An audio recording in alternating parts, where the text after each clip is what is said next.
Li Xiaonan, in southern dialect, wore her brother Li Xuedong's plain white rough cloth short jacket and thick cotton pants.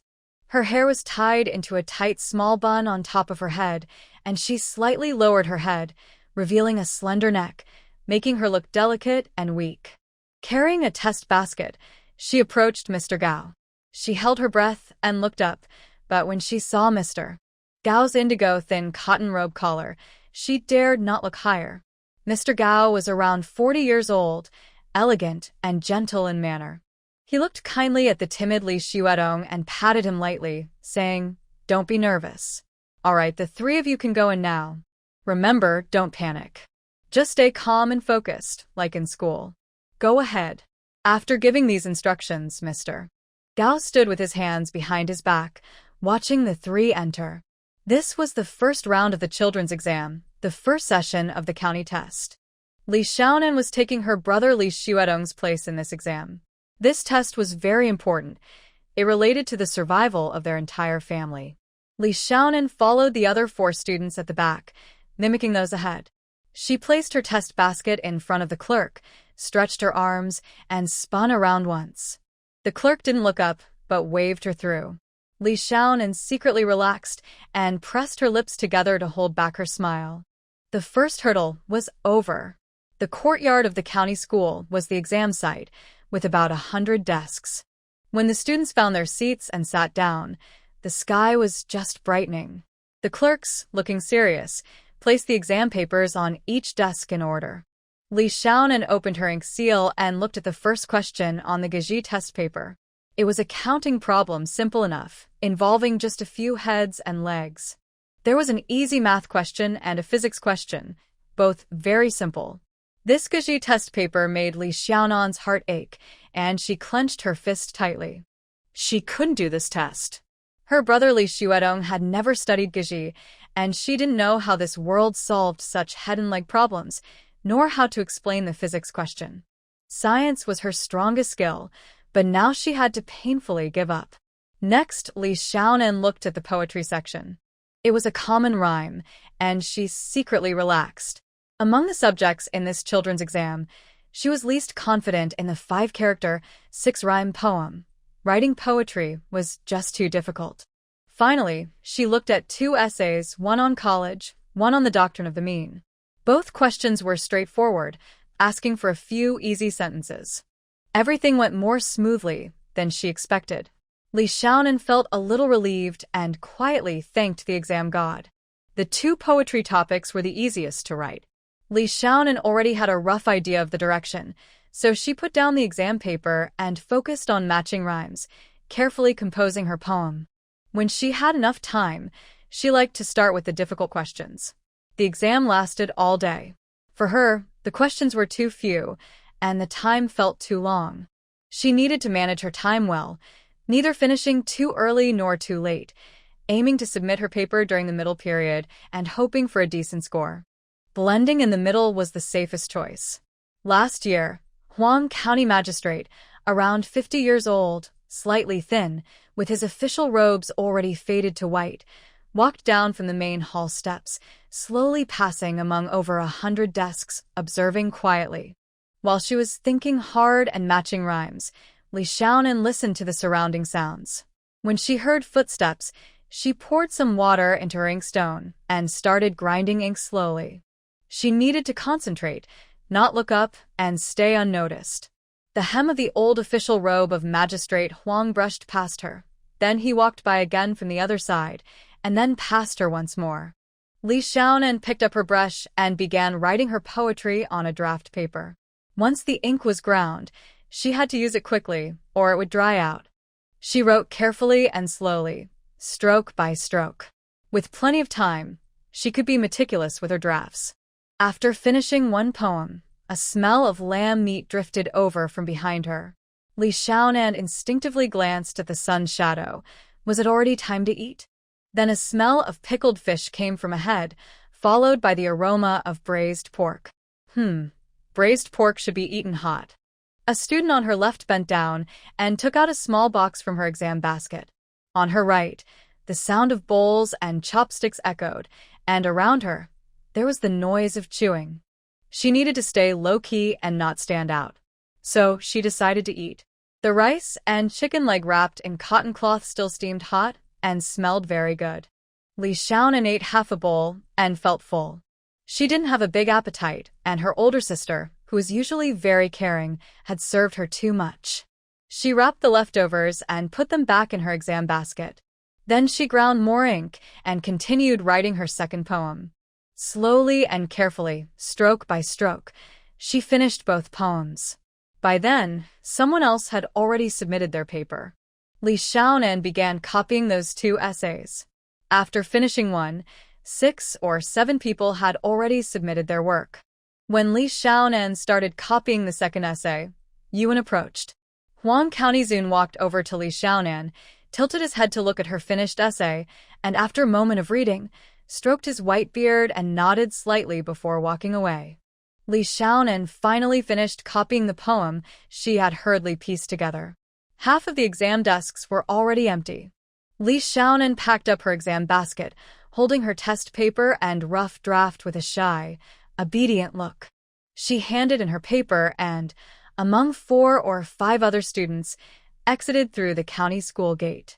Big sister Li Jinju rushed forward to greet Li Xiaonan. Mr. Gao, with his sleeves folded, strolled over, leaning his head to show concern. "How did you do on the test?" he asked. Note: Nand sounds like Nan, a dialect word for little girl, meaning a well-behaved girl, which can be replaced with good girl or sweetheart. Li Xiaonan is the youngest daughter in her family, as her parents didn't give her a name. Since she is the youngest, she is simply called Li Xiaonan. Li Xiaonan nodded at Mr. Gao, then threw herself into her big sister's arms, pretending to be weak and about to faint. "Little brother is exhausted. I'll carry him home first and let him talk to the teacher tonight," said Li Jinju quickly, lifting Li Xiaonan onto her back and running. "Hurry back and rest. No need to come tonight. Let him rest well." "Don't come," Mr. Gao called out, taking a few steps behind Li Jinju and waving his hand. This kid Shuedong is too fragile. He's been working too hard lately and is worn out. Sigh, these siblings really have it tough." Mr. Gao looked at Li Jinju's patched-up clothes and Shuedong's thin frame, feeling sad for a long time before turning back to wait for the 2 students. Li Jinju carried Li Xiaonan and ran into the small wood shed behind the shoe shop. Second sister Li Yuzhu, sitting at the door of the shed mending clothes, suddenly jumped up, scattering old clothes all over the ground. Shuedong, dressed as Li Xiaonan, sat beside Li Yuzhu, lowering his head while tearing apart an old jacket. When Li Yuzhu suddenly moved, he leaned back. Li Yuzhu rushed forward, but before she could hug Li Xiaonan, Li Jinju's legs buckled, and she fell to the ground. It's okay. Nothing is wrong. Everything is going smoothly." Seeing the second sister's face turn pale with fear, Li Xiaonan quickly explained. Li Yuzhu let out a sigh, her legs weak, and she sat on the ground, wiping away cold sweat with her hand. That day, her heart felt like it was being fried and boiled. "Did the teacher not recognize you?" Li Shuedong climbed in front of Li Xiaonan and asked in a low voice. "No." Li Xiaonan stretched her neck, looked around, and pushed Li Shuedong toward the firewood shed. "Hurry and change clothes." Li Jinju and Li Yuzhu each took responsibility for one person, quickly combing hair and changing clothes for the 2. Li Xiaonan took a deep breath and said, "All done. Big sister, watch over them. I'll tell my brother about the exam questions." Li Jinju took the needle and thread, sat at the door fixing her clothes, glancing around at the surroundings. Li Yuzhu went to the kitchen to boil water. Li Xiaonan and Li Shuedong pressed their heads together, and she carefully explained the exam questions, how she thought about the essays and poems she wrote, what ideas she had, and the detailed process of the exam. After understanding, Li Shuedong memorized the 2 essays and 1 poem thoroughly by late night. The next day, the results were announced in the morning, and the hall rankings were posted in the afternoon. Just as the sun rose, 2 officials knocked with a gong and posted a bright red list on the white wall outside the county school gate. Mr. Gao was tall and stood far away, calmly watching the lively scene in front of the wall, looking over the crowd. He brought 3 students to take the exam, but had little hope. He knew these 3 students well, none of them particularly smart, all with average grades, and no one from the Gao family school had ever ranked before. As Mr. Gao was recalling the things his mother asked him to buy, he suddenly heard someone shout Li Xuedong. He was momentarily stunned and quickly looked at the 2 students, asking, "Did someone just call Li Xuedong?" The 2 students nodded together. "I'll go see," Mr. Gao said, tossing his long gown and rushing forward. Not long after, Mr. Gao pushed his hat askew, saw the 2 students, and couldn't help but laugh out loud. "Really, Xuedong, 6th place. Not bad, not bad. Quickly, find Xuedong." Li Xuedong ranked 6th in the inner circle, while the other 2 students from Mr. Gao's group were outside the outer circle. Huang County's Zun posted a notice allowing students outside the circle to participate in the upcoming exams. Li Xuedong, who ranked 6th, greatly encouraged Mr. Gao, who immediately decided to let the other 2 students continue testing until the end, to broaden their experience. In the afternoon, Huang County Zun met with 20 students inside the county school hall and 30 outside. Based on their rankings, Li Xuedong stood at the front. Huang County Zun did not ask random questions or give random tests. Instead, he carefully explained one essay from each of the top 10 students, pointing out what was good and what needed improvement, very thoroughly. Mr. Gao stood outside the hall, stretching his neck to listen, feeling very impressed. Huang County Zun, a serious and accomplished scholar, was truly excellent. After reviewing the 10 essays, Huang County Zun looked at each of the top 10 students, then approached Li Xuedong, standing in front of him with a smile, and said, "Li Xuedong, lift your head, don't be afraid." Li Xuedong nervously raised his head and looked at Huang County Zun. Huang County Zun's thin face was deeply wrinkled, but his bright and gentle eyes shone with kindness. "Your essay on being a person choosing moderation is very well understood. Excellent. Study hard," he said with a smile, patting Li Xuedong on the shoulder and stepping away. Li Xuedong felt a wave of relief, only then realizing he was sweating coldly from his back. When Huang County Zun called him, he thought Huang County Zun had discovered the matter of the girl taking the exam for him. Cheating was a serious crime. The next day, the 3rd exam was in the morning and the 4th and 5th exams in the afternoon. In the morning, students wrote one essay on current affairs, one on classics, and recited over 100 characters from laws and regulations. In this exam, Li Xiaonan continued her usual approach, neither ahead nor behind, and immediately ran into her older sister Li Jinju's arms. Mr. Gao watched with deep concern and affection as the exhausted little girl, pretending to be Li Xuedong, was urged repeatedly by Li Jinju to take him back home. There was an hour and a half before the afternoon exams, so Li Xuedong was allowed to rest. In the afternoon, there were 2 exams, each lasting an hour. Students could choose one essay, poem, or classical text for each, and recite the first 2 lines of the laws and regulations from the morning. In the 4th exam, Li Xiaonan chose a current affairs essay. In the 5th, she picked a 5-character, 8-rhyme poem. After finishing, she looked exhausted and collapsed onto Li Jinju's back, fleeing back to her foot shop. The next morning, more than an hour before the announcement, Mr. Gao was already waiting at the entrance of the county school. This time, Mr. Gao was at the front, and when he saw the 3rd name was Li Xuedong, he burst out laughing. 3rd place in the whole county. This was a rare achievement for their Gao family school. The top scorer in the county was the 2nd young master of the local prominent Hong family. He had already arranged for the top 10 students to gather for a celebration, to share the joy and honor. It was like they were classmates that year. Li Xuedong didn't dare to mention this coincidence.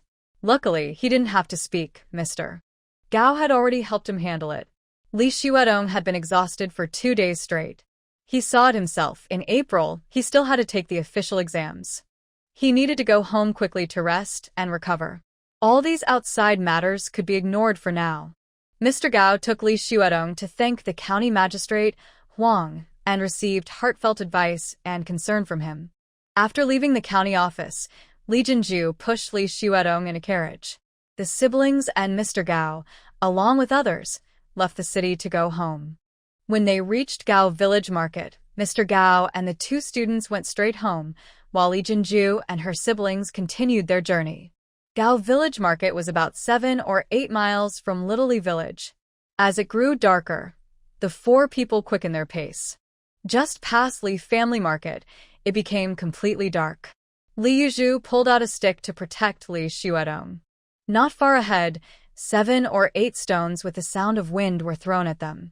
Immediately after, a group of half-grown boys with sticks rushed out. Li Xiananzi curled up and shouted loudly, "Li Fufu has killed someone. Li Fufu from Little Li Village has killed someone. Li Fufu has killed someone. You're talking nonsense. Don't shout. Shut up." Li Fufu, who was at the front, panicked. Behind Li Fufu was Li Shou, a slow-witted boy.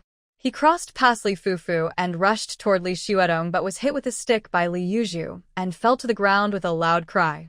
"Our sticks are reinforced with iron. We can kill people." Big sister Li Jinju swung her wooden stick fiercely, shouting with a fierce face. Li Yuzhu's face turned red as she clenched her teeth and kept swinging her stick. "I'm coming. Big sister. Little sister. I'm coming." From a distance came the urgent, sharp cry of third sister Li Yinju.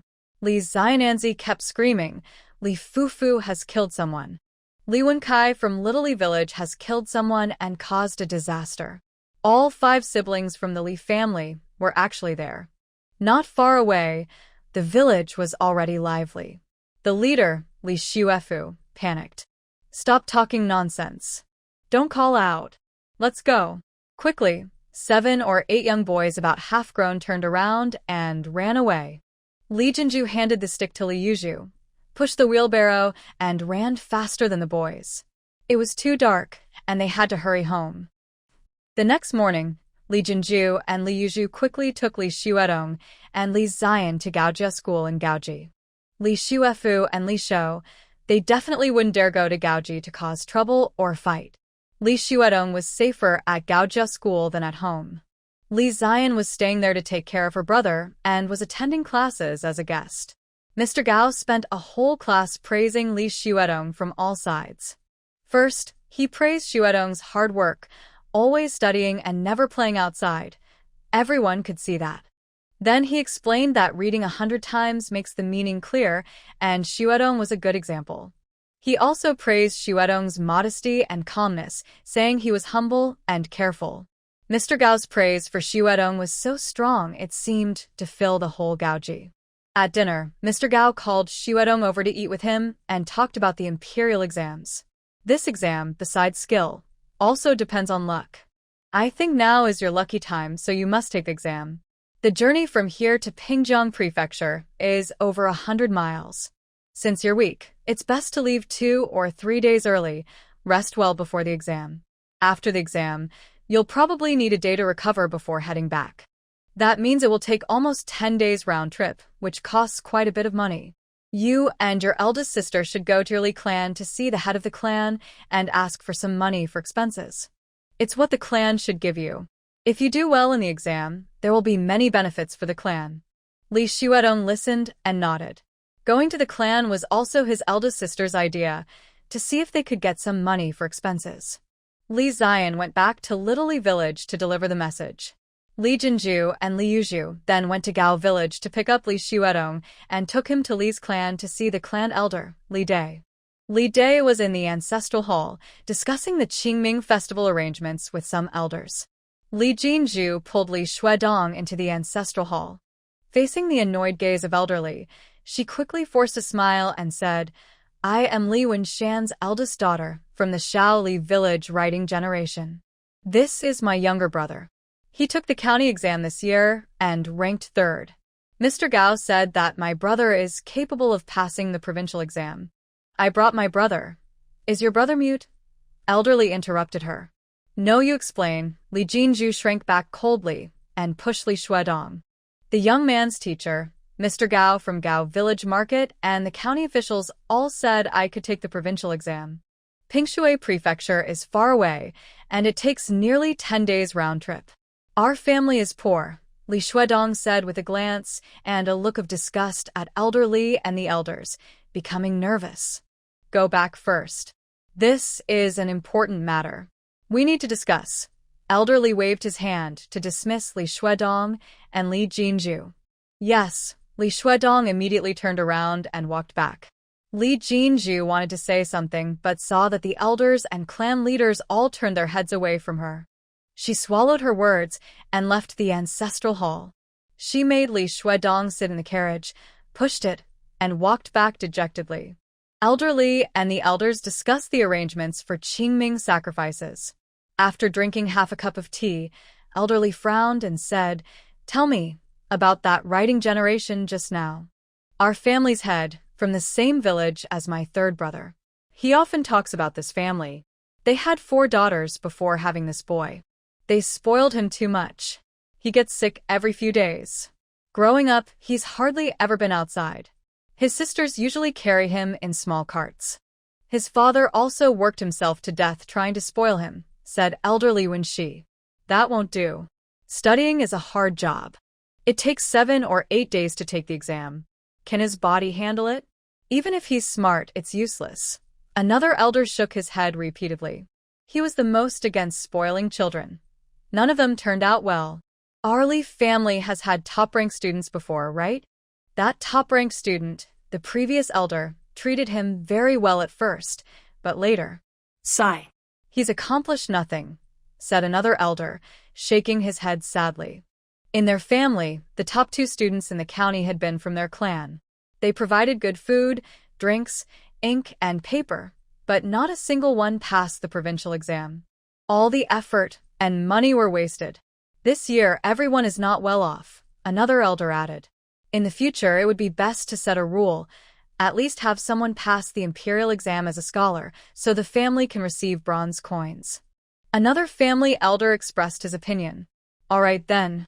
Let's wait until he passes the scholar exam," Li Dage said, seeing everyone agree, and made the decision. Elderly Shirkwan from the clan hall came out, walking slowly with his hands behind his back toward his home. He stopped at the courtyard gate, slightly tilted his head, and looked at the loquat tree in the yard. After a moment, he called out loudly to his grandson, Ah Zhuang. "Ah Zhuang, go call your third uncle." Inside the house, Ah Zhuang, who was writing, responded and jumped up happily, running to the other side of the street to call his third uncle, Li Wenhua. Li Wenhua is in his 30s, with thick eyebrows and big eyes, always smiling but often frowning to look strict and serious. He is the eldest son of Li Shipu, Li Shirkwan's younger brother. Li Shipu had passed away a few years ago. Li Wenhua's house is not far away. Soon, he carried a bowl of preserved vegetable steamed pork into Li Shirkwan's yard, handed it to the kitchen, and then entered the main hall. "Is the matter of Qingming settled?" Li Wenhua asked before sitting down. Their family has the most men, so for events like Qingming sacrifices, they share the bronze coins equally, just like the head of the household with many men. But when it comes to dividing leftover grain from the sacrifice field, it is divided by headcount again. Because of this, he often felt annoyed when talking about the family. "Yes, just like last year. I called you here not for that," Li Shirkwan said, standing with his sleeves rolled up. "Come on, let's talk in the back." Li Wenhua followed Li Shirkwan into the backyard, one after the other. "Do you know Li Wenshan from Shaoli village?" Li Shirkwan lowered his voice. "Isn't he dead for several years? He looked proud when he was buried." "I heard about it," Li Wenhua said with a shrug. "Even after death, he still looked proud. What a wasteful person." Li Wenshan's only son is called Li Shuedong. This year, he took the county exam and ranked 3rd, Li Shirkwan continued. "Wow, his family still supports a student? So much bronze coin? No wonder they celebrated so grandly," Li Wenhua exclaimed. "No matter how many bronze coins they have, they shouldn't spend them on the dead. Such waste." Li Shirkwan glanced sharply at Li Wenhua, who kept nodding in admiration, and let out a long sigh. His younger brother is honest, but not very capable. The older nephew is just like his father, also not very capable. Forget it, if he's not useful, he's not useful. At least he knows how to live without wasting money. Go push a cart and say you're going to the county town to look at incense and candles. Wait for me at the three-way intersection, Li Shirkwan said directly. Okay, Li Wenhua agreed first, then asked curiously, why not go together? We need to go to Gao Village Market. Remember, don't tell anyone about this trip to Gao Village Market. Not even your wife, Li Shirkwan warned seriously. Don't worry, uncle. Li Wenhua nodded repeatedly. Although he didn't understand his uncle's plan, he listened carefully and obeyed. His uncle is known as a very clever man in the area. When his father was alive, his uncle made all the big and small decisions for their family. His father often said, "Whatever my brother says, do it exactly as he says. Think whatever you want." Li Jinju and Li Yuzhu pushed Li Xuedong back home. Li Xiaonan and Li Yinju were cooking. Seeing their faces, it was clear they didn't get any copper coins. Li Yinju served the food and then used cotton thread to split a chicken egg into two halves, giving one half to Li Xiaonan and the other to Li Xuedong. Last spring, their family hatched over 10 hens. Some were stolen by Uncle Li Wentai's family, 2 were given to the teacher, 1 was killed for the new year, and another during the county exam. Now, they could only get 1 egg a day most of the time. Big sister, not a single copper coin from the clan. How can we go to Pingjiang Prefecture? Li Yuzhu asked worriedly after eating a few bites. Ask someone to lend it? Li Yinju quickly suggested. Who to ask? How do we pay it back? Even if I pass the exam, Li Jinju hesitated and looked down. There's the provincial exam and the court exam. The court exam is in Hangzhou, Li Xiaonan whispered. If we borrow the copper coin and don't pass. Li Yuzhu looked at Li Xiaonan and lowered her head to eat. Li Xiaonan didn't speak. She really couldn't guarantee she would definitely pass. Everyone fell silent and focused on eating their meals. After a good meal, Li Jinju gathered her spirits and said, Xuedong and Yen go to school. As for the copper money matter, I will help your second and third sisters think of a way. Li Xiaonan and Li Xuedong went to the main hall. Not long after, Li Jinju and Li Yuzhu came in with serious faces, each carrying a loom, and they began weaving cloth loudly. Li Xiaonan slipped out of the main hall and went over to Li Yinju, who was boiling water. She whispered, Third sister. Big sister has thought of a solution? Big sister won't tell, Li Yinju said with red eyes. Let's talk secretly. Li Xiaonan squeezed closer to Li Yinju. It's your second sister. She wants to pawn herself, Li Yinju choked. Li Xiaonan was stunned.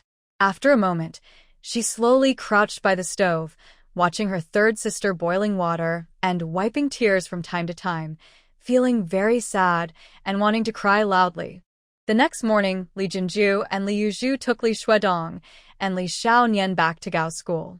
When Xuedong entered the school, Mr. Gao waved and called Li Jinju over. Li Jinju followed Mr. Gao into Gao's main hall, feeling dazzled by the bright and luxurious decorations everywhere. How much do you know about your clan's affairs? Mr. Gao asked first. Li Jinju was momentarily stunned. Shaoli village is 4 or 5 miles from Li Jia Market. We don't go to the clan often. When there are clan matters, it's always third uncle who passes the messages, like collecting copper money for sacrifices and thanking the gods. We don't know much. Your Li family is divided into 5 branches: Feng, Sheng, Xiang, Man, and Wang. Feng branch is the main branch. You and your third uncle's family are in Sheng branch. Sheng and Feng branches share the same ancestor, and they are very close. These 2 branches are the strongest. Your clan's affairs are mainly managed by Feng and Sheng branches. The current clan leader is from Feng branch, Mr. Gao explained carefully. Li Jinju nodded repeatedly. Between these branches, there are naturally some differences, more here, less there. The other 3 branches I don't know much, but the Wang branch is very dissatisfied, Mr. Gao lowered his voice. Li Jinju stared at Mr. Gao in shock. Yesterday, the head of the Wang branch, your grandfather, Old Man Kuang, came to me. He came to ask about Xuedong's character and knowledge. According to Old Man Kuang, your Xuedong will be responsible for paying the copper money for the imperial and court exams, Mr. Gao said. Li Jinju's eyes widened. Do you understand? Mr. Gao looked at Li Jinju and asked, "Will my son Xuedong help you in the future?" Li Jinju asked without thinking. "You're quite clever," Mr. Gao smiled. "Grandpa Kwong means that if Xuedong doesn't pass the exam, we won't mention this again. The copper coin will be considered lost. But if Xuedong becomes a scholar, your family Xuedong will stand behind the clan's main house." "Okay," Li Jinju immediately nodded. The third uncle dares to think about her family's land because the clan's decisions are made by him. She often dreams of the day she has the ability to make the third uncle and his wife feel ashamed. At the end of March, Grandpa Kwong from the main house sent some silver coins through Mr. Gao. Including Li Xiaonan, the 5 siblings of the Li family used the 10 small silver coins to test the methods they had heard of. This was their first time seeing silver. Li Xiaonan bit the silver coin, feeling very puzzled. Why is this silver so beautiful, so noble, and shining so brightly?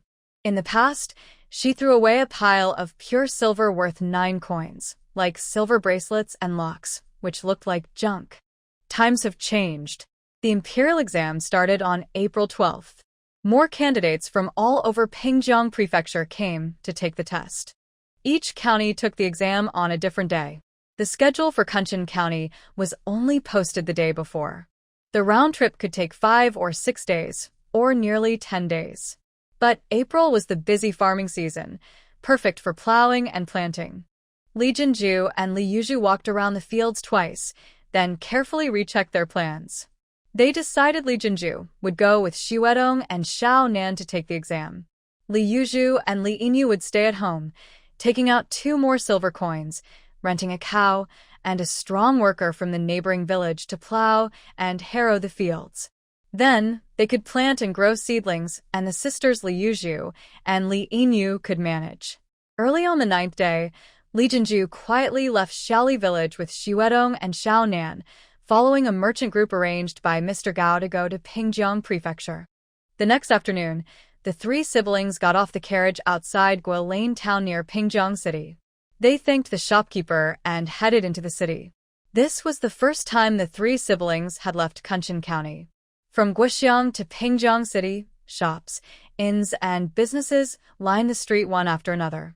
The bustling scene amazed the Li siblings. Li Xiaonan looked around, her eyes wide with wonder, so distracted that she forgot to walk several times. This is a very rich and developed place. Only her small village and her family are poor.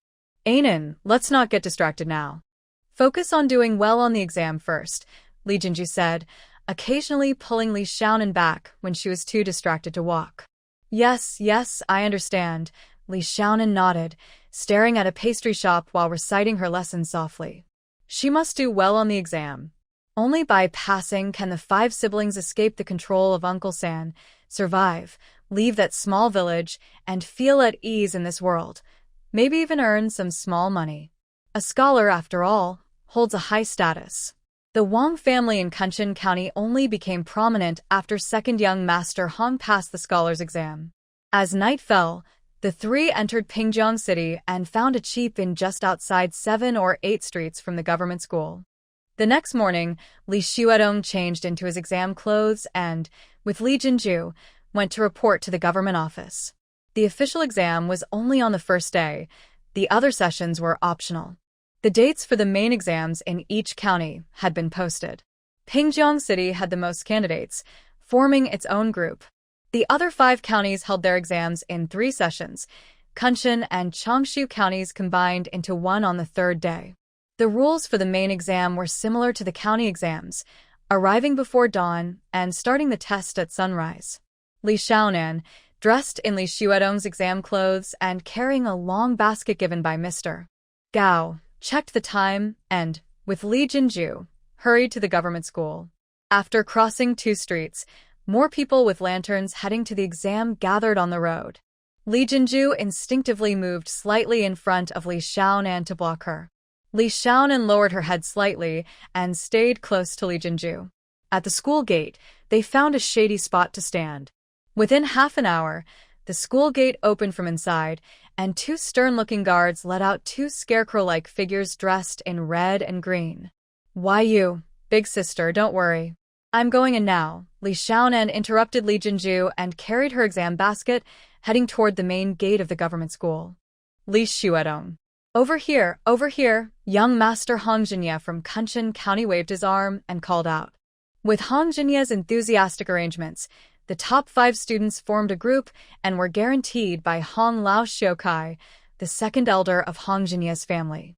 Li Xiaonan, feeling nervous, walked toward the 4 people with Hong Jinye. Everyone's here, let's go in. Hong Jinye led the way into the government school. After passing the decorative wall, Hong Jinye stood on tiptoe, stretched his neck, and waved his hand inside, calling, Second elder. Second elder. The official in charge of checking names hurried to let Hong Jinye's group pass. Hong Jinye quickly approached his second elder, saying, Second elder, we're here. This is Zhao Manhwa. This is Qian Xingbang. This is Sun Qingbai. And this is Xuedong Li. I am Hong Jinye. He introduced all 4 in one breath to the clerk checking the names. The clerk looked at the roster, checked each of the 4 names besides Hong Jinye, then turned to Hong Lao Xiukai. Old scholar Hong was whispering something to the government clerk, not even glancing sideways. With a hint of impatience, he waved his hand. Go in, said the clerk, also waving his hand. Hurry up, Hong Jinye led the way, rushing inside to find a seat. Li Xiaonan secretly breathed a sigh of relief. The hardest part was over. The process for the government exam was the same as the county exam. Facing the Gaji test paper, Li Xiaonan didn't dare leave all questions blank like in the county exam. She carefully thought and wrote answers for most of the multiple-choice questions, filling in about 7 or 8. For the other 2 questions, she only wrote 2 or 3 sentences and dared not add more. Li Xiaonan paid close attention to her surroundings while finishing her exam and left with the others. Li Jinju didn't dare stray far or get too close. She stretched her neck, eager to see what was happening. Just as Li Xiaonan stepped out of the door, Li Jinju saw her and rushed toward her. Seeing her big sister, Li Xiaonan immediately staggered and fell into Li Jinju's arms. Little brother is exhausted, Li Jinju called out and quickly carried Li Xiaonan away. The final official exam was over. The next morning, the list of successful candidates was posted. Li Xuedong ranked 18th. Li Xiaonan broke out in a cold sweat. This year, Pingjiang Prefecture only had 20 spots for the provincial exam. If she had been a little worse, she would have failed. 20 people from Kunshan County went to take the exam.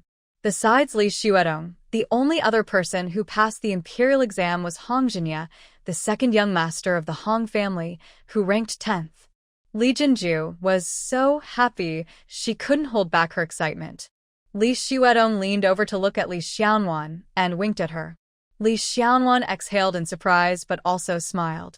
Are we going back now? Li Jinju asked, glancing at Li Xiaonan. Yes, Li Xiaonan nodded. Hurry up.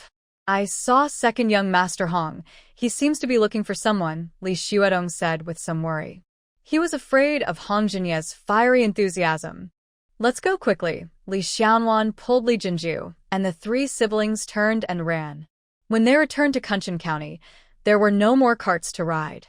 The 3 of them walked home on their own. On the 4th day at noon, the siblings ate a meal in the town of Kunshan and then passed through Gao Village Market, where Li Xuedong was sent to Gao Family School. Li Xiaonan and Li Jinju headed straight home. Since Li Yuzhu rented oxen and workers from the neighboring village to farm the land, the third uncle Li Wenkai had been frowning non-stop. These stubborn girls rented oxen and workers again. Where did they get so much copper coins? Last autumn, Jinju went to pay the grain herself. He asked the county grain officer, and it turned out to be only a small amount, just enough to pay for Xuedong's school fees. There probably wasn't much left. Now they're renting oxen and workers again. Where did they get so much copper coins? Yuzhu and the silver coins were busy in the fields. Jinju, Xuedong, and that little girl had all disappeared. Where did they go? Since the day he realized Jinju and her brother were missing, the third uncle had been sitting at the village entrance, eating with his bowl in hand. He just wanted to see where Jinju had gone. When Li Jinju and Li Xiaonan turned a corner, the third uncle saw them. He looked left and right but didn't see Xuedong. His brow furrowed even more. He hid behind a tree, watching Li Jinju and Li Xianwan walk past, still waiting at the village entrance for Xuedong. By nightfall, Xuedong still hadn't appeared.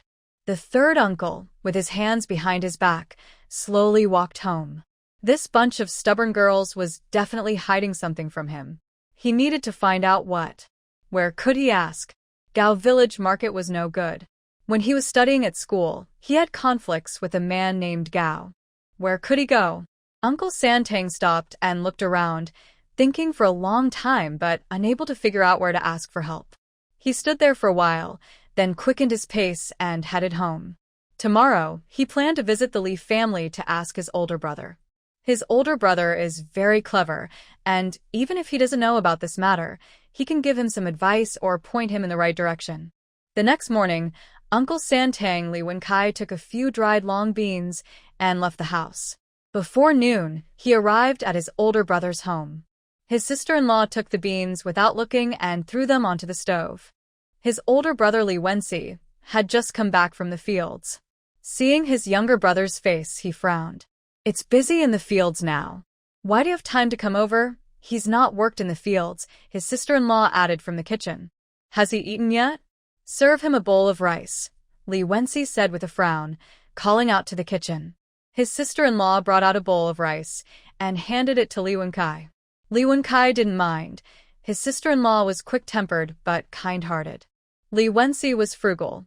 The rice was plain, and the dishes were simple, bamboo shoots and fried water spinach. Li Wenkai carefully picked between the two dishes. After eating, he watched his eldest daughter-in-law clear the dishes and asked his brother, "What's the matter?" "It's nothing serious, just a small matter. I miss the older brother and came to see him," Li Wenkai explained politely, as a learned man. "I'm busy here. If you have nothing urgent, I need to go," his older brother said, standing up to leave. He was busy working in the fields and had no time to chat with his irresponsible younger brother. "Why are you so impatient, older brother? You're getting old. You should work on self-cultivation," Li Wenkai said, reaching out to hold his brother. "If there's something, just say it." Li Wenxi's throat grew thick. He didn't like this younger brother since they were young. In our village, a few years ago, Li Wenshan died. He left 4 daughters and a sick son. Recently, it seems like his family has become rich. That's strange. Where did his family's wealth come from? Li Wenkai had to speak frankly, putting aside his politeness. Getting rich? How did they get rich? Li Wenxi frowned. Last autumn, Li Wenkai paused and hesitated before mentioning Li Jinju's issue of paying taxes.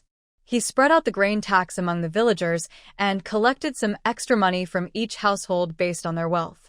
His older brother strongly disapproved, but as the village chief, he couldn't do nothing. The county's grain records also included everyone's share. I mean, last autumn, that sickly kid went to Gao Village Market again. Going to school costs money, it's not cheap. At the beginning of the month, his family rented a strong ox from Zhao Village, and they also had a team of oxen for work, which they used for several days. His older sister and younger siblings went away for 7 or 8 days and just returned yesterday. I'm worried because their family has only young girls who haven't married yet. Do you think they might have done something improper? If so, it would ruin our Li family's reputation. Li Wenshan, that young lad, is called Li Xuedong, right? That Li Xuedong took the county exam in February and ranked 3rd. You don't know about this? He was away for 7 or 8 days, probably going to Pingjiang Prefecture for the exam. You didn't hear about it? Li Wenxi looked at his brother with an expressionless face. Xuedong is very slow in studying, Li Wenkai blurted out. He ranked 3rd in the county exam? That's impossible. He ranked 3rd, and his eldest sister pushed him in a small cart to the Li family market, hoping the clan would give him some money to support his studies. But the clan didn't have that money. Li Wenxi glanced sharply at his brother. If the clan didn't give any, where did he get the money? Also renting oxen and being away for 7 or 8 days, where did he get the money from? Li Wenkai stared at his older brother angrily. You're from the same village as his family. How would I know? Li Wenxi retorted rudely. Where did he get that money? What's it to you? Are you planning something? I've told you many times, stop trying to take advantage of others. You're the village chief. You must be fair. I'm going to the fields now. You can go back, Li Wenxi said without looking at his brother and turned to leave, hands behind his back. Li Wenkai followed him outside, then turned back into the yard. Standing there, he called out, "Sister-in-law, do you have any salted duck eggs this year? Bring me a few. Your salted duck eggs are the best, full of oil, and you can't find such quality outside. Get him a few." His eldest sister-in-law's voice was full of disgust. After a moment, the eldest daughter-in-law came out and handed a lotus leaf ball containing 4 or 5 salted duck eggs to Li Wenkai. Li Wenkai walked halfway down the street, then turned around and entered the ancestral hall. Just after eating, the clan leader was sitting with a few elders in the corridor of the ancestral hall, talking. Li Wenkai nodded to each of them, sat down on a bamboo chair and leaned forward, saying, "I heard that the young men from Shaoli village, who are in the character generation, went to take the county exam. Because of busy farming, their family rents oxen and people. It seems their family is quite well off, yet they still come to ask for copper coins from the clan." "Really? Did they pass?" the clan leader asked with concern. "You're asking that? If they had passed, they would have already celebrated loudly in front of us. Passing the county exam is a matter of luck, and ranking high is rare. The imperial exam is even harder," Li Wenkai said with a dismissive shrug. The clan leader looked disappointed and leaned back in his chair. Old clan elder Li Shirkwan, sitting against the wall, leaned over when Li Wenkai mentioned Shaoli village and the character generation and whispered to the elder beside him as if he hadn't heard Li Wenxai's words. Yesterday evening, before dinner, he received a letter from Mr. Gao. Li Xuedong ranked 18th in the imperial exam and has passed. Now he is preparing to go to Hangzhou in July for the provincial exam. Just now, my third son came over and mentioned the character generation family. He said they shouldn't have so many copper coins. He's worried that his family, with 4 daughters, has no elders to supervise. He fears they might do something improper just for copper coins, damaging our Li family's reputation. Should we be cautious about this? Li Wenkai frowned, looking worried. "I remember, for years ago, during the clan festival, each household was given an equal share of copper coins. Shaoli village has only 2 households, your third brother's family and another." "Is that the character generation family you're talking about?" Li Shirkwan asked with a smile. "I remember, it's his family," confirmed the elder sitting next to Li Shirkwan. "Our clan doesn't have many families sharing equal copper coins. Such families can always afford to take the exam in Pingjiang City. Isn't that right?" Li Shirkwan looked at the clan leader and smiled. "Greedy," the clan leader spat. "Our family isn't short of these copper coins, yet they come here pretending to be poor." "Exactly, that's what I mean." Li Wenkai quickly changed the subject. "Let's not talk about that anymore." "Look, this year's harvest is good," said the clan leader, changing the subject. Everyone chatted for a while longer before heading back home. Copper coins, copper money, eggplant, eggplant. Li Shirkwan left the ancestral hall, passing by his nephew Li Wenhua's house. Standing at the gate, he called out loudly, "Where is Yi and I er?" "Here," answered Li Wenhua's eldest daughter, Cui Yi. "Go and tell your father to come find me now," Li Shirkwan instructed before turning to walk back. Not long after Li Shirkwan arrived home, Li Wenhua, with his trousers rolled up high and muddy wooden clogs on his feet, entered the yard. First, he went to the well, scooped some water to wash, then sat next to Li Shirkwan, fanning himself with a bamboo fan. "It's so hot early today. What's going on?" "The fields are busy. Here are 3 silver coins. Go change your clothes and head to Gao village market. Use 2 silver coins to buy 4 color gifts for Mr. Gao and thank him for his hard work. Tell him I appreciate it. There's also 1 more silver coin. Use it to buy eggs and send them to Mr. Gao's house. Tell him to cook 2 eggs a day for Mr. Gao to help him recover. And if the eggs run out, we'll send more later," Li Shirkwan whispered carefully. "My family has plenty of eggs." "Eggs are expensive to buy with silver coins." Li Wenhua didn't dare say the last part aloud. His eldest uncle wasn't a spender. "Just do as I tell you," Li Shirkwan said sternly. "I understand." Li Wenhua nodded nervously. "Just like last time, stay out of sight of others. Li Shirkwan added. Don't worry, uncle. I'll go now, Li Wenhua replied. Go ahead, go ahead. Although Mr. Gao only took the imperial exams a few times, he had studied at the county school for several years in his youth. He roughly knew the process and key points of the exams. In the subject of Gaji, knowledge, and reasoning, the county exam didn't focus much on it, but during the prefectural exam, if you didn't understand Gaji, you'd suffer some losses. By the time of the palace exams, those who passed all mastered Gaji thoroughly. After passing the autumn imperial exam, there was a chance to become an official. Those in charge of government affairs needed to understand mathematics and economics, which was essential. Mr. Gao was the only teacher at Gao Family School. Since he didn't understand the principles of natural philosophy, the school naturally didn't teach it. In the past 20 years, Gao Family School hadn't even entered the local exams inner circle, so there was no need for that subject. Li Xuedong scored third in the county exam. On the way back from the city, Mr. Gao was already thinking about how to improve Li Xuedong's understanding of natural philosophy. At first, Mr. Gao only thought briefly.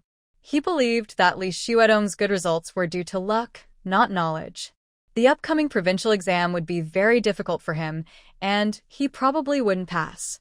He decided to plan slowly and think long-term about teaching natural philosophy. When Li Xuedong ranked 18th in the provincial exam, Mr. Gao was still surprised and excited.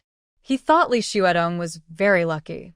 He believed he must take the imperial exam in the fall, hoping he could succeed. But he was worried because Li Xuedong still didn't understand natural philosophy well. Mr. Gao felt he had failed as a teacher. That night, he couldn't sleep. Early the next morning, Mr. Gao took Li Xuedong and went straight to Kunshan County. After thinking carefully for a while, he planned how to help Li Xuedong learn natural philosophy. First, Li Xuedong needed a good teacher skilled in natural philosophy. Although Li Xuedong was very hardworking, his talent was average. He couldn't learn natural philosophy well on his own, and time was running out. The best teacher for natural philosophy would be a county school official who was also a successful candidate in the imperial exams. Mr. Gao decided to seek out the county tutor, Huang Xianzuan, because he knew Huang liked and admired Li Xuedong. Mr. Gao and Li Xuedong went directly to the county government office. When they arrived, they saw Mr. Yao, an aide to Huang Xianzuan. Mr. Yao didn't know Mr. Gao but recognized Li Xuedong. Seeing that they were heading to the government office, he stepped forward and asked with a smile, "Is that Li Xuedong? What can I do for you?" "Yes, young man, I am here to see Lord Huang." Li Xuedong hurriedly bowed in reply. "What has happened?" Mr. Yao looked at Mr. Gao with concern. "Nothing serious, just about the child's examination." Mr. Gao smiled and answered, "That's good to hear. The county lord is inside. Come with me." Mr. Gao pushed Li Xuedong and followed Mr. Yao into the inspection room. "Old Dong, I met this child at the door. He said he came specifically to see you." Mr. Yao turned to Mr. Gao. "About the child's examination?" "Yes, the county lord is well." Mr. Gao respectfully bowed deeply in greeting. Li Xuedong imitated Mr. Gao and bowed as well. "No need to be polite. Sit down." "Do you have any difficulties?" "Yes." Mr. Gao glanced at the two large piles of files on the table and said directly, "I am not familiar with the study of Gaji, a branch of scientific inquiry. Xuedong has never studied it. For the upcoming examination in July, he might suffer. So, I brought the child here to ask the county lord if Xuedong can attend the county school for a few days to listen to lessons. I heard that Wu Jiaoyu from the county school is good at Gaji." Lord Huang nodded softly. No wonder during the county exam, he didn't write a single word in the Gaji paper.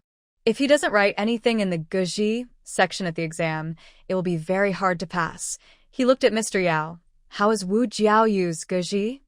"Have you talked with him? He prefers poetry and doesn't like Gaji. However, Mr. Xiao from the Hong family is good at Gaji." Mr. Yao smiled. Old lady Hong likes to support talented poor students. If Xuedong can get a recommendation from Hong's family, it will surely help. Lord Huang looked at Mr. Gao and smiled. "Understood." "Thank you, Lord." "Thank you for your guidance." Mr. Gao stood up and bowed deeply in thanks. Li Xuedong followed and also bowed to thank him.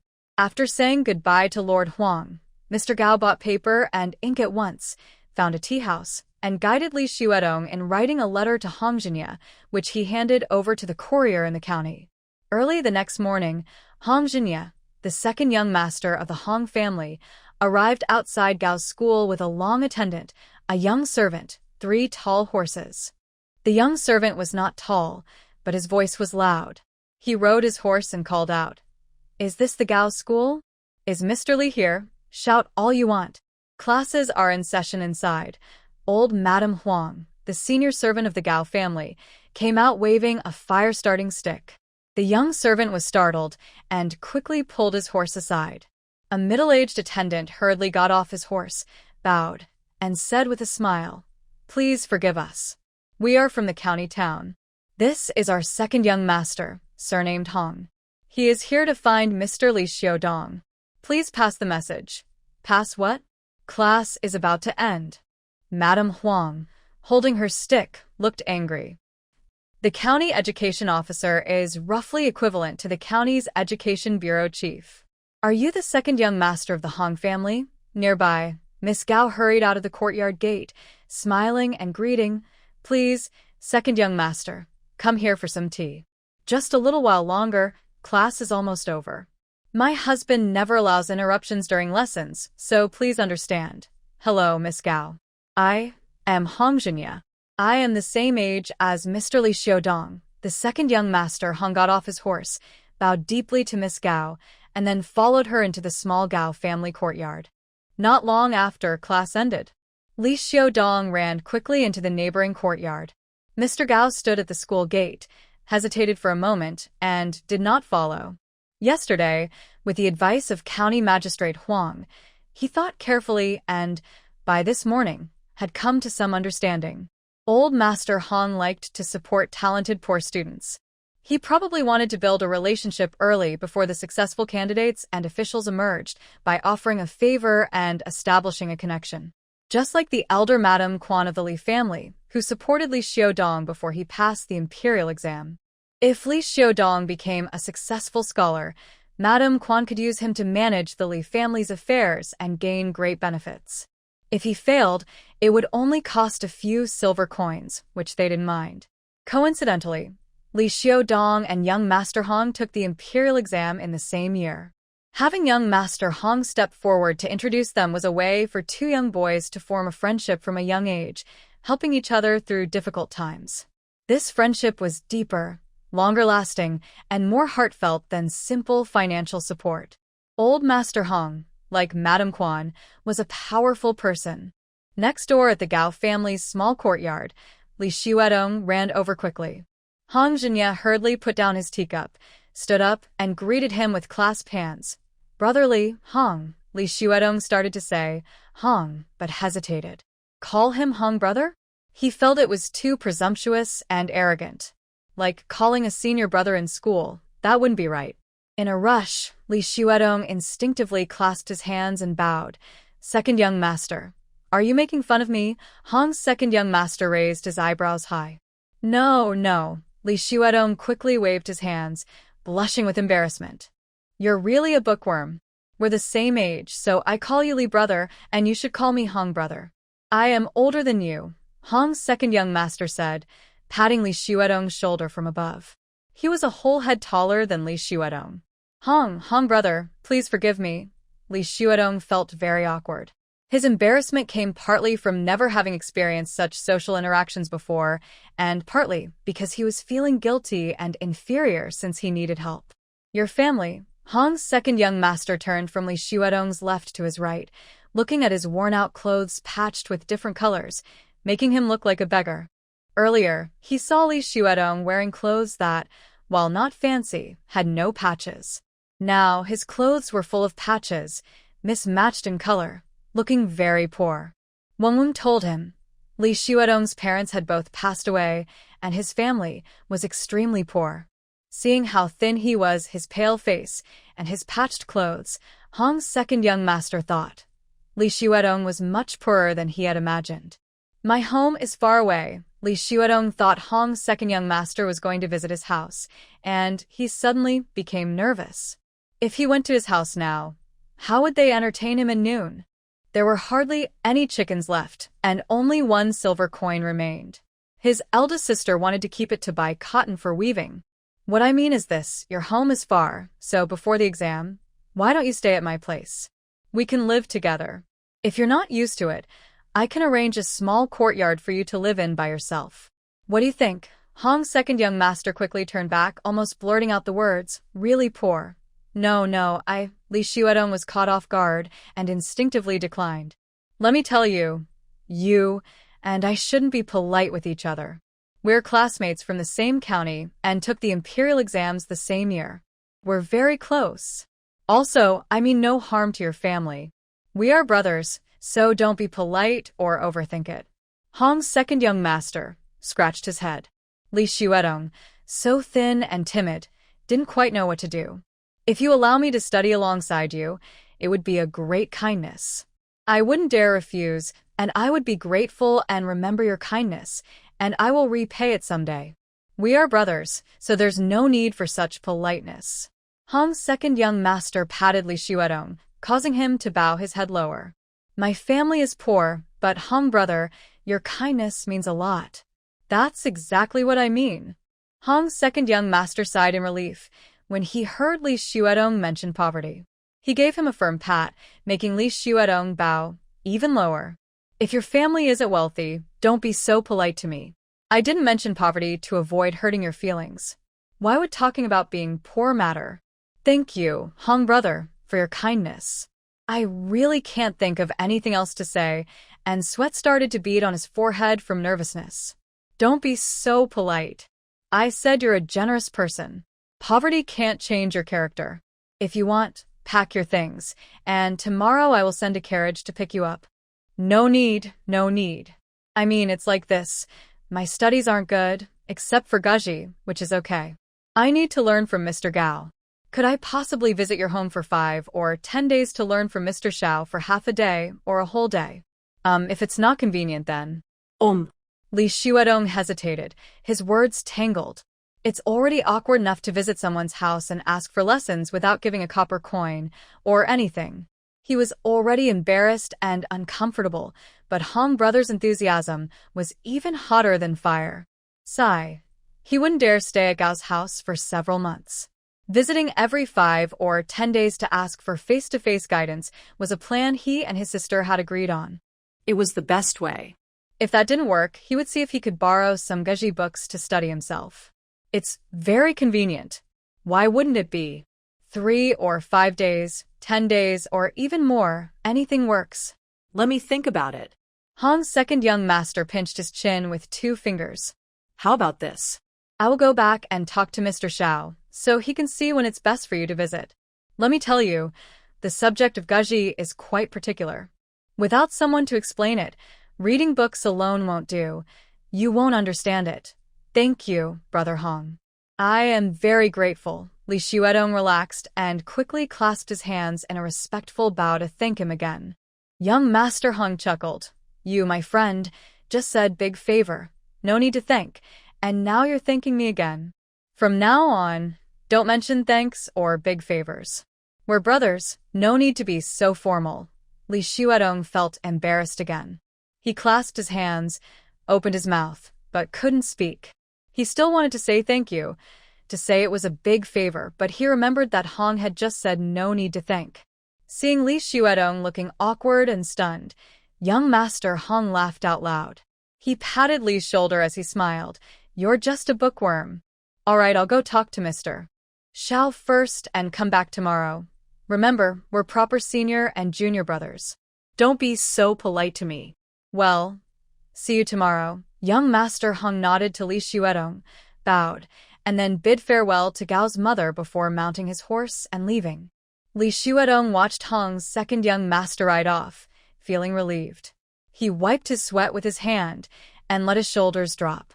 Sigh. Hong's enthusiasm was a bit overwhelming for someone like him who's never had to socialize much. It really put him under pressure and made him quite uncomfortable. The next day, young Master Hong arrived right on time again, bringing a stack of books for Li Xuedong and passing on Mr. Xiao's message. Learning Guji depends on understanding and insight. He picked a few beginner books and 2 of his own notes from when he first started learning Guji. He told Li Xuedong to read them carefully, and once he had a good grasp, to write a reflection and give it to him. After reviewing it, he would decide what to do next. Li Xiaonu was overjoyed. She was very happy with this teaching method. That night, Li Xuedong sat at his desk practicing calligraphy. Li Xiaonu curled up in the corner, reading by the oil lamp's light. She stayed up until midnight, feeling confident about her progress. For her, this Guji subject was really very easy. I read through several books and Mr. Xiao's academic notes. Li Xiaonuan organized his thoughts and began teaching Li Xuedong secretly, following his own ideas. Li Xuedong is fairly clever. The most important thing in studying is the approach and methods. With Li Xiaonuan's one-on-one guidance from this top expert, it only took about 10 days for Li Xuedong to understand about 70 to 80% of the books sent by young Master Hong and Mr. Xiao's 2 academic notes. Then, he spent 2 more days carefully writing a study reflection, which he first showed to Mr. Gao. Mr. Gao read it very carefully 3 or 4 times.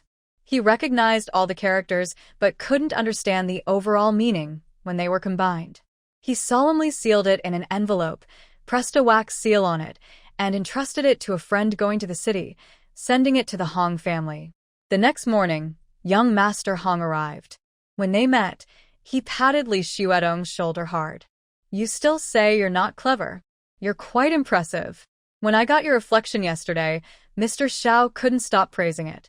During breakfast, he kept saying that your insights are deep, your reasoning clear, and that you've already grasped the essence. You're truly a hidden talent. No, I mean, I am just slow-witted." Li Xuedong was flustered by the praise, his face turning red. If he modestly said a few words, he felt guilty. If he was too modest, he worried it might seem suspicious. Honestly, it's not really his own skill. Young Master Hong looked at Li Xuedong's reddening face, patted him with one hand, and crossed his arms with the other, laughing loudly. "Old Wang said you're from a poor, remote village, probably not used to socializing. That's probably true. Let me teach you. You should say, 'Brother Hong, you flatter me. A fool's 1,000 thoughts, but I only have one insight.' Yes, yes, yes, Brother Hong, you flatter me.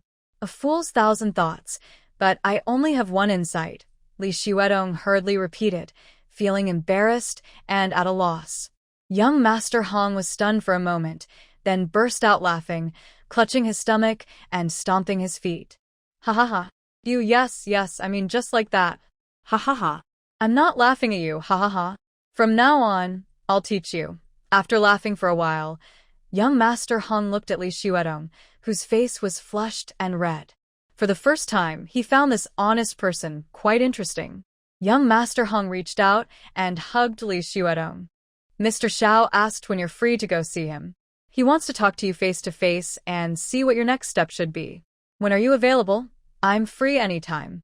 Li Xuedong instinctively looked back, but didn't see Li Xiaonan. Instead, he saw Mr. Gao. "If it's convenient for second young master, you can go now," Mr. Gao said with a smile, waving to Li Xuedong. "Then let's go now. You get on the horse. You don't need to know how to ride, just sit steady. We're not racing, just walking slowly," young Master Hong said decisively, taking charge. Last time, his meeting with Li Xuedong was very awkward. Afterward, he told his grandfather everything carefully. His grandfather advised him, "Li Xuedong is an orphan from a very poor family. No one in his clan cares about him. He spends all his energy studying and knows nothing about social manners or relationships."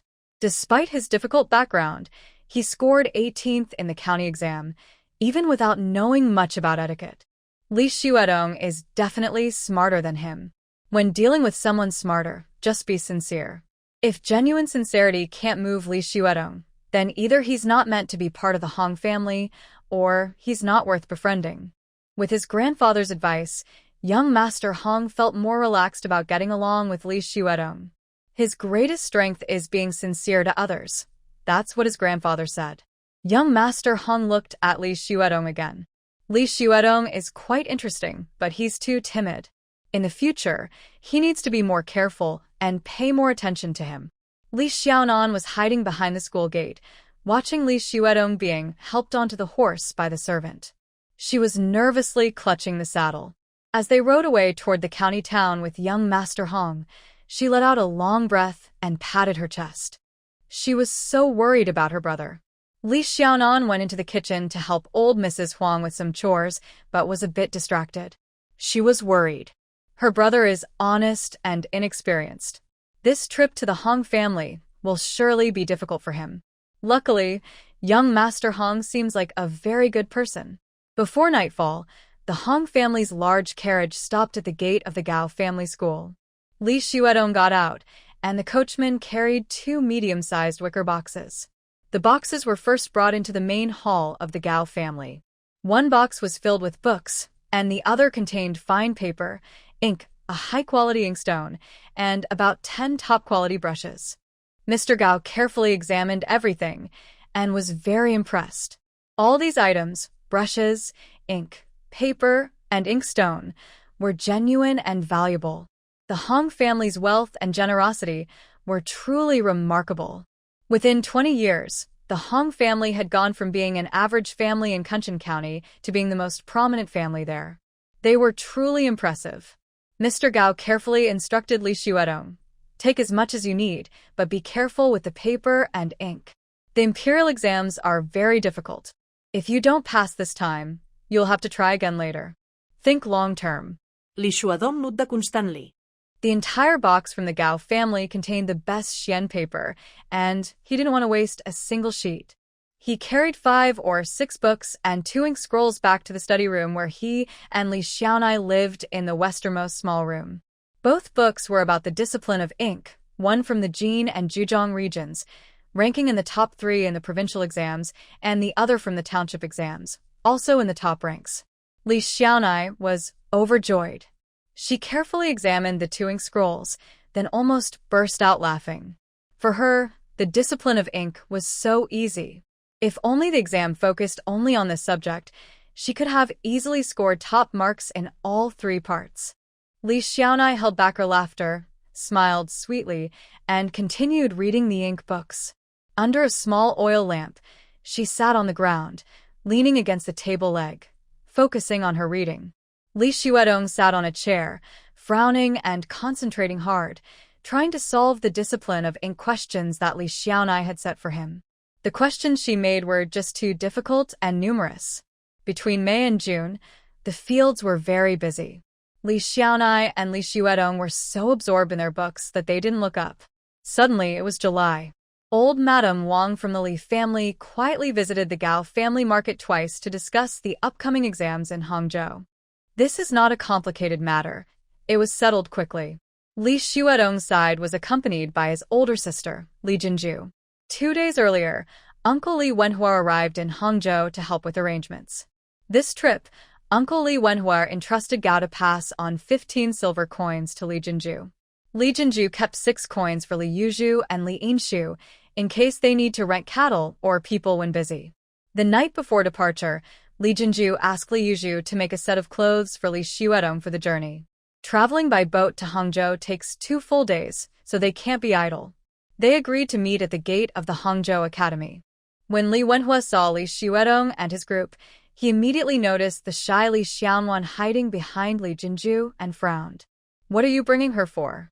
he asked. "Big sister is worried she can't handle everything alone. Besides, Anwan can read. Big sister said she can help look at notices and such," Li Xuedong quickly explained. Although Li Wenhua still frowned, he said nothing. With his support, how could they not manage? This little girl is grown up now, almost a labor. Not letting her work in the fields is just wasting her time and food. Sigh, what a waste. Never mind, since we're here, and Uncle Li told him to follow Li Xuedong's lead and not act like an elder, he decided to go along. Frowning, Li Wenhua took Li Xuedong and the others to the shoe shop he had reserved. He arrived 2 days early, spent a day and a half choosing, and finally, by the afternoon, settled on the most affordable shop and paid a deposit. As for the first 2 nights, since July isn't cold, he, a grown man, could manage to stay anywhere without needing to spend extra copper coins on a hotel. Early the next morning, a notice was posted at the entrance of the Imperial Examination Yard. All examinees must go inside to receive their exam papers before noon and submit their answers within 2 days. This time Li Xiaonan was the one going. She chose to answer the classical texts. She was best at the Gaoi explanation of classics. For this level of Gaoi questions, she was confident she could get full marks. Her brother was only average in Gaoi, so she didn't want to show off her talent. Regarding historical essays, she is very skilled at them. However, discussing history requires clear positions and viewpoints, which are likely to differ from current orthodox and mainstream opinions. Since exams for official titles should not be overly innovative, and considering she is a typical Western-style scholar who prefers to stay low-key and follow the mainstream, she should be cautious. Li Xiaowan's essay on classical texts was standard and submitted 2 hours before the deadline. The next day, the results of the classical exam were posted. This exam eliminated 1/3 of the candidates. This surprised and shocked many students, causing a commotion at the gate of the examination hall. Just an exam paper, yet so many were eliminated. This is too harsh. In previous exams for the same position, the classical tests were voluntary. Candidates could choose whether to take them, and no one was ever disqualified based on these exams. But according to court rules, whether candidates are disqualified depends solely on the exam official's decision. This exam official was too harsh. Groups of students who were eliminated were angry and felt unfair, but they dared not complain loudly. The new official in charge, just appointed after the new year, was from the Yuzhong official family, a top scholar, famous from a young age, and considered one of the most talented in the country. Such a highly respected scholar with a prestigious background and talent was responsible for this surprising exam that disqualified many students, but no one dared to voice dissatisfaction. Li Xiaodong's name ranked in the middle among the students who took the exam. Li Xiaonan secretly breathed a sigh of relief. She was somewhat confident in her writing skills. Li Xiaonan stood with her hands on her hips, full of confidence. She used to be a top student, and she still considers herself one. Go, Li. Aim to become a successful scholar. At the same time as the classical exam results were posted, the official exam schedule was announced. Pingjiang Prefecture's exams were scheduled for the last day. The provincial exams were much more rigorous than the court exams. Just before the noon bell, the students who took the exams lined up neatly at the gate of the examination hall according to their rankings in the classical exam. At dawn, the main gate of the hall opened on time. The official in charge, dressed in a new official uniform, stepped out from the gate, stood on the steps, took the register from a servant, and began calling students in. Those called approached with their exam baskets and walked toward the Dragon Gate. Standing next to the official Yushuazheng, a young clerk loudly and clearly announced the candidate's hometown, age, and appearance. After the official carefully examined these details, he nodded and then loudly recited some recognition phrases. Among the group of students standing on the steps of the examination hall, someone stepped forward and responded loudly with a recognition phrase, then pressed their thumbprint on a document. Li Xiaonu held her heart tightly, watching and listening carefully. The order of calling in the candidates matched the order of their lineup. When the person in front of her was called in, the official called out Li Xiaodong's name. Li Xiaonu's heart jumped to her throat.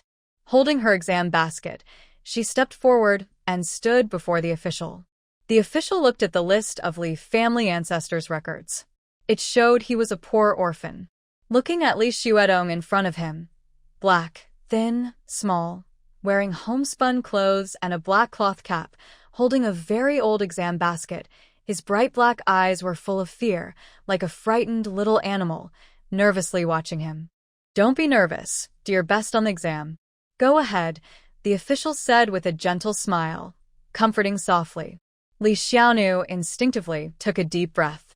Turning past the decorative wall, 2 officials checked their belongings. One examined the exam basket, and the other quickly checked Li Xiaonu from head to toe. Then another official handed her a beautifully printed poetry booklet, indicating she could go inside. Li Xiaonu's back was covered in fine cold sweat. She took a few steps out, slowly exhaling her tension. Great. The hardest part is over.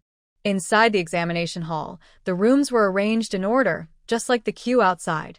Li Xiaonu stood in front of her small, pigeonhole-sized room, carefully observing her surroundings. Her position was in the middle of many rooms, neither front nor back, not too good nor too bad, perfectly fitting her moderate, conformist attitude. The exam questions for the palace exam were the same as those for the county and prefecture exams: 2 essays on the classics, a poem in 5 or 6 words, and a detailed inquiry on the principles of knowledge. The questions for the 2 essays were straightforward and not surprising. Li Xiaonu relaxed again and decided to start with a detailed inquiry. She was confident she could get a perfect score on this part. After finishing the detailed inquiry carefully, she picked up the questions on the classics. As she wrote, the invigilating officials walked past each room, stamping a red seal on every sheet of paper with writing. The stamp was a character, chun, chun.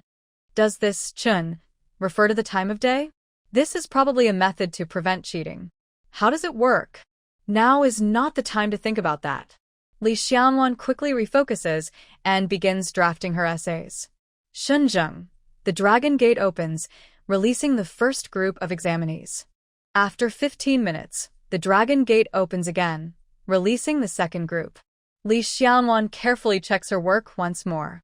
Half of the exam booths on both sides are empty, so she can submit her paper. Li Xiaonuan submits her exam, carries her basket, shrinks her shoulders, and lowers her head, looking cold and shy. She waits a moment. When the Dragon Gate opens for the 4th time, Li Xiaonuan follows the examinees leaving and steps out of the gate. She is confident about this exam. While Li Xiaonuan was busy trying to rhyme in her exam booth, Prince Yu's fleet arrived at the private dock outside Prince Yu's residence in Hangzhou. Outside Hangzhou and Pingjiang City, there are 2 estates left by Prince Yu's ancestors. The dock at Hangzhou Estate connects to the sea and is deep enough to dock warships. There is also a graveyard in the estate that looks like ordinary family graves. Every year, during the court's memorial ceremonies for the meritorious officials at Lingyan Pavilion, officials are sent here for a grand ritual. Prince Yu's estate holds even more ceremonies. Every new prince must visit here to pay respects before officially inheriting the title. In the past, Guyan disliked these old customs, feeling they were outdated. Now, he feels respect and gratitude for the land and the 2 estates. The anchor drops into the water, chain clattering as it falls. The sailors quickly prepare the gangplank. Guyan wears a golden crown and a black robe with snake patterns. Standing tall and serious, he steps off the boat with dignity. He follows the old steward in charge of the estate, walking toward the cemetery to pay respects. They kneel at over 100 graves, burning 2 handwritten memorials for the emperor and his father. It's already noon. Guyan quickly eats, then orders the officials to prepare for departure to Pingjiang Prefecture. He mounts his horse and heads straight from the estate to the Hangzhou Imperial Examination Hall. On this trip to Jiangnan, he is leading officials to observe the local government and gather information on the people's lives. He needs to prepare a report within 10 days. This was such an important event at the Tongxing Academy on Liangzhi Road that he had to go see the scene. However, he only took a quick look, since the examiner was his own uncle. The previous academic official on Liangzhi Road had not yet completed his term when he died of illness last December. His 6th uncle, Wei Yuming, was appointed as the new academic official. Before the spring festival, he hurried south to oversee the annual exams on Liangzhi Road. His 6th uncle was Gu Yan's first teacher. His knowledge and character were beyond reproach. The only criticism of his exams was that they were too difficult. But this was Jiangnan, a place known for its rich literary culture and talented scholars. A tougher exam was not a big problem here. Guyan thought of his 6th uncle, and a warm smile appeared on his usually stern face. Around the 3rd watch, about 9 p.m., Guyan arrived at the Gongyuan Imperial Examination Hall. The gate was crowded with people, each stretching their necks, waiting for their family members to finish the exam and come out. A court attendant led the way. Gu Yan and his group bypassed the crowd and headed toward the side gate of the Gongyuan. When they reached the narrow alley leading to the side gate, Gu Yan, sitting on his horse, prepared to dismount. His eyes swept over the crowd and immediately saw the young girl rushing toward Li Jinju from the steps of the examination hall. Gu Yan was struck like lightning. His eyes widened and his whole body stiffened. "Master?" Stone Gun, the escort, hurried forward, extending his arm, ready to catch him if his young master fell. Ever since the serious illness in December, his young master had been prone to occasional seizures. Now, he looked perfectly fine, but it was as if he had seen a ghost. Stone Gun's shout of master woke Gu Yan. He lowered his eyes to hide the expression in his eyes, then dismounted quickly and coldly said, "Let's go." He strode forward. The attendant used Gu Yan's authority to open the side gate of the Gongyuan. Wei Yuming, the academic official, stood on the steps of the main hall with his hands behind his back. When he heard footsteps, he turned and saw Gu Yan, immediately smiling warmly. "I expected you to arrive. How was your journey? Was it smooth?" The official looked at his only nephew and student with affection. "Quite well. I didn't catch the Yangzhou jasmine, but I didn't miss the osmanthus in Hangzhou. There don't seem to be many candidates this time." Gu Yan looked around. After the first round, about 30% have already been dismissed. Yu Xuezheng snorted and raised his chin proudly. Almost 20% of the people didn't even attempt the questions. That's really too indulgent. Which counties are taking the exam today? Is there any county that failed completely after just one round? Gu Yan asked with a smile. Today is Pingjiang County. Humph. Even if a county fails entirely, it's because they didn't try hard enough. I am fair and just, Yu Xuezheng said, lifting his chin. Are those freshly collected exam papers? I'll go take a look, Gu Yan said. He turned to the long table where the registration lists and exam papers were laid out. His aide approached, but Gu Yan waved him off.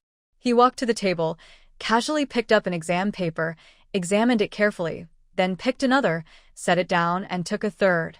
He looked at each one slowly as he moved forward, finally reaching the pile of registration lists. He picked up the top one and flipped through it carefully. When he reached the second register, he saw the name Li Xuedong with a note saying Kunshan County. Gu Yan's eyes flickered slightly, but he didn't pause. He continued flipping through the registers, finished another one, then set it down and returned to Yu Xuezheng. Outside, dusk was falling. Only about 10 exam papers remained uncollected. Will the results be announced tomorrow? With so many papers, can you finish reading them all? Gu Yan fanned himself with a folding fan, looking very relaxed and casual. Not many left. The results will be announced at dawn tomorrow, and the officials will start reviewing immediately. Your mother said you've been eager to go south since last December. She doesn't even know what you plan to do. Do you have any plans? Yu Xuezheng looked down at Gu Yan from above. Uncle appointed me as the exam supervisor here. I just want to follow Uncle and learn a bit, Gu Yan replied seriously. Stop fooling around with Uncle. Yu Xuezheng didn't believe him at all. Tonight I'll review the papers with Uncle, and early tomorrow morning I'll come over to continue learning from him.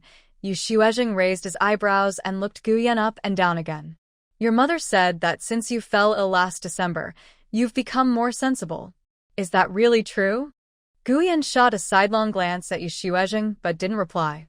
Yu Xuezheng stroked his beard, admiring his beloved nephew with great affection. This nephew of his was perfect in every way, beautiful and talented. Who knew which lucky girl would end up with him in the future? After the exam results are announced, whether there will be a follow-up interview is not fixed by the court. It is decided by the scholar official in charge. In the past, the two previous officials randomly selected a few people for a follow-up interview, asking 1 or 2 questions about classics or laws before moving on. No one knew how this year's official, Wei Xuezheng, would handle it. Li Zianan was cautious. She and her eldest sister arrived early at the gate of the Gongyuan Imperial Examination Hall, hiding in a corner, waiting for the draft list to be posted. Some clerks beat a copper gong and posted a large piece of paper on the wall outside the hall. The waiting crowd surged forward. Li Zianan stood close to Li Jinju, pushing forward with the crowd. Staying on the edge, listening carefully to the noisy chanting. 37 candidates at the Shangzi desk. The draft list was arranged by desk number, and Shang was Li Xianin's desk. She pulled Li Jinju gently, who quickly looked at her. Li Xianin looked up at Li Jinju, her smile spreading from her eyes, her face blooming like a flower. A few steps away, Li Wenhui crossed his arms and looked confused as he listened. Finish the exam before talking to him, Li Xianin whispered softly, glancing at Li Wenhui. Yes, Li Jinju agreed. The two of them watched Li Wenhui, and when he wasn't paying attention, they slipped into the crowd behind the wall, waiting for the follow-up interview. Two clerks came out of the Yimen examination hall, holding a roster, calling out desk numbers loudly. Li Xianin released Li Jinju's hand and moved toward the Yimen. The thick roster listed over 200 names, and they entered through the Desheng gate. Li Xianin walked among the large group of candidates, slowly breathing and thinking about Mr. Gao's instructions. If many people are on the draft list and all are called back, then this follow-up is used to dismiss people. She must be very careful. This time, she didn't go to the designated room. In front of the Desheng hall, there were rows of tables, each with a 3-character nameplate. Li Xianin sat at the Shangzi desk. After a moment, a clear chime of a copper bell sounded, and the official Wei Xuejing's voice rang out. The exam questions are on the tables. Choose one question, limited to 1 incense sticks burning time. Now, start the exam. Li Xianin hurriedly opened the sealed envelopes, revealing 3 sheets of paper: classics, history, and poetry. Without hesitation, she chose the classics and immediately began to think. The clerk walked past the desk and put away 2 other exam papers. Since Li Xianin entered, Gu Yan had been slightly squinting at her. She wore rough, dull black and gray clothes, had a long neck, thin arms, and lowered her head carefully, but not timidly. This girl is very brave. She dared to impersonate someone else for the exam. Truly impressive. After the exam was announced to begin, Guyan stepped down from the platform.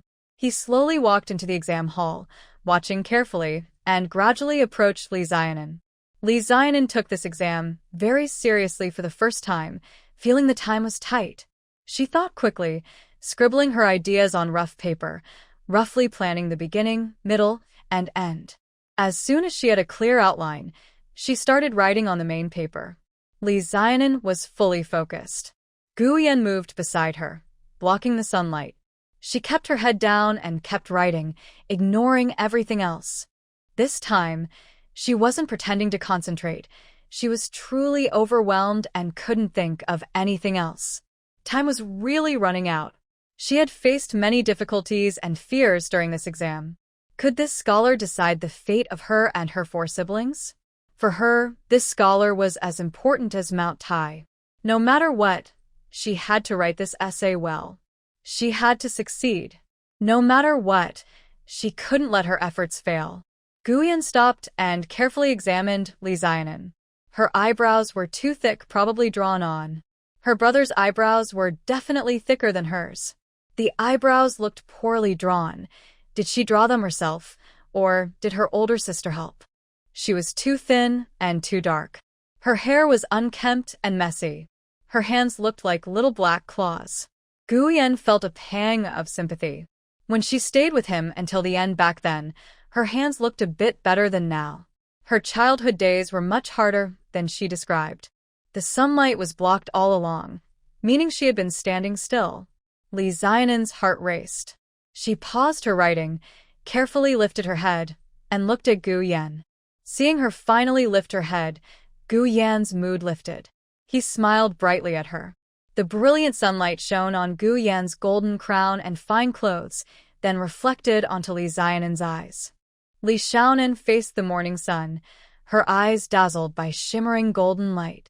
The person before her wore a bright crown like the sunrise, shining with a pure glow, surrounded by a dark aura beyond the crown. The light from the crown and sunrise made Li Xiaonan's eyes sting. She blinked, lowered her head expressionlessly, and her test paper was filled with flickering gold stars. Li Xiaonan rubbed her eyes with the back of her hand, blinked several times with effort, easing the flickering stars, then quickly resumed writing vigorously. The incense stick was short and thick, burning very fast. She had to give her all. This essay was the key to whether she could pass as a scholar. It was the future of her family's life. Li Xiaonan looked at him without expression, lowered her head. Gu Yan's smile froze instantly. Embarrassment and shame flooded over him. He tightly pressed his lips and instinctively looked around. The other examinees were all busy writing. None looked up and no one paid attention to him. Gu Yan's heart eased slightly. He squinted, glancing at Li Xiaonan sideways. After a moment, he suddenly opened his folding fan with a flick, then stepped forward. The green-sleeved girl wouldn't treat him like this. Something was wrong with this girl. Li Xiaonan finished her writing as quickly as possible. The short, thick incense stick was almost burned out. When the incense went out, 20 or 30 scribes stepped forward, coldly collecting the exam papers like autumn wind sweeping fallen leaves from the students' hands. In front of the main hall, wails of despair echoed everywhere. Writing an essay in the time it takes for one incense stick to burn, how could that be possible? Did he think everyone was as talented as the Wei family scholars? Did he think everyone was a genius capable of writing thousands of words at a single stroke? It was too unfair. But the examinees could only wail and dare not curse. That was the talented Wei scholar. In just an hour, the results of the exam were posted. On this list, nearly half of the students from the previous ranking were gone. Li Xuedong's rank rose from 37th to 21st. Han Zhenye dropped from 97th to outside the top 50. Seeing the rankings, Li Xiaonan grabbed Li Jinju and quickly turned to run. After the list was posted, Li Wenhui couldn't find Li Ziyan and Li Jinju anymore. Until the second list of results was released, Li Jinju pulled him as he passed by, and only then did he see the two of them. He quickly followed behind them as they headed back to the foot shop. "How did you do?" "I only heard numbers, no names," Li Wenhui asked, walking and running to catch up, leaning forward to ask. "Let's talk about it when we get back," Li Jinju said, pulling Li Ziyan along.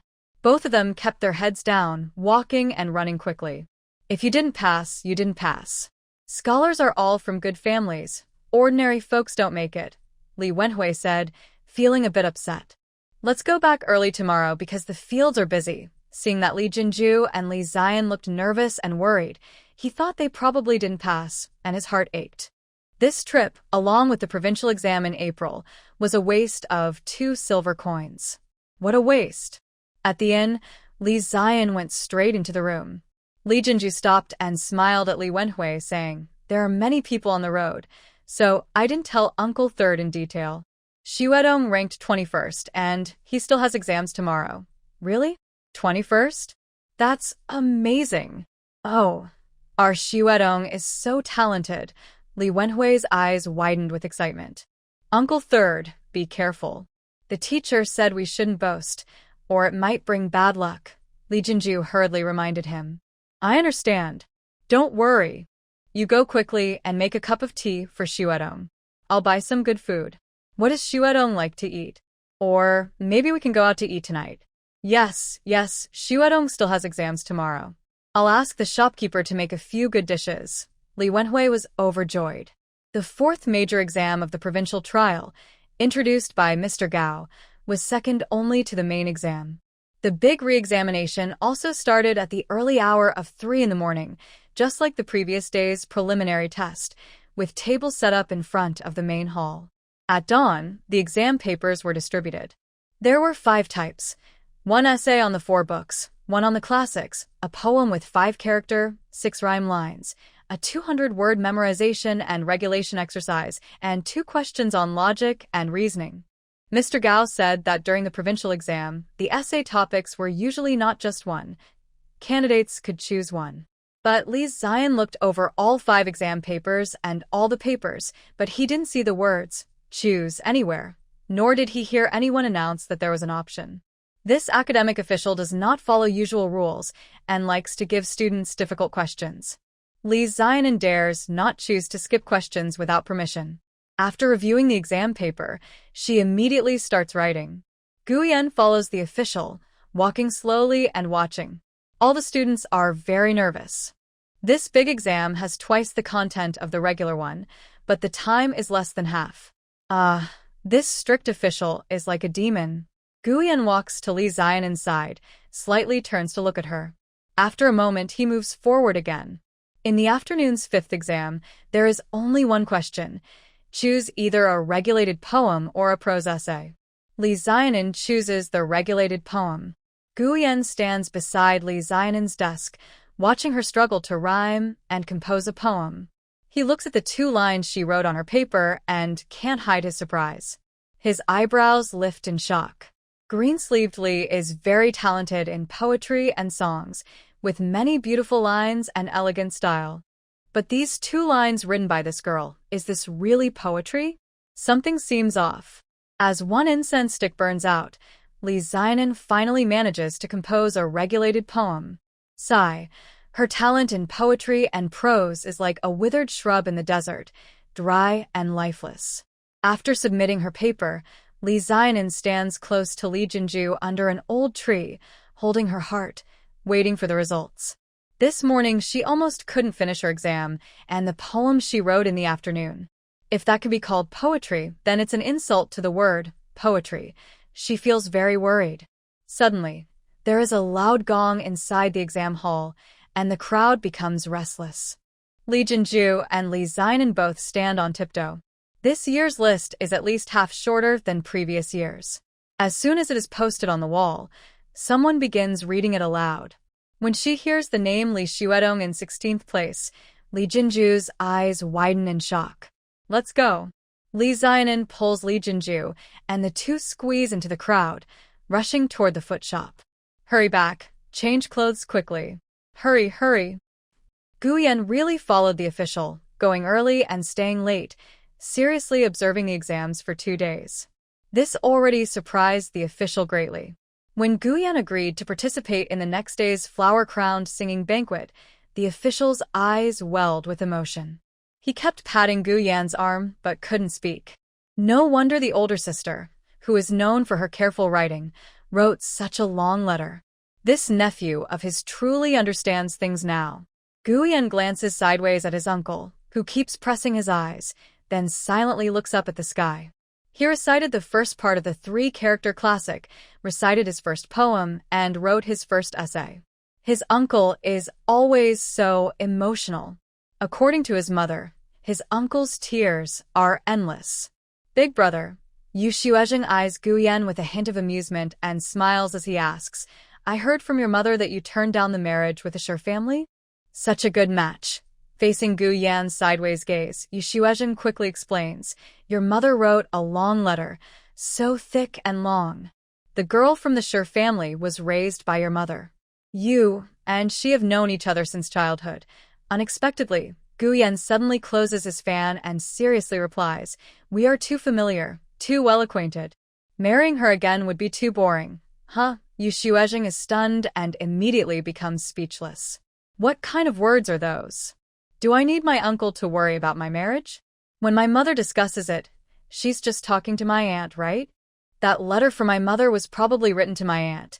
Yu Xuezheng glances sideways at Guyen and snorts. His nephew is good at everything, but he really doesn't like him revealing others' shortcomings. Over there, some counties and some prefectures, it's the uncle's job to worry about which ones. That's what really matters. There are rules for all that, Guyen says, tapping Yu Xuezheng with his fan as they walk toward the other side of the room to the long desk. On one side of the main hall, there is a long desk about 2 zhang, roughly 6.6 meters long. 20 or 30 officials and clerks are busy binding the newly selected scholars' exam papers, copying the list of new scholars for each prefecture, and other small tasks.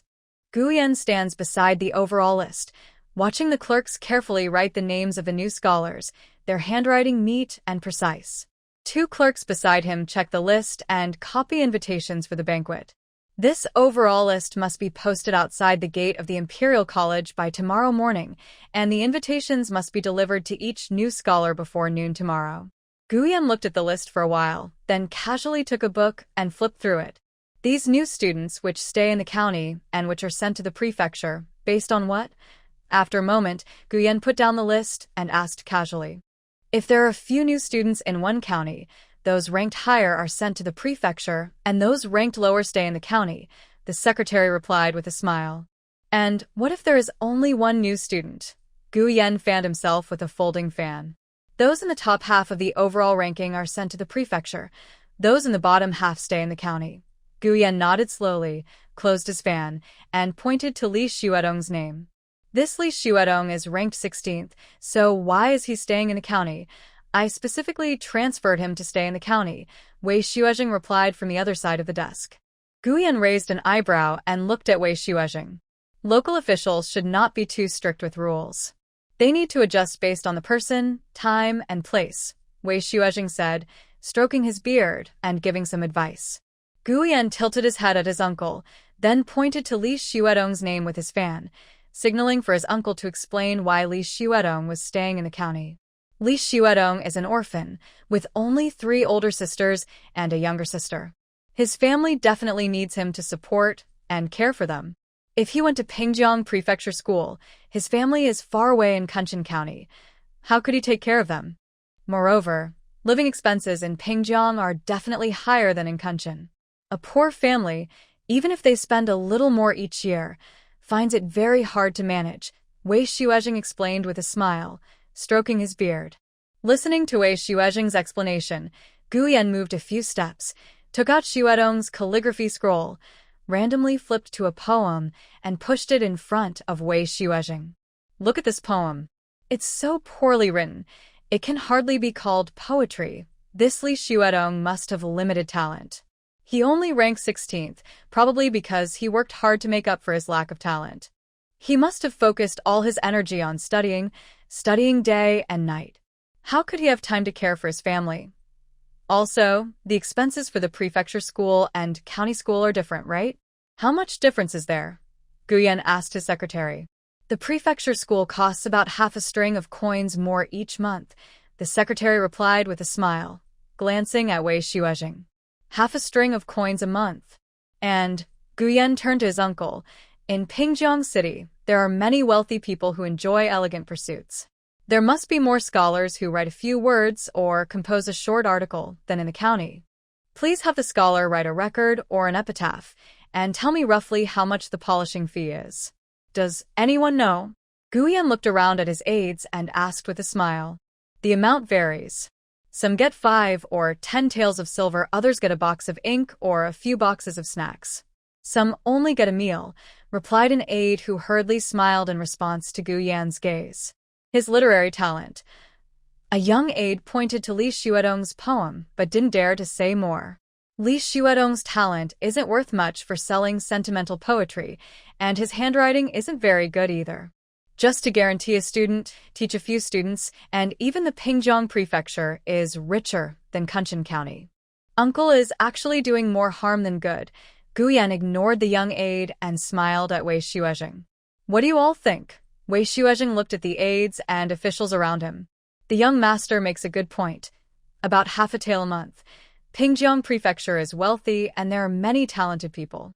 Everyone spoke up, mostly agreeing, some being vague or hesitant. The young master's meaning was very clear. The officials' meaning that both options were acceptable was also clear. So, they would follow the young master's decision. Then, according to everyone's opinion, let Li Xuedong be transferred to the prefectural school. Wei Xuezheng agreed smoothly. Guyen slowly fanned himself with a folding fan, a faint smile on his lips, like a lotus blossom opening in the morning light, making a few aides' eyes dazzle. The young master's good looks are truly handsome. Outside the Gonyuan gate, Li Wenhua stretched his neck. When he heard the name Li Xuedong, he pointed to a familiar-looking long robe and asked a few questions. Confirming that his nephew had indeed passed, he turned a few circles but couldn't find Li Xuedong or Li Jinju. He hurriedly ran towards the foot shop. Li Xianwan and Li Xuedong just finished changing clothes and hadn't spoken yet when they heard Li Wenhua loudly ask the shopkeeper, "Have you seen my eldest nephew? Has he come back?" "My eldest nephew ranked 16th. My eldest nephew is now a scholar. He's back, he's back." Oh wow. Congratulations. Congratulations. Little third, go buy firecrackers, 500 bangs. Buy 2 bundles. Hurry up. Our shop has a scholar. Oh wow, that's amazing. I must go and give a congratulatory gift for our scholar. The shopkeeper's voice was louder and more excited than Li Wenhua's. Li Xuedong stood stiffly at the door, flustered and busy, listening to the shopkeeper's string of lucky words. Before the shopkeeper finished speaking, the customers inside had gathered around, chatting eagerly and congratulating Li Xuedong. Li Xuedong's face turned red with embarrassment. Thank you all. My younger brother studied all day and is exhausted. He's weak. Third uncle, Li Jinju hurried forward and stood in front of Li Xuedong. Yes, yes. My big nephew worked very hard. I tell you, he's so thin because he studied so much. Let my nephew rest now. Li Wenhua quickly stepped forward, blocking the doorway and bowing to thank everyone. Li Jinju pushed Li Xuedong inside and closed the door. Li Xuedong sighed in relief, pulled Li Jinju close, and whispered very softly, Big sister. Did he really pass? Yes, our girl is very talented. Li Jinju was full of joy, hugging Li Xiaonan tightly. Today's exam had many questions. We must hurry. Li Xiaonan was copying the questions quickly, raising her pen so she wouldn't smudge her sister's arm with ink. Li Xiaonan and Li Xuedong whispered about the exam, their heads close together. Li Jinju closed the door and sat by it, sewing quietly, listening carefully to the sounds outside. Li Xiaonan looked at Li Xuedong, and Li Jinju watched them both until dawn. By then, Li Xuedong had memorized the questions from the 4th and 5th exams thoroughly, and the 3 of them finally went to bed fully dressed.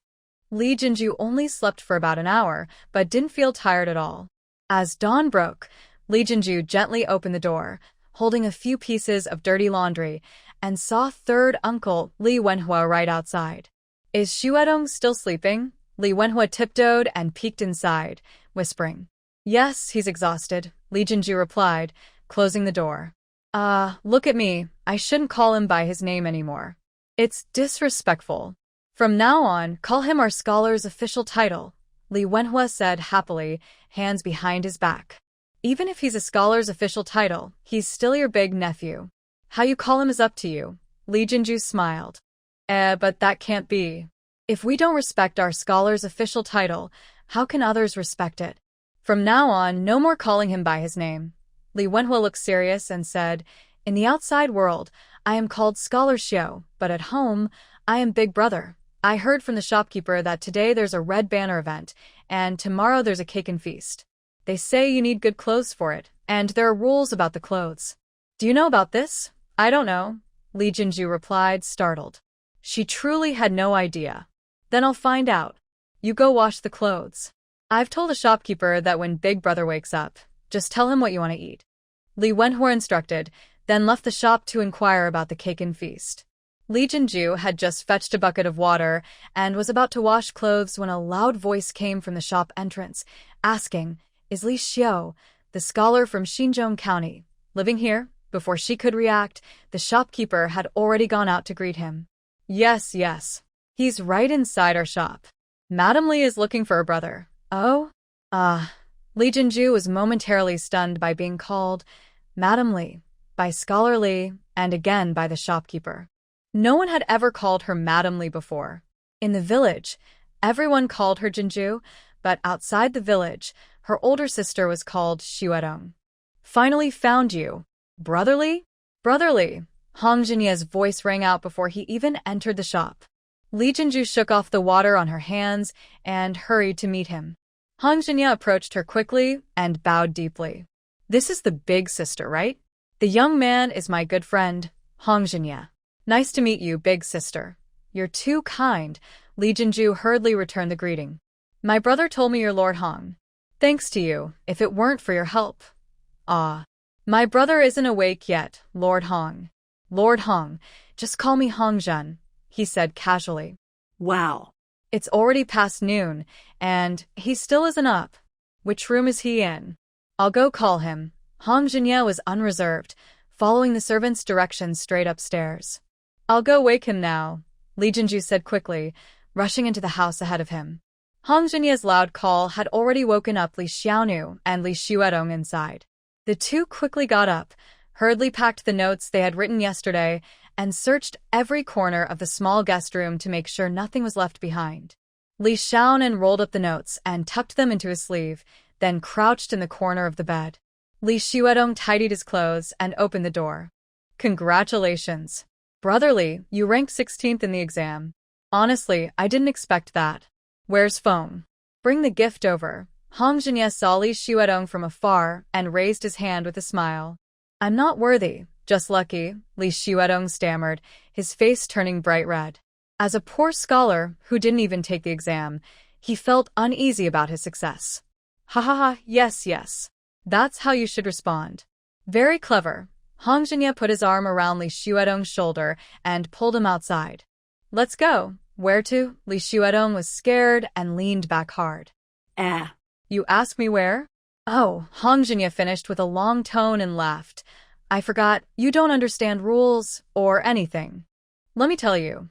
Since you passed the exam, you need to go to the Confucian Temple and the City God Temple today to thank the gods. After that, we need to visit the Pingjiang Club. Since the results came out yesterday, our Kunshan Merchants Association and the Pingjiang Club have been looking for you everywhere. No one knew where you lived. They only found me later, smart of them, knowing to come to me, because I can find you. Let's hurry. Hong Jinya spoke as he dragged Li Xuedong out. Li Xuedong was pulled along and stumbled all the way. Thank the gods with copper coins. Why does the Pingjiang Club want to see me? Sigh. Don't be in such a rush, tell me first.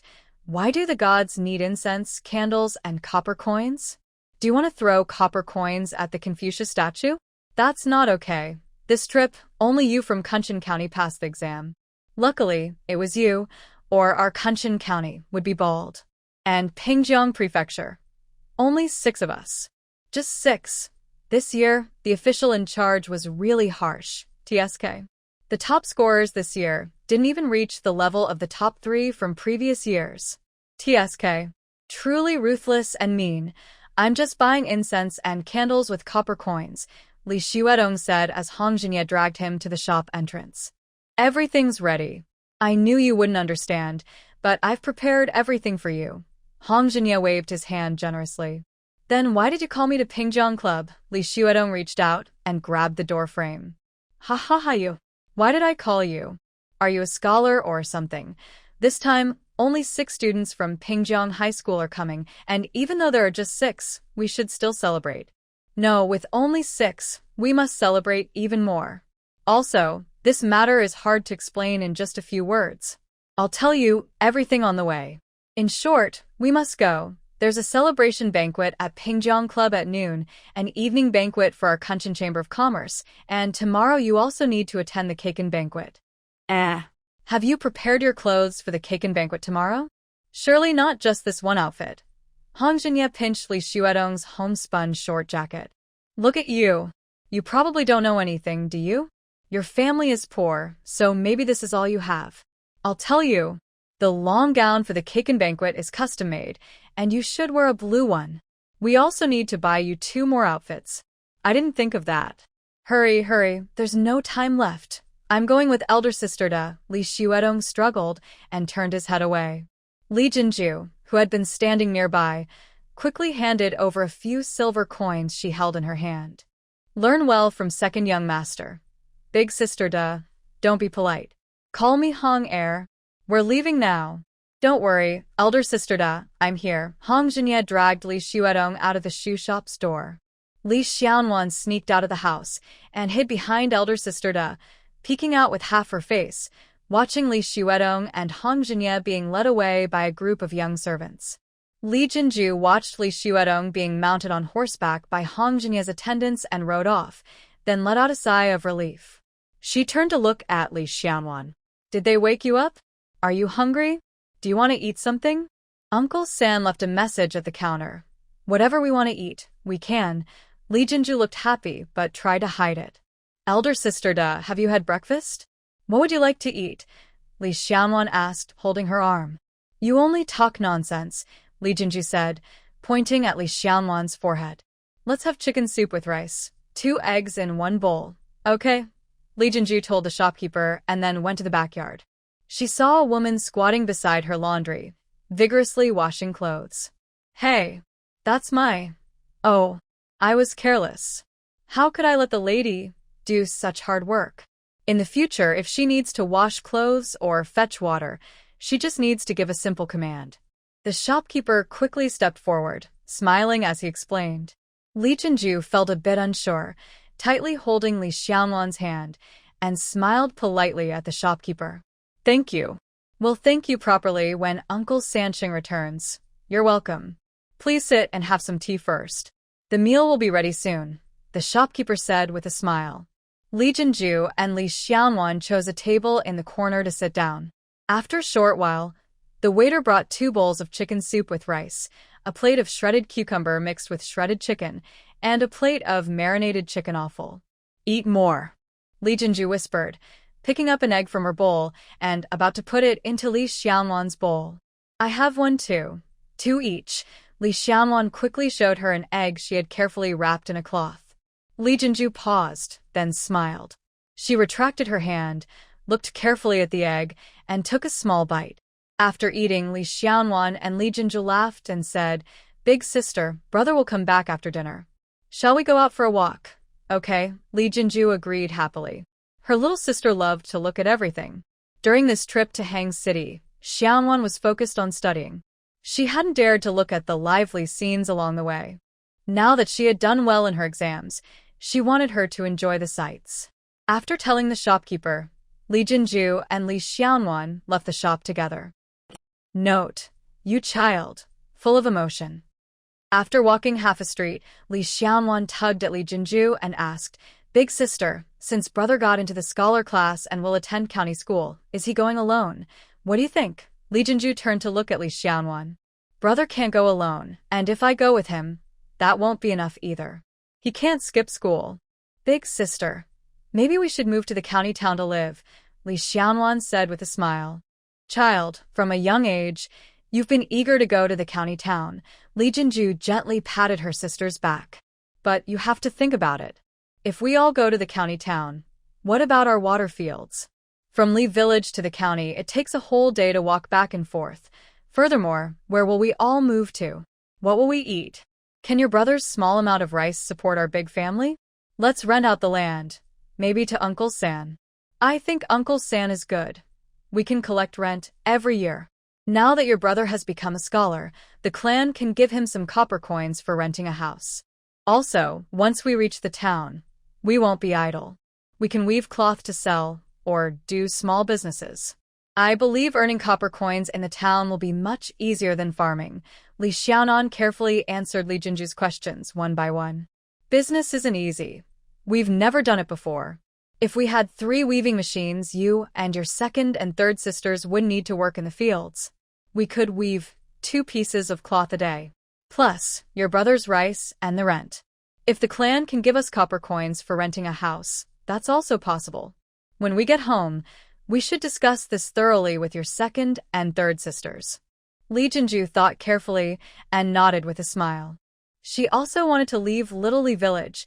She didn't find that village memorable. Good, Li Xiaonan said happily. They wandered around until it was almost dark and returned to the foot shop. Li Wenhua was even later than they were by a cup of tea. Are you in a hurry? Old clothes shops in Hang City are many. I looked around a few streets first. Later, I heard that clothes in the southern city are cheap, so I went there. It really is cheaper. Look at this long gown, made of authentic Yangtze fabric. I just washed it once. Look at this fabric, so fine. And the stitching, only 700 big coins. Li Wenhua took a piece of mulberry bark paper from his pocket, carefully untied it, revealing a corner for Li Jinju to see. Uncle San ran all day just to buy this long gown. Li Xiaonan leaned in to look at the indigo blue corner showing. Li Wenhua rolled his eyes at Li Xiaonan but said nothing. This little girl did nothing but eat or sleep. He was most annoyed by lazy people. Is this for Xuedong? Li Jinju carefully touched it. Scholar Gong. No more calling him by that name. Tomorrow's cake and feast, there are rules about what to wear. It has to be this kind of blue, with a light blue border. See? That's the style. Our Darren is now a scholar. From now on, he needs to wear long robes every day. We have some fine cloth at home. When we return, I will take out a piece and make a new robe for Darren. 2 robes should be enough for him to change. What about Darren? Li Wenhua looked around and focused on the shrimp steamed egg in front of Li Xiaonan. His face showed concern as his brows furrowed. He said he went to thank the gods with second young master Hong early this morning. There are banquets planned for noon and evening. Li Jinju answered with a smile. We can just eat a little. This bowl of steamed eggs is too much for a young girl like her, and she doesn't need the shrimp. Li Xiaonan, resting her chin on her hand, watched her third uncle with a sweet smile, feeling very fond of him. Li Wenhua couldn't help but say, we'll just eat casually. This bowl of steamed eggs is too much for her, and she doesn't need the shrimp. Li Jinju quickly pushed the words onto Li Shuedong. This was what Shuedong told us to do. As long as Shuedong said it, her third uncle wouldn't say much. Otherwise, he would keep worrying endlessly. Sure enough, Li Wenhua swallowed his words and didn't continue. Sigh. This little girl's love of eating and laziness is all because her brother and sister spoiled her, especially her brother. Since Shuedong wouldn't come home to eat, Li Wenhua just took a big plate of stir-fried greens with crispy pork bits and a bowl of rice for himself. After eating, Li Wenhua always rested at night. He went to sleep early. Li Jinju, worried, finished cutting the fine cloth bought during the day. Using the double-headed lamp on the counter, she sewed and waited for Shuedong to return. At dusk, a large cart stopped at the shop's entrance. The young servant sitting in front jumped down neatly, placing the footstool. Shuedong poked his head out of the cart. Li Jinju hurried out to greet him. The shopkeeper on duty also quickly came out. Behind the cart, a servant carried a large bundle and handed it to the shopkeeper, saying, Please, deliver this to Mr. Li's house. Big sister, I won't get off the cart. Goodbye. Hong Zhenyi leaned against the window, his face flushed with a smile, smelling of alcohol. He waved one hand to greet Li Jinju. Thank you. Li Jinju stepped forward to support Shuedong and called out her thanks loudly. I didn't drink much, just took a sip. It's fine, Shuedong said, pulling away from his big sister. Really, it's fine? Li Jinju leaned in to smell him. Sure enough, the scent of alcohol was on him, but his mouth was clean. Quickly, have the kitchen boil 2 buckets of hot water. Master Li smells strongly of alcohol and needs a good wash. Otherwise, if there's a wine smell at tomorrow's vegetable feast, it won't be good. The servant handed the bundle to the door and kindly suggested. Li Jinju thanked the servant, took the bundle, and went into the room.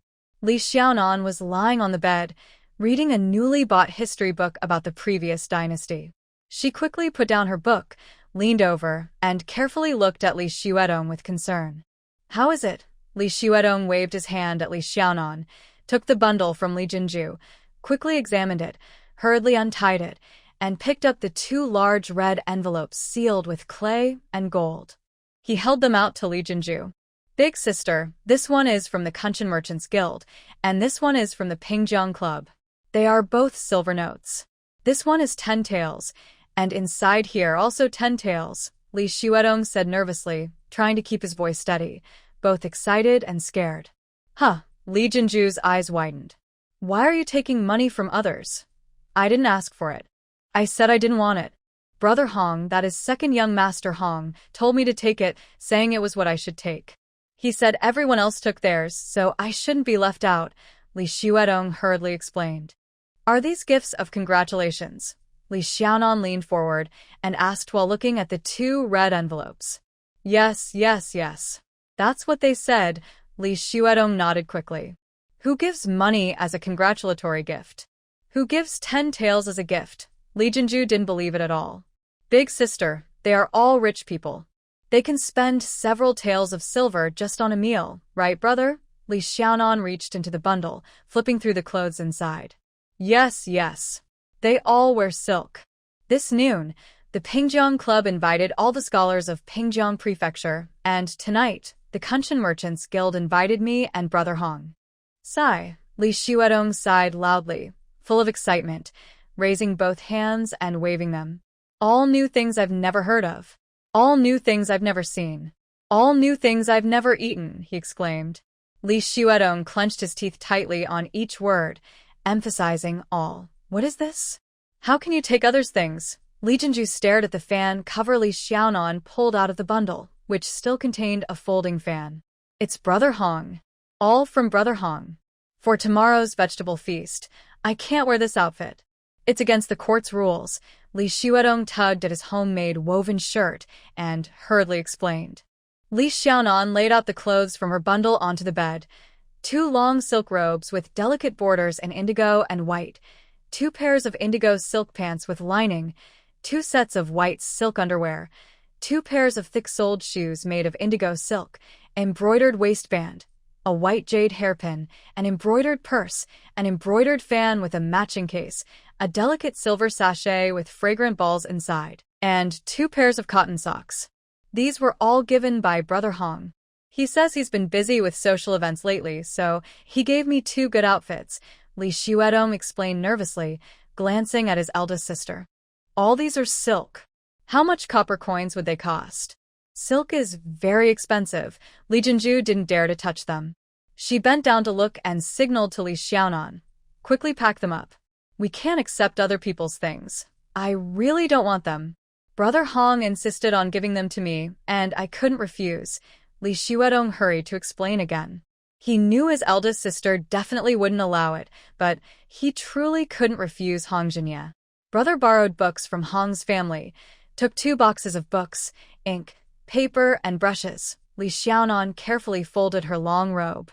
Li Jinju was speechless. After a moment, she sighed.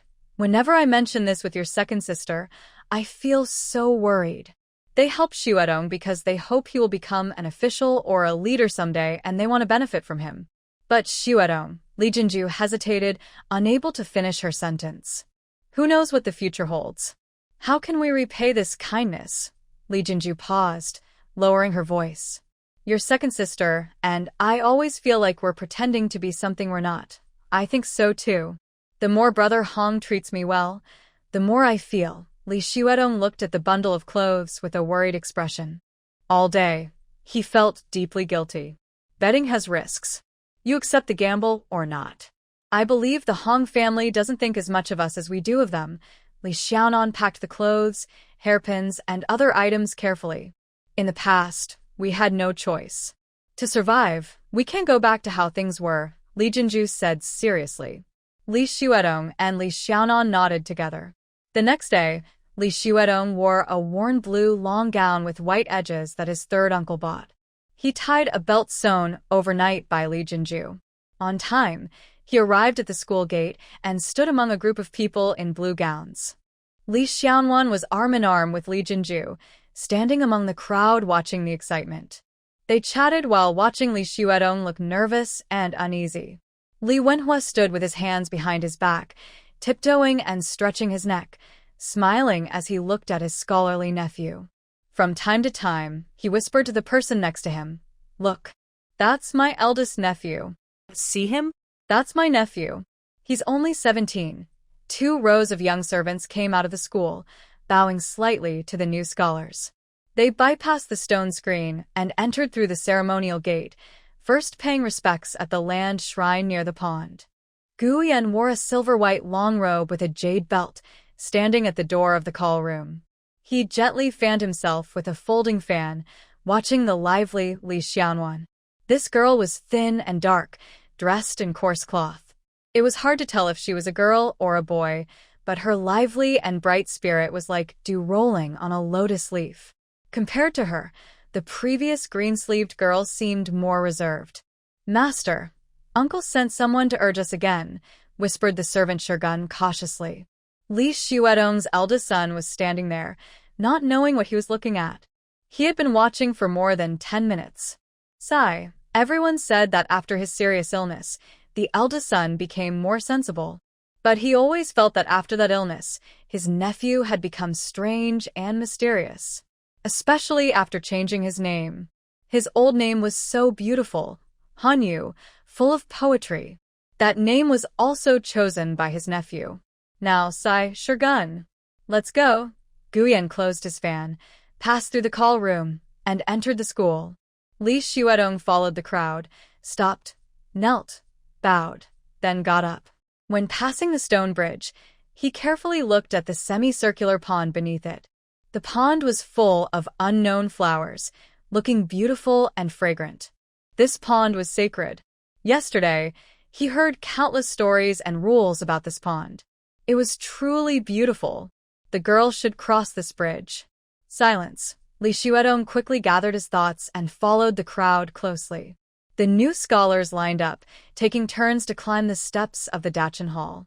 They received 2 new books from the officer in charge and had a red velvet flower pinned to their hats by him. Guyan stood beside the officer, swinging a folding fan, casually observing the new scholars. Li Xuedong was nervous, with beads of sweat on his forehead. He took the new book from the officer and bowed deeply with his head lowered. Just as the officer was about to pin a red velvet flower onto his hat, Li Xuedong's deep bow caused the officer's hand to miss. The officer chuckled and said, "Li Xuedong, don't be nervous. Lift your head." Li Xuedong hurriedly looked up at the officer. Since he had no hat, the officer had to pin the red velvet flower onto his hair bun. Guyan carefully looked at Li Xuedong. He did resemble his sister quite a bit. Almost the same facial features, but his sister was sweet and lively. While he looked a bit silly, it was quite surprising. Before noon, Li Xuedong, among the new scholars, turned around the garden wall, stretched his neck to look at everyone. Li Wenhua, waving his hand excitedly, shouted, "Big brother! Over here, over here!" Li Xuedong, holding his new book, jogged over. The officer in charge crossed the guardhouse and stood beside Gu Yan, looking ahead along Gu Yan's gaze. What are you looking at? Local customs and people's manners. Gu Yan withdrew his gaze from the girl holding a child and pointed his folding fan at a few women nearby who were also holding children. You see these women, their children still in their arms, already teaching them, study hard, and aim to pass the imperial exams with honor. The culture in Jiangnan is thriving, no wonder it's famous. It's rare to see you observe local customs so carefully. The officer in charge looked at his nephew with great satisfaction. I plan to set out tomorrow to visit Pingjiang Prefecture. Gu Yan changed the subject. I was about to ask you, your aunt said you're moving south to Pingjiang City this year? The officer asked. Gu Yan nodded. Why move to Pingjiang City? Isn't Hangzhou good? The officer frowned. Hangzhou is indeed good, but I'm going to Pingjiang because my uncle is there, Gu Yan said with a smile. If your uncle is in Hangzhou, shouldn't you live there too? Are you afraid your uncle will watch over you while you study and write? Or are you hiding from him? The official Yu Xuezheng was partly sincere and partly false. When I was young, I never avoided my uncle when studying and writing. Gu Yan looked at Li Xiaonan and the others walking out of sight, then turned around. Uncle Yu Xuezheng also has the task of observing people's feelings. I came here to do the same. Since we are both in Hangzhou, isn't that just doubling the work? That's not right. If you can't move around easily in Hangzhou, then I can only go to Pingjiang Prefecture. Gu Yan smiled at Uncle Yu. That's not what I mean. Uncle Yu chuckled. Understanding the people's feelings means checking around everywhere. The routes in Jiangnan and Zhejiang are not very long. You've been used to riding horses and traveling since you were young, so it's easy for you to go anywhere. You're just making an excuse. If my mother hears you say that, she will definitely scold you, Gu Yan said, tapping his uncle's arm with a fan. Just riding around for a quick look won't show much. To truly understand the people's feelings, you need to live among them, buying daily groceries, checking prices for vegetables, grains, fabrics, oil, salt, soy sauce, and vinegar. You need to spend time in taverns and tea houses, listening to local stories. Only then can you see what the real life is like. That's just an excuse. Uncle Yu shot a sidelong glance at his nephew. Although he didn't understand why his nephew wanted to stay in Pingjiang City, and although his nephew's words sounded perfectly reasonable and flawless, his gut told him it was nonsense. Your mother is worried about you living alone in Pingjiang City. She said if you insist on staying there, she will take your sister with her to look after you. That way, I'll be left alone here in Hangzhou. Uncle Yu tried to persuade Gu Yan in a different way. My aunt is a bit worried, But she has no plans to go to Pingjiang City to watch over me, Guyen said with a smile. Even if she doesn't plan to go, I insist she should go to look after you. I can't rest easy otherwise. Uncle Yu frowned tightly. I fought in the north with Uncle Wen's family for 5 or 6 years. For a year or two, I didn't even have a servant with me. And you? When you took your post in Weinan County, your mother arrived 2 months late.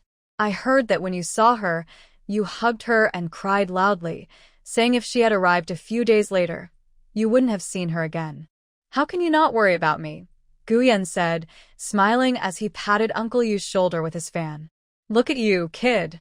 Nonsense, your mother is really something. Why are you telling me these things? We were too young back then. Let's not talk about this anymore. Even if you want to move to Pingjiang City, there's no need to rush. Gao Shuizi and Zhang Chao keep sending people to ask when you'll be free.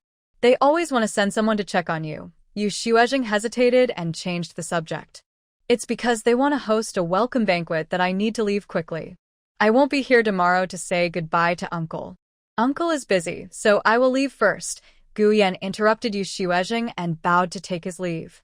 Li Xuedong was surprisingly assigned to the prefectural school, which no one expected.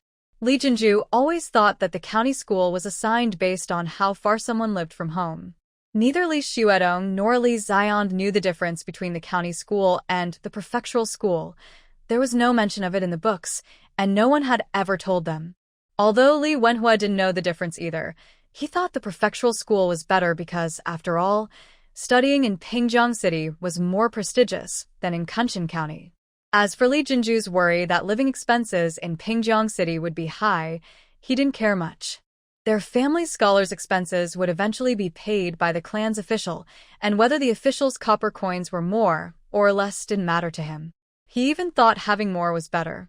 He was quite close to the scholar's official, almost like family. Li Jinju spent the whole journey sewing and worrying. Based on his intuition, he believed the classes at the prefectural school must be harder than those at the county school. Not just the prefectural school, he doubted whether Li Xuedong could handle the coursework at the county school himself. If he couldn't, it might raise suspicion and even lead to the scandal of Anu taking exams for him. That would be a big crime for their family and could involve many others. Let Anu go with him. These two kids had never done proper work since they were young. Now, Anu couldn't even manage to light a stove properly, often burning the fire too high or too low. Besides, studying was mentally exhausting. If Anu went to school to learn and also helped teach Xuedong and did housework, she would surely get very tired. If Xuedong did the chores, it would be unfair because Anu was following her brother to take care of him. It wouldn't make sense for her brother to do chores to take care of her. She and her second and third siblings should follow the same path as the older sister. The third sister, Mao Mao, is rough and unrefined, which definitely won't do. It should be either the second sister or herself. The second sister is quiet and reserved. Since childhood, she has always listened to her older sister, never making her own decisions. The younger sister is bold and proud, daring to think big. The second sister loves her very much and is worried about her going along. She plans to go herself, leaving the second and third sisters at home. They probably can't compete with the third uncle. Also, with only 2 people at home, managing the 30 acres of land would be difficult. Dividing the family of 5 into 2 places would cost more. They should all go together. In the county town, they can still dream. But in Pingjiang City, everything is too expensive. They definitely can't afford to stay there. She thinks they should wait and see when they get home. First, she will ask Mr. Gao if they can transfer from the county school to the prefectural school. If not, she will consider what old Master Quan thinks. The hard part is that it's difficult to explain the trouble of studying at the school. Li Xiaonian sits next to her older sister, watching her sew and feeling worried. Her original plan was to go to the county town first, understand the situation, settle down, and then find a way to move to Pingjiang City. But now, going directly to Pingjiang City, her heart is nervous and uncertain. She doesn't dare speak carelessly about uncertain matters. After the county exam, a large red list of new graduates was posted, and copies were hurriedly sent to various prefectures. Pingjiang Prefecture is only about 300 miles from Hangzhou, and the courier arrived the same day. From Pingjiang City to Kunshan County, it only takes half a day. Huan County Zun received the good news from Pingjiang Prefecture and quickly ordered drums and gongs to announce the news to the Li family and the Li clan. The good news reached Xiaoli village, leaving the villagers confused. Li Yinzhu, working in the fields, heard the shout of good news. She slipped on the waterlogged ground and fell into the rice paddy. Li Yuzhu pulled her up quickly. Li Yinzhu, covered in mud, excitedly jumped and shouted, waving her muddy arms and hands. Li Yuzhu felt her legs go weak.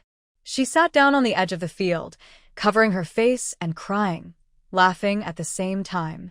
Seeing the scene, the messengers quickly turned around and headed straight for Li's village. Li Wenkai from San Tungbo read the good news once but couldn't believe it. He thought it was impossible. When he wanted to see it again, the messenger was already holding the congratulatory notice and heading straight to Li's village. Li Wenkai followed behind several messengers and ran all the way to Li's village. The whole village was lively and noisy, with firecrackers bursting loudly in front of the ancestral hall. The smell of celebration gunpowder spread from the hall's entrance in all directions. A group of young men shouted excitedly, carrying logs to the hall's door. They could even set up a flagpole at the entrance of the Li family hall, but they needed to pick the best wood. Li Wenkai stood stunned among the bustling crowd. After a while, he slowly turned around and walked back step by step. Xuedong was someone he had watched grow up. When he first learned to read, he couldn't remember a single character in 3 days. Such a slow learner. How could he pass the imperial exam? That's impossible. The more Li Wenkai thought about it, the less he believed it. He grew angrier and more frustrated. How could such a slow, foolish, sickly person pass the exam? It's impossible. Absolutely impossible. Li Wencai's anger grew stronger, and he walked faster. He was sure that someone like Xuedong, such a slow and sickly person, couldn't have passed the exam. It definitely wasn't him. Someone else must have taken the exam for him.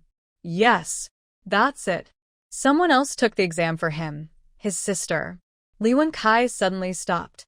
His lazy, gluttonous sister, that little girl, it must be her. That clever girl, she could memorize after hearing once, remember after seeing once. It had to be her who took the exam for Xuedong. It must be.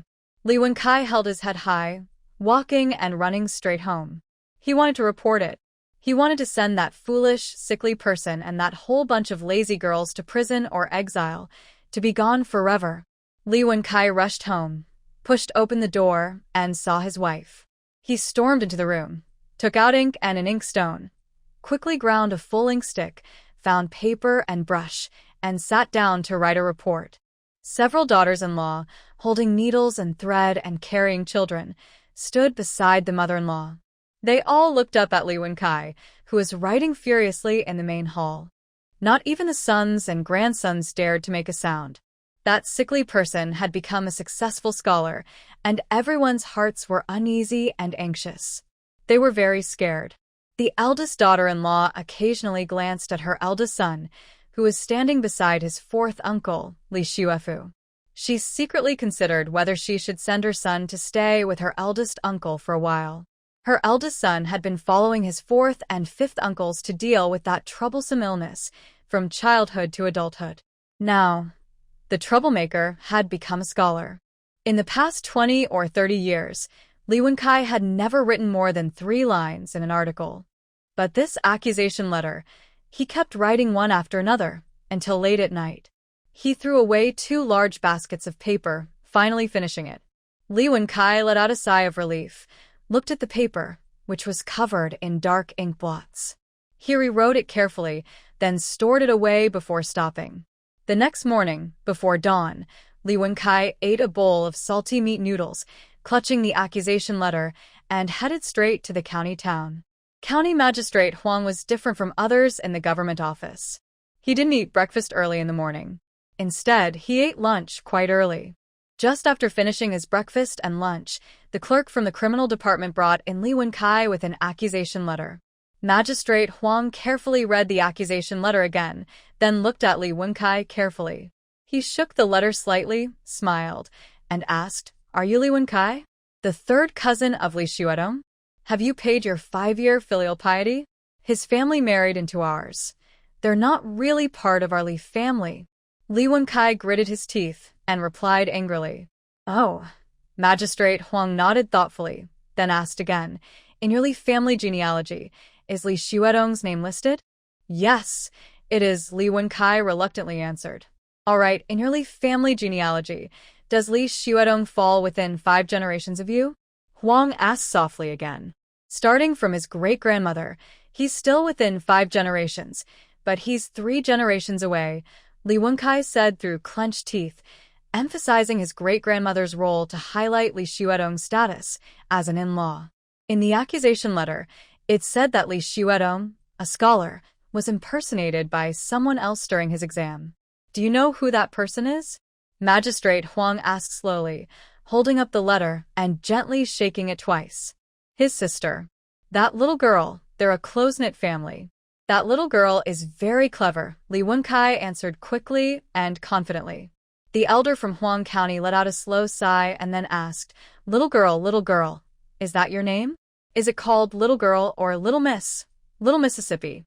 Her mother didn't want to have more children, but she got pregnant again.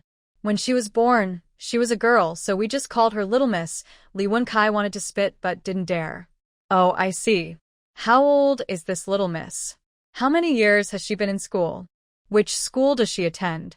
Who is her teacher?" "She is 15 this year. They say she is 2 years younger than Xuedong, but actually only 1 year.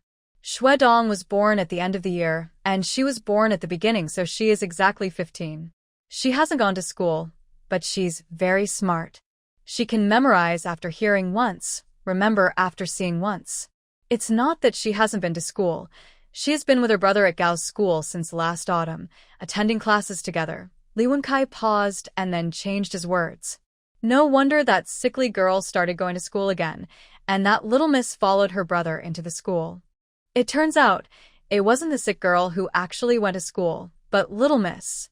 The magistrate from Huang County let out a long, drawn-out sound and placed the accusation on the table, smiling at Li Wenkai. "This matter is very serious and requires careful investigation. We must find out the truth. You can go back now. May I ask how many days it will take to find out the truth, County Magistrate?" "It's obvious. There's no need to investigate." Li Wenkai was not afraid of this kind and gentle county magistrate. He was very familiar with the county grain clerk and the officials. The magistrate was known to be very kind, and he had heard this from the grain clerk several times. 3 days at the shortest, no more than 5 days. "Rest assured, go back first," the magistrate said with a smile and waved his hand. "Then I will go back and wait. County Magistrate, please investigate thoroughly and handle this fairly."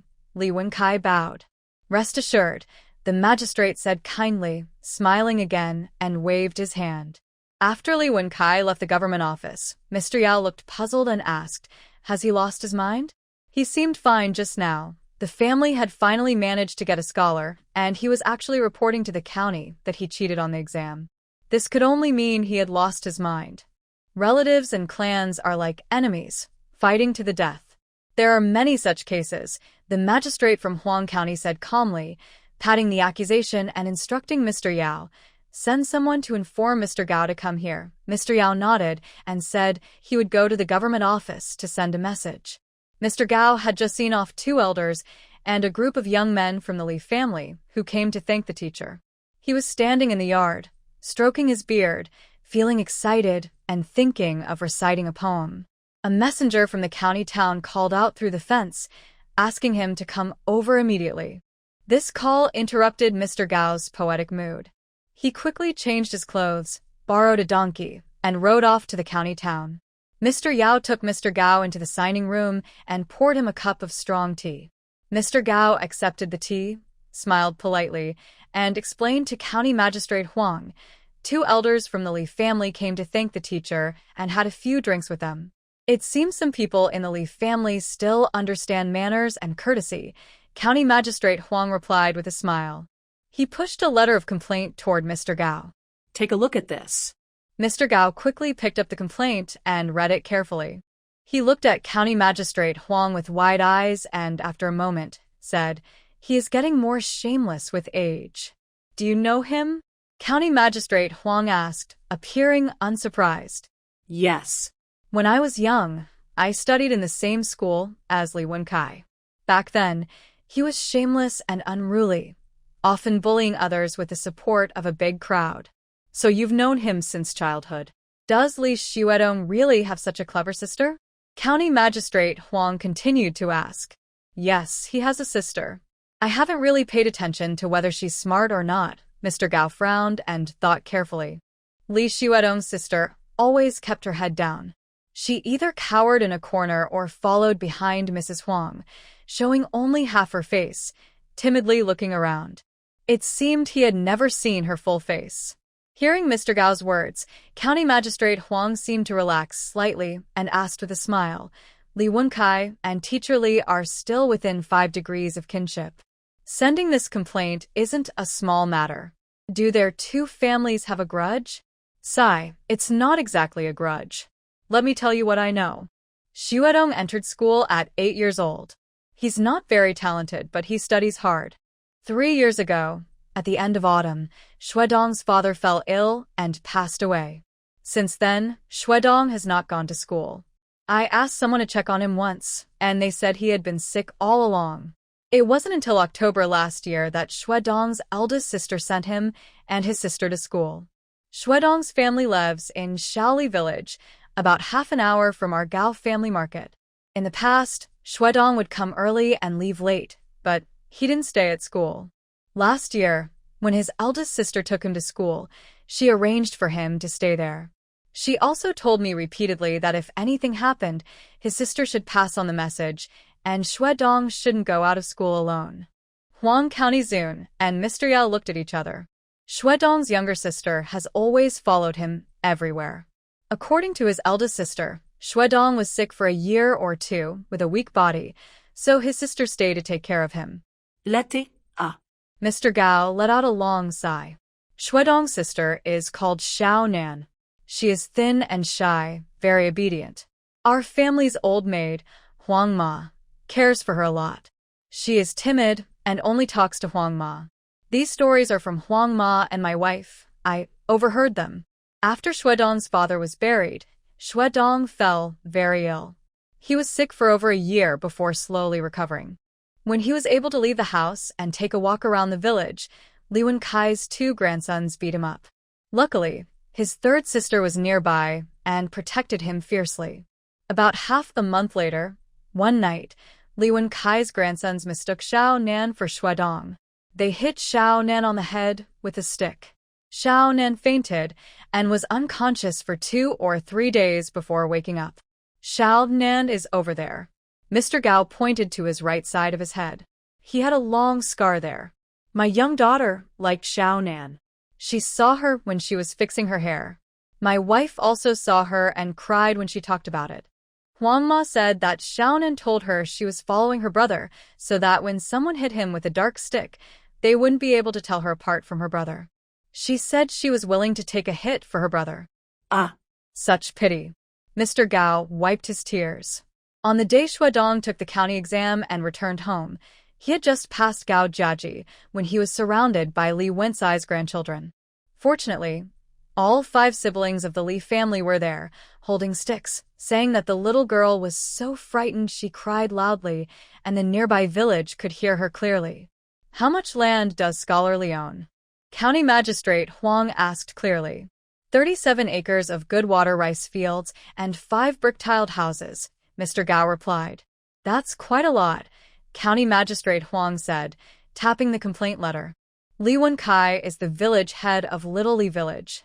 His older brother is a clan elder, and the clan leader is his cousin within 3 generations. Li Wenkai has 5 brothers, and he has about 17 or 18 sons and nephews. There are even more grandchildren. The family is large and powerful, and I hear no one dares to provoke them. Heaven has a kind heart. Xuedong passing the scholar's exam is a way for his siblings to find a way out, Mr. Gao wiped his tears again. His family Shuedong has a hard life. Where did the money come from for Scholar Li to take this exam? Do you know? County Magistrate Huang asked again. It came from the elder lady of their clan's Wang character house, Lady Kuang Li Hui Shirquan. Mr. Gao explained that after Shuedong ranked third in the county exam, he went to his clan, but they didn't care. Lady Kuang secretly found him and told him the story in detail. County Magistrate Huang nodded slowly and smiled at Mr. Gao. I understand roughly. This case must be investigated. When the time comes, I will trouble Mr. Gao to go there. Your Honor, you are too kind. I am always ready to listen. This matter, I hope Your Honor can do justice for Shuedong and his siblings. Li Wenkai is truly too overbearing. Mr. Gao glanced at the complaint letter, almost wanting to spit on it. Rest assured, sir. Thank you for your help, County Magistrate Huang said with a smile. At dawn, Gu Yan, under the escort of the young guard and his bodyguard, bypassed Hang City and headed straight for the Jiangnan Customs Office in the northeast corner of Pingjiang Prefecture. They changed horses twice along the way, arriving outside Linhai town before noon. Gu Yan rode his horse up a small hill, gazing at the busy three towns of Linhai with excitement.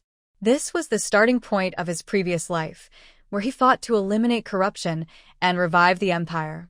He had been bold and unstoppable here. It was also the place where he was defeated halfway and died far from home. Last time, he overlooked many hidden dangers. These dangers spread out from here, connect everywhere, grow stronger, and ultimately destroyed his and the emperor's efforts to rebuild the empire. They also led to his and the emperor's downfall. Now he has come back here once again, standing in this place. This time, 5 years earlier than before, he is no longer the impulsive young man who only cared about rushing forward. Gu Yan loudly snapped his whip, pointing ahead to the bustling scene. Let's go. The Jiangnan Customs Office, which spans across both sides of an island, covers a large area. Gu Yan changed out of his riding clothes and put on a light blue long shirt made of Hangzhou silk, tied with a matching silk ribbon. He fanned himself with a folding fan as he walked among the busy crowd, looking around left and right. Occasionally, he stopped, leaned in carefully to observe, just like a traveler visiting Linhai town for the first time. He reached a shop with a bright red sign that had the character he on it. Gu Yan paused, looking at the vivid he character, narrowing his eyes. He hesitated for a moment, then shifted his gaze from the sign to the shop, then back to the he character. He continued to walk forward, still fanning himself. This he character came from their Prince Rui's residence. The He family are servants of Prince Rui's estate, responsible for managing the estate's properties in Linhai town and the separate residence in Pingjiang City. Gu Yan had always regarded them as loyal servants of the prince's household, as his own people. It was only much later that he realized that, in the He family's eyes, the true masters of the properties in Linhai town were actually the He family themselves. They were the real rulers of Linhai town, the true masters of the Jiangnan Customs Office. The prince's estate was merely a dog or horse they used for their own purposes. Gu Yan continued walking leisurely, observing as he went. He passed by a grand tavern with colorful banners and carved beams. He stopped, looked up, then suddenly folded his fan and stepped inside through the lively entrance. Inside, he looked at the delicately arranged dishes, pointed, and asked about the special ingredients or flavors of each dish. He picked out 5 or 6 dishes, then sat in a refined private room on the second floor facing the street. From there, he watched the lively scene below, ate his meal, and then continued exploring. When he reached the entrance of the customs office, across the wide bluestone street, Gu Yan slowly fanned himself, carefully observing the massive customs office, which looked like a beast. After a while, he turned around, yawned, and said, "I'm tired. Let's go back." After leaving the town, Gu Yan mounted his horse and rode a mile or 2. Suddenly, he pulled up and asked with a frown, "Which county is this nearby?" "Return to sir, it's Kunshan County, a small county," Shirgun quickly replied. "Let's go see the scene and observe the weather," Gu Yan said with some reluctance. The phrase, "observe the weather," sounded a bit helpless coming from Gu Yan. Shirgun looked at his young master thoughtfully. His young master was destined for great things.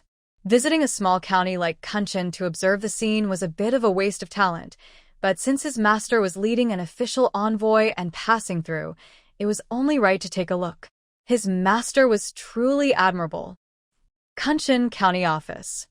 Huang Xianzuan quietly called Wang Zhifang Li Shirguan over to ask about the past conflicts between Li Xuedong and Li Wenkai. After gathering the details, he discussed several points with Mr. Yao. Everything was ready. They just waited for Li Xuedong to return to Kunshan to proceed with the case. In the afternoon, Li Wenhua carried a large bundle and led the way. Li Xuedong and others followed behind. As soon as they disembarked from the boat, they saw Mr. Gao rushing over, holding his long gown front. "I need to talk to my third uncle first," Mr. Gao waved to Li Xuedong and then said to Li Wenhua, "Your eldest uncle told you to hurry back and stay out of sight. If anyone asks, say you went to Linhai to visit your older brother." "All right, I'll go back first." Li Wenhua saw Mr. Gao looking serious, hurriedly handed his bundle to Li Jinju, and quickly headed back to Li's village. Did something happen? Li Jinju's heart tightened. Seeing Mr. Gao's serious expression, she was sure something big had occurred. "It's nothing serious, just a small matter. Let's get in the carriage first and talk later," Mr. Gao replied calmly, then reached out to pull Li Xuedong. He examined him carefully, from top to bottom, and gently patted his shoulder. "Don't worry, it's nothing major. You're now a scholar. Oh, and the little girl is coming too." Mr. Gao carefully looked at Li Xiaonan. Li Xiaonan felt uneasy under his gaze and hid behind her older sister, Li Jinju, only showing half her face. "Xiaonan," Li Xuedong felt guilty and instinctively wanted to explain. "Let's talk after we get in the carriage. Hurry up and go to Li's village." Mr. Gao patted Li Xuedong on the shoulder and led the three of them toward a nearby big cart.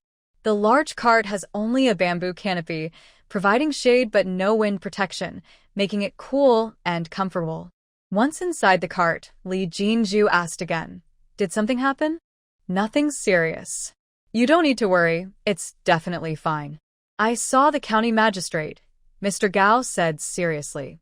After a pause, he continued, "Your third uncle, Li Wenkai, submitted a report to the county office, claiming that the scholar, Xiao Nian, was cheating on the exam." Li Xuedong was shocked and scared, his face turning pale. "Don't be afraid. Look at you, you're a scholar now, so there's nothing to fear. You're just too timid." Mr. Gao patted Li Xuedong kindly. "Li Xuedong is really a good kid. What did the county magistrate say?" Li Jinju's face also turned slightly pale. Li Xiaonan sat close to Li Jinju, lowering his eyes and not daring to speak. What could he say? A clever person like the county magistrate wouldn't believe such nonsense. "I told him everything is fine, don't worry. I already explained to the magistrate that your third uncle, Li Wenkai, wanted to ruin Li Xiaokai's reputation. It was a false accusation. Rest assured." Mr. Gao raised and lowered his hands repeatedly. Although Li Xuedong was officially a scholar, he had just passed the exam and hadn't experienced much, so he was very frightened. His heart was also a bit confused. When he went to the county office, the magistrate, although smiling kindly, didn't say a single reassuring word until the very end. "It's definitely fine," Mr. Gao emphasized. "Everyone knows that Li Wencai's report is nonsense. The magistrate is wise, so don't worry. Listen to me about the main matter." He shifted slightly and looked at Li Xuedong and Li Jinju. "On the day your third uncle submitted the report, the magistrate called me to the county office and asked about the conflict between your family and your third uncle. The next day, it was already dark. Old Lady Quan came to my house. She went straight from the county office to my home, saying the magistrate also asked about the conflict between your family and your third uncle. Old Lady Quan also said that later, the magistrate was very moved and said he must clear Li Xiaokai's name and give him justice. Do you understand what that means?" Mr. Gao looked from Li Xuedong to Li Jinju. Li Jinju kept nodding. "I discussed with Elder Lady Quan, and she needs to stay in Li Jiaji to watch over things. I came here to wait for you and to tell you what's happening. Last night, County Magistrate Huang sent someone to tell me to wait here for you and to go with you to Lijiaji. Magistrate Huang plans to hold a court trial in Lijiaji to investigate Li Wenkai for reporting on the exam cheating case. You don't need to worry about the family. Elder Lady Quan is not an ordinary person. Everything has been arranged. Don't be afraid. Whatever happens, just accept it. I will also talk to Xuedong about the rules of seeing officials. Xuedong, your status is different now. Mr. Gao shifted his position and carefully explained to Li Xuedong how to address Magistrate Huang and how to respond when meeting him. Li Wenzhong, the clan leader, and Uncle Li Wenzhong only learned about Li Wencai's report after Magistrate Huang arrived in Lijiaji from Li Wenhui. Li Wenhui also only found out about the report after seeing Magistrate Huang and his brother Li Wencai.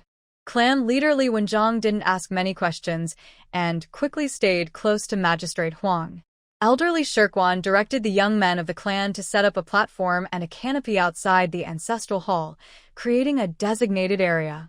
Other elders were busy welcoming the officials and soldiers who came with them, or calling out names from the list provided by Mr. Yao, looking for people around.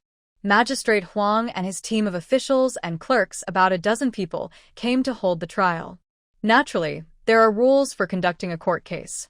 Li Wenhui was so anxious he grabbed his younger brother Li Wenkai and slapped him 7 or 8 times, but he couldn't find out why Li Wenkai wrote the report, let alone get him to take it back. Gu Yan and his team of dozens arrived outside Kunshan County. The leading guards came out to report that County Magistrate Huang Xianzhou had gone to Lijiaji to hold the trial. Hearing the name Lijiaji, Gu Yan snapped his whip and ordered, "Let's go see." The group bypassed Kunshan County and headed straight for Lijiaji. Gu Yan arrived at Li's village when the ancestral hall's front gate was already set up and the platform and shelter were ready. Everyone scheduled to speak had arrived, including Li Yuzhu and Li Yinzhu, who stayed at home. Everything was prepared, just waiting for the defendant, Li Xuedong, and Li Xiaocai. Gu Yan and his group of 30 or 40 people, dressed in bright clothes and riding fine horses, looked very showy and eye-catching. When they reached the edge of Li's village, Gu Yan glanced sideways at a few women by the roadside who stared at him with blank, silly faces. He pulled his horse to a stop. Without needing instructions, Shirgun hurriedly handed him a black veil and hat. His family's heir was very handsome, but hated being watched. Whenever he went out, wearing a veil was essential. Gu Yan put on the veil, mounted his horse, and looked far away at the county magistrate, Huang Xianzhou. Huang Xianzhou was also looking in his direction. Gu Yan stared openly at Huang Xianzhou. The last time he saw Huang Xianzhou, he was already serving his second term as magistrate in this small Kunshan county and had been here for 7 years. Back then, he was even darker, thinner, and more annoying than now.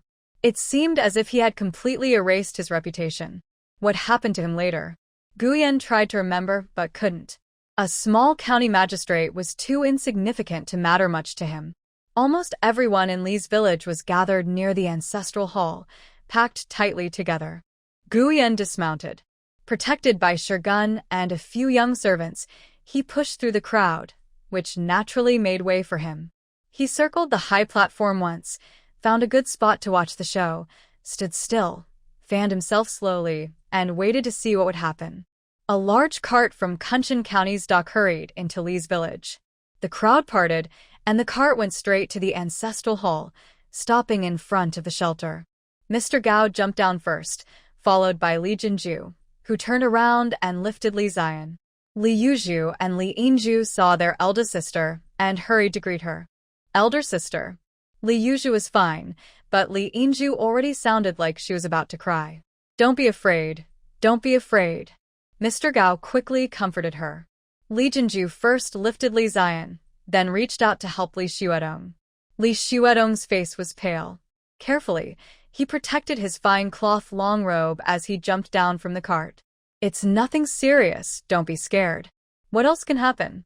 Li Jinju looked at the already set-up platform and shelter, patted Li Yuzhu and Li Yinzhu softly, and lowered her voice. When the eldest sister returned, I no longer felt afraid. Li Yinzhu stood close to the other side of the eldest sister. Since the eldest sister came back, She truly felt no fear anymore.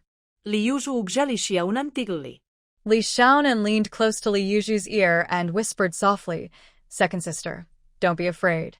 Brother is a scholar now, so he's definitely fine. If something happens, it's also a good thing." Li Yuzhu nodded, glancing at Li Xiaonan. She wanted to smile, but halfway through, she couldn't manage it. Mr. Yao brushed his long robe and stepped forward, bowing politely to report to Lord Huang in a very formal way. Lord Huang stood up and smiled at the clan elder, Li Dai. "Everyone is here, and Scholar Li has arrived. Let's begin." A table was already set up on the platform, covered with a bright red cloth brought by the officials. There were neatly arranged items like a sign box, a wooden block for commands, official seals, paper, brushes, and ink stones. The ink stone had already been ground with fresh ink. Lord Huang sat down. About 10 officials stood on either side, holding water and fire sticks. After shouting 3 loud commands, everything around became silent. The official from the Ministry of Justice stepped forward confidently, walking to the front of the platform. Facing everyone, he loudly called out the name of the plaintiff, Li Wentai. Seeing Li Wentai kneel, he unfolded the complaint letter and with a clear, rhythmic voice, read it aloud. He shook the complaint letter, then bowed slightly to Lord Huang and stepped back a few paces, standing beside the platform. "Li Wentai, did you write this complaint letter?" Lord Huang asked with a gentle smile. "Yes." Li Wentai knelt before the platform, his face showing stiff finger marks from writing the letter. He answered with a stiff neck. "You say that our new scholar, Li Huishuadong, was someone who used a false identity to pass the exam. Do you know who this impersonator is?" Lord Huang continued. "It's his sister, Li Xiaonan." Li Wentai turned around and pointed at Li Xiaonan, who was hiding behind Li Yuzhu, only showing half her face. "Is that little girl the one? Do you have witnesses? Any physical evidence?" Lord Huang leaned forward slightly and looked at Li Xiaonan, who was hiding behind Li Yuzhu, only partly visible. "This is obvious. Li Shuadong is very sick. He's very stupid. How could he possibly pass the exam? His younger sister has been clever since she was little. She can recognize characters at a glance and never needs to read twice. When she listens to her brother recite, she can memorize it after hearing it once. She can memorize easily, even before her brother speaks smoothly. Also, she started writing poems at 5 or 6 years old, and her poems are very lively and spirited. Li Xuedong, this scholar, definitely didn't pass the exam on his own. His sister probably helped him." Li Wentsai's voice was strong and confident. When Huang County Master heard that her poetry was full of spirit, he looked at Mr. Yao. Mr. Yao, meeting Huang County Master's gaze, slightly pulled down the corners of his mouth and glanced sideways at Li Wenkai. Li Xuedong had already seen the exam papers from the county, prefecture, and court exams. The poems he wrote for the tests were just slightly off in rhyme, but they had nothing to do with the words, full of spirit. Li Xuedong's writing style was plain and solid, with clear reasoning, logical arguments, and well-structured points that built upon each other with great strength. His honest and simple style made him seem like a tall, brave man from the north during the county exam. All these qualities were completely different from being lively and spirited. On the side of the high platform, Gu Yanning listened carefully to Li Wentsai's words, her eyes slightly squinted then relaxed, as she carefully examined Li Xiaonu. This young girl's poetry was hard to look at, and her writing was also serious and meticulous. Where did her lively spirit go? Could she be pretending? Impossible. This young girl had no such scheming or tricks. She had never shown that before. Now, it seemed she was quite brave, but her cleverness didn't seem to be much. Gu Yanning looked at the shivering Li siblings, then focused again on Li Xiaonu, who was hunched and trembling, and let out a faint hum. Now she was afraid. Where was her courage that had faced him with a blank expression that day? Where had it gone? Li Xiaozai, Huang County Master, looked at Li Xuedong. Li Xuedong was caught off guard. Master Gao hurried forward, pushed Li Xuedong, and said, "I'm talking to you." "Yes, young master." "Wrong, wrong." Master Gao quickly patted Li Xuedong on the back. Yes, yes, student. Li Xuedong quickly changed his words. He had been taught how to respond and show respect on the way here, but he was too nervous and scared. Please bring a chair for Mr. Li Xiaokai. Mr. Li, please sit down and speak. County Magistrate Huang ordered with a smile, then nodded towards Li Xuedong, indicating he should sit and talk. He then looked at Mr. Yao and said with a smile, "Look at him, still just a child." That's right. During the county exam, the magistrate said that if he could stay awake for a whole month at night, our county would have a young genius, Mr. Yao said loudly with a smile. Mr. Li Xiaokai, you heard clearly about your third Uncle Li Wensai's accusation, right? Magistrate Huang looked at Li Xuedong, who had sat down, and asked casually with a smile. Yes, Li Xuedong replied nervously, his whole body stiff with cold sweat on his back. Was this accusation expected, or was it a surprise? Magistrate Huang asked with a smile, shaking the accusation paper as if he was chatting with Li Xuedong over tea rather than judging a case. Li Xuedong was stunned by the question. He instinctively looked at his eldest sister, Li Jinju. She quickly nodded and gestured with her chin, signaling him to answer Magistrate Huang. Replying to the magistrate, I thought of it, but I didn't expect it. Li Xuedong turned to look at Magistrate Huang, seeing his kind smile, and his heart calmed a little. He answered tremblingly. Thought of it. Magistrate Huang raised his voice in surprise, exaggerating his expression. You actually thought of it? Why? Tell me carefully. No, sir, it's not that. I study day and night, risking my life to pass the exam. It's all because of my third uncle. If I can't pass, I won't be able to survive, and neither will my family. Li Xuedong choked, tears falling. Pour Mr. Li Xiaokai a cup of tea. Don't worry, take your time, Magistrate Huang kindly ordered. Mr. Yao personally poured a cup of tea and handed it to Li Xuedong, smiling softly. Drink some tea, don't rush, take your time. Li Xuedong drank the tea in one gulp, feeling calmer. Then he continued, 3 years ago in the fall, my father took the cow that my family and my third uncle's family jointly raised to Caojiapu for breeding. On the way back, there was a heavy rain. My father covered the cow with a rain cloth. When he got home, the cow was fine, but my father had a high fever that wouldn't go away. He lasted 3 days, but couldn't hold on. When my father was leaving, he left instructions not to hold a funeral or buy a new coffin. He asked to open my mother's coffin and place him and her together. However, Uncle Sand insisted on holding a big funeral. Using the funeral as an excuse, Uncle Sand gained a lot of copper coins, while the student's family savings were completely spent. When my father was passing away, my eldest sister was combing her hair in front of him and vowed not to marry. Zhang's family, who was engaged to her, agreed to break the engagement. But Uncle Sand intervened, saying that breaking the engagement would damage the reputation of the Li family.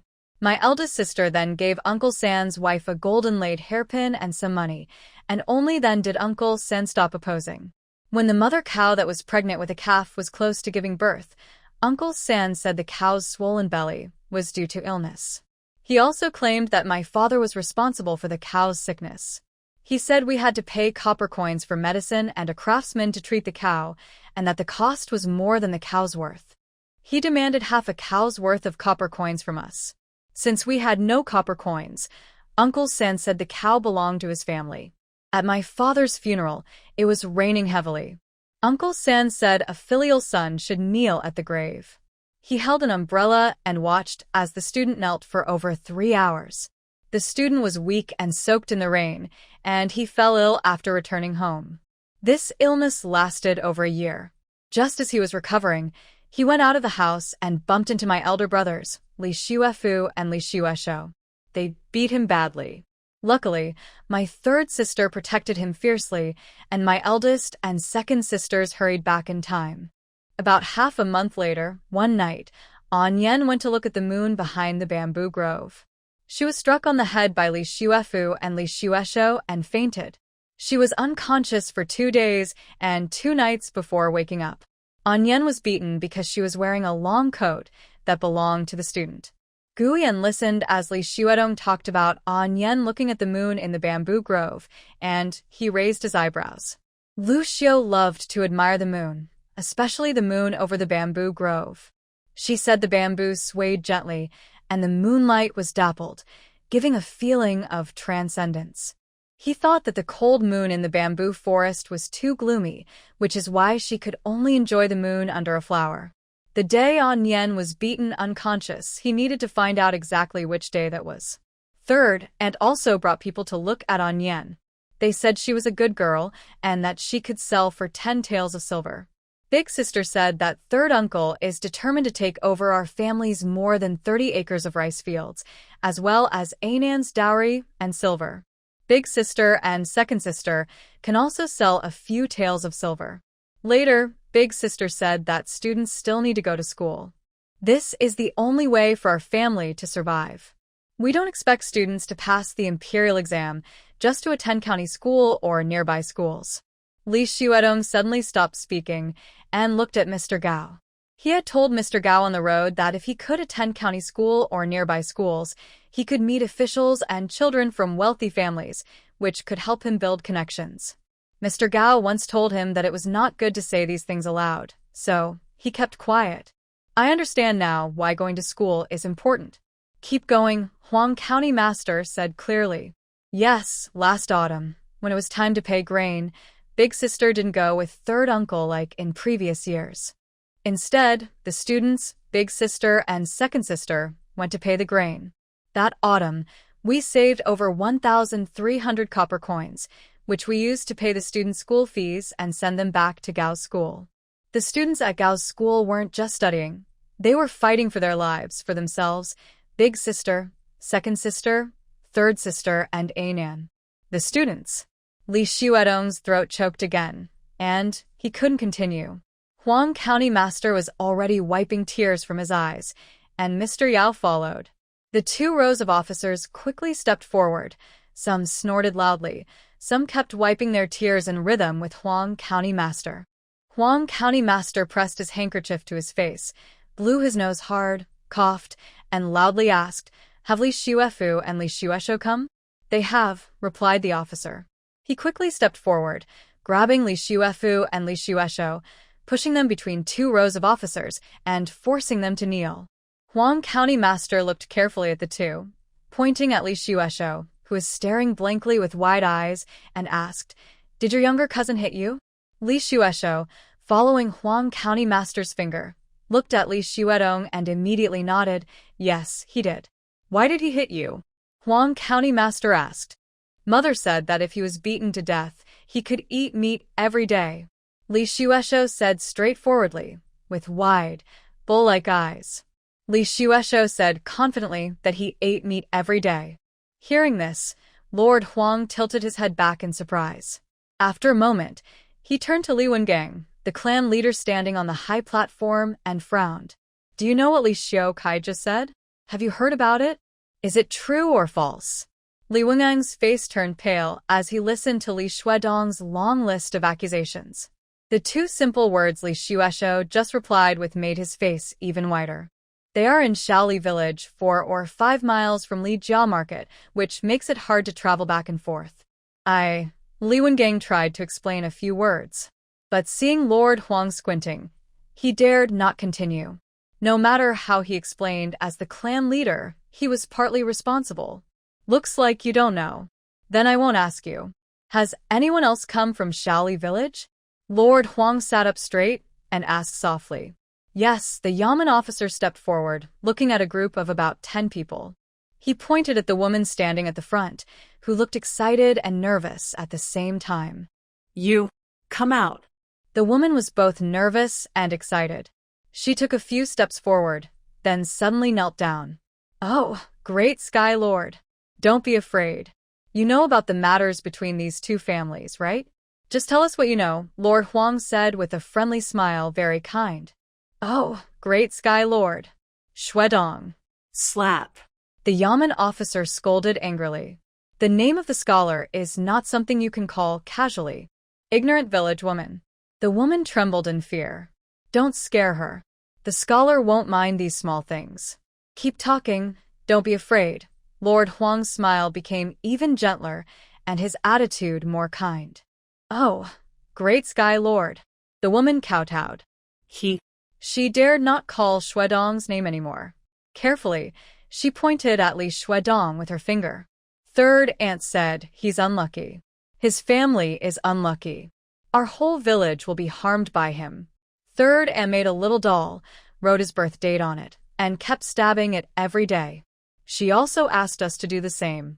Third aunt said that he, Li Shuefu and Li Shuesho beat the little girl from the Li family until she fainted. Do you know about this? Lord Huang interrupted the woman. Blood was flowing quite a bit. Oh my, it was so shocking. Everyone thought he wouldn't survive.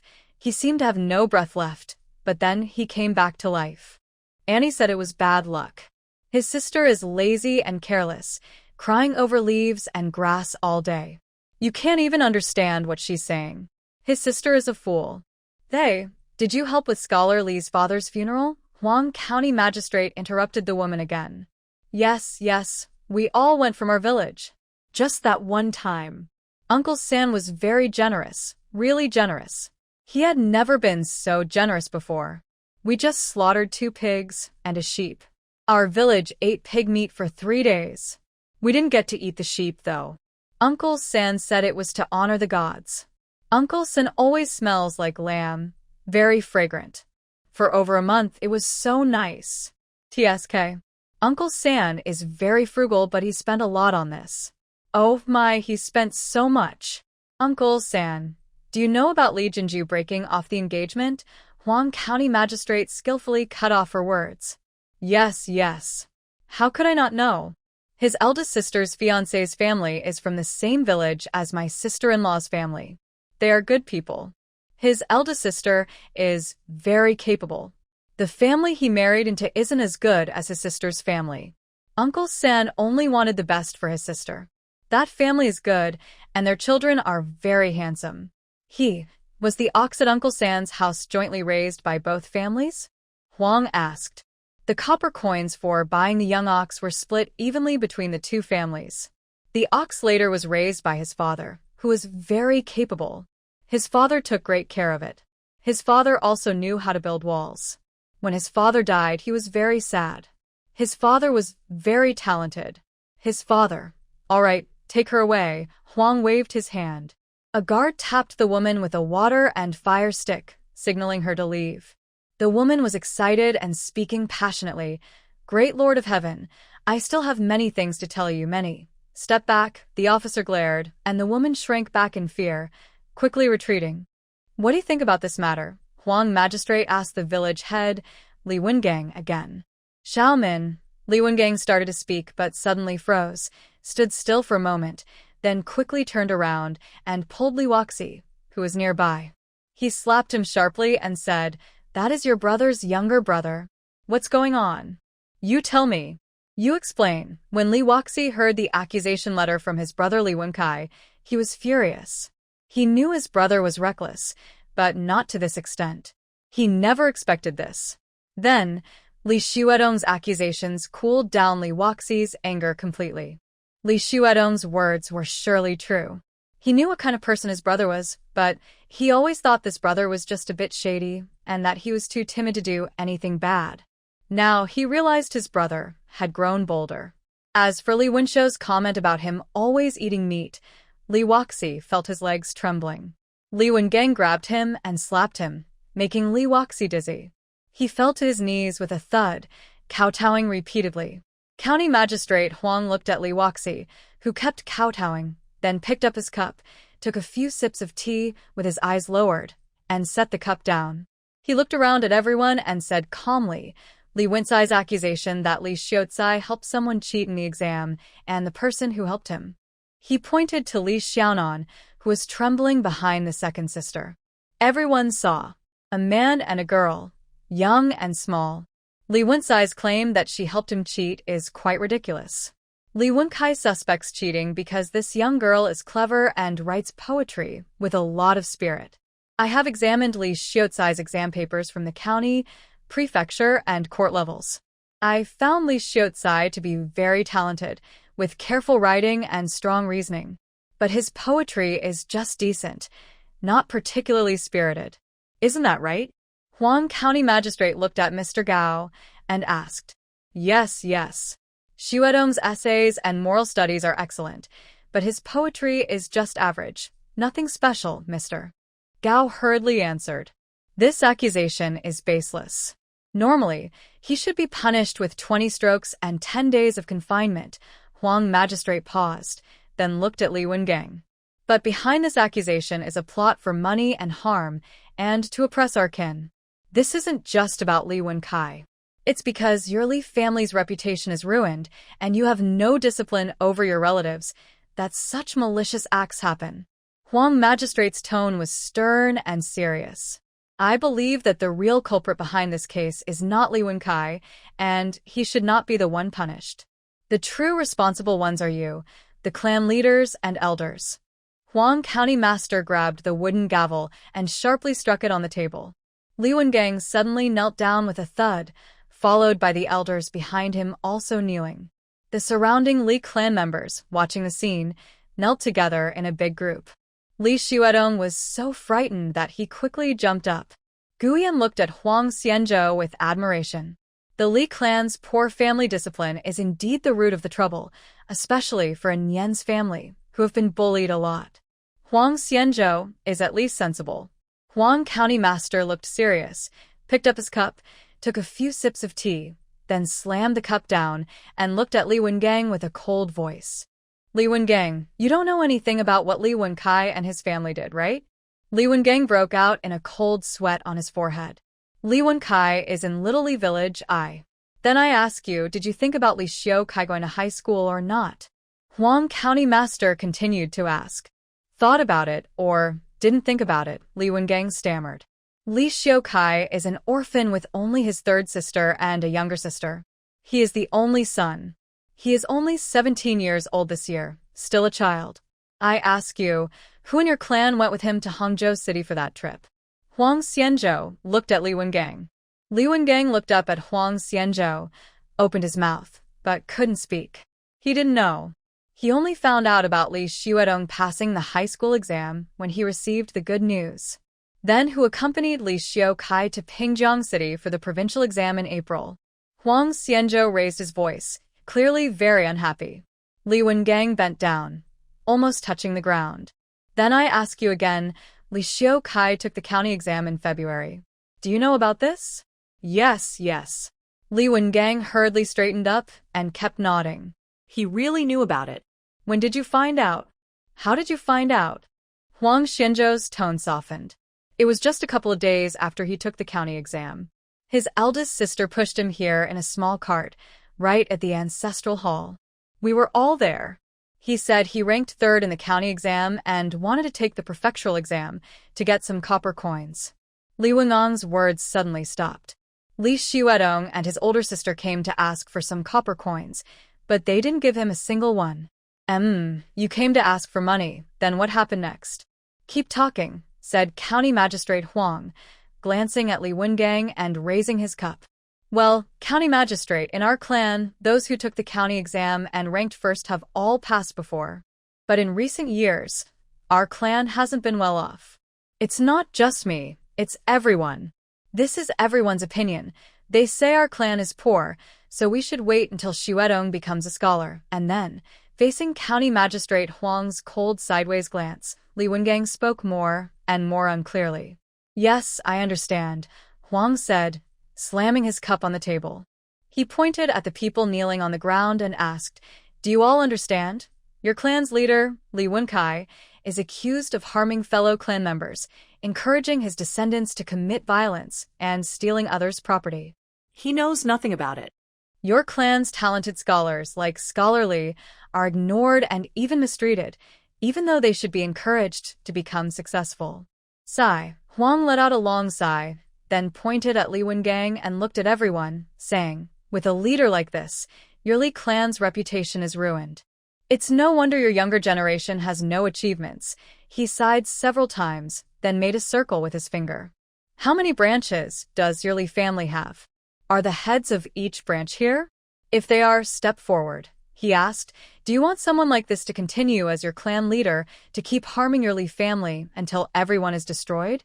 Or do you want to remove the bad and restore your family's reputation? Of course, we want to restore our family's reputation. Please, County Magistrate, give us guidance, said elderly Shirkwan from the Wang branch, quickly straightening up and answering loudly. Is that your wish? Huang looked at each branch leader in turn. Each branch leader nodded quickly in response to Huang's gaze. To restore your family's reputation, you must choose a new clan leader and elders. I suggest we do it now. First, pick a clan leader, then let him lead you in deciding how to re-elect elders.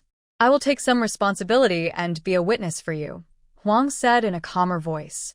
A commoner thinks Scholar Gong should be our clan leader, said a middle-aged man from the Man branch, bowing slightly to Huang and offering a respectful nod to Xuedong, then speaking loudly. Li Xuedong's eyes widened in surprise, and his hands moved like spinning tops. Ah? Me? No. I can't do it. I can't. Cultivating oneself, managing the family, governing the state, and bringing peace to the world. This is the duty of a scholar. Scholarly, you can't just focus on yourself. Your clan is your support and your responsibility, said Lord Huang respectfully, with a serious tone. Yes, Li Xuedong replied, feeling the weight of Lord Huang's words. He didn't dare to wave his hands again. He could only nod in agreement.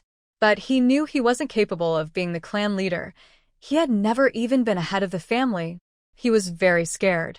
In your clan, there are some like Li Wenkai, who are dull, and others like Li Wengang, who are foolish and unaware. But there are also many wise, kind, and honest people. Not all the elders are foolish. As the clan leader, you must learn to recognize and use people, Lord Huang gently advised Li Xuedong. Li Jinju stood nearby, blinking constantly at Li Xuedong. Li Xuedong instinctively looked at his eldest sister, froze for a moment. Then, feeling enlightened, tremblingly said, students often listen to elders' stories. The senior of the Wang character house is very wise. The teacher also said that the senior of the Wang character house is extremely wise and rare. Grandpa Kwang, standing among the elders, slightly bowed his head with a faint smile. Their scholar, Li, was very clever, even though he was young and had no one to teach him before. Now, in a hurry, he could still react so well. In the future, he would surely achieve great things. This was a blessing for the Li family and for the Wang character house. De Tongwa is indeed wise and just. We at Manzi House trust De Tongwa the most, said a middle-aged man from Manzi House loudly. Yes. Who in 10 miles around doesn't speak well of De Bo. Third uncle Li Wenhui quickly added his support. A chorus of agreement sounded around. Who is that? Lord Huang slightly bowed and looked at the elders standing in a group. Youngest Li Shirkwan, said Li Shirkwan quickly, stepping forward and bowing respectfully to Lord Huang. Please do not refuse.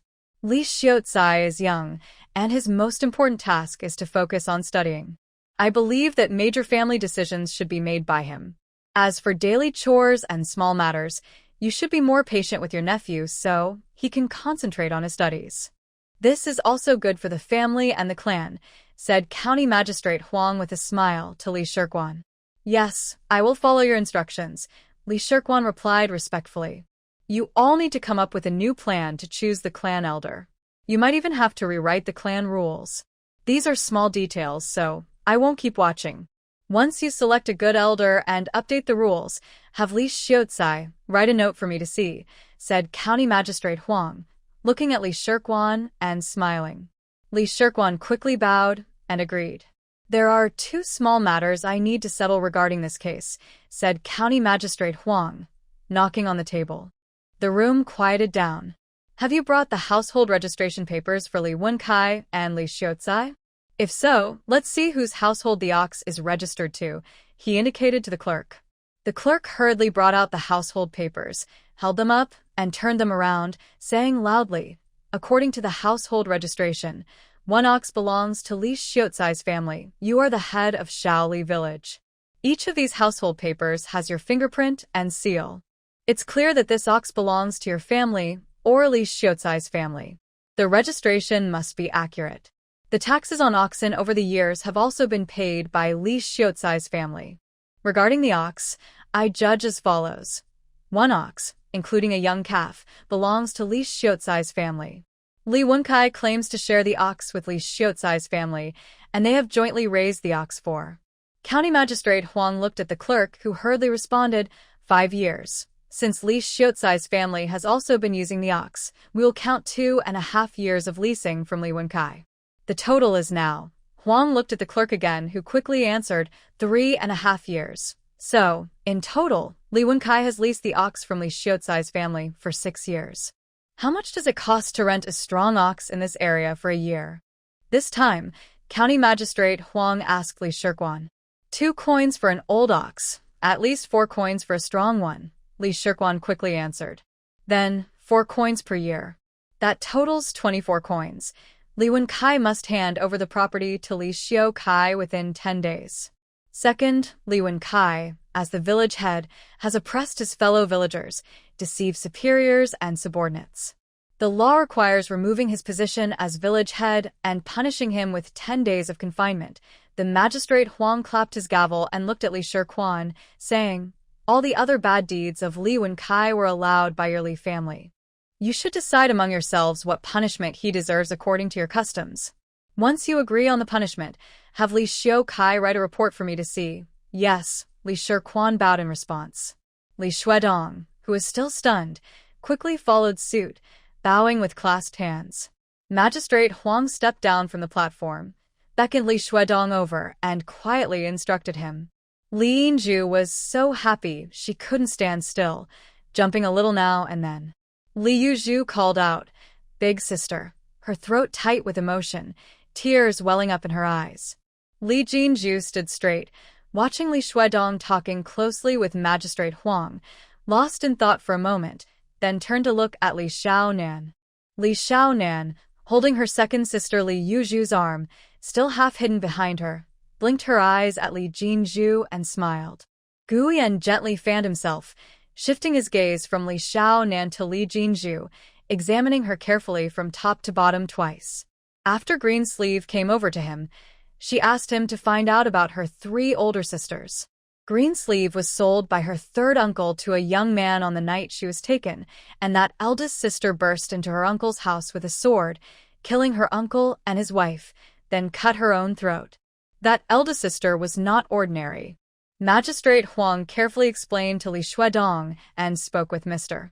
Yao before walking out of the town gate. Guyan quickly closed his fan, hanging it behind Magistrate Huang, and followed. Outside the town, Magistrate Huang stopped and looked back at Guyan. Guyan took off his hat, handed it to Shirgun, stepped forward a few steps and bowed with a smile, saying, Young man from the capital, traveling here. I've observed the magistrate's case. There are a few unclear points. May I ask for your guidance? Don't call it guidance, Magistrate Huang replied with a smile. Just speak freely. Gu Yan and Magistrate Huang walked side by side, smiling and asking. That Li Wenkai, he repeatedly tried to harm the young scholar. Why did the magistrate only punish the cow and neglect the official's misconduct? The cow and misconduct cases are solidly proven and must be judged accordingly. Regarding the crime of murder, it is indeed true, but if we really pursue it. The county magistrate Huang paused and looked at Gu Yan with a smile, saying, Since you are well-read, you should know that our current dynasty is different from the previous one. Any murder case must be thoroughly investigated by the local officials. After the investigation, the case is decided by this office. To investigate a case, there must be witnesses and physical evidence. In the case of Li Wenkai trying to harm Li Xiaozai, it hasn't happened yet. Where can we find physical evidence? As for witnesses, those people were caught off guard earlier and told the truth. But when the officials come from the government office, Li Wengang and others from the Li family, who are strong and numerous in the Feng and Sheng houses, might be prepared. Will they change their statements? It's hard to say. Most likely, there will be no solid proof. Guyan listened carefully and nodded slowly. That's one point. The second is, even if there are witnesses and the officials confirm that Li Wenkai intended to harm Li Xiaozai, but it didn't succeed, right? There is a big difference between success and failure. Also, Li Wenkai is an elder and still within the 5 degrees of kinship with Li Xiaozai. If the attempt failed, should Li Xiaocai forgive him and ask for leniency? If he doesn't ask, it shows Li Xiaocai is too harsh and not generous enough, which could harm his future career. If he asks, and the attempt failed, he might be exiled 500 miles. If he pleads for mercy, perhaps only 100 or 200 miles of exile, and he could return after a year or two. Li Wenkai is over 50 years old. According to the law, his son or grandson can serve a sentence in his place.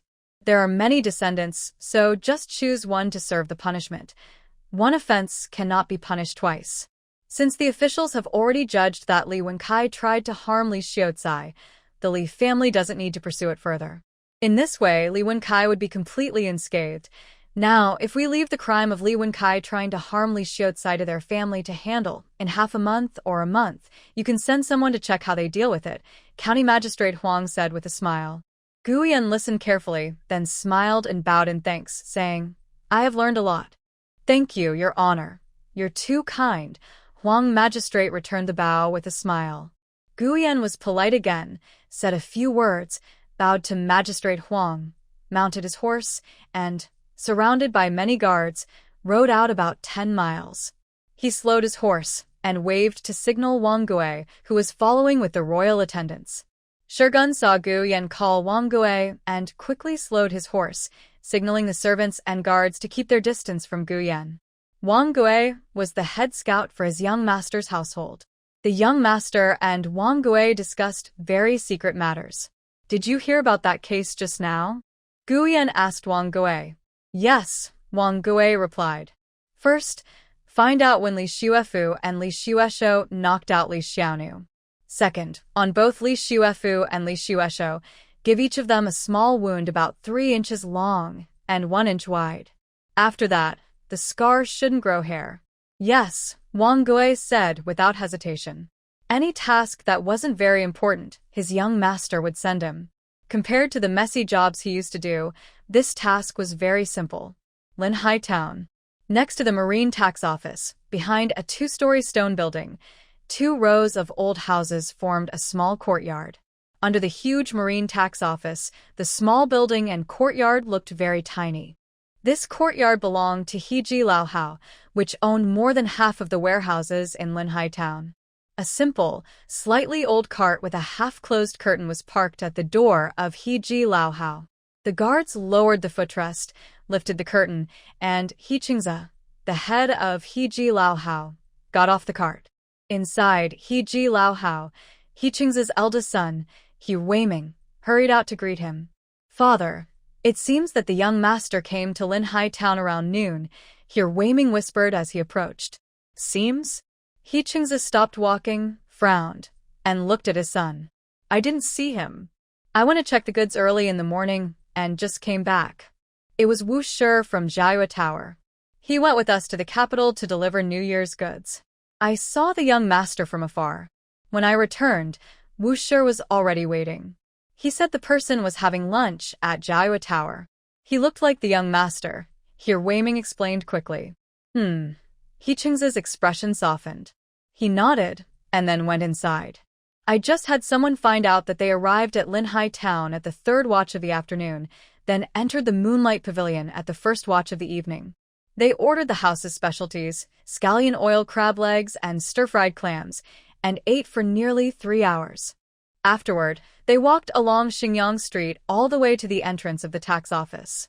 They didn't go inside, just stood across the street to look around before leaving, apparently heading toward Pingjiang City. He Rumming followed closely behind his father, He Qingze, speaking quietly and in detail. He Qingze listened carefully, then nodded and said, The other side has sent a message.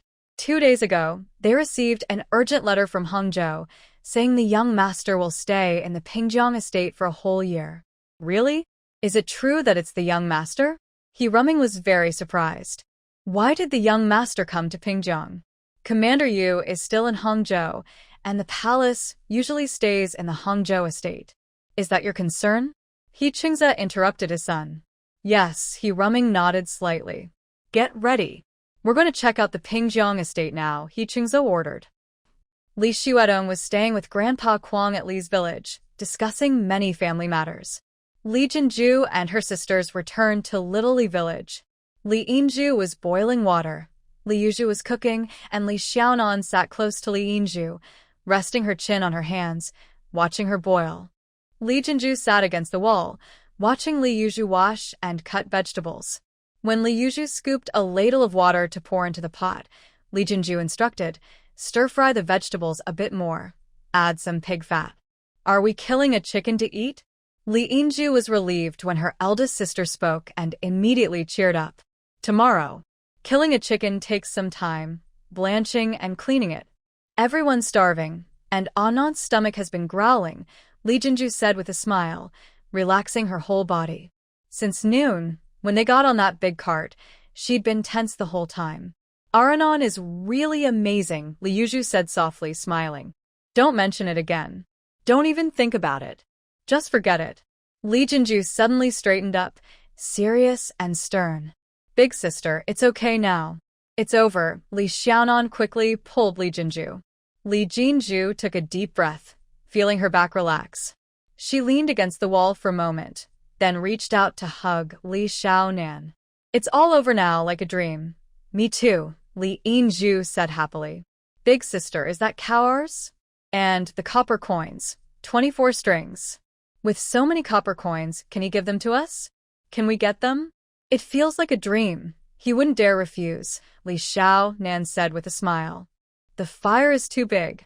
"You silly girl. You even burned the pot," Li Yuzhu said, seeing the fire grow stronger, joking and scolding.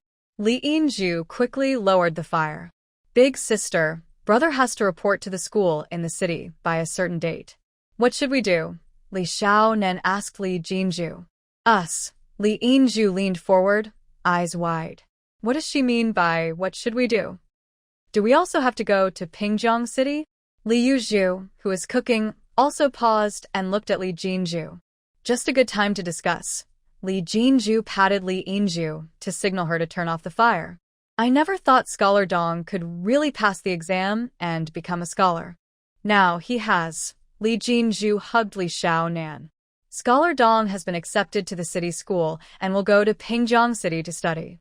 On the way, I discussed this with Scholar Dong and Anan. It's not good for Scholar Dong to go alone. If her whole family splits into two places." Li Jinju paused. The third uncle lost influence, and the village chief also stepped down. Now, only the second and third children stay at home, so they don't have to worry about being bullied by the third uncle. Li Yuzhu and Li Yinju held their breath, their eyes full of excitement and hope, looking at Li Jinju. Li Jinju looked at Li Yinju, then at Li Yuzhu, and wiped her face with her hand. Forget it. She couldn't bear to leave the two of them in this small village. "Anan means that we should rent out the land, and all of us go to Pingjiang City with Scholar Dong." "Oh," Li Yinju exclaimed excitedly, swinging her arms and knocking the firewood at the stove. The wood hit the bottom of the pot, sparks flying from the stove. "You silly girl. You even knocked a hole in the pot." Li Yuzhu laughed and scolded, then looked at Li Jinju. "How much rent can we get from these fields? Enough for us to eat and use? What about the 5 of us? We still have 2 oxen." Li Yinju quickly added, "There are also 24 coins." Anan said that third uncle wouldn't dare refuse. I was also unsure. "I thought tomorrow, Yuzhu and I should go to Lijiakan. We need to discuss this with Uncle Wang's family. Anan and the third brother will stay home to watch the house. They can't stay home alone, especially Anan." Li Yuzhu interrupted my words and said seriously, "Third uncle's family is unreasonable. We must be careful in case something happens." Then, we decided to bring Silver Pearl and Anan along and go together. Li Jinju nudda.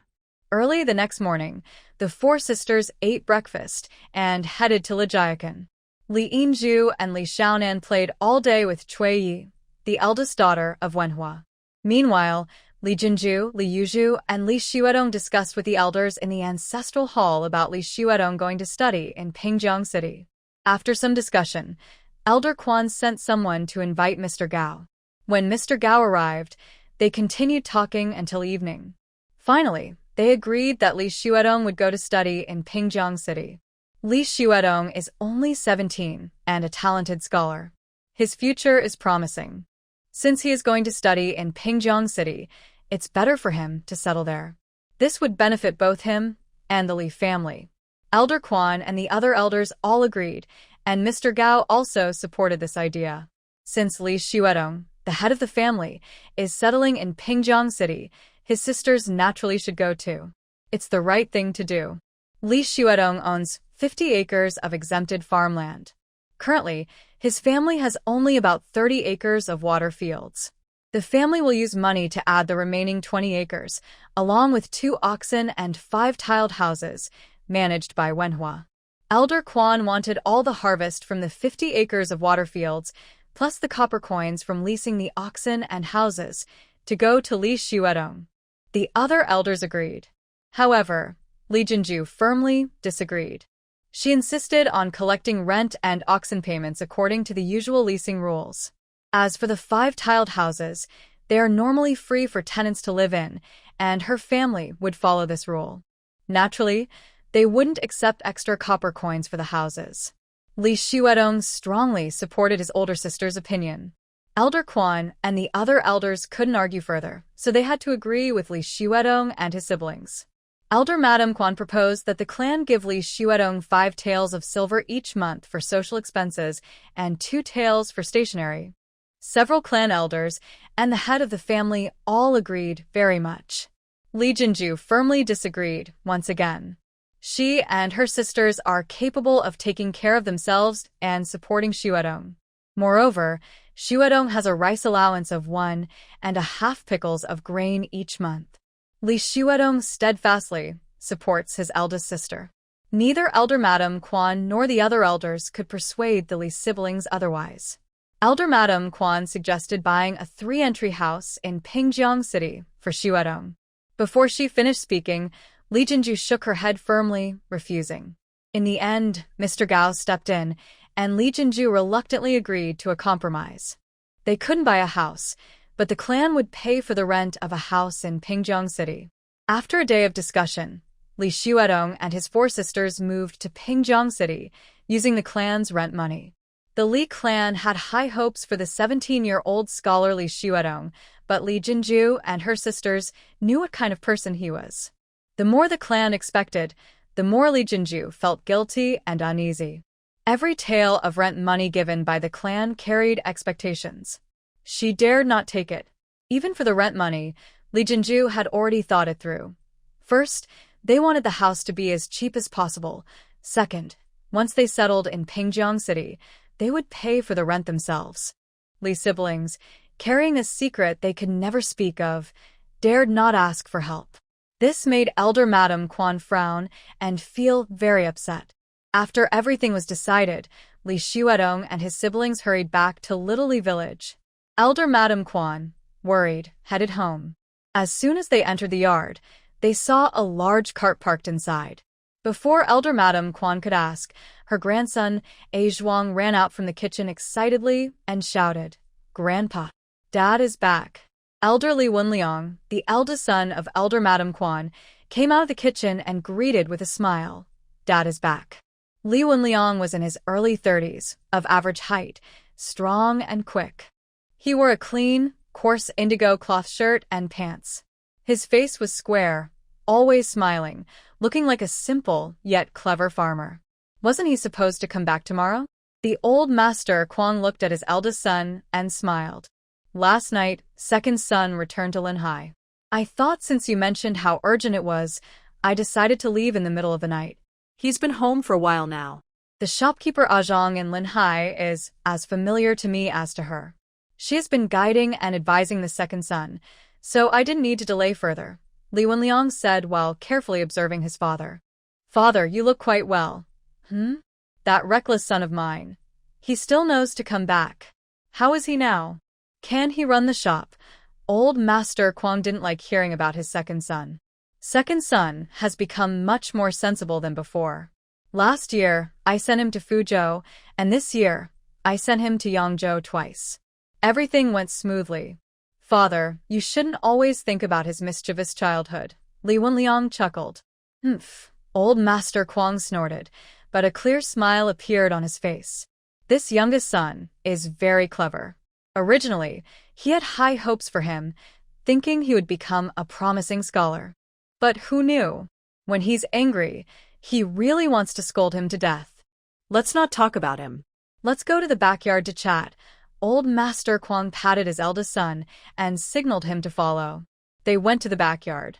His wife brought over a plate of fish cakes fresh from the pot and a plate of steamed rice cakes.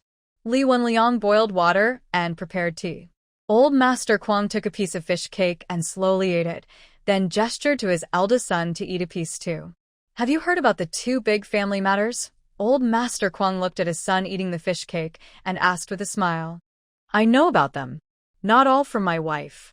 I just met third brother at the town entrance. He followed me back, talking all the way. Third brother just left, Li Wenliang said with a smile. Hearing that Li Wenliang met Li Wenhua, Old Master Kwong couldn't help but smile with some helplessness. Since Wenhua told him, it means that everything Wenhua knows, Wenliang also knows. We just decided that Xuedong will go to the county school, Old Master Kwong sighed. Xuedong and his eldest sister are very close to the clan. The clan's copper coins, they all refused to accept any. Later, they relied on Mr. Gao's gold face, which is to say, they took the rent for the house with copper coins. That caused some resentment in the clan. Sai, according to Old Third, Scholar Gong and his eldest sister are very close to him. Li Wenliang was surprised. According to Wenhua, Scholar Gong and his eldest sister are very familiar with him. Old Third is a simpleton. He can't see anything. Sai, this is also my fault. I helped him back then. Sai, the older master, Uncle Quan, didn't finish his sentence. He truly didn't expect Xuedong to pass the imperial exam and become a scholar. The silver coins used for the exam, both for the local and court tests, were just a spur-of-the-moment decision. Anyway, they didn't have many coins. Even after Xuedong passed the court exam, he didn't dare to hope too much. The few scholars from the county, weren't they all famous child prodigies since they were young? For Xuedong to pass the exam, not only he, even Mr. Gao was very surprised, constantly saying it was the Li family's good fortune. Father, don't think too much. The Scholar Gong siblings have some resentment towards the clan, which is normal. Even us, when we talk about the clan, we also feel a lot of resentment. Fortunately, we have a long future ahead. In time, we will treat the Scholar Gong's family sincerely. Eventually, honest hearts will exchange honest hearts. People are made of flesh and blood. Li Wenliang's words were partly comfort. Yes, I think so too. Sai, there's nothing else we can do. Uncle Quan sighed again. Their Wang character family took over the clan affairs. Although Feng and Sheng families didn't dare to say much, they certainly weren't happy or willing to submit. Who knows what will happen next? The men of the Wang family and the Man and Xiang families combined are fewer than Feng and Sheng families. To control the clan affairs, the Wang family can only rely on Scholar Gong. Their family and Xuedong's family must never be separated. When will Scholar Gong set out? I can send them off, Li Wenliang suggested. Calling you back means you're meant to stay with Xuedong's family to settle them. They need to leave in the next few days. Xuedong needs to report to the official school within a deadline. Bring some silver notes with you. From now on, Xuedong's expenses won't come from the clan treasury, but from us.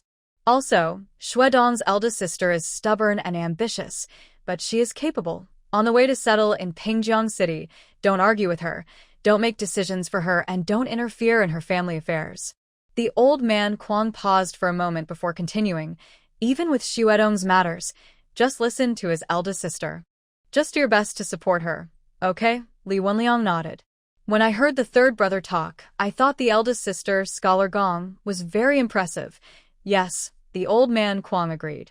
He seemed to think for a while, then looked at his eldest son and said, When I was young, the elders in our clan said that our Li family's good fortune depends on the women of the family.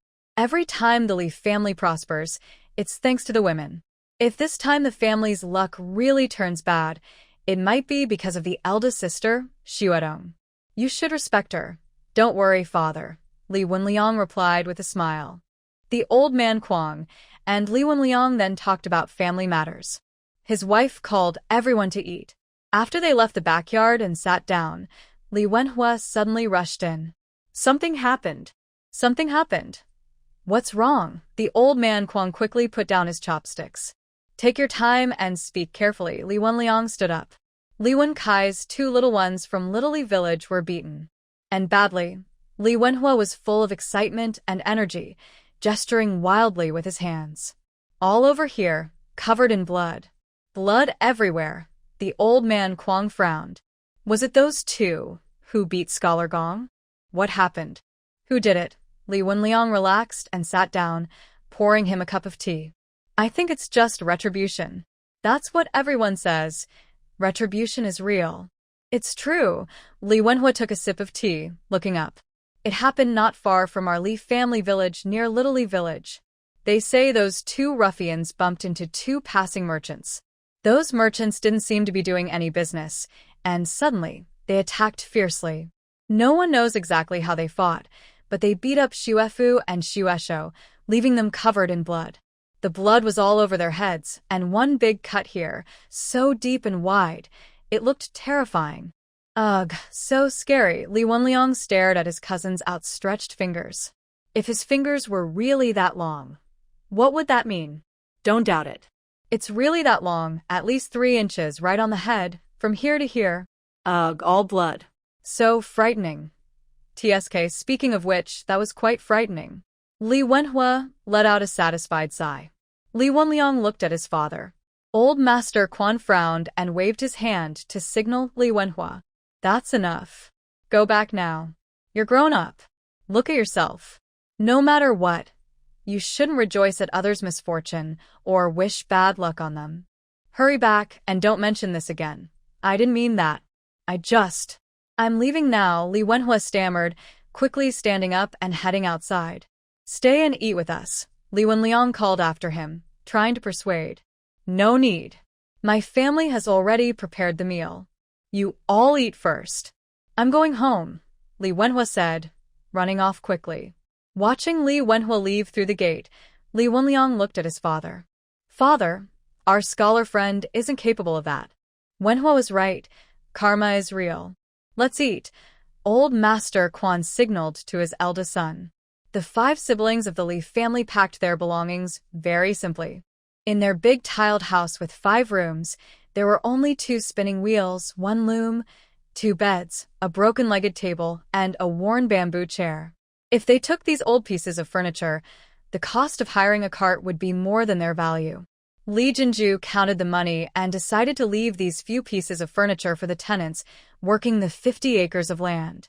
Besides a few big baskets of newly harvested rice, 7 or 8 prepared chickens, half a basket of eggs, and the remaining belongings of the scholar and his 4 sisters, they only had 2 medium-sized trunks and a small torn cloth bundle. One trunk held books, the other held brushes, ink, paper, and inkstones. Both the trunks and their contents were provided by the Hong family.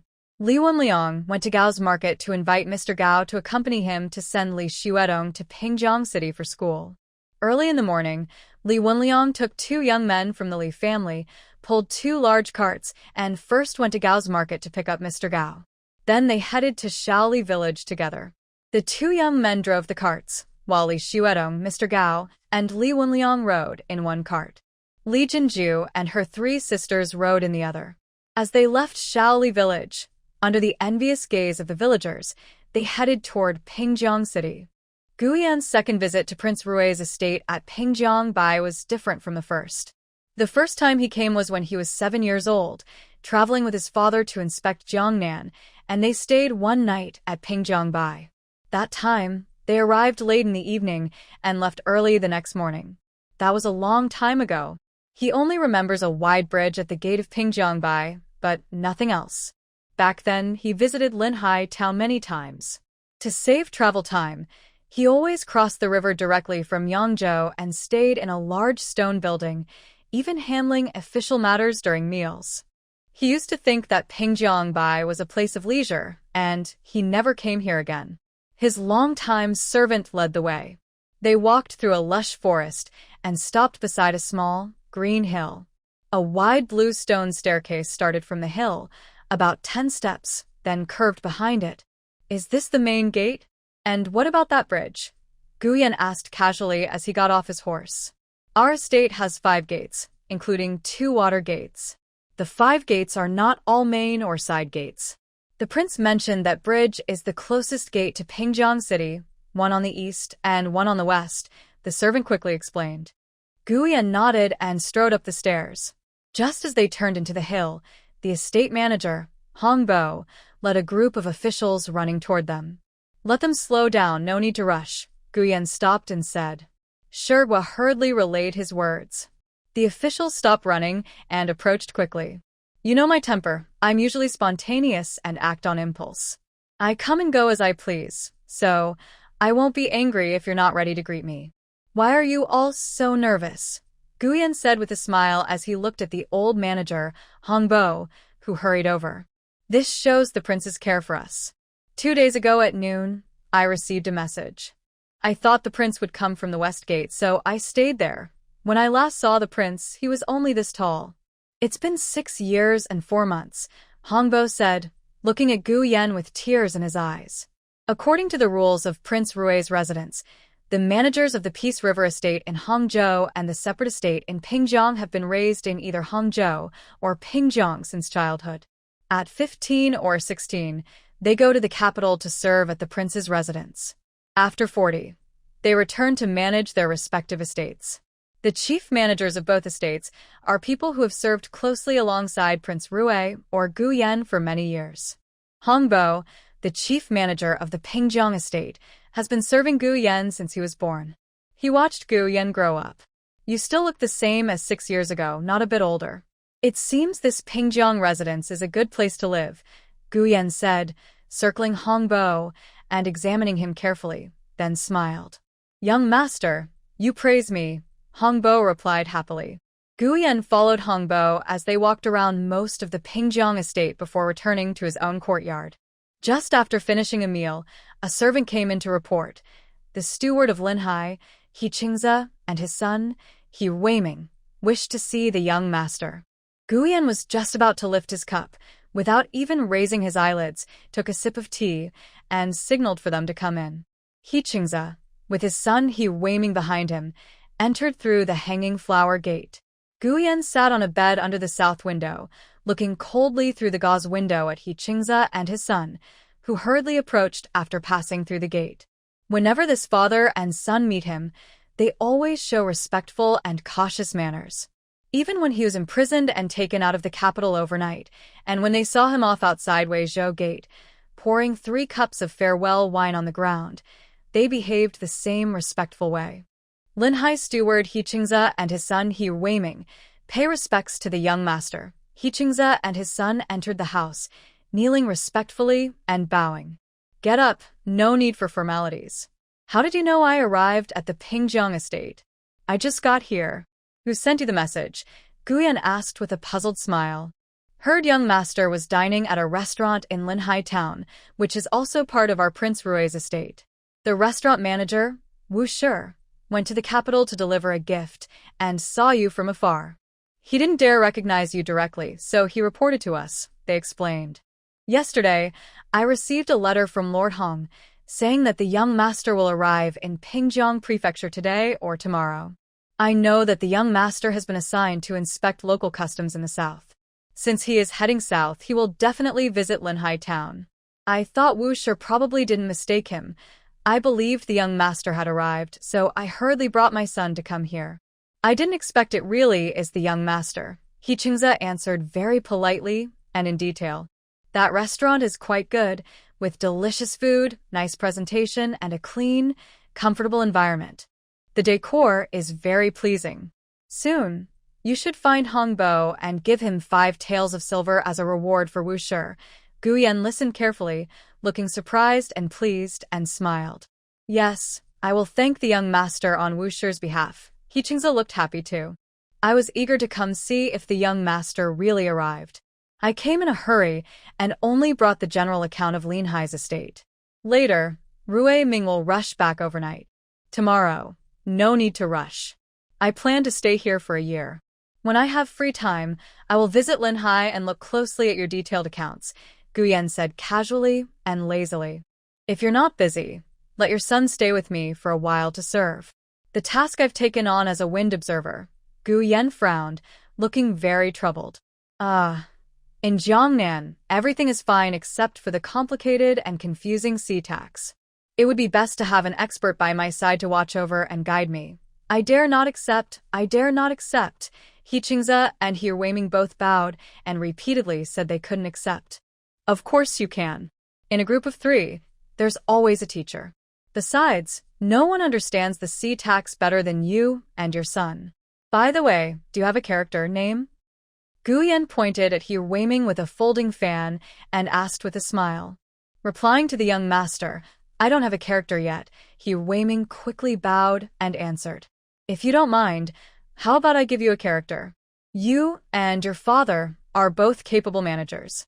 If you stay by my side, it wouldn't be proper to call you by your name directly. Having a character would make things easier, Gu Yen said while slightly frowning, appearing to think seriously. That would be an honor, He Weiming replied respectfully with a smile. How about Xiangsheng? Gu Yen thought for a moment and then smiled. Thank you, young master, for bestowing me with a character. He Weiming, He Xiangsheng. Recently, I have been bothering Xiangsheng. Gu Yen opened his folding fan, looking quite pleased with the character Xiang in Xiangsheng's name. Shurgun, standing politely at the door, looked at He Xiangsheng with envy. Sigh. Xiangsheng's name isn't very beautiful, but compared to my own name. Thinking of his own name, Shurgun felt a wave of sadness. Wang Gui was waiting inside the main hall. When He Qingze and his son came out of the courtyard, he tidied his clothes and went to the gate to meet the young master. Gu Yen twirled his folding fan and listened casually as Wang Gui reported. After hearing how Li Shuefu and Li Shueshou were beaten, what tools were used, and how their wounds looked, Gu Yen nodded with satisfaction. Then he asked, How is that young scholar? When will he start classes at the county school? Return, young master. That young scholar from the Li family has been busy discussing family matters all day and hasn't set a date to go to the county school.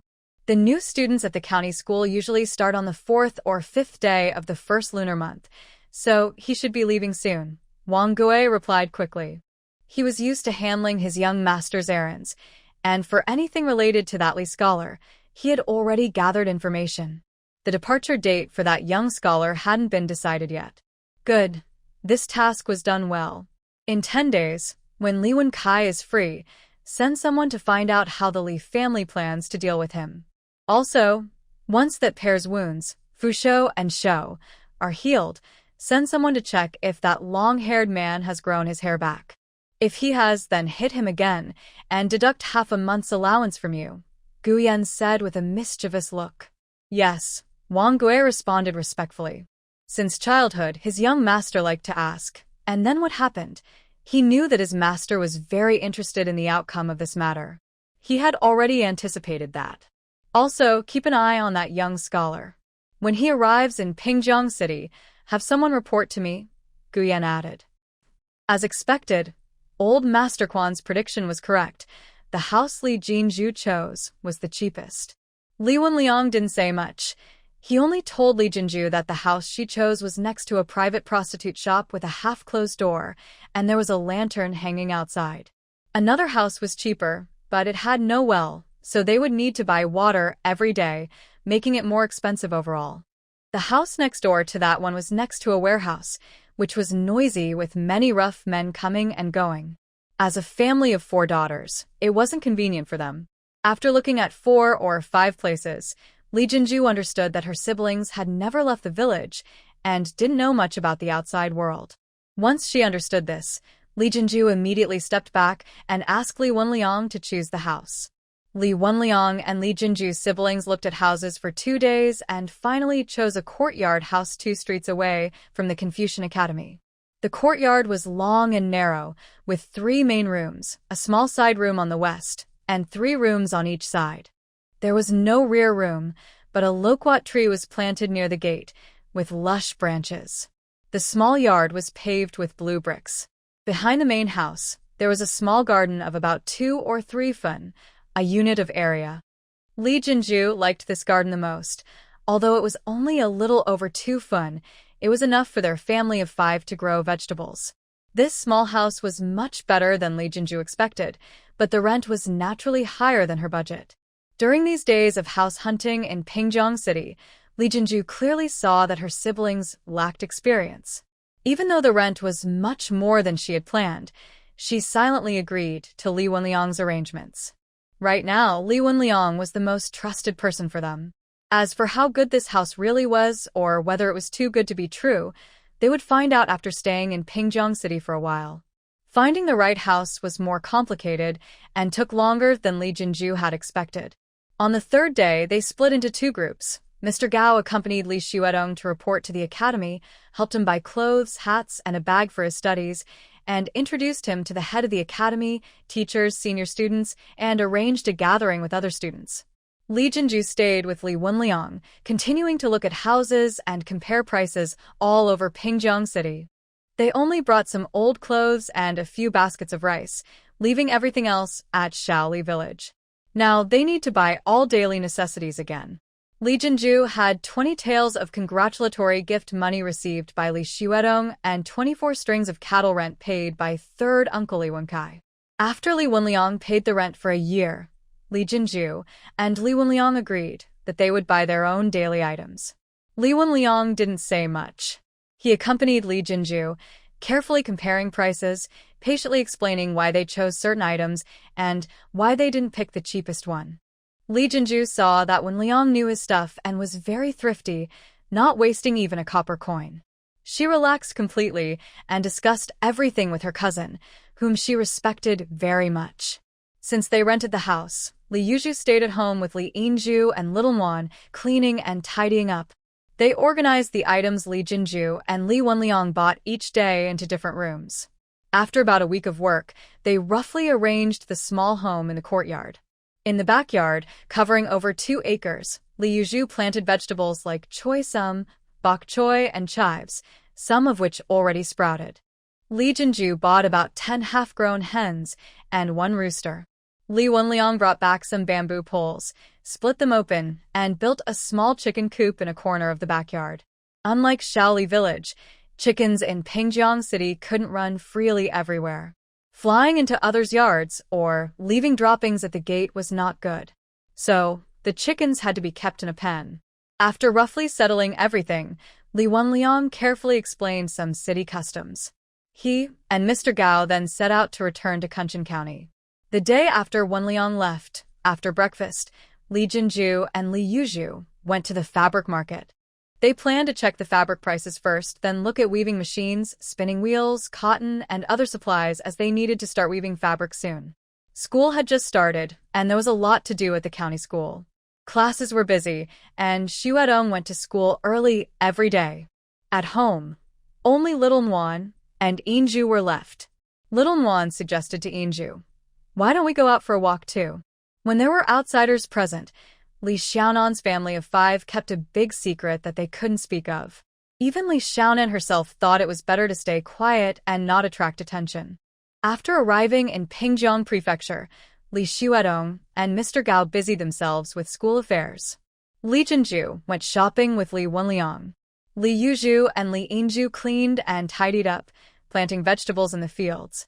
Li Xiao followed behind her 2 older sisters, silent and invisible. Since entering the courtyard, she hadn't stepped outside. Now that Li Wenliang and Mr. Gao had gone back, Li Xiaonan's excited heart couldn't be contained. Li Yinju was even more eager to go out and explore, to see the legendary Pingjiang City. The 2 agreed immediately, locked the courtyard gate, and wandered out through the alley. The day after Guyan arrived at the Pingjiang villa, early in the morning, the prefect of Pingjiang and a group of officials were waiting at the gate after crossing the bridge, expecting Guyan's summons. Guyan called in the officials, carefully inquired about government affairs and local conditions.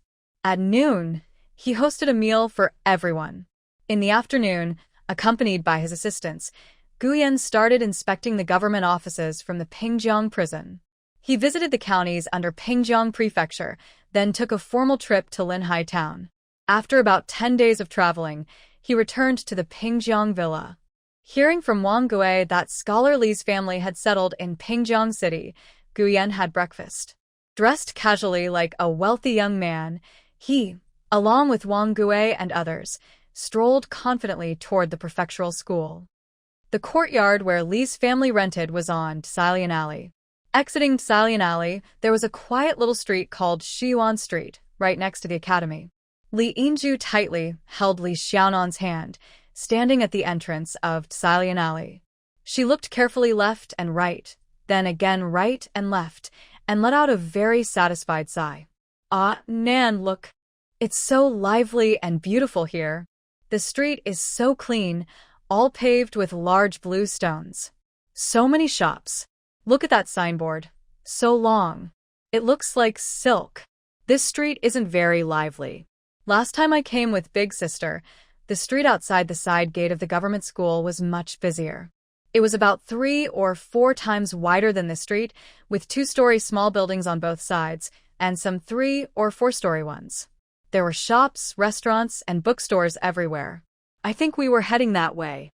Li Xiaonan held Big Sister San's hand and moved forward. Li Yinju was being pulled by Li Xiaonan. As they walked, she kept turning her head to look around. This street isn't lively? How lively does it need to be? Look, Xiaonan, all these shops on both sides, what are they selling? That one is a picture framing shop, that one is a book copying shop, and that one repairs old books. These are businesses we can't do. Li Xiaonan tugged Li Yinju's arm forward. Picture framing? Like sticking shoes? Do city folks have shops just for that? You said earlier that we can't do these things? What are you planning, Xiaonan? Li Yinju was distracted by the busy shops, passing an inkstone shop before finally realizing.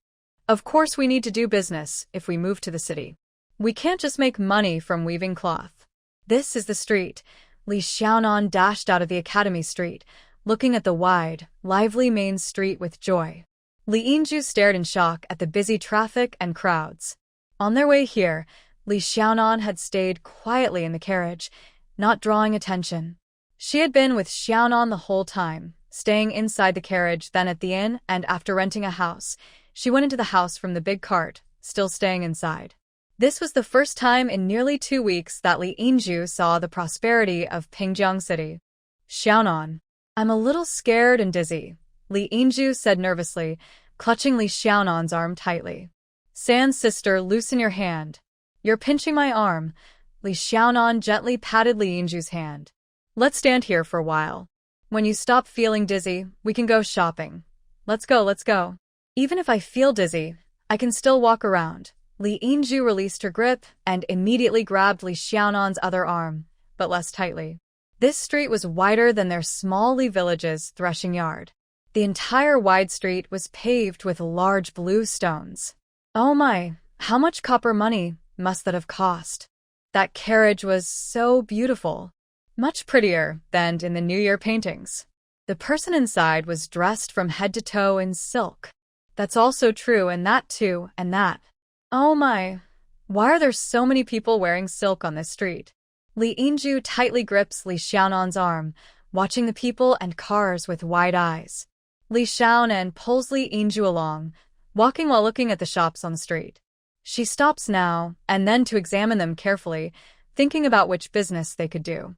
They have little money and can't afford to take big risks. So, they need to find a business with small profits and limited losses. All the businesses on this street are too fancy. She was wrong. If they want a small profit, low-risk business, they shouldn't come to such a busy place. They should go to small alleys and side streets. Li Xiaonan pats her forehead with her hand. She still hasn't escaped the busy prosperity of Lijiazui. When she thinks about business, she instinctively heads to the most lively and crowded places. Sigh. The most prosperous and lively places are definitely big businesses with high costs and high profits, hard to get into. Li Xiaonan's frustration is interrupted by a delicious smell of crab shell yellow pastry. A small shop about 3 feet wide is ahead. Its shiny, clean counter extends half a foot outside, displaying freshly baked crab shell yellow pastries. A neat, cheerful clerk holding tongs loudly announces the price of the pastries, quickly picks up each pastry, puts it into a paper bag, and finally says, "Here you go," handing it out with both hands. There are about 10 people waiting outside the shop. What is that? It smells so good, so delicious. Li Yinju is also attracted by the aroma. She sniffed deeply and swallowed hard. A crab shell yellow, it's really tasty. Li Xiaonan's mouth waters. Have you eaten it? Did the big sister buy it for you last time? It must have been expensive, right? How much copper coins for one? Li Yinju carefully licks her lips. I haven't eaten it. I read about it in a book. It's so delicious. Li Xiaonan looks up at the sign hanging from eaves. One crab shell yellow pastry costs 10 copper coins. Third sister, how many copper coins do you have? Li Xiaonan asks. How many copper coins? Why do you ask? Our family's coins are counted by big sister. Second sister counts them again, then hides them away. I've never even touched them. How many do we have? Do you have any coins? Did big sister give you some? Li Yinju glances at Li Xiaonan with a sly look. You haven't touched it, and I haven't either. Li Xiaonan sighed and looked down. A crab shell yellow costs 10 copper coins. Even if the eldest sister were here, she wouldn't be willing to buy it. Let's go stand over there and watch how they do it. Once we learn, we can make it ourselves. Li Yinju gently pulled Li Xiaonan's small arm to encourage her not to give up. The two moved to the other side of the counter. Li Yinju rested her hands on Li Xiaonan's shoulders and looked inside the stall from behind her. Inside the stall, along the wall, a long table was set up.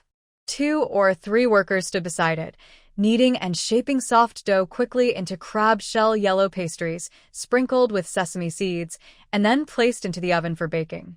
Guyan stood at the entrance of the stall, slowly fanning himself with a folded fan, squinting as he watched the drooling Li Xiaonan, his brow furrowing. Green Sleeve loved tea, especially spring tea from previous years, and wasn't fond of these snacks.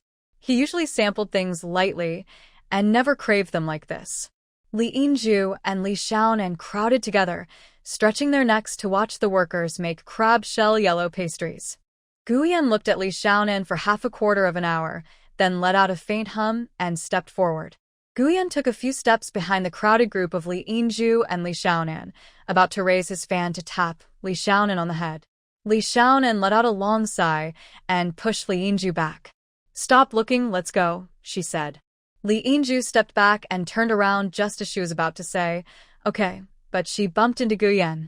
Guyan reacted quickly, lifting his foot to step back, but before he could fully do so, he moved forward and accidentally bumped into Li Xiaonan and her sister.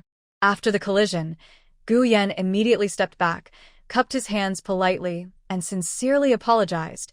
Young ladies, I was too caught up in the lively street scene, and didn't see you too. I am very sorry. Shogun didn't see Guyan's retreat and advance, but clearly saw Li Xiaonan push her sister back recklessly. Seeing that the young master didn't glare but instead apologized kindly, he was momentarily stunned, feeling as if spring had come. Wang Gui has been a guard and training partner by Guyan's side since childhood. As Guyan moved forward and backward, he watched clearly. No matter how hard he tried to hide it, his eyes stayed wide open. After a moment of dazed silence, he thought he looked normal again. He carefully looked at Li Xiaonan and Li Yinju. Just now, the young master of his family had been staring fixedly at this small crab shell shop. He wondered why. He thought the young master was probably interested in local customs, official conduct, or government affairs. This crab shell pastry, costing 10 big coins each, was so expensive but sold very well. It showed that the prosperity of Pingjiang was real and well known. He had just been praising how his young master was wise beyond his years, insightful, and becoming more impressive. Now he had to doubt his guess. The moment his young master stood there, it seemed he was watching 2 rural girls. These 2 girls were the sisters of the young scholar. His master asked him to find out about the scholar because of the scholar himself, or maybe because of his sister. Probably the younger sister. Both girls weren't very pretty, but the younger sister was full of spirit. The older sister was fierce, but that didn't mean much. His master was always different from others. No, no, no. Li Yinju stared at Guyan with wide eyes, not even realizing she kept saying no. He was too handsome. Not just in real life, but even in plays, she'd never seen anyone so good-looking. Of course, She hadn't watched many plays. Li Xiaonan was truly experienced. She had once closely watched a star she admired. Seeing Gu Yan, she was so stunned she lost her senses. She slapped Li Yingzhu and pushed her face toward the crab shell pastry. "We're sorry for bumping into you," Li Xiaonan said, grabbing Li Yingzhu and trying to walk past Gu Yan. "It was me who bumped into the young lady's sister. I wonder if she's hurt. I was just looking at the young lady's sister. Does she look okay?" Gu Yan looked at Li Xiaonan and pointed at Li Yingzhu with his folding fan. His words sounded very flirtatious. Li Xiaonan shot Gu Yan a sideways glance and pushed Li Yingzhu harder. "Third sister, let's go. Don't be afraid, young lady. I sincerely apologize." "Miss, are you all right?" Gu Yan glanced at Li Yingzhu. "Quick, let's go." Li Xiaonan pushed Li Yingzhu. Li Yingzhu was still confused and dizzy. Instinctively, she raised her arm to protect Li Xiaonan, pushing it against Gu Yan's arm, then broke free and ran ahead. Gu Yan quickly sidestepped to let her pass, glanced at Li Xiaonan and Li Yingzhu running in front, snorted softly, tapped the spot where Li Yingzhu had pushed him with his folding fan, then tapped his shoulder with the fan, opened it with a flick, and followed behind them. Shiguang almost forgot to keep up with his young master, but Wang Gui pushed him forward. Shiguang hurried to catch up, grabbed Wang Gui's sleeve, and nodded toward Gu Yan with a teasing look. Seeing Wang Gui's sideways glance, he nodded again. Wang Gui turned his head away and walked a few steps ahead, looking calm as usual, standing guard beside Gu Yan. Li Xiaonan and Li Yingzhu ran and hurried, passing by 7 or 8 shops, and hid behind a large fan signboard of a fan shop, catching their breath. "That person just now, was he really a real person?" Li Yingzhu asked, unable to hold back. "He was so handsome. He looked like a real person." "A scoundrel. Ignore him." "Let's go." To be cautious, Li Xiaonan and her third sister spoke in the local Kunshan dialect. "Young lady, I bumped into you and your sisters. I want to apologize." "Why are you upset?" "I am just a poor guy. Not worth your anger." Gu Yan came out from behind the fan signboard, holding his folding fan, and asked Li Xiaonan. She understands what you're saying," Li Yingzhu exclaimed loudly. Gu Yan was startled by her shout, leaning back slightly. He tapped Li Yingzhu with his fan and asked, "Are you all right, sister? You didn't hit us. We hit you. It's us who should apologize. Please forgive us and don't take it to heart." Li Xiaonan bowed and apologized to Gu Yan, pulling Li Yingzhu along. Young lady, I apologize." Before Gu Yan could finish his words, Li Xiaonan and Li Yingzhu had already run out of sight, one after the other. Gu Yan fanned himself with a folding fan, shook it for a moment, hummed softly, then closed the fan and lit a stone firepot. He instructed, "Go buy a cart of eggs and deliver them to these 2 young ladies' home, saying it's my master's apology." Even though Shiguang considered himself unshakable, he was still wide-eyed and startled by his master's command. A vulgar person, originally meaning a beggar, with a rude tone. "Don't bother with him, let's go."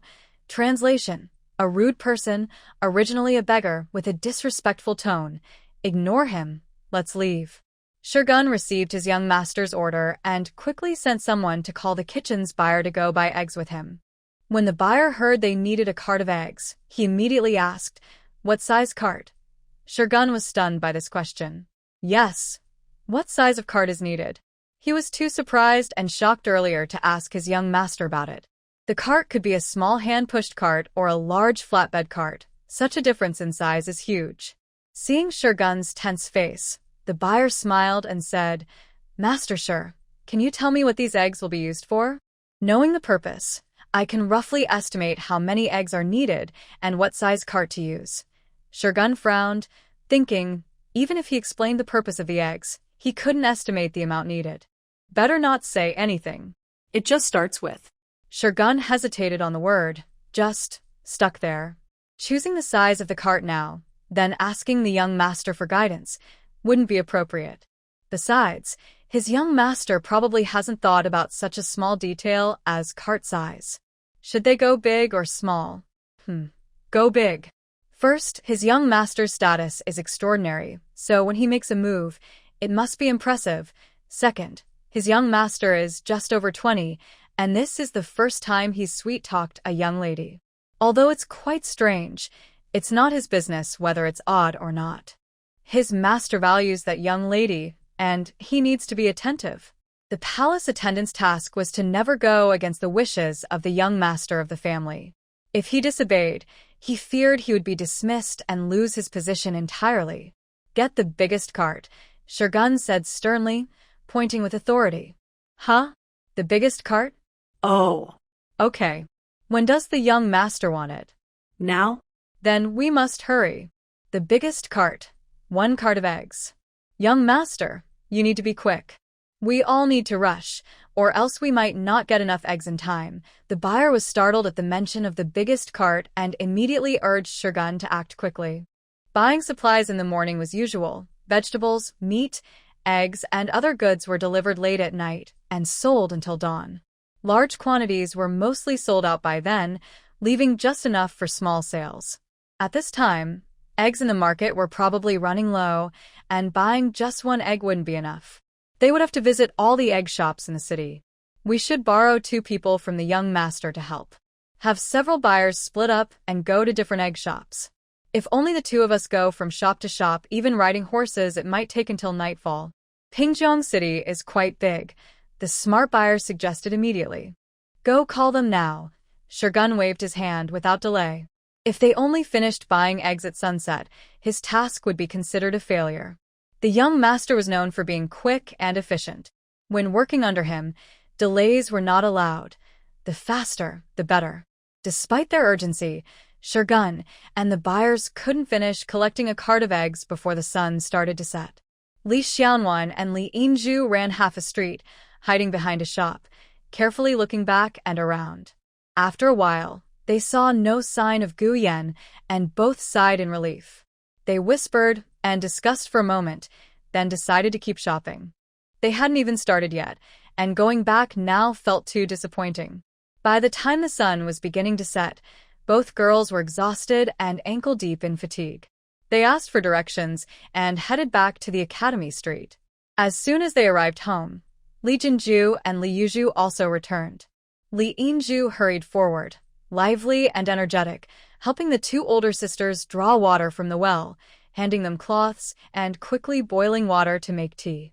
She truly didn't feel tired. She only felt her heart was full of excitement and happiness, and she wanted to jump every few steps. "Big sister looks confident about the spinning wheel?" Li Xiaonan was really tired. She moved her small bamboo chair over and asked. "No, the details of the spinning wheel are very complicated. Some are for cotton fabric, some for silk, some with patterns, some without, wide ones, narrow ones, and even special ones for hemp. It's overwhelming," Li Yuzhu replied. Wow. "So many details," Li Yinzhu exclaimed exaggeratedly. On the way, she and Xiaonan had agreed that if the 2 older sisters didn't ask, they wouldn't talk about their shopping trip today.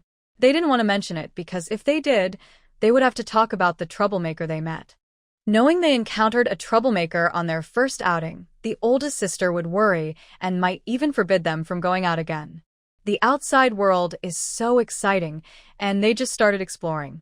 If the older sister kept them locked up, it would be too sad. "The fabric shop here doesn't sell coarse cloth. We only know how to weave coarse cloth," Li Jinju said, splashing water on her face, looking a bit disheveled. Is this Li Xiuzai's house?" Li Yuzhu's words were interrupted by a sharp shout from outside the door. Yes, yes, yes," Li Yinzhu responded repeatedly, rushing to the courtyard gate. In the blink of an eye, she came back, one hand pointing at the courtyard door, eyes wide at Li Xiaonan. Yes, yes, yes, that one.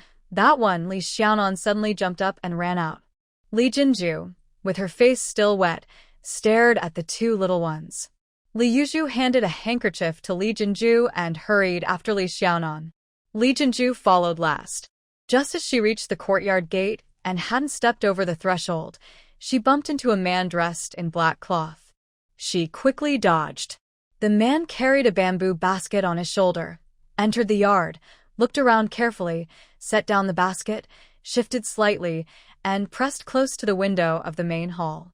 The first man hadn't yet set down his basket when the second man followed behind, also placing his basket down.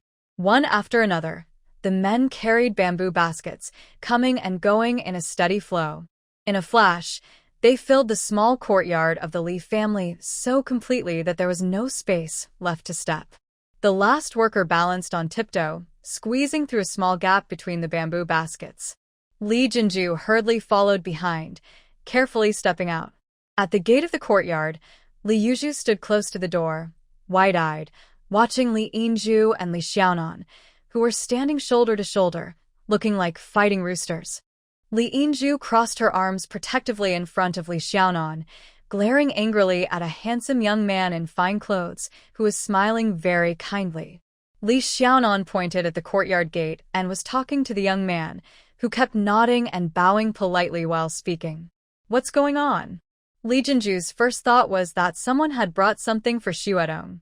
Seeing Li Yinju ready to fight, she felt a bit relieved. He's saying his family's master is apologizing, and Xiaonan is scolding him. I didn't understand everything, Li Yuzhu said honestly. The young man in such fine clothes, calling someone his family's master, could he be a servant? How could a servant dress so well and look so good? Who would hire such a servant? Neighbors had already gathered at both ends of the alley, watching the scene.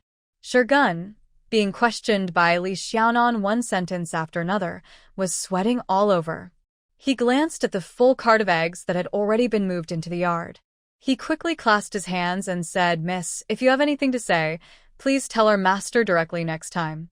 I'll take my leave now." With a spin, he hurriedly left, walking and running. Before Li Jinju could understand what was happening, Shurgun had already left quickly. The group of workers followed him, disappearing in the blink of an eye, leaving behind a yard full of eggs and neighbors gathered in the alley to watch. What's going on? Li Jinju's truat dictanat. Let's go inside and talk. Li Xiaonan pushed Li Jinju toward the courtyard. How do we go in? Li Yuzhu stood outside the door, peering at the tightly packed baskets of eggs blocking the entrance. The baskets filled the courtyard gate, making it impossible to open the door without moving 2 or 3 baskets. This isn't Xuedong's, right? Is it you too? What exactly is going on? Li Jinju grabbed one person with one hand and pushed Li Yinju and Li Ziyan into the corner outside the courtyard gate, her eyes nearly red with worry. No, it's not that, Li Yinju stammered. This morning I went out with third sister, and we met someone. That person bumped into us and said he wanted to apologize with a gift. We didn't pay attention to him. Just now, that man said his grandfather felt bad about it and sent these eggs to apologize, Li Ziyan explained while glancing at the neighbors getting closer and closer. Huh. Li Jinju couldn't believe her ears. If Yinju had said that, she would have slapped her. Her sister Aeon is smart and sensible. She wouldn't say something foolish. But this story is just too strange. We just met a rich, strange person. I'll tell you more about this later. Big sister, you should think about what to do with these eggs. So many. Even in winter, they can't all be stored. Big sister, first, eggs. Eggs. Li Ziyan pointed at the courtyard. Aeon is right. Eggs are a big problem right now, Li Yuzhu said, leaning forward to look into the yard, her brow furrowed. Li Jinju let go of Li Ziyan and Li Yinju, leaned on the door frame, and looked around the yard. She raised her hand and patted her forehead. She didn't know what to do. She had never seen so many eggs before. She was grown up, but she rarely ate a whole egg herself. How could she handle so many eggs? The 4 sisters, Li Yuzhu and Li Jinju huddled together, and Li Yinju and Li Ziyan huddled together. 4 heads and 8 eyes looked into the yard full of eggs. Li Ziyan didn't dare make a sound. She truly didn't know what to do. She wondered, in a few days, if these eggs all go bad, how far will that smell spread? Does Pingjiang City have city management? Li Yinju pursed her lips tightly, thinking about how to eat the eggs she knew. Boiled eggs, scrambled eggs, steamed egg custard. Which one is tastier? All of them are delicious. Li Jinju looked at Li Yuzhu, and Li Yuzhu looked back at her. Their 4 eyes met. Li Yuzhu shook her head. She really didn't know. Outside the gate, Neighbors had already gathered around, some even standing on the steps, stretching their necks to look into the yard. Little sister, why did your family buy so many eggs? Are you doing some kind of business? A neat-looking woman in her 30s leaned out from beside Li Xiaonan, glanced at the eggs in the yard, and asked with a smile. We're not in business, Li Jinju hurriedly replied with a smile. Hey, if you're not in business, how come you have so many eggs? The woman was surprised. No, it's because they owed someone money. Instead of paying with coins, they gave eggs, Li Xiaonan quickly said. Oh, That person is mean. Not paying with coins and giving eggs instead, that's bullying you. Oh, that person is bad. The woman clicked her tongue. Yes, that's right. Li Xiaonan nodded and smiled. Sister, these eggs need to be sold quickly. If you sell them, that's too many. You should go to the market to sell. Your family isn't in the trade, and selling all these eggs in one go is tough. The market takes a big cut, and you might only get half the price for each egg. The woman looked worried. But Li Xiaonan was quick to respond to the yard full of eggs, smiling and asking, Annie, do you do business? Can you give us some advice? We just moved here because my younger brother passed the imperial exam. Li Jinju was reminded by Li Xiaonan's words and quickly added with a smile. oh, Your brother? He doesn't look very old. He just passed the exam, the woman exclaimed, interrupting Li Jinju. The neighbors around also looked surprised. Li Jinju modestly smiled. My brother is 17 this year. He's not very old. He's just lucky. 17 and passing the imperial exam. That's impressive. Does he study at the local academy? That's really something. The neighbors around marveled and admired.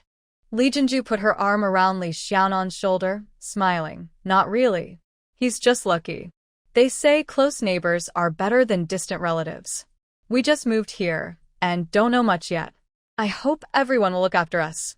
Let me tell you, the neat woman reached out and took Li Jinju's arm, pushing her toward the eggs in the yard. I came from Gaoyu County. You know Gaoyu, right? My family name is Yin. We run a century-old preserved egg shop. The Yin family's preserved eggs are famous in Gaoyu. Our eggs are known for being very tasty, and many people in Pingjiang City also know about us. Aunt Yin looked proud. These eggs, if you sell them to the market, you'll lose at least 30 to 40%.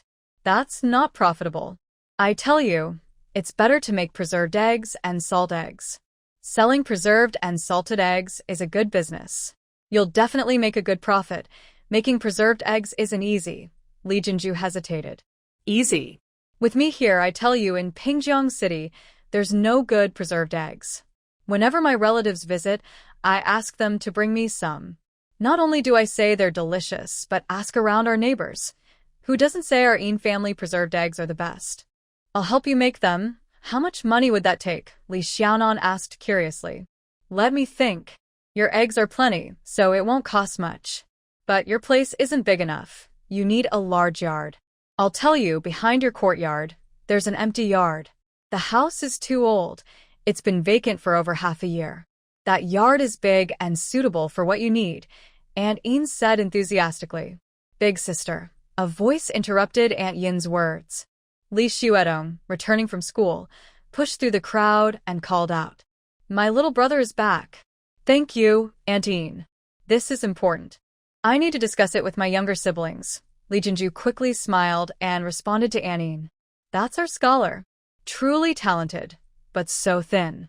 Yes, this is important. Your scholars should give us a plan. You all discuss it, and my house is just across the door from yours.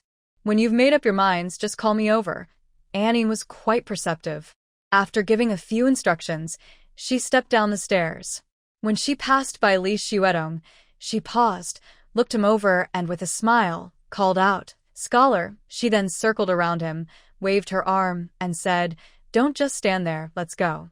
Neighbors gathered in small groups, chatting and occasionally glancing back at the Li siblings, then heading home. Li Xuedong climbed the stairs, looked around, and suddenly his eyes widened. Before he could speak, Li Xiaonan pushed him. Let's go inside and talk. How do we get in? Li Xuedong asked, pointing at the tightly packed egg basket. Li Xiaonan quickly withdrew and stayed silent. Li Yinju stood close to Li Xiaonan, carefully glancing at the older sister and second sister standing outside the doorframe. We need to carry out a basket. Li Yuzhu looked around and sighed. Let's move this basket, then shift a few more, and we can squeeze in. Once inside the west wing door, sticking to the wall, we can leave. Li Jinju carefully examined and pointed at several egg baskets. Li Xiaonan and Li Xuedong held their breath, watching as Li Yinju and Li Yuzhu carefully lifted a large basket of eggs. Li Jinju directed them to lift higher and shift left and right, placing the basket close to the door threshold.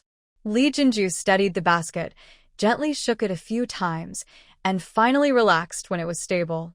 She crossed the threshold, stood in the gap of the basket of eggs, and carefully moved another basket, shifting one, then another, and yet another, sweating from the effort.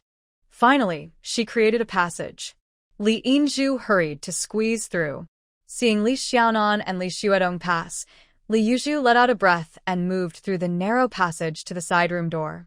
The 5 siblings lined up, holding their breath, pressed against the wall, and circled from the west wing to the main hall, then into the east wing kitchen. Fortunately, the big jar was in the kitchen. The Li family's water jar was always full. In Pingjiang City, every household had a drainage system, and their yard's drain was right at the kitchen door. Even with a pile of egg baskets in the yard, it didn't interfere with washing vegetables and cooking. Li Yinju was lighting the fire, Li Yuzhu was preparing and washing vegetables, Li Jinju was steaming rice first. Li Xuedong stood at the kitchen door, tiptoeing to count how many baskets of eggs were in the yard. Li Xiaonan sat close to Li Yinju, both feeling guilty and silent. Let's cook some scrambled eggs. Li Jinju finished steaming the rice, walked to the door, took 2 eggs from a large basket, hesitated, then took 2 more, and just as she was about to turn away, reached for 2 more. Old sister, that's so many. Li Yinju stretched her neck to look and couldn't help but remind her. There were only 6 eggs. Not enough for her alone. Such a lot of eggs. Li Jinju turned around, shot a glance at Li Yinju, who immediately shrank back and dared not make a sound. Li Jinju looked at the eggs in the yard and sighed. She brought over a large bowl and squatted next to the egg basket, cracking about 14 or 15 eggs at once. That's wasteful, Li Yuzhu said when she saw Li Jinju still wanted to take more eggs. Then steam. Make a big bowl of egg custard, Li Yinju quickly added. Li Jinju and Li Yuzhu both looked at Li Yinju sideways. Li Yinju immediately shrank back. That's enough. If we take more, they'll be too tired to handle it, Li Jinju said as she took the egg bowl, chopped some green onions, and started frying eggs. After eating, it was already dark. Li Yuzhu took out a small lantern she had never used before, lit the oil lamp inside, and carefully moved it to the gate, hanging it above the door. The 5 siblings sat in the kitchen, looking at the small lantern at the gate. Li Jinju sighed. Let's discuss what to do. I think making preserved eggs and salted eggs to sell is a good idea, Li Xiaonan said quickly. We don't know how to make preserved eggs, and Big Sister's salted eggs don't taste good, Li Xuedong whispered. If we want to make preserved eggs, we need extra money, Li Yuzhu frowned. Do you really think this business can work? Li Jinju looked at Li Xiaonan. Li Xiaonan nudarrapatadli. How about this? We sell a few baskets of eggs to the market and use the money to buy ingredients for making preserved and salted eggs. Even if we lose money, it won't be our own copper coins. These eggs didn't cost us our copper coins, so they're not really ours, Li Jinju said with a frown. There are too many eggs, and only 3 of us. We can't handle it all. If we really want to do it, we need to hire people. Also, that Sister Yin, she can't help us make preserved and salted eggs for free. We should pay her some copper coins. How much should we give her? Li Yuzhu thought more and more that each thing was becoming too complicated. Our success with the preserved and salted eggs depends on Sister Yin. I think if we don't pay her, why not partner with her to do this business? Li Xiaonan suggested. How do we partner? And where's the money to start? Li Jinju asked, looking at Li Xiaonan. We need to talk to Sister Yin and see what she thinks, Li Xiaonan replied. Let's go now, Li Jinju said, standing up. The eggs in the yard weighed heavily on her mind. If they didn't discuss it soon, she knew she wouldn't be able to sleep. Li Yuzhu and Li Yinju stood up together. I'll go with Xiao Nan. There are too many people, it's not good. Shuedong, don't worry about this. You focus on your studies. Yuzhu should go to sleep first, and Inju will watch the eggs, Li Jinju instructed her sisters. She and Xiao Nen left the courtyard, heading towards Sister Yin's house. Is Sister Yin at home? I'm from next door, Li Xiucai's family, Li Jinju called out as she stood on Sister Yin's doorstep and knocked.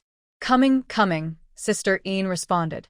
Focus on your writing, don't look outside. Sister Yin hurried out, opened the courtyard door, and greeted Li Jinju. She first smiled and introduced Xiao Nan. This is my little sister, Anan. She can read and write. Her brother teaches her. We're here to ask Sister Yin about making preserved eggs and salted eggs. It would be best to find a quiet place to talk. Xiao Nan glanced at the old lady peeking out from the opposite courtyard gate. Come in, we can talk here, Sister Yin said, inviting them inside. She closed half the door, hurried inside, and brought out 3 small bamboo chairs. Our place is full of stuff on both sides, not suitable for living, so it's very quiet here. Sit down, Sister Yin explained with a smile, indicating they should sit. Have you discussed it? Are you planning to start making preserved eggs? Sister Yin asked straightforwardly. Yes, my sister and I came to talk with you. We want to work together on making preserved and salted eggs. What do you think? Sister Yin was direct, and Li Jinju replied honestly. Sister Yin paused for a moment, instinctively saying, Our shop is too busy to handle everything. We want to work with you, not with your family. Xiao Nan cut in before Sister Yin finished. Sister Yin frowned. How many children do you have? How old are they? Where do they go to school? If they have questions, they can ask my brother. We're so close, it's very convenient, Xiao Nan continued with a smile. Sister Yin leaned back slightly, looked at Xiao Nan's smiling face and then at Li Jinju and said, Your sister is very clever. Yes, she is very clever. Mr. Zhang said that if she were a boy, she would definitely pass the imperial exam. Li Jinju quickly smiled and said, Wow. That's impressive. Sister-in-law Yin carefully looked at Li Xiaonai. Not to mention other things, her knowledge of science and reason is even better than her brother's. Li Jinju continued. My big treasure says that understanding science is very difficult. If she doesn't understand something in science, she asks me. Once I explain, she definitely understands. This little girl really dares to speak her mind. Yin's sister-in-law laughed happily. If Zhang doesn't understand something in science, she asks AI Nain. Really? This little girl is getting smarter and smarter. Should I really let my big treasure go to find you? Yes. Li Xiauna inuddae ajarli. If we work together to start a business, we'll be like family. I'm 15 this year. How old is Big Treasure? He's only 11. Then I'll be the older sister. As the older sister, I have responsibilities. This little girl is really charming. Yin's sister-in-law smiled and reached out to pat Li Xiaonai's head. She looked at Li Jinju and asked, So, how do you plan to work together?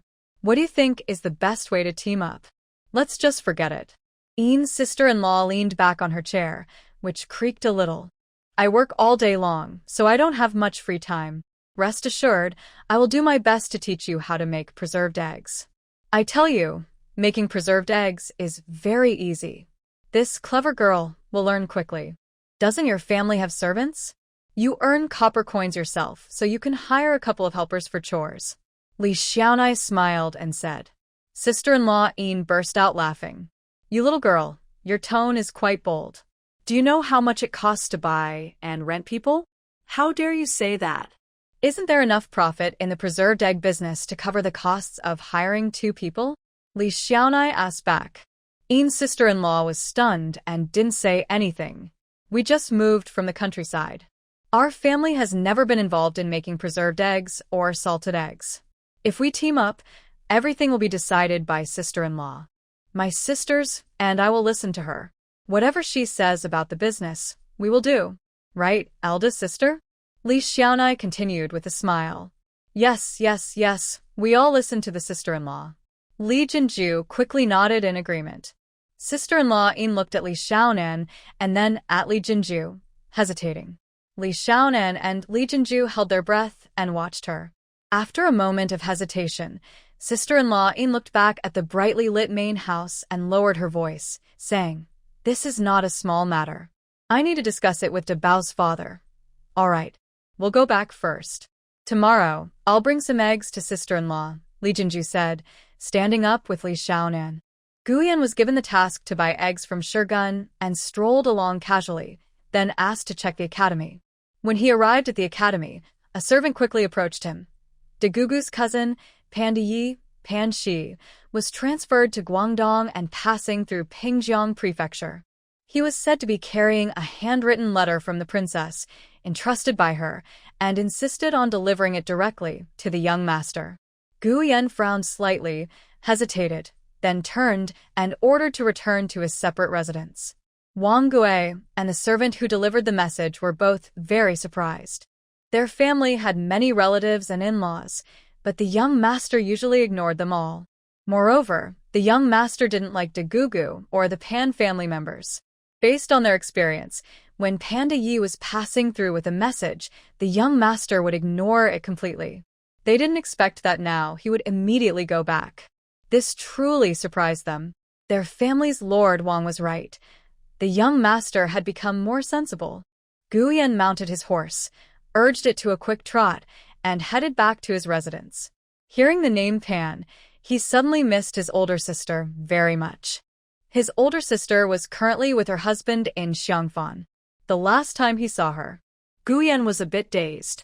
The last time he saw his older sister was probably when she came to see him off before heading to Xiangfan with her husband.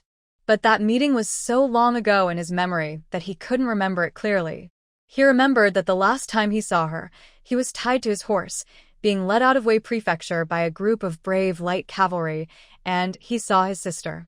She was dressed in bright red, riding on her horse, like a blazing fire.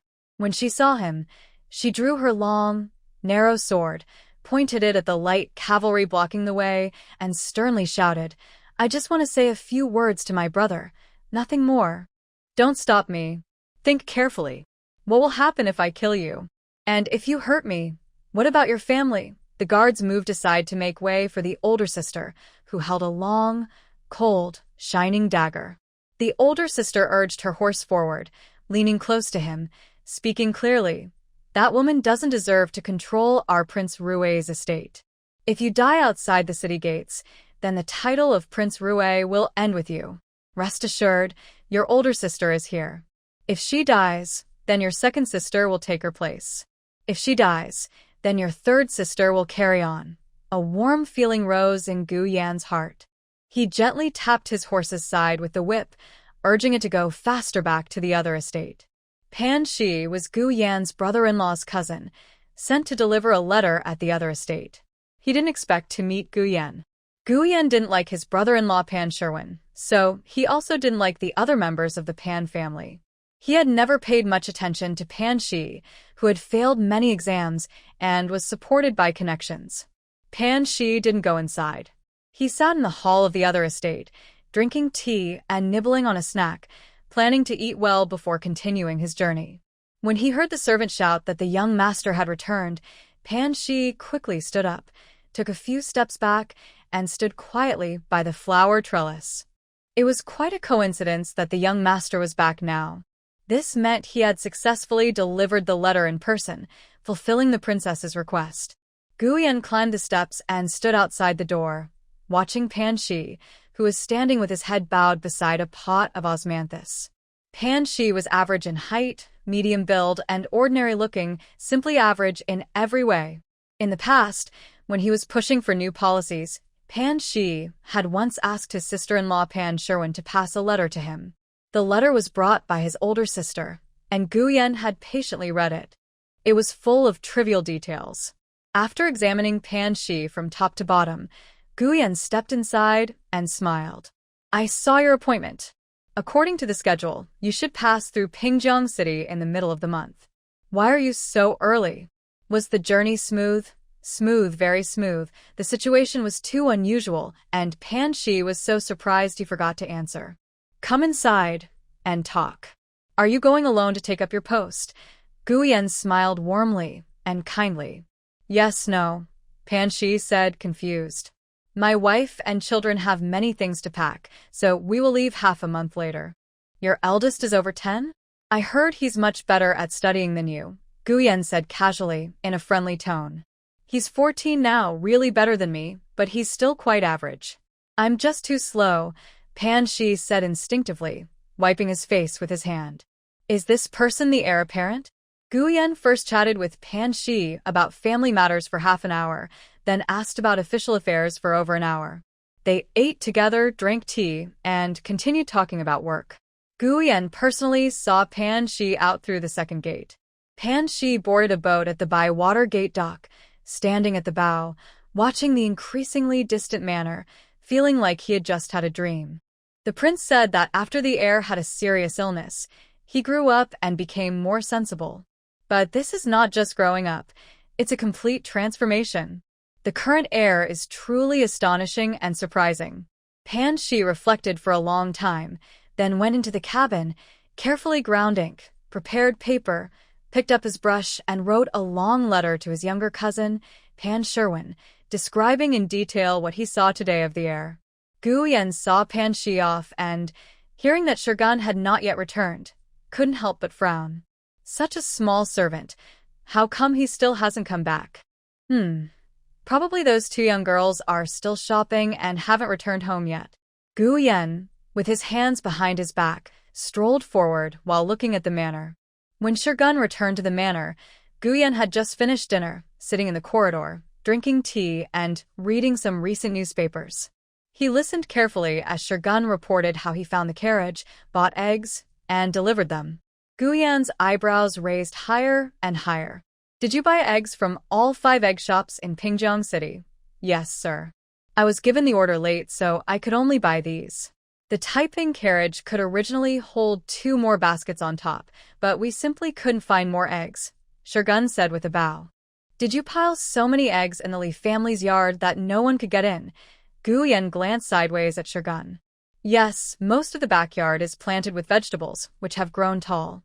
We didn't dare to press them down, so we piled the baskets in the front yard. Their yard is too small. Shergun looked at Guyen carefully. His father's words seem a bit off. Perhaps he made a mistake in his work? Guyen elongated the sound, glancing sideways at Shergun, and slowly praised. Your work is quite good. Very good. Very impressive. Go and collect your reward of 5 taels of silver. Thank you, young master, Shergun cheerfully replied. He stepped back, exited through the flower gate, slowed his pace, and frowned. His young master's praise didn't quite sound right. Surely there was something wrong with his work. But what exactly was wrong? Watching Shergun leave, Guyen twirled his fan, lost in thought for a moment, then ordered someone to bring Wang Gue in. He instructed, keep an eye on him and see how that young scholar handles the eggs in that yard. The academy doesn't require early classes. Li Xuedong goes to school after breakfast at home. Early in the morning, Li Jinju and Li Yuzhu just moved a basket of eggs aside to make a path, when Sister Yin arrived with a large white porcelain bowl. Your sister is so diligent. The young scholar is already up studying. No wonder he's a scholar. Sister Yin's warm enthusiasm was quite charming. Li Xiaonan stood at the kitchen door, smiling happily at Sister Yin. I brought you a bowl of my steamed bowl cake. It's a recipe from Linhai Town. My big treasure, and his grandfather both say it's delicious. I specially steamed a batch for you. Try it while it's hot. It's the best then. Sister Yin handed the bowl to Li Jinju. If you're not busy, come in and sit. Li Jinju took the full bowl of cake, handed one to Yuzhu, and smiled at Sister Yin. I'm not busy today, and I've been here a few times before. Before you moved in, this loquat tree was very sweet. Sister Yin tiptoed, following Li Jinju into the main hall. Li Xiaonan slipped into the hall along the wall, standing beside her eldest sister. Your sister's eyes are so bright and lively. She's very clever. And she's so thin, Sister Yin said, pinching Li Xiaonan's small arm. Li Xiaonan, ticklish from Sister Yin's pinch, twisted away and hid behind Li Jinju. Li Jinju smiled and told Sister Yin, please sit, sister-in-law. Did you not sleep well last night? Sister Yin looked at Li Jinju, noticing her slightly dark circles under her eyes. I'm not good at handling problems, especially with the eggs in this yard, Li Jinju pointed outside. These are all copper coins. Sister-in-law Yin smiled happily. Have you two finished discussing? Li Xiaonan, standing close to Li Jinju, asked. Are you watching? Sister-in-law Yin smiled with a tilt of her head. We finished discussing, Li Xiaonan replied confidently. You're quite clever, sister-in-law Yin chuckled. Li Jinju couldn't hide her relief. Her sigh made sister-in-law Yin laugh again. I see you're honest. Then we can speak openly. Li Jinju quickly nodded, signaling sister-in-law Yin to continue. I initially thought I'd just tell you how to make preserved eggs and give you a recipe. But yesterday, when you mentioned partnering, it's not just a simple talk. If we really want to work together on making preserved and salted eggs, I'd need to bring over a whole person. I'd have no time for household chores at home. This isn't just my decision. It's a big matter. I can't just discuss it with Debao's father. It needs to be approved by Debao's grandfather. Li Jinju listened and nodded with a smile. Li Xiaonan blinked her eyes, looking at sister-in-law Yin, waiting for her to continue. About Debao's grandfather, sister-in-law Yin said with a dry smile, he thinks a lot. His idea is, even though we don't have much copper coins, we're not short of them either. He's wondering if we could ask Scholar Gong to take Debao as a disciple. Maybe our two families could become close relatives. Li Jinju's eyes widened in surprise. Li Xiaonan burst out laughing. Sister-in-law Yin suddenly felt awkward. Well, okay. Before sister-in-law Yin could finish her awkward hesitation, Li Xiaonan loudly and clearly interrupted with a yes. Big sister, Li Xiaonan nudged Li Jinju. As long as you don't mind, Li Jinju responded quickly. Oh, look at you. This is such a blessing for Debao. Sister-in-law Yin's face lit up, her voice high and cheerful. Where's Scholar Gong? I think he has a very good temper. Today after school, Debao can come over. If my brother is free, he can teach him. If not, I'll teach him in his place. Li Xiaonan glanced at the eggs all over the yard. It's not urgent. First, we need to pick an auspicious day for the ceremony. We can't rush the apprenticeship. We should set up a few tables for drinks. Sister-in-law Yin's eyes smiled narrowly, not noticing Li Xiaonan's glance at the eggs. So, sister-in-law, when do you think we can start selling preserved and salted eggs? Li Xiaonan had to ask directly. We need to hurry. Making preserved and salted eggs requires fresh eggs, so we need to find a place. We should send Debao's dad to buy lime, rice husks, and salt, lots of things. We also need to find people to help. First, we should pick out and wash the eggs. I'll go back and tell him. If it really can't wait, we'll ask Debao's grandpa to bring some people over to help. Sister-in-law Yin stood up. I'll give you some silver notes. Li Jinju followed, standing up and smiling confidently. Since we plan to do this business, we shouldn't hold back on money. No need. Sister-in-law Yin laughed. This is a joint effort. Since we're partners, the capital should come from both families. The eggs in your yard are worth money, and the money for buying supplies should come from me. How much each family contributes hasn't been decided yet, Li Xiaonan said with a smile. We're close relatives. We're like family. It can be a 60-40 or 70-30 split, sister-in-law Yin said happily. Then 40-60? You 4, we 6, Li Xiaonan quickly responded. All right. My little sister has grown up and is quite clever. Look at her quick mind, sister-in-law Yin said, patting Li Xiaonan's head. Should we make it official with a written agreement? Li Xiaonan asked. Although making preserved and salted eggs isn't a big business, once we start, there will be many details and rules. We need to get Debao's grandpa to handle the formalities first. Let's finish these urgent tasks first. Once that's done, I'll tell you all the rules and details. Right now, look at all these eggs in the yard. We need to hurry, or they'll spoil. Each one is worth its weight in shiny copper coins. At the end, sister-in-law Yin pointed a finger at Li Xiaonan's forehead. Then, I leave everything to sister-in-law's arrangements. Li Jinju held back Li Xiaonan, who still wanted to speak, and smiled at Sister Yin. All right, I'll go back quickly and tell our Debao's father to find a place to buy fabric. I'll come back later, Sister Yin said as she stepped outside. Watching Sister Yin leave the yard, Li Jinju sighed heavily, feeling quite heavy-hearted. Big sister is overthinking again. Li Xiaonan knew why Big Sister was sighing.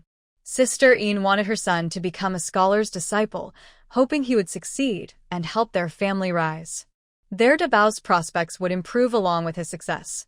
There are many scholars, but how many become successful? Out of 10 or 20, maybe one. Many talented people spend a lifetime studying, but never pass the imperial exams. It's normal that my brother didn't succeed, Li Xiaonan continued. You shouldn't say it like that. We all know how your brother did. We can't feel guilty about it, Li Jinju said softly. Maybe I should teach Dabao well, make him a scholar. What do you think? Li Xiaonan smiled to comfort Big Sister. I see you're getting bolder. Daring to talk big like that, Li Jinju scolded with a serious face. I won't say it anymore. Li Xiaonan wanted to argue, but swallowed her words. She knew she needed to change her old habits and bad ways of thinking. She couldn't speak with the mindset of marketing, trying to be sure of 7/10 when she only had 7/10 confidence, aiming to speak with full confidence when she only had 7/10. In just a little over 2 hours, Sister Yin came again. This time, Sister Yin was very different from before. Earlier, she looked like a blooming flower, full of life. Now, she looked like a closed flower bud, hanging her head. Li Xiaonan stood at the kitchen door, tiptoeing and stretching her neck to look behind Sister Yin. Behind Sister Yin was an elderly couple. The old man was tall and thin, with sparse, gray hair and a matching beard, occasionally stroking his beard as he walked, with a serious and stern look. The old lady was shorter, white and plump, with a kind smile on her face, looking very gentle. Li Jinju quickly pressed herself against the wall and moved carefully to greet them outside. It's not good to go in. We won't go inside. The elderly lady stood outside the doorway, peering at the eggs in the yard. Li Xiaonan followed closely behind Li Jinju as they stepped outside the courtyard. Is your business just a small start? Or do you plan to grow it long term? The old man asked directly, hands behind his back, looking at Li Jinju. We'll see how these eggs sell first, Li Xiaonan replied before Li Jinju could speak. That little girl is quite clever, the elderly lady said with a smile, observing Li Xiaonan. This is just a business plan. Do you plan to carry baskets around and shout in Pingjiang City selling preserved and salted eggs? The old man shot a quick look at Li Xiaonan. That would be too embarrassing. You come from a family of scholars, with a talented scholar in the house, the elderly lady said happily to smooth things over. Yes, Li Xiaonan quickly nodded. To run a proper business, you need a shop or a workshop. Once established, you could try it out for a while, the old man continued. And what if we only focus on these eggs? Li Xiaonan pointed at the eggs in the yard and asked. Just selling these eggs? What else would you do? The old man asked. Workshops and shops aren't rented by the day or month. They're rented by the year, usually 3 or 5 years. Renting a shop or workshop for just selling eggs. That's a waste of money, the old man frowned. Do you think this business can work? If not, what should we do with these eggs? Li Jinju bowed slightly to ask.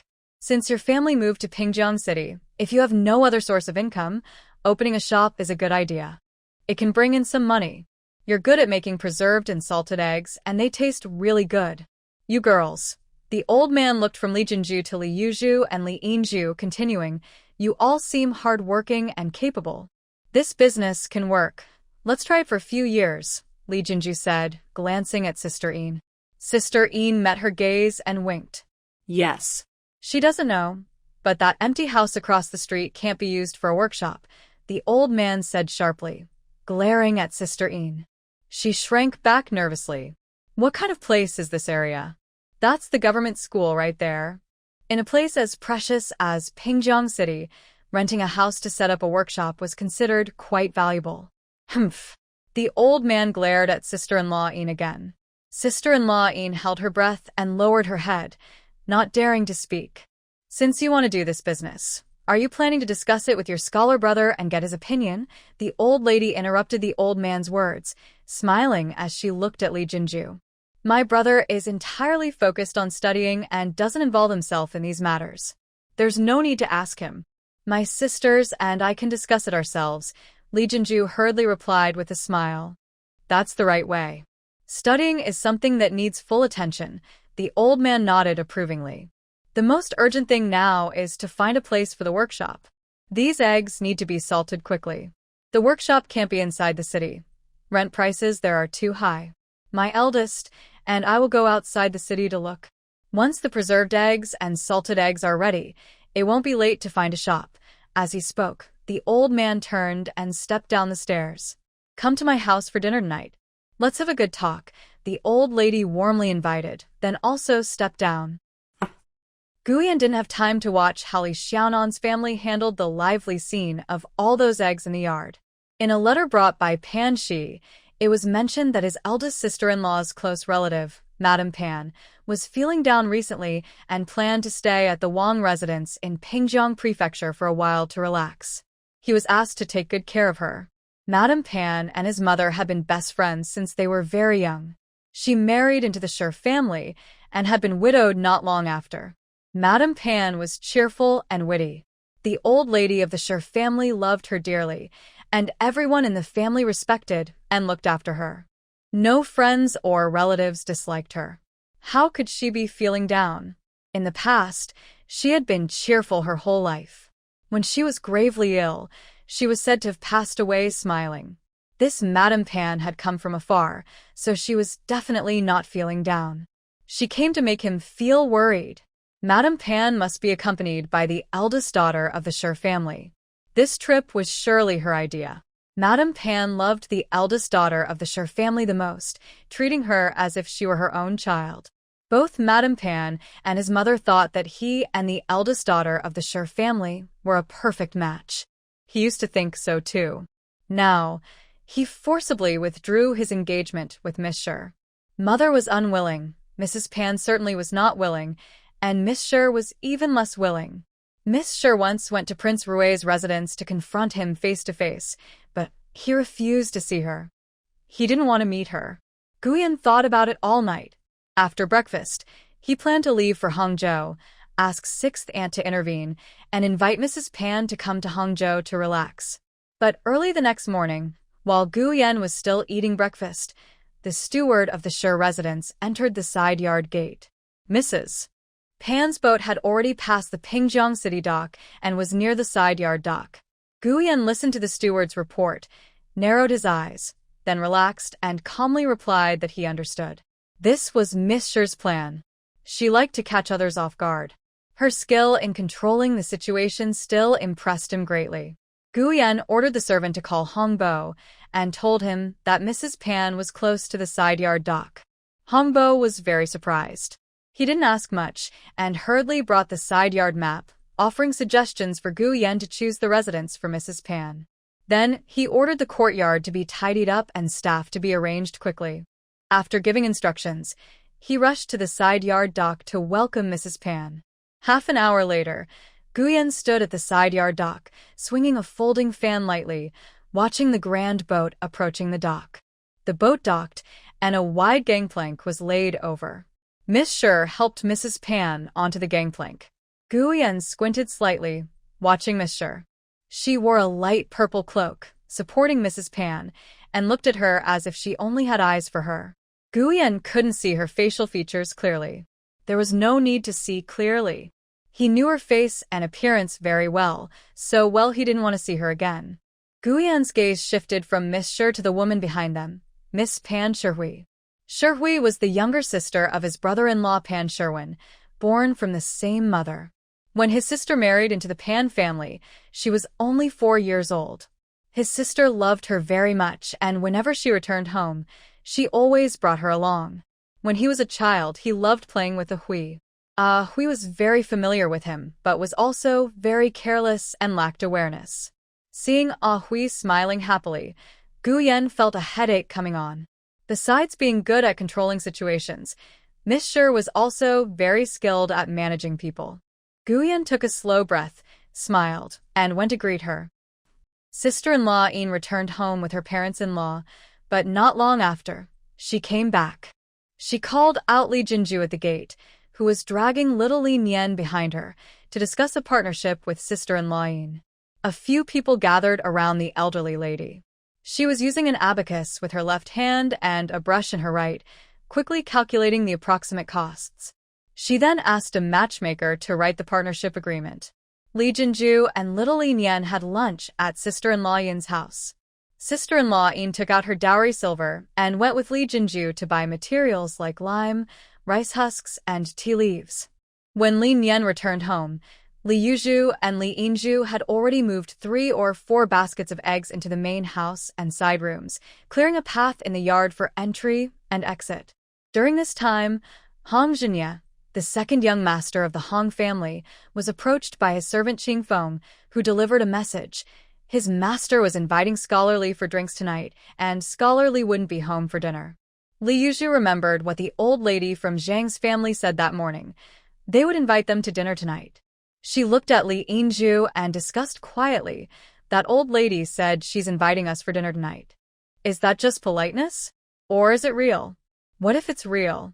They're inviting my brother, Li Yinju replied, uncertain. She was truly unfamiliar with this world. Then we should say something. Li Yuzhu was cautious. Yinju, go. Third sister, don't just say it outright. Just tell them, Li Yan suggested after thinking for a moment. My brother was invited to drink with his classmates. If their eldest son has homework, I'm afraid my brother can't teach him.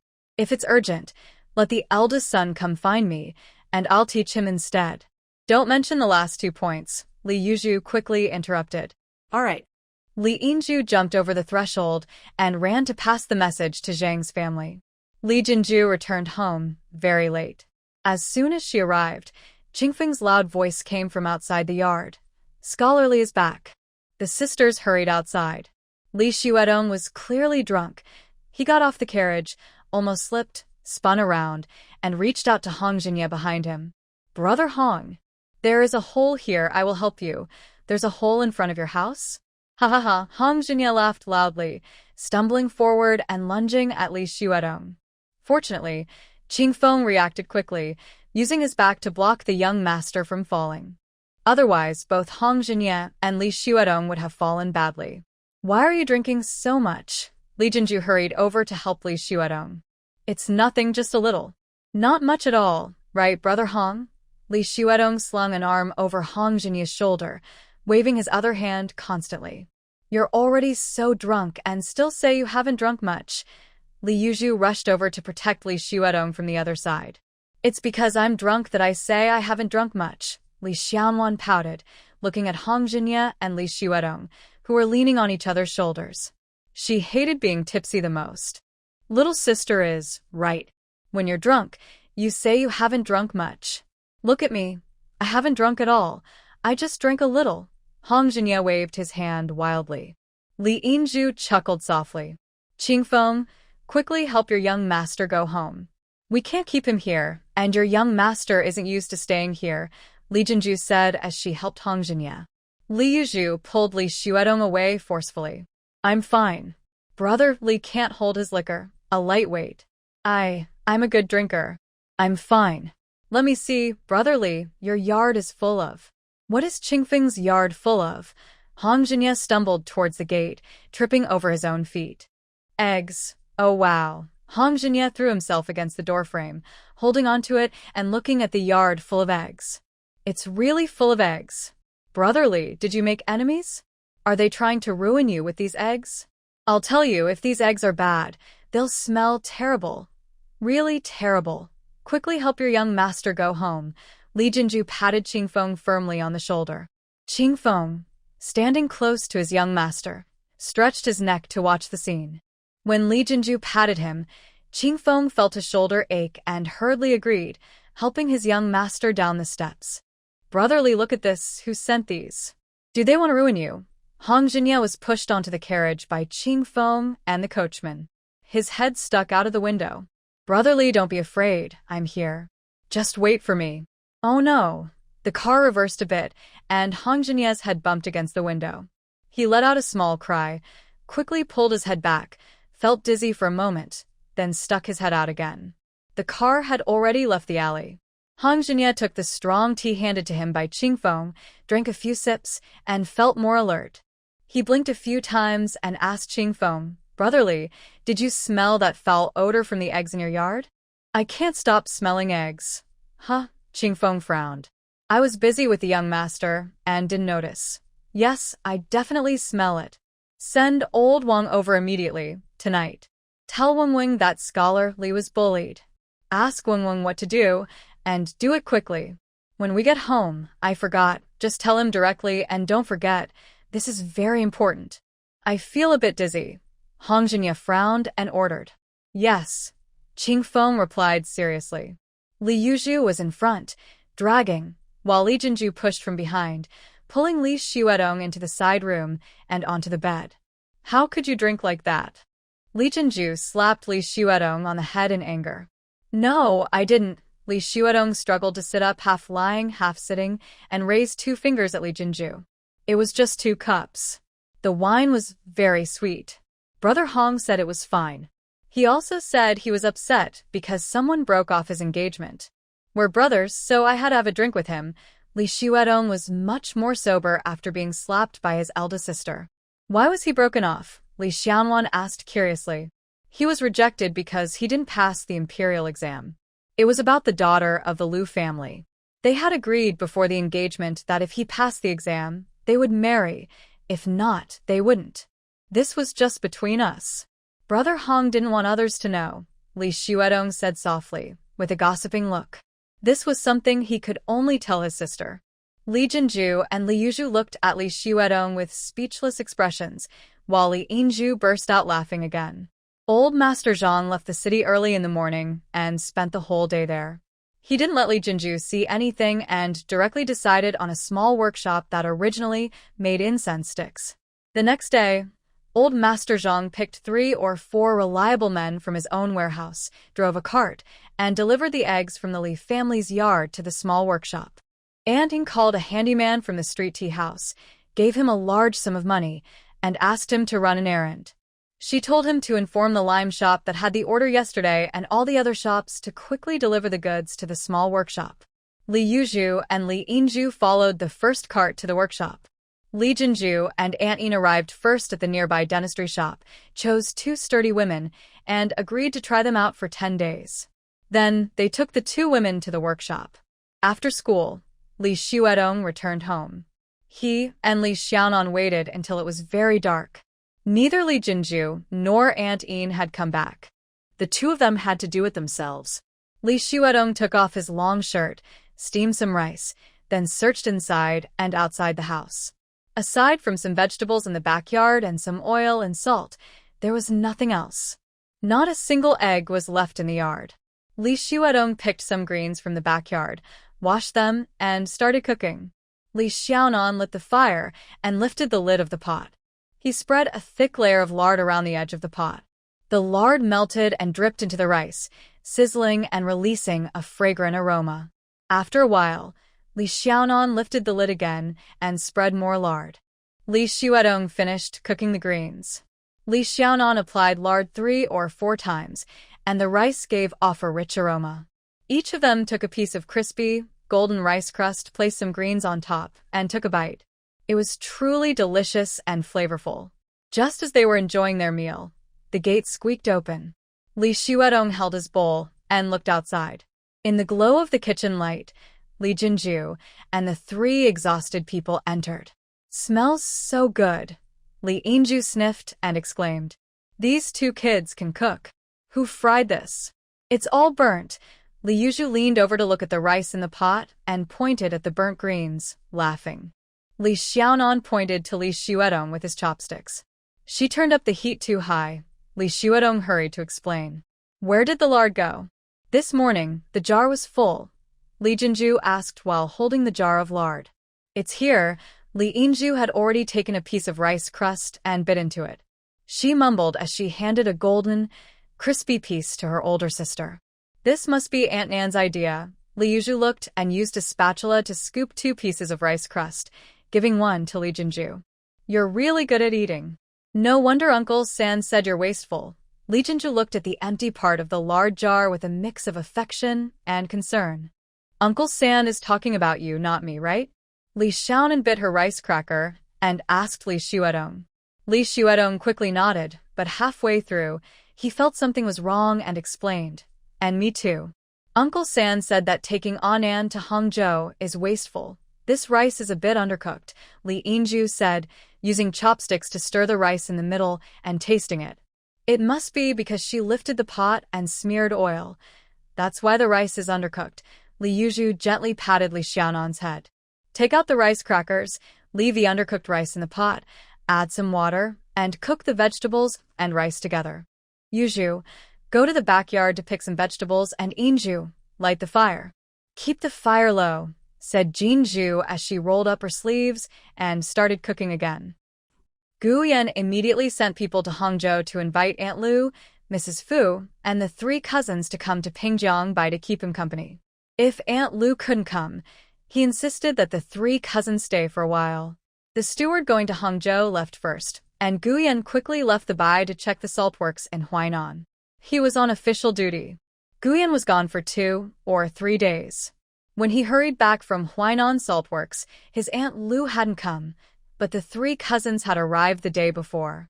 When Gu Yan returned to the bai, Mrs. Pan, accompanied by a group of young women, had gone to Han's Han Temple to offer incense.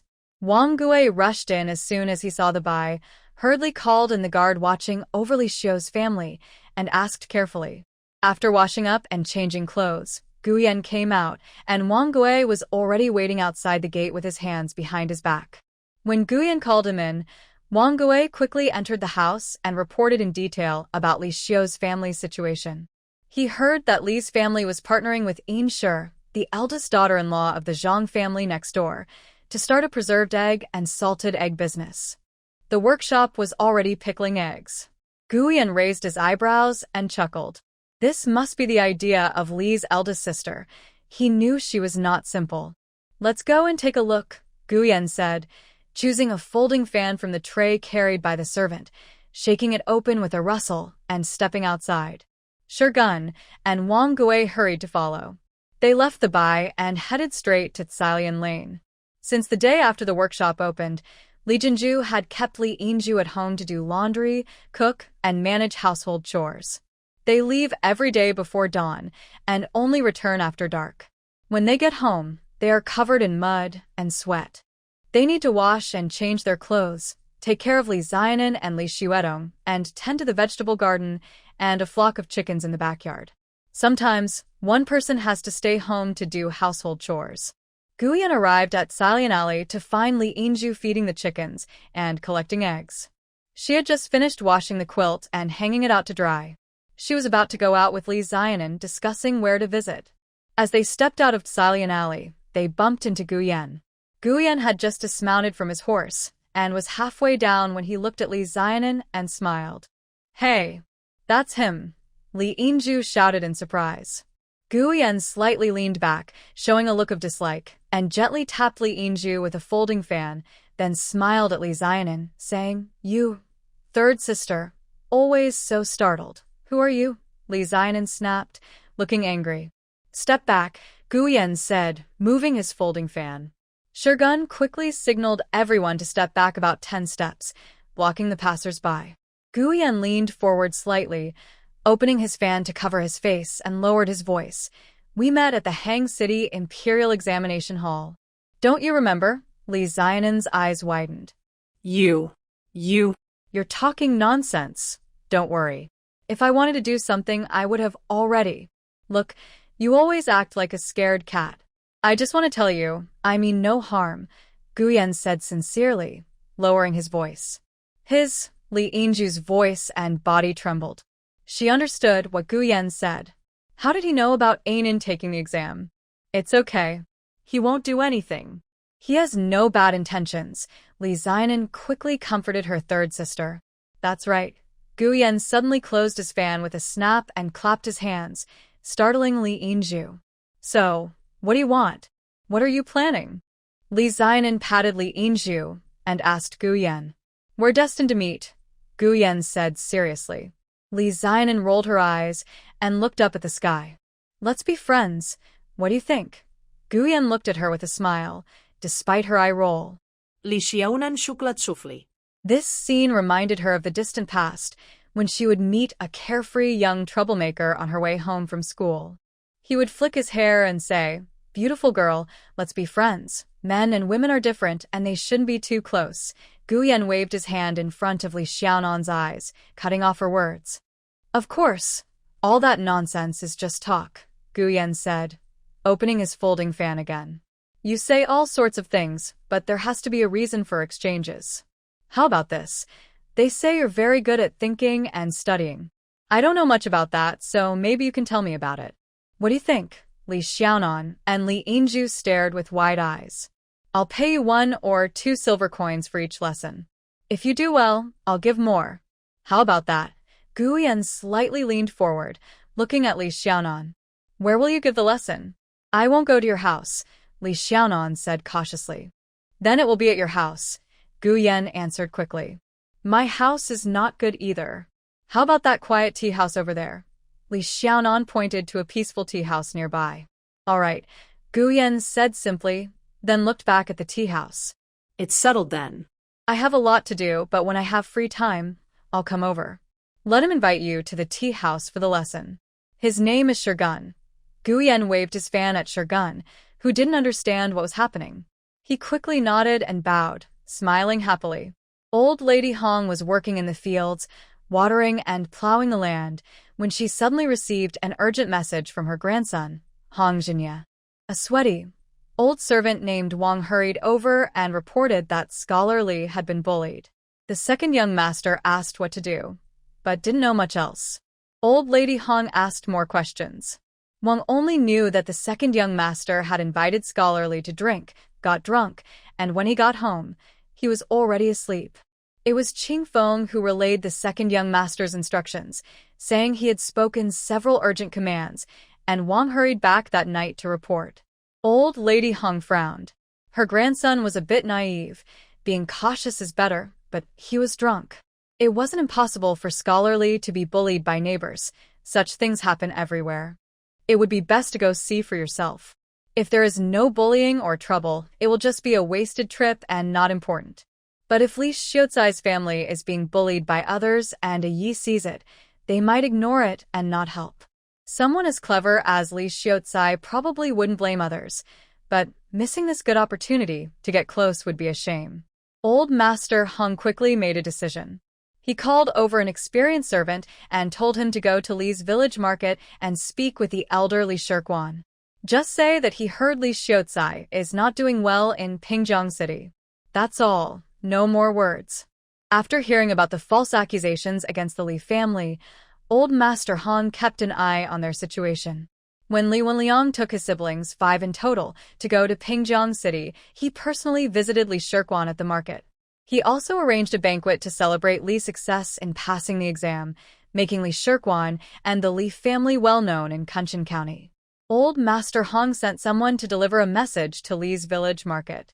Then he packed his things and headed to Pingjiang City.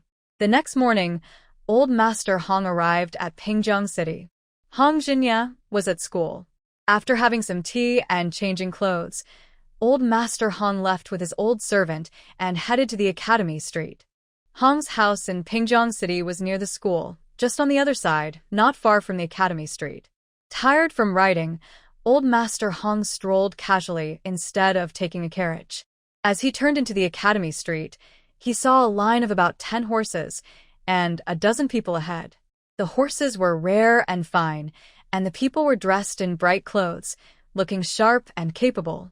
Both the people and horses stood quietly and orderly on the side of the street, not blocking the way.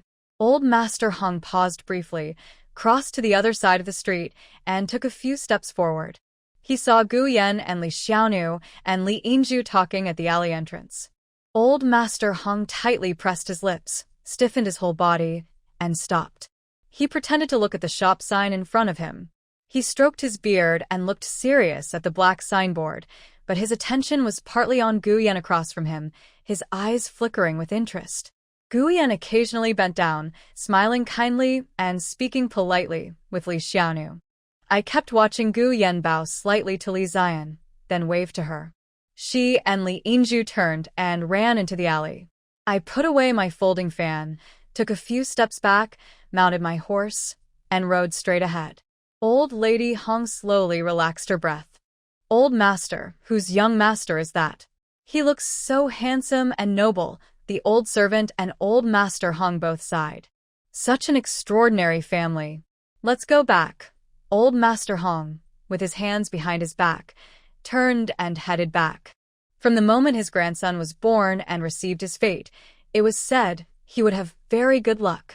Turns out his luck isn't just good, it's extremely fortunate. Old Master Hong stroked his beard, walking and thinking carefully as he calculated. The young man's entourage of over 10 people was rare, but in Pingjiang City, you could find 10 or even 20 families that used such servants. What was more unusual were the 10 or so horses, each branded with a mark he recognized clearly.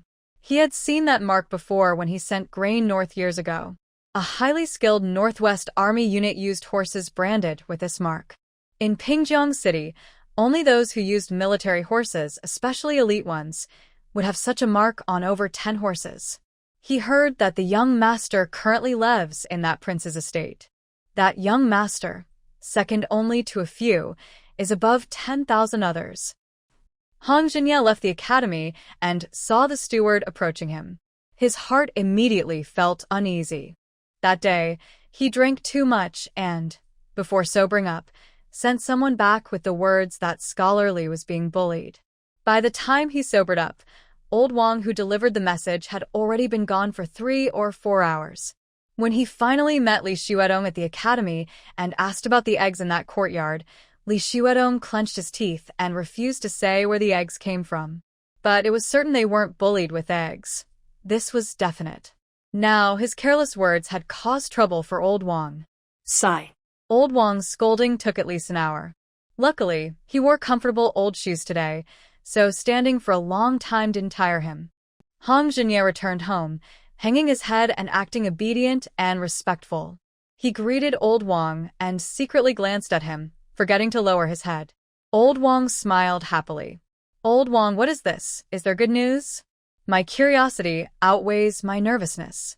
Come here, sit here. The old man smiled warmly. What good news? I hurriedly sat down and leaned forward. Are you saying that Scholar Li was bullied just because someone gave his family a yard full of eggs? The old man sipped his tea. Did you ask Scholar Li about it? What did he say? I asked, but he clenched his teeth and refused to tell me. That person is really stubborn. Seeing him like this, I felt relieved and relaxed. I said whatever I wanted. Yes, he's capable of great things. Ah Yi, I just found a good marriage for you. Really? No wonder you're so happy. Whose family is it? Have I seen her before? I leaned on the bed table, eager to know. It's the Li family. I've seen her. She's the daughter of Scholar Li. Li family? Which Li family? I was confused. The one with Scholar Li. The old man looked at his grandson with a bit of frustration. My grandson is very lucky, but he's a bit naive. Sigh. Ah. Scholar Li's sister? I was surprised. He's not suitable for his sister. The old man patted his grandson's head. Scholar Li's 3 older sisters, the eldest vowed not to marry, and the other 2. Well, forget it. Tomorrow I'll go with Mr. Zhua to see them. The children of the Li family probably don't remember their birthdays, so let's just look at their faces. What? I was completely confused. What's going on? Old man, what's wrong with you? When did you start liking Scholar Li's family? I didn't know. The Li family. Hong Jianye shrank his neck and head together, saying, You keep mentioning Scholar Li, but I am not marrying Scholar Li. I've made an appointment with Mr. Zhua. We will go see each other tomorrow. If we agree, we'll find someone to arrange the marriage. Then you can meet her once. I'm worried she might not like you. Old Master Hong interrupted Hong Jianye and patted him on the head. The phrase, Scholar Gong, is not very suitable. That old Master Hong handed over sounded awkward and vague. Clan elderly Shirkwan carefully asked the steward, who delivered the message. The steward spread his hands. He was busy inspecting the grain storage. His master had called him over and told him just that one sentence. He didn't know anything else about the situation. After sending away the steward, Li Shirkwan frowned and thought for a moment. He decided to send his grandson, De Zhuang, to find his father. Li Wenliang hurried back with his son, and seeing his father Li Shirkwan standing at the door, his heart immediately tightened. He stepped forward quickly and asked, "Has something happened?" "Yes." "Let's go inside and talk." Li Shirkwan patted his little grandson and, along with his son, headed to the backyard. "What exactly happened?" Li Wenliang asked again before sitting down. Just then Li Shirkwan said, "Old Master Hong sent a message, saying that Scholar Gong is not very suitable. That's all." "Can you guess what this means?" Li Wenliang frowned and thought carefully, shaking his head. "Old Master Hong wouldn't send such a message without reason. You should prepare yourself and go quickly. Bring some silver notes. If something serious has happened, money will be needed," Li Shirkwan instructed. "Yes. Don't rush back when you go to Pingjiang City. Consider buying another house nearby, not too close or too far from Scholar Gong. Our old house was too far away, which wasn't suitable. Check our shop too. If we can reclaim it, we should run it ourselves. If not, buy another one. You know what to do without me telling you. Also, write a letter and ask Dazhuang's mother to come back quickly. She should take a trip home. I need to talk to her. Take Dazhuang with you. The shop in Linhai town will be handed over to the second brother. Now, the most important thing in Pingjiang City is the seaside area. Let the second son handle it. At worst, it will just cost some money." Li Shirkwan then gave further instructions. "Okay." Li Wenliang listened carefully and said with a smile, "The second son has become much more sensible now. If he manages the seaside business, he might earn more than I did. Dad, don't always see him with old-fashioned eyes, as long as he doesn't cause trouble for me," Li Shirkwan said irritably when talking about his second son. His second son is much smarter than the scholar in their family. If he were a bit more sensible and studied hard, the Li family's good luck would probably be on him now. Sigh, such unluckiness and lack of talent. When Li Wenliang received the news, he was half a day later than old Lady Hong. He had many things to pack, so even rushing, he was a whole day behind old Lady Hong and finally arrived in Pingjiang City. Li Wenliang first found a guest house on a street next to the Academy Street, dropped off his luggage, and hurried to Tsalian Alley. Just at the alley entrance, an old servant from old Lady Hong's side came out from the tea house opposite. "Greetings to Mr. Li. My master asked me to wait here for you. Please go ahead first. My master has something urgent to discuss with you." The old servant bowed politely and smiled. "Your family?" "Not far, just around the corner," the old servant quickly replied. "Then let's go." Li Wenliang nodded with a smile. Old Lady Hong was drinking tea and talking with Mr. Zhua when the servant brought Li Wenliang in. Old Lady Hong nodded at him. Mr. Zhua carefully examined Li Wenliang and whispered with a smile, "Steady steps, grounded. The forehead is bright yellow. This family's luck is indeed rising. Quite enviable," old Lady Hong sighed. "Your family isn't bad either. No need to envy others. I'll go ahead first." Mr. Zhua stood up and brushed past Li Wenliang. Since the eldest son arrived so quickly, old Lady Hong invited him to sit. "Would you like some tea? I still have some good tea here." "Thank you, old lady. I don't care much about tea," Li Wenliang said a bit nervously and sat down in the seat previously occupied by Mr. Zhua. The servant came forward to change the teacup and brewed fresh tea. Elder Madam Hong offered Li Wenliang a cup of tea, then put down the cup and smiled at him, saying, "Let's have our families become relatives." Li Wenliang was stunned by Elder Madam Hong's words. Their families becoming relatives? How? "My grandson, you've met him and your family's old master. The child got along very well with your family's scholar. I think the scholar's third sister, Inju, matches my grandson quite well. What do you think?" Elder Madam Hong smiled warmly. Li Wenliang was momentarily caught off guard but responded quickly. "Your family's second young master? Well, this isn't really something I can decide. It depends on what the scholar and his sisters think." Elder Madam Hong looked at Li Wenliang with some admiration and said, "Of course, the scholar and his sisters will decide. But since the scholar's family has no elders, it's best to have an elder step in to handle this. How about I ask your family's old master to come and discuss this?" "That's very reasonable, Elder Madam. I will send someone to inform my father to come over and discuss this face-to-face," Li Wenliang paused, then looked at elder Madame Hong and smiled. You know, although the scholar's family has no elders, he and his sisters are very wise and capable. Shouldn't we first ask the scholar what he thinks? I think so too. Elder Madame Hong slightly bowed and smiled. My grandson is not young anymore. He's had many marriage proposals, but either the place wasn't right or the match didn't work out. I'm quite anxious. Maybe we should invite the scholar over now to ask him directly? Good. Li Wenliang also smiled. The 5 siblings of the Li family sat in a circle, looking at each other. Did you hear that right? Li Yuzhu looked at Li Xuedong and asked with a frown. How could I hear it wrong? Elder Madame Hong said, Brother Hong thinks the 3rd sister is good, and he also thinks she's a good match. He wants me to ask the eldest sister and 3rd sister what they think. If they agree, he'll send a matchmaker. The eldest uncle is also here. Elder Madame Hong just needs to say the word, and he'll nod, Li Xuedong repeated. Li Jinju, Li Yuzhu, and Li Xiaonan looked at Li Yinju together. Li Yinju raised her hand and pointed to herself, struggling to say, I really don't know. What kind of family is the Hong family? What kind of family are we? We can't afford this marriage, Li Yuzhu frowned. What does Anwan think? Li Jinju looked at Li Xiaonan. They only call the Hong family a respected family because they have a talented scholar. The Hong family only has 1 scholar, and our family also has 1 scholar, Li Xiaonan said bluntly. Your brother is a scholar. Li Jinju stopped mid-sentence and swallowed the rest.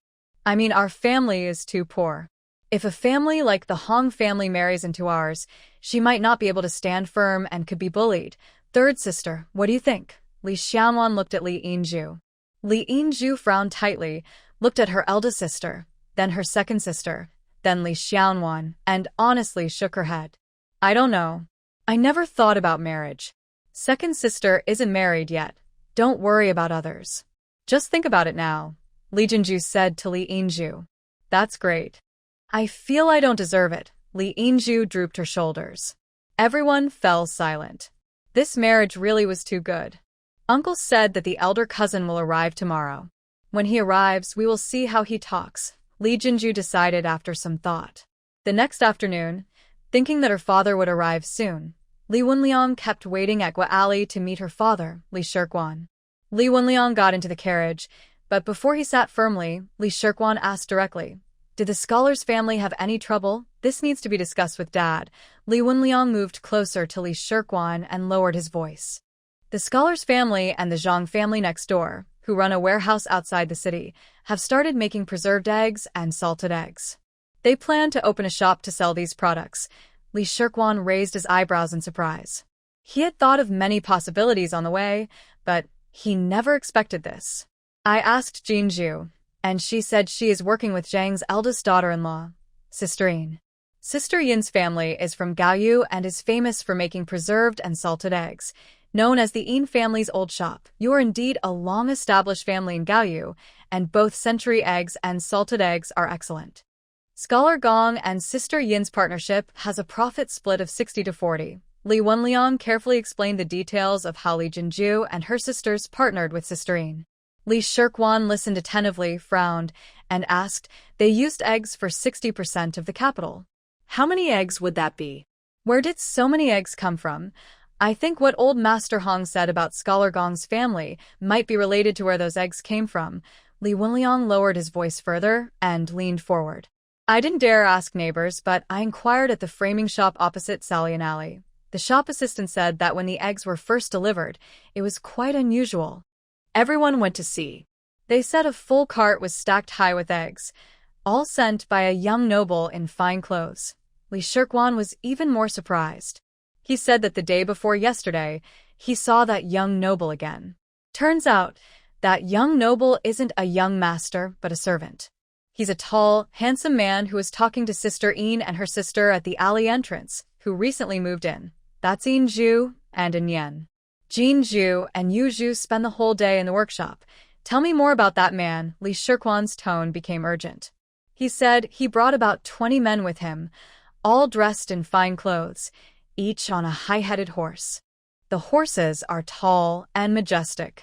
When that man talked to Inju and Anyen, his men held the horses quietly by the street, very still, and the horses were calm too, silent. Furthermore, that man is very handsome and full of presence. When he smiles, he's very charming. When he doesn't, he looks very stern. I asked Jinju about it, and she said she doesn't know about Inju and Anyen talking to that man. That's all. Li Shirkwan slowly exhaled, leaned back on the cart, and carefully reviewed everything. He looked at his son and said, "When you suddenly asked the Hong family yesterday about marrying Inju, I thought that this matter from Scholar Gong's family could only be a good thing. And it seems the old man from the Hong family saw this as well. Considering everything, old lady Hong probably arrived in Pingjiang City the day before yesterday. The matter of Silver Pearl and Anyan talking to that man was definitely seen by old lady Hong." Li Shirkwan paused for a moment, squinting his eyes. It seems that old lady Hong has already guessed who this man is. The man is looking for Anyan, so he is asking to marry Silver Pearl. "Let's go to the Hong family first," Li Shirkwan said with a raised voice. Anyan looks very spirited. Li Wenliang paused, leaning forward, whispering to Li Shirkwan, "Do you think the matter Li Wenkai reported might be?" Li Shirkwan responde dal fue, su degli stiffening. His eyes widened little by little. He was stunned for a moment, then suddenly let out a breath. "Father," Li Wenliang was startled. "That man at the county magistrate's case review, he was very tall, wearing a black veil hood, just like this, and he was very unusual both in appearance and horse riding." Li Shirkwan's voice was very low, but full of excitement. "Is this?" Silence. "How can you be so useless?" Li Shirkwan glared sharply at his eldest son. "Father," Li Wenliang's voice trembled slightly. "Could this be trouble, I mean? Don't be afraid," Li Shirkwan said, trying to sound reassuring, but his face was slightly pale, his lips pressed tightly. After a moment, he snorted and said, "It's nothing. Old man Hong is much more experienced and clever than us. He's not shrinking back. He's reaching out. Don't be afraid." With that, Li Shirkwan's confidence grew. "This matter just the two of us need to know. You don't need to tell your wife. It's better she doesn't know than knowing." Li Shirkwan lifted the curtain, saw that they had already entered Pingjiang City, and signaled to his eldest son, "You give directions. I'll go alone to the Hong family. You go pick some good gifts. Wait for me at Kai Lian Lane. We also need to visit the Zhang family." "Okay," Li Wenliang agreed, told a coachman how to get to the Hong family, then jumped out of the carriage and hurried to buy gifts. When Li Jinju and Li Yuzhu, exhausted, returned to Kai Lian Lane, Li Shirkwan and Li Wenliang were sitting in the main hall, chatting happily with Li Xuedong. Li Yinju was squatting by the kitchen door, washing Li Xuedong's long gown under the lamplight, while little Nian sat nearby, resting her chin on her hands, watching Li Yinju wash the clothes. Hearing the noise, Li Yinju jumped up quickly and rushed forward. Big sister, Grandpa is here. Uncle said to call everyone for a meal when you return." Li Xiaonan followed behind, without speaking. Before she could say anything, Li Wenliang came out from the main room. "Jinju is back. Hurry inside to rest. I'll ask them to bring the food." Li Jinju and Li Yuzhu went into the main room to greet Shirkwan. They washed their faces in the yard, changed out of their work clothes, and came out again. Behind them, Li Wenliang returned with 2 helpers. The helpers brought out some cold dishes, then others brought hot food, soup, and dumplings. "Jinju and Yuzhu are tired from the whole day. Let's eat first." Shirkwan sat at the head of the table with a smile. Li Xiaonan sat at the lowest seat, facing Shirkwan. She held her chopsticks, looking at the cold and hot dishes on the table. It was her first time eating at this restaurant. Everything looked very good. Shirkwan picked up some dumplings and spooned a bowl of mushroom, bamboo shoot, and ham soup. He ate slowly, watching Li Xiaonan silently. Li Xiaonan looked over once and reached for the green snail shrimp. Shirkwan then looked at Li Yinju, who was scooping a big piece of braised pork, and couldn't help but smile. Yinju is really honest. After seeing off Shirkwan and Li Wenliang, Li Yuzhu closed the courtyard gate and turned around, smiling at Li Yinju. "Our Yinju is really lucky." Li Jinju stood next to Li Yuzhu looking at Yinju. She just smiled but suddenly seemed to think of something and tears welled up. Inju looked confused and dazed, smiling foolishly. Big sister, tomorrow is the matchmaking. We need to look carefully. See if Hong Jinye really wants to marry, or if he's just unwilling. We must see if he's resentful or angry, Li Xiaonan said seriously, holding on to Li Jinju. Hong is a very good person, Li Xuedong said from the side. It's not that he's a bad person. Li Xiaonan rolled her eyes at Li Xuedong.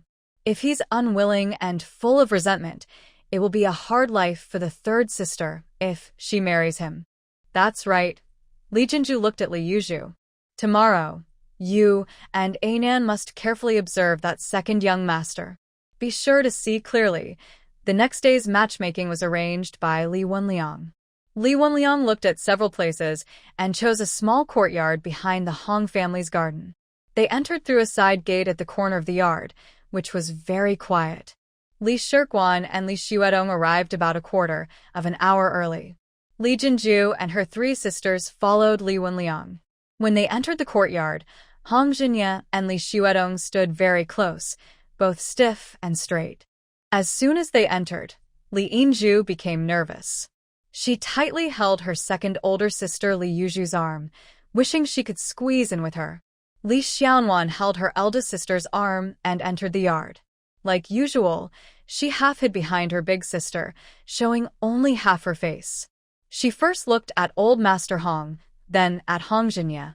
You're willing if you want to be, but if you don't want to, just tell me. I'll say it's because my third sister didn't like you. Li Xuedong whispered again and told Hong Jinye the same thing. Got it, got it. You've said it 5 times already. Hong Jinye instinctively glanced at his grandfather. In these past days, his grandfather kept telling him stories from ancient times to the future about having sons, grandsons, and great-grandchildren. His grandfather's words made his tongue and ears sore, but he listened carefully just to make him willingly accept Li Yinju. It's not that he disliked the Li family's poverty, nor that he thought Li Yinju was ugly. She wasn't ugly, but she couldn't read.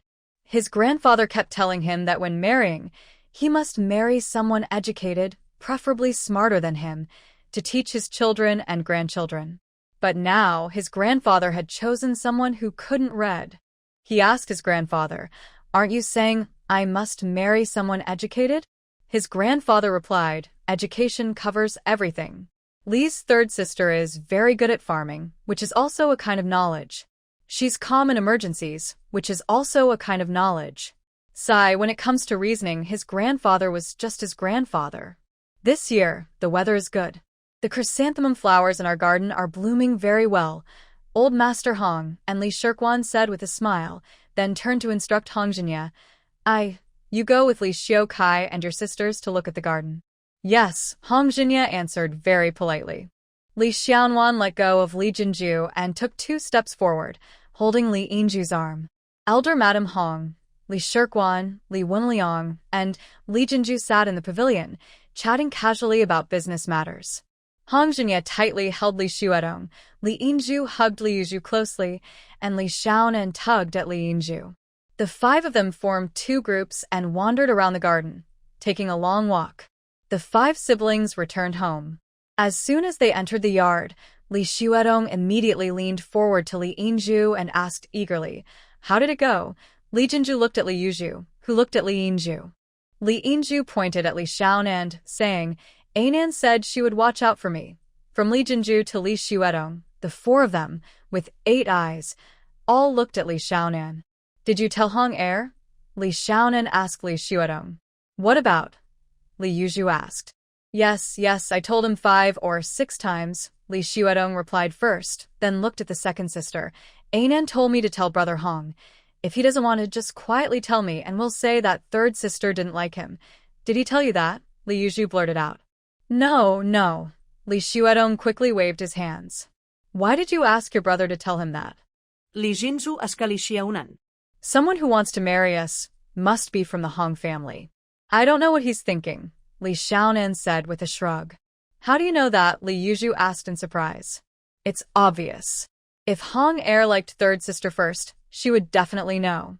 And third sister isn't stupid, right? I asked her, And she said Hong Er never paid her any real attention. Li Yingju nodded repeatedly. What should we do about this marriage? Li Jinju frowned. I think it's okay.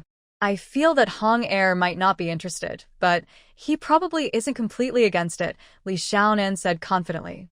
Is he interested or not? Li Xuedong was confused. Stop interrupting and let Ainan finish. Li Jinju gently patted Li Xuedong. That scholar from the Hong family is already over 50 years old. He's no longer qualified as a scholar. Our brother's scholar is only 17, fresh and new. The scholar from the Hong family is Hong Er's cousin. He's almost 50. Our scholar is third sister's biological younger brother. Regarding the talented scholar, our family is better than theirs. Li Xiaonan raised her chin proudly. Li Jinju, Li Yuzhu, and Li Yingju, three sisters, glanced at Li Xiaonan with a proud attitude. Li Xuedong shrank his shoulders, looking distressed. He is not a real scholar. The Hong family only has a bit more silver than ours, but we've already started doing business. I think in a few years, our family will definitely be richer than the Hong family. This marriage isn't too high for us. If the third sister thinks Hong Er is okay, then we'll agree, Li Xiaonan said, patting her third sister on the shoulder. That girl. Li Yuzhu brushed her hand over Li Xiaonan's head. What do you think? Li Jinju asked Li Yingju. I think it's good, and I want to marry him, Li Yingju replied honestly. Then it's settled. Xuedong, go tell the elder about our decision. We've discussed it and think it's good to get married, Li Jinju said to Li Xuedong. Li Yingju's marriage to Hong Jinya was arranged by Li Wenliang, who handled the matching and the wedding plans. Li Jinju and Li Yuzhu still went out early and returned late, watching over the workshop where they made preserved eggs and salted eggs. All the eggs in the yard had already been pickled, but they needed to buy more eggs. They would pickle a batch every day so that after opening the shop, there would always be fresh preserved and salted eggs. The business of preserved and salted eggs was the most important thing right now. Li Yingju still stayed at home to garden, feed the chickens, wash clothes, and cook. Li Xiaonan put down the books borrowed from her brother's room. She found an old copy of the three-character classic and started teaching Li Yingju to read. Since Li Yingju was to marry into the Hong family as the eldest son's wife, she needed to manage the household. She wasn't well-educated, but she couldn't be illiterate. Before noon, Li Yingju finished her chores.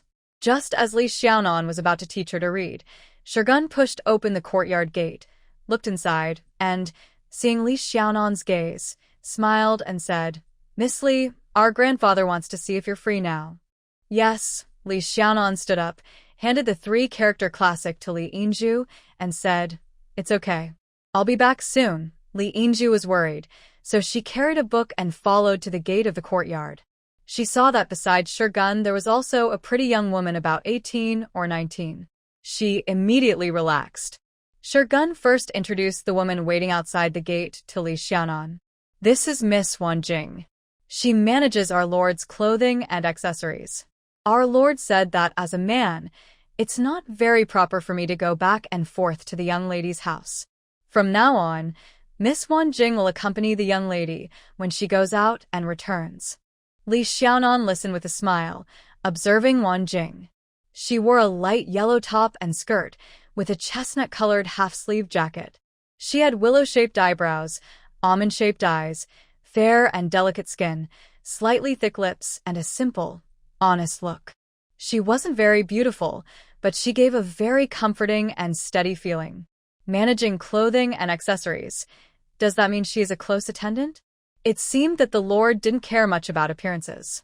Well, he was quite handsome himself, so he only needed to look at himself. There was no need to look at others. Li Xiaonan looked at Wanjing, who also looked her over from top to bottom. Shurgun led the way, and Li Xiaonan and Wanjing walked side by side, leaving the alley and heading into a tea house diagonally across. The tea house was open, with all the staff and shopkeepers present, but apart from the Lord, there were no other guests. Guyan sat at a table by the window, diagonally facing the tea house entrance, swinging a folding fan and watching Li Xiaonan, who had just entered and was looking around. This young girl was very different from Greensleeve. Greensleeve had been bought and carefully trained for 3 or 4 years before being sold again. She had been passed through several families before ending up with him. Could this young girl be her true nature? But Greensleeve's extraordinary talent in poetry and writing could only come from natural ability, something that couldn't be trained. Where had that talent gone? Did you rent this tea house? Li Xiaonan sat opposite Guyan. It's not rented. I bought it. Guyan put away his folding fan. What is your name? What do you do? How do you know about the imperial examination? Also, I'm sure we've never met before. Why are we connected? Li Xiaonan asked a series of questions, resting her chin on her hand and waiting for his answers. Guyan raised his eyebrows and clicked his tongue. This is the first time in my life someone has questioned me like this. Yes, your surname is Gu, and your given name is Yen. Keep talking, Li Xiaonan nodded. Guyan chuckled softly, imitating Li Xiaonan's expression, with his arm resting on the table. He looked at Li Xiaonan and asked, Have you heard of the Prince Rue's residence? No, Li Xiaonan shook her head. She truly hadn't heard of it. Guyan sighed and tapped his fingers on the table. Then, do you know the current emperor's family name? Huh?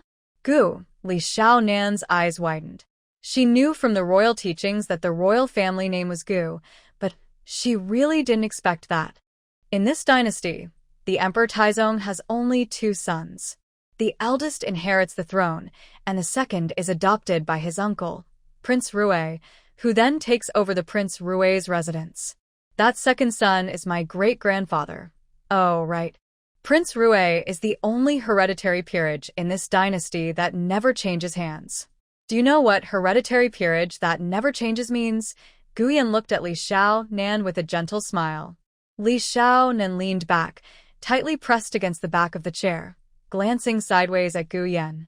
She felt a strange sense, like she was dealing with a con artist. It was like, I am a descendant of Song Taizu for 37 generations, holding a treasure map but lacking startup funds. Send me 1,000 to find the treasure, and I will share 1 billion with you. The new magistrate of Zhujiang, who is in charge of the military affairs, is my uncle. When you took the exam in Hangzhou, I walked past you repeatedly, walking past, walking back, walking past again. Didn't you see me? Guyan leaned forward, looking at Li Xiaonan with a smile. Li Xiaonan pressed her back against the chair, supporting herself with her hands on the table edge, causing the front legs of the chair to lift off the ground. Our fate is very deep, but it's not the time to talk about it now. I heard your third sister is engaged. Guyan leaned back on the chair, suddenly opening his folding fan with a flick. He looked at Li Xiaonan, who was pushing her hands on the table edge, her eyes wide with suspicion. How do you know my third sister is engaged? Who told you? Wang Gue. Guyan pointed his fan outward. He's my intelligence officer. Have you been watching us all along? When Lord Huang was investigating the case at Li's house, was that you? Li Xiaonan glanced at Wang Gue standing beside the stone roller. Yes, that was me, Guyan smiled. That word watching sounds bad. It's not that I knew you long ago. The first time I saw you was when you took the exam at the Gongyuan. You were quite good at pretending. The Li family visit was just a coincidence. You and I, how could we possibly know each other? I ask you, that third uncle of yours, named Li Wenhua, right? You said your poems in the past were very lively. I've read all the poems you wrote starting from the county exams. TSK. Guyan clicked his tongue in dislike, raised his folding fan, and made a blocking gesture, lowering his voice. Your poems just lack rhyme. Tell me, where did all that lively energy go? Li Xiaonan tightly pursed her lips, her heart swirling with confusion. What does he mean? What exactly does he mean? You don't want to say, fine, I won't ask. See, that's one kind of fate. Also, I know you. That's another layer of fate between us. Just think of it as, Guyan dragged out the ending, chuckling softly, our past life connection. You're such a liar. Li Xiaonan looked at Guyan. His words about fate made her heart race. They carried many meanings, each one frightening yet exciting.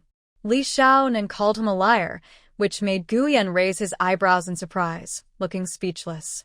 In past and present lives, he's been called many things, but being called a liar for the first time.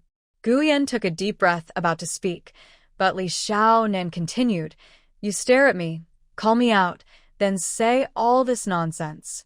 What do you want?" Gu Yan leaned back on his chair, suddenly flicked open his folding fan, and glanced sideways at Li Xiaonan. This girl in front of him, so naive and foolish, with her gentle and flexible sleeves, she's nothing like that. Speak. Li Xiaonan urged Gu Yan. Gu Yan let out a long sigh. The son of the Duke of Rue, the envoy of Jiangnan, and being questioned like a criminal by you, a little girl. He closed his fan with a snap and slapped it on the table. Li Xiaonan leaned back, pushing her hands against the edge of the table, her arms straight. "Look at yourself carefully. With someone like you who would be interested in me." Gu Yan leaned forward, extending his arms toward Li Xiaonan, curling his fingers, and tapping the table repeatedly. "It's just because I don't know that I ask." Li Xiaonan looked at the jade ring on Gu Yan's thumb. The ring was engraved with intricate patterns, tied with a delicate silk cord on one end, and fastened to his wrist on the other. Gu Yan followed Li Xiaonan's gaze, and looked at his ring. This ring was given to him by the Crown Prince when he first went north to join the army. In the past, Greensleeve took this ring to give to the small border guard leader watching over them, exchanging it for 30 jin of aged rice. "Do you like this?" "The Crown Prince gave it to me. I can't give it to you," Gu Yan said, raising the ring to Li Xiaonan. "I don't like it. You haven't told me what you want to do." Li Xiaonan was pressed back against the chair by Gu Yan's finger, but she still sat firmly, holding her ground. "We agreed that each visit to Gaji costs 1 or 2 silver coins. Talking nonsense doesn't count. Now, are we going to keep talking nonsense without silver, or are we going to discuss Gaji?" Gu Yan leaned back on the chair, glancing sideways at Li Xiaonan. Li Xiaonan pursed her lips, then decisively replied, "Let's talk about Gaji." Half an hour later, Li Xiaonan, holding a tail of silver ingots, hurried out of the tea-house. Gu Yan stood up, slowly walked to the door of the tea-house, and watched Li Xiaonan rush into Tsalian Alley. Then he turned around, flicked his fan at the bowing shopkeeper, and said, "Work hard and do good business." After that, he left the tea-house and mounted his horse. Li Xiaonan ran into her home in one breath, slammed the courtyard gate shut, and greeted the hurriedly approaching Li Yinju. She relaxed her hand and held out the delicate silver ingot to Li Yinju. "Is this silver? Why does it look so nice?" Li Yinju stretched her neck and circled the silver ingot. "This is called a silver ingot, and it's called sharing this moment, Li Xiaonan said, placing the silver ingot into Li Yinju's hand. Li Yinju quickly opened her palm and carefully held up the silver ingot, examining it closely. "It looks like 2 little dogs. Why is it called sharing this moment? What does that mean?" Li Yinju looked and looked but couldn't understand. "I don't know either. I don't know if it's enough." Li Xiaonan reached out, pinched the silver ingot, and weighed it. "That person is so good-looking, it must be enough," Li Yinju said confidently. Li Xiaonan pouted, weighed it again, then took the pouch tied to her skirt and put the silver inside. This pouch was sewn by Li Yinju from some old cloth she secretly stitched for Li Xiaonan. It wasn't pretty, but very sturdy. The pouch had been empty all this time, but now it finally came in handy. "Really not going to talk to Big Sister?" Li Yinju watched Li Xiaonan tighten her purse and put it into her skirt. "How will you tell Big Sister? Can she really trust you?" Li Xiaonan glanced at Third Sister. "It's only 1 or 2 silver coins." Li Yinju pointed to the purse. "If he can come tomorrow, it will be 2 silver coins. Third Sister, if there's another silver coin tomorrow, let's go eat crab shell pastries, 2 each." Li Xiaonan smiled happily. "You always think of good things. Today 1 silver, tomorrow 1 silver, 1 silver a day. Which family has so much silver? We won't eat crab shell pastries. Such a small piece costs 10 big coins. That's a big trick." Li Yinju shook her head firmly. Li Xiaonan patted her third sister. "Third sister, when you marry into the Hong family, have Hong heir buy you a bunch of crab shell pastries. Eat as much as you want, or just eat one and throw away the rest. Look at what you're saying. That's not marriage, that's losing your mind." Li Yinju rolled her eyes at Li Xiaonan. Wang Jing followed Gu Yan's attendants, dismounted at the second gate of the guest house, walked through a long alley, and entered the East Garden side gate. The East Garden, centered around East Garden Lake, is mainly used for lotus planting and fish farming. The scenery is very beautiful. One side of the lake is full of ball-shaped flowers, which are now old but still charming. Wang Jing strolled along East Garden Lake, enjoying the view. The beautiful scenery made her feel much better. By the lakeside, in a cozy pavilion facing the lake, Lady Shi sat by the window, holding a fishing rod, focused on fishing. Pan Shui stood next to Lady Shi, with her fishing rod resting on a rack, turning her head to talk to Lady Yu, the sixth lady of the Yu family. Nearby, Lady Yu's fourth daughter, Yu Shulin, was telling her youngest sister, Yu Shumi, a poetry book. Is that Wang Jing? Lady Shi suddenly exclaimed. Let me see. Pan Shui immediately stood up, tiptoed to look outside. Yes, it's Wang Jing. This is close to her cousin's courtyard. She's probably free and out for a walk in the garden. Cousin isn't home today, Lady Yu Shiqing said, standing up with Pan Shui. This morning, second aunt said the window screens weren't bright enough. I told someone to ask Wang Jing if she has other screens, but she went out with the air. Lady Shi smiled. Yesterday, I asked him to accompany us to watch a play, but he said he had official duties today. Is he going to work? What kind of official work? Pan Shui became curious. Taking Wang Jing with him, then he's probably going to see some fabric, Yu Shiqing guessed. Call her over and ask if there are any new fabrics. Pan Shui ordered the maid. Go and fetch Miss Wang Jing. Wang Jing followed the young maid into the warm pavilion, bowing politely at each step. Did you go out with the young master? What did you do? Did you see some fabrics? Any new ones? While Wang Jing was turning around to bow, Pan Shui eagerly asked. Replying to Lady Jiu, Wang Jing lowered her eyes. Our family's rules state that we cannot reveal the words or actions of our master. Our young master is very strict about this. Please understand, Lady Jiu. Oh, so you really went out with your cousin, Yu Shiqing said with a smile. Fourth Lady Yu Shulin frowned and tapped Yu Shiqing with a book. You're so clever. Please forgive me. Sixth Lady, Wang Jing lowered her eyes and bowed slightly to Yu Shiqing. You're back now. Did the young master also return? Pan Shui asked with a smile. If you want to know if the young master is back, just send someone to check. Why make things difficult for her? Miss Shi gently patted Pan Shui and smiled at Wang Jing. You can go rest now. Yes, thank you, Mr. I will take my leave, Wang Jing said softly, lowering her eyes and hands. Then she stepped back a few steps and turned to leave. I'm going to see. If the young master is back, let him join us at the tea house to watch the play, Pan Shui said, holding up her skirt and rushing to find Gu Yan. Let's go see too. Miss Shi stood up, pointing at Pan Shui with a helpless look. Glossary: sharing the same moment across the horizon, a traditional auspicious pattern featuring two little lions playing together, widely used in decorations. Gu Yan entered through the second gate. The gatekeeper hurried to greet him and reported, returning to the young master. Lady Pan and several young ladies did not go to the play. A quarter of an hour after you left, Lady Pan sent someone to deliver a message, saying that as soon as you returned, you should report to her because she has something to discuss with you. Gu Yan furrowed his brows and let out a soft sound. He took about 10 steps forward, then stopped and ordered Shurgun, go ask where everyone is. Yes, Shurgun replied respectfully and hurried ahead. Gu Yan slowed his pace, looked around at the scenery, and after walking 20 or 30 steps, Shurgun hurried back, approaching Gu Yan quietly and whispering, Madame Pan is listening to a storytelling performance at Ningchui Pavilion.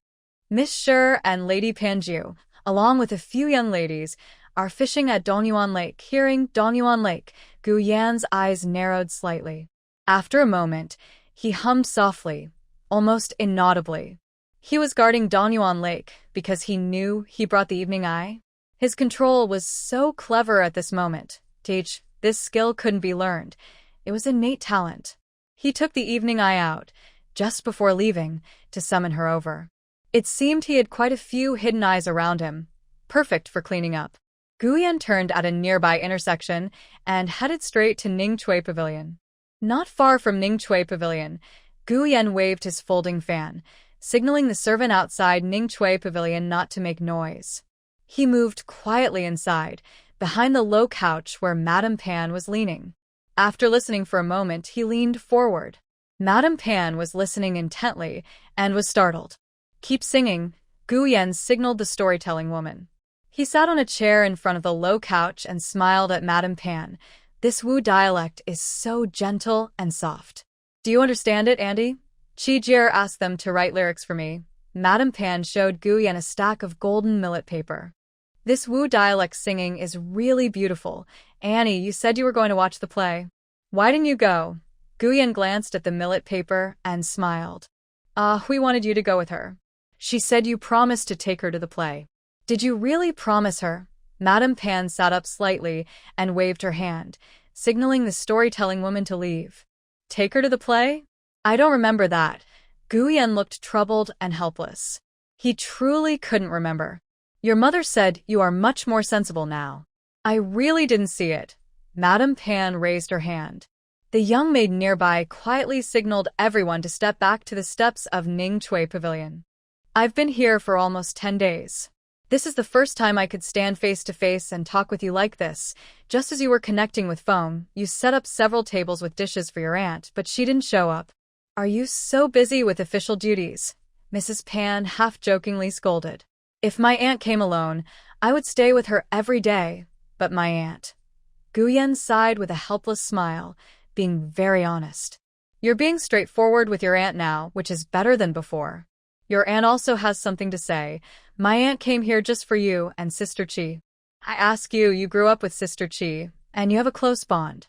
Even when you decided on an engagement, you searched all over Beijing and chose her yourself. Such a good match. Why did you suddenly back out? What did my daughter Chi do to deserve this?" "It's because she's so good, because we grew up together." Gu Yan looked very troubled. "As your aunt said, the bond is too strong. I treat her and you the same, truly like my own sisters.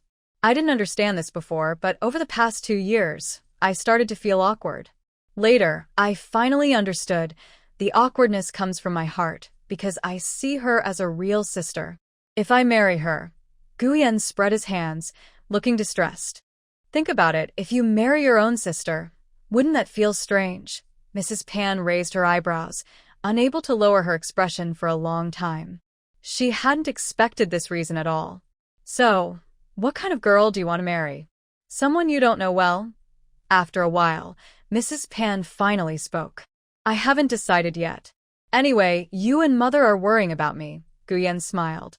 "I think you're talking nonsense," Mrs. Pan suddenly realized. "I see you treat Yu as a sister, but I haven't seen you treat Sister Chi that way. If I really saw her as a sister, then tell me, why did I back out of the engagement? What's wrong with Sister Chi? Why am I having this awkwardness with her? Tell me, what's wrong?" "Why?" Gu Yan looked serious. Mrs. Pan glanced at him sideways. His words had no flaws, but instinctively, she felt they were all nonsense. "The lady of the house and the fourth lady have arrived," a maid standing at the steps announced loudly. "Since that's the case, don't hide from Sister Chi. Tell her these words yourself." Mrs. Pan pointed at the increasingly close Miss Shi and others. "Why must my aunt make things difficult for me?" Gu Yan felt very troubled. "Big cousin." Pan Shui rushed to the front and headed straight for Gu Yan. "Where did you run off to? How could you leave your aunt here alone listening to the music?" Gu Yan tapped her fan at Pan Shui and first scolded her. "Aunt thought I was noisy. Big cousin, take us to see the show. You promised me. We'll go soon. I heard the night shows at Yueyuan are the best, the most wonderful in Pingjiang," Pan Shui said happily. "What do you mean the best in Pingjiang? I've never heard of that. Who told you such nonsense?" Gu Yan looked surprised. It was Sister Zhang from the kitchen. Chijia asked her where in Pingjiang is the most beautiful and fun, and she said the daytime shows at Yueyuan aren't as good as the night shows. "If you don't believe me, ask Chijia." Seeing Gu Yan's doubtful expression, Pan Shui turned to Miss Shi and said, "Sister, you tell him." Sister Zhang said that the night shows at Yueyuan need to be booked 10 or 8 days in advance. "How can we go today?" Miss Shi said with a smile. Big cousin will definitely find a way. Pan Shui reached out to tug Gu Yan's sleeve. Just today, young master, an urgent official matter has just been delivered, Shurgun said loudly from the steps below. What urgent matter? Gu Yan immediately frowned, looking serious. He said there was a fight at Beijing Wharf and someone was killed. That's a big deal. Gu Yan stood up quickly, bowed to Mrs. Pan, and said, I need to go see it right away. Please forgive me, Aunt. He turned around, tapped his fan on Pan Shihui's shoulder, and smiled. If you want to see the night show today, then today it is. I'll arrange it. You all stay with Aunt and enjoy it well. See and learn a lot. After speaking, Gu Yan bowed to Mrs. Pan, then strode out of Ningsue Pavilion, quickly heading outside. Turning a corner, Gu Yan slowed his steps and looked at Shurgun. Shurgun hurried forward and lowered his voice. It's not the government office. It's a message from Wang Gui. That's right. Gu Yan tapped his fan on Shurgun's shoulder. You and Wang Gui each get 5 taels of silver as a reward. Thank you, young master. Shurgun grinned happily. Money is a small matter. He is not short of money. The important thing is that this task was completed to the young master's satisfaction. Fights among port workers are very common and not considered serious. Still, Gu Yan decided to go and see for himself. After leaving the second gate, Wang Gui approached. Gu Yan kept walking without stopping and asked, Did someone get hurt? Not sure yet. I just heard the news that it was pretty fierce. I was thinking there might be casualties, so Wang Gui cautiously glanced at Gu Yan. Good, you have some foresight. Let's go see. Gu Yan suddenly opened his folding fan. There's a waterway nearby. We can use our fast boats, and it'll take less than half an hour to get there. Wang Gui relaxed and suggested with a smile. Then let's take a boat, Gu Yan said, turning toward the small dock nearby. A few fast boats were ready. Gu Yan boarded one, standing under the awning, slowly swinging his fan, watching the water corridor quickly recede behind him. Various signs hung from the corridor. Inside, men and women moved back and forth constantly. Porters carried heavy loads, shouting for others to move aside, rushing along swiftly. No wonder Liu Hanlin, after drinking his 3rd cup, always longed for his hometown. The richness and beauty of this southern water town truly pleased and delighted him. Greensleeve, however, had never longed for this water town. Once, he invited Liu Hanlin to drink in the back garden. Greensleeve was serving nearby. When Liu Hanlin expressed nostalgia for his hometown, he asked Greensleeve, who replied, Poor and hungry people can't see the scenery. Gu Yan was lost in thought. The little girl now, in terms of talent and refinement, was indeed extraordinary.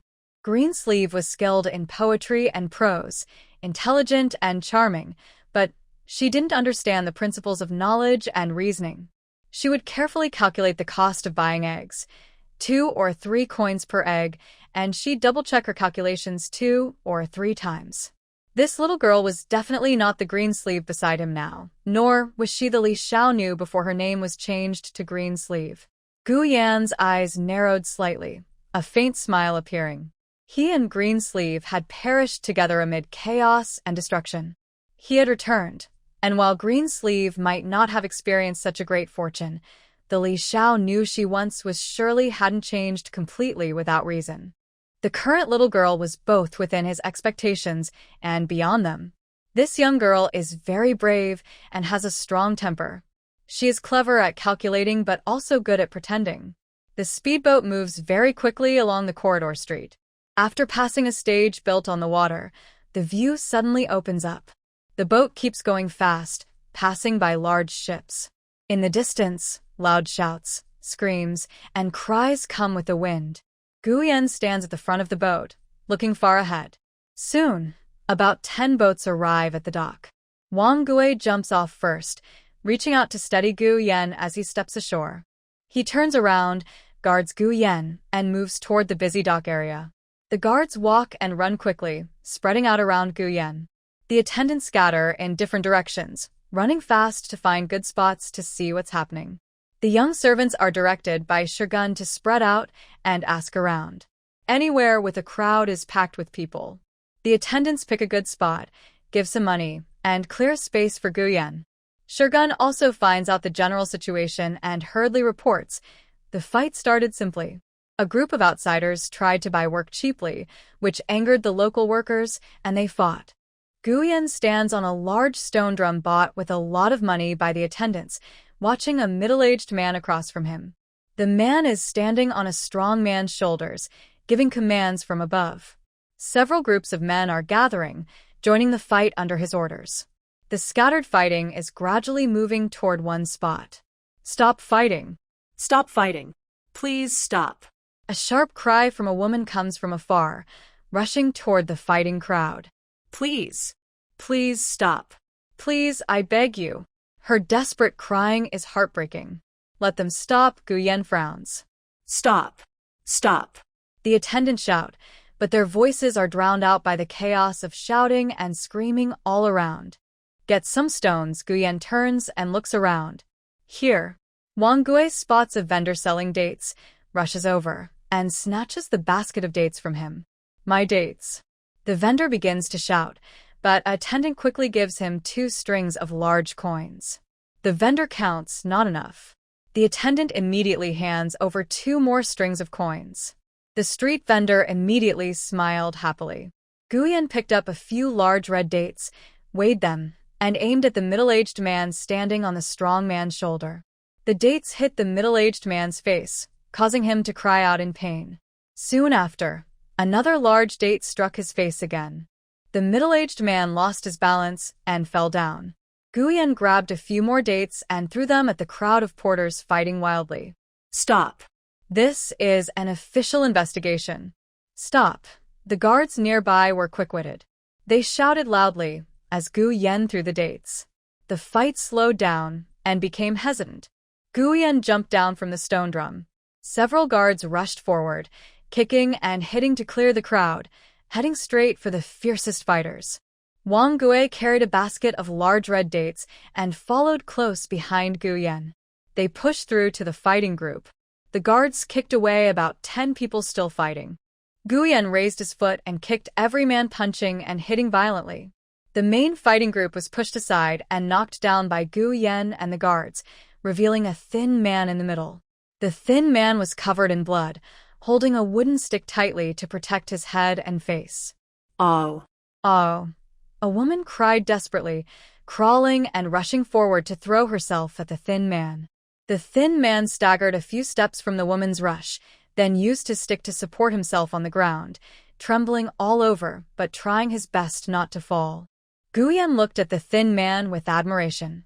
Who are you? The middle-aged man, whose nose was swollen from the dates, rushed over and shouted at Guyen angrily. Our master is a new magistrate in the government office. Shogun quickly leaned forward to answer. The middle-aged man was stunned for a moment, then frowned. Which magistrate office official? This belongs to Pingjiang Prefecture. There is only one magistrate there. Guyen had seen him recently and heard there was no change in officials. Who are you? What's your name? In broad daylight, gathering people to fight. How does that compare to the law of the court? Guyen said sternly. There is only one magistrate, Wang, who just took office 2 years ago. Who are you? The middle-aged man asked softly, somewhat submissive. The man in front of him was so imposing that he couldn't help but feel nervous. Guyen looked at Wang Gui. We've already sent someone to call Magistrate Wang. Wang Gui quickly bowed and replied. Yes, please bring a few doctors here. Guyen pointed to the thin man and the injured people lying everywhere in disarray. Yes. Shogun responded promptly. Without needing further instructions, several young servants hurried off to call the doctor. The middle-aged man, seeing Guyen's commanding presence, dared not be rude. He stepped back 2 steps and ordered his men to check on those who had been lifted and to wait for the magistrate Wang to arrive. Normally, when dock workers fought, even if someone got hurt or died, it was handled by their gang leaders and wouldn't disturb the Pingjiang Prefecture office. This fight was small, not even enough to be called a serious brawl, and no one died. Yet, the entire Pingjiang Prefecture office was in an uproar. Magistrate Wang rushed over in a hurry. Liu, the prefect, also wanted to go but thought it was not appropriate, so he stayed at the office, anxiously waiting for news. This fight caught the attention of the young master, and things became even more serious. Magistrate Wang hurried to the dock. The injured people from both sides had just been moved and separated. Guyan's servant had called all the doctors he could find. 7 or 8 doctors were examining the injuries one by one. It actually alarmed the young master. Magistrate Wang went straight to Guyan. When he was about 7 or 8 steps away, he began to bow and apologize. I was just passing by. It's not a big deal. You can continue with your investigation. Don't mind me. Just pretend I'm not here, Guyan said as he moved to the side. Yes, yes, yes. Magistrate Wang repeatedly agreed. He rolled up his sleeves, bowed twice, then quickly turned around and looked at the 2 groups of injured people. What happened? Who started it? Wang raised both arms and pointed to both sides. Little Zhao Xing, the middle-aged man who had been directing people from the shoulders of the strong man, stepped forward, cupped his hands in greeting. The leader of them is a Wu. Not only did they break the rules, but they also started the fight. Your name is a Wu. What is your full name? Where are you from? What happened? Magistrate Wang followed Zhao Xing's finger and looked at a Wu. A Wu's face was covered in blood, but he still held a stick and stood firm. My surname is Yao Wu. I wander all over the world. They were too unreasonable, a Wu said in a hoarse voice. Magistrate Wang frowned, glancing from a Wu to Zhao Xing on the other side. There are about 12 or 13 people here. Besides Ao, everyone else is lying on the ground, looking badly hurt.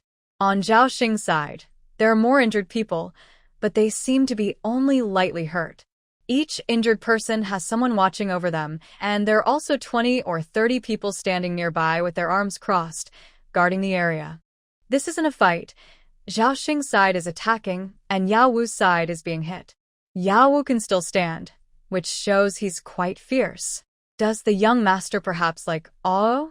His fierceness suggests he would be a good fighter in a battle. How dare they bully us so much? Tell me what happened, Wang the magistrate asked carefully. They won't let us do our work, and they also won't let us find work ourselves, Ah said, sounding not very good with words. Regarding the rules on the dock, the magistrate replied, the workers on the dock follow certain rules. We always treat everyone fairly and have never caused trouble. There are hundreds or thousands of people trying to make a living here. When there's a lot of work, everyone has a job. When work is scarce, everyone earns a little less. Ao always tries to take any job that comes, especially stealing jobs from the skilled workers. This has made many people angry. Look around. The brothers on the dock are all on our side, and no one supports them. Zhao Xing was much more eloquent. There's so much work that it can't all be done, but you only give us 1 boatload a day. We have to pay you 10 big coins each day. We can't even afford enough food, Ao said angrily. Please, magistrate, please look into this, Zhao Xing said calmly, bowing to the magistrate. The magistrate frowned and looked instinctively at Guyan. Guyan was fanning himself with a folding fan, watching the scene as if he was not involved. Go to that boat over there, and call some boat captains over, the magistrate signaled to the guards. 2 or 3 guards ran over and called about 10 boat captains. Are you bringing goods here, or is this an empty boat for loading? When did you dock at the dock, and when will you finish unloading? The magistrate asked the lead boat captain. Yes, sir. I arrived on the night of the 3rd day of the lunar month. I waited a day and a half before I could unload. Now I'm waiting in line to load, but they say they're too busy and I have to wait another day, the boat captain replied carefully. Okay, and you? The magistrate asked the second boat captain. A group of about 10 boat captains asked which boat unloaded the fastest. One waited half a day, and the slowest took 3 days. Commander Wang turned to Zhao Xing with a stern face and asked, Is this called no work? Respectful sir, Zhao Xing replied calmly. Unloading requires not only manpower but also space. Look at our dock. There are many small boats. When these boats unload, they have to queue, and the queue is for space, not for people. You're talking nonsense. Ao shouted angrily. Please, sir, understand clearly or ask these gentlemen if that's true, Zhao Xing said without paying Ao any attention, bowing slightly to Commander Wang. Commander Wang looked at the few boat captains. They all nodded hurriedly. That's right. There are too many boats, so they can't all reach the shore. Zhao Xing smiled and shot a sidelong glance at Ao. Commander Wang frowned tightly and instinctively looked at Gu Yan. Dealing with these dock helpers was always more confusing than household chores. If he kept asking, he might end up managing how to assign and schedule the boats for unloading. Wouldn't that make him the leader of the dock helpers? Besides, he really didn't understand how to manage the scheduling and unloading. Gu Yan met Commander Wang's gaze, quickly closed his fan, stepped forward beside him, and pointed at Ao with the fan. Ao, I ask you, if I hand this dock over to you, can you make all these boats unload on the same day they arrive? I only have about 10 brothers, and they're all badly injured. I don't have enough people, Ao said, shaking his head as he looked at Gu Yan. All those workers are yours, Gu Yan said, flicking the fan toward the group behind Zhao Xing. I can't get them to move. Ao shook his head. You just focus on scheduling. I'll send someone to get them to follow your orders, Gu Yan said with a smile. If they all listen to me and do what I say without delay, boats arriving in the morning can unload the same day.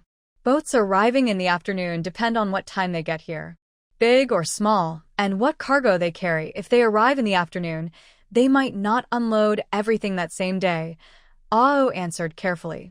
All right, then it's settled. Boats arriving in the morning will unload that same day, and those arriving in the afternoon will unload before noon the next day. I'll give you 10 days, Gu Yan said, sizing up Ao. Starting from tomorrow, or do you want a few days off first? Starting from tomorrow. Abu's eyes shone brightly. Good. Gu Yan snapped his fan against his palm. Let's start tomorrow. Wang Gui, yes, sir. Wang Gui hurried forward. First, you must register and list all the workers on this dock. By tomorrow morning, anyone who doesn't come to register is not allowed to work here anymore, Gu Yan ordered loudly. Understood. Second, during these 10 days you are to watch over Abu. If anyone disobeys orders or delays work, whip them 10 times and send them north to carry military supplies for a year, Gu Yan continued. Yes, sir. Zhao Xing stared in shock, dumbfounded. Abu widened his eyes, almost unable to believe what he heard. Wang Tue, the official, kept a tense face, trembling with anxiety. Was he at fault? Was it a big mistake or a small one? What should he do? You're doing well. Go to the grain transport office and tell them what I say. Ask them to retrieve the cargo volume of the North Xing dock from the past 5 years for this month. Then, pick someone to come here and record the cargo volume over these 10 days. Compare it with previous years to see if it's more or less. After 10 days, send a report of this cargo volume to another department, Gu Yan said, tapping Wang Tue's shoulder with his fan, first praising him, then giving instructions. Wang Tue's fear faded, replaced by joy. He nodded repeatedly and promised eagerly. Li Xiao was holding a tail of silver. By the afternoon of the next day, when Gu Yan didn't come, she and Li Yinju locked the door and went out from the other end of the Academy Street to go shopping. What kind of business are we looking for? Li Yinju asked casually, still dazzled by all the shops. One that makes money. Li Xiao examined the shops on both sides of the street carefully. Are we already running a preserved egg shop? Too little profit, Li Xiao replied casually. Huh? How much copper coins do you want to earn? Li Yinju looked surprised and turned to Li Xiao. Too few copper coins. I want silver. Lots and lots of silver. Li Xiao raised her hand and then pointed down to show a big pile. Li Yinju glanced at Li Xiao with a sneer, rolled her eyes, and continued to watch the scene. Anna, look at that restaurant. Everyone going in wears silk, and the owner also wears silk. That restaurant must be making good money. Li Yinju points to a brightly decorated restaurant across the street. Too much capital is needed, and the threshold is too high. Li Zinan shakes her head. That pharmacy must be quite profitable. Li Yinju points to a pharmacy ahead. Pharmacies require expertise. Do you know about herbs? Li Zinan doesn't look at the pharmacy. That's true. Only experts recognize herbs. What about that one? Li Yinju points to a lamp shop with decorative horns, looking dazzled. Craftsmanship is hard to learn, and there are few horns and oxen. Li Zianan looks carefully and sighs. What about that shop? Making the same thing takes a long time. Too slow. And that one? Not many people use that thing. Li Yinju points to most of the street, and Li Zianan shakes her head at each place. If you have little money, no barriers, and want to make a lot of money quickly, Li Yinju summarizes, counting on her fingers. According to Daijia, you're just dreaming in the daytime. There must be such a business, but I haven't found it yet, Li Zianan replies casually, staring at a small stall selling rice wine and sweet dumplings, clutching her silver coins in her purse. Sigh, forget it. Based on her experience, once 100 yuan bill is torn, it's gone in a flash. The silver coins are probably the same. This single tale of silver is her capital for big business and making a fortune, so she can't just spend it away. Li Zianan and Li Yinju walk until dusk, then quickly turn back home. Before evening, Li Jinju and Li Yuzhu return home. Li Yinju has already prepared dinner, and Li Xuedong washes his brush and goes to the kitchen to eat. Li Jinju takes out 3 small eggs from her pocket and gives each of Li Yinju and her 2 sisters one. These are freshly made century eggs, try one. Only 3? Li Zianan takes one and asks casually. Did Jia said 1 is enough, and Sister Yin forced 3 on us? Li Yuzhu pats her head lightly. I and second sister have already tried it. This thing is just for tasting, to enjoy the flavor, not for eating as a meal. If it's just for tasting and can't be eaten as food, then who would we sell all these century eggs to?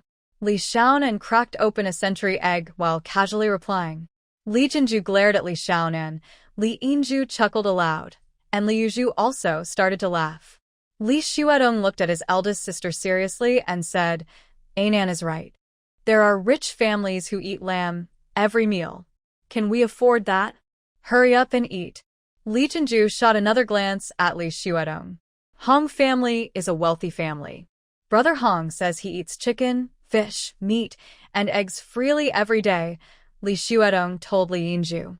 Hearing this, Li Yinju looked at the peeled century egg, hesitated, then tore open the egg white and yolk.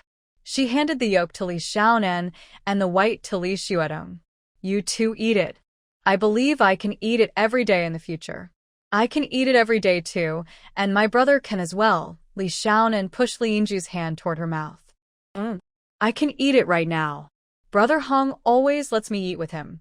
Today we had roasted lamb leg for lunch. Or maybe, Li Xuedong, biting half of his century egg, offered it to Li Xiaonan. Anan, you eat it. Everyone eat their own. Hurry up and finish your meal, Li Jinju said, patting Li Yinju. The 5 siblings finished eating. Li Yinju cooked the hot pot. Li Xuedong continued studying and memorizing. Li Jinju sat next to Li Xuedong, spinning thread by the light. Li Yuzhu quietly pulled Li Xiaonan aside under the shade of a tree, slipped a century egg into her hand. Eat it quickly. Big sister doesn't know, Li Yuzhu whispered with a smile into Li Xiaonan's ear. Li Xiaonan nodded repeatedly, watched Li Yuzhu go into the main room to weave cloth, then took the egg into the kitchen. She peeled the egg and half of it into Li Yinju's mouth. Shh. Big sister gave this to me. She doesn't know, she whispered. Li Yinju was cooking in the hot pot, and when Li Xiaonan stuffed a piece of egg into her mouth, she instinctively looked outside, chewed slowly, swallowed, and then, lowering her voice, smiled at Li Xiaonan. Our century eggs are really delicious. Just as Li Xiaonan was about to speak, a voice came from outside the courtyard gate. Li Wenliang's voice. Is Xuedong at home? He is. Uncle. Please come in, Li Jinju hurriedly responded, and went out to greet him.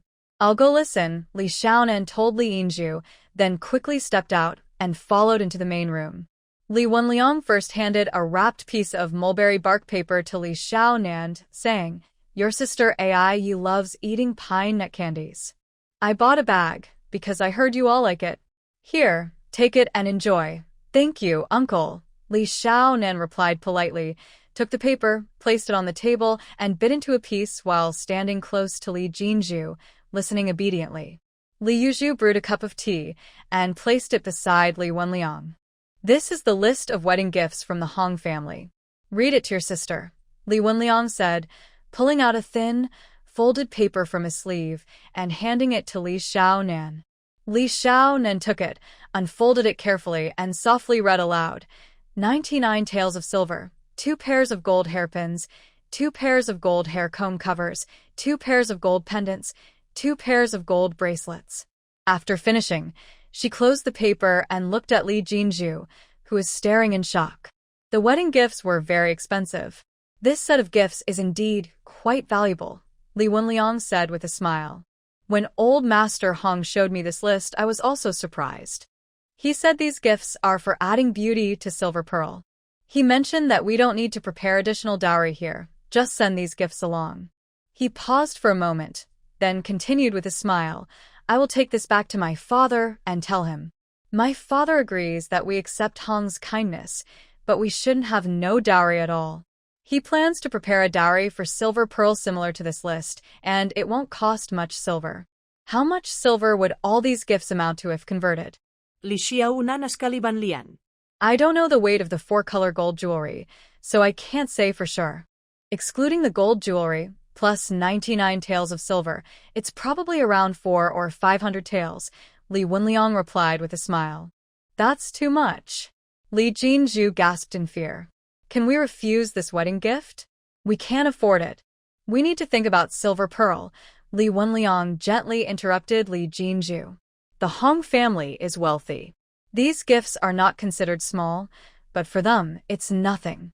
I heard that second Aunt Hong's dowry is worth over 10,000 taels of silver. When second Aunt Hong got married, including her trousseau and land, the Hong family gave away 3,000 or 4,000 taels.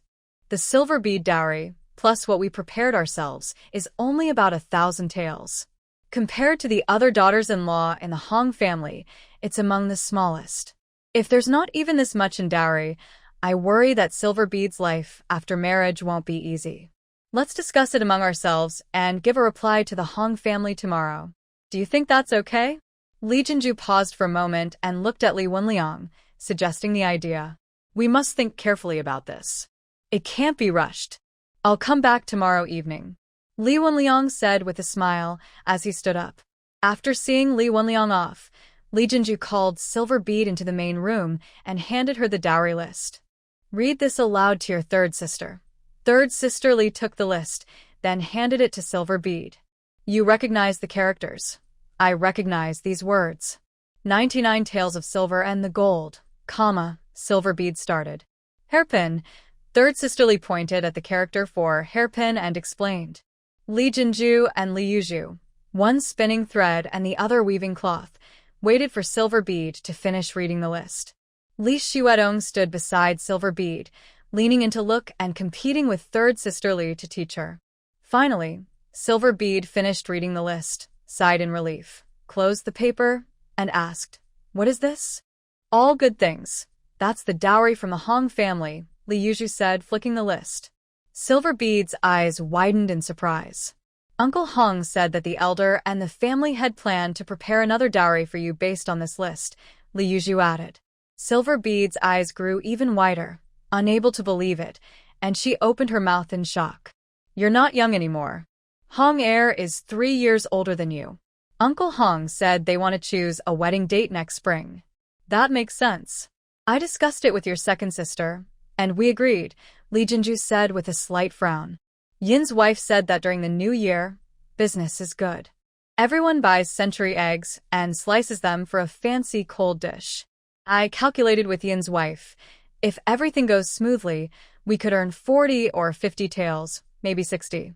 With 6 of us and 4 of her, we could share 20 or 30 taels. Originally, I discussed with your second sister to use that 20 or 30 taels for your dowry. But now, with this dowry, Li Jinju sighed. What can we do? Tell me, how can we manage? Li Yuzhu took the cotton swab from Li Jinju and spun thread on the spinning wheel. Li Yinju looked at Li Xiaonan, while Li Xuedong saw the second sister, then the third sister, and finally his gaze settled on Li Xiaonan. Big sister, can we refuse the dowry? Or ask for less? Li Xiaonan asked first. If the groom's family can't give a dowry and the bride's family doesn't want one, I've heard of that. If the groom's family gives a dowry and the bride's family refuses or asks for less, Li Jinju frowned and looked at Li Yuzhu. Li Yuzhu shook her head. I've never heard of that. Offering a bride price is one of the 6 traditional rites. A teacher at the academy explained that among the 6 rites, offering a bride price is the most important. Li Xuedong tried to remember the customs about the 6 rites and bride price. If they've never heard of the groom's family giving a bride price, and the bride's family refuses or asks for less, then isn't that crossing the line? Li Xiaonan pushed Li Xuedong's shoulder and cut off his words. You're right, Nan, Li Yuzhu nodded. Li Jinju hummed and looked at Li Xiaonan, waiting for her to continue. If we accept the Hong family's dowry but refuse the wedding gifts from the elders, will they think that we are not close to the Hong family, or to the elders, or to our Li clan? When we were looking for a house, I overheard you talking with the second sister. You said that the eldest uncle said, we don't want this or that, and some elders say we hold a grudge against the clan. Are you saying we want both? Li Jinju frowned. Yes, Li Xiaonan nodded firmly. Big sister always thinks that the brothers are doing well because they want the best for us so they can pass the imperial exams, become officials, or even prime ministers. But I think others don't think that way. It's just big sister dreaming too big. People treat us well because my brother is now a talented scholar, and the Hong family only became important after they managed to have a scholar in their family, right? Li Xiaonan looked at Li Jinju. That's right, Li Yuzhu agreed. Li Jinju was silent for a moment, then nodded. Even so, we shouldn't take 400 or 500 taels of silver from them. The Hong family's 400 or 500 taels of betrothal gift, once they bring it over, is usually returned in just a couple of days, right? And the 400 or 500 taels from the elder uncle, you didn't hear the eldest uncle mention it. They're planning to move to Pingjiang City and open a shop there to do business. They will definitely need my brother's scholar status in the future. Seeing Li Jinju's brow tighten even more, Li Xiaonan changed the subject. If big sister feels it's not right to take it, then let's consider it a loan. When we make some money later, we can pay it back directly. If they don't want to take the repayment, then when Auntie I from the eldest uncle's family gets married or when the elder uncle's family celebrates his birthday, we can give them a generous gift to show our gratitude. That makes sense. Our family and the Hong family aren't quite a match in status. If Inju gets married and suffers hardships, we've worried about that many times. If we could have a dowry of about 1,000 taels, Inju would have more confidence.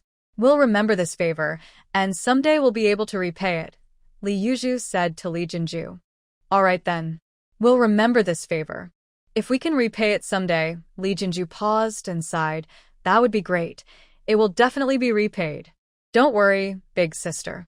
Imara, Li Xiaonuan confidant li patà Li Jinju's shoulder. Bait, Li Yinju suddan li gravat Li Xiaonuan. I don't want so much dowry. It's okay. We owe many favors, and these dowries aren't a big deal. Li Jinju tucked a loose strand of Li Yinju's hair behind her ear. Too much. Li Yinju looked at everyone. It's only 1,000 taels, not much. When I earn a lot of money later, I'll give you some more, Li Xiaonuan said confidently, patting Li Yinju. That reckless girl. Li Yuzhu chuckled and gently patted Li Xiaonuan's head. I also want to earn money. Li Xuedong leaned in. Focus on studying well. Study hard and become a good scholar. You must not get distracted. Li Jinju, Li Yuzhu, and Li Yinju all shouted together. The next morning, just after Li Xuedong left for school, Wan Qing came looking for him. Li Yinju followed to the gate, but didn't go out. She stretched her neck to watch Li Xiaonan follow Wan Qing around the corner of the alley until she couldn't see them. Then she closed the gate and went to work in the backyard. Li Xiaonan followed Wan Qing to the tea house entrance. Wan Qing stopped, and Li Xiaonan kept going, almost bumping into Gu Yan. Little girl, what are you looking at over there? Gu Yan pressed his fan against Li Xiaonan's shoulder, blocking her. Didn't see anything. Li Xiaonan sidestepped Gu Yan and headed toward their usual seat. Where are you going? Gu Yan took a quick step back, using his fan to push against her shoulder. To class, Li Xiaonan pointed to the same table as last time. Let's change the place for class today, Gu Yan said, pushing her gently with his fan, turning toward himself. Have you been to Beijing Wharf? Li Xiaonan shook her head. Remember what you said about flow measurement last time? It should be useful at the wharf, right? Beijing Wharf is always very crowded. Ships arrive and it takes a day, 2 days, even 3 or 4 days to unload. Yesterday, I found a young man to help direct the unloading. How about we go to Beijing Wharf for class today, and you can see if that young man is doing his job properly? Gu Yan smiled warmly. Calculating unloading at the wharf is complicated. You can't just look and tell. Li Xiaonan paused. Let's go see first, not really a class. Whether it counts as class or not, you decide. Gu Yan turned his fan around, opened it, and led the way out of the tea house. Gu Yan mounted his horse, and Li Xiaonan and Wan Qing rode in a carriage. After leaving the tea house, they paused briefly before heading slowly toward Beijing Wharf. Wan Qing sat kneeling with her knees bent at the front of the carriage. Li Xiaonan looked at her, tried kneeling that way herself, but quickly gave up. It's too uncomfortable. She tried several positions but felt uncomfortable each time. Finally, she curled her legs, pulled her skirt over her knees, and looked at Wan Qing with a smile, hugging her legs. Wan Qing looked away and stared at the tightly closed car door. Li Xiaonan rested her hands on her knees, her chin on her hands, carefully observing Wan Qing. Why are you looking at me like that? Wan Qing was annoyed by Li Xiaonan's gaze. Are you in charge of your family's clothes around that young master? Do you handle all his clothes from outside to inside? How do you do it? Do you change his clothes every day? Li Xiaonan asked with a smile. She was very curious. Could this Wan Qing girl be like Shi Ren in the Dream of the Red Chamber, who takes care of Bao Yu? You're talking nonsense. Wan Qing raised her eyebrows. You said you managed the clothes because of what Shogun told you. You didn't say otherwise back then. Li Xiaonan also raised her eyebrows. Shogun said I managed the clothing store, meaning chores. What do you mean by what you just said? That. What do you mean? Wan Qing glared angrily at Li Xiaonan. I don't mean anything. Li Xiaonan lowered her eyebrows and looked down. Her meaning was indeed very obvious. Just what? I didn't expect you to be so mean. Wan Qing looked very angry. How am I mean? Li Xiaonan straightened her neck. I just asked how you manage the clothes. That. I don't know how to say it. Where are you thinking? It's clearly you who is being mean. Also, your young master is so handsome. Wan Qing was so angry she pointed her finger. Sure. Li Xiaonan put her finger to her lips, signaling Wan Qing to be quiet. If people outside hear us arguing, will you get into trouble? Of course I will. Wan Qing immediately lowered her voice. Our family has strict rules. Strict or not, it depends on the person. Your young master. Facing Wan Qing's angry gaze, Li Xiaonan quickly changed her tone. I mean that young master seems to treat you very well. Treat me well? Nonsense. Wan Qing gritted her teeth. Is he not good to you? Then why did that young master only bring you out? Li Xiaonan looked a bit confused. From the first time they met, she felt that Wan Qing carried resentment. I don't mean anything else. I'm not good at speaking, and I don't understand the customs of your wealthy families. My family is very poor. Before my brother passed the imperial exam, we could only eat meat once a year, maybe twice at most. Li Xiaonan changed her way of thinking. Our family rules say that men don't need maids to serve them. The only ones close to our heir are the palace inner servants, Wan Qing said calmly. Inner servants? Li Xiaonan's eyes widened. Wan Qing glanced at Li Xiaonan and snorted softly. Yes, those ones, she said. Which ones? Li Xiaonan asked. Are they all from the palace? Wan Qing rolled her eyes at Li Xiaonan. You can't tell just by looking, she replied. Li Xiaonan xuclat. That's true. That young master really is a royal relative. Huh. Wan Qing gave Li Xiaonan a big eye roll. You're saying that? Can you even fake that? Our heir grew up with a crown prince. Wow, Li Xiaonan exclaimed. She was genuinely impressed. I thought he was a fraud, but...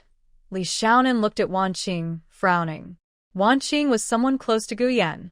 Wan Qing rolled her eyes again. If anyone dares to impersonate the prince's heir in Pingjiang City, they must not want to live. Our family has another estate here, Wan Qing said, giving Li Xiaonan another eye roll. I have a question. Li Xiaonan moved closer to Wan Qing, leaning in and whispering very softly. How does your heir know me? Do you know? Wan Qing shook her head. Then think for me. Why would he know me? This is so strange, isn't it? Li Xiaonan continued. Our heir had a serious illness earlier this year. After he recovered, Wan Qing paused, leaning closer to listen, then continued. Shi Guang said that after he got better, he sometimes had seizures. Li Xiaonan tried hard to control herself and didn't make a sound. Do you think Shi Guang is right? It's just occasional seizures, Wan Qing replied. Late Qing angrily said, I told you originally, the young master's wardrobe was managed by Aunt Chow. Aunt Chow took good care of it, but just before the young master went south, she suddenly told Aunt Chow to go to the main warehouse and specifically asked me to take over. Can you believe that? Crazy. You weren't with the young master before? Li Xiaonan tilted her chin. Of course not. I learned weaving from my third aunt since I was little. I want to become the head of weaving. I never planned to serve in the household. It's so annoying. Late Qing pressed her hand against her face hard. Being the head of weaving is better than managing the young master's wardrobe? The young master is so impressive. Isn't it better to be close to him? That. Li Xiaowan's words trailed off. She didn't dare to ask. I've read a few popular novels, and they all say that a maid's biggest wish is to climb into her master's bed as a concubine, and having a son makes life complete. What's so good about being close? Tell me, what's so good about it? Late Qing retorted unhappily. Well, your young master is so handsome, with 3 wives and 4 concubines, Li Xiaonan said with a forced smile. You poor household girls only think about becoming rich men's concubines. Late Qing shot back sharply. When I was little, I was served by maids and grew up cherished by my parents. If I don't marry someone suitable, give birth to a child, and have a proper family, am I crazy? Li Xiaonan was pushed back by Late Qing's words. The carriage paused briefly and stopped. Guyan jumped down from the front board, brushed his long robes, and signaled to Shiguan. Shiguan quickly called out, Miss Late Qing, we've arrived. Late Qing was the first to get off, standing by the carriage with her head lowered and eyes cast down.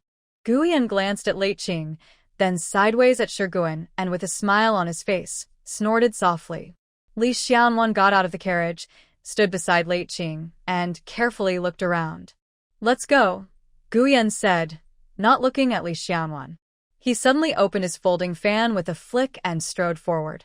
The green-sleeved girl and Late Qing, this sturdy girl, were so compatible they could share a dress. Sure enough, this young girl and Late Qing immediately hit it off. Guyan, tall and long-legged, strode ahead confidently. Li Xiaonan and Late Qing followed, jogging a little to keep up. Not far away was a lookout tower that offered a full view of the entire Beijing wharf. Guyan walked straight into the watchtower.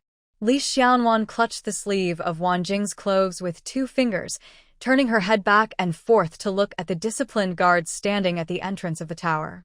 This young master is becoming more and more like a real person. Guyan climbed to the top of the tower. The watchtower was spacious and tall, with the top resembling an open-sided octagonal pavilion. Li Xiaonan leaned on the railing, gazing into the distance. Today was a clear day. Looking out, she could see as far as her eyes allowed. She looked down at the ground. From this height, it was about the height of 4 or 5 floors. Such a small height was enough for a wide view.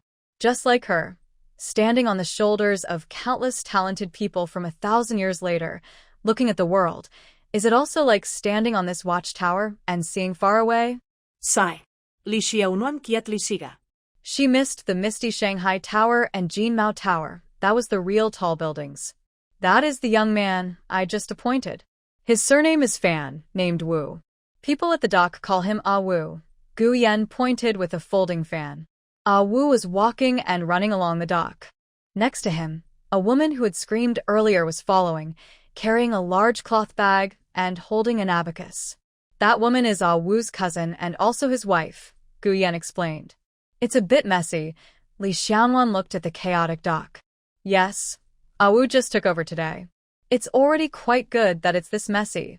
Gu Yan squinted at Ah Wu and his wife. Wan Jing didn't dare to be as bold as Li Xiaonan, leaning on the railing to look. She stood properly, trying not to move, quietly approaching the railing, stretching her neck to look outside. Let's go down and take a look. Guyan circled around the top of the watchtower once, then patted Li Xianwan's shoulder with his folding fan. Li Xianwan followed Guyan, leaving the watchtower and weaving through the crowd. Not far ahead, Guyan suddenly stopped. Li Xianwan was running closely behind him. Luckily, Wan Jing reached out and pulled her back, or she would have bumped into Guyan. Quite capable, Guyan waved his folding fan and praised with a somewhat unkind tone. Li Xianwan peeked ahead from beside Guyan. Far in front, Awu seemed to be standing above everyone's heads, high and mighty. Wow, it's so tall, Li Xiaonan blurted out. He's standing on stilts, Guyan replied, closing his fan with a swoosh, then walking quickly ahead. There were about 10 or 20 steps to Ao. Guyan stopped, slightly tilted his head to watch Ao, who was shouting commands. Wang Gui had already run over quickly. Seeing Guyan focused on watching, he didn't dare to disturb him. Guyan saw Ao standing next to a woman and casually asked, "How is it?" "Huh." Li Xiaonan was momentarily stunned. "What does 'how is it' mean?"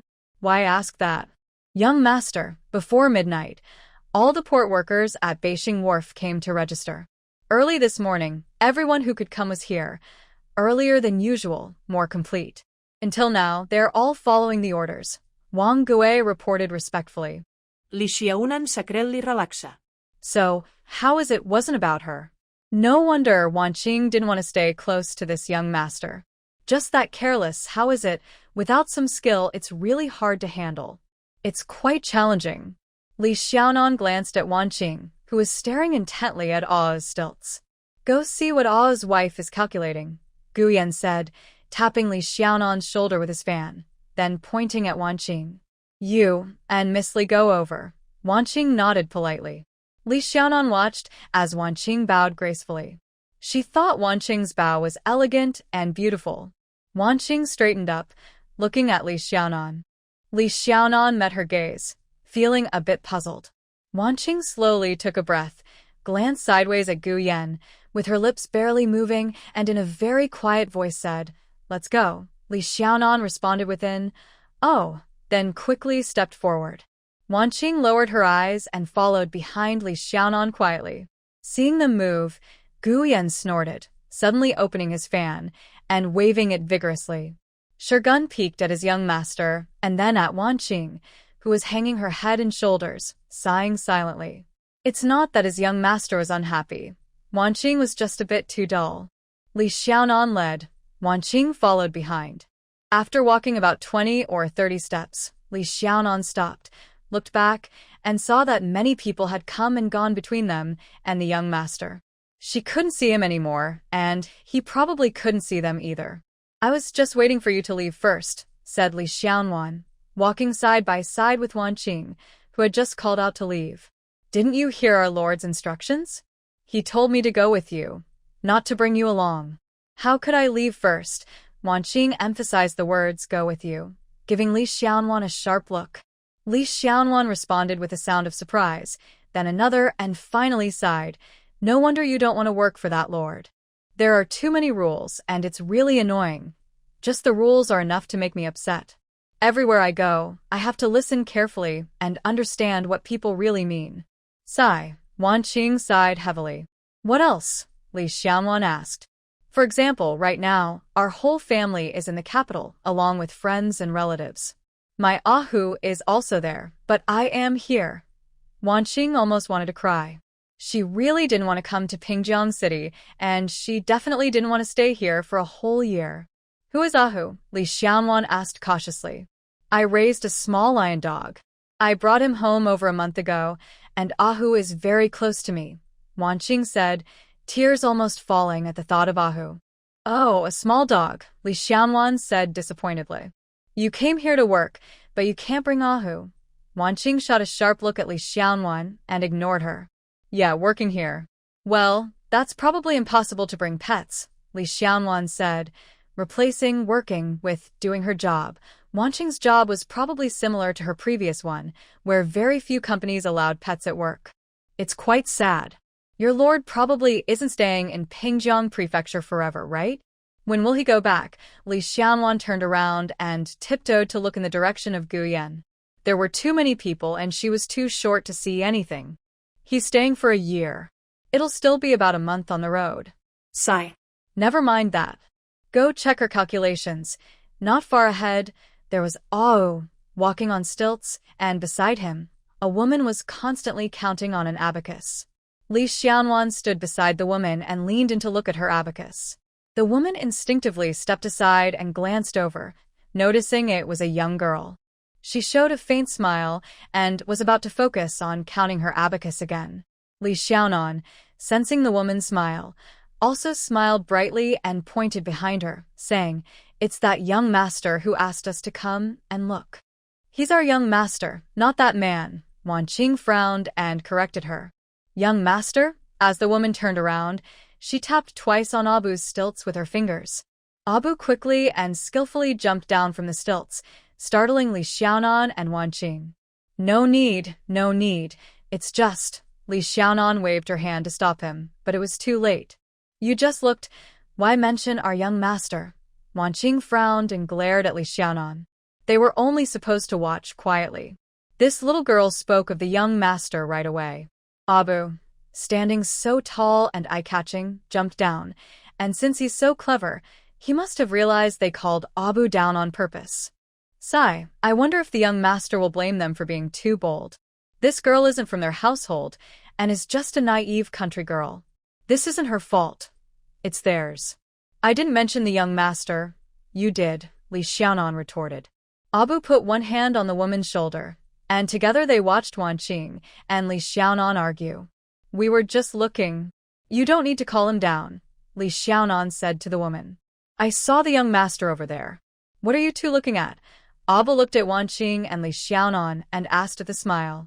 Just watching her count so loudly. What is she calculating?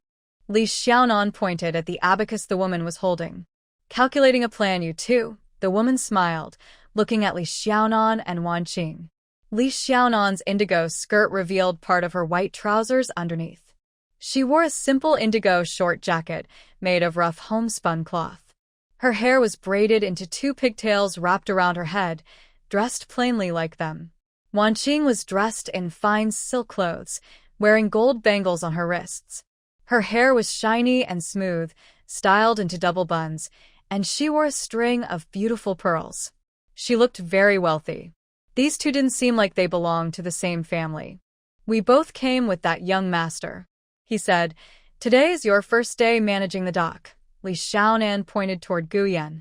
Li Xiaonan tiptoed and looked at the man carrying heavy loads and walking quickly. Yes, the young master gave him the chance. His surname is Yao Wu. I am his cousin. My surname is Wang, and my name is Yuding. Wang Yuding introduced herself first. My surname is Li Xiaonan. She is Wan Qing, Wan Zhao, and Qingkong. Li Xiaonan also introduced herself. My surname is Du, Wan Qing added with a smile.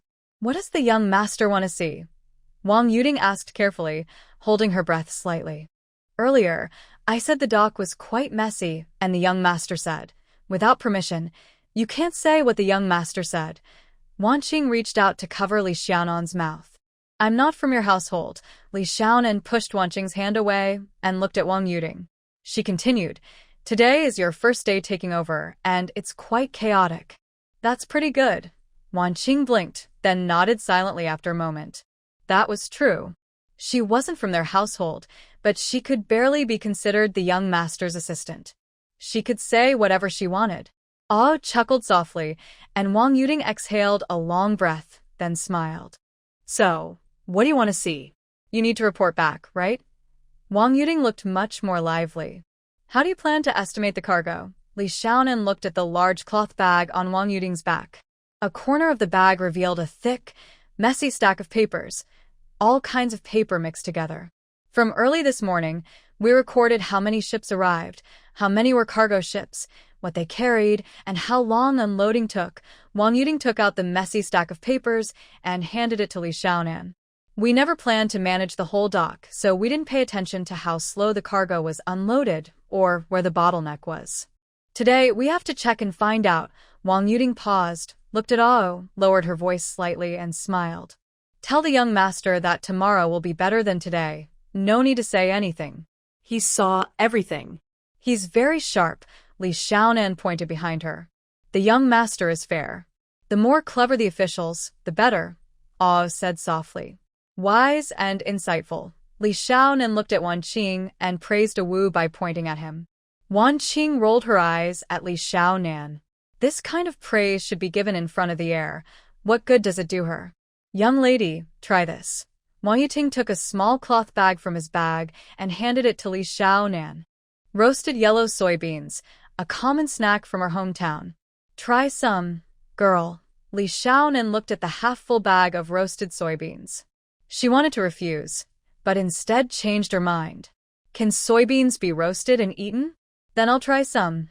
Li Xiaonan took the cloth bag, opened it, weighed a few beans, and put them in her mouth. She then handed the bag to Wan Qing. Try some too. Can't eat during work. Wan Qing pushed the bag away with a tired look. Really delicious. I'll take some. Li Xiaonan pulled back her hand and tightly grabbed the bag. Young lady, if you like it, I'll roast more next time and bring it over. Wang Yuting smiled happily. Have you finished looking? Wan Qing frowned and pointed at Li Xiaonan. All right, let's go back. Goodbye. Li Xiaonan and Wang Yuting, along with the Wu, waved goodbye. Wan Qing pushed Li Xiaonan forward a few steps, then looked back.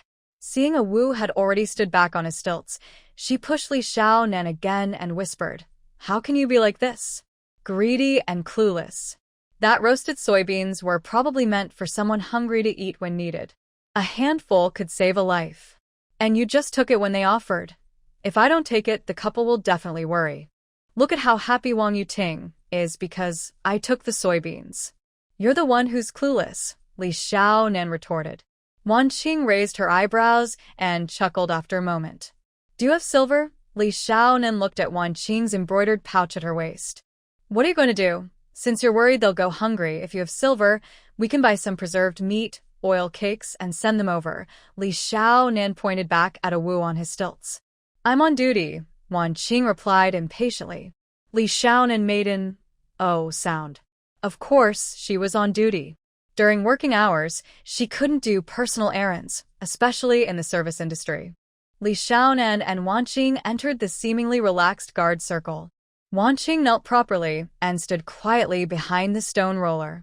Guyan glanced at Wan Qing, then looked at Li Xiaonan. He saw her moving her mouth and holding a small cloth bag in her hand.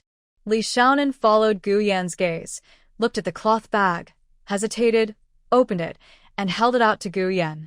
Roasted soybeans, given by Aunt Wu. They smell pretty good.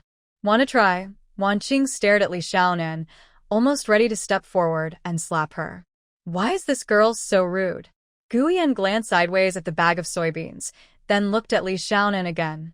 Li Xiaonan, seeing Guyan's sideways look, awkwardly said, Your family probably doesn't lack this. Guyan hummed or sighed softly, then reached out to pick up the bag of roasted soybeans, placed it on his folding fan to weigh it, and pinched a soybean with 2 fingers, putting it in his mouth.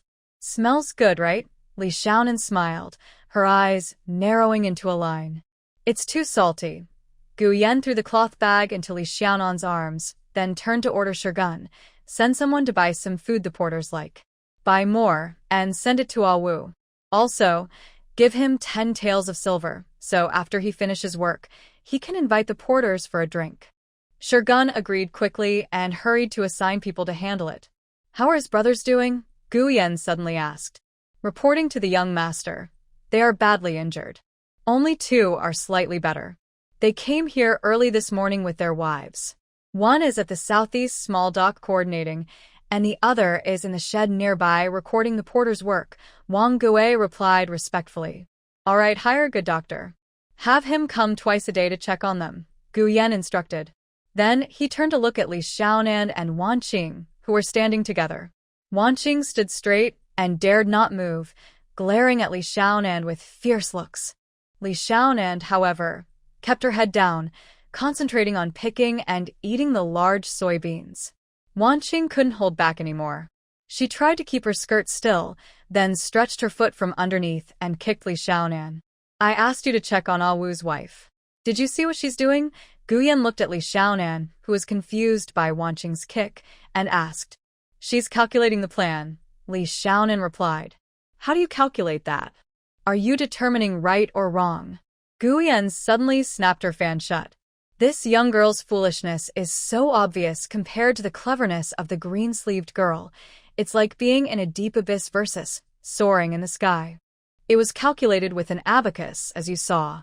She used a simple method, dividing the material list by the labor of the porters.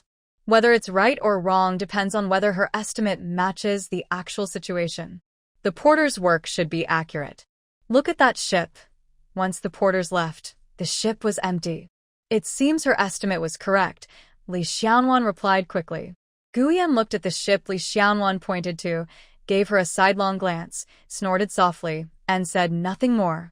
She stood watching for a while longer before turning around and heading back. Near the watchtower, she got into a carriage. A group of people on horseback rode off somewhere unknown. 2 attendants followed the late Qing and Li Xiaonuan's carriage, bringing Li Xiaonuan back to Kai Lian Alley. Li Xiaonuan pushed open the courtyard gate. Li Yinzhu rushed over and hugged her. You're back. Are you okay? I'm fine. What happened to third sister? Li Xiaonuan was startled by third sister's worried look. Just after you left, I went to water the vegetables in the backyard. I had just carried a bucket up when the clerk from the framing shop on Shuyuan Street knocked on the door, saying you had been taken away. I was so scared. I ran straight to the tea house. The shopkeeper there patted his chest and promised you'd be fine. Luckily, you're back now. Li Yinzhu wiped her cold sweat. In half a day, she had thought of every bad thing that could happen. I went to North Xing Wharf with that young master to watch the unloading. I didn't make any money today. Here, try this. Li Xiaonan handed her a bag of roasted soybeans. It smells so good. I've only eaten it once before. Li Yinzhu pinched a few with her fingers and put them in her mouth. Really tasty. Save some for big sister, second sister, and your brother. If big sister asks where I got this, how should I explain? Li Xiaonan asked, biting 2 beans. Ugh, Li Yinzhu frowned, picked up the cloth bag, and weighed it. There's so much here. Such a good thing, at least a little should go to big sister and second sister. Otherwise, is fourth lady Li at home? A kind-looking old lady pushed the gate slightly open and peeked inside. Who's there? Li Xiaonan and Li Yinzhu were both confused. Who is the fourth lady of the Li family? Is Miss Xiaonan here? Granny immediately changed her way of addressing her. I am here, Li Xiaonan hurriedly responded. She has 3 older sisters, so she is indeed the fourth lady of the Li family. There's a Mr. Stone. He bought a basket of crab shell yellow from the small shop and asked to have it delivered to Miss Xiaonan. Granny's face lit up with a smile as she pushed open the courtyard gate and carried a large basket over the threshold. Thank you very much. Li Xiaonan took the basket. You're welcome, Miss Xiaonan. Granny replied with a smile and closed the gate. Mr. Stone? The one who sent eggs. Li Yinzhu quickly stepped forward and took the basket from Li Xiaonan. The crab shell yellow was fluffy and light, and although the basket was large, it wasn't very heavy. Yes, Li Xiaonan lifted the white cloth covering the basket and looked at the neatly arranged crab shell yellow inside. There were so many, she couldn't possibly eat them all. If she threw them away, her third older sister would rather throw her out than throw this big basket of crab shell yellow. This time, she couldn't hide it from her eldest sister anymore. How much copper coins does that family have? So many. 10 large coins for each. Let me count. 1, 2, 3. Li Yinzhu placed the basket on the table and started counting with her fingers.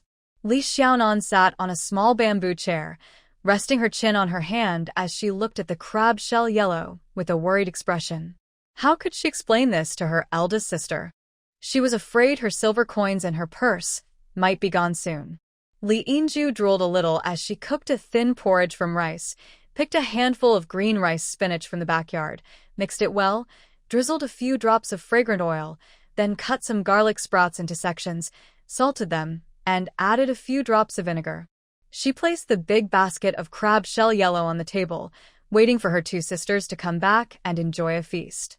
Li Xiaonan's silver coins were indeed gone. She had to eat one more piece of crab shell yellow. After eating, Li Jinju spun 7 or 8 cotton threads, stood up, and said to Li Yuzhu, "I'll go talk to Uncle Datong. You stay at home and watch." Li Yuzhu nodded, watching Li Jinju leave the courtyard before lowering her head and continuing to weave cloth. Sigh, her Anan was very clever, but her courage was also terrifying. Li Jinju walked through 2 streets and arrived at the door of the house that Li Wenliang had newly bought. Li Wenliang's new house has 2 courtyards at the front and back. Besides being very old and worn, everything else is good. After buying it, Li Wenliang moved into the gatehouse that same day. He watched people repair the house, looked for a shop and suitable business, arranged the marriage between Hong Li and his family, and prepared Li Yinju's dowry. He was very busy. When Li Jinju knocked on the door, Li Wenliang had just finished eating and returned home. Li Wenliang let Li Jinju in, brought out a lamp, and sat in the courtyard corridor to talk. "Take a look at this." Li Jinju handed over a small silver ingot she had taken from Li Xiaonan. Li Wenliang took it, brought it close to the lamp, and carefully examined it. He turned it over and looked closely at the bottom, where he saw a tiny emblem. Although small, the emblem was detailed and clear. "Where did this come from?" Li Wenliang asked, holding the silver ingot. "Did Uncle see something?" Li Jinju asked in return. "Yes, look at this emblem. This is the emblem of Prince Rui's residence. When I was in Linhai town, I did a few business deals related to the prince's estate. Their carriages and the clothes of their servants all had this emblem," Li Wenliang explained. "It's non."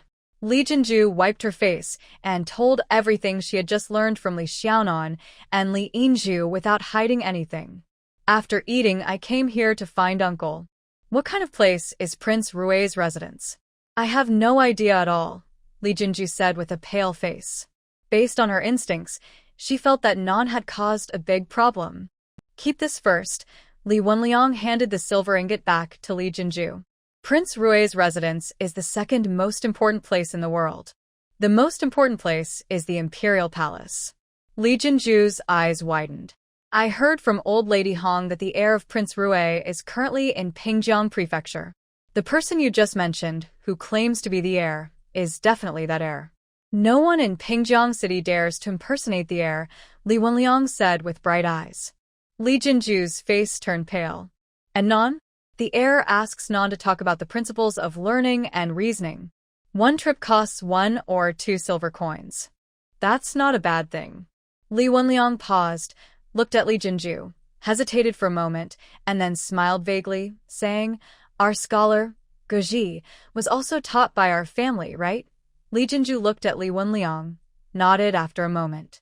"Old Lady Hong once told me that their family's Xiao Sancheng, who is good at Guji, said that this subject requires talent. Those who are very talented in Guji can understand the mysteries of heaven and earth, and when they study Yi, they can predict 100 years forward and backward. Very impressive." Li Wenliang smiled and said, "Our girl probably has a good talent for Guji.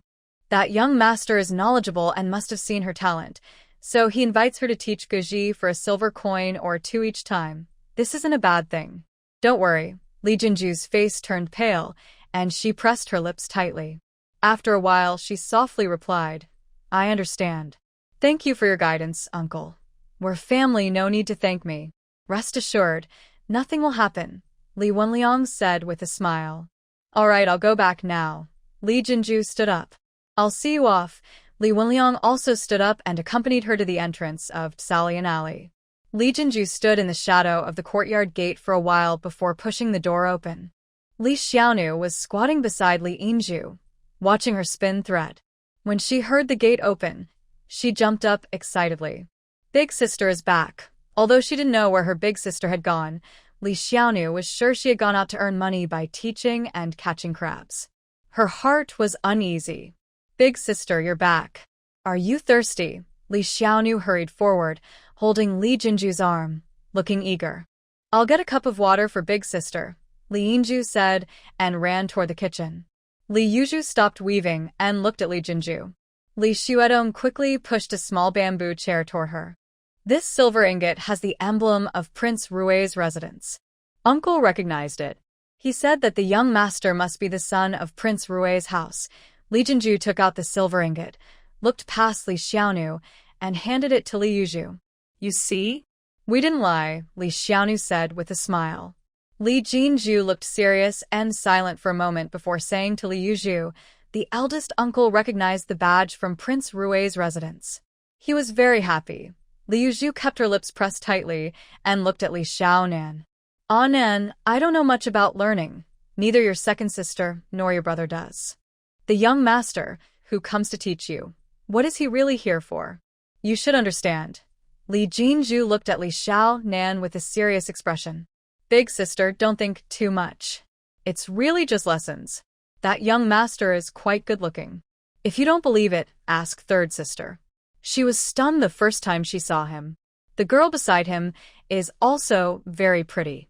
I don't look good at all, Li Xiaonan hurriedly explained. Uncle said that to learn about the principles of nature, you need talent. Li Jinju paused, then continued.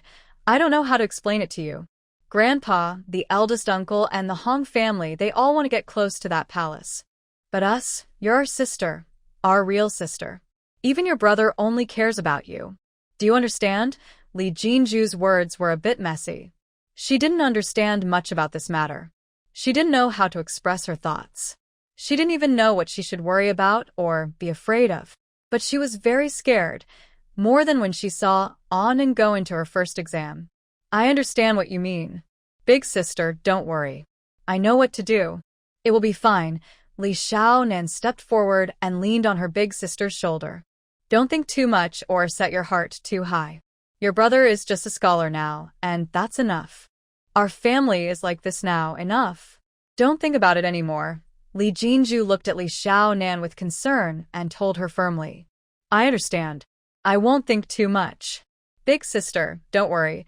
Li Xiaonan hugged Li Jinju's neck and nodded in agreement. Li Shuedong, Li Xiaonan, and Li Yinju went back to their rooms to sleep. Li Jinju and Li Yuzhu checked everything once more, then returned to their own room. Lying on the bed, Li Yuzhu looked at Li Jinju tossing and turning beside her, and softly said, Anan is very sensible. Big sister just wants to be more open. I'm very scared. Li Jinju turned over and faced Li Yuzhu. I'm not afraid they will notice Anan's cleverness. I'm worried. Li Jinju's words caught in her throat. After a moment, her voice dropped very low. Ever since Anan nearly died and came back, she's not the same as before. I'm afraid they will notice that. Big sister, don't talk nonsense. How can they tell? We've never said a word about it. Anan has just become more sensible. She's grown up and should understand things now. Li Yuzhu's hair stood up in alarm. When Anan took her first exam, I hid a knife in my waist. I thought, if something happens, I will risk everything to save Anan.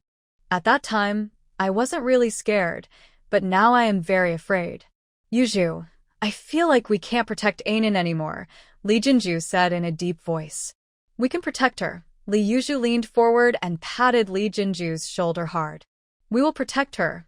After a while, Li Jinju responded softly. Go to sleep. Starting tomorrow, let's learn to read too. Li Yuzhu looked at Li Jinju turning over. Okay. Pingjiang's private estate.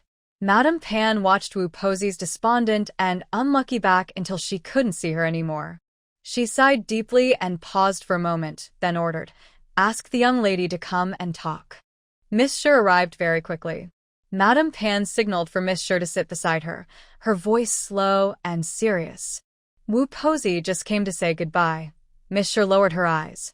You shouldn't have asked her about those things. Madame Pan sighed and patted Miss Shi's hand gently. I didn't ask her. I didn't inquire. She told me herself. She said that Wan Qing was dazed and foolish, not knowing where she caught the eye of the young master. She specifically said she wanted to bring her up. If she hadn't mentioned it, I wouldn't have known about Wan Qing at all. Miss Shi hurried to explain. That day, when you went to the East Garden Lake to fish, was it to wait for Wan Qing or for the young master? Madame Pan asked after a pause. I was just bored, so I went to take a look. Miss Shi lowered her eyes again. You child. Madame Pan leaned back on her pillow, looking somewhat tired. You're just too clever. Mr. frowned and said nothing. Mrs. Pan looked at her and sighed again. Her sister-in-law once said that Aki was too clever, but not wise enough to hide her intelligence. If something went wrong in the future, it might be because she refused to hide her smartness. At the time, she didn't think much of her sister-in-law's words. Now, she was beginning to understand. If only Aki's cleverness was a little less or a little more, that would be better.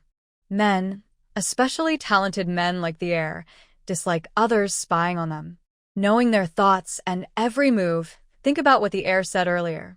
Growing up together since childhood, we're too familiar, like siblings, and that's the most important part, being too familiar. Think carefully about what too familiar really means.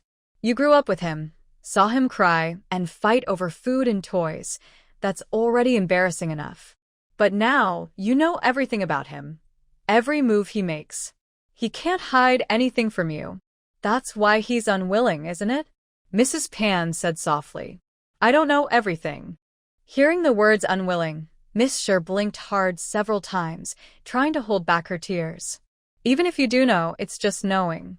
No matter what he does outside, I won't care or interfere. I've never said a word about him, not even mentioned him, she added. Sai, it's not about caring or not caring or whether to say something. It's that he doesn't want you to know. Men are like that. We have many things that aren't serious, but we just don't want others to know. Isn't that right? Mrs. Pan whispered gently. Miss Sher was silent for a long time. She looked up at Mrs. Pan and said, Our family, the Pan family, my maternal family, and their Prince Rui's mansion, all value having a good wife. A wise wife leads to fewer troubles for her husband. If something happens, a kind and capable wife can support her husband and help run the family. Auntie, if what you say is true, that men do whatever they want outside and we don't ask or interfere, what if they cause big trouble? What if they act recklessly? If they do something serious outside and we don't know anything, how can we help our husbands or support the family? Mrs. Pan opened her mouth but couldn't speak. After a while, she forced a sad smile and said, I don't know. Your second uncle passed away early, and I never thought about these things. Miss Sher looked down at the faint blue smoke rising from the incense burner. Mrs. Pan was lost in thought for a long time, then shifted the topic. Madame Wu has gone back to the capital. I'm afraid she won't find a good job. She's only in her 40s, with a big family. Sigh. Her constant chatter and confusion aren't suitable for working in the inner court. Miss Sher glanced at Mrs. Pan. That's true. Mrs. Pan showed a faint smile. I've never managed a household or dealt with these matters. Let's not talk about that. The other day you mentioned a temple? The scenery is beautiful and very effective. Shall we go see it? At the Zhejiang Transport Office. When Mr. Jiang, the transport officer, saw Assistant Mr. Ge come in, he quickly put down his brush, gestured for Mr. Ge to sit, and loudly ordered, brew another pot of tea and bring a plate of green bean cakes. Is there something happy happening at the transport office? Mr. Ge looked at Mr. Jiang. Nothing special, just that the trouble is not trouble, but more like happiness, Mr. Jiang said casually. That's true, Mr. Ge smiled. A servant brought in tea and green bean cakes, then quietly left. Mr. Jiang poured himself a cup of tea, handed it to Mr. Ge, and said with a smile, Give them the data you prepared. Just give it to them as is? No need to explain. Mr. Ge asked in surprise. Yes, Mr. Jiang nodded confidently. He leaned forward, close to Mr. Ge, and smiled. Just now, a letter was hurriedly delivered. It said that yesterday, the young master went to the dock again, bringing a little girl. A little girl? Mr. Ge was caught off guard. I haven't told you about this, Mr. Jiang said with a strange smile. After a moment, he covered his mouth with his hand, hesitated, then coughed. Ahem, let's chat about something else. Go ahead, tell your story. Mr. Ge stretched his neck eagerly. This young girl's family name is Li. She is the sister of Li Xuedong, a newly appointed scholar this year. Li Xuedong has a tough life. Jiang Tsaosi vividly told the family history of Li Xuedong. Mr. Ge listened to Jiang Tsaosi's story, frowning and sighing repeatedly. How could the young master know such a girl? When I first heard about this, I found it very strange. I secretly had someone investigate, and it was quite easy to find out. On the day the young master arrived in Pingjiang City, he first went to Linhai Town. On the way from Linhai Town to Pingjiang City, he happened to pass through Kunshan County. I heard that the county magistrate, Huang Xianzhou, was going to the Li family to handle a case. Young master, Jiang Tsaosi chuckled. Did he go to watch the excitement? I heard he was quite happy. The case Magistrate Huang Xianzhou was handling was that of Li Xuedong. Mr. Go let out a long "oh." Our young master is a straightforward person. I heard he had two of Li Xuedong's cousins beaten so badly that they ended up with long bloody cuts on their heads. Mr. Good choked on his words and burst out laughing. Maybe that's when he became interested. The Li family had just settled in Pingjiang City, and the young master sent a cart full of eggs to their door. Now, Li's family has teamed up with neighbors to open a preserved eggs and salted egg shop. Mr. Go laughed out loud. Jiang Tsaosi also kept laughing. Is that Li girl pretty? Mr. Go asked with a big smile. I specifically had someone check. They said she has bright, lively eyes, is very thin and small, and doesn't look particularly pretty. I know the young master isn't interested in looks, Jiang Tsaosi said with a smile and waved his hand. When my son was 7 or 8 years old, I took him to the countryside for the first time. It was the first time he saw live pigs and sheep. For 3 days, he was either in the pigsty or the sheep pen, not minding the dirt or the smell. That's pure curiosity, Mr. Ge nodded. The young master, being so noble and wealthy, has never seen a poor family like the Li family. It's just for fun. Oh, 2 days ago in the afternoon, the young master went to the riverbank to race horses. He said it was quite enjoyable, just to check if the river transportation was smooth. Jiang Chaosi carefully questioned whether Jiang Yan's progress was smooth, asking, "Is it easy to run errands by the river?" He then said, "Isn't that a joke?" Mr. Good chuckled again and said, "Young master is still very young, just a child." Chaosi was overly worried earlier. Zhao Xianxi worries much more than I do, claiming that the young master is mature, calm, and extraordinary. Jiang Chaosi pouted and clicked his tongue. With someone of the young master's status, he naturally has many wise people around him giving advice, so he looks quite remarkable. But still, he's only 21. Mr. Gus smiled. Exactly. We don't need to scare ourselves. Just focus on making sure the young master eats well, drinks well, and has fun. Whatever he wants, give it to him. There's no need to worry about doing this or that. He has many experts around him. If they find out our numbers are off, it would be bad. Jiang Chaosi smiled. I agree with that. Mr. Gu clapped his hands in agreement. Gu Yan led his guards and servants out of Pingjiang City early in the morning. He rode his horse quickly to Fushan Town, jumped off, threw the reins to a servant, and strode into the town. Fushan Town connects to Fushan Port, the last major port before the Yangtze River flows into the sea. The town was full of inns and hotels, bustling and lively. Gu Yan looked around as he walked.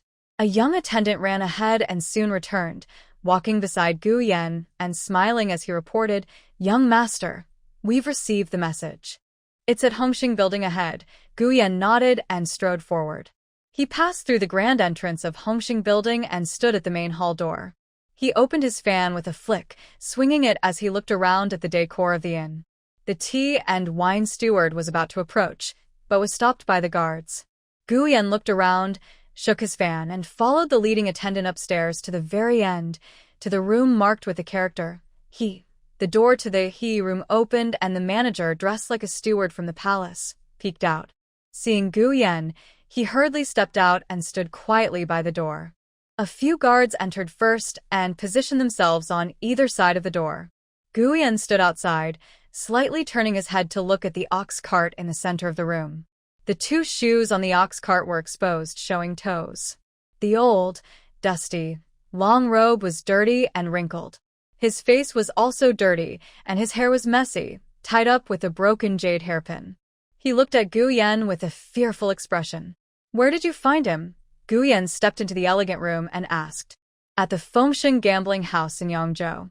"He was inside keeping accounts and counting chips," answered the steward, dressed like a shopkeeper. with his hands hanging down.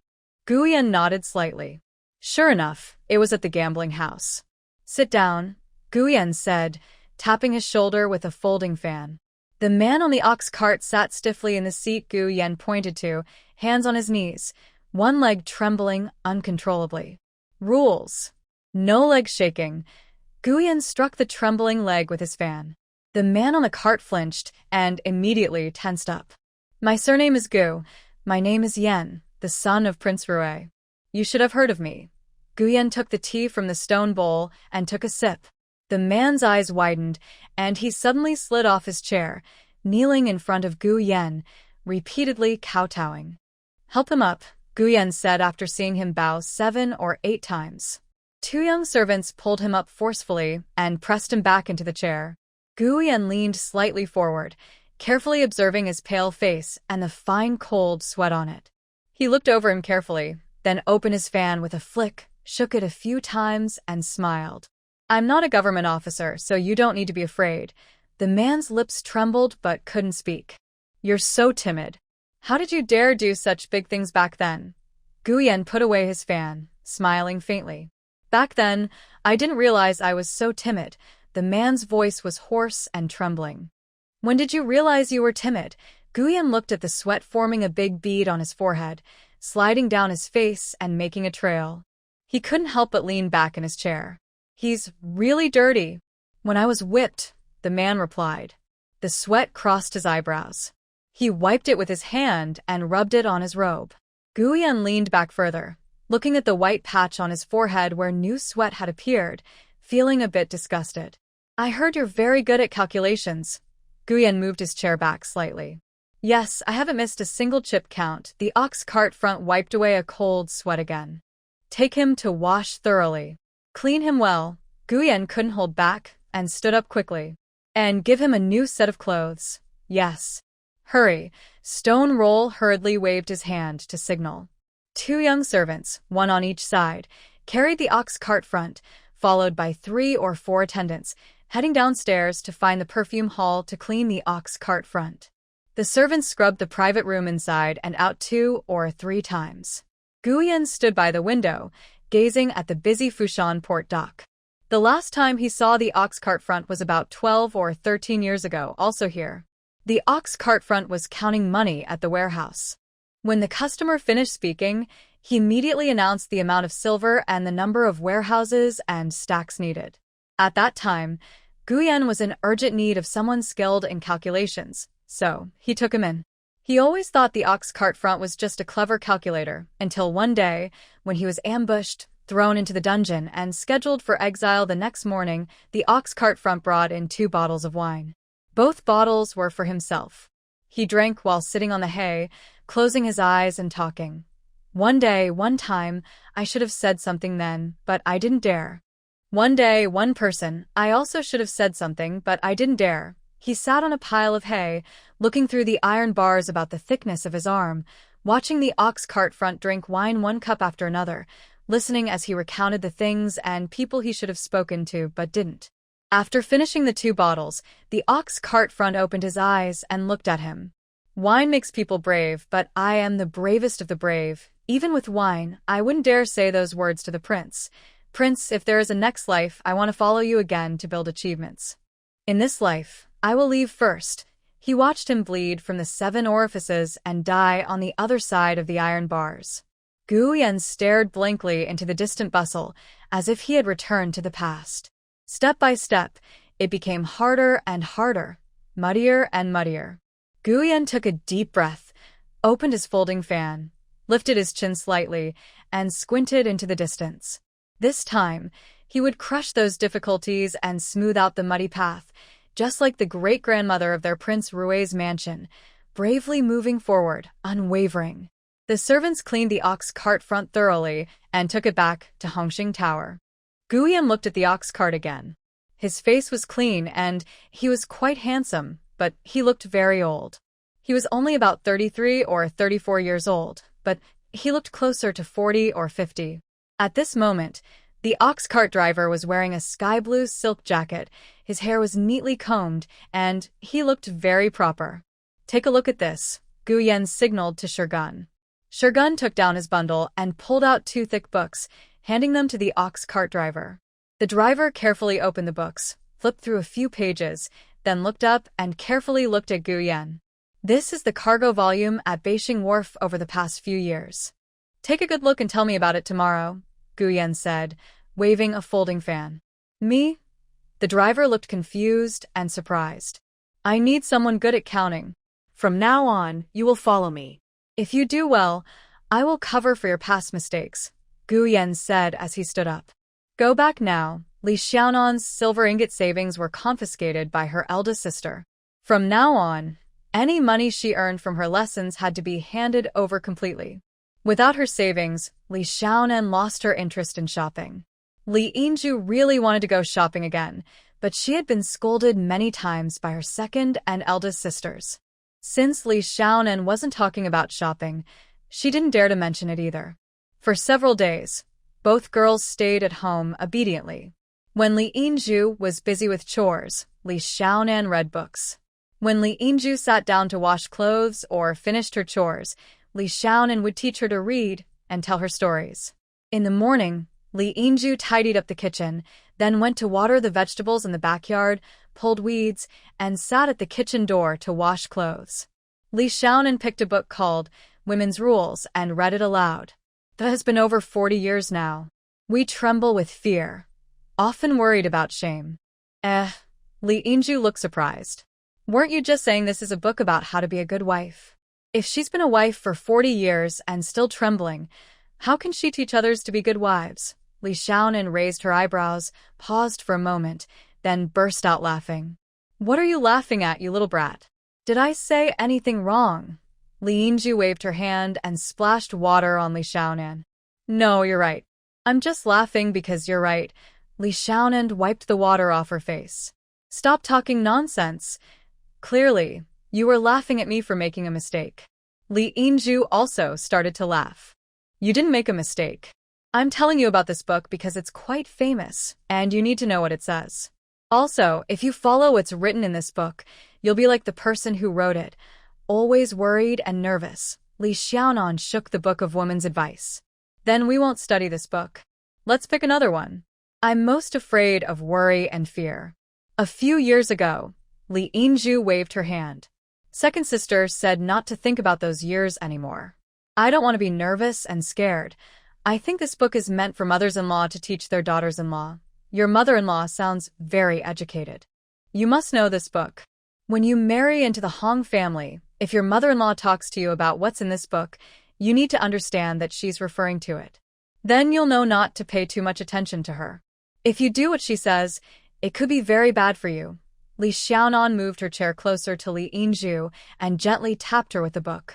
I'm not afraid of her. Your brother asked around, and the Hong family doesn't hit their daughters-in-law. Li Yinju waved her hand casually. Li Xiaonan looked at her third sister, resting her chin on her hand. She wasn't sure whether to worry more about her third sister's future relationship with her mother-in-law or about the mother-in-law herself. Her third sister only had 2 demands for this marriage: to eat well, wear warm clothes, and not be beaten. Is Miss Li here? As the voice spoke, the courtyard gate was pushed open. Wanqing peeked in, curious and looking around. Come in, come in. Li Xiaonan jumped up, grabbed Wanqing, and pulled her into the courtyard. I recognize you. Your name is Wanqing. Li Yinju quickly stood up, shook the water off her hands, and brushed her skirt. Wanqing looked at Li Yinju, who was very skilled at wiping her hands with her skirt. She tried her best to control her face, feeling both surprised and a bit disgusted but holding it in. Third sister's apron is actually a cloth for wiping hands, Li Xiaonan explained, lifting her sister's apron. I wasn't. Wanqing suddenly felt very embarrassed. You've never seen a family like ours before, right? Come, I'll show you. Let's go to the backyard. Our vegetables grow really well. Li Xiaonan pulled Wanqing toward the backyard. No, we must leave quickly. Our young master is waiting at the tea house. Wanqing struggled to pull back. It's okay, let him wait a little. Just tell him I'm changing my clothes. Li Xiaonan turned around and pushed Wanqing from behind. That's true. Wanqing suddenly felt relieved. When a young lady goes out, She always needs to fix her makeup and change her clothes. You can't just leave immediately. Wanqing followed Li Xiaonan, looked at the vegetable garden in the backyard, then at the spinning wheel and loom, and finally at Li Xiaonan and Li Yingju's bedroom. After touring the kitchen, she started urging Li Xiaonan, "Hurry up and change your clothes. I only have 2 sets of clothes. This one I'm wearing and another one. Third sister is washing it now. Let's go." Li Xiaonan pushed Wanqing out of the yard. "You only have 2 sets of clothes?" "Such clothes?" Wanqing turned around, grabbing Li Xiaonan's sleeve in disbelief. "Our family now has copper coins, so each person has 2 sets of clothes. Before, each person only had 1 set, so it didn't count as 2. The eldest, second, and third sisters only have 1 skirt in total." Li Xiaonan smiled happily. "Really?" Wanqing didn't know what to say. "Our family is considered quite well off in our village. Others are even poorer." "Shh, don't talk about it," Li Xiaonan whispered. They reached the alley entrance, and Li Xiaonan signaled to Wanqing. Wanqing quickly pressed her lips together, adjusted her skirt, and followed behind Li Xiaonan, head slightly bowed, walking very politely. Guyan was already sitting by the window at a table, leaning back in his chair, swinging a folding fan, watching Li Xiaonan come in. When Li Xiaonan approached, Guyan closed his fan, just about to say, "Sit," but Li Xiaonan had already pulled out a chair and sat down. Guyan turned back to his fan, leaned against the chair, and glanced sideways at Li Xiaonan. Li Xiaonan looked over and saw 4 plates of snacks and a teapot, but only 1 cup, placed in front of Guyan. "Are there any other cups?" Li Xiaonan looked at Shurgun. Shurgun looked at his young master and didn't dare move or respond. "Can I not drink this tea?" Li Xiaonan immediately turned her head, pointing at the teapot, and asked Guyan. "You didn't wait for the host to invite you to sit, but you just sat down. The host didn't invite you to drink tea, and you just asked for it yourself. Didn't your eldest sister teach you manners?" Guyan clapped the table with his folding fan. "Are you the host? Is this your home?" "This is a tea house." Before Guyan could finish saying the word, house, Li Xiaonan remembered that he had bought this tea house, so it now belonged to him. Even if you're the owner of this tea house, when it opens for business, you're still a guest when you come to drink tea. How can you be the host? Hearing Li Xiaonuan's hesitation over the word, house, Guyan immediately became firm again, tapping his folding fan on his palm. "You little girl, your teeth are sharp." Guyan clicked his tongue and pointed his fan at Li Xiaonan. "When you talk about the tea house and that word house, you're feeling guilty, right? Thinking that this tea house is my home now. You're quite clever, finding a good reason. You're right, even if this tea house is mine, when I come here to drink tea, I am still a guest." "You win. Get her a cup." Shurgun set down his cup but didn't dare to pour tea for Li Xiaonan. His young master was waving his fan angrily, clearly annoyed, so he didn't dare interfere. Sigh. This young lady is both silly and fierce. Li Xiaonan stood up, poured herself some tea from the teapot, and tapped the table with her finger. Class has started. Guyan glanced at her sideways, then sighed deeply, leaning forward to push 4 small plates of snacks toward Li Xiaonan. "Eat a snack first, have some tea. Since you entered the tea house, it's like class has begun. Don't worry." This little girl had experienced the days when her 2 cousins died from injuries, and the day Guyan himself was caught in a snowstorm, froze, and fell seriously ill before waking up. He wondered if she knew that he and she were now very different. For now, it's better not to ask too much. She looks a bit dazed, and her cautiousness is much more than that of Green Sleeve. Li Xiaonan nodded in response when Guyan said that her time in the tea house counted as class. She carefully examined the 4 small plates of snacks and chose a piece of mung bean cake. Seeing her pick the mung bean cake, Guyan's eyebrows twitched slightly. Green Sleeve liked mung bean cake the most. "How does it taste?" Guyan asked as she took a bite of the cake. "Very delicious, not too sweet or greasy," Li Xiaonan replied, sipping her tea. All the cakes she had eaten here before were overly sweet and greasy, sticky on the tongue. "This mung bean cake is really tasty. This is a snack made by our family's pastry shop. It's quite good. You should try it too." Guyan pointed to a plate of crispy pastry. Li Xiaonan picked up a piece and put it in her mouth. Is it tasty? Gu Yan stared closely at Li Xiaonan. No, it's not. Li Xiaonan shook her head and took a big sip of tea. Gu Yan let out a soft sound, like, oh. This little girl's taste is exactly the same as that of the green sleeve. Have you finished making the century eggs at home? Have you found a shop? Gu Yan asked with a smile, watching Li Xiaonan pick up a piece of green bean cake again. Yes, I found one. It's on the street past the Academy Street, next to Huayu Tower. Old Master Zhang liked it. My eldest uncle said it's a good place, and the rent is fair, Li Xiaonan replied happily. When will it open? Gu Yan continued to ask. The day after tomorrow. My eldest uncle arranged it for that day. Don't come to my class then. I'll be busy helping with the accounts and stuff, so I won't have time, Li Xiaonan casually explained. Your eldest sister asked you to manage the shop's accounts? Gu Yan asked with concern. Yes, that's what she thought.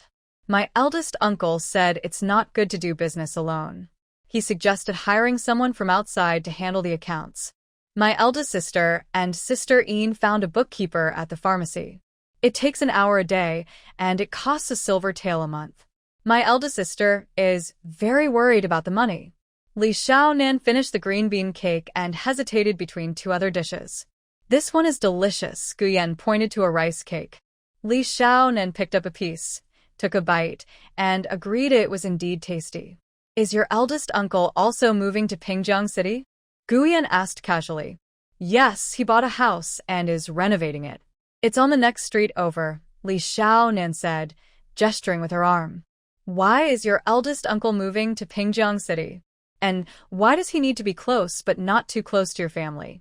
Gu Yan's words carried a subtle meaning. Li Xiaonan looked up at him. He said it's to take care of my brother's studies. He said it? Gu Yan leaned forward slightly. My brother is studying, and with me, my eldest sister, second sister, and third sister. That's enough. We don't need my eldest uncle to help, Li Xiaonan replied. But all of third sister's marriage arrangements are handled by my eldest uncle. Our family century eggs and salted eggs business. Whenever there's a problem, it's also my eldest uncle making the decisions. The family of Uncle Li moved to Pingjiang City. He has a scholar older brother and a marriage connection with the Hong family, which is definitely better than being completely in the dark. Li Xiaonan picked up a piece of milk cake. Is that all Uncle Li plans to do? Gu Yan asked with a half smile. Is that all? What else could there be? If he tries to scheme against you, can he succeed? You're much smarter than him, and you have so many people with you. Li Xiaonan pointed around the room. Gu Yan felt a bit choked after being directly challenged by Li Xiaonan's few straightforward words. You little girl, Li Xiaonan rolled her eyes at Gu Yan. Gu Yan chuckled. Your Uncle Li is a good man and your grandfather is also nice. Did you find out about this? Li Xiaonan looked at Gu Yan. Your Uncle Li has 2 shops in Linhai town. One sells daily goods from overseas, various items brought from abroad and sold everywhere. The other is a lacquerware shop, selling lacquerware from different places to overseas markets. The lacquerware shop was newly opened by your Uncle Li. Gu Yan didn't answer Li Xiaonan's question directly. Is it making a lot of money? Li Xiaonan was a bit surprised. These businesses of Uncle Li sound very profitable. Yes, they do very well and make a lot of money. Gu Yan glanced at Li Xiaonan with a sly smile. No wonder, Li Xiaonan siga. No wonder what? Gu Yan asked. That's why she can afford to give 3 sister a dowry of 4 or 500 silver coins, Li Xiaonan casually replied, looking at the desserts on the plate. There were still many, but she was already full. How much did the Hong family give as a betrothal gift? Also 4 or 500 taels, Gu Yan asked clearly. Yes, Li Xiaonan nodded. That's pretty good. Your third sister is quite lucky. Gu Yan leaned back in his chair. Are you still attending classes? Li Xiaonan poured another cup of tea. This tea was sweet and fragrant, a rare good tea. Someone recommended a clerk to me. They're very good at counting. Next time I bring him over, you can see if he's really good at counting, Gu Yan said with a smile. Okay, then today we'll talk about numerology. Li Xiaonan tapped her fingers on the table, signaling Gu Yan to start the lesson. The Li sisters started to get busy the day before the shop opened. The day before, early in the morning, Li Yuzhu and sister-in-law Yin hurried to the workshop. They checked the first batch of preserved eggs and salted eggs one last time, packing each into large carts, ready to be taken to the shop in town. Li Jinju took Li Yinju and little Nian to the shop to clean everywhere. Sister-in-law Yin said that although preserved eggs and salted eggs have shells, they are still food. Any place that sells food should be as clean as possible. Li Jinju and Li Yinju carefully mopped and wiped again and again, cleaning every corner of the small shop until it was as spotless as it could be. In the evening, sister-in-law Yin followed the big cart filled with preserved and salted eggs to the shop entrance. She directed the workers to carefully carry the eggs inside. Both sister-in-law Yin and Li Jinju inspected the shop from front to back, making sure everything was in order. Li Jinju and Li Yinju wiped it once more before locking up and returning to Kailian Alley, waiting for the auspicious day to open for business. That night, all 5 siblings of the Li family couldn't sleep well. Li Jinju and Li Yuzhu whispered softly, talking about how, since their parents were still alive, it would be best if they could buy 2 houses next to each other, living together but not actually sharing a home. They then calculated how much copper coins those 2 houses would cost. Their eggs turning into preserved eggs and preserved eggs into copper coins.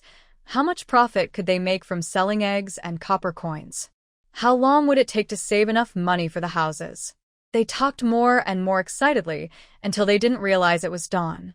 Li Nian was asleep, but Li Yinju only managed to sleep for about half an hour before suddenly jumping up, shouting, oh no, it's dawn." Li Nian was awakened by her repeated shouts, and she also couldn't sleep well that night. Normally, Li Shuedong didn't have much to do when the shop opened, but he still tossed and turned, so excited he almost wanted to write a poem or an essay. However, he needed a lamp to write, and afraid of disturbing his older sister and others, he just lay in bed, lost in thought. Before the first rooster crowed, Li Yinju rushed into the kitchen, boiled hot water, and started washing a pig's head. Little Nian followed behind, yawning, slowly getting up. She poured warm water from the big teapot into a large bowl and squatted at the kitchen door to brush her teeth. Li Jinju and Li Yuzhu moved quickly, tidying up the house inside and out, sweeping the yard. Li Jinju carried out a very beautiful rooster from the backyard. Li Yuzhu caught a live fish from the water tank, then prepared the chicken and fish for the offerings. The pig's head, chicken, and fish are all offerings for the gods on the day of the opening. Sister-in-law Yin said that the preserved eggs and salted eggs are traditionally from the Li family. For this kind of religious offering, the brother and sister must do it themselves. Their family can't delegate this task. The offerings must be done properly and sincerely. Uncle Li Wenliang also said the same. These 3 offerings were bought by Li Wenliang yesterday evening and brought to Kai Lian Lane. The brother and sister from the Li family prepared them personally. The pig's head was very clean. Li Yinju washed it quickly and placed it in a pot to steam. Following sister-in-law Yin's instructions, the pig's head should be steamed until it is about 70 to 80% cooked. Li Yinju carefully started the fire, fully focused on steaming the pig's head. This was a very important task. Li Shuedong finished tidying up, holding a book, pacing back and forth, looking around. He took a day off today because of the opening and offerings, and as the head of the family, he needed to burn incense and bow to the gods. Li Jinju, Li Yuzhu, and Li Yinju quickly prepared the 3 offerings, ate a quick breakfast, covered the 3 large silver trays with red silk, each person holding one, then left the yard with sister-in-law Yin and headed straight to the shop. The silver trays and red silk were borrowed from sister-in-law Yin's house. The trays are shiny silver, and the silk is brand new and beautiful. Li Wenliang was already waiting at the shop entrance with the Yinyang master invited from the government office and 2 experienced managers from the Hong family who came to help. Sister-in-law Yin's husband and father-in-law also arrived. Li Wenliang and Li Jinju carried out the altar. The Yinyang master, looking serious, stepped forward, flicking his whisk over the table a few times, spreading red silk over it, then flicking again to indicate Li Jinju should arrange the offerings. He then flicked his whisk over the offerings a few more times, placed the incense burner, and pressed the talisman paper. Little Nguyen stretched her neck, watching intently. After the yin-yang master finished flicking his whisk, he looked exhausted from the effort. He snapped his fingers and said softly, "All right, burn incense now." Li Wenliang hurriedly signaled to Li Xuedong. Li Jinju hesitated, then nudged little Nguyen, saying, "You go too, with your brother." The yin-yang master raised his eyebrows and shot a sidelong glance at Li Jinju. Li Wenliang quickly smiled and said, "My little niece has a very good fate. She is very lucky." The yin-yang master raised his eyebrows and nodded. Li Xuedong pulled Li Xianwan to the offering table, and they both bowed to the various gods of wealth. Li Xuedong first handed 3 incense sticks to Li Xianwan, then took 3 himself. They lit the incense on red candles and placed them in the incense burner. People like Jin Zhu and others stepped forward to bow and pay respects. When the incense burned out, the most important part of the opening was done. They invited the gods of wealth into the shop's shrine, moved away the offering table, and the 2 managers of the Hong family set off long strings of firecrackers, which crackled loudly. Just after the firecrackers finished, a middle-aged man dressed in bronze-colored silk entered the small shop, stepping over the firecracker debris. He first stood next to the preserved egg, bending slightly to carefully examine the sample egg. "Our family's skill is authentic from the Gao Yu Yin family shop.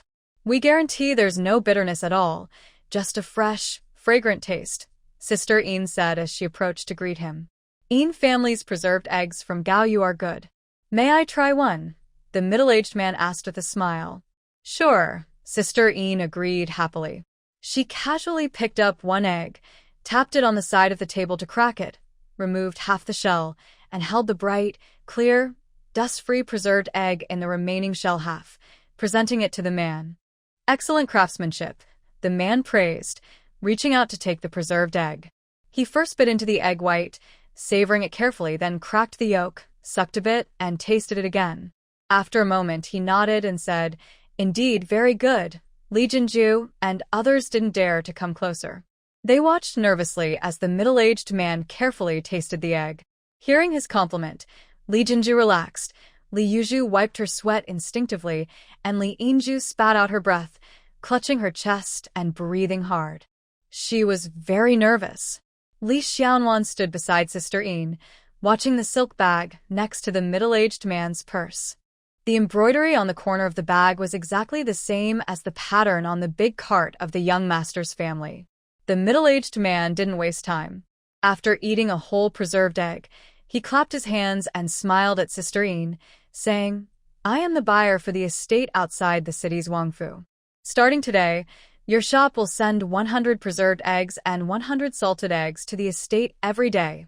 Our rule is to pay in advance, settle at the end of the month, with any overpayment refunded or shortfalls made up.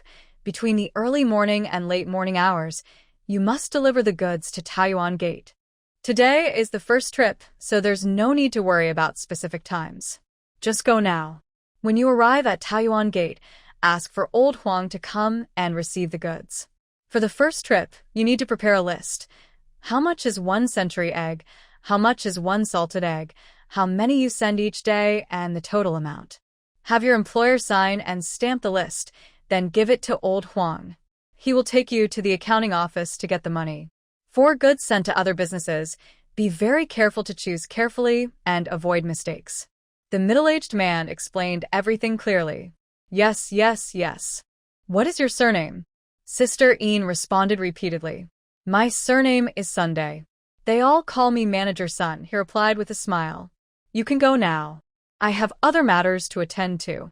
I'll be leaving first. Manager Sun, take care on your way."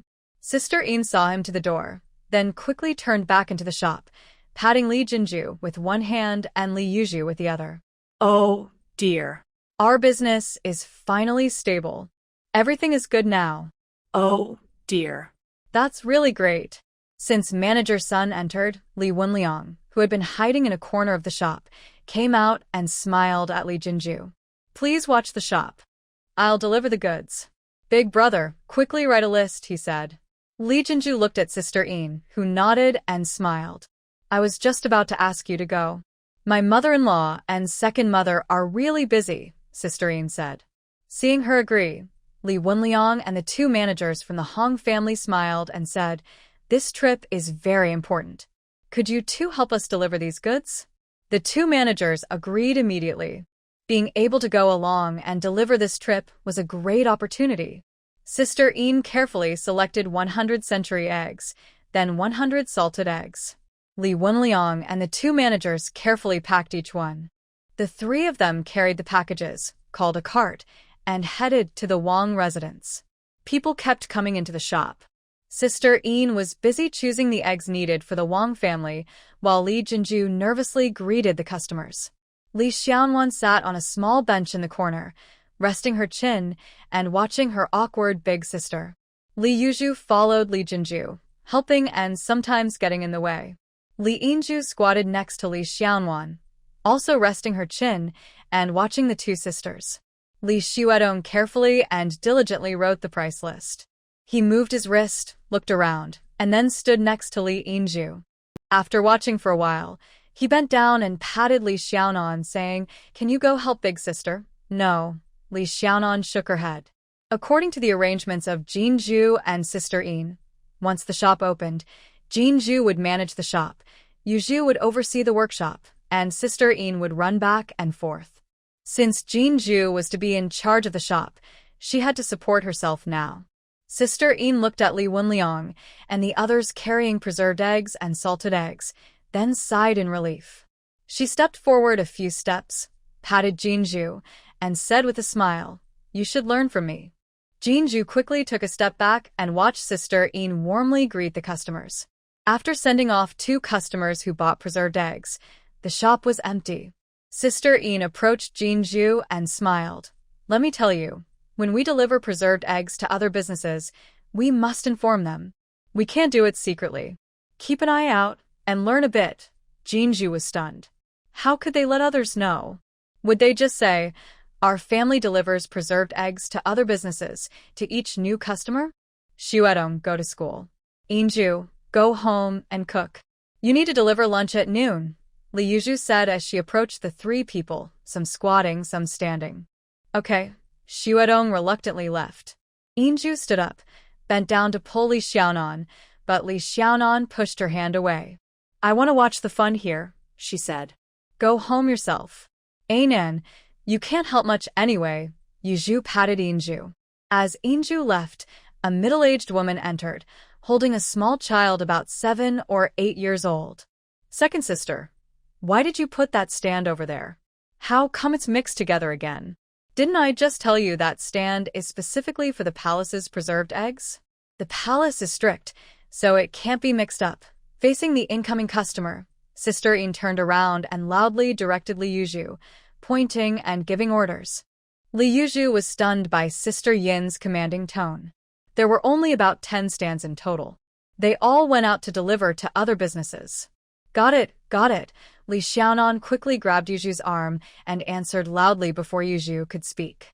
"Is that the manor outside the city?" The middle-aged woman looked surprised and gossiping. "Yes, that's the one.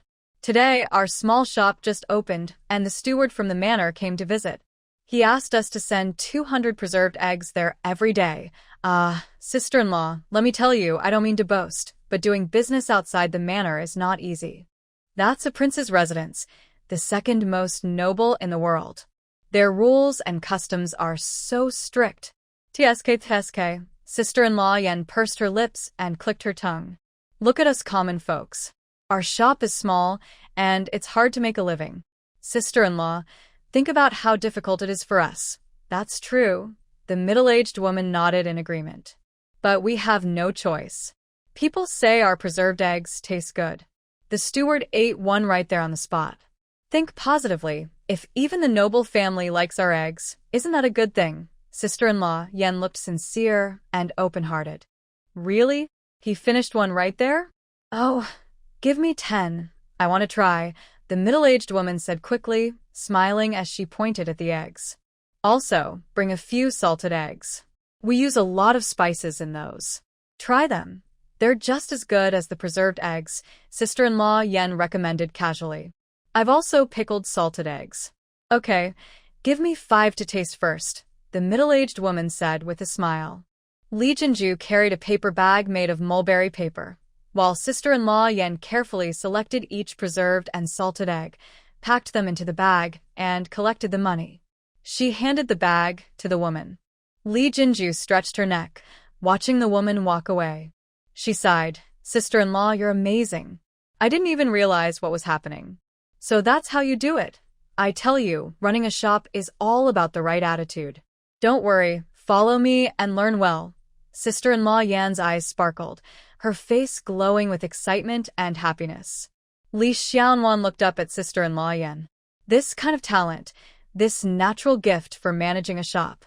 No matter how much her older sister learned, she could never be like sister-in-law Yan. It's a shame that sister-in-law Yan is stuck at home doing laundry, cooking, and managing chores. With sister-in-law Yan here, there's no need for the prince's estate to interfere. Business will be fine. Around midday, Li Wenliang came over and explained the process of delivering goods to Wang Fu Bai. He handed the silver he received to Li Jinju, had lunch, and then hurried to the workshop with Li Yuzhu. Li Yuzhu watched the work at the workshop, while Li Wenliang delivered a new batch of preserved eggs and salted eggs to the shop. By evening, when the shop closed, there were still about 70 or 80 preserved eggs and around 130 or 40 salted eggs left from the previous day. Sister-in-law Yin and Li Jinju counted the copper coins twice. They checked the money and goods together and recorded everything on paper, waiting to hand it over to the accounting office tomorrow. Li Jinju strung the copper coins, occasionally glancing at the unsold preserved and salted eggs. Not many left now. I told you, opening day is always lively. We didn't expect business to be quite good today. Sister-in-law Yin was in a very good mood. Our preserved eggs from yesterday include some very tender, some just right, and a few a bit older. That was enough for the initial batch. In the future, it won't be like that. The eggs from the workshop are all the same each day. If people like the older ones, we can pick from the leftovers from the previous day. For those who want even older eggs, we have eggs from 2 days ago, and some by only fully dried eggs. There's a taste for everyone. Don't worry, we'll sell them all. Li Jinju felt relieved after hearing sister-in-law Yin's words, but then blushed a little. Sister-in-law, don't laugh at me. Why would I laugh? Everyone starts from not knowing to understanding. Let's go home. Sister-in-law Yin looked at Li Jinju carefully packing the copper coins and the small silver piece given by Wang Fu. She reached out to pull Li Zion, closed the shop door, and they headed back to Cailian Lane. Early morning, Chongqing City, Huzhou. A somewhat old mule cart moved slowly through the busy crowd, entering the city gate. Sitting in the big cart, a man peeked through a narrow slit in the curtain, greedily watching the familiar streets, shops, and alleys. Since he fled overnight, it had been 7 years and 8 months. This was his first time back in Chongqing City. He never dared to imagine this moment. He never thought he would survive and return to Chongqing City, let alone see everything so familiar again. The cart went directly into a residence. The long attendant closed the courtyard gate, knocked on the door of the carriage. The curtain was lifted, and the ox cart's front carefully peeked out. "Nothing's wrong, come out now." "We're almost there," said the attendant with some helplessness as he looked at the ox cart's front. This Mr. Ox was really too timid. Okay. The ox cart's front trembled as he slowly peeked out. Sigh. The attendant sighed deeply, stepped forward, and helped him out of the cart. "Hurry up, or we'll be late." The attendant dragged the ox cart's front and led him through the second gate into the back courtyard. The ox cart's front was pulled along by the attendant toward a high wall. Next to the wall, there were a few ancient trees with thick, lush branches. Under one of these trees, a ladder was already set up. Seeing the attendant and the ox cart's front approaching, a guard jumped down from the top of the ladder and waved his hand, signaling, "Hurry up and go up. We're almost there." "Is it steady up there?" The attendant looked up at the top of the ladder hidden among the dense branches. This Mr. Ox was so timid that if the top was unstable, he was afraid Mr. Ox might fall and get hurt. "Don't worry. Our leader told us to be careful," the guard said, watching the trembling legs of the ox cart's front and forcing a smile. The ox cart's front was in front, the guard behind, half guiding and half pushing, bringing him into the tree canopy. He made him sit down, then used a strap to tie him to a thick branch at the back. "Watch carefully, no making noise." The guard patted the ox cart's front and whispered in his ear. The ox cart's front nodded hard, not daring to make a sound. Next door was a small two-entry house, already quite dilapidated. The back room had collapsed halfway. On a broken bamboo chair at the front door of the main house, an old woman with white hair sat holding a small oiled paper package, trembling as she carefully pinched something from the paper and brought it to her mouth. A thin woman in old clothes was bending over, sweeping the ground. Tears welled up in the ox cart's front eyes. This was his mother and his wife. He wiped his tears, stretched his neck, and looked around the yard. Where was his son? Where was he? His heart clenched tightly. When he ran away, his son had just learned to walk, smiling at him, waving his hands, stumbling as he ran toward him. Where was his son? Is he still alive? A middle-aged man wearing a long gown and carrying a bag typical of shopkeepers knocked on the door of the Liu family's courtyard. "Who's there?" The woman straightened up and walked toward the courtyard gate, calling out loudly, "Is this the Niu family? Is old Niu's wife at home?" The middle-aged man stepped back a few stairs. "Who are you?" Niu's wife opened the gate and asked, showing her face. "I come from Yangzhou." "How is the old lady?" The middle-aged man bowed slightly. "She's fine." "Yangzhou," Niu's wife frowned. "Since the old lady is at home, let me come in and talk. This place isn't convenient." The man bowed again. Niu's wife thought of something, but couldn't believe it. She paused for a moment, then suddenly opened the door with a bang. The middle-aged man turned sideways and entered the courtyard, walking straight to the old lady of the Niu family. The old lady was stretching her neck and squinting, trying hard to see clearly. Mother's eyes aren't very good now, but her ears are fine. Niu's wife closed the courtyard gate and hurried forward. "I'll kowtow to the old lady first." The man took off his bag and knelt in front of her, bowing 3 times with respect. "Who is he? Who is this? Don't you recognize him? Who is he?" The old lady's paper-wrapped package fell to the ground as she hurriedly reached for Niu's wife. "He's not Brother Niu's father." Niu's wife quickly steadied the old lady. The old lady looked disappointed and slumped down. "My surname is Fong, named Sheng. I am a close friend of Brother Niu." Fong Sheng half-squatted and knelt before the old lady, lowering his voice as he introduced himself. "Fong Sheng? I haven't heard of you. Not in the past, but now. You and him?" "Now." The old lady grabbed Fong Sheng hurriedly and asked anxiously. "Yes, I met Brother Niu 3 years ago. On this trip, I passed through Huzhou. At Brother Niu's request, I came to check on him and report my safety. He's still alive." The old lady was stunned for a moment, tears streaming down her face. Niu's wife covered her mouth tightly with both hands, tears falling like rain, but she dared not cry out loud. After Fong Sheng and the others finished their emotional crying, he continued, "Brother Niu is safe and in good health, though he looks a bit older. Where is he?" "And him?" Niu's wife asked after the word him, not knowing what else to say. "He has been wandering from place to place, suffering greatly. This year, luck turned around.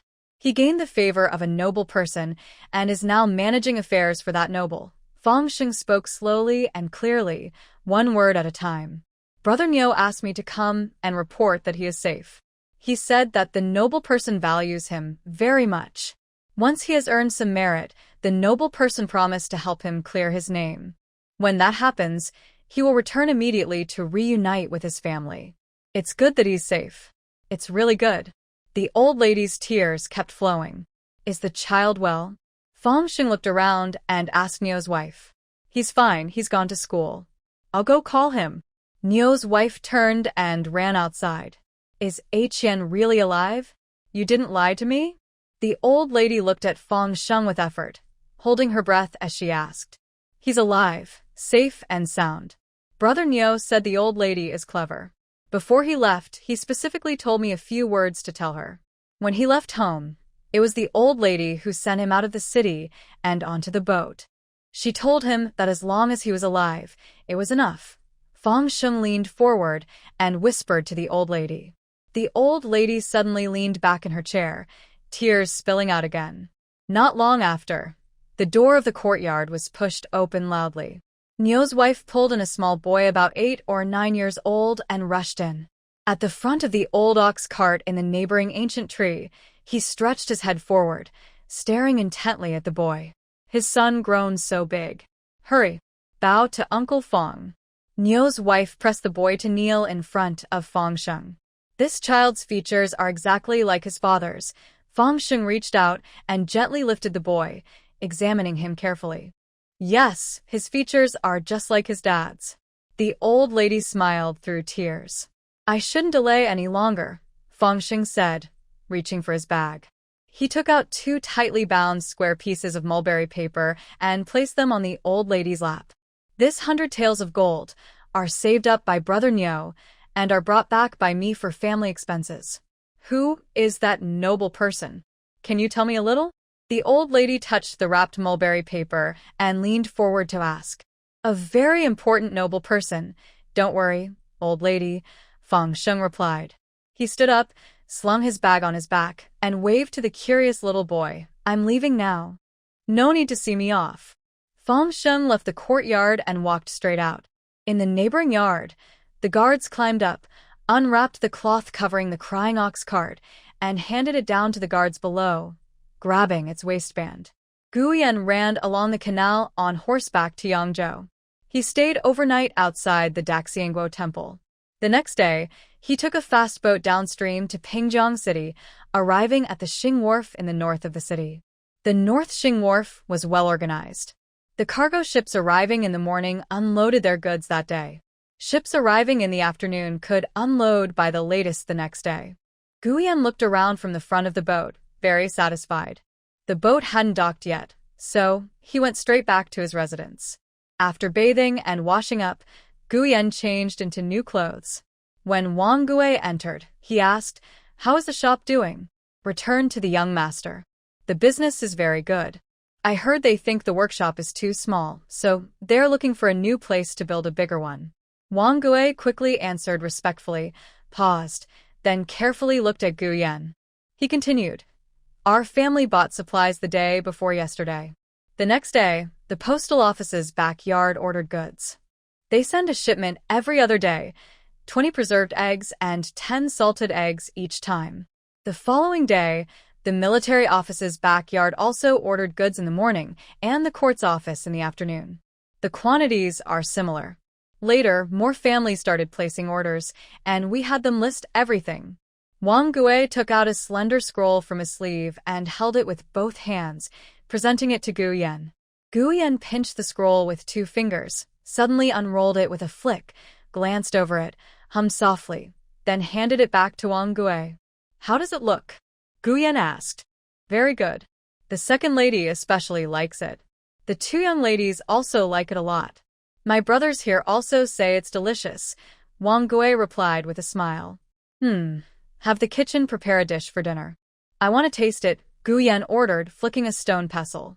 Then he asked, "How is the marriage proposal going? Has it been arranged?" Returned to the young master. "Yesterday, Li Wenliang went to Kunshan County. He said he wanted to ask Master Li Xiaocai's mentor, Gao Yongxian, to be the matchmaker." Guyan nodded vaguely. "And the girl? What is she busy with?" "This morning, she helped out at the shop. In the afternoon, she was at home teaching her third sister. You can hear her from the courtyard gate. Helping? What can she help with?" "Just watching the fun."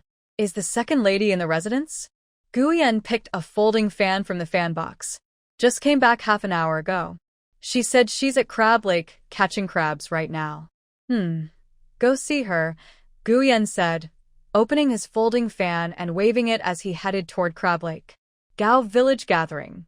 Mr. Gao watched Li Wenliang ride away on a big green mule, urging the mule to walk faster. He stood there for a while, then, with his hands behind his back, he slowly entered the courtyard and walked into the main room. "I think that is Mr. Li from the Li family gathering? What's the matter? Is Xuedong okay?"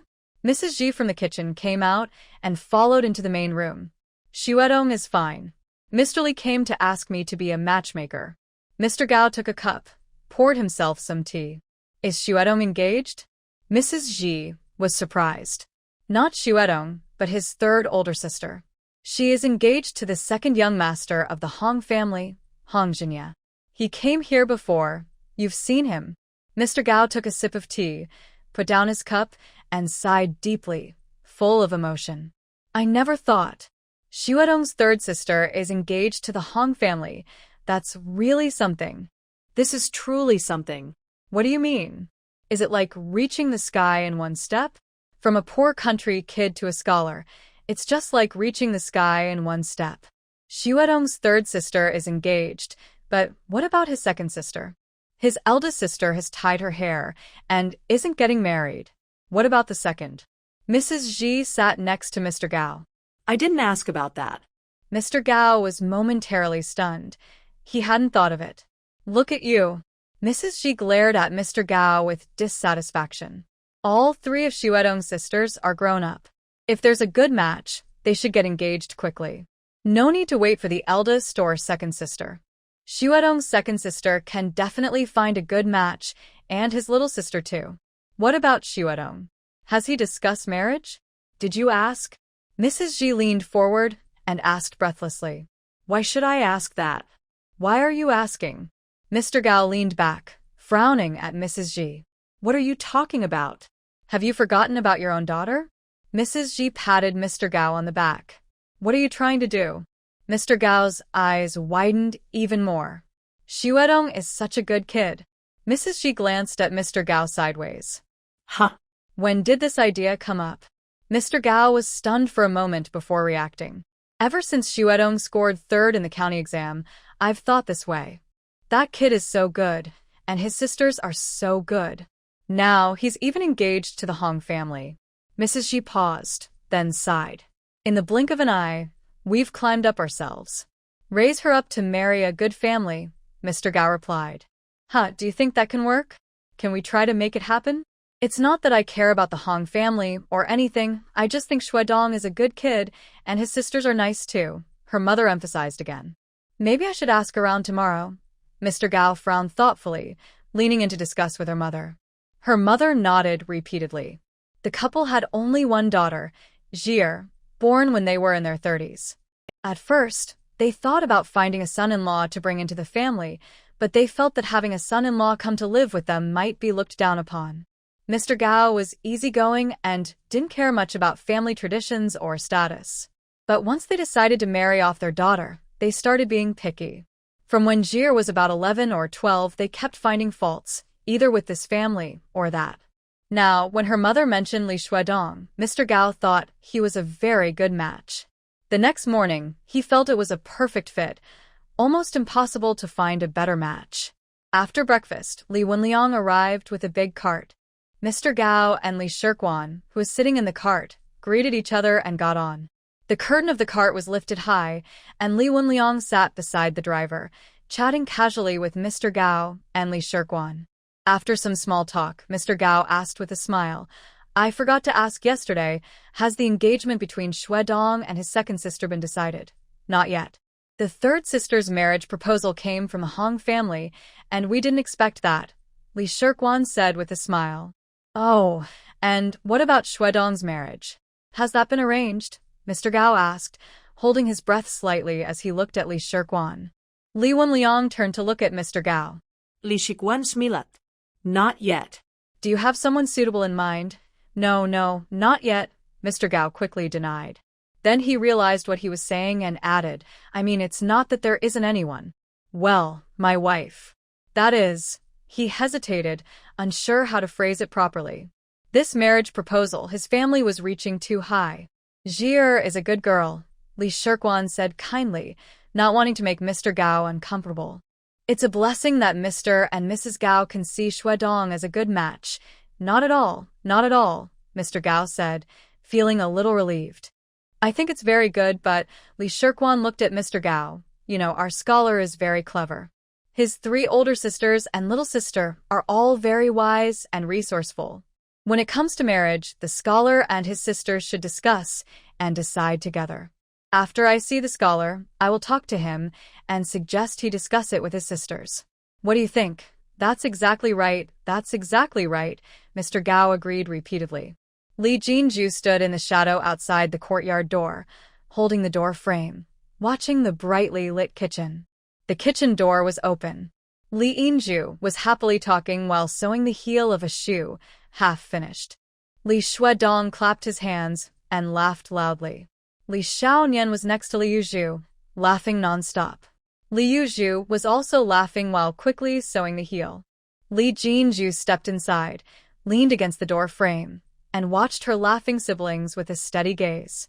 Her heart was full of mixed feelings, but she couldn't quite understand what they were. Li Xiaonian instinctively looked at the courtyard gate. Big sister's back. Li Yinju reacted quickly and looked outside.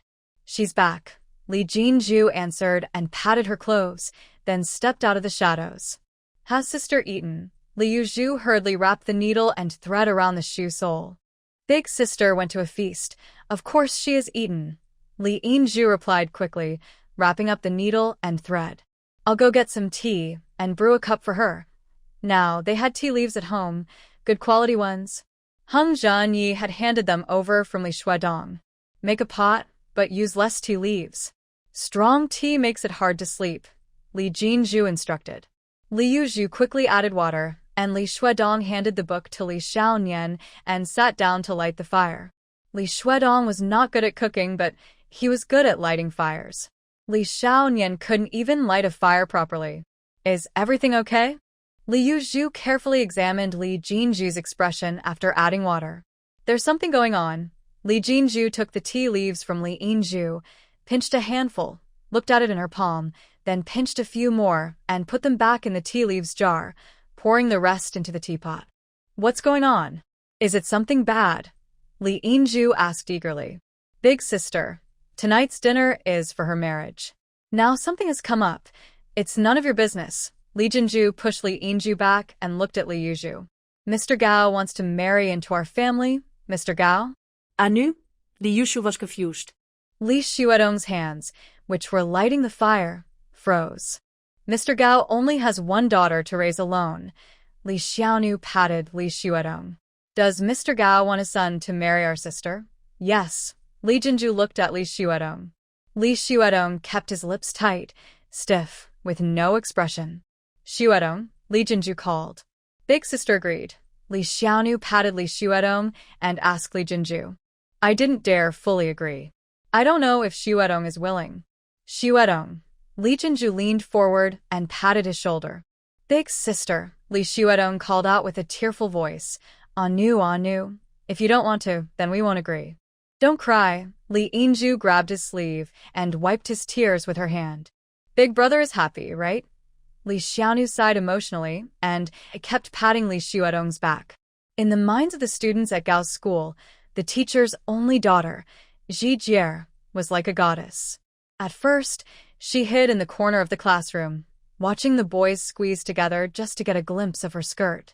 If they heard even a little about Ji Jie, everyone would be excited to talk about it for 10 days and 8 nights. Her brother didn't push to look or discuss, but she could clearly feel that as soon as she heard anything about Ji Jie, his ears would immediately stand up and turn toward it. I heard from Big Sister. Li Shuedong wiped his tears and refocused. Big Sister wants to listen to you, so I didn't fully agree. You want to listen to Big Sister too. Tell me, are you willing or not? Li Xiaonu forcefully patted him a few times. Willing, Li Shuedong stammered after being hit by Li Xiaonu. Mr. Gao and Mrs. Gao are good people, Li Yuzhu said to Li Jinju. When Lord Tang told Mr. Gao that he liked our study, I was very happy. Li Jinju suddenly choked, paused for a moment, then continued, I never dared to dream of it. Yes, Li Yuzhu patted Li Jinju. Come here, little sister. Big sister wants a hug. Li Jinju gestured to Li Zion. Li Zion jumped up and threw herself into her big sister's arms. In a corner of the estate, several connected courtyards were heavily guarded. In one of the side rooms, Niu Cheiqian sat in front of a long table, looking at a ledger spread out before him. He held a charcoal stick, muttering as he drew and wrote. Hearing a noise, Niu Cheiqian turned around and saw Guyan. He suddenly jumped up, spun around, and knelt quickly on the ground. Niu Chiqian's swift and smooth kneeling made Gu Yan raise his eyebrows. There's no need for that. Get up, Gu Yan said with some amusement, watching Niu Chiqian bowing loudly. I am sorry. Niu Chiqian's lips trembled with excitement. He couldn't say anything else besides sorry. Gu Yan sighed, bent down, and grabbed Niu Chiqian by the collar, pulling him up. How's the ledger looking? Gu Yan asked as he lifted Niu Chiqian and sat him in a chair. Almost done, just about. What do you want to see? Niu Chiqian sat stiffly in the chair, tense and unable to move. Can you tell if these numbers are real or fake? Or half true and half fake? Gu Yan asked, walking along the long table, flipping through the ledger as he examined it. They're real, no fakes, Niu Chiqian said confidently. How can you tell? Gu Yan stopped. It's just that, I feel that these numbers are genuine, just like when I was balancing accounts at the gambling house in Yangzhou. When I look at the figures, I can tell if they're correct or if there's any hidden trick. But I can't quite explain how I do it. It's just that I feel they are all real. As for why, you can't really say. Gu Yan asked clearly. This Niu Chiqian has always been like this. Once, he noticed that the numbers on the customs records didn't seem right. He couldn't quite figure out what was wrong. At first, he thought the front of the ox cart was just making things complicated, but it wasn't until very late that he realized the problem was real. Yes, the front of the ox cart nodded in agreement. This is just the recent cargo volume at Beijing Wharf. For a port like Beijing, there are 4 such wharves in Pingjiang Prefecture alone, and even more along the entire canal.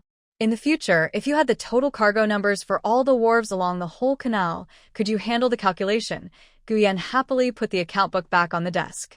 No matter what the transport office thought, being able to send real data was a very good thing. I am just a small person, afraid. Too busy?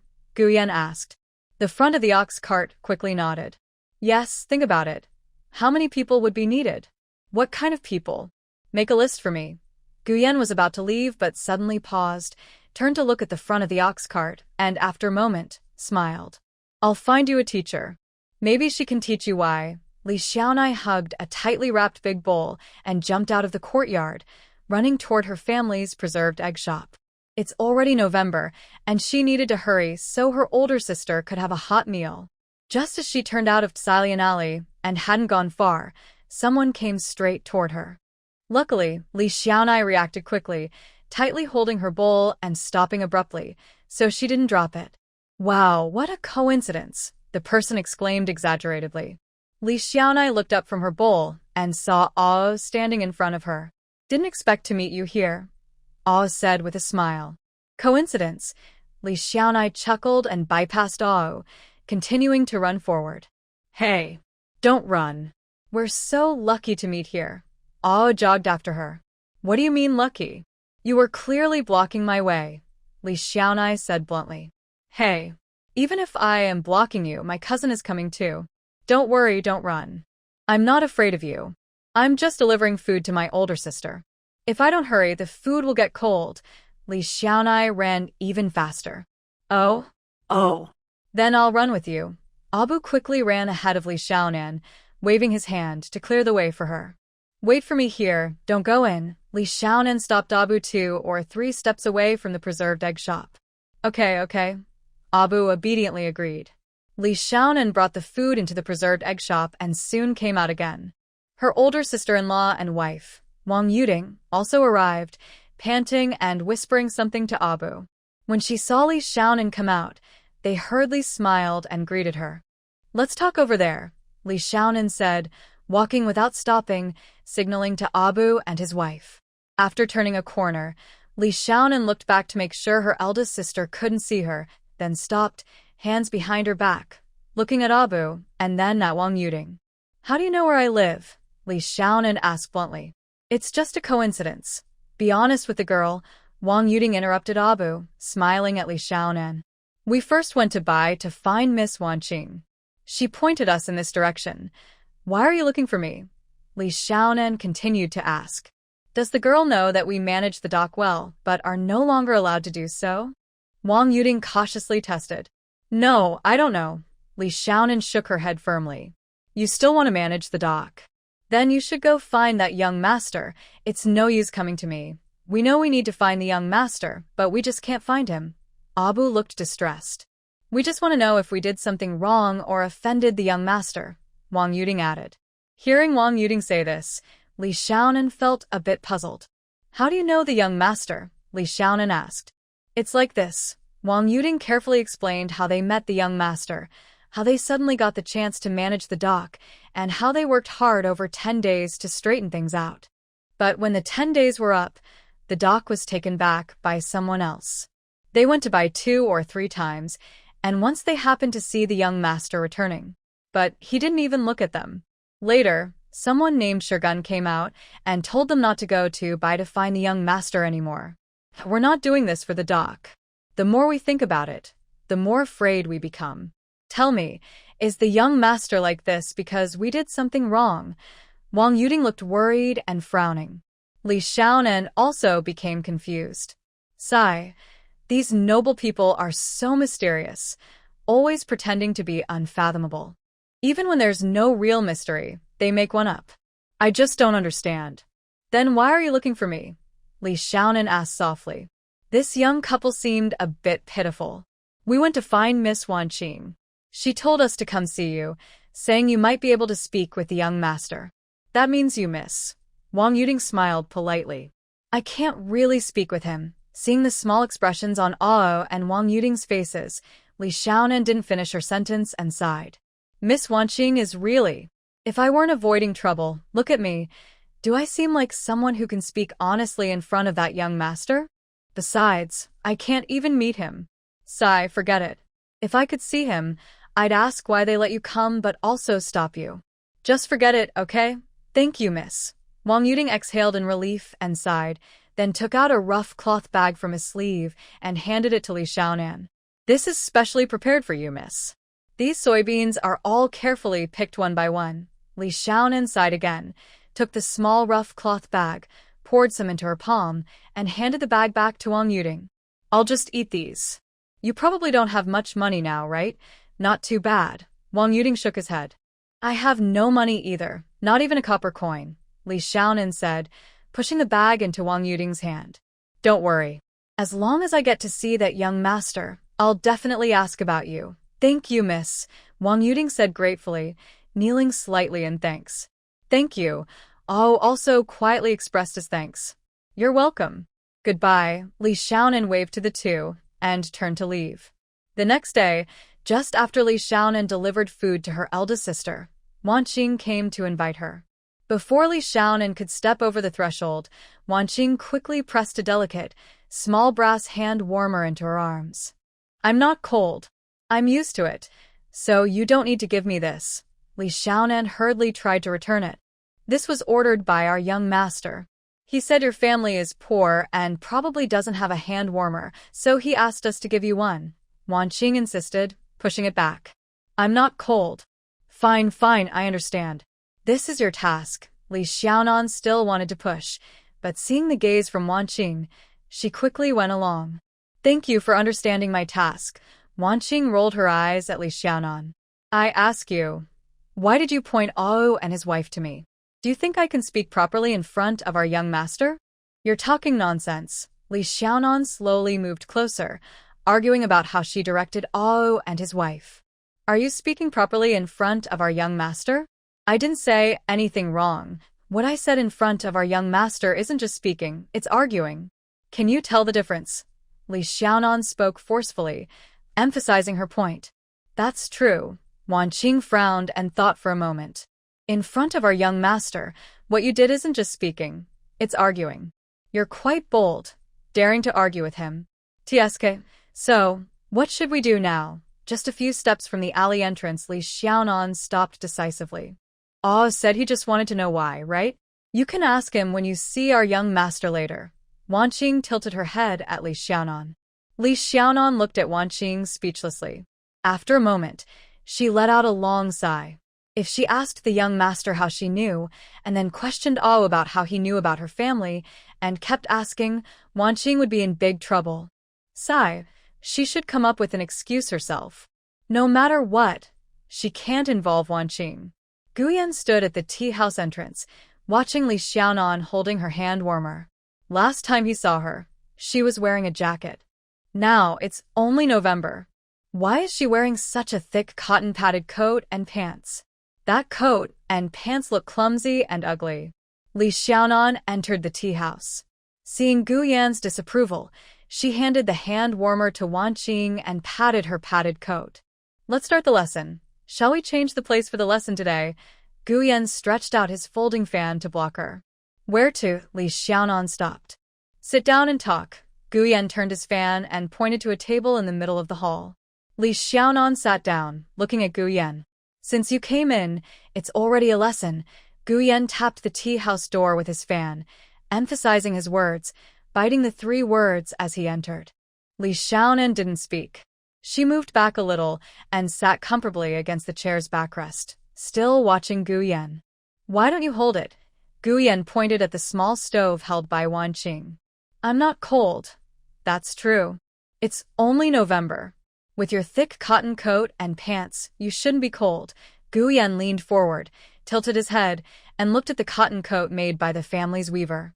He twirled his fan a few times, wanting to pat her, but didn't dare. This young girl is sharp-tongued, fearless, and knows no fear. Never mind, I won't bother her. This is a thin cotton coat and pants. Third sister is making me a thicker one. The cotton pants can stand on their own, so thick they are, Li Xiaonan said with a smile, looking at Guyan. Guyan raised his eyebrows high, then leaned forward and asked seriously, if you are the thicker coat and pants made by your third sister, how will you walk? Jump around? Your arms might not bend properly, right? How will you eat? Where are you going to class? Li Xiaonan didn't respond to Guyan's teasing.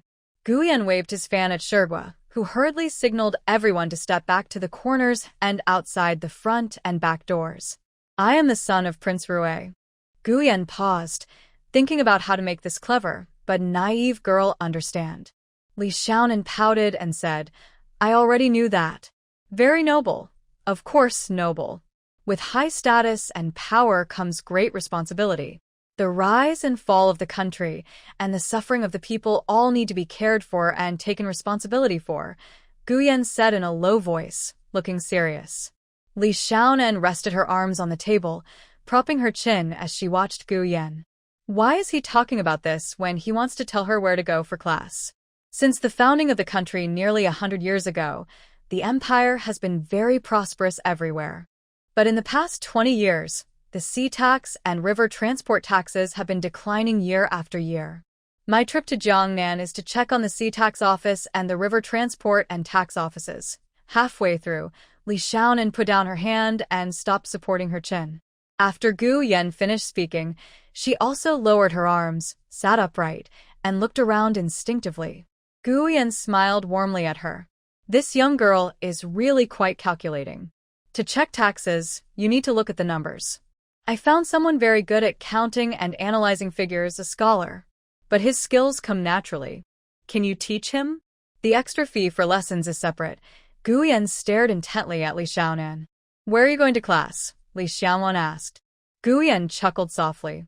Sigh, this little girl is so petty. The matter I want to investigate from Jinshan to Yinhai, checking all the way, I don't know how many people's livelihoods I might ruin. Ruining someone's income is like killing a parent. I must be very careful. This place is definitely not suitable. Guyan paused, glancing at Li Xiaonan, who was giving him a sidelong look. You've thought of it, haven't you? The prince's estate covers a large area, with a courtyard specifically used for checking these numbers. It's there. So it's at your house, then. I told you. Price is negotiable. Just tell me what you want, Guyan interrupted her. Li Xiaonan looked at Guyan but said nothing. Both pick-up and drop-off are handled by Wan Qing. In the estate, Wan Qing can stay with you, never leaving your side. How about that? Guyan continued. Oh, Li Xiaonan drawled. You've already made up your mind. So all those things about fate and connection are just your nonsense? Are you just trying to get me to teach you how to read numbers? We really are destined. Fine, fine. Just consider it for your teaching, Guyan said halfway, noticing her mouth pulling downward, and immediately stepped back to compromise. So, You want Ah Wu and Yu Ting to manage Beijing Wharf also for your big plans? Li Xiaonan asked casually. Did Ah Wu come to see you? Gu Yan asked clearly. How do you know Ah Wu came to see me? Li Xiaonan flared up a bit. They keep going back and forth to the estate. I don't see them, so they go to Wanqing. Wanqing points them to you. Gu Yan twirled his folding fan, acting as if he knew everything. How do you know they went to Wanqing? Li Xiaonuan's eyes widened. Wanqing is close to me. If I didn't even know Ah Wu came to see her, would I be a fool? Gu Yan extended his arm in front of her, tapping his fingers on the table. Li Xiaonuan leaned back against the chair. Then why did you use Ah Wu and then stop? If you don't want to use them, just say so. You're so proud you refused to see Ah Wu, but you should explain that to him. And you told them to manage the wharf, then suddenly changed your mind. How are they supposed to work there? Aren't you ruining their jobs? Gu Yan leaned on the edge of the table, looking at Li Xiaonan. After a moment, he suddenly slapped the table hard. How dare you accuse me like that? You're the first. If you can do it, then do it. Impressive. Li Xiaonan pursed her lips tightly and glanced sideways at Gu Yan. She always felt he seemed more like a con artist than a noble son of the royal family. I'll have someone tell Yao Wu and arrange a way out for them. All right? Just tell me, how much do you want? Gu Yan fanned himself with a folding fan, waved it twice, then closed it with a snap. Not far outside the city, it takes about, with a carriage and horses, half an hour is enough, total. Gu Yan interrupted Li Xiaonan impatiently. Even if it's half an hour, that's still quite a bit. If each trip takes half an hour, it's a waste. 2 trips, 2 hours plus travel time, 2.5 hours. Li Xiaonan paused, staring at Gu Yan. After a moment of hesitation, she asked cautiously, 5 taels for 1 trip. Deal, I haven't finished talking. 1 trip, 5 taels paid in cash, plus another 5 taels on credit. When I save up 50 taels, I want a silver note, Li Xiaonan continued. Gu Yan yawned slowly. 5 taels in cash, is that for your big sister? 5 taels on credit. Are you hiding some secret savings? Are you already saving for your dowry? Can we do that? Li Xiaonan ignored Gu Yan's teasing. Sure. Gu Yan agreed quickly. Your family is really rich, Li Xiaonan sighed. Tomorrow, at the end of Chen hour or the beginning of Si hour, I'll have Wanqing come to pick you up. Gu Yan tapped Li Xiaonan with his folding fan. And I'll treat you to lunch. You're getting a good deal. Li's family and Sister Yin's Yang preserved egg and salted egg shop had been open for a month. Today, they held their first inventory check with great joy. They already knew the business was excellent without counting. Their preserved eggs and salted eggs from Yang were really delicious. According to Sister Yin, among all the shops in Pingjiang City, only a few had similar taste, and none were better than theirs. Because their eggs tasted so good, they didn't worry about selling them. On the day before the business opened, the Wangfu Inn came to order preserved eggs and salted eggs. Thanks to Sister Yin's enthusiastic and widespread promotion, everyone in the town knew about it in less than half a month. Half of the well-known families in Pingjiang City, including those in the rear government office, ordered preserved and salted eggs from Yiyang's shop. This accounted for at least half of Yiyang's shop's sales. These sales exceeded Sister Yin's expectations. Fortunately, Sister Yin was quick to react. Li Jinju and Li Yuzhu were both capable and hardworking. The Zhang family also strongly supported Sister Yin's business. Zhang De and Old Master Zhang, along with Li Wenliang, worked tirelessly, helping to hire people, buy ingredients, and find additional workshops. They managed to expand the workshop just in time, ensuring no delay in selling the products. The profits from sales had long been reinvested to expand the workshop. The few people involved hadn't seen much personal gain, only focusing on the numbers on the books, which still seemed insufficient. Sister Yin suggested going to a restaurant to celebrate. Li Jinju and Li Yuzhu calculated how much money they would need to buy chickens and fish to make their own products, and how much it would cost to dine at a restaurant. The difference was huge. They proposed, "Let's do it ourselves." Sister Yin happily nodded in agreement. When it came to managing life, she deeply admired the Li sisters. The celebration was held at the Li family's house. Sister Een changed into new clothes, brought her son Daba, and carried a jar of 5-pound daughter red wine into the Lee household. Sister Een was thoughtful. She guessed the Lee family probably didn't have wine bottles or cups, so she brought a basket with a small charcoal stove, some charcoal, and a wine jar, asking Daba to carry it over. Lee Xuedong took Daba, carried the charcoal stove to the kitchen to burn charcoal, and put it into a small stove. Li Xiaonan helped Sister Een break the seal on the wine jar and poured the wine into a wine pot, warming it on the stove. Li Jinju was the head chef, Li Yuzhu helped, and Li Yinju lit the fire. Soon, the dishes were ready, and they set the table in the main hall. Stir-fried chicken, steamed fish, bought soy sauce duck, braised pork, homemade preserved eggs, and vegetables from the backyard filled the table. The Lee siblings insisted that Sister Een sit at the head of the table. She politely declined a few times but finally accepted. There were 7 people at the table. As the oldest, Sister Een sat at the head. Her son Daba sat at the lowest seat. Li Xiaonan arranged the cups, picked up the teapot, and poured wine. Li Yinju first picked up the cup, carefully smelled it, then licked it with her tongue. This was her first time drinking alcohol. "How does it taste?" Sister-in-law Een asked with a smile. "Strange," Li Yinju said with a puckered mouth. "Young scholar, try it," Sister-in-law Een and Li Xuedong said with a smile. Li Xuedong had been a young scholar for half a year now. He often attended banquets and social gatherings, drinking quite a bit. He picked up his cup, took a small sip, tasted it, and nodded, saying, "This wine is good. It must be a few years old, right? Our young scholar is quite discerning," Sister-in-law Een smiled. "This is my dowry, a special red wine, over 30 years old." Li Xiaonan heard this and quickly picked up her cup, took a sip. "How is it?" Sister-in-law Een looked at Li Xiaonan and asked with a smile. "Yes, very good." Li Xiaonan took another sip. "Drink slowly and eat some food first. This wine is strong," Sister-in-law Een said with a smile. Li Yinju, imitating Li Xiaonan, took a sip, inhaled, then quickly grabbed a piece of braised pork. Sister-in-law Yin's alcohol tolerance seemed quite good. She held her cup, offering drinks to each of the 5 siblings from Li's family. The table was filled with dishes, and the plates and bowls were messy. The jar of wine was almost finished. Li Yuzhu staggered unsteadily, tidying up the dishes and table. Li Xuedong took Daba to the yard to see how well he remembered the book he studied the day before. Li Yinju, having drunk too much, held Li Jinju's arm and kept calling her "big sister," one after another. Li Xiaonan didn't expect her alcohol tolerance to be quite good, though she felt a little dizzy. She stood up, thought for a moment, took a teapot, and went to the kitchen to boil water and make tea. Strong tea can help sober up.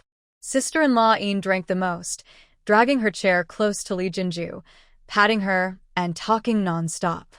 It didn't matter how big the fire was when boiling water. Li Xiaonan boiled water, brewed tea, and carried it into the main hall. "Little sister, let me tell you, I've been holding back a lot of anger in my heart.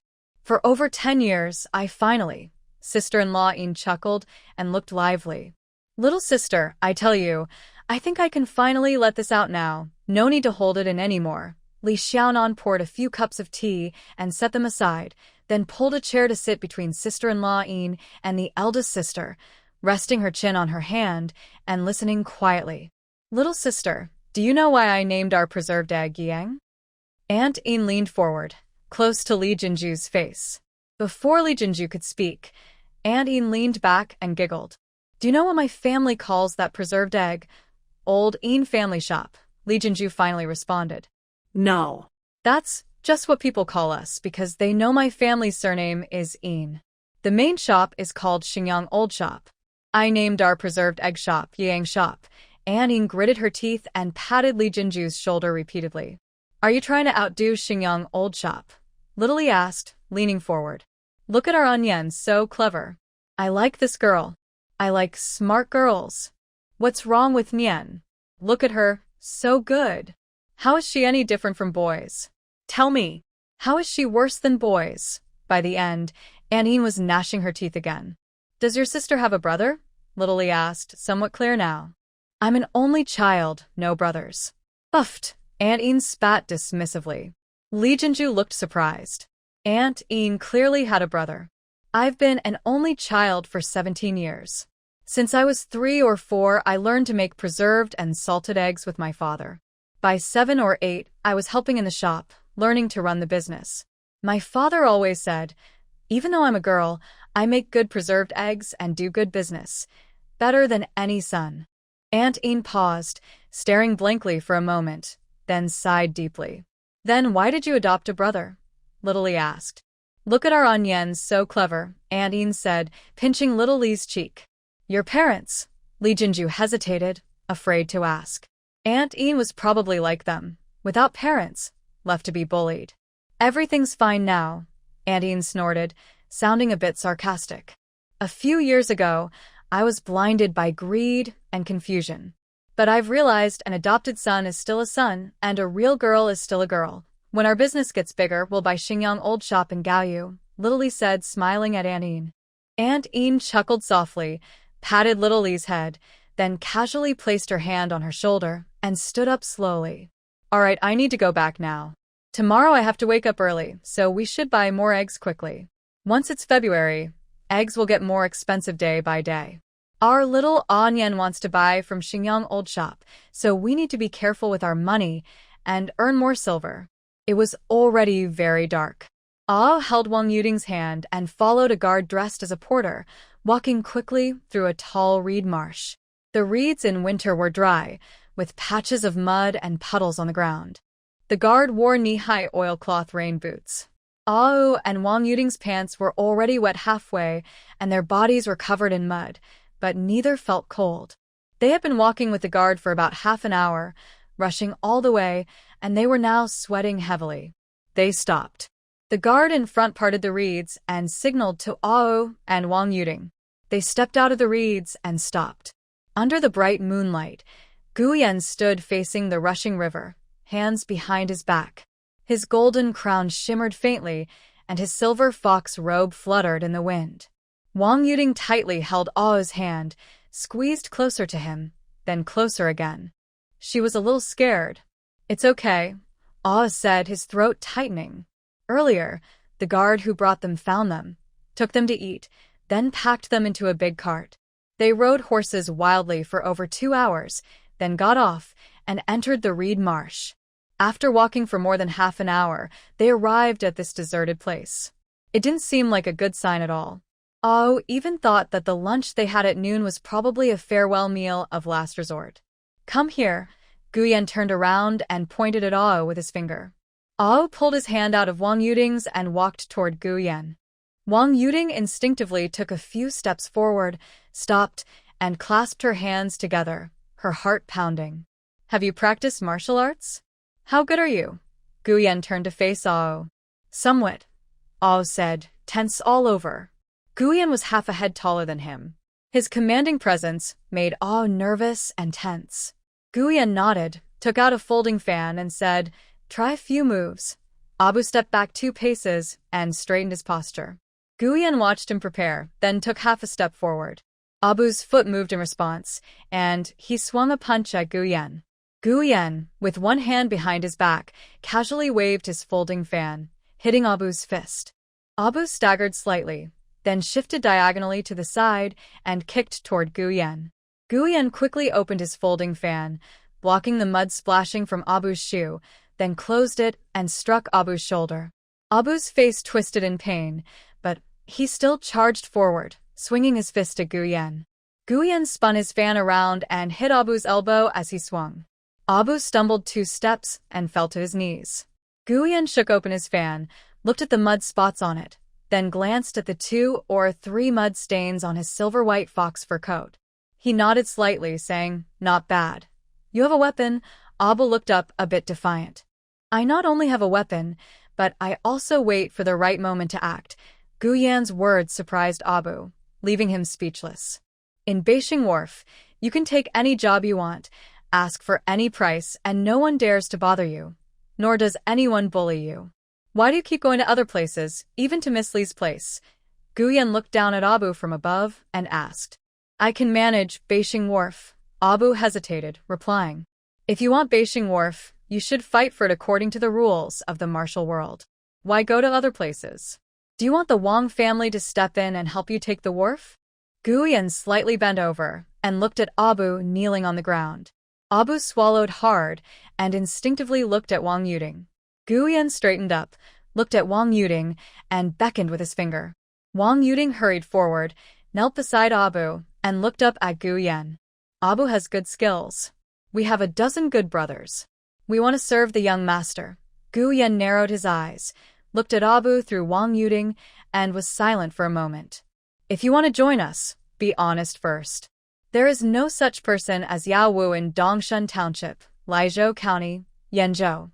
Abu clenched his lips tightly, and his hand on the ground trembled slightly. Wang Yuding instinctively reached out and tightly held Ao's arm. After a moment, he suddenly looked up at Gu Yan and asked, "If we tell the truth, no matter what it is, can you accept it?" "No." "If you don't want to say, then don't. Just go back to Beijing Wharf and live your life." Gu Yan stepped back to leave. "We'll talk," Wang Yuding hurriedly said. "Brother," Ah called out in a trembling voice. "If he can't accept it then, what can we do?" Wang Yuding thought for a moment and said, "On the way here, we even prepared to die."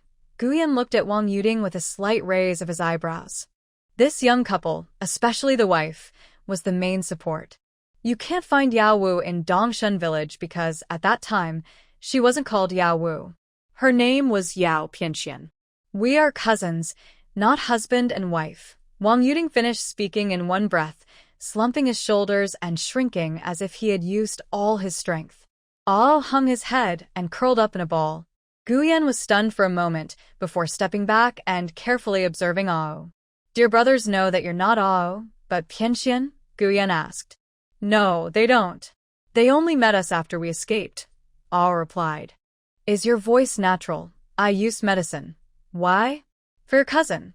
Gu Yan frowned slightly. No. "I just didn't want to stay at home.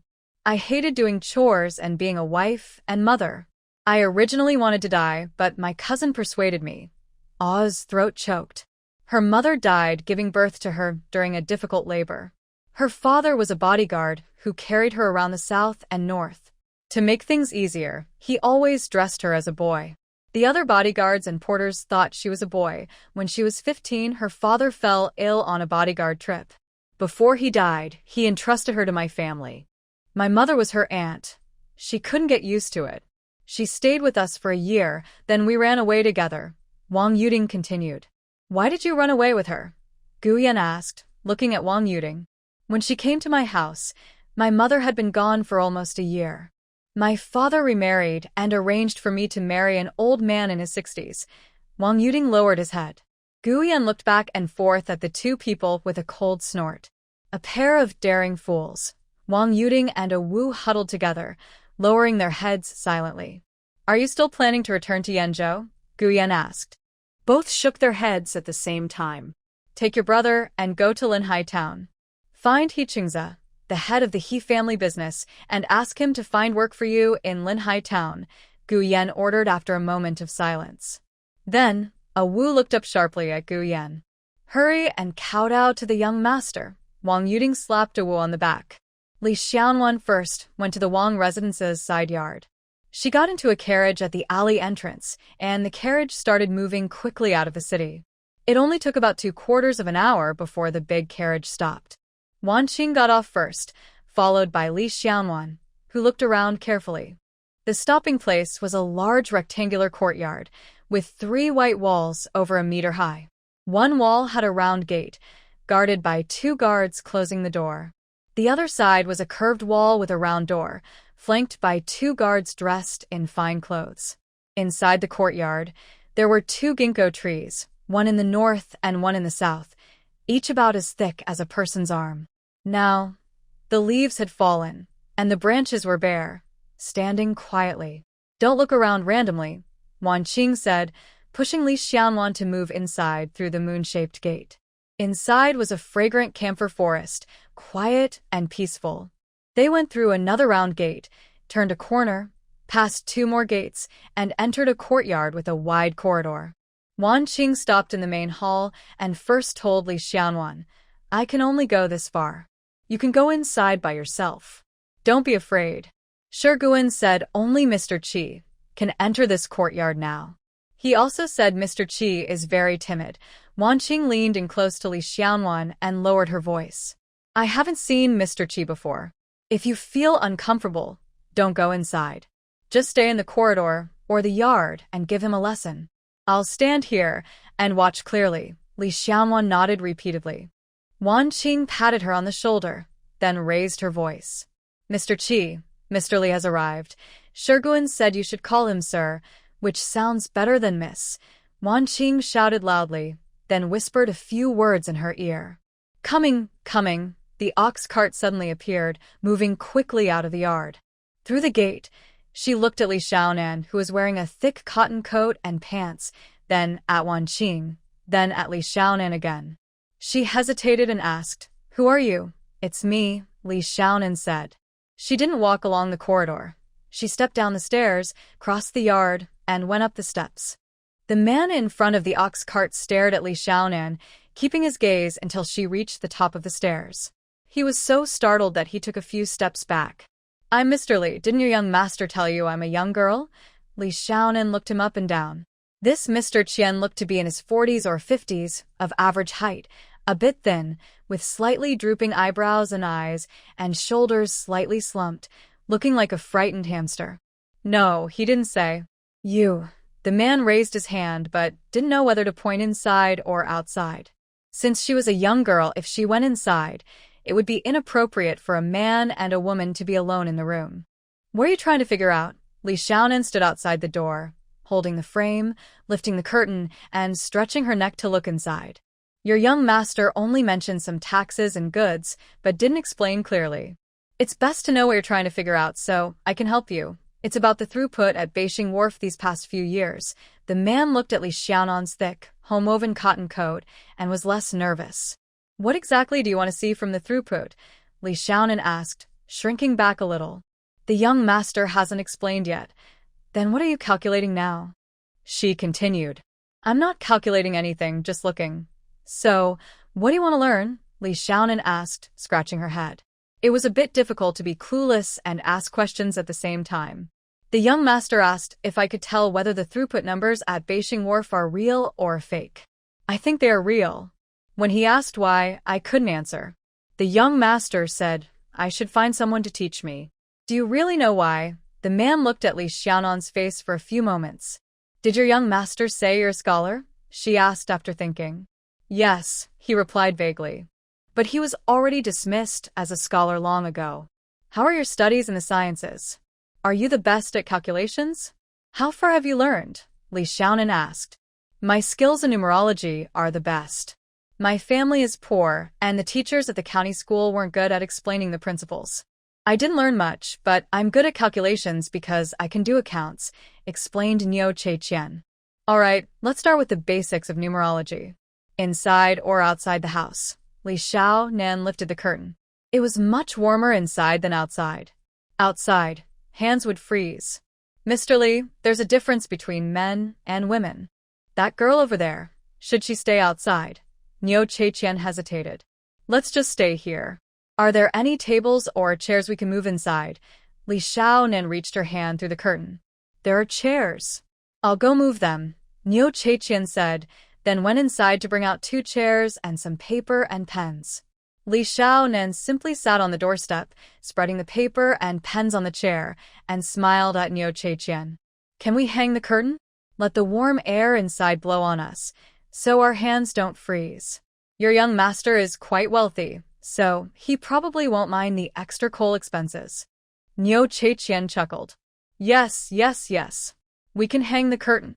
Mr. Li, sit on the doorstep and I'll stay outside. Let's both sit on the doorstep. Your clothes are so thin. You must be colder than me, Li Xiaonan said. Niu Cheiqian hung the curtain, and Li Xiaonan dragged her chair inside the doorway. Mr. Li, where are you from? And how is your family doing? Niu Cheiqian was no longer nervous. He moved the chair inside and sat down. I'm from Shaoli Village, Kunshan County. We used to be very poor, but after my brother became a successful scholar this fall, things got better. Now we run a century-old preserved egg shop, and we're making good money. The preserved eggs we sell are from our own family, Li Xiaonan said with a smile. This morning I had a plate of them. They were very delicious, Niu Cheiqian replied with a smile. Where is your family from? From your speech, you don't sound like someone from the north. People from the north speak very harshly, Li Xiaonan said as she quickly sketched and wrote on the paper. I'm from Huzhou. Niu Cheiqian paused, then added, Chongqing. I know Chongqing. It's a good place, just like our Kunshan County. Are your family members here now or still in Chongqing? Li Xiaonan asked. They're in Chongqing. My son is 9 years old this year and looks very much like me, Niu Cheiqian said with a happy smile. When talking about his son, Niu Cheiqian's face lit up with joy. Your son is only 9? How many children do you have?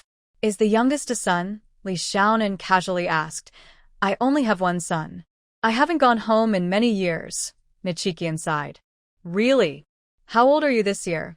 Li Xiaonan was surprised. 34, Nichikian replied. Wow, Li Xiaonan let out a loud gasp, clearly surprised. She straightforwardly said, You look like you're in your 40s. Those years were very hard. Nichikian's eyes reddened.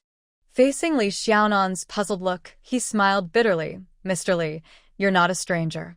When I was young, I didn't know better. During my first provincial exam, I thought my essays were beautiful and certain to succeed. But when the results came out, I failed. I was upset and, encouraged by others, caused trouble and smashed the official examination hall. Nichikian paused, then forced a bitter smile. The capital sent officials to investigate, but they found no cheating. Really no cheating? Or was it just a false report? Li Xiaonan asked again. I thought it was corruption among officials at the time.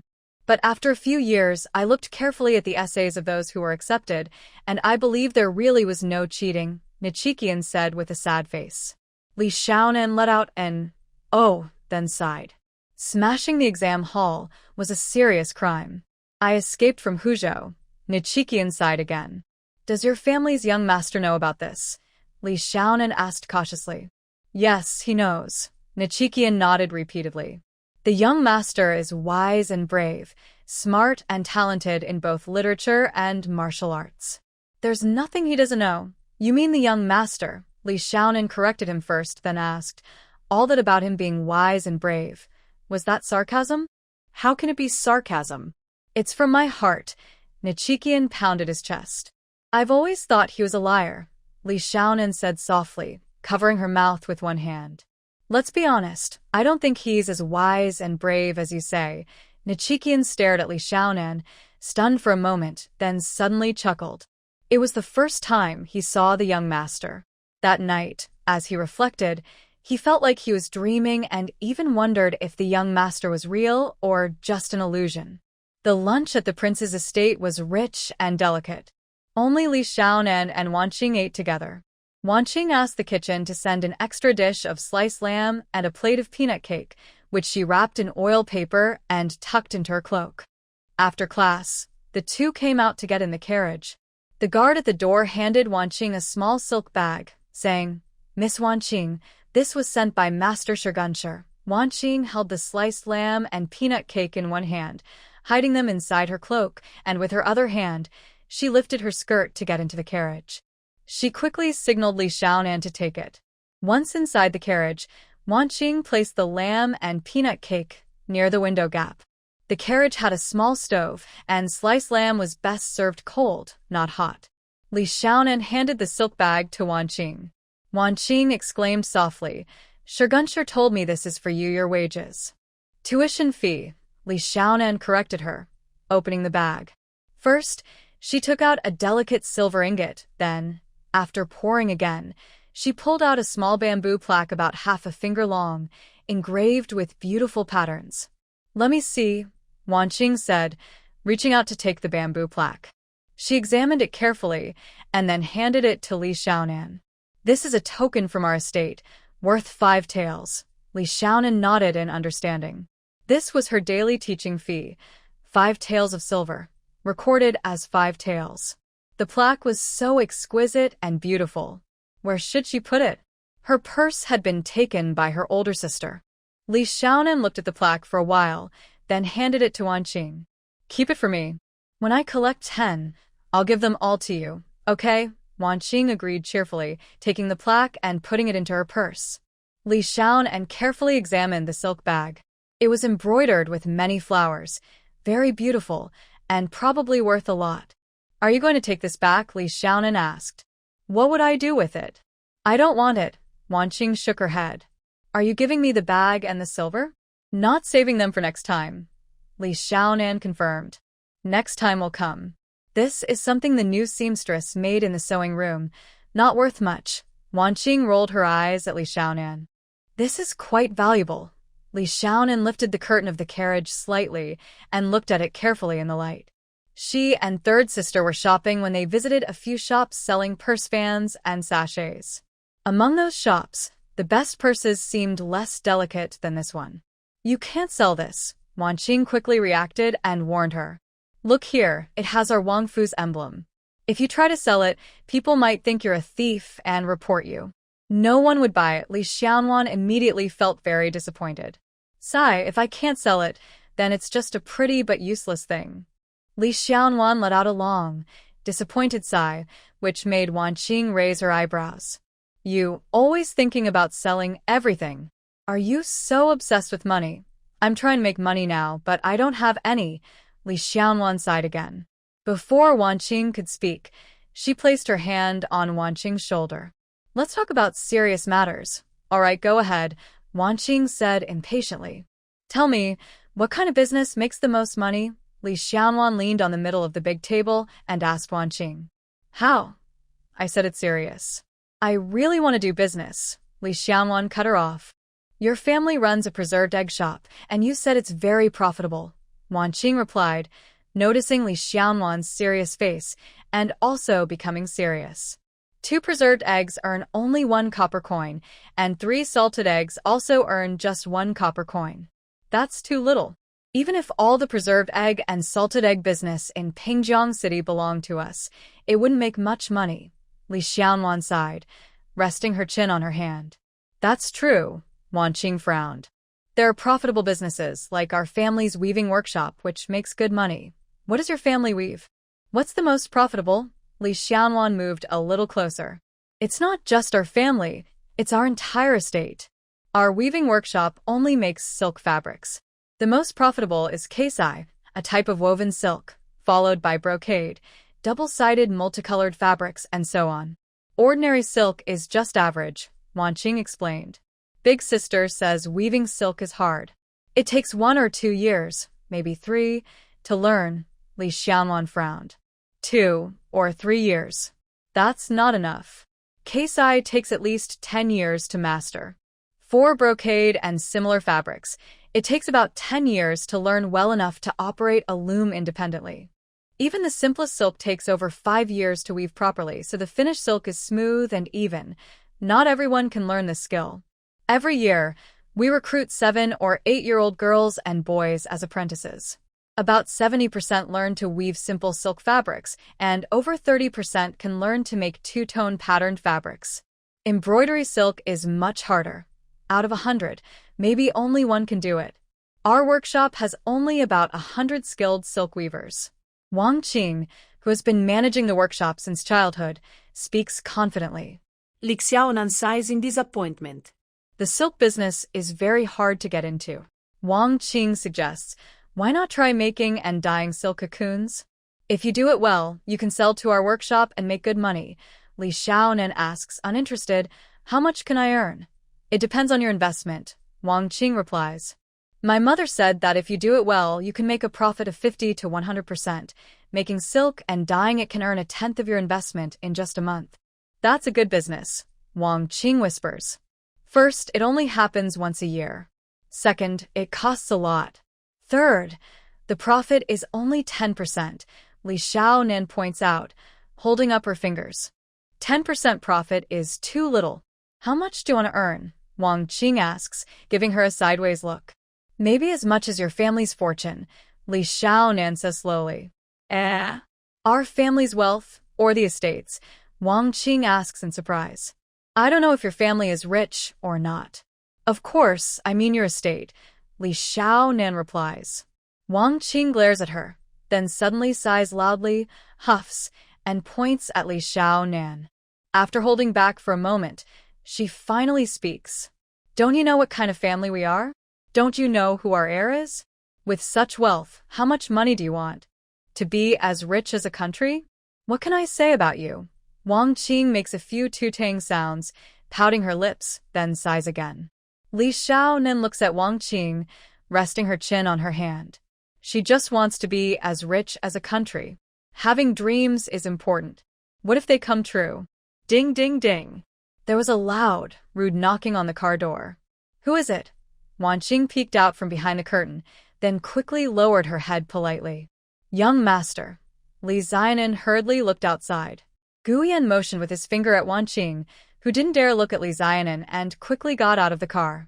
Li Xiaonan followed behind, also wanting to get out. I have something to tell you. Gu Yan reached out to stop Li Xiaonan, stepped onto the footboard, and sat inside the car. The car swayed slightly and continued forward. Li Xiaonan stuck her head out the window and saw Wang Qing running and walking quickly, getting into another car behind. She let out a sigh of relief. Gu Yan glanced at her sideways, noticing her shrink back, and tapped his fingers on the table. Did you get the money? Yes, I got it. Li Xiaonan moved back a little. Then what is that? Gu Yan pointed at the 2 oil paper packages next to the window seam and asked. It's nothing, Li Xiaonan answered quickly, leaning forward to reach for the oil paper packages. Gu Yan quickly opened his folding fan, tapped her hand on the back, and pushed her hand away. He then took the oil paper packages, weighed them in his hand, placed them on the table, and used his fan to open them. I told you to have lunch, not to eat and take things again, right? Gu Yan covered the packages with his fan and glanced at Li Xiaonan sideways. The food was too much. I asked Wang Qing what to do if I couldn't finish it. Wang Qing said to throw it away. Since it's going to be thrown out, I might as well take it. These are all things your family doesn't want, Li Xiaonan said, grabbing 2 oil paper packages with both hands. The lunch menu was arranged by me personally. There's no white-cut lamb or peanut cake. Wang Qing specially asked for these so you could take them home, right? Gu Yan extended his arm in front of Li Xiaonan, curled his fingers, and tapped on the table. Li Xiaonan pursed her lips tightly and didn't answer. Next time you want to take something home, just tell them openly to send a portion to Kai Lian Lane. Look at you, sneaky and secretive, Gu Yan said with a look of disgust. Li Xiaonan turned her head to look at the window. Your first visit to our house, I wasn't here. Didn't you ask where I went? Gu Yan's folding fan extended out, paused above Li Xiaonan's shoulder, then tapped on the table. Why should I ask where you went? You're so noble. Of course you can go wherever you want, Li Xiaonan responded bluntly. You little girl. Forget it, I won't argue with you. I'm going to see Yao Wu and her cousin. Li Xiaonan glanced sideways at Gu Yan, but said nothing. Yao Wu is skilled in martial arts. Gu Yan paused, leaning forward slightly, lowering his voice. Yao Wu said she's from Liwu County in Yanzhou. I sent someone to Liwu County, but couldn't find her. Guess why? Gu Yan smiled. Li Xiaonan frowned slightly, watching Gu Yan. Liwu County doesn't have Yao Wu, only a woman named Yao Pianxian, who is a delicate lady, Gu Yan continued. Li Xiaonan was stunned for a moment, her eyes widening. Then she and her cousin? The 2 of them. I thought so too at first, Gu Yan said. She said she's not, and it really doesn't look like her. As for Yao Wu, he propped his arm on the table and explained the past of Yao Wu and Wang Yuding. She was raised as a boy since birth. No wonder she doesn't look like one. She used medicine to make her voice hoarse, and when she fights, she's a crazy person who will do anything to win. She's tough. She and her cousin, one fierce and the other cunning. It's not simple, Gu Yan said with a click of his tongue. What are you sending them to Linhai Town for? To seize the dock, Li Xiaonan asked with a frown. Let's see what they can do first. Maybe they'll be very useful. Gu Yan smiled slyly. Li Xiaonan's brow furrowed as she looked at Gu Yan, silent for a moment before asking, Why are you telling me all this? These are secrets you shouldn't share. I'm happy, Gu Yan said seriously. When I feel happy, I want to talk to you. But you shouldn't say these things. And what about the tax investigation you mentioned last time? How could you tell me? Aren't you afraid I'll leak the information or report you? Li Xiaonan looked at Gu Yan with a helpless expression. Where could you report me to? Who would you report to? Gu Yan asked bluntly. Li Xiaonan fell silent. We're connected, I trust you and you trust me. Wait, when did I start trusting you? And what exactly is our connection? Li Xiaonan interrupted. Gu Yan looked at her, silent for a moment, then suddenly leaned forward and knocked on the car door. The car immediately stopped, and the door opened, revealing Shogun's face. Disperse the guards. Gu Yan gave a command. Yes, Shogun replied softly as he closed the car door. Gu Yan looked down for a moment, then turned to Li Xiaonan.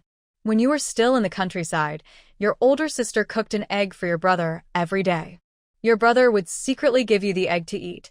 Li Xiaonan's eyes widened in surprise, staring directly at Gu Yan. Gu Yan looked at her and sighed gently. This was the thing Gu Lucio regretted the most. During the days when he and Gu Lucio were nearing death, she kept saying, if she hadn't eaten her brother's egg, he wouldn't have fallen ill and died. If he hadn't died, their sisterhood could have been happy and normal. You. Li Xiaonan's voice tightened with emotion. Our fate, you were naive, I understand now. But such unusual feelings and events shouldn't be thought about too much, nor spoken of. Gu Yan leaned forward slightly, pushed open the car door, and loudly ordered, let's go. The car started moving again. Li Xiaonan swayed with the vehicle, feeling her mind become even more muddled. Don't worry, as long as I live, I will protect you. Gu Yan gently tapped her nose with a finger. Li Xiaonan reached up, touched her nose, and shook her head firmly. She wasn't afraid of him. She trusted him, but she still thought his talk about fate was just made-up stories. How did he know about her eating her brother's eggs every day? What are you planning to do with that secret stash of money? Start a business. Gu Yan waved his hand in front of her eyes. Li Xiaonan only heard the words start a business and nodded. When I have time, I'll take you around to see different things and help you pick a big, profitable business, Gu Yan said with a smile. No need, I'll find my own way, Li Xiaonan said, rubbing her face and trying to focus. When she got home, she'd think carefully about what he just said. What exactly did he say just now? Just now, what did you say? She asked casually. Gu Yan chuckled. This girl was a little brave, but only a little. She was so easily scared. I'll help you pick a business, one that can make enough money to rival the richest. Gu Yan leaned forward, smiling warmly. Li Xiaonan glared at him. After a moment, she pointed and shouted, You eavesdropped on our conversation. No, Gu Yan firmly denied. You're definitely listening in. No. Your peanut cake fell out. Gu Yan poked the peanut cake with a folding fan. Li Xiaonan got off the carriage at the Lotus Pond entrance, entered the courtyard, and handed 2 oil paper packages to third sister. She followed behind third sister into the kitchen. Li Yinju placed the oil paper package on the dining table, carefully unwrapped it, and exclaimed happily, What is this? It smells so good, sweet and fragrant. That's lamb meat. I've had it once, and it was very tasty. Li Yinju licked her lips. That's peanut cake. Their cooking is really delicious. You should try it. Li Xiaonan sat on a small stool by the stove. When third sister and the others come back, we'll eat together. Li Yinju carefully wrapped the package again and placed it on a plate. There's lamb and peanut cake. Today, no need to fry eggs, but I've already cut the chives. Li Yinju frowned as she looked at the large bunch of chives she had just cut. Since tasting fried chives with eggs, Li Yinju felt that fried chives without eggs were just not tasty enough. How about we make chive pancakes? Li Yinju smiled at Li Xiaonan. Okay, but we need to add 2 eggs or they won't taste good, Li Xiaonan said absent-mindedly. Just 1 egg is enough, with all that lamb. Li Yinju quickly started making the dough. Making chive pancakes requires leavened dough, not just for saving flour. Li Yinju thought that pancakes made with leavened dough are softer and tastier than plain dough, and her eldest sister agreed. Turn on the fire. Li Yinju added 2 ladles of water into the pot, signaling to Li Xiaonan. In about half an hour, it would be dark. The dough needed to rise, so they had to sit it in warm water to speed up the process. Li Xiaonan lit the fire, picked 2 thin sticks, and handed them to Li Yinju for inspection. She then placed them into the stove. After the 2 sticks burned out, the water was just right. Li Yinju also prepared the dough, covered the basin, and placed it in the pot. She then covered the pot and started picking chives. Li Xiaonan rested her chin on her hand, staring blankly at Li Yinju as she picked chives. Slowly, she began to think carefully about what had happened on the road earlier. The young master knew that her brother secretly gave her eggs to eat. Even the eldest sister and others didn't know about this. How did he find out? The young master also asked her, "Where has your poetic talent gone?" Li Xiaonan shivered slightly. There is only one possible explanation. The young master knew the little Anan from before. If she hadn't come over, the little Anan would still be the same as before. Her brother would definitely not pass the imperial exam, and they would still be in Shaoli village. The third uncle's family might have already found a chance to harm her brother. If her brother died, the sisters would have to follow the clan's arrangements, meaning they would fall into the hands of the third uncle. The third aunt had long arranged for someone to watch over little Anan. Only if little Anan was sold into slavery could she have met someone as noble as the young master. After all, the little Anan with such poetic talent was considered quite rare. Li Xiaonan's heart clenched tightly. What happened between the little Anan and the young master before? Forget what happened. The little Anan was definitely very close to the young master, close enough that she even told him about eating her brother's eggs. Li Xiaon instingevel tachet her nose. He had said he would help her find a business worth a fortune, and before that, he seemed to have said a few more words. What did he say? Li Xiaonan slapped her face quickly. She was so confused by his one sentence that she didn't even catch what he said afterward. "Anan, are you okay?" Li Yinju asked worriedly, watching Li Xiaonan slap her face. I'm fine. I was just thinking about a math problem. Li Xiaonan quickly lowered her hand, forcing a fake smile. Li Yinju leaned forward and looked, but didn't ask further. She had already asked, and Anan didn't tell her. If she asked again, Anan wouldn't say anything. She decided to wait for the eldest sister to come back and ask her then. When Li Jinju and Li Yuju returned home, the 5 siblings finished their meal. Li Jinju originally planned to put away the peanut cake first, as the new year was coming, and it was good to keep it for guests. But Li Xiaonan said that the peanut cake was best eaten fresh. If left overnight, it might get moldy. Such a good thing if it got moldy and spoiled, it would be heartbreaking. Li Jinju quickly brewed a pot of light tea and divided 2 pieces among them. Li Yinju ate happily and then went to the kitchen to wash dishes. Li Yuju was busy weaving cloth. Li Jinju called out to Li Xiaonai and went into the side room. She carefully looked at Li Xiaonai's expression and frowned, asking, "Your third sister said you seemed strange when you came back today. Did something happen?" "No." Li Xiaonai lowered her head and was picking at her nails. "Did that nobleman bully you?" Li Jinju gently held Li Xiaonai's face. "Big sister, you're thinking too much." Li Xiaonai pushed away Li Jinju's hand. "It's not something I should say out loud, it's a secret." "Sigh, fine, I won't say anything." "Big sister, I know you're worried. You can know, but don't tell others." "Okay, tell me." Li Jinju frowned tightly. "That young master likes me, because I'm good at math. He asked me to teach his people math, saying he wants to check the taxes on the sea and the canal. The court has collected less tax than before, and he wants to find out why." Li Xiaonai explained while looking at Li Jinju. Li Jinju listened carefully, her brow furrowing as she focused. She paused for a moment and took a deep breath. "When my third sister got engaged, I heard Uncle Da and Old Lady Hong talking about the taxes on the sea. They said there was a lot of silver, like the river water." Li Jinju spoke very softly. "Ain't don't go there. This is too dangerous." "It's okay. I'm just teaching an old gentleman named Qian. I don't interfere with anything else. I think that young master is quite powerful, so I believe there's nothing to worry about," Li Xiaonai said confidently. Li Jinju clenched her lips, about to speak, but Li Xiaonai interrupted her first. "Big sister, if I don't go, I might offend that young master. He's quite petty. It's better if I go. I'm just teaching math, nothing else.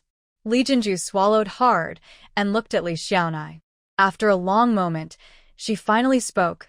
Ainai, I told you before, don't think too much. Don't be too ambitious. We. Her words caught in her throat. Right now, the 6/10 of the capital for forbidden trading was a bunch of eggs given by that young master. The business is doing so well. Thanks to what Sister Yin said, it's all because of the support from the prince's estate. And Li Jinju's marriage. Uncle Da mentioned once that the young master came to see Ainai the first time, and old lady Hong happened to see it. Most of their good days now are at least partly thanks to that young master. Big sister, don't worry, everything will be fine. Li Xiaonan held her eldest sister's arm tightly. The eldest sister also thinks everything is fine. If there's a problem, no matter what, I will stay with you. Li Jinju took a deep breath. Since it has come to this, just move forward. If something really happens, even if it costs me my life, I will stay with Ainan. At night, Li Xiaonan lay in her thick, soft quilt and thought again using simple logic. If Ainan had always been the same as before, what would this family be like? And what did that young master say? Sigh, no matter how she thought about it, only one possibility remained. The young master's words about fate happened in a past future, involving the young master and the previous Ainan. The young master knew she was not the same as before. Why did he come to find her? What does he want? Before, the previous Ainan even told that young master about eating eggs. Their relationship. Sigh, she must not think too much. Now, that young master has found her. What is his purpose? Li Xiaonan turned over and curled into a ball. No matter what she thought, the young master's purpose could only be something bad. She would never become a concubine or a servant. Even if that young master was incredibly handsome. In the future, she must stay alert and guard herself carefully. The Wang residence's guest house. Guyan sat in a comfortable armchair by the window, leisurely reading 2 letters. He looked up at the view outside. Outside the window was still a lush green. This green, after the vibrant spring, summer, and autumn, now appears deep and dull, resting quietly, waiting for the next spring to arrive. Guyan stood up, raised the window higher, and leaned out to look outside. The garden was filled with dark green, and in the distance, a few sparse clusters of roses were blooming. Compared to the dull, old green winter of Jiangnan, he preferred the winter in the capital city, where sharp cold winds swept away all green, leaving only bare branches. In spring, everything is reborn and new, with fresh, bright green. Thinking of the winter in the capital, a faint longing arose in Gu Yan's heart. It had been nearly half a year since he last saw the crown prince and his parents. Thinking of his father and mother, Gu Yan felt a slight daze.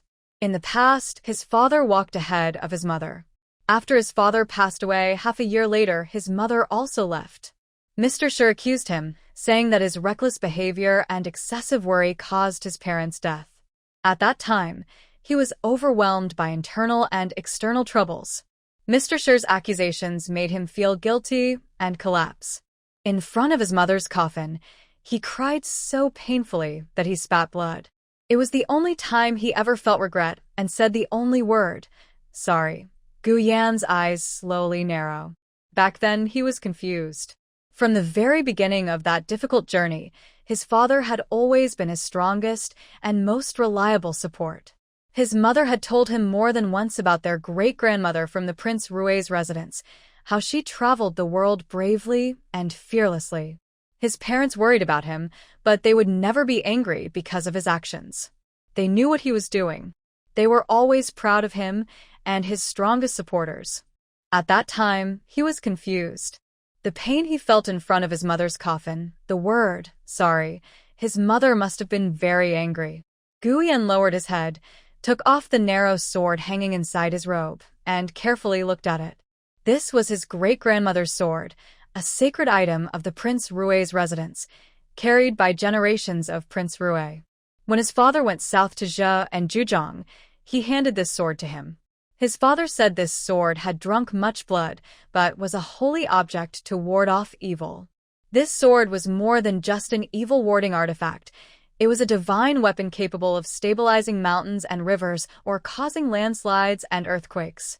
Gu Yan slowly turned the sword, examining the scabbard almost identical to human skin, simple yet fitting perfectly in his hand.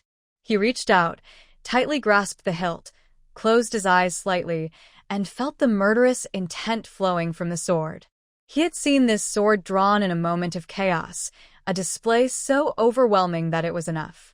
Gu Yan carefully reattached the sword, placed the letter back into the envelope, then picked up his mother's letter. He called out loudly for Shirgun and ordered him to show the letter to Madame Pan. 2 letters, one from his mother, urging him to return home for the new year, the other from the Crown Prince, also urging him to come back. It was time to leave. Madame Pan quickly responded that she and her family would go back with him for the new year.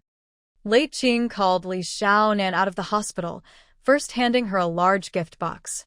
Li Xiaonan did not take the box but looked her up and down carefully. Elder Jing's entire body radiated happiness, filling the whole alley with joy. "Did your monthly allowance increase?" Li Xiaonan asked. That was the happiest news she could think of. "Increase my allowance? You always thinking about money," Wan Qing exclaimed excitedly. "We're going back to the capital. We're leaving the day after tomorrow." "You? Your young master, Shirgun, is also leaving?" Li Xiaonan felt a strange, unspoken sadness. "Yes," Wan Qing handed the box back to Li Xiaonan. "This is from our young master. Hurry and take it." "I'm leaving now." The box was big and heavy. Wan Qing couldn't put it into Li Xiaonan's arms, so she simply placed it on the doorstep. "Aren't you leaving only the day after tomorrow? Why are you in such a rush?" Li Xiaonan grabbed Wan Qing. "I told old son that we'd take a detour and come back later. I want to buy some things, so I don't have time to stay." Wan Qing turned around but was pulled back by Li Xiaonan. "So, you guys know, I mean you, when will you come back?" "Come back? This isn't our home. We're here, not returning. I don't know if our young master will come, but I definitely won't." Wan Qing shook her head firmly. "If your young master comes again and you don't come, can you really stop him?" Li Xiaonan still held on to Wan Qing. "I'll tell you." Wan Qing leaned close and whispered, "When the young master chose me, my parents were already helping me find ways.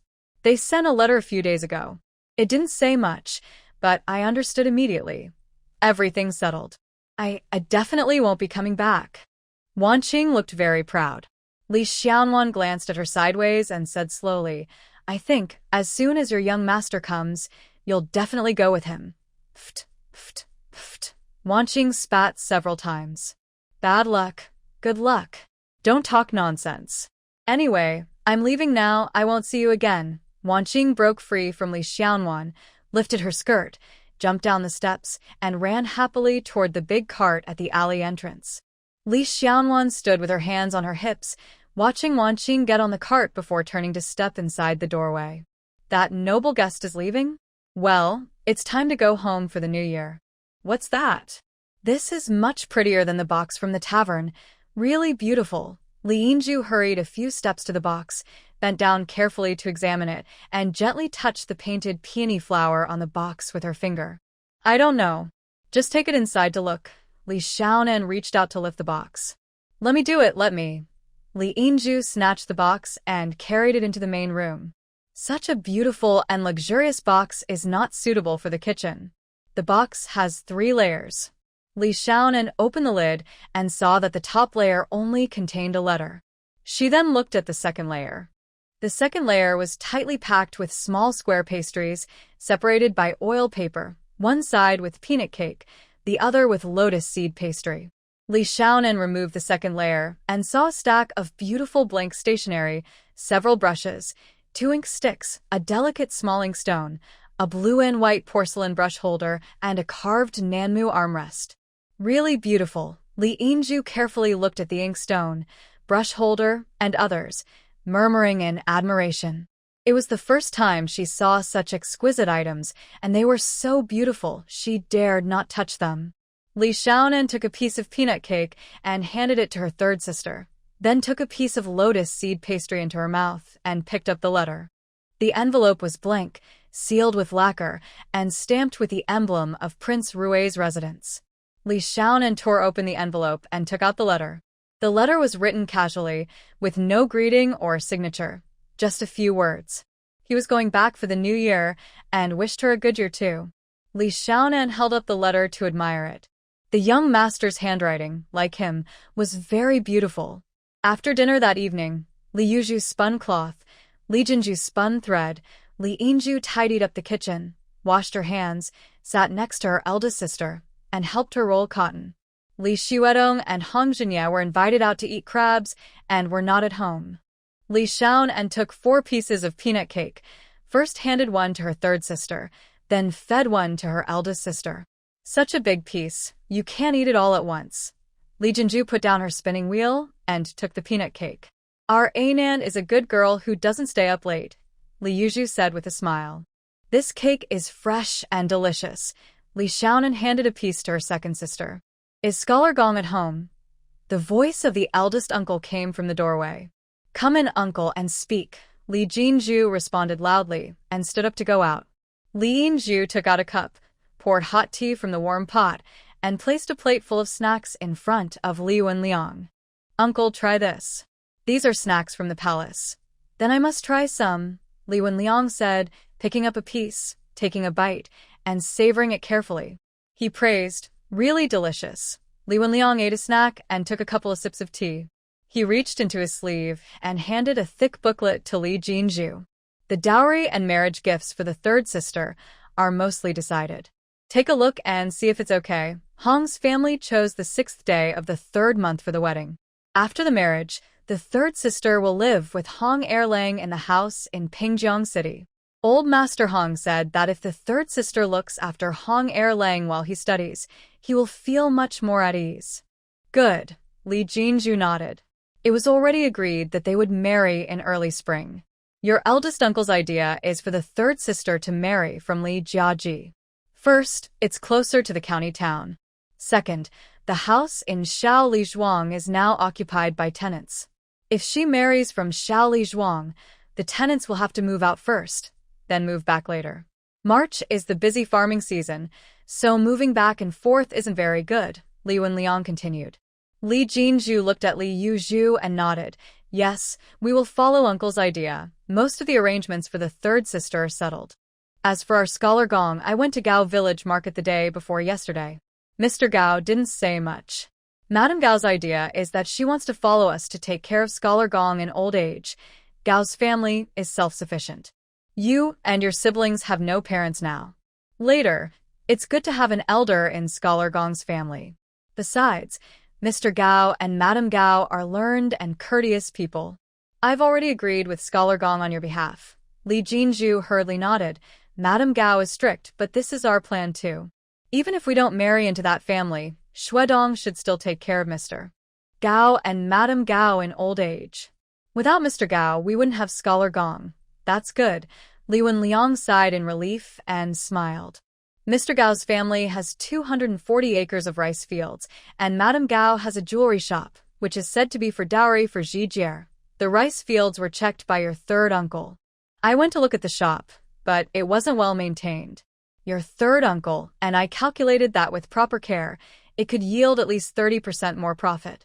Once the marriage is settled, I will discuss it with Mr. Gao. Li Jinju listened carefully, wanting to say something but holding back. In our family, big and small matters are handled by the eldest uncle. I feel quite uneasy about this.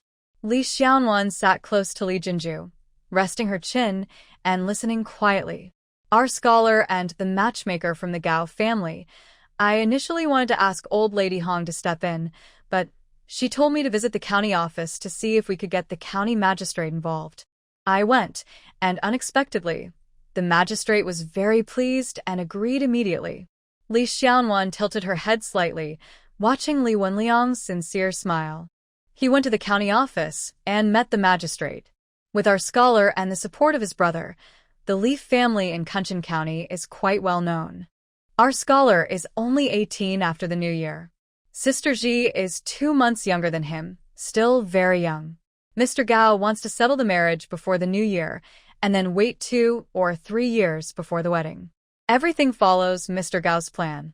Next, we discuss the New Year arrangements. Li Wenliang smiled and said, "Our scholar is the head of our Li family.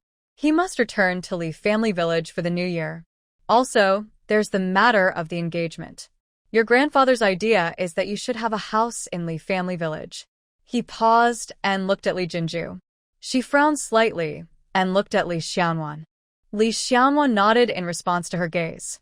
"I think uncle is right. We need a home. This is someone's house." She pointed in a circle. There's a small courtyard next to the ancestral hall, with 2 small rooms, 5 main rooms upstairs, 2 side rooms on each side, and a row of back rooms. It was built by an old clan leader for studying, but he rarely used it. After some clan elders discussed if the scholar likes it, this house can be given to him. Good. Li Jinju hesitated for a moment and nodded.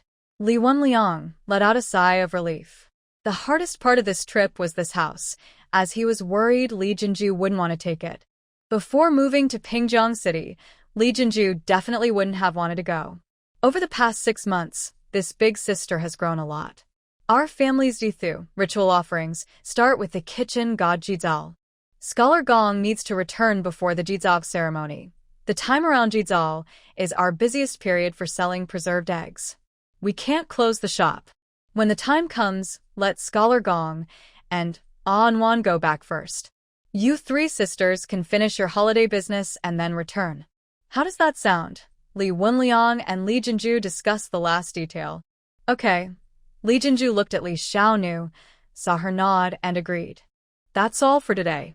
It's getting late, so I won't delay you further. Li Wenliang stood up and smiled at Li Xiaonu. Can Anwan help me decide about my child's school issue? Li Xiaonuan was momentarily stunned, then responded with an, "Oh," and stood up, following Li Wenliang outside. Outside the courtyard, Li Wenliang stopped on the steps, lowered his voice, and smiled at Li Xiaonu. Last month, we took on a business deal at our shop in Linhai Town with the old firm, Kuoji. We made a special sign for their warehouse to handle their goods. The sign is finally made, and though the volume isn't big, the profit is very good. At the end of the month, we also took on another deal for the Wang residence, delivering overseas incense candles twice a month. Li Xiaonuan looked at Li Wenliang, but said nothing. Both these deals came naturally, just like our preserved eggs business. Li Wenliang continued after a pause. A family or clan is connected by fate. Does Big Sister know? Do you want to tell her? Li Xiaonuan asked after a moment of silence. What do you think? Li Wenliang asked back. Let me think. Li Xiaonuan sighed. If she told Big Sister, she would definitely worry about her. If she didn't tell her, Big Sister might always feel she's taken too many benefits from uncle and their family and feel uneasy. This matter needs to be known by Big Sister, but she has to think carefully about how to tell her. Li Xiaonuan closed the courtyard door and returned to the main room. Li Yuzhu glanced at her. The sound of weaving continued, without pause. Li Yinju stopped spinning cotton and looked at Li Xiaonuan with pursed lips. Li Jinju was focused on spinning thread, seemingly not noticing Li Xiaonuan's arrival. Uncle Da said his family shop took on a business of delivering incense and candles to Wang Fu's guest house. Li Xiaonuan sat next to Li Yuzhu. She liked watching second sister weave cloth. Li Jinju and Li Yuzhu both paused and looked at Li Xiaonuan. How did you get the business? Li Jinju asked with a frown. Uncle Da said, we should thank them. I think.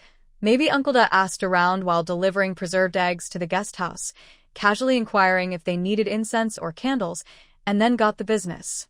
Uncle Da is better at business than Sister Een, according to Sister Een. Sister Een is quite impressive. Just the day before yesterday, she made a deal I didn't expect at all, Li Xiaonuan said, leaning forward to look at Li Jinju. Li Yuzhu and Li Yinju also looked at Li Jinju.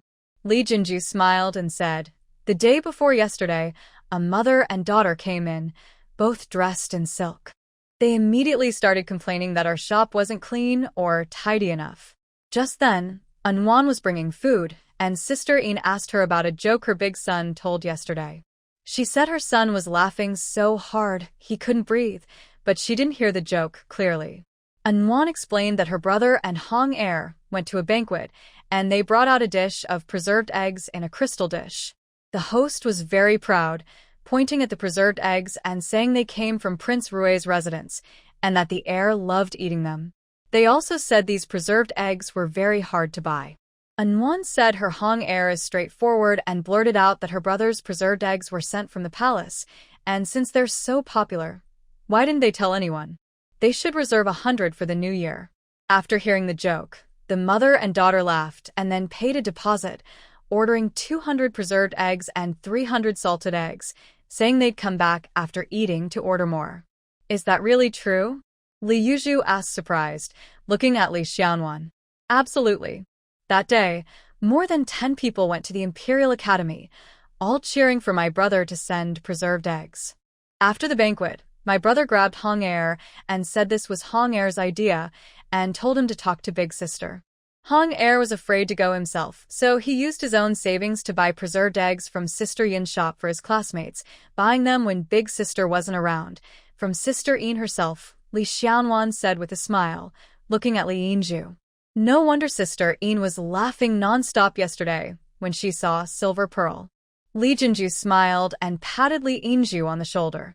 You're such a spender, Li Yinju frowned. Our family earned quite a bit of copper coins, Li Xiaonan said with a smile.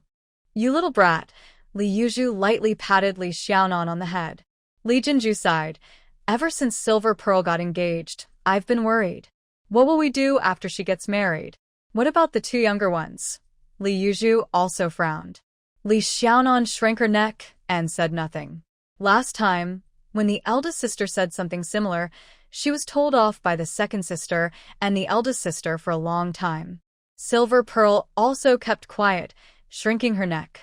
Last time, she mentioned that the Hong family was nearby, and Hong Er went to the academy for a whole day. She could come home during the day to do chores and cook, but she was also scolded by the sisters. Let's talk about it later. Li Yuzhu glanced at Li Xiaonan. She had discussed this with the eldest sister many times. Xiaonan should learn to cook and do housework, but both of them felt it was really hard for her to learn these skills. The academy closed for the winter holiday from December and reopened at the end of the month. The day after the holiday started, Li Jinju sent Li Xuedong and Li Xiaonan to catch a ride with Hong Jinye's carriage back to Kunshan County. After sending off Li Xuedong and Li Xiaonan, Li Yinju could then focus on helping Pai Danheng. Li Xuedong and Hong Jinye rode horses. They rode for a while, then loosened the reins to run, while Li Xiaonan sat in the carriage, sometimes catching up and sometimes falling behind. They set out early in the morning and arrived at Li's village before evening. Li Wenhua's side had a wheelbarrow waiting outside the town, and he had been looking out for them outside the town. When he saw 5 or 6 horses and a big cart approaching, he hurried to greet them. Scholar, you've grown taller. Second Master Hong. Li Wenhua started to greet him but hesitated because Hong Er and Silver Pearl had already been engaged. Since Hong Er was a younger relative and he was an elder, calling him Second Master Hong didn't seem right. Li Wenhua quickly changed his words. Second Brother Hong, you look very healthy. Uncle San, hello.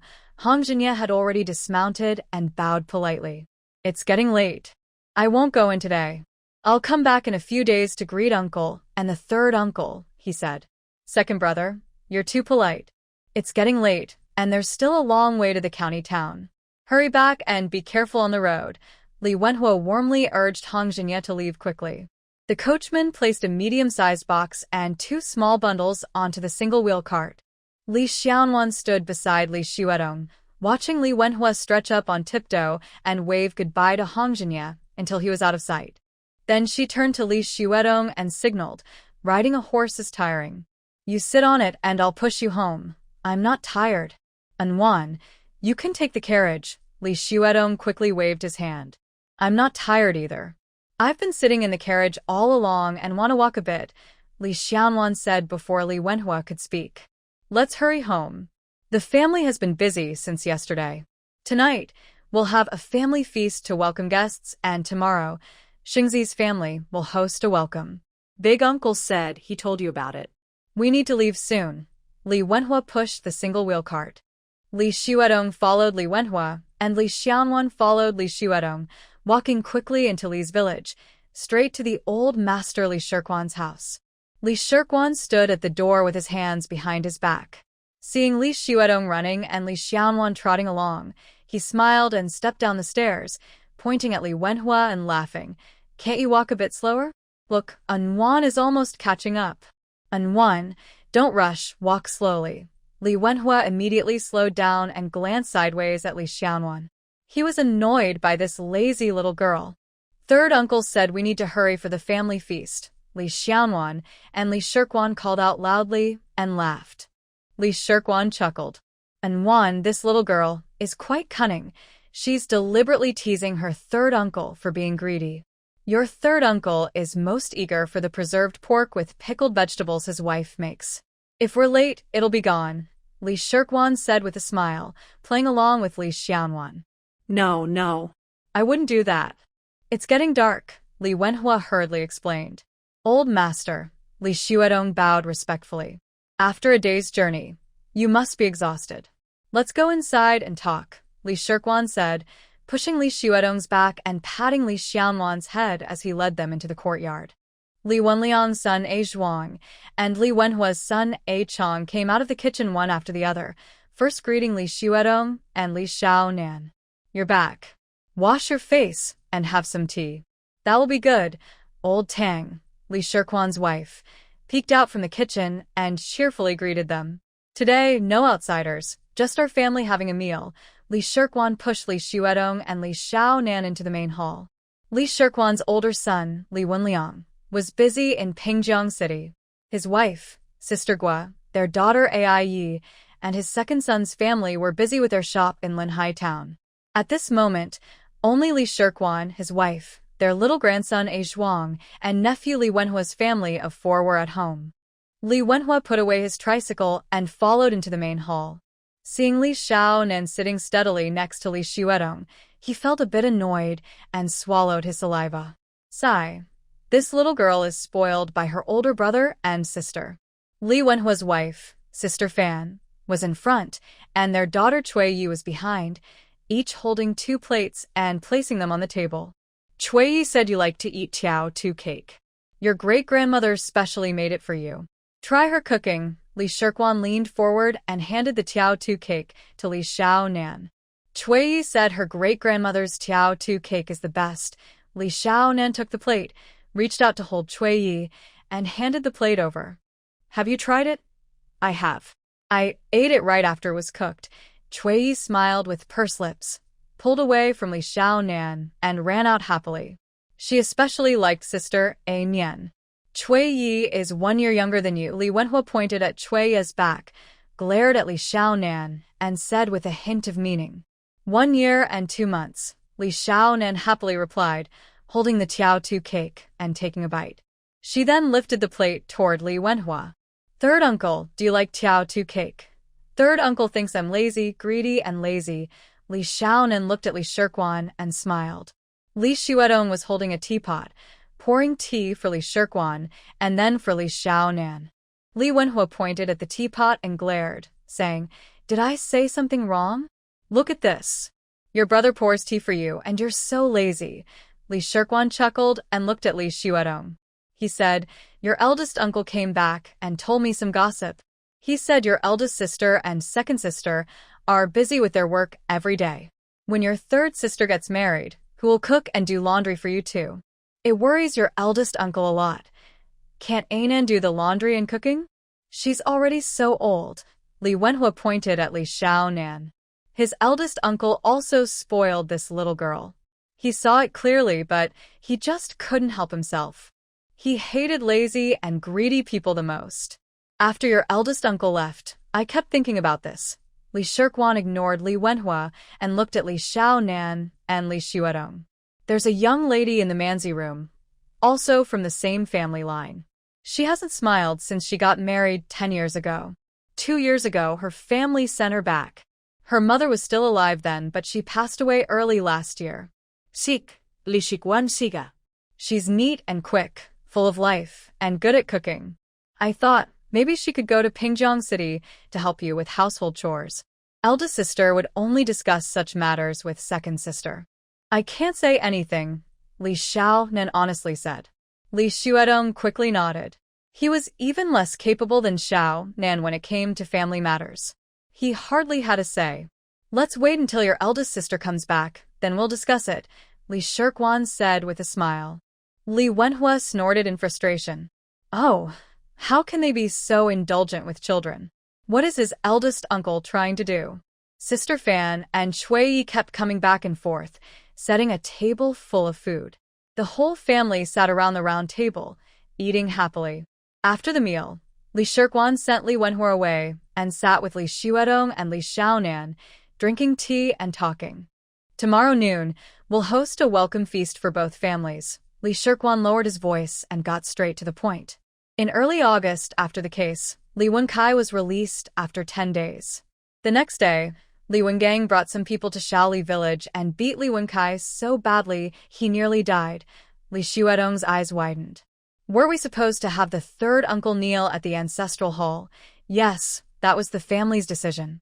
Li Wengang said, this beating was to teach the unworthy children of the Fengsheng two families. Each family head should discipline their own children. It's hard for the family to interfere, Li Shirkwan explained. Li Xiaonan held her teacup with both hands and listened silently. Li Wenkai endured for 3 or 4 days and then left.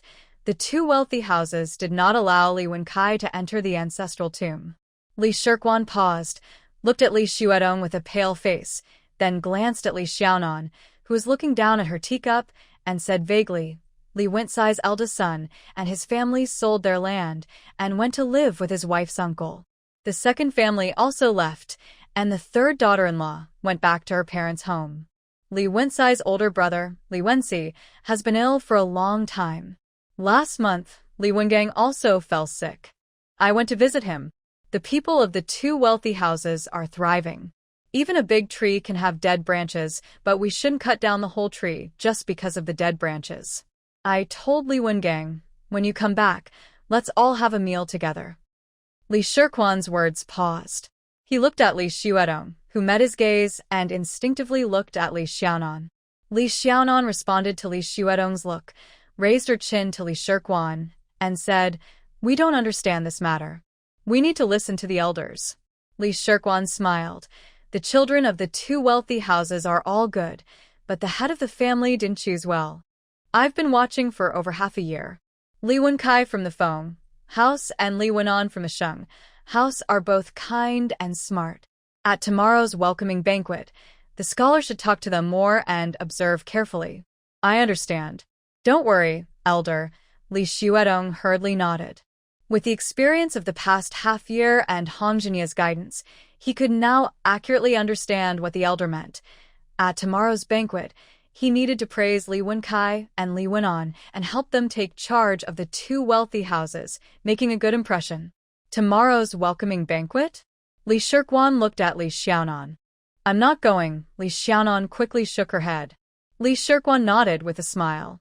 The next morning, Li Xuedong followed Li Shirkwan to visit some older elders in the clan. Old Tang's wife took Li Xiaonan and Sui Ye to a house not far from the ancestral hall, directing Sister Fan and a few diligent wives of the clan to clean and tidy up. By evening, the house was spotless and well-organized, everything in place. Li Xiaonan and Sui Ye were chatting when they were returning from their new home to Li Shirkwan's house. In the distance, a dozen horses suddenly charged into the town. The lead horse was pulled up sharply, rearing its front hooves, and a hoarse voice called out, Big brother, may I ask? Oh! Li Xiaonan immediately raised her arm and shouted, Thank you, big brother. Abu suddenly spoke, then jumped off his horse and quickly approached Li Xiaonan. Are you here to see me? How did you know I was here? Li Xiaonan looked him over from head to toe. First, he went to Kai Lian Lane, then to her shop, and her third older sister said you had returned, Abu said with his hands on his hips and a big smile. Wang Yuding handed the two horses to his brothers who had come with him, telling them to wait outside the town. Then he stepped forward a few steps and said with a smile, We were delivering goods to Pingjiang City, so we only made a quick trip. We left in a hurry last time and didn't get a chance to say goodbye. This is my cousin, Chui Yi, Li Xiaonan said, pulling Chui Yi out from behind her. Hey, how do you know we left? Did you come to the dock to find us? Abu asked curiously. No, I didn't go to the dock, but I know where you went. And Li Xiaonan trailed off, then suddenly turned a corner. I'm really jealous of you. Jealous of me? Abu pointed to his nose, eyes wide. Not jealous of you, but jealous that you have a wife, Li Xiaonan said, patting Wang Yuding on the shoulder. Kuye giggled. Wang Yuding blinked and pulled Li Xiaonan aside. He took her 2 or 3 steps away and asked in a whisper, Did the young master tell you? Did he say everything? Not everything, just a little, Li Xiaonan replied. Wang Yuding let out a breath of relief and patted his chest. That's good. Her last name is Wu, right? Wu Pianxian. Before he could finish, Wang Yuding suddenly choked and tilted his neck, feeling stifled. She already knew about Wu Pianxian, and she said there was nothing left, just a little? I believe it was the girl who spoke for us. Abu also said it was impossible, Wang Yuding said, rubbing his face hard. I didn't say anything. He said Abu is skilled, Li Xiaonan smiled. Thank you, miss. Please take care of us in the future. Abu has had a hard time. Wang Yuding looked at Abu. As long as I can, Li Xiaonan said seriously. I like both of you. Wang Yuding looked at Li Xiaonan with raised eyebrows, then suddenly burst out laughing. The night before the Kitchen God Festival, the Yiyang Preserved Egg team gathered together to enjoy a lively celebration feast. They received a generous red envelope from the eldest, Li Jinju. They closed the workshop and happily went home to celebrate the new year. The next day, Li Wenliang and Li Jinju's 3 siblings returned to Li's family village. The 5 siblings first visited their parents' graves, then hurriedly went about their busy tasks. The entire Li family was busy and bustling. Throughout the year, several important county ceremonies and prayers took place. In previous years, the Li family had little involvement, but this year, they couldn't be left out. These ceremonies are very important. During the Lantern Festival in January, the Li family also planned to set up a lantern display and maybe even organize a lion dance team. In Kunshan County, prominent families, whether relatives or friends, took turns inviting each other to New Year's banquets. In the past, the Li family wasn't involved, but this year, they will visit other families for New Year's dinners and host their own. Huang County Zun also plans to hold 2 cultural events, inviting Li Xuedong to give a lecture at the county school. The Li family also has 2 important relatives, the Hong family and Mr. Gao's family from Gao Village. Before the new year, they will send gift offerings, and after the new year, they will visit and share New Year's drinks. The entire Li clan, from top to bottom, was busy under the command of Li Shirguan and several elders, running around frantically. Li Xuedong, the respected head and clan leader of the Li family, was almost called out before dawn every day and wouldn't return home until late at night. He was exhausted and very thin. Li Jinju sisters had many New Year visits to prepare for. They took a thick stack of family histories and household records from Li Shirguan. Li Jinju handed this thick book directly to Xiao Nan, as she, Yuzhu, and Yinzhu had too many things to do. Xiao Nan was responsible for memorizing everything, so she could remind everyone when the time came. On New Year's Eve, the small stage inside the ancestral hall, which had been set up in previous years, was moved across from the hall. A new, multi-layered stage was built by a craftsman from Pingjiang City, and the famous Wu family troupe was invited to perform. The newly formed Li family lion dance team was invited by 2 neighboring major families to perform and compete on New Year's Eve. The lively and joyful atmosphere of the Luna month had been building up all month. On New Year's Eve, starting from early morning, sporadic firecracker sounds broke the festive mood. The smell of meat and wine, the pungent gunpowder, and children's shouts blended into a strong sense of celebration, covering the entire Li family village and its people. The New Year's Eve dinner for the 5 Li siblings was not very fancy. From Li Jinju to Li Yinzhu, they were too busy to care much. After just a few bites, a crisp and excited call of Sister Anan came rushing in. Chui Yi, dressed in new clothes, had a rosy face full of excitement. You're still eating? I'll wait for you, Li Xiaonan signaled Cui Yi to sit down with her own chair. I've finished eating. Are you done? It's so early, Li Xiaonan said. Not yet. I'm done, but they're still eating. Grandpa wants to drink wine, so they're eating slowly. Cui Yi looked at the dishes on the table. Wow, you can finish your New Year's dinner and still leave early? Li Yinzhu was surprised. She had been learning manners and etiquette recently. No. I told Mom and Sister Anan that I wanted to go out and play early. Dad gave me a stern look, but Grandpa just said, "Go ahead." Cui Yi smiled happily. Sister Anan had been at home for a month, and Cui Yi was having a very happy little life. She really liked her sister Anan. Did you put on your new clothes already? Li Yuzhu reached out to touch Cui Yi's bright red cotton jacket. I made 4 new outfits this year. Mom said these are New Year's clothes, and the other 3 are for visiting relatives. All 3 are made of silk. Cui Yi's eyes sparkled with excitement. Why didn't you call Ai Yi over? Li Xiaonan finished a spring roll and asked Cui Yi. She has to help Grandma wrap lucky money envelopes. She'll help Grandma send them out early tomorrow morning, Cui Yi explained. She said she wants to wrap a lot of New Year's money and lucky money envelopes this year. Some are thin, some are thick. When wrapping, she can't make mistakes, and when giving out, she can't make mistakes either. Every year, Grandma gives a small silver coin as New Year's money, and Grandpa gives another silver coin. Mom takes them away and says she's saving them for my dowry. Cui Yi didn't care about the money taken away. She had never had pocket money or bought anything with her own money. Li Xiaonan secretly looked at her older sister. Will she be able to get 2 silver coins tomorrow? If she does, she will go to the county town with Cui Yi and spend all the silver coins at once. It's been almost 2 years since she arrived here. She has never had a single coin nor spent one. It takes about an hour to walk from Li's village to the county town. She and Cui Yi have already gone twice. Suddenly, drums and gongs sound loudly. Cui Yi jumps up quickly. Nian sister, hurry. This is our family's lion dance. It's so beautiful. Yes, okay. Li Xiaonan stuffs half an egg dumpling into her mouth, waves goodbye to Li Jinzhu, stands up and runs outside with Cui Yi. These 2 girls are playing so wildly. Li Yuzhu just frowns, then smiles again. Second older sister, don't worry.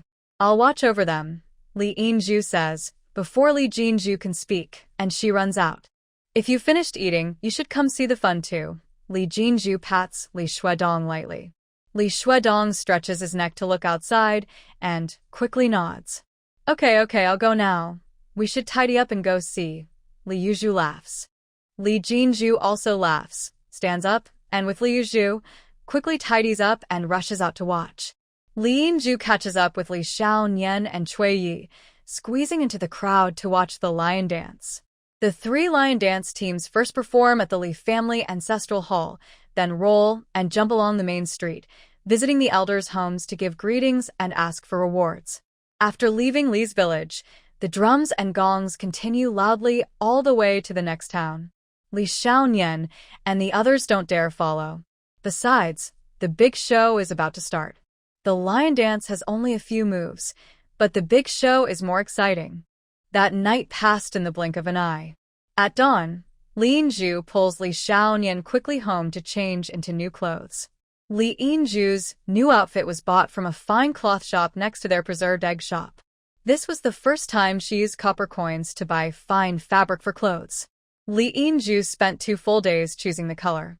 She didn't dare cut it herself. Sister Yin found someone to help her sew it. When it was finished, she tried it on once, and it looked very beautiful. Li Xiaonan's new clothes were made by Aunt Tang, the wife of Li Shirquan. It was a pomegranate red half-length jacket and a green skirt, with red and green colors mixed, very festive and pretty. Li Jinzhu and Li Yuzhu each wore new clothes, new jackets and skirts made of woven fabric. As for Li Shuedong, he had to attend social events during the Lunar New Year. His clothes were bought and brought back from Pingjiang City by his uncle Li Wenliang. Li Yinzhu and Li Xiaonan changed into their new clothes and went to Cui Yi's house. Cui Yi's mother didn't wait for Cui Yi to finish speaking and pushed her out. The 3 sets of silk clothes were for going out to visit friends. Since they weren't going out now, why change clothes? Chui's sadness disappeared as soon as she ate her first fresh meat dumpling. This year's fresh meat dumplings were really delicious. The three of them ate fresh meat dumplings at Chui's house on the first day of the new year and then headed straight to Li Shiquan's house. Li Shiquan and Aunt Tang had already changed into festive new clothes and sat in the yard, bowing to the younger generation to wish them a happy new year. Li Xiaonan held two small red embroidered cloth pouches, eager to open them. Inside the pouch Li Shiquan gave her was a fairly large red gold longevity fruit. The pouch Aunt Tang gave her contained a small red gold tiger, which was her zodiac sign. Li Yinju also had a red gold longevity fruit and a small gold pig. Li Xiaonan held the red gold longevity fruit and the red gold tiger, almost crying. She dared to spend her silver coins, but she didn't dare to spend her gold. On the first morning of the new year, Li Xiaonan was feeling down and yawning as she went home to sleep. When she woke up and came out, her eldest sister and second sister were sitting in the main hall. One was stirring the charcoal in a brazier with a long-handled shovel, and the other was holding a cup of tea, talking. Li Xiaonan blinked several times. This was the first time she saw her eldest and second sisters not weaving or sewing, just sitting and talking. No work in their hands. You've woken up. Are you hungry? Li Yuzhu saw Li Xiaonan and put down the shovel. I'm not hungry. Li Xiaonan took a few steps into the main hall, poured herself a cup of tea, and sat next to Li Yuzhu. What are you guys talking about? Li Jinju's face looked a bit gloomy as she looked at Li Xiaonan and asked, Did you hear about third uncle's family? Third uncle died. Did they not let him be buried in the clan cemetery? Li Xiaonan asked. Not only that. They want to send third aunt back to her family because they say she's not virtuous. Third aunt hanged herself in front of third uncle's coffin. The eldest brother and others were forced to leave. They said they're not allowed to come back. Li Yuzhu spoke softly. Li Xiaonan saw that her eldest sister looked sad and gloomy, so she responded quietly but didn't say much. Your eldest sister is very upset. You should comfort her, Li Yuzhu said, sighing when she saw Li Xiaonan remained silent. Does she feel that the third uncle's family is too miserable? Or does she think the clan is being too harsh? Li Xiaonan asked first. They are treating the third uncle's family so badly. How is that different from how the family treated us before? Li Jinju frowned. We never wanted to hurt anyone. The third uncle's family is suffering because they harmed themselves, not us, Li Yuzhu added. The third uncle made mistakes and should be punished, but forcing his whole family into despair is too much. I just think it's wrong, Li Jinju said, feeling upset. She couldn't argue with Yuzhu, but she always felt that this was wrong, that it was too harsh. Our family was bullied terribly by the third uncle's family before because the clan not only failed to be fair but also supported him, helping him bully us. Now that we are powerful, they are siding with us and attacking the third uncle's family fiercely. The clan isn't standing for justice. Instead, they help whoever is in power and bully those who are not, Li Xiaonan summarized after thinking. That's exactly right, Li Yuzhu immediately agreed. Yes. On the day of the trial, County Magistrate Huang clearly said that the big mistake was within the clan, and the small mistake was with a third uncle. But did the clan think they were wrong? I don't think so. They blame everything on the third uncle and his family, punishing them harshly. That's wrong, Li Jinju said, feeling clearer after her confusion. What is eldest sister planning to do? Li Xiaonan asked, resting her chin on her hand, looking at her eldest sister. I don't have any plans. The third uncle's family is already gone, some dead, some gone away. What can we do now? I just feel angry, sad, and frustrated. Li Jinju sighed deeply. I was just talking to your eldest sister, worried that they might use your brother's name to do bad things, claiming it's his idea, and that we let them do it, Li Yuzhu said softly. We've been away from home for many years. Your second sister, and I worry that they might use your brother's name to commit other wrongdoings. Li Jinju frowned tightly. Big brother, as the clan leader, can't just ignore everything, Li Xiaonan said, thinking for a moment. Does your brother have time? Besides, your brother has no sense at all, Li Yuzhu sighed. Big sister should handle the affairs for brother, Li Xiaonan looked at Li Jinju. Clan matters are not for women to speak about. Li Jinju rolled her eyes at Li Xiaonan. Big sister is managing things for brother. When big sister speaks, it's as if brother is speaking, so it doesn't count as a woman's speech, Li Xiaonan said smoothly. Such a strange logic, but it sounds reasonable. Li Yuzhu chuckled and then agreed. Can your clan argue about this strange logic with you? Li Jinju shot a quick look at Li Xiaonan. Try it. Next time they call brother to discuss something, big sister will go instead. If brother doesn't speak and big sister talks, let's see what they do, Li Xiaonan suggested with a smile. Li Jinju looked at Li Yuzhu. Let's try once, Li Yuzhu said softly, with a hint of excitement in her voice. As planned before the new year, on the third day of the lunar calendar, Hong Zhenyi went to Li's village to pay New Year's greetings then, together with Li Shuedong, went to Gao village to visit Gao's family. Just before the end of the lunar month, Hong's family arrived. Because the eldest sister of the Li family was in charge, Hong Zhenyi was accompanied by his cousin Hong Zhenshan and his wife, bringing a carload of gifts. Hong's family first arrived at Li's new house, then, led by Li Shuedong and Li Jinju, visited Li Shirquan's home to wish them well. Afterward, Li Wenliang, dressed in new clothes and carrying gifts, along with Li Shuedong, Li Jinju, and Li Xiaonan, who was eager to join the fun, set out for Gao village. The group had more than 10 people, about 10 horses, and 3 or 4 large carts. It was lively and grand. As soon as they entered Gao village, everyone in the town looked on with interest. Children and bystanders followed all the way to the Gao family school gate. Watching Mr. Gao and Mrs. Gao welcoming people inside, they even tiptoed, hoping to catch another glimpse of the scholar. Li Xiaonan followed behind the crowd, familiar with the way, and slipped into the kitchen. Old Huang Ma, busy sweating in the kitchen, saw Li Xiaonan and immediately smiled brightly, like a blooming flower. I knew you'd come. Just steam some rice cakes, she said. Old Huang Ma handed a plate of rice cakes to Li Xiaonan.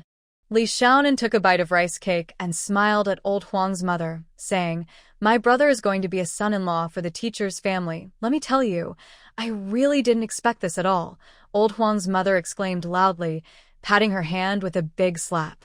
Your brother was so thin and small back then, trembling with cold, barely able to speak clearly. He was nothing like RG's sister. TSK, Old Huang's mother sighed repeatedly. Back then, Li Shuedong and her Ji sister were worlds apart. Life is funny. Who would have thought your brother would become a successful scholar? Old Huang's mother gave another loud slap. That blue long gown you just saw was your brother, right? TSK. I didn't even dare to recognize him. So grand and noble. My Ji sister is truly lucky. It's my brother who's lucky. Li Xiaonan finished a piece of cake and took another. Your brother is amazing. A high-ranking official.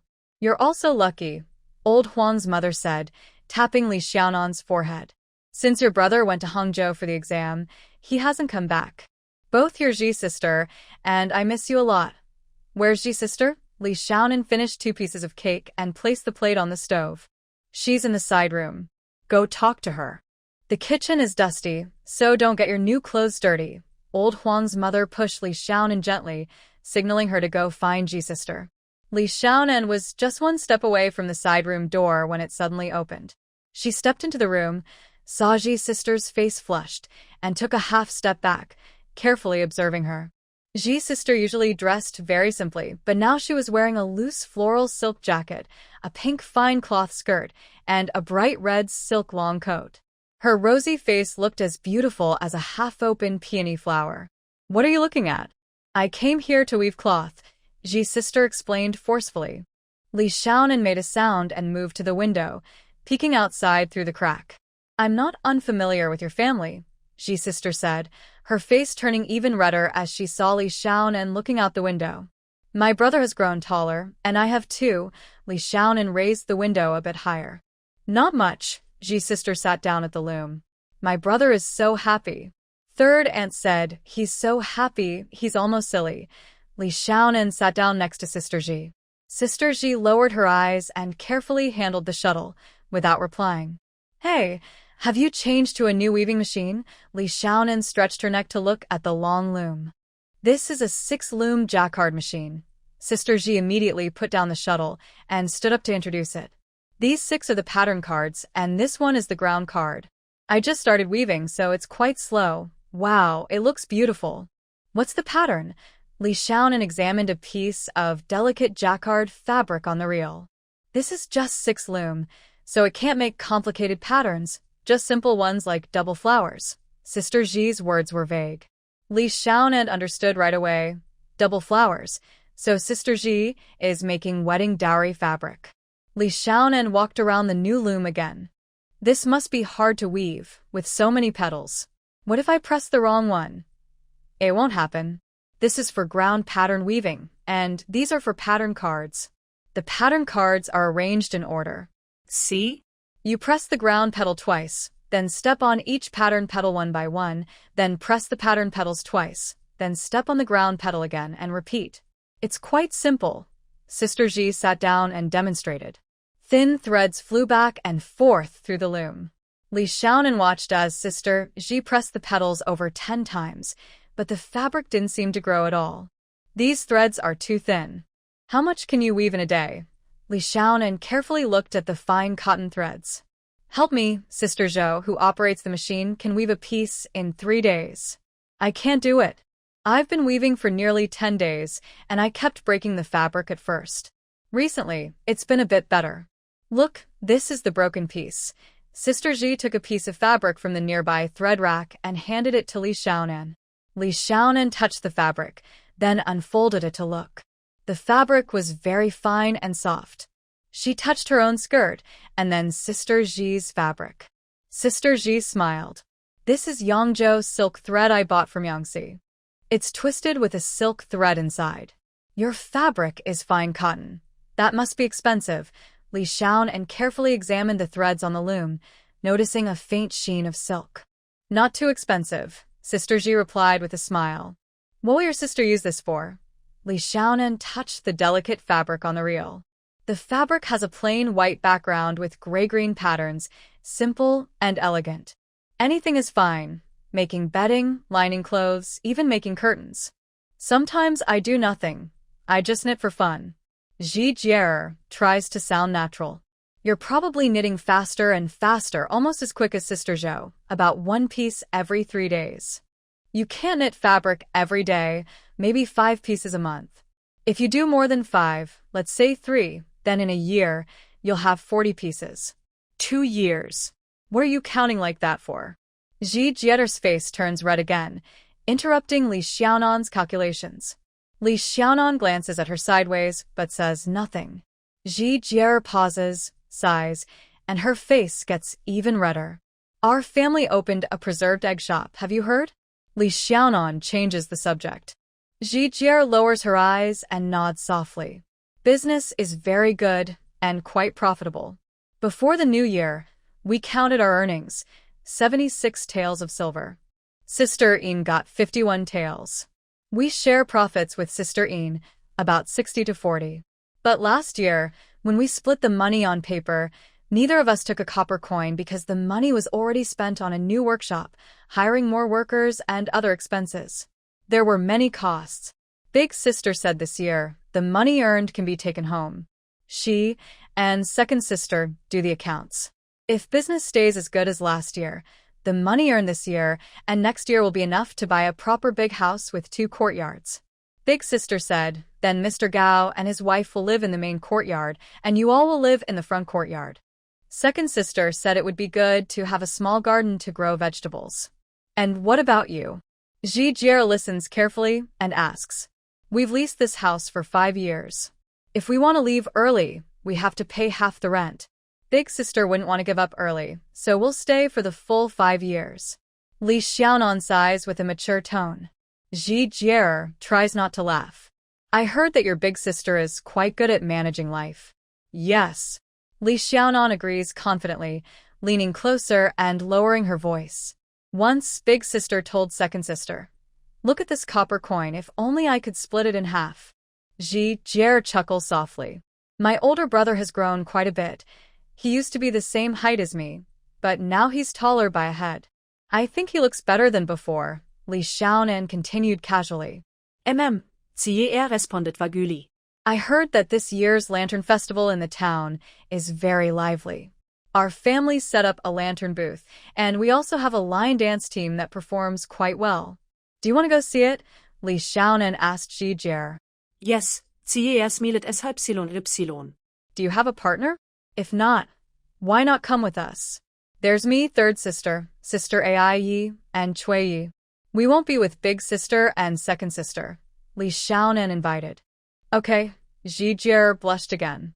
The Gao family's New Year visit dinner was split into 2 tables, lively and busy. After eating, Li Xiaonan followed behind Li Jinju, happily saying goodbye to the Gao family, then climbed into the carriage. As the carriage started moving, Li Jinju reached out to Li Xiaonan. Let me see it. It's not worth much without silver coins. Li Xiaonan tightly held her small money bag. If it's silver coins, I'll give you some for good luck. Li Jinju patted Li Xiaonan's hand. Reluctantly, Li Xiaonan opened her fist, watched Li Jinju lift her money bag, pour out a small silver ingot, weighed it, and then put it into her purse. Keep this for fun, Li Jinju said, patting the embroidered money bag into Li Xiaonan's hand. Li Xuedong worked non-stop, busy until the 9th day of the new year, before finally having half a day free. Right after breakfast, Li Shirguan sent his grandson Azhuang to call Li Xuedong to discuss matters at the ancestral hall. Li Xiaonan looked at Li Jinju, and Li Yuzhu also watched Li Jinju. Li Jinju tightly pursed her lips, looked at Li Yuzhu, then at Li Xiaonan, lowered her eyes, and after a moment, suddenly stood up. I'll go with big sister, Li Xiaonan said, stepping forward and standing close behind big sister. Li Yinzhu and Li Xuedong looked at the 3 of them with confusion. I'll go listen too, Li Jinju said to Li Xuedong. Okay, Li Xuedong instinctively raplia. Li Jinju followed behind Li Xuedong, with Li Xiaonan closely behind Li Jinju, heading toward the ancestral hall. Is something wrong? Li Yinzhu moved closer to second sister and asked anxiously. There were no accidents. Elder sister Li is the clan leader, and the eldest sister is worried she might be used as a pawn by others. Li Yuzhu lowered her voice and replied. Li Yinzhu paused for a moment, and then softly responded within, Oh. Since the second sister said that, it must mean something serious happened. What exactly happened? I will ask Ainan when she returns. Li Shirguan and several elders of the clan had already arrived. When they saw Li Jinju and Little Nan following behind Li Xuedong, they were all stunned. The marriage arrangement for the scholar must be decided by the eldest sister, Li Shirguan responded quickly. Today, the most important matter to discuss is the marriage of the scholar. It really needs the input of the eldest sister. He had overlooked this. Smartly, Little Nan brought over 2 small bamboo chairs. Li Jinju sat slightly apart, while Little Nan sat behind her, resting her chin on her hand and listening quietly. The elders looked at Little Nan, then at each other, then again at her. As the head of the scholar's family, Li Jinju coming to listen to the marriage arrangement was very appropriate. But what was this little girl doing following along? Little Nan, resting her chin on her hand, ignored the elders' disapproving looks. Li Shirguan kept his gaze straight ahead, as if he hadn't seen Little Nan or the elders' displeasure. Li Wenliang, who was just helping out with chores, moved a small tea table between Li Jinju and Little Nan and poured 2 cups of tea. Li Shirguan watched Li Wenliang pour the tea, and then smiled at Li Xuedong, saying, Shall we discuss the marriage with the Gao family first? Good, Li Xuedong nodded. He felt a bit uneasy inside. Since the eldest sister came along, he sensed something unusual. On the way here, he asked about it, but she only responded with a hum. Go ahead and tell us, Li Shirguan signaled to his eldest son Li Wenliang. Li Xuedong's marriage with the Gao family was entirely managed by Li Wenliang. Li Wenliang first mentioned that the marriage date was very auspicious. Then he said that Huang County Zun was the matchmaker. Next, he talked about the dowry of the Gao family girl and Li Jinju's plan to buy a house. He finished speaking all at once and looked at the elders of the clan with a smile, saying, Right now, what we need to discuss is who will handle the matter of the marriage proposal for our scholar and also who will handle the wedding arrangements for Inju. Since Inju's wedding coincides with the busy farming season, many people will be needed. Should the clan contribute some copper coins? How much should each person contribute, and how should it be done? The bride price for the scholar's proposal and Inju's dowry. Can the scholar's family afford these? Asked an elder, looking at Li Xuedong. The scholar's family runs a very successful preserved egg shop. The bride price and dowry for Inju have already been agreed upon with the Hong family. Since the scholar's wedding is still a while away, it's better to discuss the bride price next year or the year after, replied Li Wenliang with a slight bow, vaguely but clearly answering the elder's question. There are plenty of young men in the clan, and there are precedents for contributions. Following the rules is fine, said another elder with a smile. Then it's settled. Li Shirguan looked from Li Xuedong to Li Jinju. Li Xuedong looked at Li Jinju, and seeing her nod, he nodded too. Then it's decided, Li Shirguan said, glancing at Li Jinju again. Li Jinju sat steadily, unmoving. Little girl supported her chin and looked at Li Shirguan with a relaxed expression. Li Shirguan's heart moved slightly, and he continued without pause. Next, let's discuss the second matter. The construction of our Li family's clan school and how to invite teachers. Everyone, let's discuss. Does your older sister have anything else to say? Asked an elder, looking at Li Xuedong bluntly. Li Xuedong looked at Li Jinju. Xuedong is still young, and he's been focused on studying since he was little. After passing the imperial exam, he started learning how to deal with people. My second sister and I are worried he might not understand the big matters of the clan, so we came to listen to avoid him missing important decisions, Li Jinju said straight and clear, sitting upright. Several elders frowned and looked at Li Shirguan. Li Shirguan's face was friendly and gentle as he said, "That's reasonable. Our scholar's older sister has thought carefully. Let's continue with the discussion. Our clan school, either we build it ourselves with a new name or we cooperate with nearby big clans. First, let's discuss whether to build it independently or jointly. Our family has many young members, and we also have a talented scholar. It would be a big loss to give them to others." An elder frowned and said, "I agree, we should think long-term. It's better to build and develop ourselves," said another elder. "I also agree with that." Immediately, another elder nodded in agreement. Some other elders smiled dryly. Some looked away, some lowered their heads, and none spoke. "What does everyone think?" Li Shirguan asked with a smile still on his face. "You few? Well, since everyone agrees, then. Wait, how many young members does our family have? How is the new building being constructed? How much does it cost? Who pays?" Li Jinju asked quickly, her throat tight and her words fast. All the elders frowned and looked at Li Jinju angrily. "Big sister is right. I also want to ask, how many young members do we have? How is the new building being built?" Li Xuedong instinctively stepped in front of big sister to block her. "This." An elder pointed at Li Xuedong and glared at Li Shirguan. "Scholar, your question is very good. Go and bring that booklet." Li Shirguan emphasized the words, "scholar," and signaled Li Wenliang to bring the family register. Li Wenliang brought the family register, opened it, and directly reported the number of young members who should be attending school in recent years. "These people are not many, right? If we cooperate with others, how much copper coins does each person get? If we build and develop ourselves, how much copper coins does each person get? We need to count it. Our Li family is not a big family. Many are poor, few are rich. We need to." What is she trying to do? Li Jinju was interrupted by an elder. "This is the ancestral hall. How can a woman speak here?"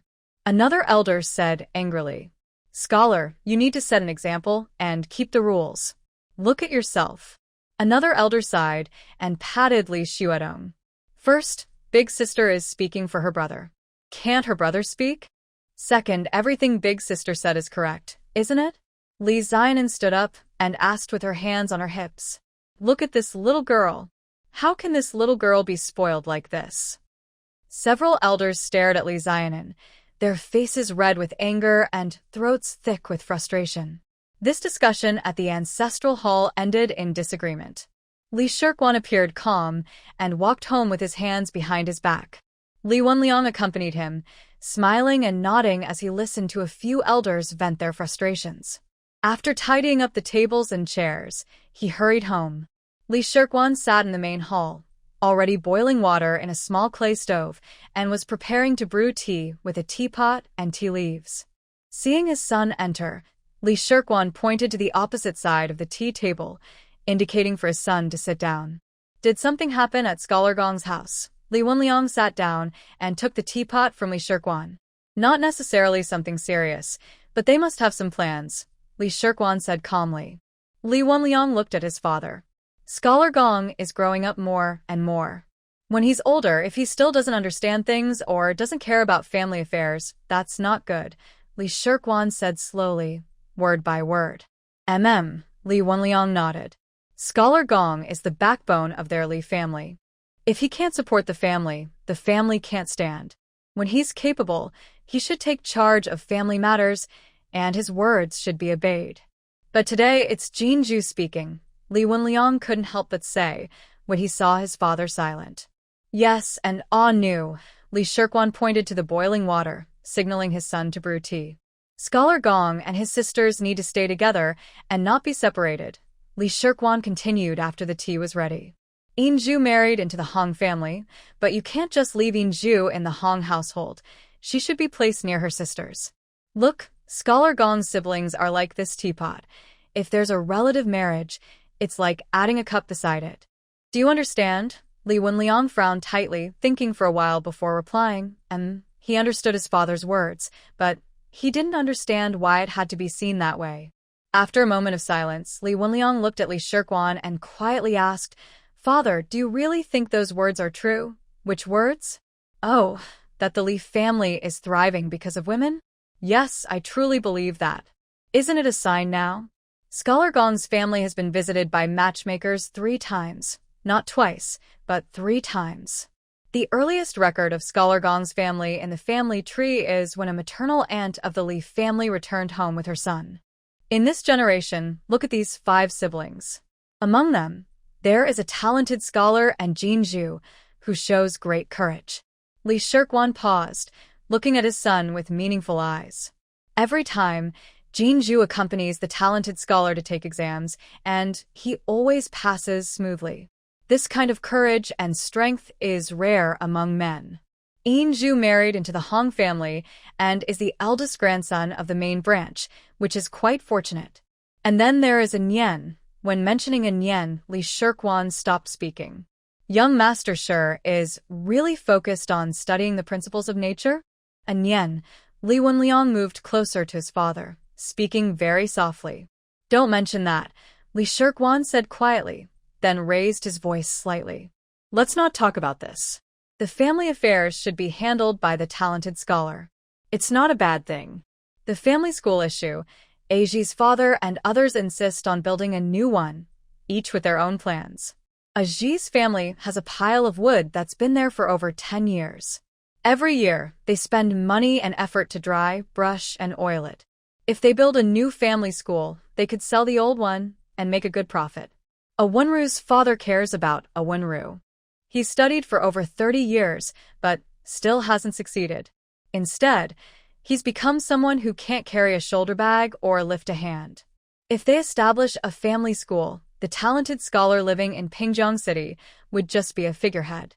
Putting the family school in Wenru's hands would be quite suitable. As Li Shirkwan spoke more, his face showed a deeper, bitter smile. It's not just this matter. Others are the same. Our ancestors and generations have grown up in this small town. From childhood to now, buried up to our necks in dirt, owing each other favors, entangling debts, stacking up grudges, so many relationships and grievances. It's as hard as reaching the sky to settle everything fairly. Li Shirkwan let out a long sigh. Li Wenliang followed with a sigh as well. Not to mention distant matters. Just to replace the head of the family and elders to take over family affairs, Li Shirkwan had already given many promises. Now, Li Shirkwan leaned forward and lowered his voice. It's perfect if the talented scholar steps up and speaks out. His ancestors had 2 occasions of inviting sons-in-law to join the family, and for generations, they've had little contact with the clan. When there's no close relationship, there are no grudges or favors, and things can be handled fairly. Li Shirkwan leaned back in his chair, picked up his cup, and smiled as he sipped his tea. I'm just worried that the talented scholar might not be able to hold it together, Li Wenliang said with concern. Li Shirkwan snorted coldly. Don't mention Anan. Just a scholar, and even why should we compete with him? This year, our clan set up this lantern shed with high banners and lion dances. We sit at the same table drinking with families like the Hong and Gao families. Why? All because of that scholar. Li Shirkwan took a sip of tea and sighed. Your eldest uncle Chinku's money, and he doesn't even dare to wear a silk robe. Same here, Li Wenliang quietly added. Not even a decent scholar in the family. Who dares to show off wealth? Even families like the Hong, when they see a noble person, they give up even their eldest grandson. Sigh. Li Shirkwan sighed deeply, full of emotion. Wealth is easy to gain, but being noble is very hard. Go find Wenru and talk to him about inviting a teacher for the family school. Then go to your eldest uncle's house and tell him. The day after tomorrow, the Hong family will invite Anan to enjoy water lilies. Ask I and Anan to see if they can bring their 2 granddaughters. Okay, Li Wenliang was about to stand up. Not yet. Finish your tea first. I'll go with you. I need to visit a few families too. We must do things properly. Our Li family is just starting to rise. We can't cause any trouble. Li Shirkwan finished his tea, stood up, and left with Li Wenliang.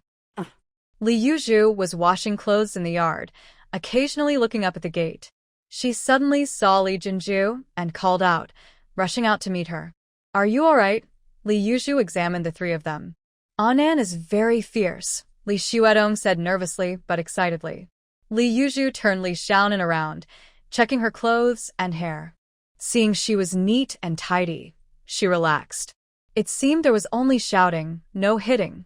Who did you argue with? Li Yinju asked, sticking her head out. They didn't argue with me. Li Xiaonan sighed regretfully. They're elders in the family. Why argue with a little girl like you? Li Jinju finished speaking and started laughing. From the moment they left her house and stepped into the ancestral hall, her heart was in her throat. Her worst fear was that she and Anan wouldn't even be allowed inside the hall. But unexpectedly, they went in, listened from start to finish, and even spoke. Big sister is amazing. Li Xiaonan nodded and shook her thumb at Li Jinju. Big sister, what's wrong? Are we going to start managing the clan's affairs? Li Xuedong asked cautiously. As the clan leader, of course you have to manage it. Li Xiaonan patted Li Xuedong's arm. Huh? When I was clan leader, wasn't it said? That was then, this is now. Li Yuzhu interrupted Li Xuedong. If we don't take care of the clan's matters, what if something happens? Scholars need to cultivate themselves and manage their families. You're the clan leader, everything will fall on you then. What will we do? Li Xiaonan looked serious. Anyan is right, and that's exactly why, Li Jinju added. Li Xuedong nud repeatedly. In the capital, at Prince Rui's residence. In a corner of the garden, on a small building, Guyan wore a golden crown and a deep blue brocade long robe, tied with a jade belt. He stood by the window, slightly tilting his head, watching the pavilion and warm pavilion built along the small hill across from him with great interest. Inside the pavilion, embroidered ribbons fluttered, and there was lively laughter and chatter. Today, the princess consort of Prince Rue invited all the young ladies from prominent families in the capital. She said it was to enjoy the plum blossoms, but everyone knew the real reason. The heir of Prince Rue was already 22. The young ladies coming to enjoy the plum blossoms were dressed far more beautifully than flowers. The marriage between the Prince Rue's residence and the Shen family was prestigious, but what mattered most was how handsome the heir was. In the past, there was the childhood sweetheart, Lady Shi, and their families had been betrothed early on. The young ladies from each family never had a chance, so they never harbored hopes. Since Prince Rue's residence cancelled the marriage with the Shi family, that very handsome heir became the object of almost every young lady's thoughts. Because of this, The lively atmosphere during the new year was much more enthusiastic than usual. Next to Guyen, the crown prince was wearing a dark gray silk robe and carefully flipping through a thick booklet over half a foot tall. After finishing the last page, he patted the booklet and sighed repeatedly. Your mother must have spent the whole year working on this booklet, right? She really put her heart into it. Guyen glanced sideways at the booklet.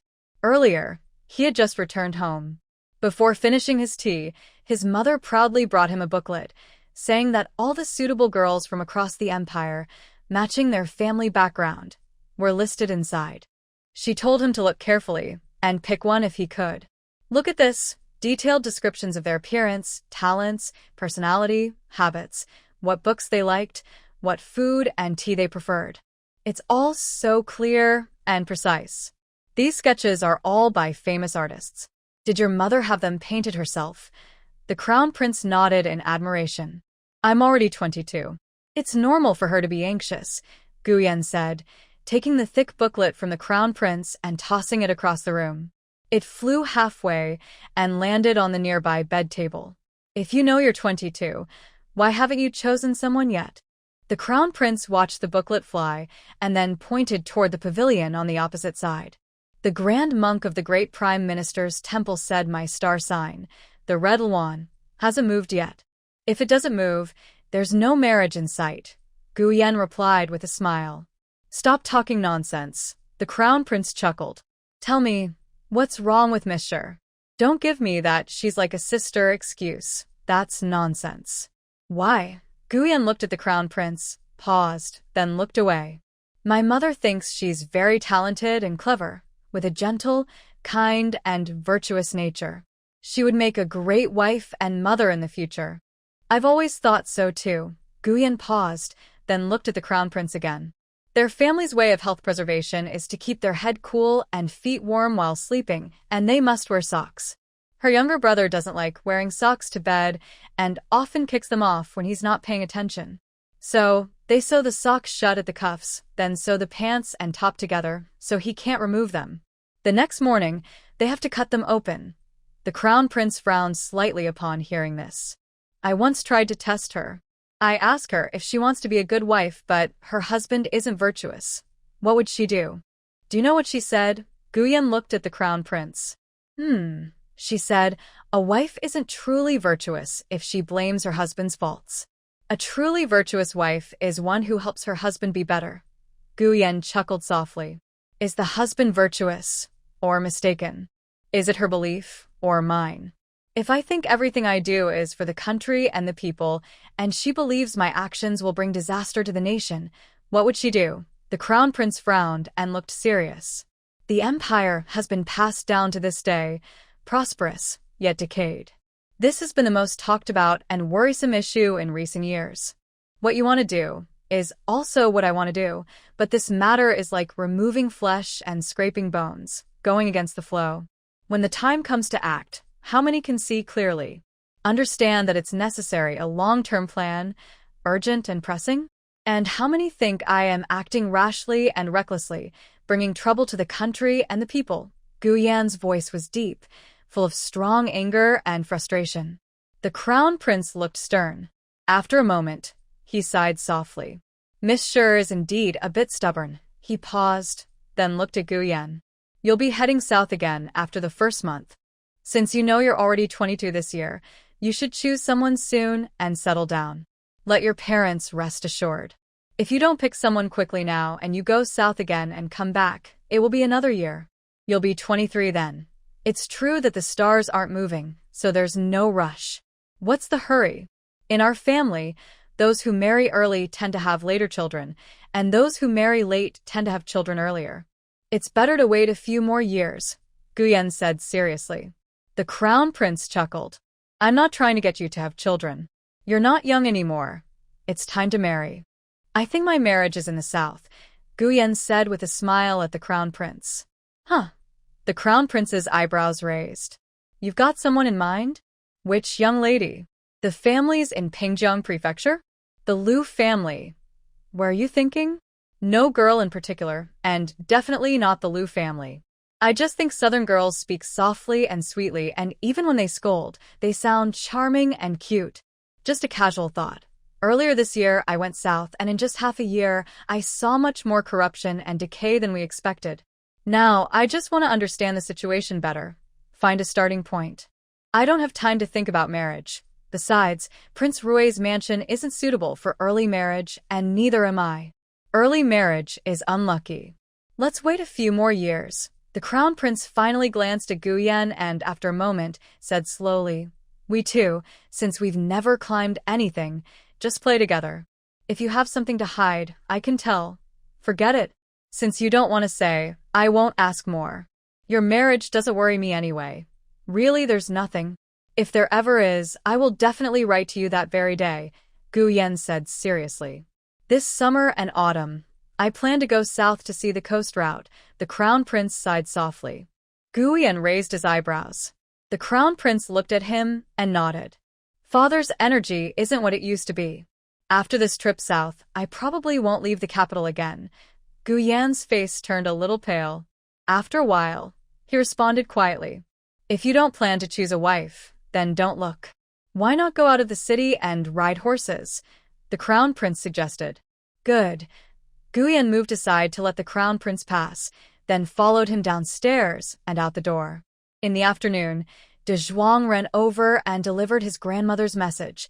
"Tell the 5 siblings from the Leaf family to come to our house for dinner." The whole family enjoyed a lively dinner. Li Yuzhu, Li Yinzhu, and Li Xiaonai left first. Li Jinju and Li Xuedong stayed behind, talking with Li Shirguan. Not long after, Li Jinju and Li Xuedong came back, chatting. Li Yuzhu and the others hurried to gather around. Before Li Jinju could speak, she burst out laughing. "Grandpa said that building a new school isn't worth it.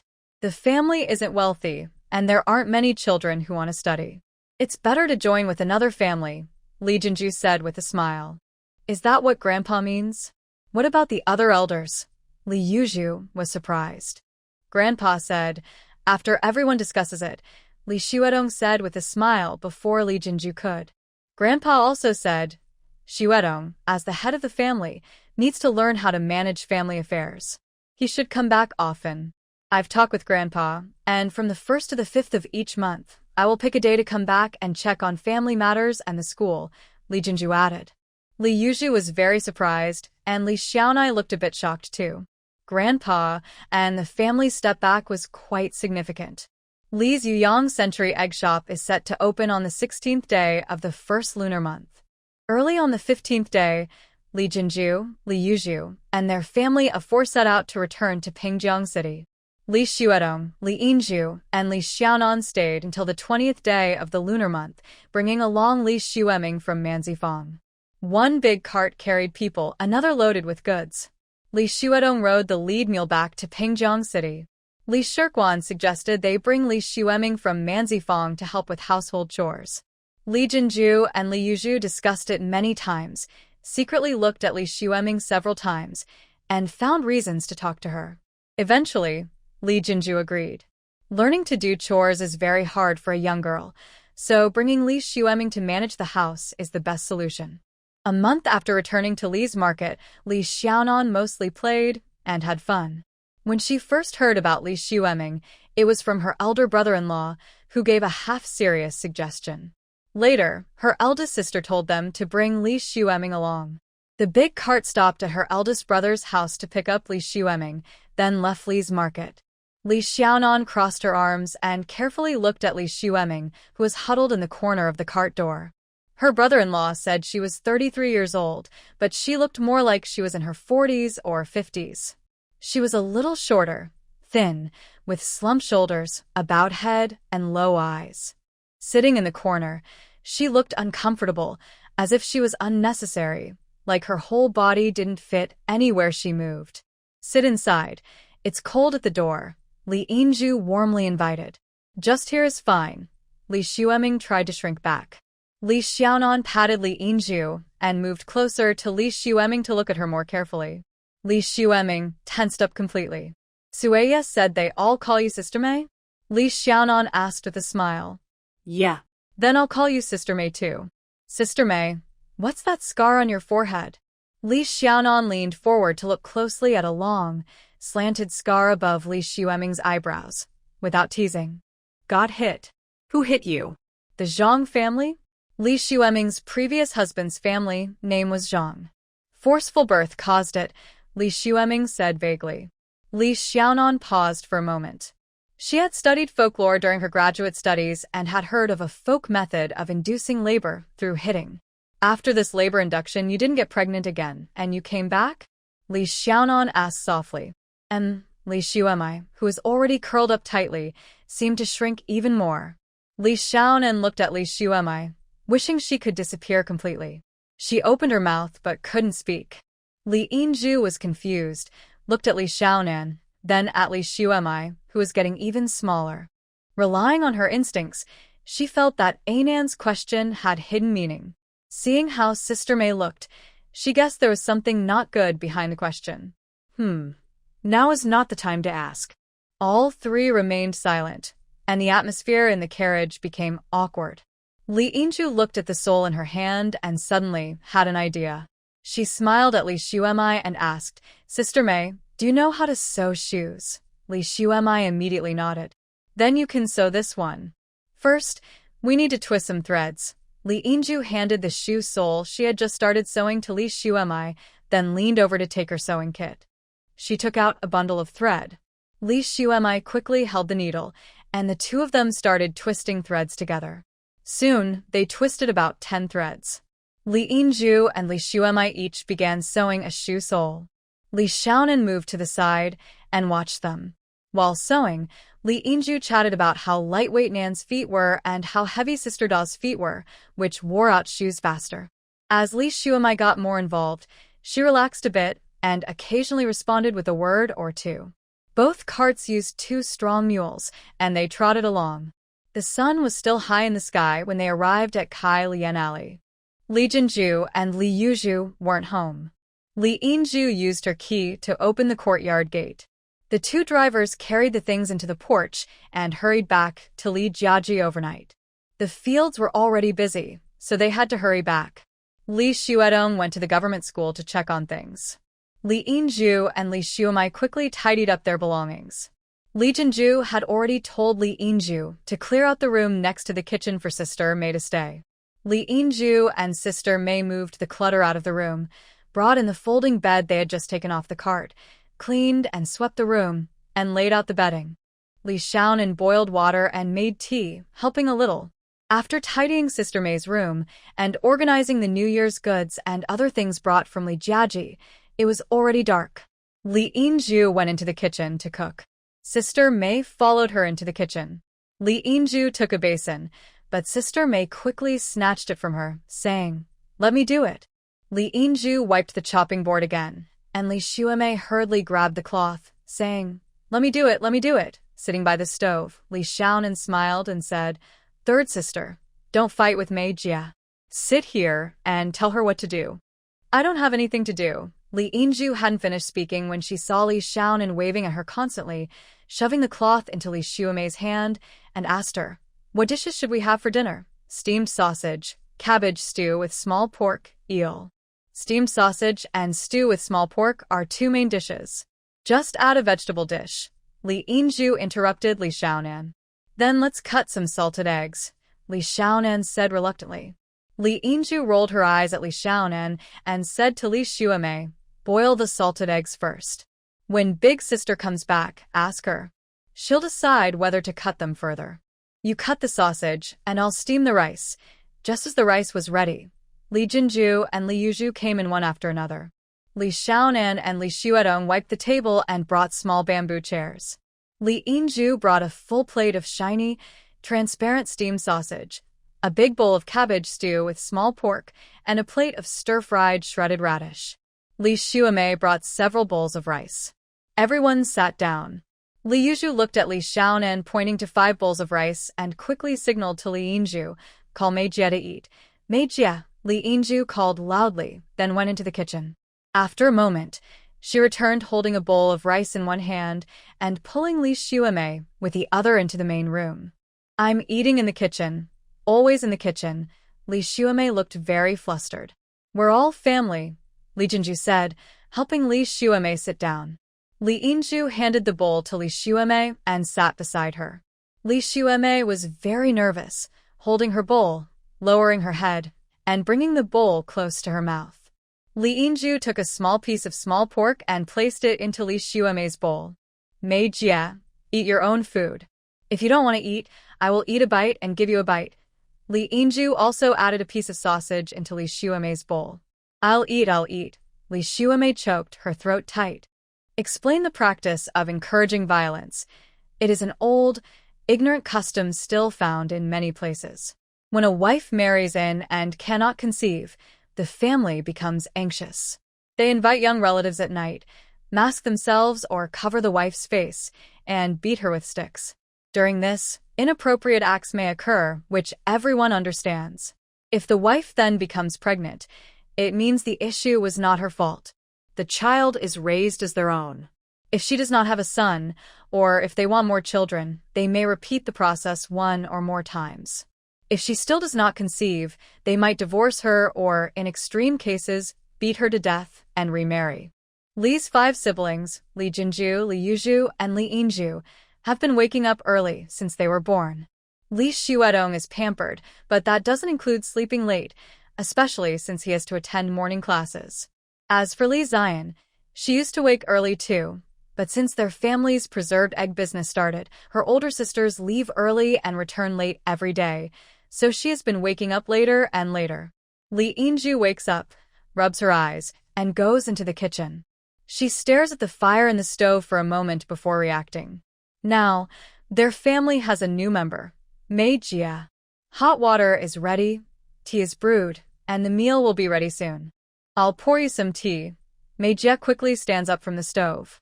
I don't need hot water or tea. Why don't you turn on the light? Li Yinju responds, standing at the door, a little unsure. Mei Jie has finished her chores. What should she do now? No need to turn on the light. There's fire in the stove, so I can see, Mei Jie says, pouring warm water into a bowl and offering it to Li Yinju. You can brush your teeth first. The meal will be ready soon. Just leave it here. Mei Jie, you don't need to bother with me, Li Yinju says, lighting a thin stick of firewood from the stove. We used not to turn on the light before.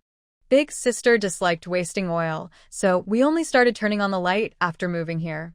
We didn't think much of it before, but once we did, we found we really couldn't see without it, Li Yinju explains as she lights the lamp.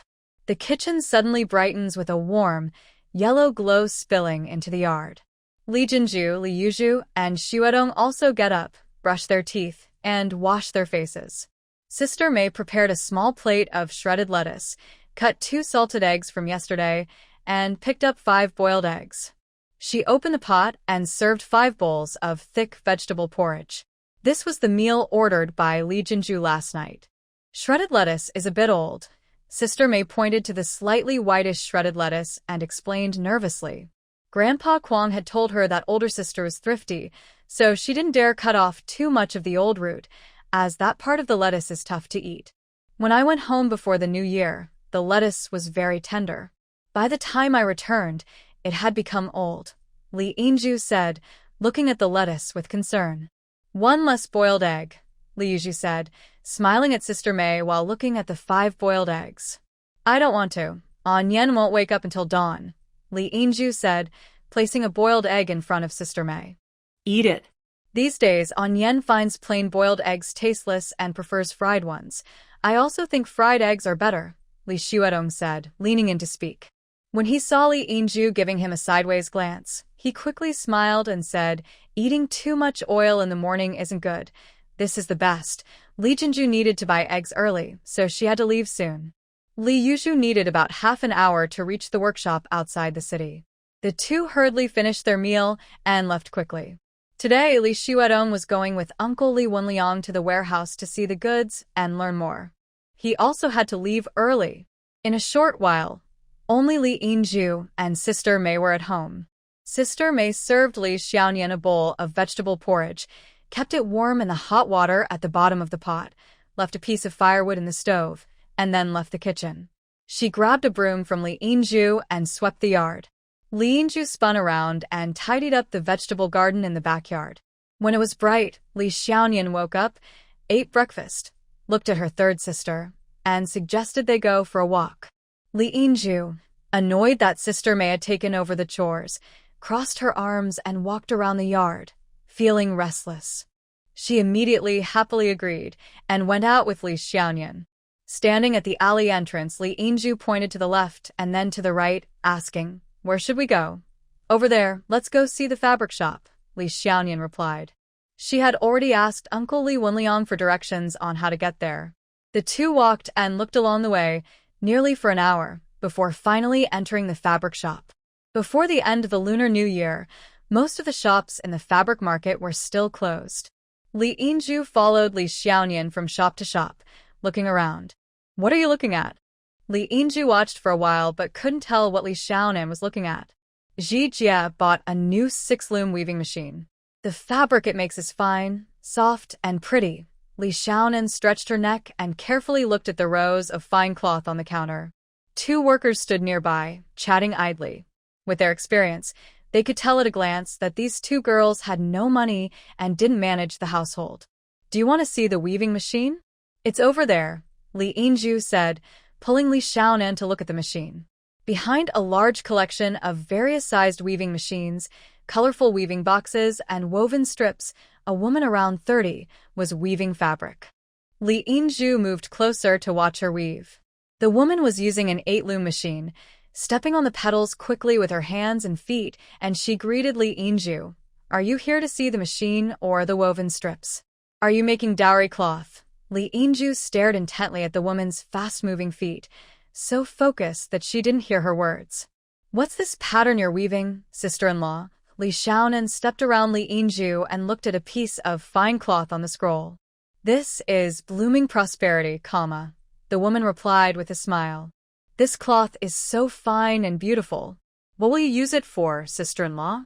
Li Xiaonan continued to look at the colorful woven boxes moving up and down. "It's for my daughter's dowry. Sister-in-law, how old are you? Do you already have children? If I hadn't seen your hair tied up, I would have thought you were about the same age as my third sister," Li Xiaonan exclaimed in surprise. The woman paused her weaving and laughed. "You're quite the talker, girl. I'm over 30. Is this your third sister? What are you here to see? The machine or the woven strips? I can give you a good price. My third sister wants a weaving machine like sister-in-law's, but our house is too small to hold it," Li Xiaonan sighed. "My sister-in-law, do you have to weave your dowry cloth yourself, or can you buy it?" "Of course you can buy it, but it's too expensive and not worth it," the woman said cheerfully and briskly. "There are fewer patterns, and if you can afford such fine cloth, you can also afford the weaving machine, woven strips, and decorative books. Either weave it yourself or have someone do it. It's cheaper and better. Girl, your speech is so polished, unlike those from the north with their tough tongues. Where are you from?" "Last year, we moved from Kunshan County to Pingjiang. My older brother passed the imperial exam and is studying at the government school. We live on Academy Street," Li Xiaonan said with a sweet smile. Wow. "You come from a scholarly family. How big is your house? Can this 4-piece set fit inside?" "That one is consigned by someone else. Really good stuff. It costs only 70% of the price, and they even give a flower box for the 3-piece set." The woman stood up and took the two of them to see a 4-piece loom in the corner. Li Yingju touched the smooth loom, unable to put it down. "This machine is so smooth and beautiful. Sister-in-law, how much copper coins does this cost?" Li Yingju asked bravely. "Just 9,000 copper coins," she replied with a smile. Li Yingju was startled. "That 3-piece flower box alone costs 2,000 copper coins. How about this? I'll give you a thin copy of the 3-piece flower book as a gift. It's a good deal." The woman reached up on tiptoe, took down the flower book, and waved it in front of Li Yingju. "It's too expensive. I can't afford it." Li Yingju looked at the loom and took a few steps back. "Thank you, sister-in-law. "We'll go back and discuss with our eldest sister. She has copper coins." Li Xiaonan and the woman waved goodbye, pulling Li Yingju out. Li Yingju kept looking back as she left, then sighed long and deep. Anan, do you think if I ask our eldest sister for that loom as part of my dowry, she would agree?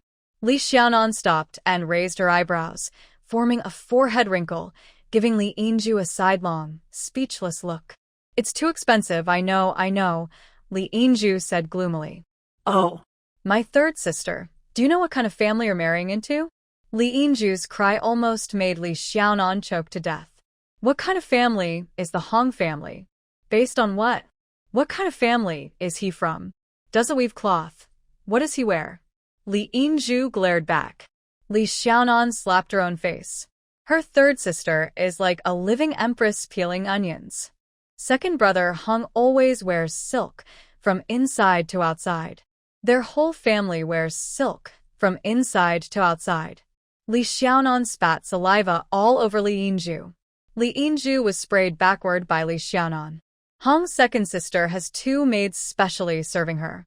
Hong Air's mother-in-law asked me if you had a companion when you got married. If not, she said she would find a suitable person first so they could serve you after your marriage. Since I came back from the Hong family, I told you this. Did you forget? Or did you not listen at all? Li Xiaonan continued to scold. Li Yingju took a step back. She had understood and remembered. She just thought that if she didn't have to do housework, she could focus on weaving cloth. Then what were you looking at just now? Before the new year, you said you wanted to go see fabric shops. Li Yingju didn't dare say her real plan to focus on weaving, so she quickly changed the subject. Looking at how expensive the weaving machines are and the fabric, Li Xiaonan said with a sneer. Are you going to learn how to weave? Li Yingju's eyes lit up. I'm not learning. I just want to see if I can start a weaving business, Li Xiaonan quickly rejected. If you're not weaving, what kind of weaving business is that? Li Yingju rolled her eyes at Li Xiaonan. I think it's a good business. Since ancient times, Li Xiaonan hesitated on the words, world of clothes and bedding, then stopped, wondering why no one was doing this business. Because it doesn't make money, Li Yingju said bluntly. Li Xiaonan sighed deeply. When they got home, Sister May was sitting in the sun mending shoes. Seeing them come in, she quickly stood up and wound thread around the shoe soles. Just now, a girl from next door, Zhang's family, came by. She said they were sending rice to the shop today. I don't know when you'll be back, so I'm going to cook now, Sister May explained hurriedly, clutching the shoe sole tightly, then rushed to the kitchen. If we don't come back, you won't cook? Then what will you eat? Li Yingju asked behind her. I ate enough this morning, not hungry, Sister May replied nervously. Li Xiaonan looked at the dishes hanging in the kitchen, garlic shoots with cured meat, pickled cabbage, and another dish. Sister May, I want to eat garlic shoots stir-fried with cured meat, vinegar-style cabbage, and maybe just add some sour long beans, Li Yingju interrupted, sitting by the stove to start a fire. Sister May, I tell you, if I'm not home, you can't just let Anu do whatever she wants. As long as there's some good food at home, Anu would eat it all in one go. Sister May seemed to relax a little and showed a faint smile. Grandpa Quan said Anu is as learned as a scholar. She is more knowledgeable than her brother and much lazier than him. Li Yingju became angry, and Sister May quickly washed the rice and steamed the meal. Li Xiaonan poured 2 cups of warm tea from the cozy corner in the main room, handed one to Li Yingju, and sat beside her, drinking tea and thinking. This fine cotton fabric business could really make good money, so why does no one do it? Where is the problem? After the Lunar New Year, the government school reopened. Various visits, literary gatherings, and banquets came one after another. Li Xuedong attended every class last year without missing a single one, and his homework was excellent, earning him top marks. Hong Jinya arranged a banquet to celebrate his teacher and another for his classmates. Both were busy all the time. Li Yingju's wedding date was near, and she almost every day helped her aunt pick out dresses, jewelry, candle holders, basins, cabinets, and storage chests, so she was very busy. Li Xiaonan wandered alone through fabric shops and clothing stores in Pingjiang City. Soon it was mid-February. In the morning, Li Xiaonan got up as usual. Her older sister and brother had already gone out. Sister May was washing clothes in the yard. Li Xiaonan slowly brushed her teeth, washed her face, ate breakfast, and sipped her tea while thinking about where to go shopping today. Is Miss Li at home? A voice asked from outside the courtyard gate. Li Xiaonan jumped up and ran out immediately. You're back. She ran to the door, smiling happily as she looked at Wanqing. Wanqing's face was tense. Seeing Li Xiaonan's joyful expression, her tense face relaxed a little, but her shoulders drooped, and her eyes looked sad. She said in a mournful tone, It's all your fault. My fault? Li Xiaonan pointed at her nose and shouted in surprise. Yes, your fault. You insisted on keeping the token here. I had already agreed everything. Everything was settled and proper. I remembered your token was still with me, so I went to find Shirgun. But the young master saw it, and he asked about it. Then he said I was acting on someone's behalf and was loyal to a trustworthy person. When she mentioned loyalty, Wanqing almost cried. This isn't my fault. You just had bad luck. Why did you go find Shirgun? It's so coincidental that the young master saw it. Sigh, forget it. Since it's happened, we must accept it. Li Xiaonan patted Wanqing and said, Are you here to return the chess pieces? Coming all the way from the capital? Are you alone? Has your young master not come? Why would I come if the young master isn't here? Wanqing replied impatiently, taking a step back and coughing forcefully. Miss Li, our young master requests you to come over. To the tea house? Li Xiaonan pouted, watching Wanqing immediately get into work mode. Yes, Sister May, make some cabbage stew with fish and fry some scallion eggs for lunch. I might not come back, so leave half for me. Li Xiaonan turned to give instructions. Do you have servants at home? Wanqing looked into the yard. Not servants, my cousin. Let's go. Li Xiaonan pushed Wanqing to the outside. How long will you stay this time? So early, Wanqing sighed longingly. The young master brought summer clothes. Is your Ahu okay? Li Xiaonan quickly changed the subject. Yes. He was very happy to see me, but then I had to leave. Wanqing sighed again. Can't you talk to your young master and the princess about it? You don't want to come to Jiangnan, but your family is in the capital, and your Ahu. Can't they understand? Li Xiaonan suggested. They were almost at the alley entrance. Wanqing stopped, looking speechless at Li Xiaonan. What do you mean? Are you asking me to tell our young master and princess that I can't go south because I need to stay with my Ahu? Does that mean my dog is more important than our young master? Well, Li Xiaonan blinked, caught off guard by Wanqing's quick turn of words. In the past, she really thought her beloved cat was more important than her boss. Across the alley, Guyan stood at the tea house entrance, squinting as he watched Wanqing pointing at Li Xiaonan and Li Xiaonan leaning back in surprise. He took a deep breath, forcing himself to suppress the urge to smash his fan at the two. Now, he was sure that last time, Wanqing abandoning her husband and child to go north with green sleeves was because she was foolish. Guyan only wore a single jade hairpin on her head, a bright green silk brocade long gown with water pattern embroidery, tied with a jade belt, looking lively and spirited. It seemed like she had gone through a year, and she looked even younger and more energetic. Facing Li Xiaonan's gaze, Guyan extended her folding fan, but before reaching Li Xiaonan, she immediately turned it back, spinning it a few times between her fingers and snorted. What are you looking at? Looking at how little you're wearing. Aren't you cold? Li Xiaonan bypassed Guyan and moved toward the table where teacups and snacks were already set. Your big padded coat is gone, so of course you're not cold. Looks like your family's business has made quite a bit of money. You're now dressed in fine cloth. Guyan followed Li Xiaonan, spinning his folding fan. These are New Year clothes.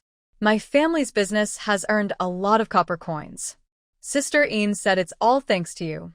Li Xiaonan sat down and looked at Guyan. Everyone in Pingjiang City knows that your household buys salted eggs and preserved eggs from our business. Are you thanking me? Guyan raised an eyebrow and smiled. Yes, Li Xiaonan replied seriously. Guyan was momentarily stunned, then chuckled. No need to thank me. It's just a small favor. I am very skilled in scientific principles, but someone like you, among the top 10 most noble and powerful people in the world, if you want to find someone skilled in scientific principles, you can definitely find many better than me. You asked me to teach you, but you never listened carefully. You're not really learning scientific principles from me. You want me to teach Mr. Qian? Li Xiaonan paused, glancing sideways at Gu Yan. I think you're not really interested in learning, just wasting time.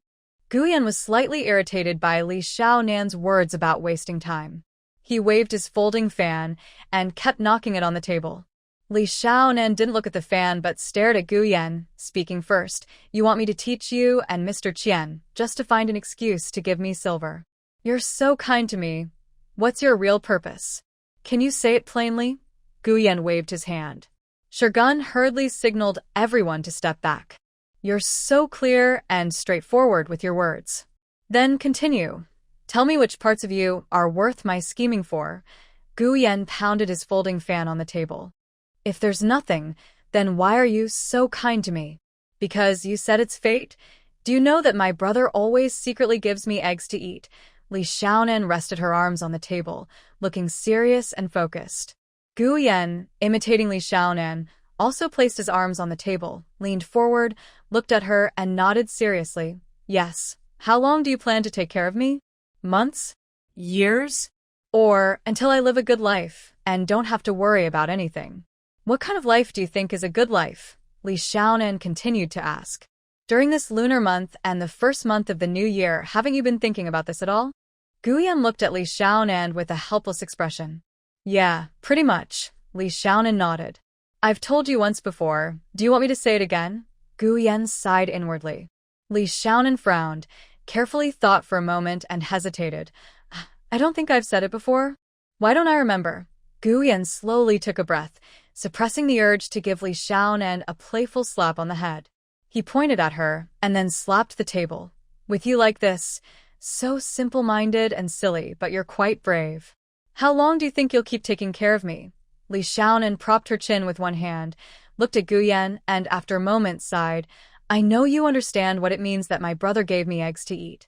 You asked where my poetic inspiration went. You know more than I do, right? Is that why? Or is there someone else? There's no one else, just us. Gu Yan fell silent for a moment and spoke softly. Li Xiaonan supported her chin with both hands, looked at Gu Yan and sighed leisurely.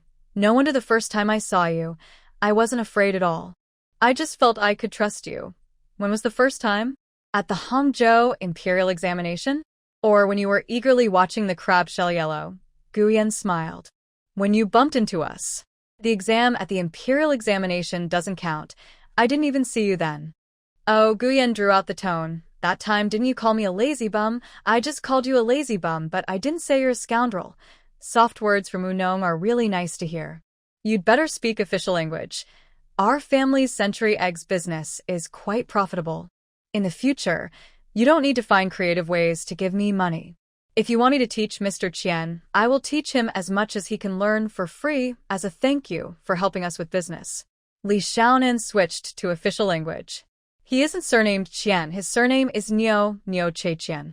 The money you pay for teaching him shouldn't be refused. If I have something to ask you, I won't pay you. Gu Yan smiled. Okay. Li Xiaonan quickly agreed. The money for teaching Mr. Niu Che Qian is the main part. Gu Yan glanced at the smiling Li Xiaonan, who looked eager for money, and hummed softly. This girl really loves money.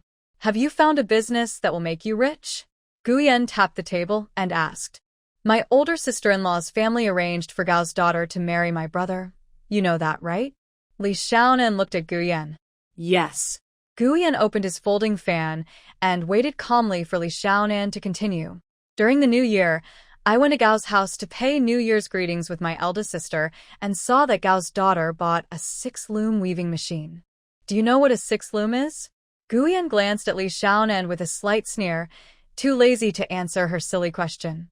That 6-loom produces patterned fabric that is very fine and soft, very beautiful.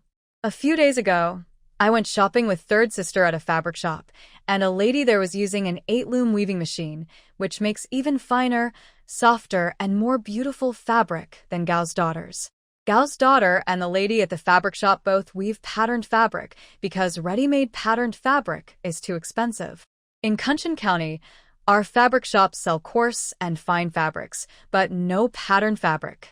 In Pingjiang City, most shops sell silk and wool, with patterned fabric, but no coarse or fine fabrics woven by rural people. What kind of business do you want to do? Patterned fabric? Guyen asked. Not yet. I just find it strange. Why is patterned fabric so expensive? Gao's daughter said that if you buy yarn and weave it yourself, you only get about 40% of the selling price. Li Xiaonan frowned at Guyen. According to economic rules, unless there's a monopoly, such a large profit margin would have been squeezed down to normal levels by other merchants long ago. Guyen frowned and shook his head after a moment. I haven't paid attention to this. I'll ask around. No need. Li Xiaonan quickly waved her hand. I'm just telling you this to find my own reason. Guyen heard just telling you this and smiled, his smile growing wider. After thinking for a moment, he said, Shall I take you to see the weaving workshop? Yes. Li Xiaonan's eyes lit up, and she nodded quickly. Explanation. I called you a scoundrel, not a cheat, meaning I was criticizing your character, not accusing you of dishonesty. Li Xiaonan still rode in the same carriage as Wan Qing. After getting in, Li Xiaonan stretched her arm and slightly lifted the curtain. Wan Qing saw her arm stay raised and looked puzzled. What are you doing? Just in case someone eavesdrops on us, Li Xiaonan said, pressing her eye to the gap and looking outside for Guyen. Wan Qing looked at her as if she were a fool. Who would listen in on us? Who would dare? Who do you mean? Li Xiaonan shot Wan Qing a sidelong glance. Nobody. What do you mean by that? Wan Qing pointed at Li Xiaonan. Are you talking about our young master? Where is our young master? I can't find him. Li Xiaonan leaned out to look. Come back. Wan Qing pulled her back. No peeking around like that. The master's whereabouts are not for you to spy on. He's your master, not mine. Li Xiaonan pushed Wan Qing away, then boldly leaned out further, stretching her neck to look around. What are you looking at? Guyen squinted at Li Xiaonan from beside the carriage. You're right here. Li Xiaonan leaned toward Guyen, tilting her head to see how far his horse was from the carriage. Guyen glanced at her silently, saying nothing. Li Xiaonan measured the distance, then relaxed. As long as she and Wan Qing didn't speak loudly, he wouldn't hear them. Li Xiaonan retracted her head, sat in the middle, and stretched her foot between the curtains, looking at Wan Qing with a speechless face. She pointed outside and whispered, He's over there. We should speak softly. He definitely won't hear. Young master isn't that kind of person, Wan Qing said irritably. Li Xiaonan shot her a sidelong look and snorted. She decided not to tell her about the last time the young master eavesdropped, or she wouldn't sleep well for many nights. You start working as a servant from when? Until when? Is it for your whole life? Li Xiaonan and Wan Qing chat casually. Our family has strict rules. For children born at home like us, we start school at 6, studying half a day and learning manners the other half. After a year, we begin learning skills. By 9, we follow our older sisters to learn how to serve. At 12, we are chosen for official duties at different places. You're only 12 and already working? Do you get paid? Li Xiaonan looks at Wan Qing with sympathy. I don't get paid. As I told you, I am supposed to be an external steward. External stewards need to learn for 2 more years. At 14, I start being chosen. If selected, I become an apprentice. I am apprenticing with my aunt. How old are you this year? You've been apprenticing with your aunt, so why are you here now? Li Xiaonan points toward Guyen. I already told you. The young master personally chose me to come here. Wan Qing looks troubled. Can you go back? Li Xiaonan looks at Wan Qing with concern. From being a capable external steward to a big girl, the gap is quite big. I was supposed to go back, but because of your card game, Wan Qing sighs. Is there any other way? Please ask your young master. You always come up with bad ideas, Wan Qing retorts, spitting a little. That's our young master. Being chosen to serve him is such an honor. I told him I don't want to serve you. Please let me go back. I must be crazy. Well, do you want to serve your young master or not? Li Xiaonan is curious. I definitely don't want to, but being chosen to serve the young master is a huge honor. It's hard to explain. Oh, Li Xiaonan trails off. I get it. It's like your Ahu. In your heart, Ahu must be more important than your young master, but you can't say that, right? No. The young master is definitely more important than Ahu. Wan Qing almost jumps up. All right, I understand. Maybe I can talk to your young master for you, Li Xiaonan suggests. No, the young master dismissed me, which is called being dismissed from service. Do you understand?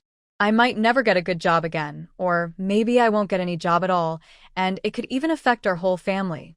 Don't talk nonsense or cause trouble. Ban King Barnat Li Xiaonan. Li Xiaonan siga. As someone who had once slammed the table and said she would quit her job, she really couldn't understand Wang Qing's family situation. Let's not talk about that. Tell me something else. Are you going back to Kunshan County for the new year?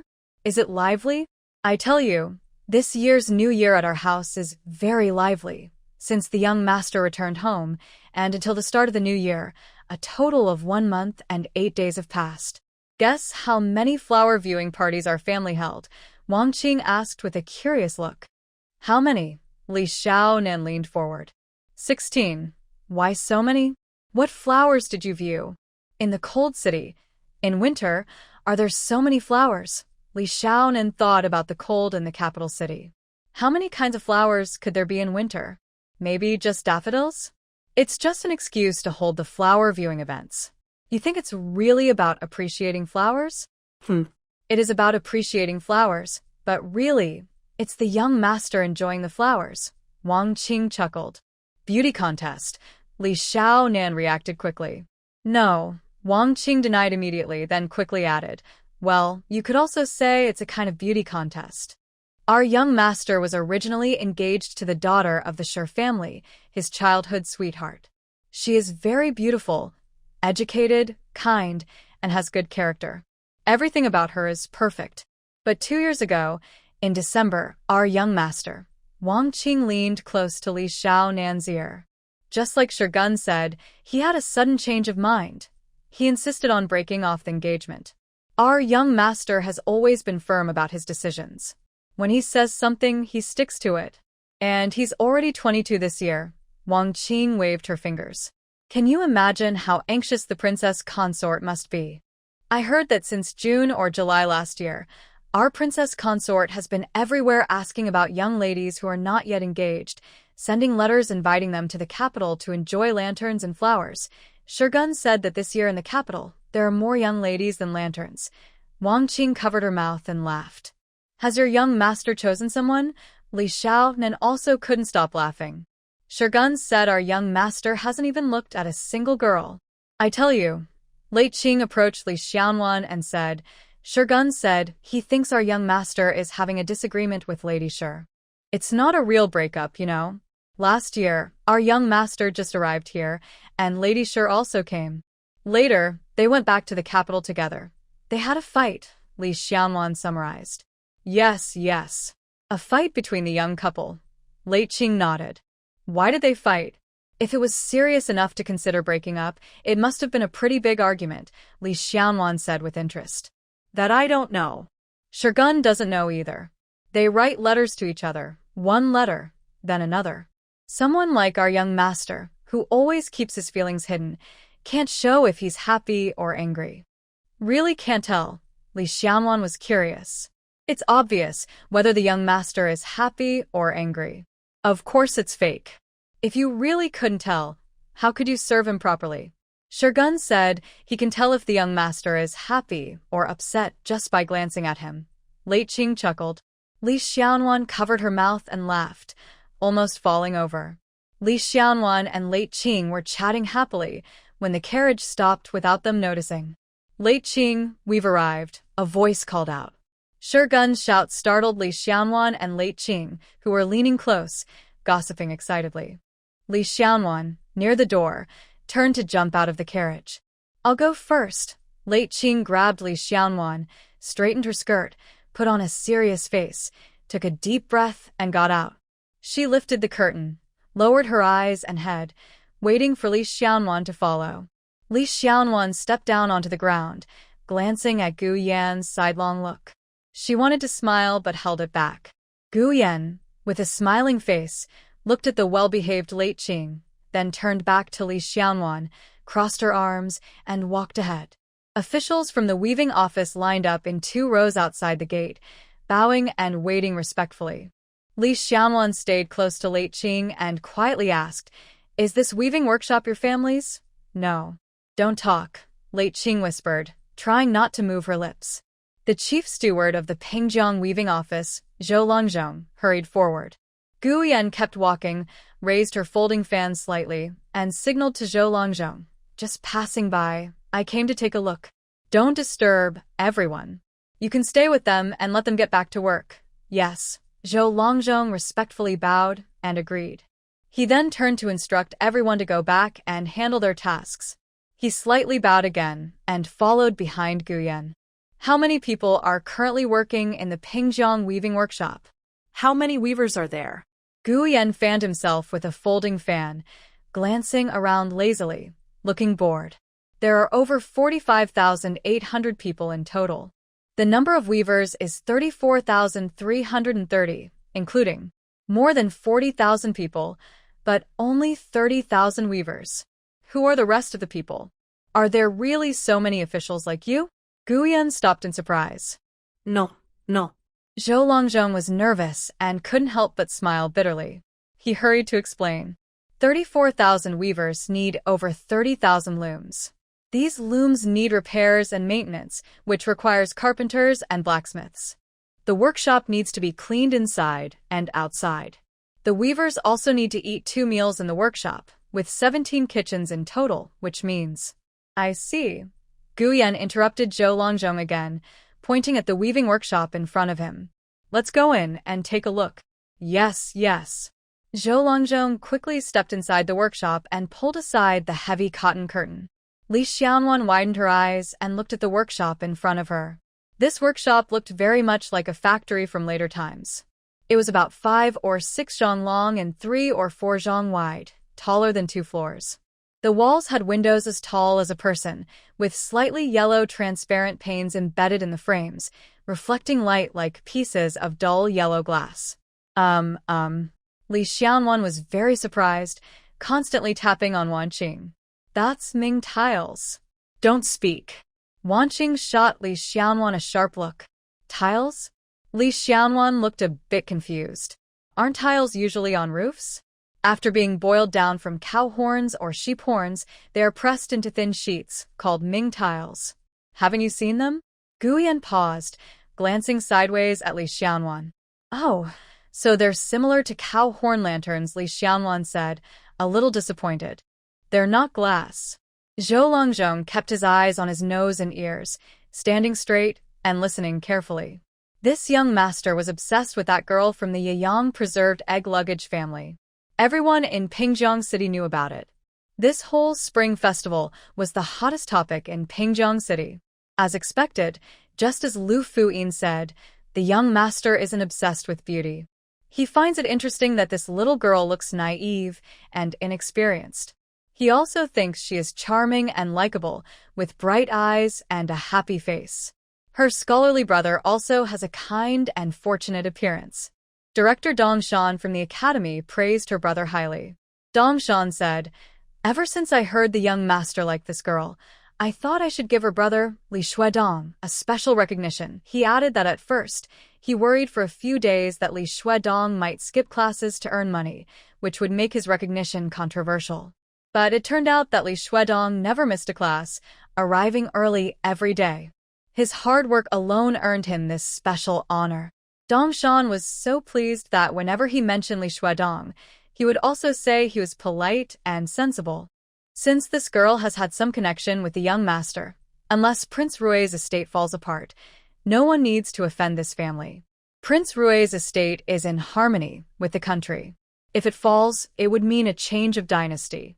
Master Zhou, known for his quick mind, quickly thought from the young master and beauty to the possibility of a change of dynasty. Li Xiao then entered the weaving workshop. Looking at the scene before her, she sighed deeply. In a corner of the workshop, there was a huge loom nearly 1 meter high and wide, over 2 meters long. A neat woman sat on it, singing a song while moving her hands and feet. Colorful silk threads flowed like a waterfall, jumping and twisting. Below, another woman's feet alternated on the pedals, swiftly throwing shuttles. Next to the big loom, Dozens of intricate weaving machines were lined up neatly. The pedals clicked rapidly, and shuttles flew through the air. Li Xiaonan didn't look at the intricate weaving machines. Her eyes were fixed on the weavers working on the big loom, staring in amazement. The last time she was stunned by skill was at the Silk Museum, watching a master embroiderer split a single silk thread into 2, 4, 8, and up to 120 strands. That shock was brighter than a pearl shining in the moonlight. "Is this the material from a court?" Gu Yan, swinging a folding fan, casually asked. "This is from the Maritime Tax Office. The material is in the 8th and 9th weaving workshops." Zhou Longzhong hesitated and responded politely. Gu Yan nodded softly, looking at Li Xiaonu, who was staring blankly and looking confused. He took a step forward, standing beside her, and tapped her shoulder with a folding fan. "What are they singing?" "Huh. I don't know," Li Xiaonu replied casually. Gu Yan tilted slightly toward Li Xiaonu and tapped her again with his fan. "Aren't they singing in Wu dialect? Can't you understand Wu dialect either?" "What song are they singing?" Li Xiaonu asked Wan Qing. "It's called the Flower Winding Song. They made it up themselves. As long as they understand it, that's enough," Wan Qing answered properly. "Flower Winding Song." Li Xiaonu looked at Gu Yan and replied. Gu Yan looked up at the skilled flower winding workers and ignored Li Xiaonu. "Have you been up there to see?" Li Xiaonu moved a step closer to Wan Qing and asked. Wan Qing glared at Li Xiaonu fiercely, but said nothing. "Do you want to go up and see? Or maybe we could try weaving a bit ourselves." "It doesn't look too hard," Gu Yan said excitedly. Zhou Longzhong was startled. This piece of embroidered satin was more than halfway done. If someone went up and pulled on it, the satin would be ruined. The loom in Workshop 2 just finished threading. "I think Workshop 2 is more interesting than this one." Zhou Longzhong quickly tried to change the subject with a smile. Li Xiaonu looked at Zhou Longzhong, then at Gu Yan. Gu Yan met her gaze and nodded toward Zhou Longzhong. "He's afraid we might ruin his satin," Gu Yan said. "No, no." Zhou Longzhong broke out in sweat. "Is there any way to go up and see without delaying others?" Li Xiaonu asked Wan Qing. "There's a ladder," Wan Qing replied through clenched teeth, lowering her voice. "Couldn't she just not talk to her?" Yes. If Lady Li wants to see, there's a ladder. I'll go get one for her." Zhou Longzhong quickly grabbed his front collar, tucked it into his waistband, and hurried to fetch the ladder. Li Xiaonu slightly tilted her head, watching Zhou Longzhong struggling to move the ladder, then glanced at Gu Yan, who was swinging his fan. She had a strange feeling that he was like a spoiled, idle young master bullying others. The flower arranging workers and weaving workers in the loom machine need to work together very closely. The flower arranger controls the rhythm and directs the movements. The singing of the flower arrangement can be compared to boatmen's calls, not for entertainment, but to coordinate the rhythm and give commands. Li Xiaonuan followed Gu Yan, watching the silk and jacquard cotton weaving workshops with wide eyes the whole time. She asked Zhou Longzhong many questions, feeling very satisfied. "What's the time?" Gu Yan asked casually, looking bored. 3/4 noon. Shurgun hurriedly answered with a bow. "It's time to eat. What do you want to eat?" Gu Yan turned to ask Li Xiaonuan. Li Xiaonuan was momentarily stunned by Gu Yan's question, then said, "I'll go home to eat.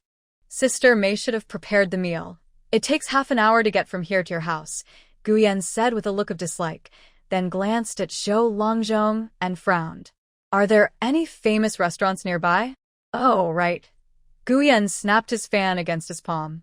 "I've heard that your Pingjiang weaving factory's food is excellent. I want to try it. Which kitchen is the closest here?" Gu Yan looked excited. "Third kitchen." "Young master, you should go to the small kitchen." Zhou Longzhong looked bitter. "The young master wants to have lunch at their weaving office. Why didn't he say so earlier?" Now it's 3/4 noon, and all the kitchens have already brought out their dishes. Their weaving office has 17 kitchens of different sizes. Which kitchen's food can be served to this young master? Legend has it that the best dishes are prepared a day or two, or even a month or two in advance. This young master's whims are truly genuine, no falsehood at all.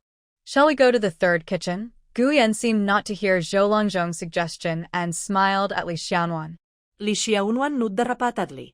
The weaving workshop, as spacious and tall as modern factories, with impressive jacquard looms, comparable to modern assembly lines, made her look forward to the cafeteria of the weaving office. Li Xiaonuan nodded, and Gu Yan stepped out. Zhou Longzhong could only follow behind, struggling to do his best. Young Master Shi, the third kitchen is crowded and busy with many flavors. You should go to the small kitchen instead, young Master Shi. Young Master Gu Yanli ignored Zhou Longzhong and followed the guide, heading straight to the third kitchen. After walking a few dozen steps, a strong smell of boiled cabbage hit him. Gu Yan frowned. Li Xiaonuan sniffed, then turned to Wan Qing with a bright smile and said, "It smells like smoked fish. Do you smell it?" Wan Qing lowered her eyes and pretended not to hear. Young Master Shi, you should go to the small kitchen. Zhou Longzhong still tried to persuade him. The third kitchen was large and lively, with weavers gathered in small groups, holding big bowls, sitting at long tables, chatting and eating happily. Gu Yan headed straight for the main table where the food was served. The table was piled with large, rough porcelain bowls, and nearby were 3 big barrels. One barrel contained slightly blackish-yellow coarse rice, another had boiled cabbage, and the third was filled with large pieces of smoked fish. The weavers took their bowls, each receiving a piece of rice, a spoonful of cabbage, and 2 pieces of smoked fish. Seeing Gu Yan dressed in fine clothes and looking distinguished, followed by Zhou Longzhong, the head of their weaving department, and a few sturdy women who were stiff and frozen like wooden puppets while serving food, they were all startled. Gu Yan carefully examined the rice, then sniffed the cabbage. He couldn't help but take a half step back. Li Xiaonuan stretched her neck, looking at the large barrel of smoked fish, and sniffed deeply. The smoked fish smelled so good. Gu Yan had already reached the boiled cabbage, with no way to turn back. Zhou Longzhong hesitated, then calmly smiled and said, "Young Master Shi, would you like to try some? Big barrels of smoked fish are the best to enjoy. Do you want to try some?" Li Xiaonuan turned to Wan Qing. She was a little hungry. The smoked fish smelled too delicious. Wan Qing lowered her eyes and ignored everything. Gu Yan looked at Li Xiaonuan sideways. After a moment, he took out a folding fan, nudging her to go outside. "Let's go see their small kitchen. That's smoked fish." Li Xiaonuan looked back at the barrel of smoked fish. She hadn't eaten the smoked fish from the cafeteria in years. Gu Yan firmly pushed Li Xiaonuan to leave. The servant beside Shi Chong gave a subtle signal. The servant immediately stepped back, grabbed Zhou Longzhong, pointed at the smoked fish, and Zhou Longzhong understood. He quickly went over and quietly instructed the maid to prepare a large bowl of smoked fish to send ahead. Li Xiaonan followed Gu Yan to the weaving workshop, asked all the questions she could think of clearly, then ate a small meal from the weaving office's kitchen. When they got off at the Lotus Pond Alley, Shi secretly handed her a small bundle wrapped in cloth containing a large bowl of smoked fish. She felt very satisfied with the day. Gu Yan got off his horse at the gate of the guest house. Wang Gui hurried out from the gatehouse. "What happened?" Gu Yan asked as he walked inside. "Yesterday, just before noon, a brother of Yao Wu rode in on a horse, sweating all over, and asked the young master to go immediately to Linhai town, saying something serious had happened. Gu Yan didn't see him, only told Wang Gui to rush to Linhai town. 2 days ago, Yao Wu and his group took on a job to unload a ship full of silk. Yao Wu noticed that the amount of silk they unloaded didn't match the delivery list from Hangzhou's weaving office. He estimated that the silk on the ship was worth over 100,000 silver coins more than the list showed. Yao Wu then made excuses to delay unloading and kept an eye on the silk. Someone was sent to report this immediately. Wang Gui replied with his head bowed. Although he wasn't entirely clear about the purpose of placing Yao Wu and his men in Linhai town, it was obvious that Yao Wu's actions, stopping the silk and sending someone to report, were not appropriate. Gu Yan suddenly stopped walking, looked at Wang Gui, opened his mouth but couldn't speak, and sighed heavily. Over 100,000 silver coins had exposed Yao Wu. That fool. Gu Yan paused, took a deep breath, and exhaled slowly. It wasn't entirely Yao Wu's fault. He was careless again. And that girl could even drool over a bucket of sweaty, muddy smoked fish. How could this poor escort be any different? Over 100,000 silver coins. Now, he could only play along and pretend to be naive, acting as if he had never seen this coming. Go to Linhai town, Gu Yan ordered, then turned to leave. In the quiet hours, in a small stone courtyard beside the Maritime Tax Office in Linhai town, the main room was lit by only one oil lamp. He Jing Laohao's head of the family, He Qingze, sat cross-legged under the lamp, carefully counting with an abacus and reviewing the account books. Suddenly, hurried footsteps arrived at the door. The curtain was pulled aside, and He Weiming called out, "Father," then entered the room. "Have you gone?" He Qingze closed the account book. "Just left." He Weiming sat opposite his father. He was very angry, said he would handle things strictly, and mentioned going to Hangzhou to investigate the weaving office there. He rewarded Yao Wu with 100 taels of silver. He Qingze frowned, paused, then sighed deeply. "Father," He Weiming looked at his father, hesitating, and asked, "What do you want to see?" "I just want to see the heart and mind of our young master." "Ah," He Qingze sighed again. He Weiming frowned, looking confused. "Is that bad? The young master isn't someone with deep scheming.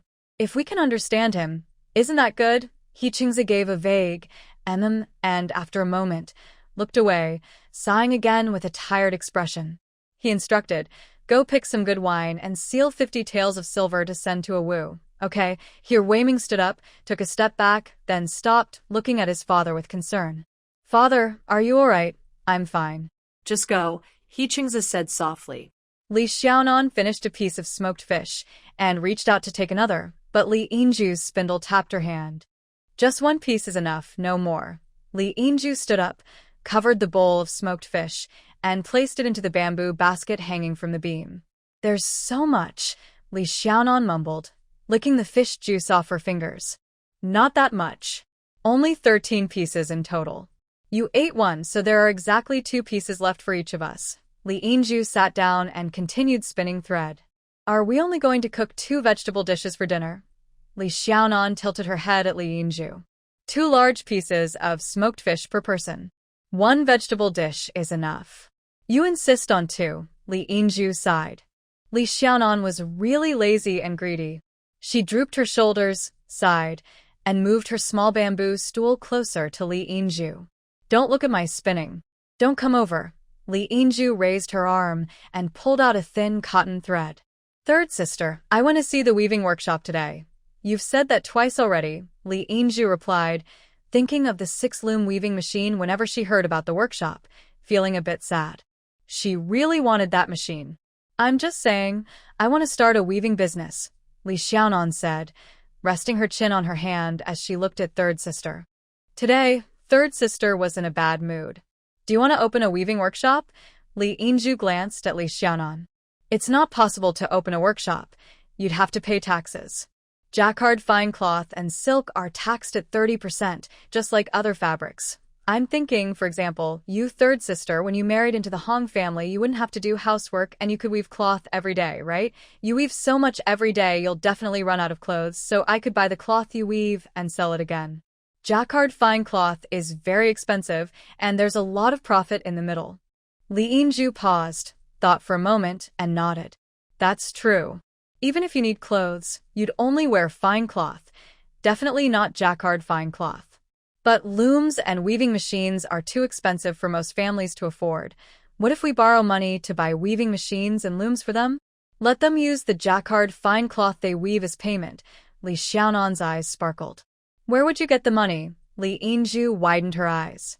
Just an example," Li Xiaonan said, biting the phrase "just an example" hard. "But you need to know how to weave. With so many petals, 1, 3, 2, 6, 5, 4, if you mess up a few times, the fabric is ruined. You also need steady strength. Jacquard fine cloth is similar to silk, which is difficult and slow to weave." Li Yingju frowned. "How many people do you think can learn?" Li Xiaonan asked. Second sister definitely can. I think I can too. Big sister definitely can. And others, like our Little Village, the eldest sister-in-law can. Sister-in-law to fifth Annie, she can, but Jenshing Annie's eyesight isn't good anymore. And Li Yingju frowned and shook her head slowly. Others will find it hard.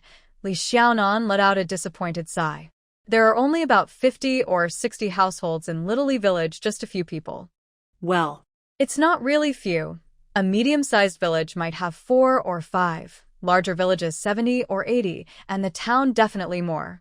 Li Xiaonan jumped up, took paper, ink, and a brush, and started preparing to write. What are you going to write? Li Yingju leaned in. Write my business plan, Li Xiaonan cheerfully replied. Last time we went to see that 4-loom weaving machine, it cost 9,000 coins. The silver price is 860 coins per tael. One 4-loom weaving machine costs about 10 taels of silver. It's so expensive.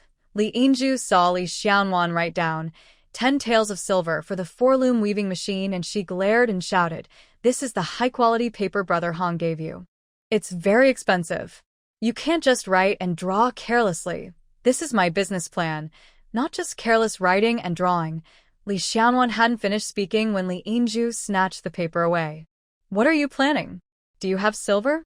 One weaving machine costs 10 taels of silver. How many copper coins do you have? Li Yingju glanced at Li Xiaonan and casually took away the ink block. Li Xiaonan looked at Li Yingju with a straight face, raised her chin, and huffed. She has 25 taels of silver. Li Xiaonan looked at the brush in her hand and the inkstone on the table. Forget it. She decided not to write anymore. She would plan in her heart instead. Li Xiaonan thought until the next morning and made a long list of things she wanted to ask about in her mind. After breakfast, Li Xiaonan followed behind her third older sister.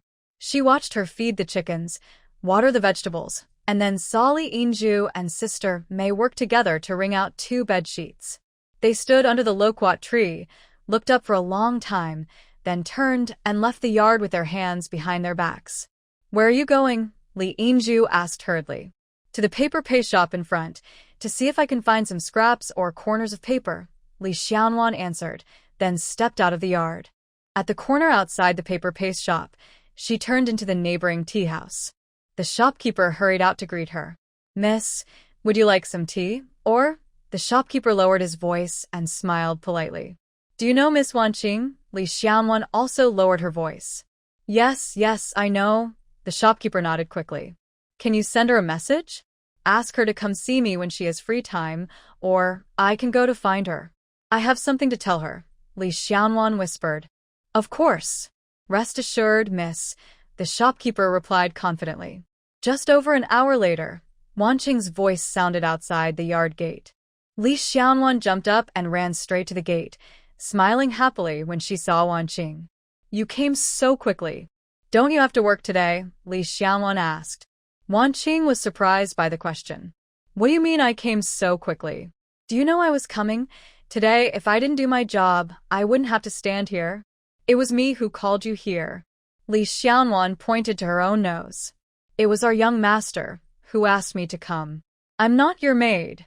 Wanqing looked at Li Xiaonan with a helpless and annoyed expression. I went to that tea house and asked the shopkeeper to send you a message to come here. You came because of me, not because of your young master. Li Xiaonan patiently explained.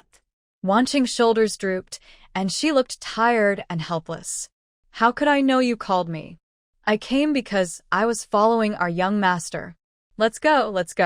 Wanqing tugged on Li Xiaolan's arm and pulled her to leave. I called you here for us to talk. Why did you call your young master to come? Li Xiaolan turned to look at Wanqing. Can I call our young master? Wanqing exclaimed. I told you so many times that I can't chat with you when I'm working. But you keep talking to me, insisting I do. Wanqing's voice was rough with anger. I didn't. Stop talking. They reached the alley entrance. Wanqing paused slightly, took a deep breath, lowered her head, and walked forward with a serious face. Hey! Don't talk. Wanqing tried not to move her lips and shouted. Li Xiaonan swallowed hard and followed Wanqing into the tea house. Guyan sat at a table by the window, holding a cup and sipping tea, watching Li Xiaonan. Li Xiaonan stood at the door, looking upstairs from the main hall. An hour ago, the tea house was full of guests upstairs and downstairs. What are you looking at? Guyan put down his cup. Your tea house seems to be losing money. Li Xiaonuan sat across from Guyan. Huh? Guyan was momentarily stunned. What do you mean? People often say it makes money, but I've never heard anyone say it loses money. Just now, there were people upstairs and downstairs. Li Xiaonuan poured herself some tea. Guyan glanced at her sideways, but didn't speak. Li Xiaonuan took a sip of tea, looked around, then sighed. Your family has plenty of silver. You don't care whether this tea house makes money or not. If it doesn't make money, there's no need to keep it open for business. Guyan leaned forward. How did your family's preserved eggs become so popular? My tea house has always been hard to find. Guyan opened his folding fan with a flourish. Li Xiaonuan looked at Guyan's proud face and chuckled. It was clear he knew well that people came for his reputation and his face. Guyan snorted. Li Xiaonuan rested her arms on the table, leaned forward, and carefully looked at Guyan, asking with concern, Are you in a bad mood? Huh? Can you tell if I'm in a bad mood? Guyan said with a pout. Very obvious. Don't you want others to see it? Li Xiaonuan looked around. She thought everyone standing nearby could tell that the young master was unhappy right now. Guyan looked at her with a speechless expression, leaning aside. When he didn't want others to notice, his green sleeves might have sensed it, but this silly girl was probably clueless. What happened? Did someone make you angry? Li Xiaonuan asked, resting her chin on her hand as she looked at Guyan. Is the smoked fish tasty? Guyan tapped his folding fan on the table. You know, Li Xiaonuan was surprised and turned to look at Shurgun. Shurgun lowered his eyes, expressionless. I don't know what the people around me are doing when they're with me, so Guyan's words got stuck. He didn't know how to say it. Am I just extremely foolish? Guyan's folding fan moved in front of Li Xiaonuan, knocking loudly and chaotically. Li Xiaonuan glanced at the fan, which almost hit her head. She took a deep breath, clenched her fists, and pounded next to Guyan's noisy fan. If you know, why pretend not to? I thought you really didn't know. The fan in his hand hit closer and louder.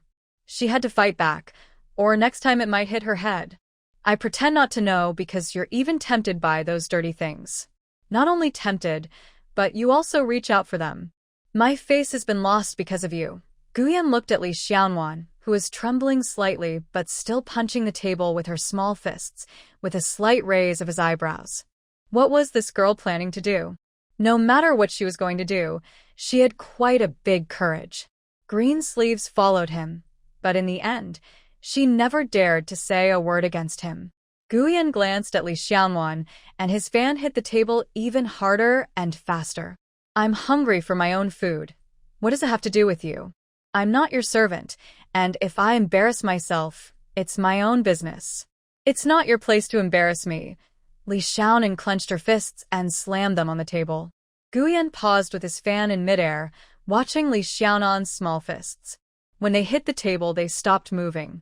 He looked up at her, noticing she was tightly pressed her lips and her whole body was tense. He instinctively felt she was trembling. Guyan leaned back in his chair and looked at her. After a moment, he suddenly smiled, leaned forward, picked up the teapot, and poured tea into Li Xiaonan's cup. Drink some tea. This year's new tea, picked from the hill behind the estate. It's just been roasted for a day or two. Try it. He poured himself some tea, lifted his cup, and raised it to her. Li Xiaonan felt a little relief, her shoulders relaxed, and she withdrew her fists. She wiped her sweaty palms on her clothes and picked up her cup. After finishing her tea, Guyan put down his cup. Aren't you going to ask why I'm in a bad mood? I already asked, Li Xiaonan replied, leaning forward to pick up the teapot, which was now empty. Shurgun hurried over, took the teapot with both hands, and started to brew more tea. Guyan waited for Shurgun to bring the new tea, then raised a finger. Shurgun quickly signaled everyone to step outside the room. That Yao stopped a few ships from Hangzhou's weaving office the day before yesterday.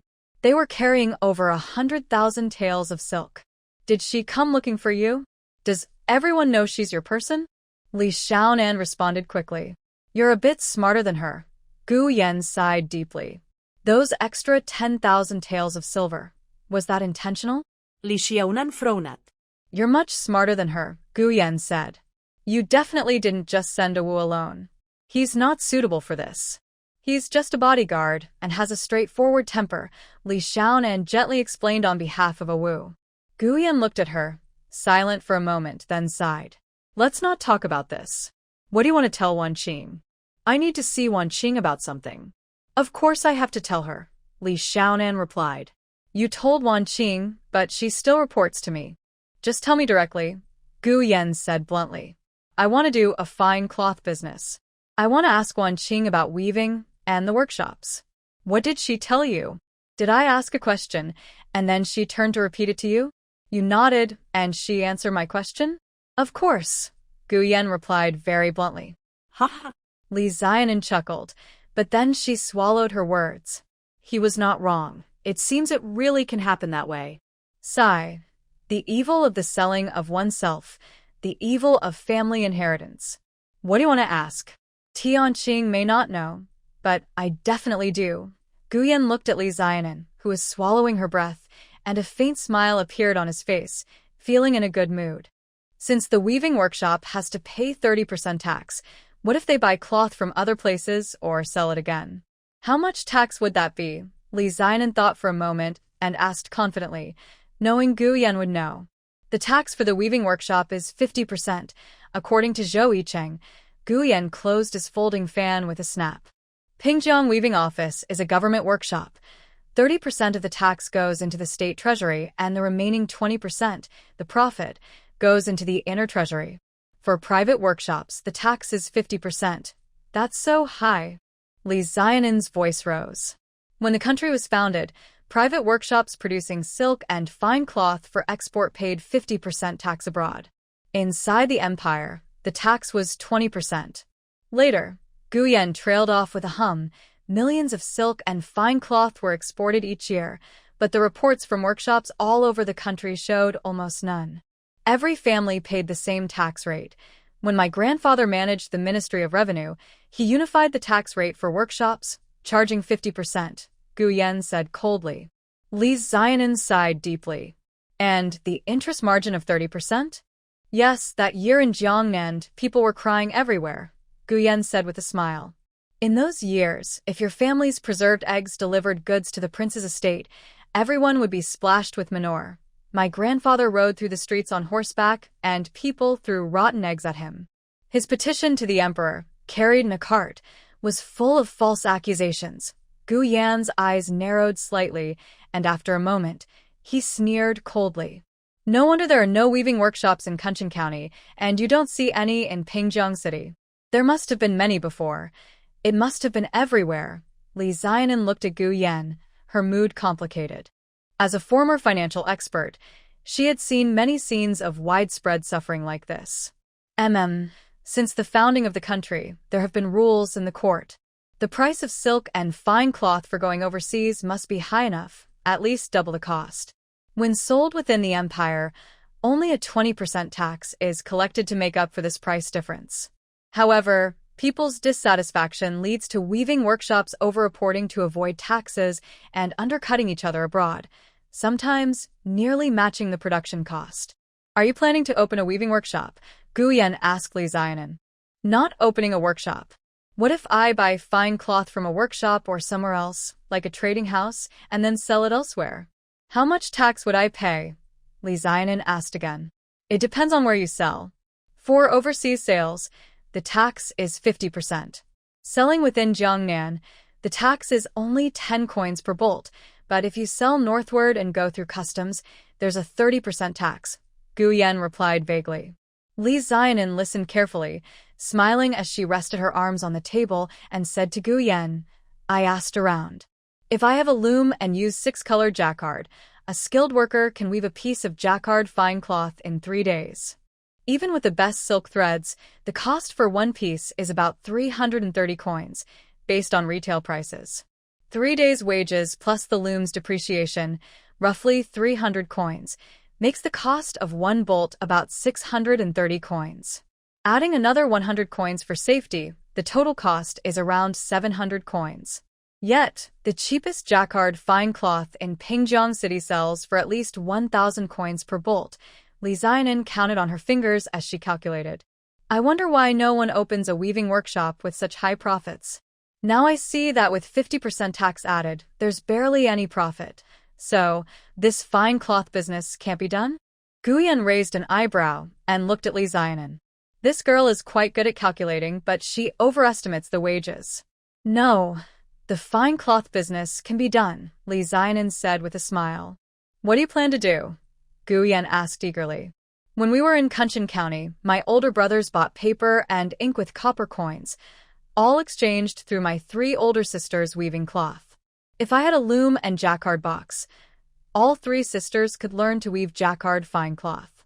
I planned to buy looms and jacquard boxes on credit and lend them to my sisters, then buy the fine cloth they weave. Guyan looked at Li Zianan and slowly nodded. That's a good idea. Since the weaving workshop was taxed at 50%, the prosperity of Jiangnan declined, and it remained dull for many years. This was one of the things he and the crown prince talked about most and worried about the most. If her business could succeed. But was she really capable of running a business? Guyan carefully looked at Li Xiaonan from head to toe. What are you looking at? Li Xiaonan asked confused. This is a big business. The weaving machines and storage boxes are not cheap. How much capital do you have? 25 taels? Or, Guyan dragged out the last word, like your family's preserved egg shop, where you just talk and your sisters do the work. How much capital can your preserved egg shop raise? Preserved egg shop is our family business, of course managed by my older sister. This business is mine, and I handle it myself. Li Xiaonan rolled her eyes at Guyan. What does she mean by just talking? She hasn't even had a chance to speak about her own business at the preserved egg shop. How will you find weavers? Knock on every door to ask if they can weave cloth? Where will you start? At Li Family Market. Li Family Market won't work. Even if it does, maybe it's because of personal relationships that it succeeds. If it doesn't do well, maybe it's because everyone in the family is involved, so it can't do well. Kunyuan County doesn't work either. The Hong family is there, just in Pingjiang City then. Pick a nearby town like Guixiang Town. Finding people is easy.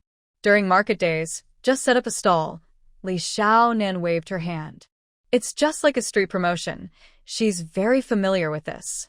Guyan listened as she mentioned setting up a stall, her eyebrows raised high, and only after a while did he lower them. He thought her business was just about setting up a stall, but he was afraid she couldn't even manage to set up that stall. With 25 taels of capital, how many weaving machines can you buy? Guyan leaned back in his chair, a faint smile playing on his lips. I plan to start with the cheapest 3-loom weaving machines. Sigh, Li Xiaonan sighed long. That's only enough for 2.5 machines. I'll buy 2 to try first. Have you talked to your eldest sister? Did she agree? Li Xiaonan tilted her head at Guyan's mischievous smile and ignored him. These days, she was worried about how to persuade her eldest sister. I'm waiting for your business to open. Guyan looked at the worried Li Xiaonan and burst into laughter. After lunch, Li Xiaonan sat next to Li Yinju, resting her chin on her hand as she watched Li Yinju spin thread.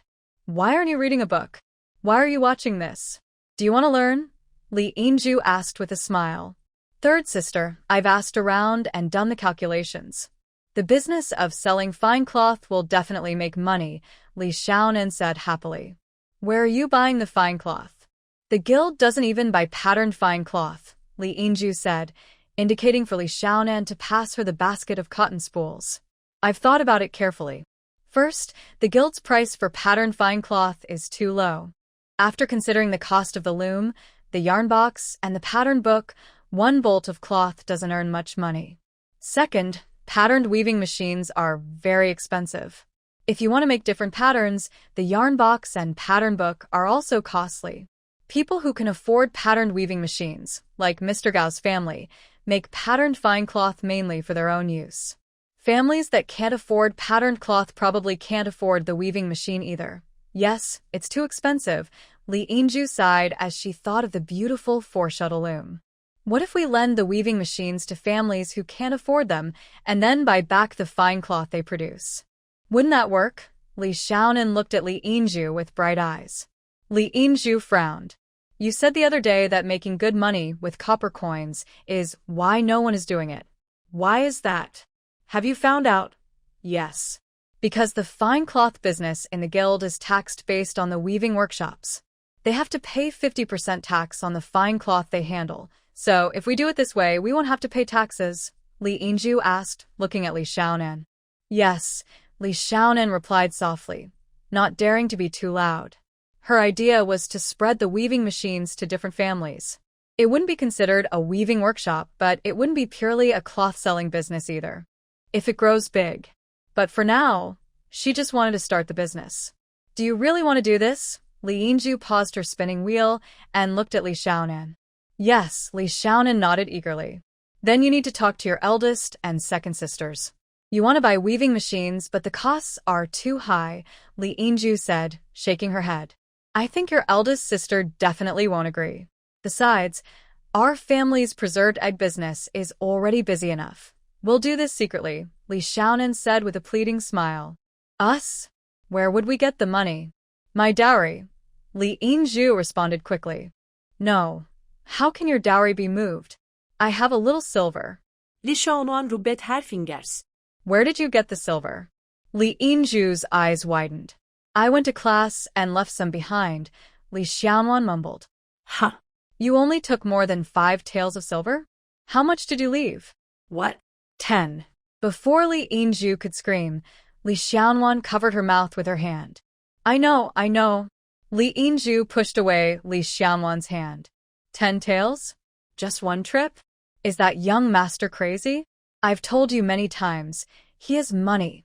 Enough to rival a kingdom. The horse he rides costs 10 taels of silver just for its fine feed and black beans for a month. He keeps a whole group of such horses, several hundred. So, you've saved 25 taels of silver? Li Yingzhu asked breathlessly. Yes, Li Xiaonan nodded shyly. It's good that you're focused on earning silver from that young master. You shouldn't do the fine cloth business anymore. His family is from the capital city. Maybe they'll go back in a few days. What if he leaves? Third sister. Look, with these 25 taels of silver, our eldest sister doesn't know. We can secretly buy 2 weaving looms, and once they're ready, we can sell the woven cloth on credit. The eldest sister definitely won't find out. When the fine cloth is woven, we'll find buyers first, then deliver the cloth and take back the silver. The eldest sister won't know either. Once we earn some silver, we'll tell the eldest sister. Li Xiaonan whispered into Li Yingzhu's ear. Li Yingzhu was tempted. Amon is right. We should try this business first. Once we succeed, we can tell the eldest sister. Li Xiaonan was eager to start this good business quickly. In 20 days, the third sister would get married. Without her, the difficulty of this business would increase sharply. Li Yingzhu was quick to act and decisive. The next morning, they headed straight to the fabric shop to find Sister Gu, the woman who had looked at the weaving machines last time, to buy a loom. Li Xiaonan uses her quick tongue to talk to Sister Gu about the future. Her business of selling fine cloth made with her loom is like a chicken laying eggs. At first, it seems small and unremarkable, but the future is very bright. Soon, not just Pingjiang Prefecture, but all of Jiangnan, her cloth shop will be one of the best. As long as Sister Gu offers a fair price for the loom, Li Xiaonan promises to do long-term business with her. In the future, Sister Gu's business will grow strong with her cloth, becoming one of the top shops. Li Xiaonan and Li Yingzhu agree on their plan. Li Xiaonan will speak, and Li Yingzhu will support her. But Li Ainan's lively speech about her dyeing workshop and her colorful plans makes Li Yingzhu stare in amazement. She looks at Li Xiaonan with wide eyes, unable to speak, wanting to cover her mouth and take her away. Sister Gu listens with mixed sounds of surprise and admiration, leaning on her hips and turning her head to watch Li Xiaonan and talk nonstop. This girl's eyes are bright, her smile is lovely and sweet like osmanthus cake, but how can she talk so much nonsense? How did her parents raise her? Did they not teach her properly? If she were her daughter, she would immediately stop her and give her a good scolding. Sister Gu rubs her hands, itching to give the girl a good smack. Li Xiaonan keeps talking about becoming the future richest woman, almost saying she's the wealthiest in all directions, but Sister Gu refuses to agree unless she gets every copper coin. Li Yinju has already hidden beside the loom, pretending to watch Sister Gu weave cloth carefully. She didn't hear Li Xiaonan's wild talk. She really didn't. Big sister, look, I only have this much silver, just 20 taels. You have to save some for buying thread, right? Can't you give me a better deal? Li Xiaonan takes out a 20-tael silver note and hands it to Sister Gu. Sister Gu picks up the silver note, holds it up, and looks at it carefully in the sunlight. She flips it over and looks again. Sure enough, it's a genuine silver note with a red seal. Where did you get so much silver? Sister Gu asks sternly, her face serious. I have been saving money for many years. It was hard to save, and my sister, seeing how difficult it was, asked if she could get a better deal. Li Xiaonan looked pitiful. Where did your sister get that banknote? Sister Gu leaned over and tapped Li Yinju, frowning as she asked vaguely, Does your family know about this? She suspected that the banknote was stolen from her parents or brothers. It's her savings, earned by herself, Li Yinju quickly replied. She earned that money herself? Where did she earn it? Sister Gu's eyes widened. She's very good at managing accounts, can do the math, and even teach others, Li Yinju answered. TSK, her accounts are clear, but look how well she can do the math. She's already counted herself as a rich person in just a few words. Sister Gu shoved the banknote into Li Xiaonan's hand and examined her from head to toe. This girl is really clever and pretty, but she talks too much. Big sister, Li Xiaonan continued to beg. If you don't have enough money, I'll buy you a loom for 3 bundles of silk at 8.5 taels each. No bargaining. This is the price. And tell me where you want the loom delivered. I'll send someone to bring it there. I'll pay for the delivery, okay? Seeing Li Xiaonan's tearful face, Sister Gu's heart softened. Thank you, sister, Li Xiaonan quickly said. Delivery isn't cheap. 8.5 taels per loom, so 2 looms cost about 400 or 500 copper coins, which isn't small. Li Xiaonan handed the banknote to Sister Gu, who measured out 2.5 taels of small silver. Then, as Li Xiaonan requested, gave her the remaining half a tael in a string of copper coins. Li Xiaonan and Sister Gu agreed to deliver the 2 looms tomorrow, around noon, to Guolane Town, at the horn-shaped intersection on the way from Pingjiang City. From Pingjiang City to Kunshan County, Guolane Town is a necessary stop. Li Xiaonan had passed through Guolane Town many times and was very familiar with it. Guolane Town has a market every 2 days, and tomorrow is a market day. The town's entrance faces Pingjiang City and is shaped like a horn, a place where young women and wives call friends, chat, and rest. It's the perfect spot for her to hold her loom demonstration and sales. Hurrying back to her home in Tsilian Alley, Li Xiaonan prepared for promissory notes for the weaving machines. The next day, she watched Li Jinju and Li Yuzhu leave the house, then went out with Li Yinju. At the entrance of Shuiyuan Street, they called a carriage and headed straight to Guolane Town. Outside Guolane Town, near the horn-shaped entrance, the scene was already lively. A large truck carrying 2 3-loom weaving machines had arrived. It was parked among a group of single-wheeled carts, very noticeable. From a distance, Li Xiaonan immediately saw her weaving machines. The machines were shiny and bright yellow, with colorful boxes, making them both beautiful and eye-catching. Around the machines, many young women and wives had gathered, looking at the machines with envy and curiosity, chatting and discussing. Some brave ones reached out cautiously and touched them a few times. It seemed like the stage was already set, and everyone was ready. Li Xiaonan was very happy to see this. She paid the driver with a copper coin and took out the signed lease agreement.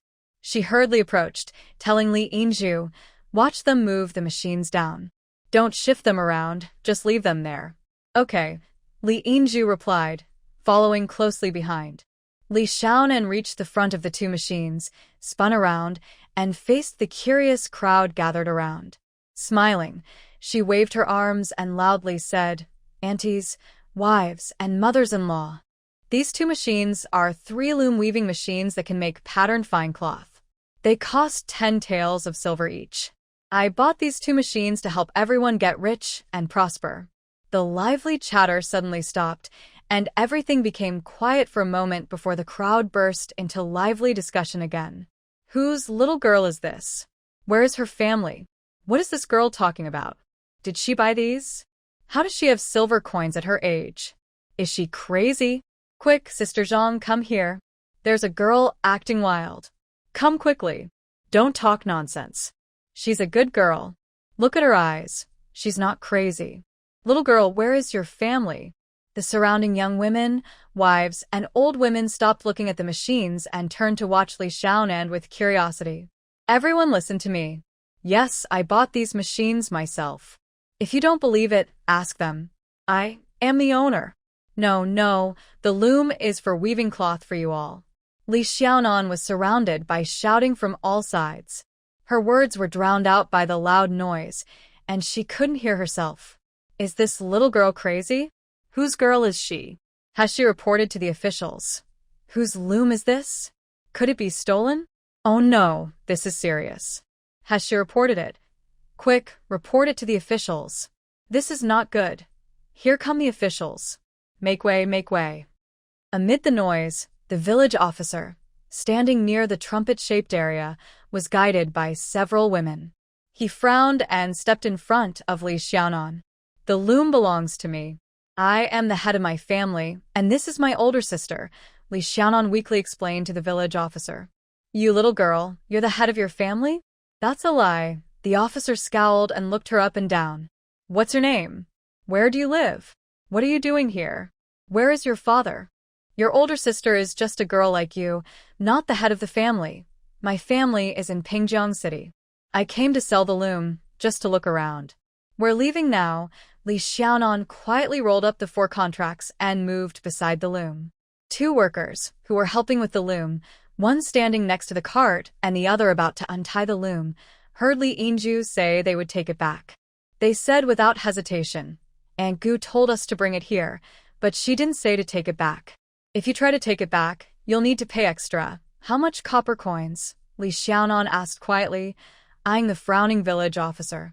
60 copper coins. One worker jumped down from the cart. Okay, Li Xiaonan agreed immediately. Li Yingju took a deep breath, feeling a sharp pain in her heart. This morning, they hadn't started any business. They lost 100 copper coins. The 2 workers each pulled a loom, and Li Xiaonan and Li Yingju followed behind the cart. They walked from Gua Alley town back to the fabric shop, and it was almost noon. They couldn't sell the 2 looms on credit. When they brought them home, there was no space, and they didn't dare to take them home secretly. They were hiding it from their families. They left the looms at the shop, treating them as stored goods, which would be charged daily. Now they could only return the looms. Auntie Goose spoke honestly, saying that since the business didn't succeed, she couldn't keep paying her foot servant. Li Xiaonan had to pay 100 copper coins. Li Xiaonan and Li Yingju walked back to Cailian Alley. The sun was already setting, and both of them were tired and hungry. Li Yingju was okay, but Li Xiaonan collapsed onto the bed and didn't want to move at all. She had been busy for 2 days and was exhausted, her whole body aching, especially her feet, which felt hot and burning. The business had gone nowhere, and she had lost 200 copper coins. She wanted to cry. 4th sister, Mei Jie's shy voice came from the door. Li Xiaonan turned her head to look at the door. 3rd sister said, you've walked quite a bit. I'll boil some hot water to soak your feet. Okay, Li Xiaonan supported herself with her hands and sat up. Her feet were burning hot, and her calves felt sore and uncomfortable. Sit still. I'll bring it over. Mei Jie turned around quickly and brought in a basin filled with steaming hot water. Don't move, I'll do it. Mei Jie placed the basin down, squatted, and skillfully took off Li Xiaonan's shoes, then carefully removed her socks. Seeing the blisters on her feet, she sighed with concern. It's hot. Li Xiaonan's toes touched the water and immediately pulled back. The water was too hot. It has to be hot. Don't move, I'll massage your feet. Mei Jie squatted beside the basin, took one of Li Xiaonan's feet, poured hot water over it, massaged a few times, then poured more hot water, massaging until her feet turned slightly red, then placed her foot into the hot water. Not hot anymore. Mei Jie saw that Li Xiaonu didn't pull her foot back again and let out a breath of relief. She then massaged the other foot. Li Xiaonu looked at Mei Jie carefully massaging her feet, her nose feeling sore. She burst into tears. Mei Jie boohoo Mei Jie, Li Yinju, who was spinning thread in the main hall, heard the crying and rushed in. Seeing Li Xiaonu hugging Mei Jie and crying so hard she was gasping, she was startled. What's wrong? What happened? Li Yinju hurried over and gently brushed Li Xiaonu's messy hair. Pain my foot hurts, Li Xiaonu hiccuped. Just your foot? Nothing else? Li Yinju asked. Yes, my foot hurts, Li Xiaonu nodded while crying. Li Yinju let out a sigh of relief. It's just a few blisters. How painful can it be? I thought you cared about me. Li Yinju angrily brushed away Li Xiaonan's hair. Thinking about those 200 copper coins, her heart ached deeply. Sister Mei, you still washing her feet? You're too gentle with her. Let her wash herself. Li Yinju reached out to pull Sister Mei's hand away. Her back was bent, making it hard to massage, so Sister Mei said, I'm free now, so I might as well do it. Her feet are full of blisters. After washing, they need to be treated with a needle to open the blisters. Xiaonan's hands and feet are tender because she hasn't done much work. She's been studying since she was young, so she suffered. Li Yinju looked at Sister Mei, surprised by her long speech. Sister Mei usually nods without talking much, and she only speaks when necessary. This was the first time she heard Sister Mei talk so much at once. She's fine. She's okay. Li Yinju was so stunned by Sister Mei's words that she almost told the truth. Sister Mei, my leg hurts too. Li Xiaonan kept crying and hiccuping. Don't cry, little one. Sister Mei will massage it for you. Sister Mei quickly wiped her hands and sat on the edge of the bed, massaging Li Xiaonan's leg. Li Yinju stared at Sister Mei massaging Li Xiaonan's leg, then looked at Li Xiaonan, who was hugging Sister Mei's arm and crying. She was so angry she put her hands on her hips, snorted, and turned to leave. The next day, before noon, Wanqing called out to Li Xiaonan. Watching Li Xiaonan step by step come out, then carefully descend the stairs, Wanqing hurried down a few steps, slightly bent over, and looked at her calves and feet. Are you sick? Wanqing asked with concern. No, I just walked too much, Li Xiaonan said as she kept walking forward, trying not to show any discomfort. Just half a day the day before yesterday, all of yesterday and half a day today. How much did you walk? Where did you go? Wanqing asked curiously. I reached the alley entrance. You should have been on duty, Li Xiaonan reminded Wanqing. What's wrong with you? Wanqing looked at the alley entrance, still far away. I told you already, I walked too much, Li Xiaonan said without looking at Wanqing. Why did you walk so much? Where did you go? Wanqing frowned. I went for a walk. Li Xiaonan looked at the alley entrance with a blank expression, walking gracefully. Are you angry with me? Elderly Qing leaned forward to look at Li Xiaonan's face. I'm not angry with you. Look at me, it's obvious. That means you're avoiding the real issue and bringing it up yourself. Li Xiaonan rolled her eyes at Elderly Qing. Oh. Elderly Qing pouted. You call that obvious? That's as obvious as a rolling stone. What's the rolling stone talking about? Li Xiaonan stopped. He told me a lot, from how to serve the young master with full focus, to being careful in everything, and then praised how wise and generous our young master is, asking if I understood. Do you understand? Elderly Qing's face was close to Li Xiaonan's, asking. You didn't understand, so you told me again? I can understand if you do. Li Xiaonan looked at Elderly Qing with disdain. I just asked him what he really meant. Why can't he say it clearly? Elderly Qing ignored Li Xiaonan's dislike and continued. Yeah. Just ask directly. Rolling Stone said it's fine and told me to take care, Elderly Qing said seriously.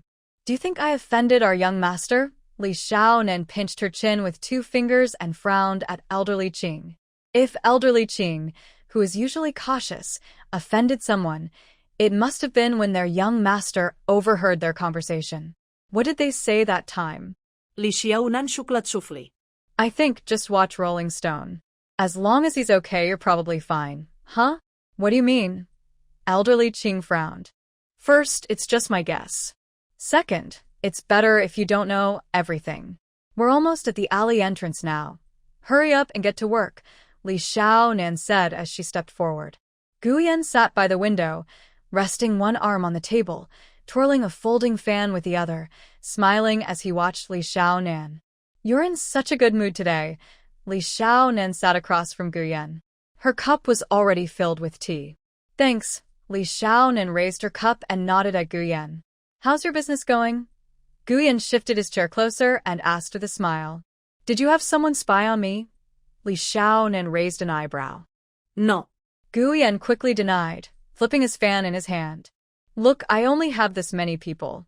Serving me is enough. No one is spying on you. Seeing Li Xiaonuan's skeptical face, Guyan tapped his fan in front of Li Xiaonuan.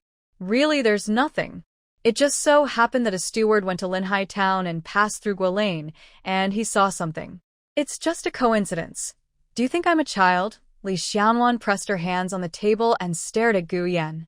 You're not a child. You're Xiaonuan. Haha. Guyan burst into loud laughter, tapping the table with his fan and pointing at Li Xiaonuan. Xiaonuan. Where are your elders? Haha. Li Xiaonuan picked up her cup, looked out the window calmly, and sipped her tea. After laughing enough, Guyan took out a handkerchief to wipe his eyes, then extended his fan and tapped it in front of Li Xiaonuan. Dragging 2 weaving machines to the market, shouting and asking who wants to buy them. Such a good idea. How did you come up with it? Li Xiaonuan leaned back in her chair and asked Guyan, let me ask you, if you wanted someone to buy your weaving machines on credit and pay with cloth, what would you do? Me?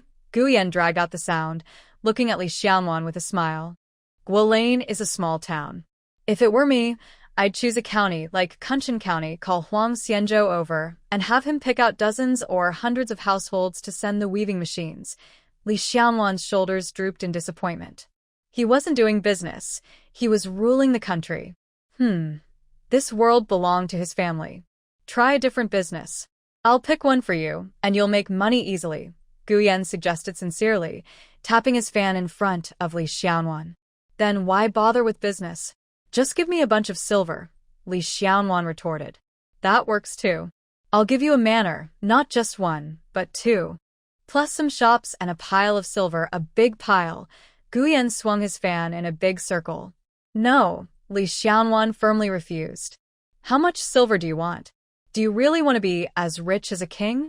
Why do you need so much silver? Enjoying the basic needs of clothing, food, shelter, and travel to the fullest with limited expenses. I have given you enough. You don't need to be extremely wealthy, Guyan said seriously.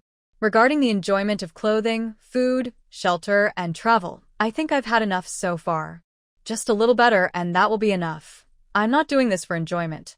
I want to do something meaningful. The sage said, a country with principles, even if poor and lowly, is honorable. I am a woman and cannot hold official positions, so I can't change that. Instead, I focus on earning money. I don't want money for its own sake. I want to use my abilities to do what I love. Li Xiaonan looked serious. If the emperor hears what you just said, he will be very happy, Guyan smiled. I'll write a letter to report to the emperor. Right? A woman from Pingjiang Prefecture. Don't include my name, Li Xiaonan quickly added. Then right. People in Jiangnan all think that. Guyan trailed off with a tone, waving his folding fan. Third sister said I should open a dye shop with a bit of color, but you're the one truly opening a dye shop with a bit of color. If I do it alone, it would just be considered a common folk thing in Jiangnan? Türk Silahlı Kuvvetleri. Li Xiaonan Kliket Her Tongu. When it comes to nonsense, this young master is the best. How can you talk like that? Guyan snapped his folding fan in front of Li Xiaonan. Li Xiaonan Shuklat. Why aren't you hitting the table with me? Guyan suddenly asked, raising his folding fan. I don't like hitting tables. The day before yesterday, I hit the table just to see if I could. Li Xiaonan glanced at Guyan's fan. You're quite petty. What else do you want to know? Whether we can argue. Want to try? Guyan smiled. We already argued. Li Xiaonan smiled sweetly. You little girl. You've learned everything you want to know? Are you at ease now? It's not that I've learned everything I want to know, but I must know certain things now. The rest I don't know about you, about myself. As a person, I won't dare say, I won't change until the day I die. Isn't that right? Guyan looked at Li Xiaonan, but he didn't answer her directly. He just hummed vaguely. By the day he dies, he will have seen it all. On that day, Green Sleeve will pour out her passion and use it to fill his regret and endless remorse. She isn't just Green Sleeve, but she is Green Sleeve. His dream of having green sleeves is just like this, lively, energetic, bouncing and jumping around, crossing his arms, daring to slam the table and argue, resting his chin on his hand, telling him, I want to do this, I want to do that. Li Xiaonan's first business attempt ended in failure. When her blisters on her feet scabbed over and healed, it was only about 10 days before Li Yinju's wedding. They needed to return to Li's hometown to prepare for the big day. Li Wenliang's wife, Aunt Gua, and Wu Tai, mother of Han Jinya, kept discussing wedding preparations and other details. They had already returned to Kunshan County with her daughter Ai Yi half a month ago. Li Wenliang had brought the last batch of dowry and had already gone back 2 days ago. Li Xuedong and Han Jinya returned to Kunshan County the day before. The next day, sisters Li Jinju and her 3 siblings, along with Sister Mei and sister-in-law Yin, who added to Li Yinju's dowry, traveled back to Li's hometown in 2 big carts. Early in the morning, Sister Mei checked the backyard vegetable garden again, then looked around the kitchen. Seeing everything was neatly packed and in order, she picked up a basket filled with snacks like sponge cakes and green rice balls for the journey. Just as she was about to leave, Li Jinju entered the kitchen. Everything's ready. I just checked everything, Sister Mei said with a smile. Li Jinju replied, feeling a bit uncomfortable. She took the basket from Sister Mei, opened it to look inside, then covered it again, handed it back to Sister Mei, and took it back. Sister Mei's heart tightened. This trip was to send Yinju off for her wedding. She told Jinju she wouldn't return, stay at home to watch over the house. She didn't want to go back to Li's hometown because she was afraid she wouldn't be able to leave again. She liked it here. Growing up, this small 4-sided courtyard was the most comfortable and peaceful place for her. Jinju was making things difficult, perhaps trying to tell her that they no longer wanted her. Sister Mei's face turned slightly pale with nervousness. Li Jinju kuga ukwarli. It's nothing. Sister Mei pursed her lips tightly, watching Jinju in silence. She refused to speak first. If they didn't want her anymore, let them say it themselves. She wouldn't ask first. Well, Sister Mei, Yinju is getting married. Li Jinju's face turned red with embarrassment. Our family, I don't understand. It's Sister Yin's idea. She said we need to teach her. Can you teach Yinju? Li Jinju said this, and then wiped her face with her hand. Sister Mei was stunned for a moment, then relaxed her grip and nearly dropped the basket she was holding. She was already sweating coldly from fear. I know this is a hard thing for you, Sister Mei, but look, our family, you're the only one left, there's no one else, Li Jinju hurriedly explained with a smile, lowering her voice. Don't worry, Sister Mei quickly nodded, took a deep breath to calm herself, and after a moment of silence, she looked sad again. I tell you, these days, whenever I think about Yinju getting married, I feel happy because she will have a good life, she's lucky. But then I think about her leaving, and Sister Mei sighed with a mix of sadness and pain. No matter how good it is, women suffer when they get married. You wouldn't understand. You're lucky to be comfortable.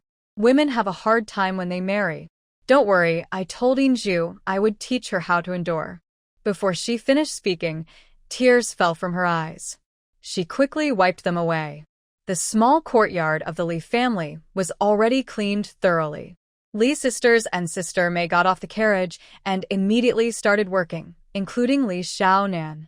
Li Wenliang's wife, Sister Gua, was waiting at the Li house. As soon as Li Jinju got off the carriage, Sister Gua pulled her aside and started explaining the arrangement for her dowry, almost every step needing Li Jinju's approval. Li Shirquan's second daughter-in-law, Chao Er, heard about this and came to take Li Yuzhu and Li Yinju away. After discussions between Li Wenliang and Old Master Hong, the wedding gifts from the Hong family were changed from silk and gold to mostly cash, with only a few necessary items. The cash, along with the 600 taels of silver that Li Shirkuan provided, totaled 1,100 taels. Half of it was handled by Li Wenliang, who bought various furniture and household items in Pingjiang City and Li Jiaji. The other half was given to Li Wenliang's brother, Li Wenru, who bought curtains, clothing, candlesticks, basins, and other decorations in Linhai town. These dowries were gradually sent to Li Jiaji. The family sisters only received everything 2 days before the wedding. Li Yinju saw her dowry for the first time. Under the instruction of second sister-in-law Chao, she carefully examined and remembered everything. According to second sister-in-law Chao, she must clearly understand and recognize her dowry items. This was a difficult task for Li Yinju because she had never seen most of the items before. So, Chao's second sister-in-law called Ai Yi over to help her identify the dowry. Li Yuzhu and Chao's second sister-in-law discussed each piece of the dowry, deciding which items to place on a separate tray, which to group together, and the order of arranging them when they arrived at the Hong family's house. This was a very careful process. First, setting up the dowry was a way for the new bride to show her family's wealth and make a good impression. The arrangement had to be beautiful and eye-catching, earning praise from others. There were many rules about how to do it well. Second, the new house prepared by the groom's family was empty. Everything inside, big cabinets, tables, beds, curtains, screens, candle holders, had to be brought in and arranged from the dowry. The order of placing items was important. Some items had to be placed first, while others had to go in later to avoid blocking the way. In the first few days, all the dowry was displayed outside the house for visitors to see.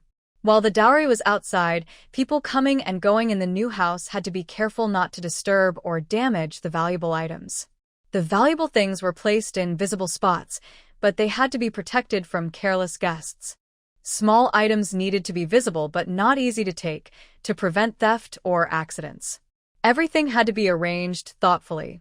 This was also a test of the bride's ability to manage her household. Families with deep roots and good background could move the dowry into the house smoothly, in an elegant and orderly way. The entire room would be filled with dowry items, arranged subtly yet perfectly, showing the family's good manners and strength. Li Shirkuan and the elders of the Li family also planned to do a similar display to show their family's status. Since the Li family had produced a talented young scholar in his teens and had married into the Hong family, they had become a well-known family in Kunshan County. From Li Shirkuan to the elders, their perspective and knowledge kept growing day by day. The third young lady of the Li family and the wedding with the Xian Wang Hong family were agreed upon by Li Shirkuan and several clan elders. This was the first major public appearance of the Li family in front of the various families in Kunshan County. It was a test for their family and a great chance to show their wealth and good traditions. They had to work together to make the wedding proper and to display their family's values and history. The important task of preparing the dowry was given to the second daughter-in-law, Chao Shi. Chao Shi came from the Chao family in Jishi. The Chao family was a famous scholarly family in Huizhou, known for their learned and virtuous women. Originally, Li Shirkuan had high hopes for his second son, Li Wenyu. From the age of 5 or 6, he started worrying about his son's wife. He believed his son should marry someone from a noble family, someone who could look up to him, so he would be worthy of his promising second son. When Li Wenyu was about 8 or 9, Li Shirkuan got a chance to meet the Chao family. He worked very hard to praise Li Wenyu's talent and future prospects, and he decided that Chao Denyang, the eldest daughter of the Chao family, should marry into their family. After the older son's wedding, they quickly arranged for Chao Shi to come back with them. They were in such a hurry because Li Wenyu's intelligence was not developing as Li Shirkuan had expected.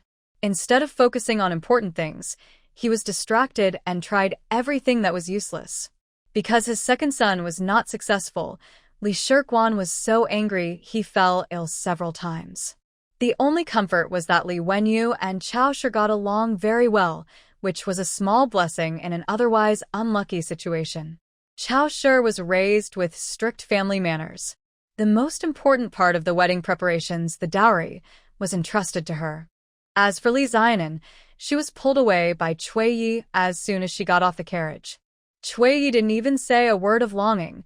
She immediately told Li Xiaonan, "Grandpa said you must treat your future husband well." Li Xiaonan was confused. Huh? Treat whom? Whose son-in-law? Yours. Don't you know? I'll tell you.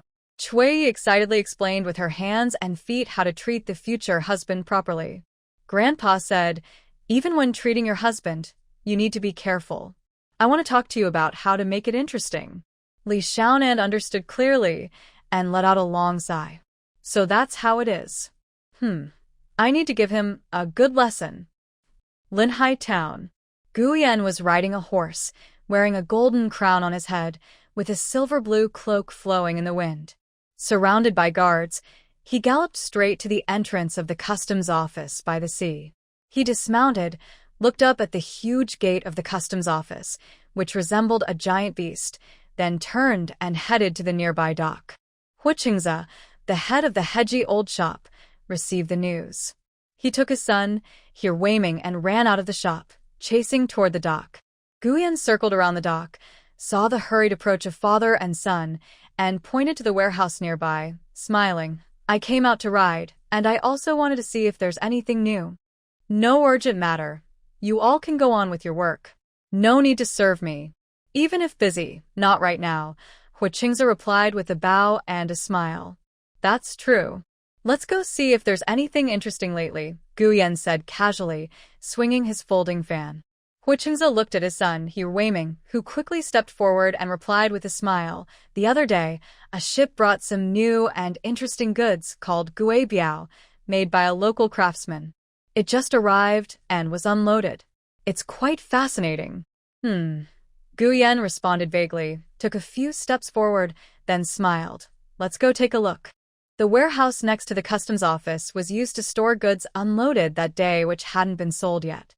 Goods sold that day were immediately shipped out, and unsold goods were transferred to other warehouses the next day. This warehouse was the largest and busiest around the dock. Gu Yan and his group, dressed finely and looking sharp, immediately attracted everyone's attention upon entering.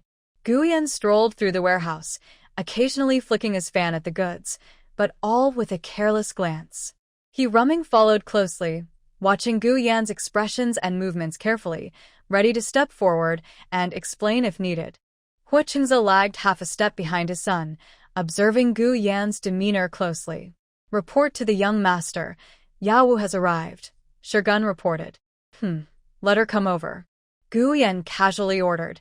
Take a step forward. His gaze fell on a double happiness ivory powder box. Suddenly, he let out a surprised sound, turned around, and looked at Shogun. He asked, Miss Li said once that her older sister is getting married. Did she mention the wedding date? She said it's the 6th day of the 3rd month.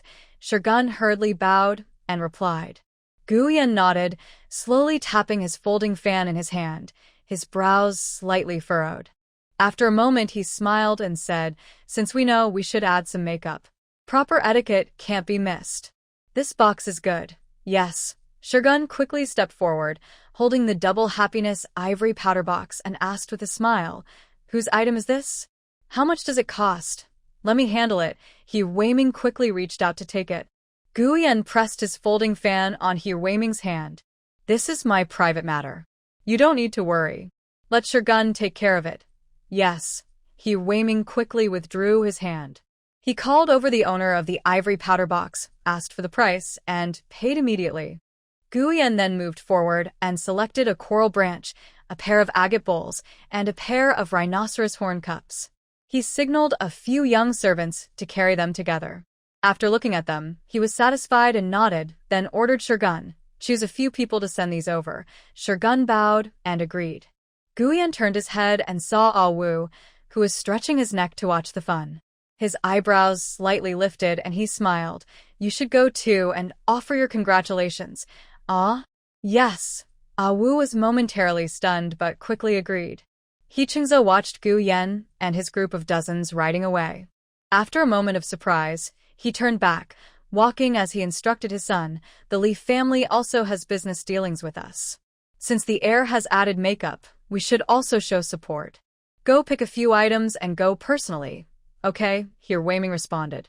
He lowered his voice and asked, just now, when the heir was choosing items and adding makeup in front of everyone, I'm worried someone might come over and ask about us. If you know the heir was choosing his makeup in front of everyone, what should you do?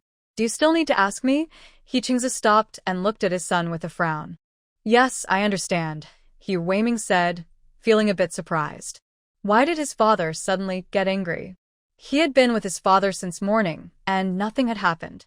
Handling tasks related to Miss Li, Shirgun is very experienced and confident.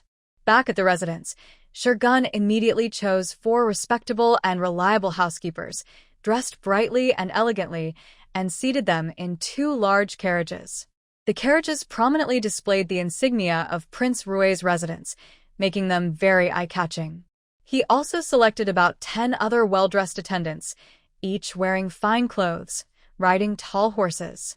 The impressive team carried 4 decorative items personally chosen by Gu Yan, heading towards Li's village. Ao received an order from Gu Yan to go along, but seeing Gu Yan and her large group of people and horses rush away quickly, Ao stood there, scratching his head, feeling unsure. When the heir told him to go, was he supposed to go alone or follow the heir's entourage with the decorations? They left so suddenly, but didn't take her. That probably meant she should go by herself. If she goes alone, she can't go empty-handed. Ao's face showed a worried frown. She has no money. The silver the heir gave her, plus what the He family provided, she used to treat her brothers for a few days, bought 2 fine horses, and still had 30 or 40 taels left, which she shared among her brothers. They all have families to support. Her money is all gone now. She should go back and discuss with Yuding. The whole Li's village is starting to get lively. Getting married or giving away daughters can be simple or complicated. The simplest way is for the matchmaker to bring the bride to the groom's house, and if they like each other, they can marry that day. A red cloth or even red paper on the door signifies a formal wedding. Rich families are more particular. From sending out wedding invitations to the full-month celebration after the wedding, they can be busy all year, with daily events.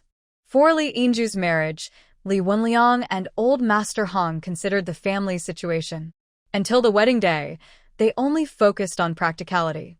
The wedding ceremony itself is a big event that affects both families' reputation, so it must be lively.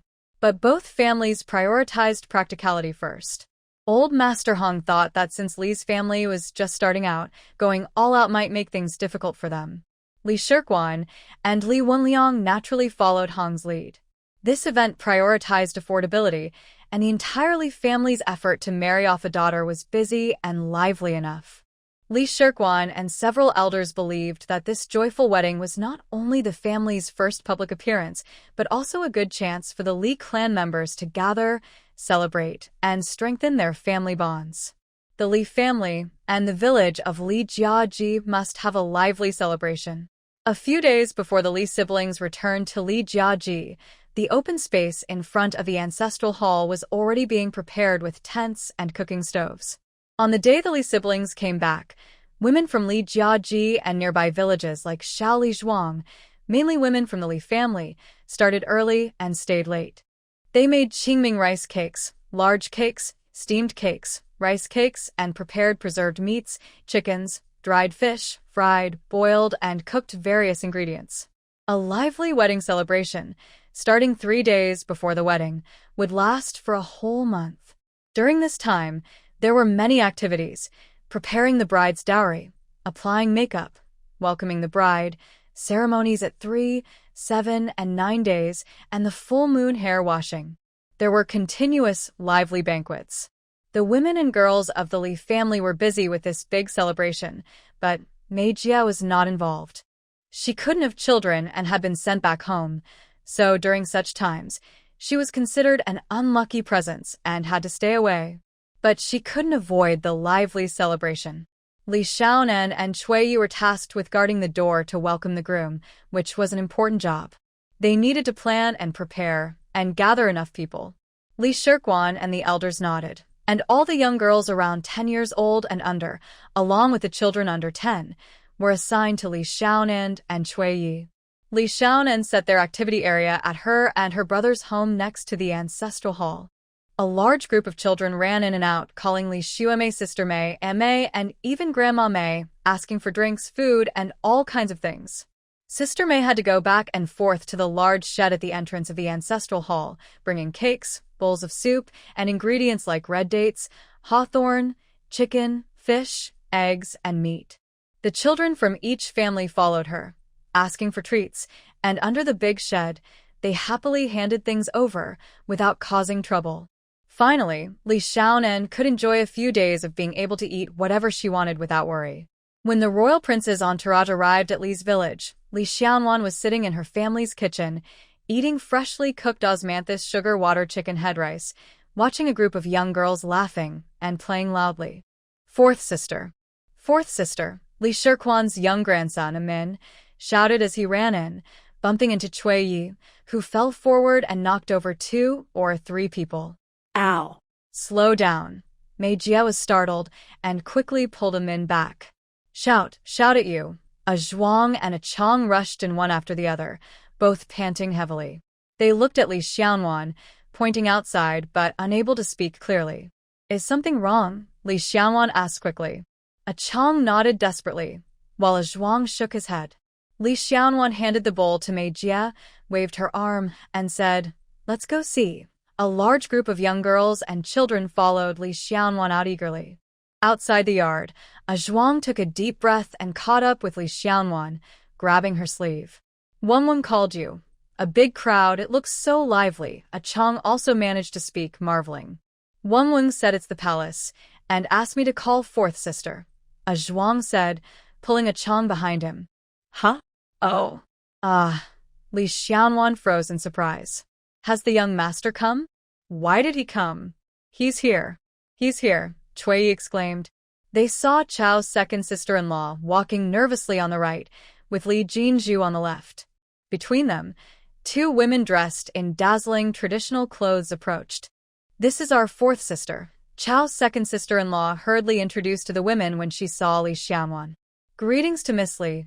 The 2 women stepped closer, followed by 2 others, all 4 kneeling politely in the same way. Madam, please come in, Li Xiaonan responded with a bow, stepping aside to let the 4 women in. Behind them, Sister Guida and Li Wenhua's wife, Sister Fan, hurried forward, pushing and pulling a group of amazed young girls and children to the side. Are you guys? Li Xiaonan looked at the 2 of them. We are, haha, Abu forced a dry smile. Yesterday, the heir went to Linhai town to help your third sister with her wedding preparations, and Abu was supposed to come and give his congratulations. We didn't expect them to arrive so early, Wang Yuding said awkwardly. They couldn't afford the expensive wedding accessories with their current money. After discussing, they could only follow the heir's wedding procession to avoid suspicion. They didn't expect the wedding team to arrive so early and quickly. They hurried to catch up, but by the time they saw the procession's tail disappear, they were just a little too late. That was awkward. Tie the horse over there and come in to talk, Li Xiaonan pointed to a nearby tree. Wang Yuding followed Li Xiaonan into the small courtyard, and Abu tied the horse and followed inside. Inside the yard, Li Jinzhu, Li Yuzhu, Li Yinzhu, and Aunt Chao were gathered around 4 lacquered, carved jewelry boxes, looking at them in circles. Anan, Li Jinzhu called out when Li Xiaonan entered. Seeing Wang Yuding right behind, she quickly swallowed her words. This is Wang Yuding, Sister Wang. This is her husband, Yao Wu. Li Xiaonan first introduced Wang Yuding and Abu. Li Jinzhu looked at Wang Yuding, then at Abu, feeling confused and worried. This couple looked like they were from the traveling performers. From Li Xiaonan's attitude, she seemed quite familiar with them. When did she meet these traveling performers? Is he the heir? Aunt Chao, who was experienced, quickly asked with a smile. No. They are my friends here to watch the celebration, Li Xiaonan answered before Abu could. Anan. Li Jinzhu looked worriedly at Li Xiaonan, but then realized it wasn't the time to ask questions. Our Silver Pearls dowry carriers need to be reorganized. Pick a few reliable people to carry them over. Aunt Chao quickly changed the subject. The Li family courtyard was small, and Li Yinju's dowry was placed in a temporary shed on the other side of the ancestral hall. Yes, yes. And where is Ai Yi? Hurry and ask your father to bring some reliable people here, Aunt Chow called out to Ai Yi at the courtyard gate. Li Shirkwan and the elders of the clan, along with some prominent family members, had already gathered beside the bridal dowry shed. They stretched their necks, watching a noble-looking group get into carriages and mount horses. Before the procession could leave, Ai Yi ran over, holding her skirt, to deliver her mother's message. Where are Wenhua, Wenping, the fifth son, and you? You guys go help carry the dowry. You're not steady enough, so don't go. Li Shirkwan quickly pointed out a few reliable young men known for being steady. When his second son, Li Wenru, tried to step forward, he grabbed him and pushed him back. A few steady men followed Li Wenliang, rushing towards the small courtyard to help with the makeup. Li Shirkwan, worried, stepped after them, and the elders and others also followed. For boxes of dowry decorations were carried into the shed, placed in the center. Li Shirkwan and some elders sat in a circle at the back, while Li Wenliang and others stood outside, all craning their necks, watching the 4 sets of dowry. All good things. Very good things. One elder stroked his beard excitedly. These were gifts sent from Prince Rue's residence. The heir of Prince Rue. Look at what you're saying. These are from Prince Rue's house. Of course they are good. Another elder, with a bright face, replied. It's said that the heir himself chose these, Li Wenliang added with a smile from behind. Someone must carefully pick through the dowry shed. The decorations should be placed at the front. An elder laughed heartily, stroking his beard. How can 4 decorations fit at once? It needs 4 trips. The coral tree at the front looks so beautiful, so festive. Li Shirkwan pushed his eldest son, Li Wenliang, took 2 steps back and quietly instructed, You hurry to the county town and tell old lady Hong. This is a big matter and the Hong family needs to know. Okay, Li Wenliang suppressed his excitement, responded crisply, then turned and hurried off. Li Shirkwan watched him leave, then turned to the elders. Stop watching. We need to discuss quickly. May I ask, where is shopkeeper Li from Yuan Ong Trading? Li Shirkwan's words were interrupted by loud questions from outside. Li Wenru stood outside Li Shirkwan, stepping forward first.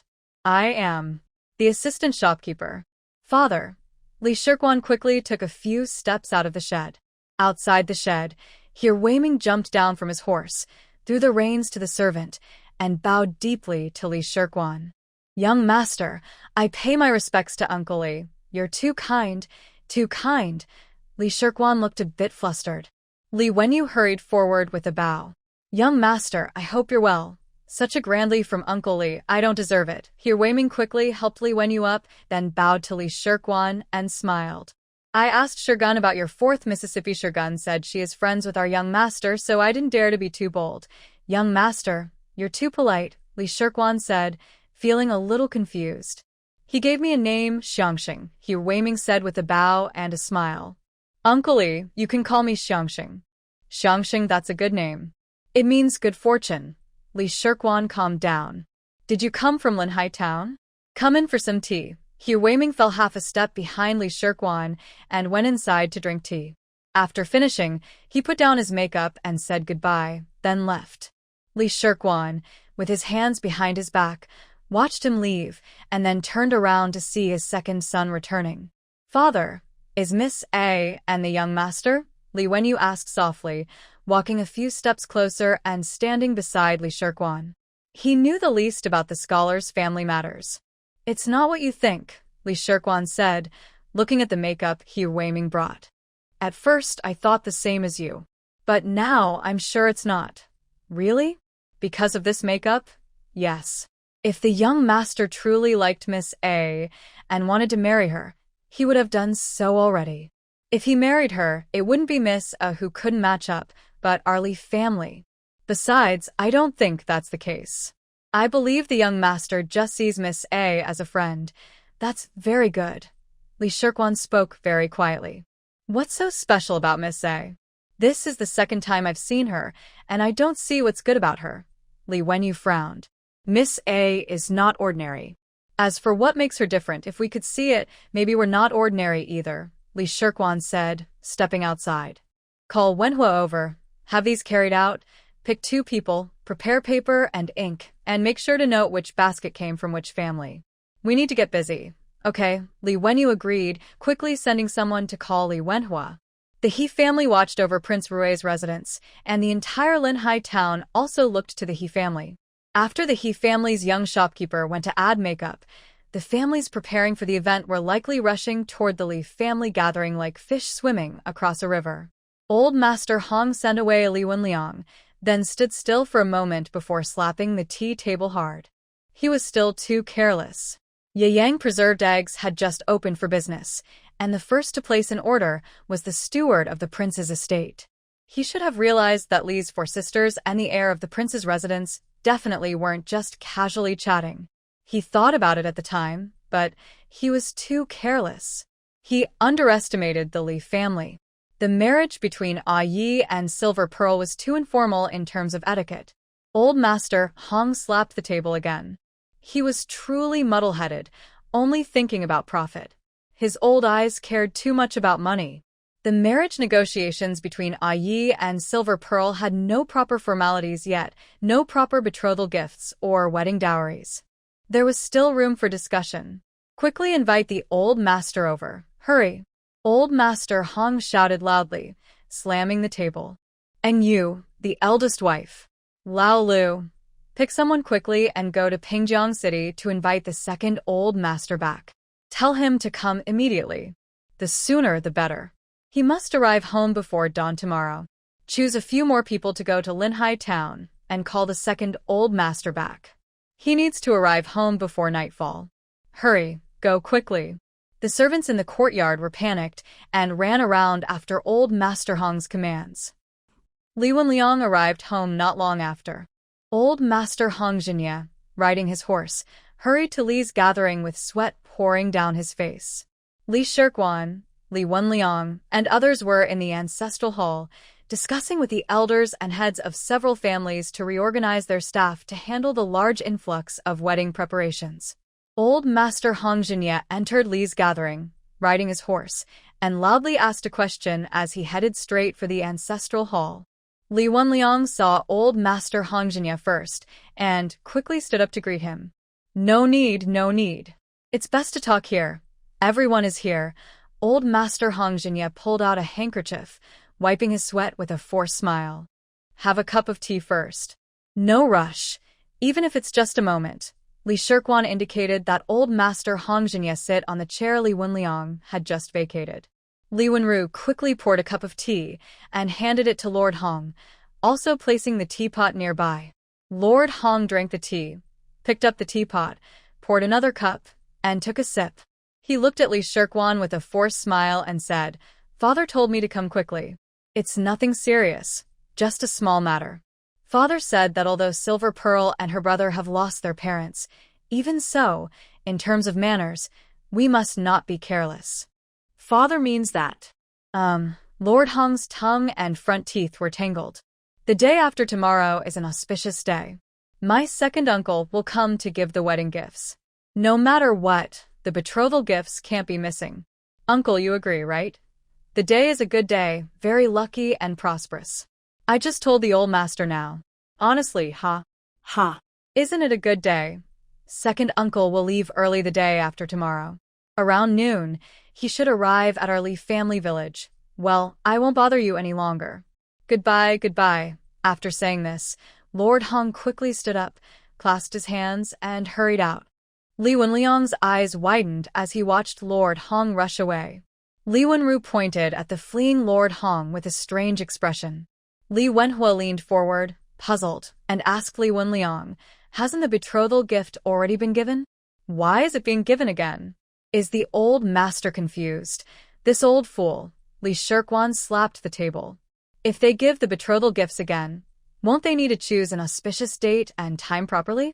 The wedding is in just a few days. An elder from the clan, standing next to Li Shirkwan, asked angrily. Not only that, but I think the previously agreed upon items for the bridal procession and escort and the parade will have to be doubled. Li Wenliang said with a bitter smile. Probably more than doubled, Li Wenru added with a grimace.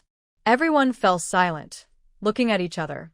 According to the customs of Pingjiang Prefecture, when the groom has betrothal gifts, the bride's family must prepare dowry.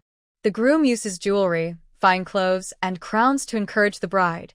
The bride's family must return gold, jade, books, silk, and jade pendants. It's not just manpower needed but also real gold and silver. The Hong family is quite wealthy, Li Wenliang frowned. Our Li family isn't poor either. Li Shirquan's cousin, Li Shiji, pounded the table. I'll help Silver Pearl with some gifts. We haven't even started discussing yet. Why are you in such a hurry? Li Shiji's family elder glanced at Wang's family and said, This is our family matter. We can't let only your family contribute money. Brother Kwang's family has already contributed once, and they can't do it again. Yin Zhu belongs to Sheng's family. The money should come from us. We can afford it, and that's all the money we have. Isn't that right? Sheng's family's new head, Li Wenin, quickly expressed his opinion. Yes, yes. Prosperity should be shared among our two families, added Li Wenqing, the head of Feng's family. Our Li family is one family. Why are we dividing into your house and our house? Someone said. All right, Li Shirquan raised his hand to quiet everyone. Big Brother Hong is right. The Hong family is rich, and our Li family isn't poor either. But he paused and looked at everyone. If this gets out that Inju's dowry was gathered by our entire clan, it wouldn't look good, right? We can't let outsiders gossip. I think only these few families should know. No more, or it will be too noisy, someone suggested. Yes, yes, I agree. Others nodded. Uncle Quan is right. Someone else added. Exactly, everyone should keep quiet, another agreed. Everyone quickly agreed that they would pay the money themselves, without involving the entire clan. All right, let's do this. Ailiang will estimate the total amount first. Each family should roughly agree, so everyone has an idea, Li Shirquan said with a smile. Once the wedding is settled, and everyone has contributed their silver and gifts, we'll make a list. Everyone will see it. I will send it to our scholar. He needs to know about this. As for outside talk, Inju's wedding expenses are paid by our scholar's family, he added. Everyone hurriedly agreed, smiling happily, thinking this was the best way. They would pay the money and do the work. As long as the scholar and his sister knew, there was no need for others to find out. All the plans for dividing the tasks were cancelled. Li Wenliang and Li Wenru sat at a small table nearby, writing and calculating. They checked the standard wedding gifts, invitations, and makeup costs for the best families in Pingjiang Prefecture, estimating what they needed to give, what items, and how much silver. The others gathered together again to readjust the task assignments and discuss whether they should ask the pawnshops in Pingjiang City to send people back, as their young men and women in the clan were not enough. Li Jinju didn't have time to question Li Xiaonan before she, along with Li Yuzhu and Li Yinju, were called out. Li Xiaonan sat in the yard talking with a Wu and Wang Yuting. Did you come from Linhai Town? Li Xiaonan took a snack tray from Mei Jie and set a full table. We first went to Wang Fu's side residence, said we left, and chased all the way here. Wang Yuting still looked embarrassed. A Wu leaned forward, looked at the table full of snacks, and handed a piece of crispy rice candy to Wang Yuting. Her cousin liked to eat crispy rice candy the most.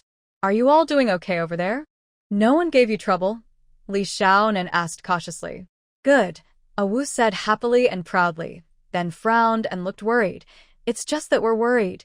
Too worried. Li Xiaonan glanced sideways at a Wu, who was trembling with pride and arrogance. Your two horses are pretty good. Li Xiaonan changed the subject. A Wu raised her eyebrows, already prepared. She was waiting for Li Xiaonan to ask why she was worried, but with this change of topic, she was caught off guard. Of course. 120 taels of silver. Wang Yuting smiled with pursed lips. The young master gave 100 taels, and master, he gave 50 taels, all spent on buying horses. Li Xiaonan dragged her tone and let out an, oh, her diversion worked. Guess why the young master rewarded me with 100 taels of silver? A Wu leaned forward eagerly.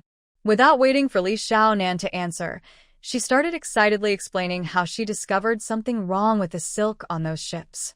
Li Xiaonan rested her chin on her hand, watching Wu, who was so excited she kept stomping and pounding on the table, and Wang Yuting, who was smiling like a flower and occasionally adding a few words. Sigh, that young master's judgment was really poor. Someone like Wang Yuting, clearly on par with Wu, and she had no ulterior motives. Li Yinju pushed open the courtyard door and entered. Li Xiaonan hurried to stand up and greet her. Third sister, why are you back? So much dowry, have you accepted it all? No need to accept it anymore, Li Yinju said with a worried look. She casually grabbed a small bamboo chair, sat down at a small table, looked around, and took a big sip from Li Xiaonan's cup. Why not accept it anymore? Second sister-in-law keeps saying that you must be very clear about this, right? Li Xiaonan asked, puzzled.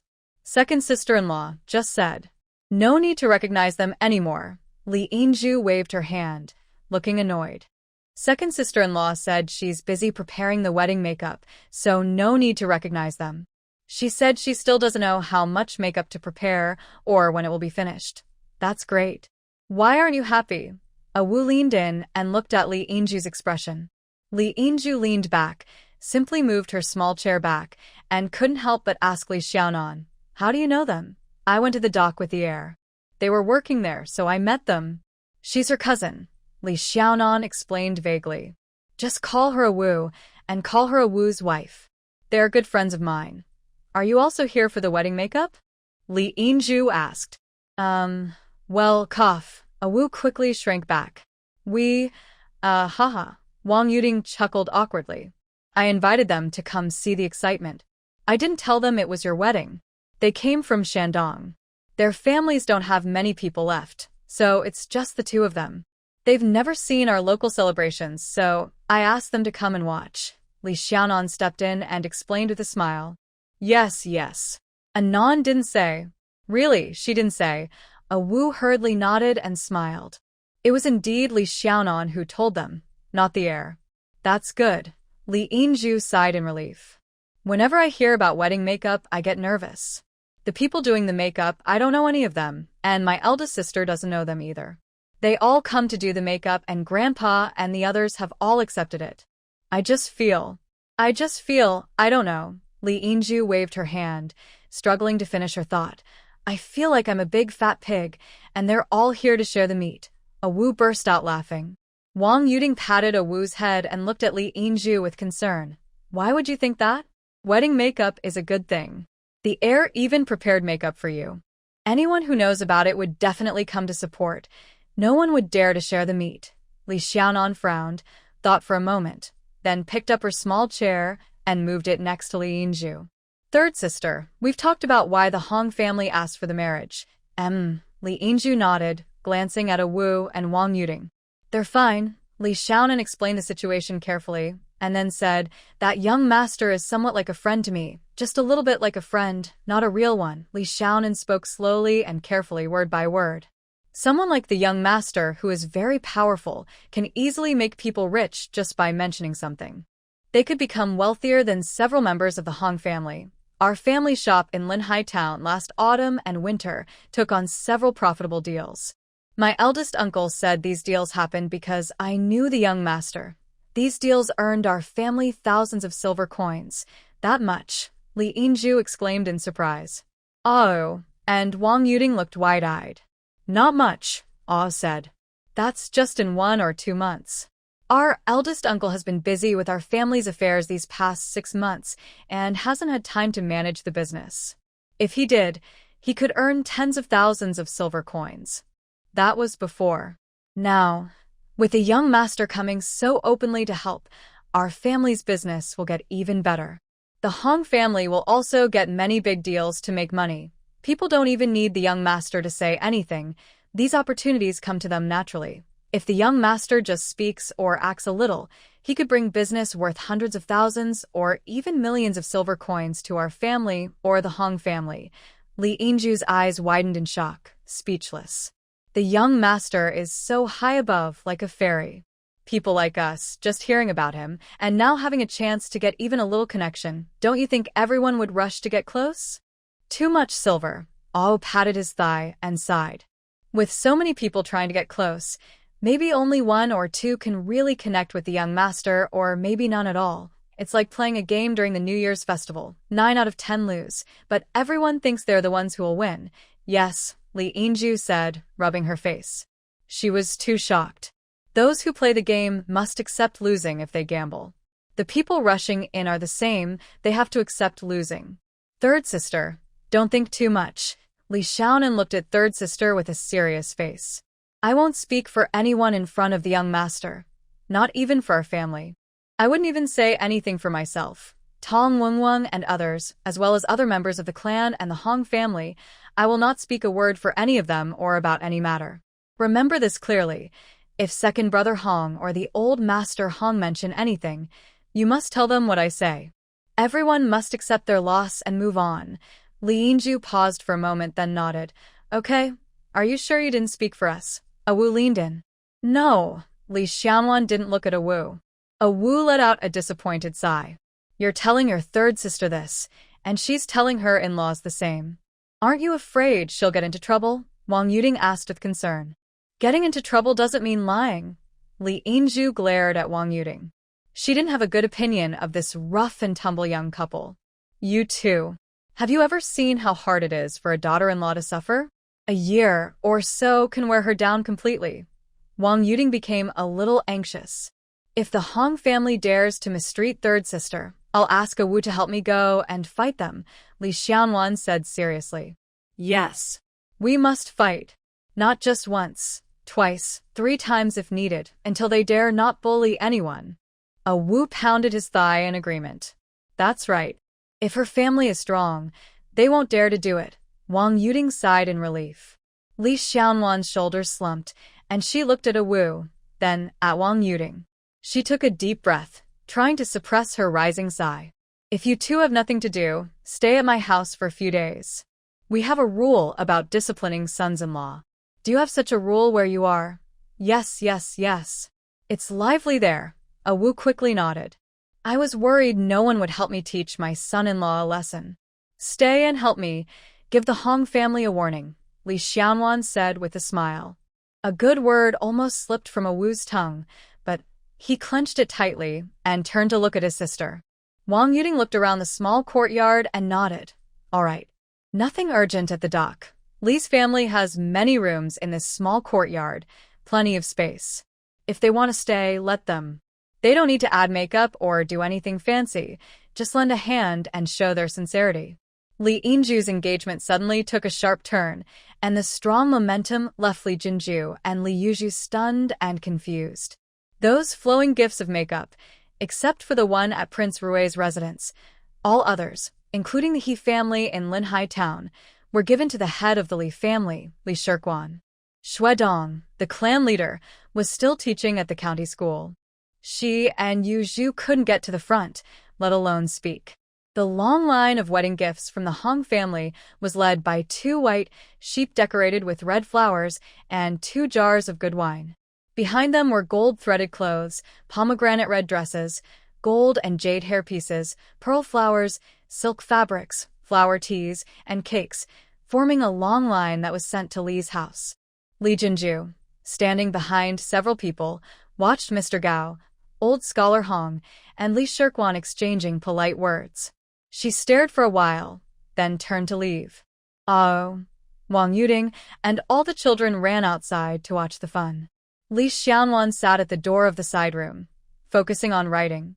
Sister Mei sat at the kitchen door, selecting vegetables. The small yard was quiet and peaceful. Seeing Li Jinju come in, Li Xiaonan put down her brush and looked at her eldest sister. Her face looked a bit bad.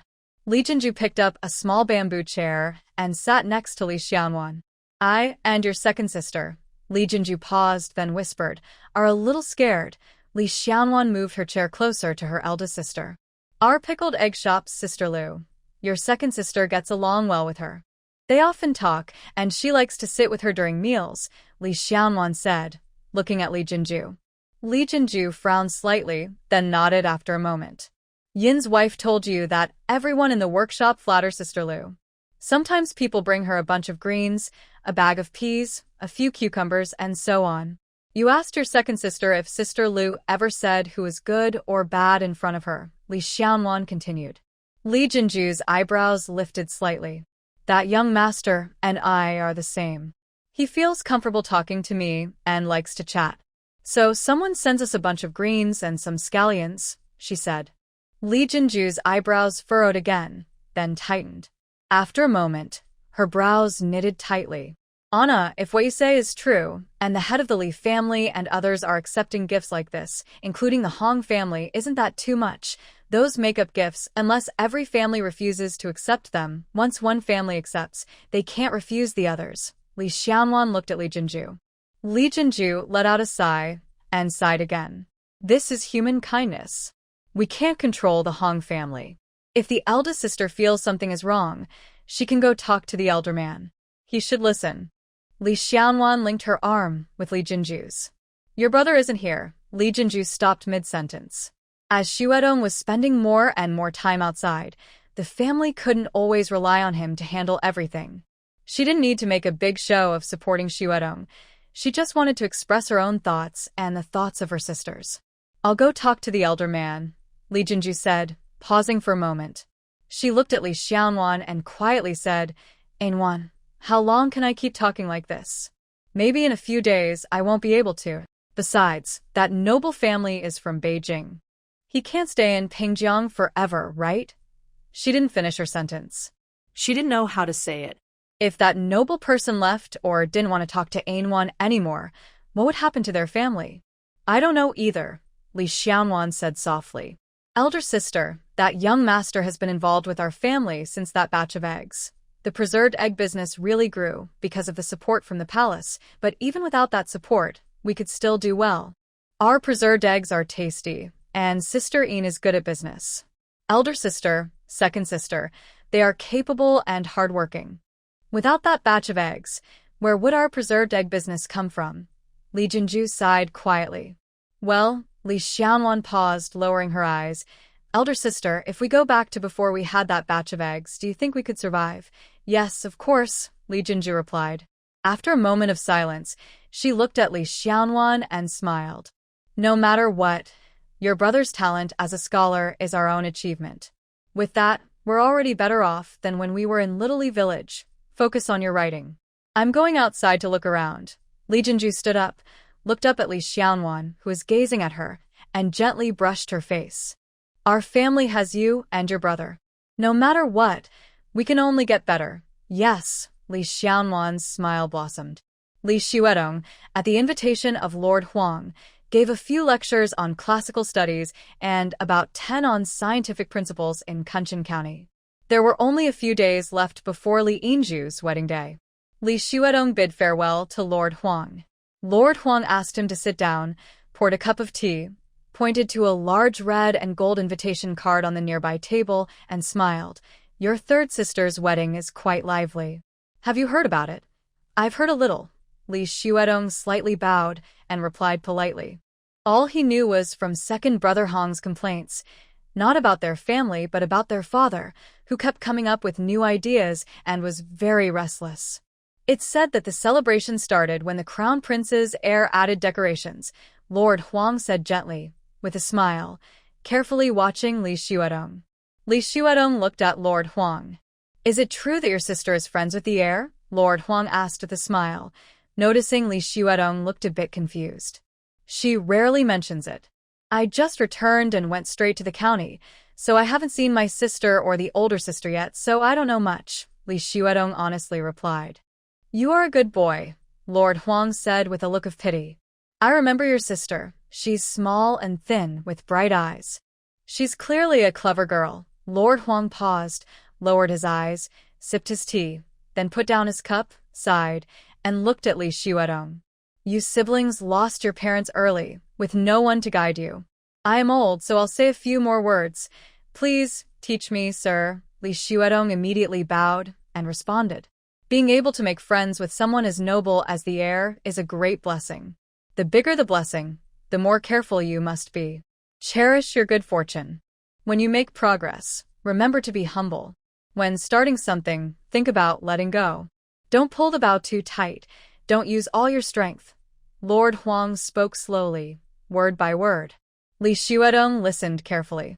When Lord Huang stopped speaking, he quickly bowed and thanked him. I have learned from your words. Good. Tell your sister what I said. She is a smart girl. Now go back, Lord Huang said, patting Li Xuedong on the shoulder. Yes, thank you, sir, for your guidance. Li Xuedong stood up, thanked Lord Huang again, and took his leave.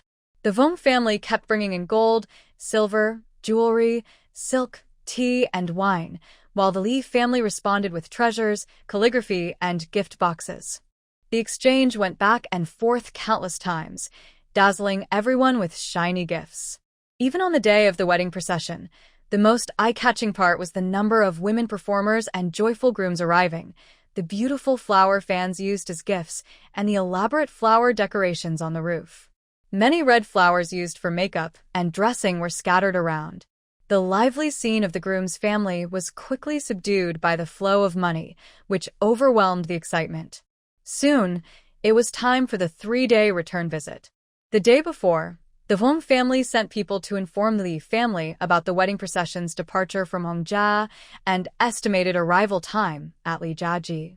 Half an hour before Li Yinzhuo and her husband arrived, Li Xiaonan and They waited at the village entrance, sitting on a stone post, chatting and waiting for Li Yinzhuo. After a little over a minute, 5 or 6 joyful attendants on horseback appeared from the road, followed by a new, polished wooden cart decorated with red silk, surrounded by 3 or 4 other carts. 姐姐银珠来了. Hurry and tell everyone. Choya jumped up and shouted, grabbing a young boy and pushing him forward. 姐姐银珠来了. 姐姐银珠来了. The young boy, only 7 or 8 years old, ran and jumped excitedly, shouting happily. The children ran ahead quickly, followed by young women and wives, and some of their brothers who had been assigned to greet them hurried over. The village entrance became lively and bustling. One attendant dismounted from his horse at the stone post, holding the reins and tying the horse. The others hurried to set up footstools and called over the young men from the Li family to help unload the gift boxes from the last cart. A girl and a woman from the other cart jumped down, holding their skirts and rushing to serve. Before they could get close, Hong Zhenye had already drawn the curtain, jumped down from the cart, and reached out to help Li Yinzhuo.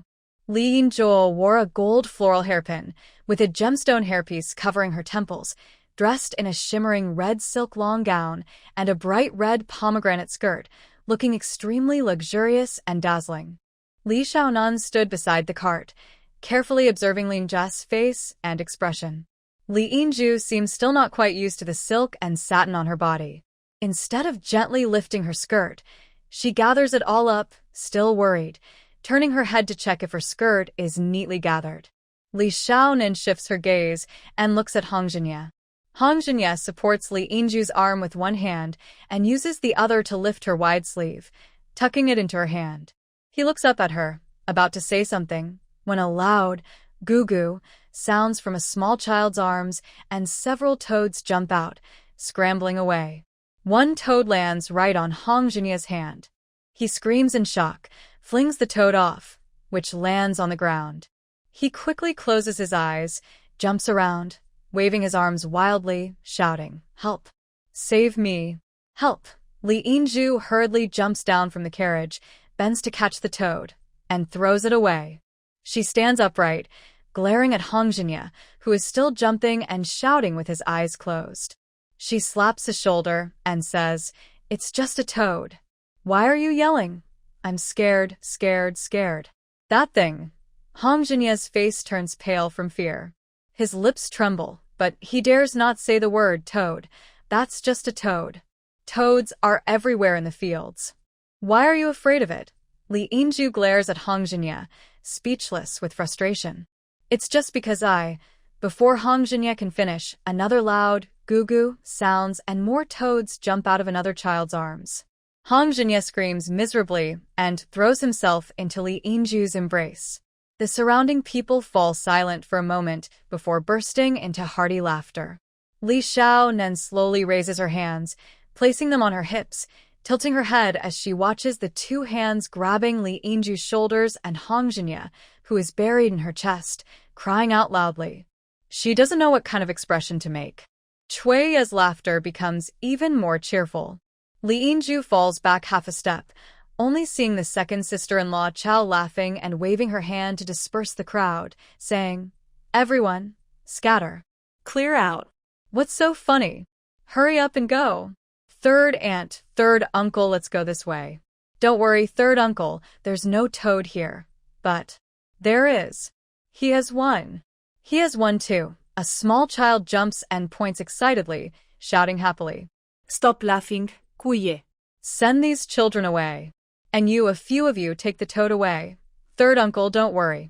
We're leaving now. Sister-in-law Chao looked at Li Yingju clutching her arm tightly, her face pale, trembling, and at Hong Jinya, who was speechless with shoulders drooping, and Li Yingju, who looked so silent her shoulders sagged.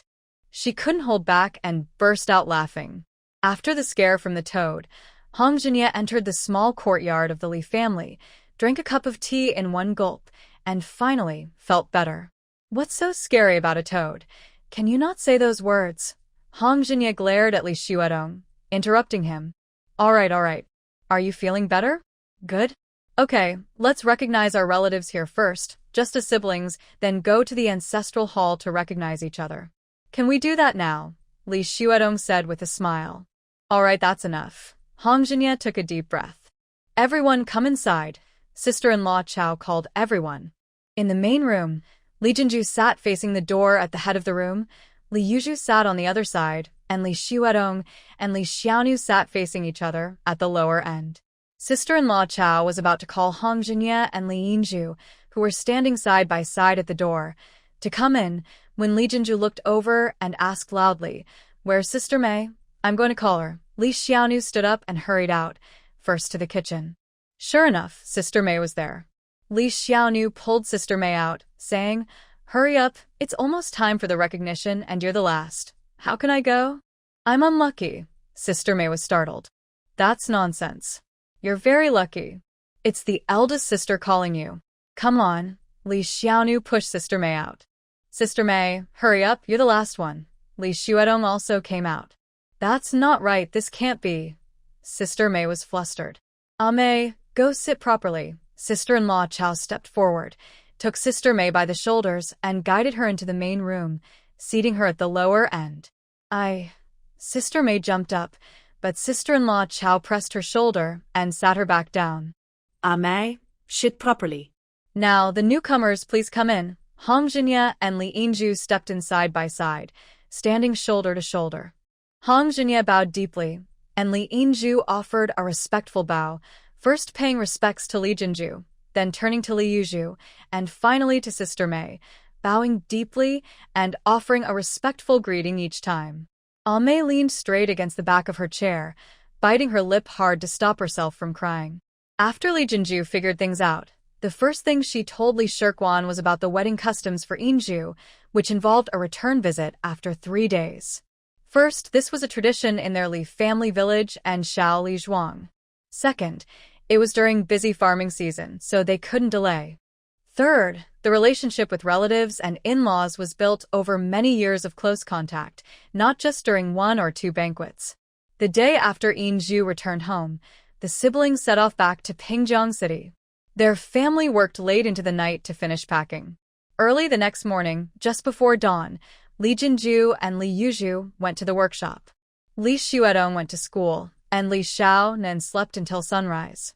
After breakfast, she moved a small table outside into the yard, standing there absent-mindedly writing and thinking about her business.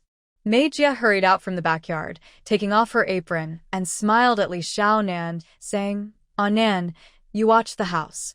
I'll go buy some eggs. Our hens are about to hatch chicks." Okay. Li Xiaonan paused her writing, watched Mei Jia pick up her basket, go into the main room, and carefully check a covered bamboo basket hanging from the beam. She then took a string of big coins and hurried out. Li Xiaonan stood there for a moment before realizing Mei Jia was buying eggs. They had never bought eggs before. Mei Jia was buying eggs so the hens could hatch chicks. Li Xiaonan stood still for a while, then suddenly slapped her pen on the table, crossed her arms, and burst into two loud laughs. She knew exactly where her business should start. She should first create demand, then introduce her weaving machine rental service. She needed to start by collecting fine cloth and putting up a sign to buy it all year round. This would make people think about weaving fine cloth, and then she could launch her weaving machine rental business. To collect fine cloth, she needed to go door to door, walking through the streets and alleys. As a young girl, she couldn't do it alone. No one would believe her, and she might even get reported to the officials. She needed a proper shopkeeper to stand at the door, preferably an older man. But where could she find someone like that? Li Xiaonan was worried. She thought about secretly hiring someone, but as a young girl, she wouldn't be able to control the situation. It might get out of hand. This matter cannot be discussed with Big Sister. She has tested her several times, and Big Sister does not agree with her doing this wild idea. Besides, if she discusses it with Big Sister, her private savings will be at risk. Uncle Dafu? No, that won't do. If Uncle Dafu finds out, Big Sister will too. Third sister? She just got married, and it wouldn't be right to cause trouble for her. Brother? Definitely not. Sister May? Even less so. Who else is there? Li Xiaonan paces back and forth in the yard with her hands behind her back. There is only one person left. Li Xiaonan stops, sighs deeply. Guyan wears a light blue silk long gown, tied with a silk sash, and has a pair of slightly worn cloth shoes. He wears a wide-brimmed straw hat common in the south of the river. Sitting under a large camphor tree in a tea pavilion, he sips tea and watches the lively scene nearby. A few yards away, County Magistrate Huang of Kunshan and County Magistrate Chen of neighboring Wu County are arguing again. Gu Yan sips his tea, watching the two men who are stubbornly arguing like fighting cocks. After a moment, County Magistrate Huang looks very distressed, clapping his hands loudly. Opposite him, County Magistrate Chen leans back slightly, looking at Huang with suspicion. Huang reaches out to pat Chen's shoulder, continuing to look distressed. After a while, the two men exchange light hits and nods, sighing together from time to time. Guyan watches Huang with admiration. This meeting between the two counties has gone through 3 cycles of arguing and reconciliation. Whether they fight or make peace, it's mostly led by Huang Xianzhou. Chen Guanghe is being rubbed and squeezed by Huang Xianzhou. After this united front, they no longer argue. They talk for a while with their foreheads touching, then wave goodbye. Guyan follows behind Huang Xianzhou from a distance. When Wu County Magistrate Chen Guanghe is out of sight, he quickens his steps and catches up with Huang Xianzhou. Huang Xianzhou looks at Gu Yan, raising his eyebrows. It's him again. We've met before, Gu Yan says with a smile. Young master, Huang Xianzhou respectfully bows when facing Gu Yan. Did you recognize me last time? Gu Yan gestures for Huang Xianzhou to walk forward. Last time, after the young master left, I thought about it for a few days and had some insights. Huang Xianzhou replies respectfully, but with a hint of distance. What insights? Guyan notices the slight distance in Huang Xianzhou and looks at him. A person like the young master, in both character and appearance, is rare among ordinary folks. The entire Pingjiang prefecture probably couldn't find another. Later, I heard that the young master arrived in Pingjiang prefecture, and I realized something. Guyan narrowed his eyes as he listened. From Huang Xianzhou's words, he sensed a faint hint of sarcasm. Where did Huang Xianzhou's distance and sarcasm come from? Have you discussed dredging that river with Wu County? Gu Yan considered this, but his face showed no sign of his thoughts. Yes. There was originally nothing wrong with dredging that river. Last autumn, the Wang family on this side of the river and the Zhang family on the other side became relatives. Zhang's daughter married into the Wang family, but was harshly treated by her mother-in-law. On New Year's Eve, Zhang's daughter hanged herself with a rope. The Wang family, knowing they were at fault, sent a mediator to apologize and held a grand funeral for Zhang's daughter. The head and elders of Zhang's family had already given up, but Zhang's daughter's brothers were angry and smashed things for 7 days during the funeral. Huang Xianzhou looked at Gu Yan and explained. This is a local custom. When a young wife dies in her in-laws' house, her family visits, and if they break dishes or bowls, it's considered normal. Usually, they only do it once, smashing a table of dishes. But Zhang's brothers didn't just smash the dishes on the tables. They also went to Zhang's daughter's in-laws' house and smashed everything there. By the 6th day, they had sold land and cattle to pay for the damages. On the 7th day, when Zhang's brothers started smashing dishes again, a young man from the Wang family stepped in to stop them. The two sides fought fiercely, and the enmity grew. Huang Xianzhou sighed. County Magistrate Chen took office last autumn. The local customs and feelings are still unclear. The issue with dredging that river was actually caused by a conflict between the Zhang and Wang families who were trying to sabotage each other, even to the point of wanting to ruin each other. It wasn't just about dredging, it was about resolving this feud. That's a big matter. Did they fight physically? Gu Yan asked with a slight frown. Huang Xianzhou looked at Gu Yan with some surprise. Not yet. That's the good fortune in misfortune. Foreigners, even himself, before arriving in Kunshan County, all thought that the southern people were gentle and kind, and there wouldn't be such fierce fights. Only after arriving did he realize that the people in the south are just as tough as those in the north. This young master seems to understand southern customs quite well, which is quite rare. How are you planning to resolve the conflict between the Zhang and Wang families? Have you discussed it with Chen Guanghe? Gu Yan asked. Not yet. I only explained the reason for the river dredging to Magistrate Chen this trip. This matter can't be delayed.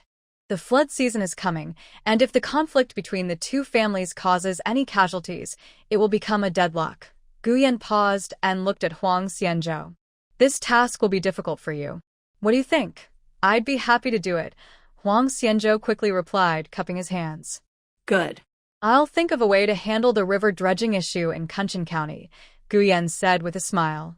Young master is wise. This is a good deed that brings good fortune, Huang Xianzhou responded, also bowing. Gu Yan's brow moved slightly at his words about good fortune and virtue. He glanced at him sideways and suddenly asked, Since I am staying here in Pingjiang Prefecture, does my presence interfere with your official duties? Young master, whether you are in Pingjiang Prefecture or in the capital, you are far away from us. I don't feel any impact here, Huang Xianzhou replied, lowering his eyes in response to Gu Yan's sideways glance. Gu Yan chuckled and shook his head. That Huang Xianzhou really is quite annoying. Gu Yan returned to his residence, took a bath, washed up, changed into clean clothes, and then came out. Shurgun hurried forward to report. The tea house on Academy Street sent a message asking if Miss Li knew when the young master would come. Has she returned to Pingjiang City? Gu Yan asked with raised eyebrows. It seems so, Shurgun replied with a smile. Since the message came from the tea house on Academy Street, she must already be in Pingjiang City. No need to ask further. Go check on her, Gu Yan said, glancing out the window. The sunset had already set in the west, but it was still early for it to be dark. She must have a reason to find him, perhaps an urgent matter. Li Xianwan was called out by Wan Qing, and she was very surprised. Such a late hour. Li Xianwan pointed to the red sun almost below the horizon. You're saying that as if I have the power to decide, she replied. Lei Qing couldn't help but give Li Xiaonan a quick look. Well, have you eaten dinner? Li Xiaonan and Wan Qing walked side by side out. If I haven't gone out, I'm eating now, Wan Qing brushed her front collar.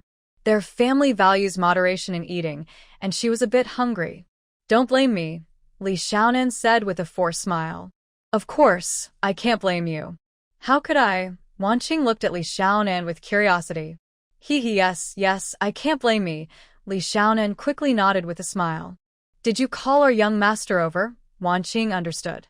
No. I didn't call him. I just asked a question, Li Xiaonan firmly denied. Our young master is really kind to you. Next time, can you come earlier? Look, it's already dark, Wan Qing said with a bit of annoyance. Maybe we should go back. Sister May just steamed some chive buns. I'll get you one. After you eat, we can go over. Li Xiaonan turned to leave. I'm on duty and can't eat anything with a strong smell. Let's go quickly. Wan Qing grabbed Li Xiaonan and pushed her forward. Gu Yan was wearing a silver long robe, tied with a jade belt, standing with his hands behind his back by the window. Hearing the noise, he turned around to look at Li Xiaonan and gestured. Come here and take a look. This spot has grown into a beautiful scene. After buying this tea house, he had it redecorated with flowers, rocks, and plants in the yard. After a winter and spring, the yard was full of blooming flowers and lush greenery. Li Xiaonan looked out the window. The yard had tall bamboo, bright peonies, and was truly beautiful. Why are you back so soon? Is everything okay? Gu Yan looked down at Li Xiaonan. After the 3-month return visit, the wedding was over. Everything went well. Thank you, Li Xiaonan said sincerely. Thank what? For the makeup? Or because I came? Gu Yan smiled at her. Both. After you added makeup, it became lively, Li Xiaonan sighed. Gu Yan looked at her with a smile. After a moment, his eyebrows slightly raised, and he asked with a smile, Isn't it good to be lively? I have something I don't know if you can help with. Li Xiaonan changed the subject. Tell me. My business, I want to find a solution. Still the fabric business? Gu Yan kept smiling and signaled her. Go ahead. I want to go and collect fine cloth first, maybe from Wuxiang. I plan to go the next day, or every 3 or 5 days. Whether I can collect the fine cloth or not, I will go regularly. Just let everyone know that someone has been collecting fine cloth for many years. If it's embroidered fine cloth, even better. Let everyone see that making fine cloth earns much more money than making coarse cloth. Then they will want to learn to make fine cloth and consider changing their weaving machines. I can lend or credit the machines to them. Li Xiaonan looks serious. Gu Yan raises his eyebrows and smiles. That's a good idea. How can I help? I need a shopkeeper, Li Xiaonan says, shoulders drooping. If I go alone, they might report me to the officials, saying I'm a scammer or something. Let me pick someone for you? No. I can't afford to use your people, Li Xiaonan quickly waves her hand. The shopkeeper is just a sign standing there. He doesn't need to do anything. I want to rent someone for this. I asked about it. An old man, who is too old and useless, can rent for a year. He'll be fed and clothed, and I'll give him half the money. I have enough silver to pay. I'm a woman, and I'm still young. If I go alone, even if I manage to rent someone, I'm afraid the bigger customers might bully me. Can you lend me someone to go with me? Say it's his business. If anything happens, he can step in to help me. Like your shopkeeper, Li Xiaonan points to the shopkeeper at the tea house. Gu Yan drags out the ending sound and says, I see. If you rent such an old and useless person, what if you actually get the fine cloth? Who will carry it? And what if bad people come and steal your silver or cloth? Li Xiaonan glances at Gu Yan when he mentions encountering bad people. Does he think she's a child to be comforted like that? Pingzhong City has footmen everywhere. I can carry 1 or 2 bolts of cloth. Li Xiaonan replies only to the first part, ignoring the rest. I'll let Ah Wu and her cousin help you, Gu Yan says straightforwardly. No. Li Xiaonan firmly refuses. She can't afford to support those two. You're just a young girl, alone with a man. No matter how old he is, it's not appropriate. I don't feel comfortable with it, that's one reason. Gu Yan looked more serious than Li Xiaonan. Second, you're just a young girl. If someone is rich, they might have bad intentions. Ah Wu is skilled in martial arts and can protect you. No, Li Xiaonan firmly refused. And third, Gu Yan leaned forward, these 2 fools can't stay in Linhai town. Otherwise, they might fall into the water someday or get hit on the head by a mast. Their lives could be in danger. No, I don't want that. You have places to arrange for them, I don't want to. Li Xiaonan refused completely. Did Ah Wu offend you? Gu Yan looked at Li Xiaonan. No, I don't want that. I can't afford bodyguards for my small business. I don't want them. You don't need you to support them, just use them. Gu Yan waved confidently. Li Xiaonan turned her head away, not looking at him. No, I won't accept that. Then, how about this? I invest in your business. Just have Ah Wu invest too. Her cousin can give her a share, for free. 1 share, or even half a share. Gu Yan pointed at the table. No, Li Xiaonan gritted her teeth and said each word clearly. Either you accept Ah Wu, or you figure out the shopkeeper's work yourself. Gu Yan pointed at the table. Li Xiaonan looked at him. Gu Yan met her gaze sincerely. Xiao Nan, in life and work, you need to learn to be flexible. As long as the big things are fine, don't fuss over small details. Besides, you're asking me for help now, right? You don't have other options, right? If you had a way, you wouldn't come to me. Those who understand the times are wise, Miss A. Nan. Wu is a person, not an object. She's your person. Her wages are borrowed from me. It's a one-year loan.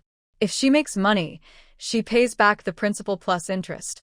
If she doesn't make money, she can pay with her pocket money, Li Xiaonan said through gritted teeth. All right. Gu Yan happily agreed. The next afternoon, Wu and her cousin Wang Yuding arrived at Kaling Lane. They stayed at Li's house for a few days. Since they were most familiar with Mei Jia, they first went inside and greeted her. Li Xiaonan stood at the gate, looking at the two horses tied to the hitching post. She had heard Wu say many times how precious these two horses were. Each month, they ate a lot of fine feed costing hundreds of copper coins. Wu's sisters are the people she hired. The horses she hired are definitely her own team. If they weren't horses but dogs, cats, or birds, it would be better. Pets can be easily discussed. Horses, however, are considered tools for work. Not counting people, just these two horses cost about 1 or 2 silver coins a month. She only has less than 25 silver coins in total. Sigh, she needs to start her business quickly. Each day delayed is a loss. Since the young master said so, he sent us here to work. What kind of work do you have? Wang Yuding asked Li Xiaonan quietly. I want to do some small business, but I am a woman only about 10 years old, so I can't be in charge. I need a man to pretend to be the shopkeeper. That's all. Li Xiaonan leaned against the doorframe, looking into the yard. In the yard, Wu was fetching water from a bucket and took some to Sister Mei in the back courtyard, then strode over. Why are we here to take work? Wu pointed at Li Xiaonan and asked Wang Yuding. She said it's to pretend to be the shopkeeper. Wang Yuding frowned. Pretend? Are you trying to deceive? That can't be, you're not that kind of person. Are you solving a case? That also doesn't seem right. You're not an official. Is this pretending work assigned by the young master? Wu asked quickly. No, none of that. I just want to do business on my own. Li Xiaonan looked at both of them. It's not proper for a young lady to show herself in business, Wang Yuding explained. Is that all? Is there anything else? Is your business dealing with valuable items? Do you need bodyguards? Wu asked again. No, nothing like that. Just pretending to be the shopkeeper and standing there, doing nothing. Li Xiaonan slumped her shoulders, looking at Wu. That's almost like a scarecrow dummy. You called us here for such a fake person? You know how important my work at the dock is. Wu crossed her arms and glared at Li Xiaonan. I originally wanted to hire an old man with a white beard, cheap and more reliable than you, Li Xiaonan said bluntly. This is nonsense. Wu huffed, hands on her hips, shouting loudly, with authority.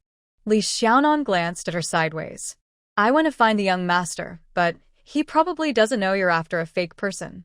I was busy with work at the dock. Wu pushed her older cousin as they headed outside. Li Xiaonan leaned against the doorframe, watching Wu and Wang Yuding ride off, waving goodbye. It's best if they don't come back. In just over half an hour, Wang Yuding led, Wu followed, and they dismounted in Kai Lian Alley, looking gloomy as they entered the courtyard.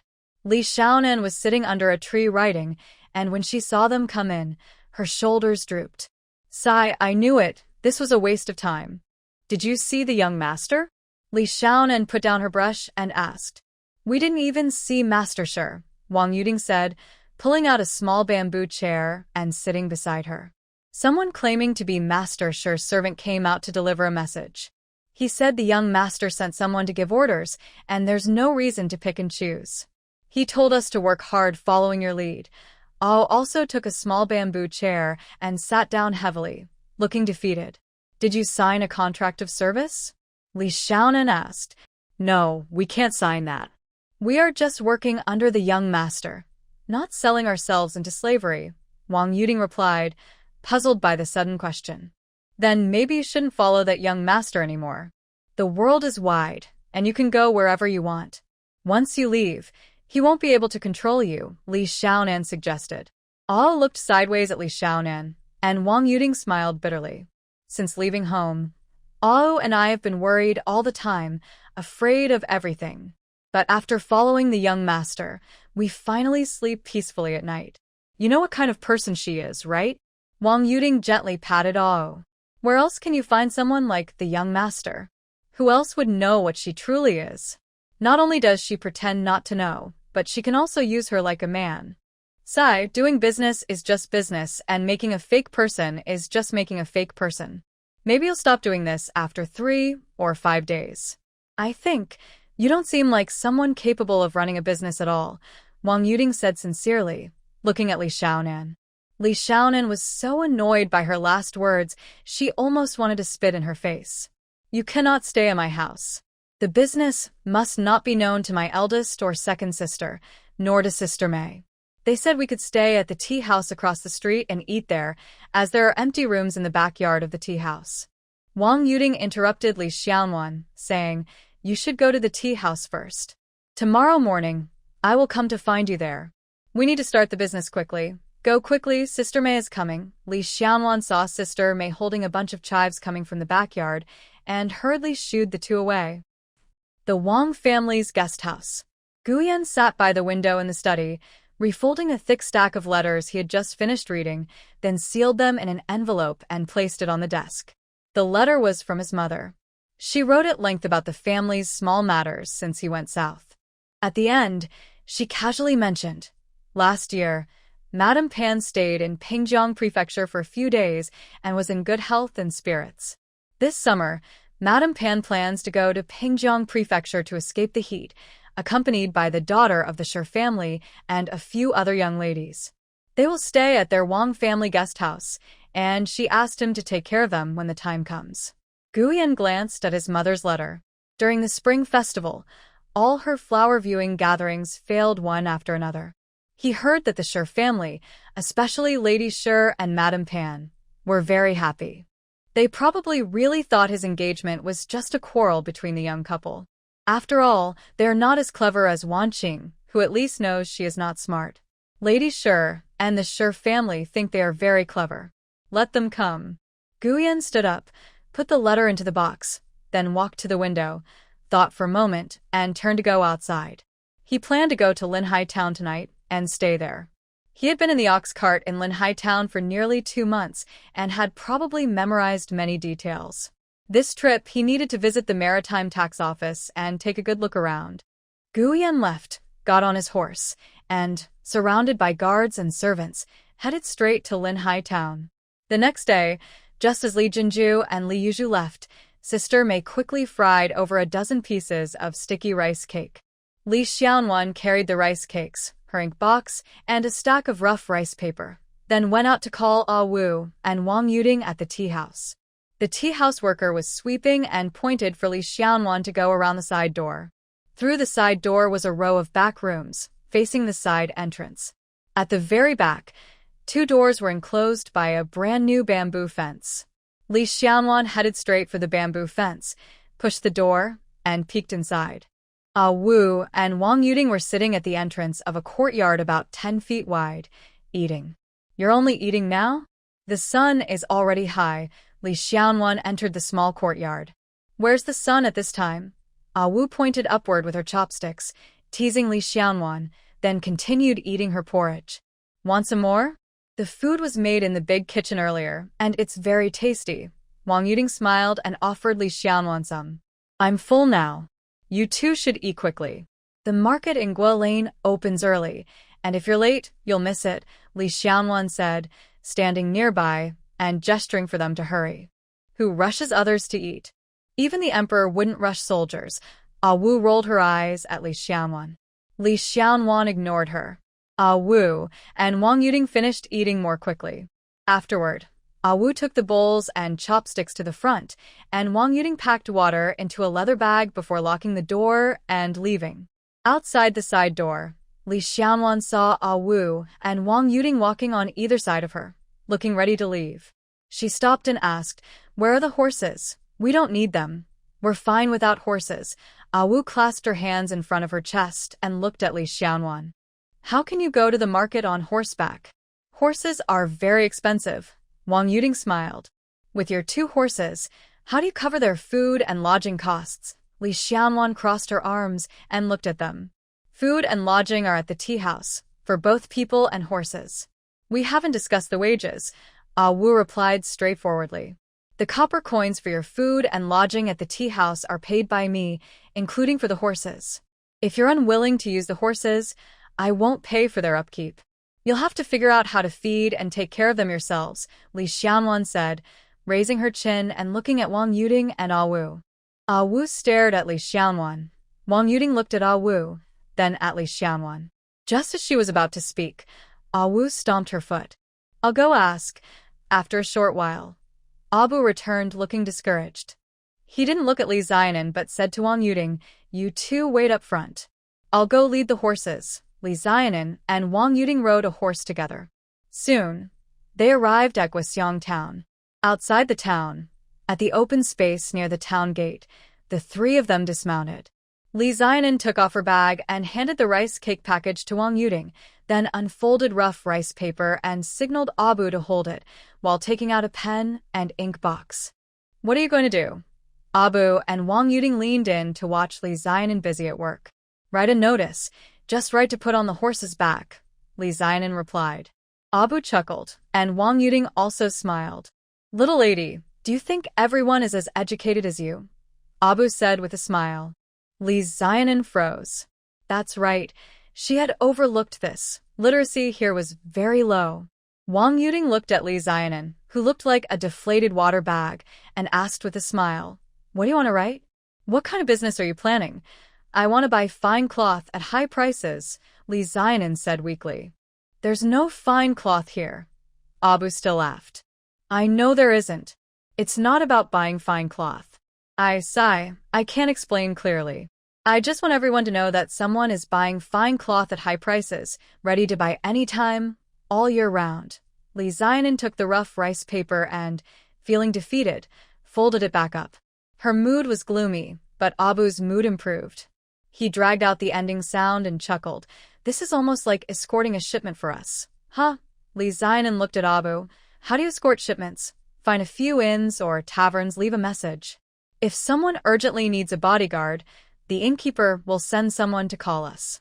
If not, we wait for them to come to us. Anyway, we go around every 3 or 5 days.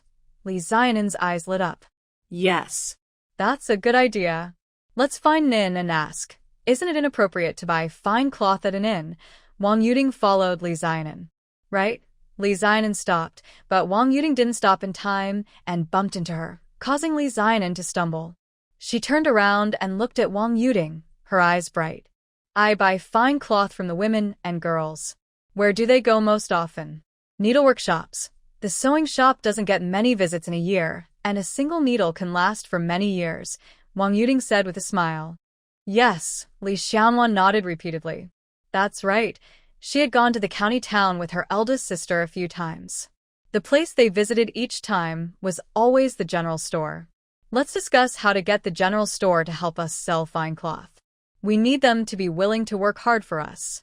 The best way is to share the profit. How much should we pay them per yard of cloth? And how often should we come back? Li Xianwan looked at the 2 of them, her eyes shining as she discussed. How much per yard of fine cloth? Ah Wu started to speak, but was interrupted by Wang Yuding. I just remembered something important I need to tell Ah Wu. Just a few words. Wang Yuding said as she pushed Ah Wu to the side. What's wrong? After walking a few steps away, Ah Wu looked at Li Xianwan, who was standing with her hands on her hips, and asked quietly. We agreed not to help her so her business can't succeed, and then we can go back, right? Wang Yuding glanced at Li Xianwan, also speaking softly. Yes. But we can't just ignore her when she's in trouble. Look at how upset she was earlier, almost crying. If we really turn our backs, how can we bear to do that? Ah Wu frowned. What if she succeeds with her business because of your help? Wang Yuding also frowned. That's true. Then why did you mention the general store? You said more than I did just now. Ah Wu shot a sidelong glance at Wang Yuding. Wang Yuding hesitated. The two looked at each other with big eyes, then both glanced at Li Xianwan. After a moment of silence, Wu frowned and asked, "Really not going to help her? She's been good to us. It's not that we won't help," Wang Yuding replied. "You want to go back to the dock, right? That's a big deal. And here," she looked again at Li Xianwan. "If we don't help her, will anyone else? She's just a young girl trying to run a business. Honestly, she's just asking for trouble. Just tell her directly not to do this business anymore." Wu turned and headed straight for Li Xianwan. "Have you two finished discussing?" Li Xianwan looked at Wu, then at Wang Yuding. "Your older brother is a scholar, and I've heard that your family's preserved egg business makes good money. Your family isn't short of money, and life is comfortable. Why do you insist on doing some kind of business? Wouldn't it be better to stay at home and be a good wife?" All looked at Li Zion and asked, "Why don't you want to be a good wife instead of asking why I want to be a man?" Li Zion replied bluntly. All stared at Li Zion, then looked at Wang Yuding. After a moment, he said, "Let's discuss this. Guoxiang is very big, so we need to find a few more miscellaneous shops." And Wang Yuding traveled far and wide, gaining experience. Especially who was very skilled in negotiating with shopkeepers. In just one day, the three of them, with 2 horses, chose another town around Pingjiang City. Now they had 2 towns and they set up fine cloth buying networks. Li Zion considered her small savings. She didn't dare to open many shops. She could only afford 2 weaving machines, one for each town. Both towns had markets every other day, so all went to each town on alternate days. This buying process needed to continue long enough so that the women and girls in the area would hear about it and recognize that someone was buying fine cloth. The time couldn't be too short or too long. Li Zion decided to buy for a month. During this month, she would have nothing to do. Li Zion had finished reading all the books that Li Xuedong could lend her. Sitting on a small bamboo chair, she rested her chin on her hand, watching Sister May teach Wang Yuding how to tie knots, and thinking about where to find more books to read. There were 2 or 3 large bookstores in Pingjiang City, with many new books, but they were too expensive for her to buy. She had hoped to sit in the bookstore and read like before, but the shop assistants wouldn't let her touch the books. She wanted to flip through and see if they were good, but the staff were very polite and simply wouldn't let her. It seemed there was only one place to borrow books from. Li Xiaoxiga. Since the new year, she hadn't visited Mr. Niu, the moneylender, to take lessons. She didn't know how he was doing now. She hadn't seen the young master for several days. This long, boring day feels so dull. A sturdy, elegant wooden cart stopped at the entrance of Qiaodong Lane, 2 streets away from Kai Lian Lane. The accompanying woman stepped down, adjusted her foot on the pedal, and drew the curtain aside. A middle-aged woman got out of the cart, holding up her skirt. She was about 40, with her hair neatly combed and adorned with a red hairpin. Her green dress and indigo long coat made her look fresh and tidy. "Find a safe place ahead and wait for me. Don't go far, it won't take long," she said, brushing her collar, then entered Qiaodong Lane. At the first house at the lane's entrance, she pushed open the slightly open courtyard door and called out loudly, "Is Aunt Meow here?" After calling twice, there was no response. The yard was silent. She closed the courtyard door and walked straight into the alley.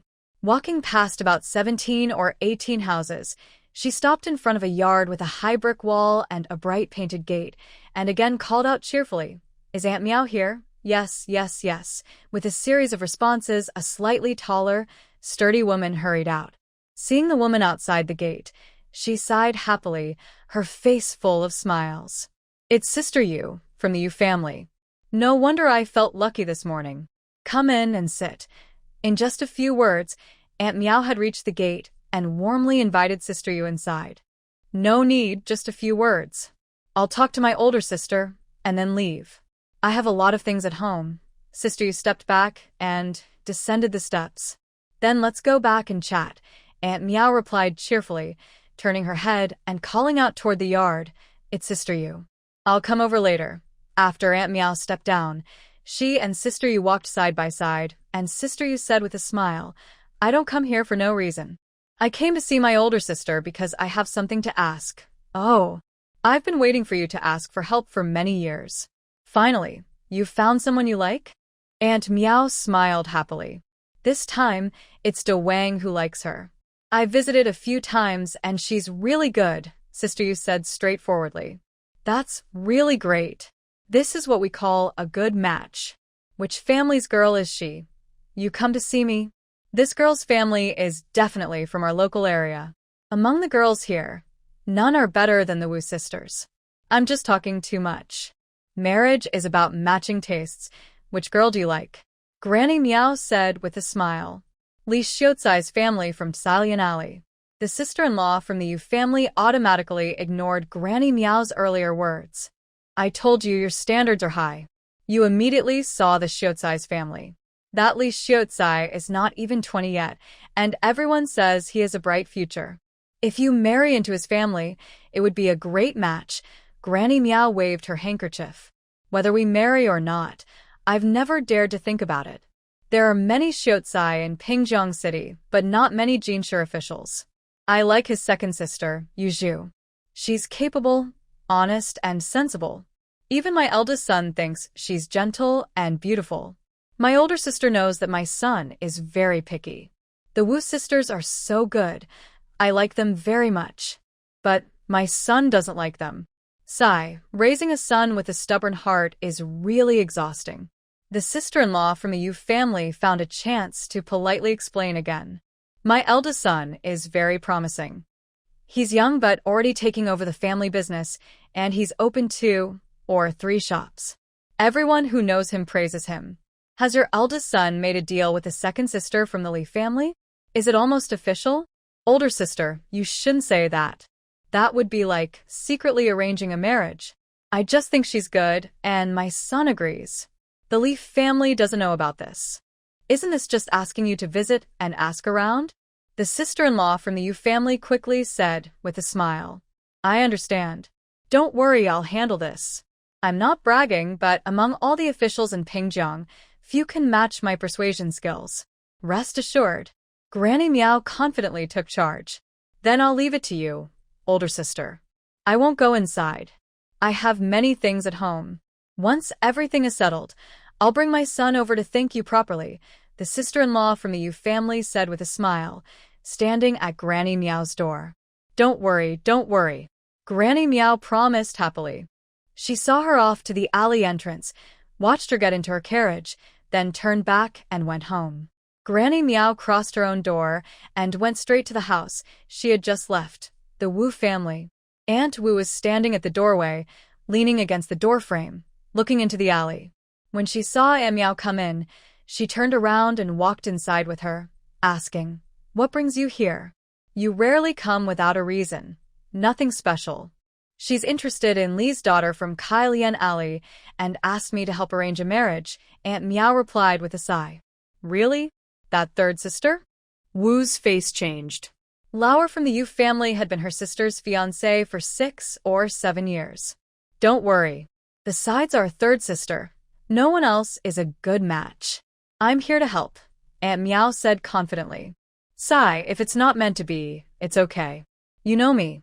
I've already turned to the faith. We shouldn't speak badly about others. Well, it's just not our sister's good fortune, Aunt Wu said, touching her eye corner. Ah, what are you saying? I never speak badly of anyone, Aunt Meow assured her, patting Wu's shoulder. Having been a matchmaker for decades, she found it easy to handle such small matters without any effort. Gailian Ali. Just as dinner was served, someone outside the yard called out, Is Scholar Li at home? Yes, I am here, Li Xuedong replied loudly. I'll go open the door. Sister Mei quickly stood up and headed outside. Li Jinju followed behind Li Xuedong, and Li Xiaonuan stretched her neck to look outside. Li Xuedong, at the front, greeted the visitor with a smile. May I ask who you are? Oh, Scholar, you're such a learned man. So proud of yourself. Aunt Meow pulled out her handkerchief, sighing and shaking it out. This is Aunt Meow. Aunt Meow, come in and talk. Have you eaten yet? Come and join us. The food is just served. Li Jinju hurriedly pushed Li Xuedong aside and stepped forward to speak. Yin Zhu and Hong had just settled down, and she followed her older uncle to visit Aunt Meow's house. Although Yin Zhu and Hong Er's marriage was arranged by the official matchmaker of Kunshan County and had nothing to do with Aunt Meow, they still lived in her district. Out of politeness, her older uncle came to visit and also brought a modest gift as thanks. Li Xianwan heard the name Meow and stood up, following her older sister out the door. I have finished eating. You sisters are really diligent. It's already dark outside before you set the dinner. Oh, just this one meat dish. With so many of you, can you all eat it? Mrs. Meow entered the house, first peeking at the dinner on the table. Our family isn't well off, Li Jinju replied with a smile. Your scholarly husband is busy with his studies, so he needs good food. As the eldest sister, you shouldn't be too stingy with your younger brothers and sisters. Mrs. Meow sat down, took the tea from Li Yuzhu, and looked her over carefully. Li Yuzhu felt uncomfortable under her gaze and moved back to sit and spin thread. Oh, second sister is really diligent, Mrs. Meow praised. Before she finished speaking, she turned to Li Jinju and smiled. Your hair is styled up. You really don't let it down? Li Jinju was caught off guard by her sudden question and nodded. Yes. Speaking of which, Mrs. Meow dragged out her tone. The court has laws. Men have their roles, women have theirs. It's not good for women not to marry. You're lucky to have met someone like me. I am very understanding. Even if it's the court's rules, I will help you all by shielding you from them. As soon as Mrs. Meow finished speaking, Li Xianwan immediately responded.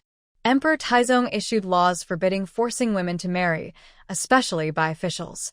If officials do force women, it's considered a serious crime of incest or disobedience, and they could lose their jobs. Also, men have their roles. Women have their duties as from the books, not laws, Li Xianwan said confidently, smiling at her. On one, Li Jinju gently patted Li Xianwan and smiled at Mrs. Meow. Don't argue with the children. When our mother passed away, Anwan couldn't even walk. We, her siblings, loved her very much and didn't discipline her much. Mrs. Meow snorted and brushed her sleeve. If you don't discipline her, when she gets married, her in-laws will take care of her. Mrs. Meow clicked her tongue loudly. Let's get to the point. Oh, I hardly dare to speak anymore. She glanced sideways at Li Xianwan, fanning herself and pressing her lips. Your hair is styled up now. What about your younger sister? Will she marry or not? Mrs. Meow pointed at Li Yuzhu. She will definitely marry. Li Jinju smiled and said, Please, ma'am, don't trouble yourself, as she rolled her tongue twice but didn't say anything. She was a bit doubtful about this official matchmaker and decided not to bother her further. Since you are staying here, I have to think about your sister's marriage too. What kind of family does our second sister plan to marry into? You can tell me 1, 2, or 3 so I can help pick accordingly. Good character is most important. As for other things like family background, as long as it's acceptable, that's fine. It's hard to say 1, 2, or 3. If both families think it's suitable, then it's a match, Li Jinju answered carefully. How can it be hard to say 1, 2, or 3? For example, if the groom is an 80-year-old man, would you agree? Even if he's not that old, would you accept him as a secondary wife? Right? No family would marry without discussing 1, 2, or 3. We haven't thought about specific details. We just want it to seem suitable, Li Jinju replied politely with a smile. Look at you all. Let me think for you. Your younger brother is a talented scholar. There aren't many young scholars like him in all of Pingjiang Prefecture. You come from a scholarly family, and marriage is very important to match the right family background. Without some scholarly tradition, it wouldn't be proper. The old woman, Miao Posey, listed out her points 1, 2, and 3. What are we, a scholarly family? Li Jinju chuckled. Oh, my dear sister, how many scholarly men are there in Pingjiang Prefecture? Those families that haven't produced a scholar for generations still claim to be scholarly families. But yours is truly a genuine scholarly family. Although Miao Posey sometimes sighed, her sighs were very restrained. She was an official matchmaker, different from the lower-class matchmakers who wandered the streets. She had to constantly show her dignity through her actions and words. Second, the age difference shouldn't be too big. Although older men with younger wives are common, if the man is much older, he might be a secondary husband, Or perhaps he's never married at his age. There must be some reason, right? Exactly, Lee Jinju nodded with a smile. Third, this is just my opinion, but I think the mother-in-law shouldn't be too formidable. A strong woman can cause trouble, and with a mother-in-law and daughter-in-law, how can they get along well? Having a poor relationship with your mother-in-law makes life very hard. One bad day can feel like it's the end of the world. Mrs. Miao looks very worried and upset. Yes, exactly, Lee Jinju nods again. Let's agree on this. For your second sister's marriage, there are 3 main points. First, the family should be well-educated and refined. I understand, and if they are truly good, this point won't be a problem. Second, she shouldn't be too old. Third, the mother-in-law shouldn't be too strict or unreasonable. Is that right? Then it's settled. You all eat first. I'll go ahead and leave. Just wait for good news from me, Mrs. Miao says as she stands up, waves her hand, and walks out the door without needing anyone to see her off. Li Jinju and Li Xuedong see Mrs. Miao off.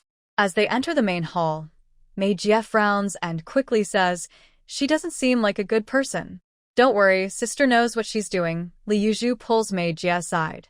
"I can tell. Last time, when we went to give a gift for Yin Zhu's marriage, the moment we left her house, Uncle Zhang reminded me that she looked cold and fierce, so she must be a tough and ruthless person.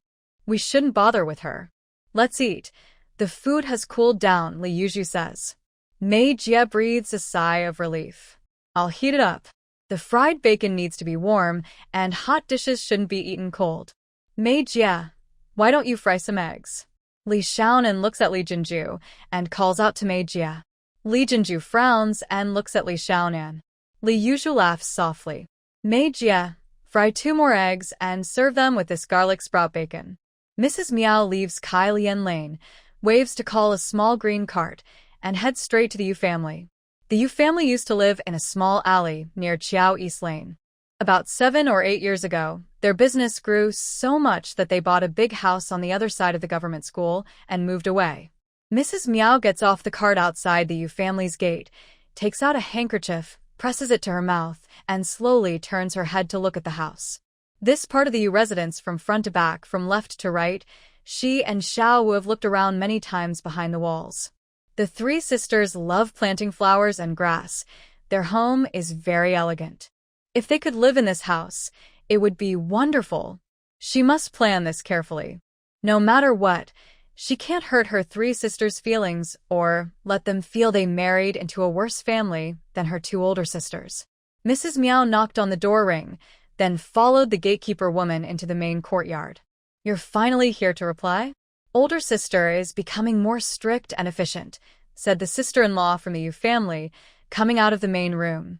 "Our eldest son's lifelong matter should be settled as quickly as possible," Mrs. Miao replied with a smile. The sister-in-law from the Yu family stepped aside to let Mrs. Miao in. A young girl brought tea, and Mrs. Miao sighed and said directly, "Look at this. I told you, he's from a scholarly family with high standards." See? "I was right, wasn't I?" Mrs. Miao clapped her hands. The sister-in-law from the Yu family was surprised. "Did you explain everything clearly to them? Look at what my sister says. Does she not trust me?" Mrs. Miao put away her smile and raised her hand. "May the heavens witness, if I ever tell a lie, let lightning strike me. Older sister, please don't do that." The sister-in-law quickly reached out to lower Mrs. Miao's raised hand. "We've known each other for decades. Don't you know what kind of person I am? I believe in honesty. I never tell lies or speak falsely. That's a rule I follow," Mrs. Miao said firmly. "I'm not saying that. I just didn't expect this. Please don't be upset with me," the sister-in-law sighed. She truly didn't expect it. She thought that with their family background and her eldest son's character, this marriage would be easily arranged. There's nothing surprising about that. People say what they mean. I won't beat around the bush. They are from a scholarly family, a reputable household. Everything is clear and straightforward. First, they said the match should be suitable. Both families should be well matched. They come from scholarly backgrounds, so they can't be too different. Sigh. Mrs. Miao sighed again. "Let's forget about that first point. I tried hard to persuade them. leaving some room for negotiation. But the second point, sigh, Mrs. Meow clapped her hands with a long sigh. They said she's too old for marriage. Actually, she's not that much older, right? But they said, if she's from a good family with good character, why hasn't the marriage been settled yet? There must be some issue in between. Listen to this. And she continued. Also, they said the girl is kind and hasn't suffered much. They're worried she might suffer after marriage. The mother-in-law can't have a bad reputation. Listen to what they said. I really have no words. Mrs. Yu's sister-in-law frowned as she listened. Big sister, I know you're proud. De Wang is even more proud and picky. He's been choosing for so many years, only wanting a girl from a good family with proper manners and virtues. The girl is smart, capable, and willing to work hard. The Li family is quite suitable. But you see, you like them and they don't want to lower themselves. That's just how it is. Big sister, I tell you, having pride alone isn't enough. You need to think about your own family. Look at your family. De Wang's father passed away early. De Wang has 2 younger sisters who can't help him much. De Wang is busy with his business and is rarely home. I won't say more about this. There's no point. Think about it. Over the years, how many families have you liked? How many has De Wang liked? Have any of them worked out? You and De Wang have too high standards. When you see someone you like, but they don't want to lower themselves to look at you, there's nothing you can do. Isn't that right? Mrs. Meow spoke earnestly. Mrs. Yu leaned back in her chair, tired and discouraged. Mrs. Meow picked up her cup, sipped her tea, and watched Mrs. Yu. After drinking half her tea, she set down her cup, leaned forward, and lowered her voice. Big sister, our friendship spans decades. I come to talk to you about third sister, not just for her but also for De Wang. They would make a wonderful match. Wu family has only 6 daughters, but their in-laws aren't relatives? Aren't sisters close? Think about it. When De Wang's father suddenly passed away, it was your eldest sister who came repeatedly to help support you, wasn't it? Are these sisters not close? Not supportive. Mrs. Wu's eldest daughter married a scholar from a prestigious family. You said it yourself. There are many scholars in Pingjiang Prefecture, but only a few who are Jinshe. Mrs. Wu's second daughter married a local official. Isn't that a good match? If your family forms this connection, who in Pingjiang City or Prefecture would dare to bully you? Big sister, think carefully. Mrs. Meow patted Mrs. Yu's arm. Old sister also knows I don't dislike Wu's daughters. But with these 2 marriages, we can only look up to them. I told you before. Third sister. Mrs. Yu's sister-in-law smiled bitterly. I'm just worried she can't endure hardship or hold up the family. You are mistaken. As the saying goes, reed grass is tough as silk, but it breaks easily when bent. Third sister has grown up smoothly and steadily. If something really happens, I tell you, third sister can handle it. That young girl is truly clever and hardworking. She can endure hardships, but just hasn't had the chance to show it. Honestly, third sister is very lucky. If she marries into your family won't have to make her suffer to prove her worth. Seeing that the wife from the Yu family didn't speak, old lady Meow sighed. Big sister, this is the last time I will mention Wu's daughter to you. Third sister is no longer young. Your eldest son can afford to wait, but third sister cannot. If you think badly of her, there are many families who like her. I already have 3 or 4 families interested, but I haven't mentioned it yet. First, Wu's wife has known our eldest son since he was young and likes him very much. Second, we have been friends for decades. I see our eldest son as my own child. When choosing a good match, I think of our son first. Sigh, big sister, have you thought carefully? If you miss this chance with Wu's family, your eldest son might be left without a wife. You really need to find someone wise to look at his birth chart and see if he's destined to be without a wife. Old Lady Meow stood up as she spoke. It's getting late. I'm leaving now. Your eldest son is already 27. I'll have the coachman take you back. Xiao Shir, bring that bag of snow fungus and add 2 gene of lotus seeds and 2 gene of longan. Pack it all up for Mama Meow to take home and enjoy. Guyan got off his horse at the side yard gate.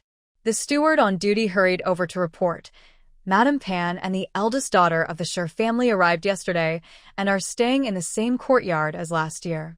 Guyan paused slightly, listened to the steward's report, and then nodded. He strode inside. 3 days ago, he received a letter from his mother. She arrived yesterday. Guyan's lips curled into a faint, cold smile. She loves revealing her uniqueness and her control in small hints. She is different from others. She is in charge of everything. She can control everything. In the past, he actually admired her. Guyan suddenly stopped in his tracks. In the past, he admired her, saw her as part of himself, as his own person, even as himself. Those people who were not part of him and did not see her as part of him. After she married into the Prince Rue's residence, his eldest sister grew more and more dislike her each day. His second sister had disliked her since childhood, and his third sister always despised her. Before, he thought it was his sister's arrogance and pettiness. Guyan slightly raised his head, staring blankly at a tree full of flowers nearby.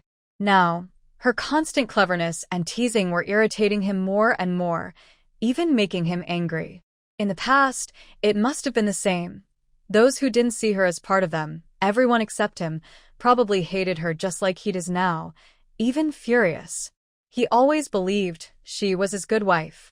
Guyan looked down at his clothes fluttering in the wind. How many of his past failures and tragedies were caused by his arrogance and blindness? Guyan's face turned a little pale. He paused for a moment, then turned to leave. Go tell second madam that I have urgent business. I'll be late and will visit her tomorrow instead, he ordered as he strode out. Shogun, confused by his master's sudden stop and turn, nodded quickly and waved someone over to deliver the message. Guyan mounted his horse and headed straight for the academy street. Li Xiaonan was standing in the yard practicing calligraphy with her wrist. Wang Yuding and A Wu were busy rolling dough and flipping bamboo sticks, making pancakes. Mei Jia was washing clothes and kept peeking over to watch. It was her first time seeing someone make pancakes. Shogun knocked on the yard door, pushed it open a little, and looked inside. A Wu saw Shogun first and jumped up in surprise. Shogun ignored A Wu, meeting Li Xiaonan's gaze, and quickly bowed with a smile. Miss Li, do you have some free time? Li Xiaonan replied, rinsing her brush in the brush wash and hanging it on the brush rack. The pancake batter is burnt. Mei Jia shook her wet hands and bent down to flip A Wu's pancake. Sit properly and make your pancake. Wang Yuding called out, but her eyes were fixed on Shogun, stretching her neck until her backside lifted off the stool. What does the young master want with her? A Wu also stretched her neck to look outside. It's probably the heir looking for her. Wang Yuding sat back down, turned to look at Sister Mei and asked, Sister Mei, did Master Shi come to see Nu often before? He doesn't come often. This is only the second time. There's a girl who comes often, and she's very beautiful. She always wears fine silk clothes. Sister Mei smiled. Is her name Wanqing? Wang Yuding asked. Yes, that's her name. Such a lovely name. Wang Yuding nodded and looked at A Wu. A Wu met Wang Yuding's gaze and whispered, The young master treats her so well. Is it true that they sent us here? Wang Yuding tore off a piece of dough, slapped it on the board, and started rolling out pancakes. Where is Wanqing? Li Xiaonu asked as they left the courtyard. The young master came suddenly, so he didn't have time to call her, Shogun whispered. Young master, you know, that person you understand. Which one? Li Xiaonu looked confused. The young master came suddenly. Shogun emphasized the words suddenly. Aren't your young master always thinking of new things? Why suddenly now? Li Xiaonu frowned. If he's always thinking of new things, what's so sudden about it? You're really something. Shogun swallowed hard. This suddenly means our young master, that person. Shogun patted his chest. It's not good, you understand? Oh, he's in a bad mood. Li Xiaonu understood. Shogun sighed. I didn't say anything. We have rules in our work. Thank you. Wanqing said you're very kind. Li Xiaonu sincerely thanked him, even though she thought Shogun's warning was unnecessary. She talks too much. We're at the alley entrance now. Can't talk anymore. Li Xiaonu glanced at Shogun. When it comes to talking a lot, He doesn't seem to be less than Wanqing, right? Guyan stood by the tea house window, swinging his folding fan lightly. When Li Xiaonu approached, he turned his head to look at her and pointed outside with his fan. This peony is getting uglier. I think it's pretty. Li Xiaonu stepped forward slightly, looked up carefully at Gu Yan's face. Who upset you? Why do you ask that? Gu Yan's eyes slanted downward toward Li Xiaonu. The peony is right there, and you dislike it. Your face doesn't look good either. Does anyone dare to upset you? Many people dare to upset me. Gu Yan waved his fan. You're just complaining. Is the tea you brought? Li Xiaonuan turned to look at the table beside her. There were 2 cups of tea on the table. This is the long feng tuan tea we ordered this year. Gu Yan closed his folding fan, sat down, picked up the cup, then put it down, and gestured to Li Xiaonuan. The milk candies were sent from the north, just arrived. Try one. Li Xiaonuan immediately reached for the plate of milk candies, picked up one, and looked at it carefully. The milk candy was about the size of a fingernail, shaped like a lotus flower. Everything in our mansion is beautiful. Li Xiaonuan put the candy in her mouth. It wasn't very sweet, with a strong milky flavor and tiny bits of peanut. I haven't had nougat in a long time. It's really delicious. Li Xiaonuan took another piece and put it in her mouth. Gu Yan waved his folding fan, watching Li Xiaonuan eat the candies one after another, feeling happier little by little. How is your business going? Gu Yan looked at Li Xiaonuan, who had eaten 5 or 6 pieces, and pushed the plate away with his fan. Quite smooth. Oh, and her cousin helped a lot, Li Xiaonuan said, picking up her cup and taking a sip of tea. Yes, the tea is very good too. How did it go smoothly? Tell me more. We went to 12 general stores in Guilin and Wushan, asking them to help me collect fine cloth. They helped me gather a bolt of fine cloth, and I paid them 20 copper coins. Li Xiaonuan smiled. Your business probably doesn't make much money, right? Gu Yan calculated briefly and frowned. It's not all about making money, and it's not entirely not about making money. It's for earning big money in the future. You see, you wouldn't understand, Li Xiaonuan said with a smile. Gu Yan was stumped by Li Xiaonuan's words. You don't understand, no matter if he understood or not. Daring to say he didn't understand in front of him, besides this time, he couldn't think of a second time. With your little business, there's still something I don't understand. Gu Yan closed his folding fan, tapped it halfway in front of Li Xiaonuan, paused in midair, then turned it around and put it away. That sounds really arrogant. Li Xiaonuan glanced at Gu Yan, her hand reaching toward the plate of milk candies. Why is it arrogant? Gu Yan replied, fanning himself as he turned the fan. Just before Li Xiaonuan's finger touched the milk candies, he flicked the fan to press down on her finger and pushed it back. This is just a small matter, but you don't understand much. Even about beggars or fools, you don't know. Of course, I don't understand your things either, Li Xiaonuan said unhappily, withdrawing her finger and picking up her teacup to drink. The tea couldn't be refused, after all. Gu Yan tilted his head at Li Xiaonuan. Are you trying to outsmart me? Speak properly. Why would I be trying to outsmart you? My words are normal. Why do you think I'm trying to outsmart you? Do you really think you know everything? Li Xiaonuan looked at the plate of milk candies. It was strange. In the past, she would eat 2 or 3 pieces of this kind of nougat and then feel tired of it, not wanting to eat more. Now, she found these candies so fragrant, sweet, delicious, and tempting. Sigh, now she couldn't even eat fried eggs. She only had 1 meat dish a day, and it was usually a small portion mixed with lots of vegetables.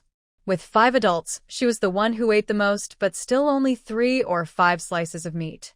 Sister May's knife skills were really good. Her meat slices were so thin they were almost transparent. Without much oil or fat in her stomach, she found high-oil, high-sugar foods so sweet and tasty. No wonder traditional snacks are full of oil and sugar. They're a sign of poverty. What are you thinking about? Gu Yan tapped the front of Li Xiaonuan with his fan. I can't even get you to listen when I talk. What did you say? Li Xiaonuan sat up straight. What are you thinking about? Gu Yan slightly leaned his head, looking at her. I was thinking, why is this candy so delicious? Li Xiaonuan said, looking at the plate of milk candies. Because you're craving it. Gu Yan said bluntly. Because I'm poor. Gu Yan raised his eyebrows. After a moment, He flicked his fan to land in front of Li Xiaonan. Eating modestly and happily, you're still a scholar. A simple meal, a humble drink. People can't bear their worries, but they still find joy, Li Xiaonan said, biting her worries. People are the most ordinary. Only saints like Yan Hui can remain joyful despite worries. Do you think being a scholar makes you a saint like Yan Hui? Gu Yan stared at Li Xiaonan. After a moment of silence, he reached out and took the plate of milk candies, bringing it closer to himself. You're right. But You still shouldn't eat too much of this. Why are you so full?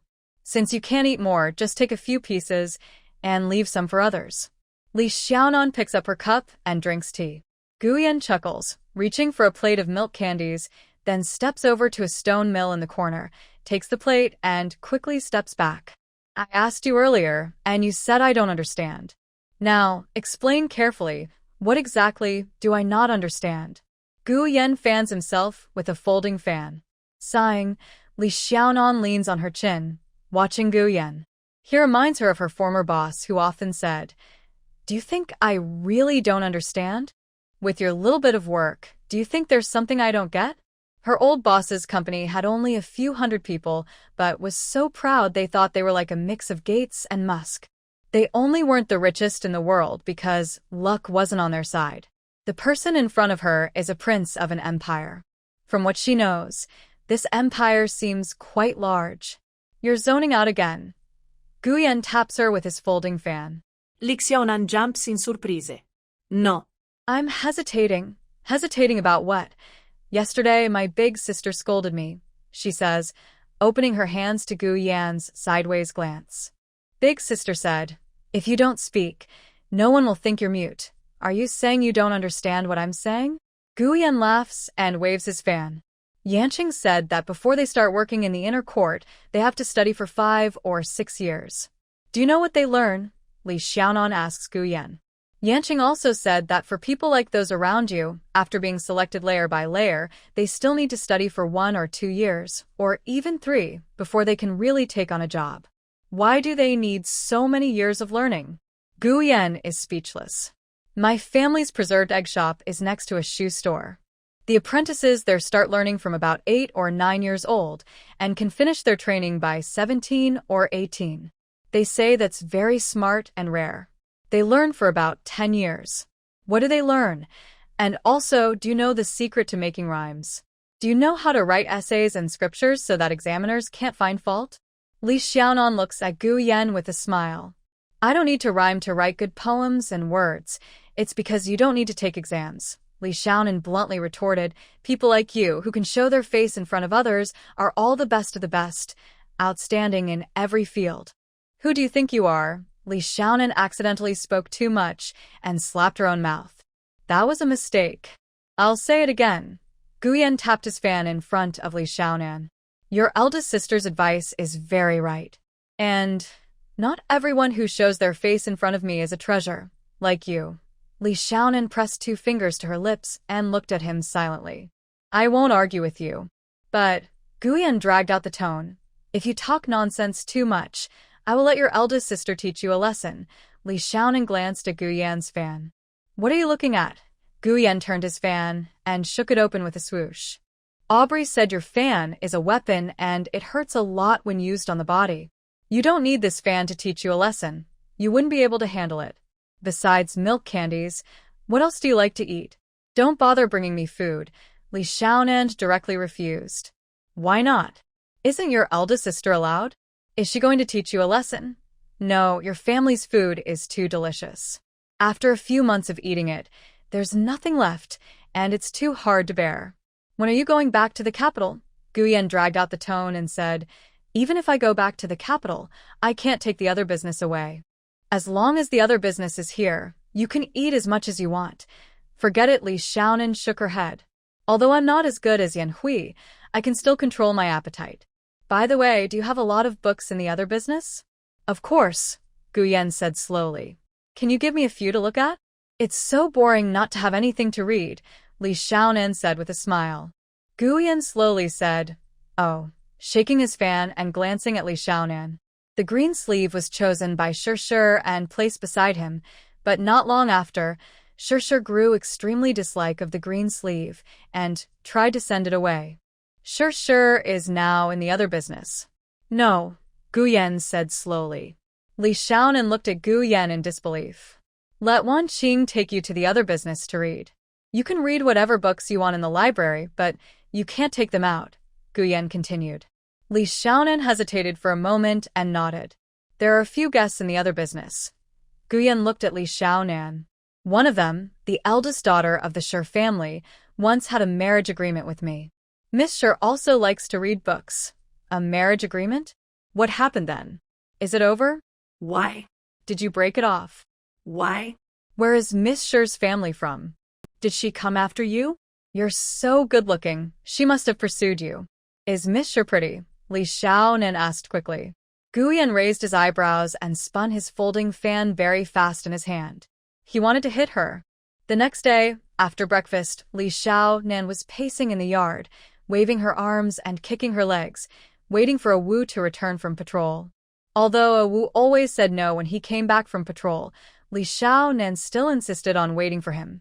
When she heard him say no, she would then arrange other things. Li Xiaonan was in a good mood. Today, she had invited Wan Qing to come pick her up to go to the other residence to read. She planned to read books all day and have lunch with Wan Qing. A Wu returned a little earlier than usual. He got off his horse outside the yard gate, didn't tie it up, just held the reins and stuck his head inside from outside the gate, waving to Li Xiaonan. Li Xiaonan hurriedly ran out. Business is coming. It seems like a big deal. A Wu pulled Li Xiaonan down the steps, speaking softly. Really? Is there fabric? Li Xiaonan leaned forward to look at the horse. There was only a saddle on its back, no fabric. A Wu always carried some silver coins and a few strings of copper coins when he went on patrol, so he could buy fine fabric immediately if someone sold it. It's from Sun's general store in Guolane town. They say it's a big deal, quite large. They say there are dozens of bolts of fabric, but something feels off. I can't quite put my finger on it. It's best if you go see for yourself. I told Sun the shopkeeper that the business was too big, and I need to invite the owner over, a Wu whispered. Then let's go quickly and check it out, Li Xiaonan agreed. She stepped up 2 steps, called out to Sister May, and told her to call Wan Yuting at the tea house corner gate. The 3 of them mounted their horses and headed straight for Guolane. A Wu usually patrols on days between markets. Compared to market days, Guolane town was a bit quieter. The 3 got off their horses at the entrance of the town, walked halfway along a blue stone road, and arrived at Sun's general store. Here they come, shopkeeper Sun, sitting at the shop entrance, saw a Wu and immediately stood up and called out into the shop. A tired-looking middle-aged woman in her 40s, appearing very worn out, comes out of the shop. Her whole body is tense, and she looks nervously at a group of 3 people hurrying over. Didn't Manager Yao say he would bring the master to take a look? Shopkeeper Sun glances at Li Xiaonu and Wang Yuting, who are following Abu, and leans forward to look behind the 3. Master is busy with a big deal right now. This is his sister, and she can make decisions too. Abu introduces Li Xiaonu. So she's the young master? Impressive. Shopkeeper Sun replies with a forced smile. Could such a young girl really be in charge? Manager Yao seems to be acting strangely. Just bringing someone over to fool us? Sigh, he's already done his best. Are you here to buy fine cloth? I have fine cloth. The middle-aged woman looks nervous and points at Li Xiaonu. Yes, I am. Where is the fine cloth? Let me see, Li Xiaonu says with a smile. They're all here. The woman steps 2 steps forward and lifts an old camphor wood box at the shop entrance, half a person tall. Li Xiaonu is hit by the musty smell of camphor and stares at the tightly packed fine cloth inside the box. The cloth has already turned a strong yellow. Li Xiaonu doesn't dare reach out to touch it, afraid that if she touches it gently, the cloth might tear apart. How many years have you had this fine cloth? Li Xiaonu asks, pointing at the cloth. You didn't say whether it was new or old cloth. The woman is tense and immediately retorts. Seeing Li Xiaonu frown, she quickly points to shopkeeper Sunday. I asked carefully, very carefully. You didn't say anything. Can I take a look? Li Xiaonu asks, pointing at the cloth inside the box. The woman tightly purses her lips and nods through her nose.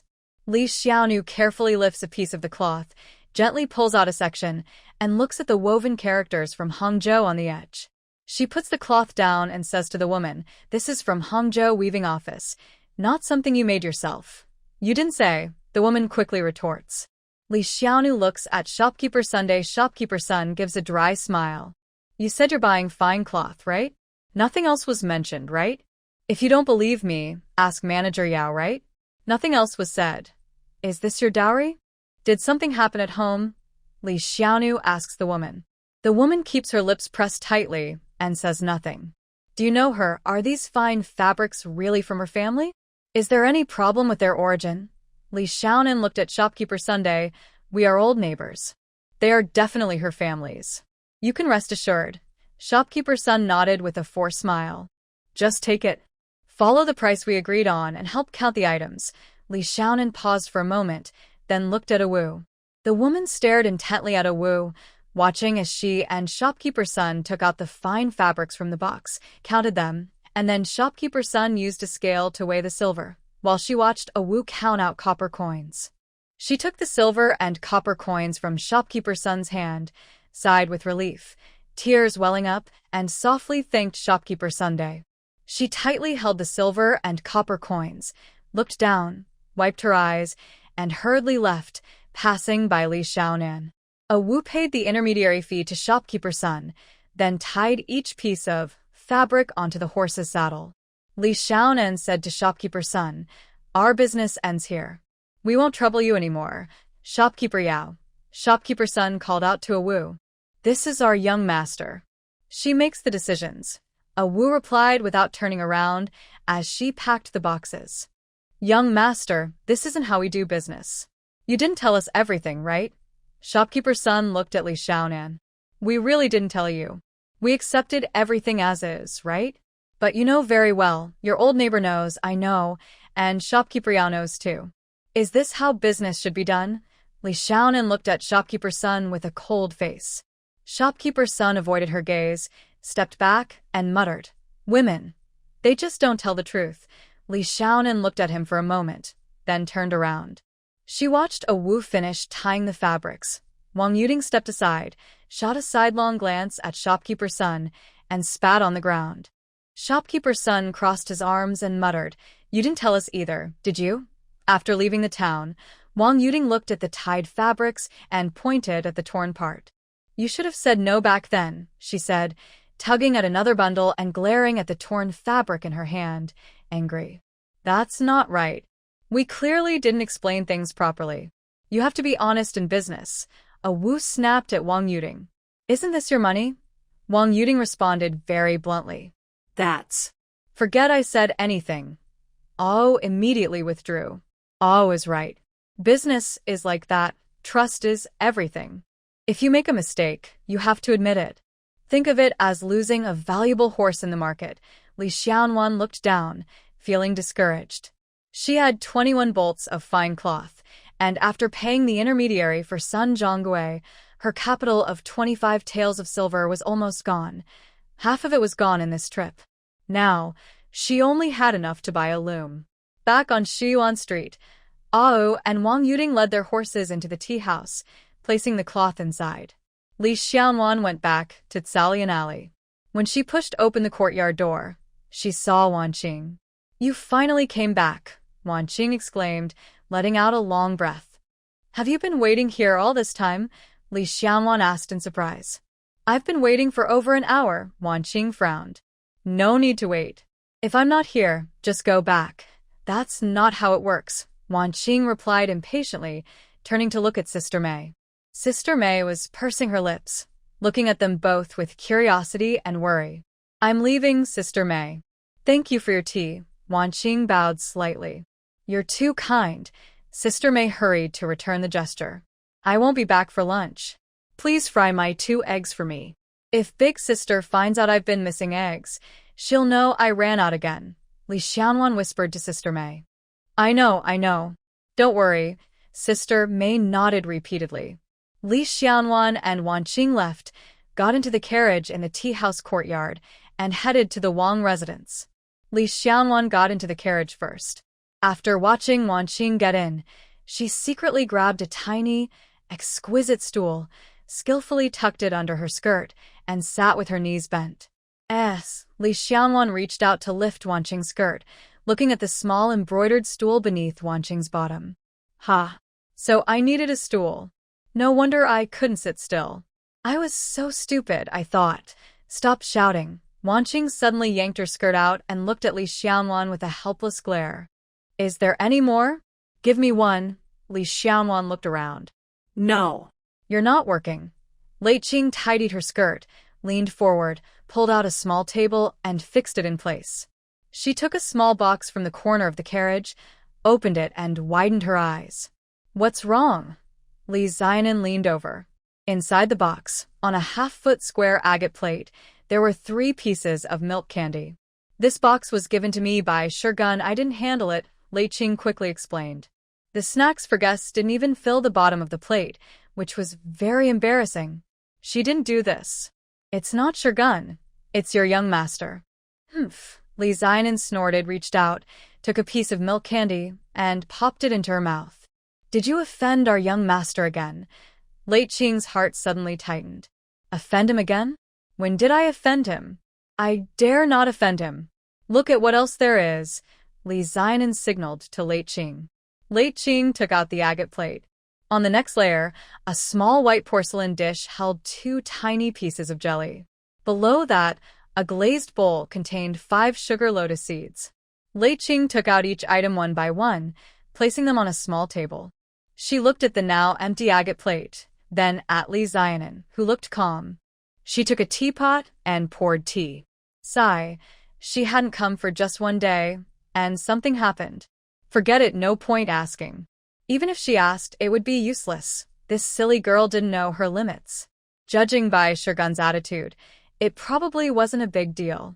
The carriage from the royal estate was steady and fast. Li Xiaonan got off the carriage and looked around. In front was a 2-story small building with blue stone, blue bricks, and fish-scale blue tiles. Between the small buildings, covered walkways crisscrossed. The first floor had many large windows, all glazed with bright tiles. The large, nearly transparent white tiles were decorated with colorful glazed tiles, giving Li Xiaonan a feeling similar to European buildings with white and colored glass. The second-floor windows were fewer and narrow, all with white glazed tiles. This area of small buildings was surrounded by water on 3 sides. The side Li Xiaonan stood on had a blue stone paved ground, with a wide blue stone road extending into a fragrant camphor forest. Li Xiaonan carefully looked around and let out a praise. This was a medium-sized library, with beautiful scenery. So lucky to have money. Thanks to you, I came here this time. Lei Qing stood beside Li Xiaonan, both turning their heads and looking around in sync. First time? Is this place far from where you live? Li Xiaonan said as she headed towards the study building. It should be quite far, Wan Qing replied casually. How big is your estate? Li Xiaonan sighed in amazement. I don't know, Wan Qing said, lifting her skirt and running a few steps quickly to catch up with the middle-aged steward who was jogging out of the study building. Are you Miss Wan Qing? Before Wan Qing could answer, the steward greeted her with a smile. Yes, I was sent by the young master to bring Miss Li to look at books. Wan Qing quickly bowed politely. Master Hong personally came to deliver the young master's orders. Miss Li, please come in. Miss Wan Qing, please come in, the steward said, standing by the side with his hands lowered, bowing slightly to let Li Xiaonan and Wan Qing pass. The books are upstairs. This is the catalog of the library's collection, the steward said as he followed inside, smiling and explaining. You can go upstairs to choose yourself, or pick from the catalog. Just give a word, and he will go upstairs to fetch them. The steward pointed at the young servant standing silently at the door. Rules of the library are that you can only read inside. If you want a copy and take a book, just tell him. I understand. Thank you, Li Xiaonan bowed in thanks. No need to thank me, the steward said, bowing repeatedly. I won't delay you. Miss Wan Qing, if you need anything, just tell him. The steward stepped back a few steps and left the study building. Li Xiaonian watched him go, then quickly stepped forward and whispered excitedly to Wan Qing, "Can we copy and take the books? Is it free?" Wan Qing rolled her eyes silently. "Free? How did she come up with that idea? Let's go. Let's go upstairs to see." Li Xiaonian rushed up without noticing Wan Qing's eye roll. The second floor was very tall, with rows of Nanmu bookshelves reaching the ceiling, densely packed with books. Li Xiaonian stood in the middle of the shelves, slowly turning around and looking around, sighing with envy. This was her dream study, from her past life to this one. She scanned each shelf one by one, selecting 5 or 6 books to bring downstairs, leaving one behind, and handing the rest to Wan Qing. "Have them copy one for me," she said. Watching Wan Qing hand the books to the young servant, Li Xiaonian chose a seat by the water window, sat comfortably, and started reading. Wan Qing prepared tea and sat beside Li Xiaonian, lost in thought. Next time, if she takes on the job of showing her books, she must bring her sewing kit. Li Xiaonan was deeply engrossed in reading when suddenly, Wang Qing, sitting beside her, jumped up. She peeked out through the half-open window and hurried over to tap Li Xiaonan. "What's wrong?" Li Xiaonan was startled. "Madame Shi and Lady Si are here," Wang Qing whispered hurriedly, looking a bit anxious. "Who is Lady Si?" Li Xiaonan put down her book, rushed to the window, and looked outside. "She is the eldest daughter of our 6th uncle. Is she the scholar official?" Li Xiaonan responded quickly. "Sure. Be gentle. Don't call out." Wang Qing covered Li Xiaonan's mouth with her hand. "They're coming this way. How did they get here? Oh no. What should we do?" Seeing Madame Shi and Lady, "How did they get here? Oh no. What should we do?" Seeing Madame Shi and Lady Si heading straight toward their building, Wang Qing became very nervous. "If they're coming, let them come. You were sent here by your young master's order, not sneaking in secretly. What are you afraid of?" Li Xiaonan looked confidently at Madame Shi. Madame Shi was very beautiful, almost matching the elegance of the young master. Madame Shi is very clever, always finding ways to get what she wants. "We should leave now and avoid her," Wang Qing urged. Li Xiaonan suddenly broke free from Wang Qing's grasp and pulled her back. "Don't go." Li Xiaonan suddenly broke free from Wang Qing's grasp and pulled her back. "Don't go. Look, she's the one who arranged the marriage with your young master." Wang Qing tried to pull Li Xiaonan again, but at the door, a figure appeared. It was Lady Si, Yu Shulin, who saw Wang Qing and let out a soft sound of surprise. She immediately turned to look at Madame Shi. Madame Shi was carefully observing Li Xiaonan. Li Xiaonan was partly hidden behind Wang Qing, looking shy and timid, glancing from Madame Shi to Lady Si. Lady Si followed Madame Shi's gaze and saw Li Xiaonan. She raised her eyebrows in surprise. "That girl's outfit is quite interesting. Have you seen her before?"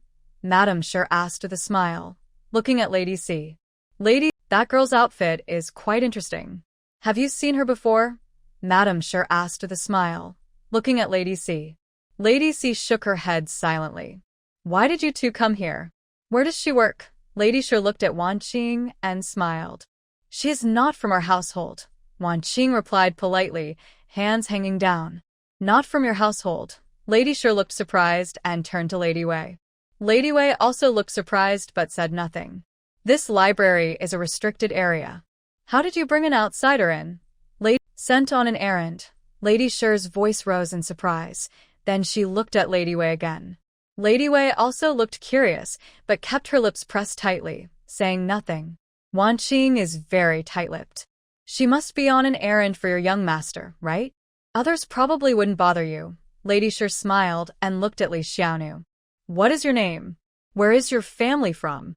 Why are you here?" "I am Li Xiaonu, just like I always am." "We come from the same place," Li Xiaonu answered shyly. Lady Shi blinked in surprise and turned to Lady Wei. "What did she say?" Lady Wei shrugged, also not understanding the local dialect. Wan Qing's face tightened, expressionless, eyes focused straight ahead. "Can you speak official language?" Lady Shi asked slowly. Li Xiaonu nodded. "Yes, a little. Then why are you here if you speak official language?" Lady Shi asked again. "Just playing," Li Xiaonu replied, staring at Lady Shi, suddenly understanding. She pulled Wan Qing and asked, "Is playing official language?" Lady Wei giggled. "No," Wan Qing said tightly, struggling to say the words. "How can playing be official language?" Li Xiaonu asked again. Lady Wei couldn't stop laughing, waving her hand at Li Xiaonu. "I understand that. It's just for fun, right?" Li Xiaonu looked at Wan Qing. Wan Qing kept her eyes straight ahead, doing her best to stay in her role. "Since you're here to play in the library, you must know how to read, right?" Lady Wei asked. Li Xiaonu nodded. "I'll tell you, what's written in books is official language. If someone says it differently, it's not official," Lady Wei said with a smile. "I understand now, Summer A. Nung." Li Xiaonan quickly thanked her and then corrected herself, saying, "I understand now, thank you." Lady Wei Xinyoung wanted to ask more but hesitated, swallowing her words and only managing a tight smile. "Do you know the young master?" Madame Shi asked gently, neither smiling nor showing anger. Li Xiaonan looked at Wan Qing again.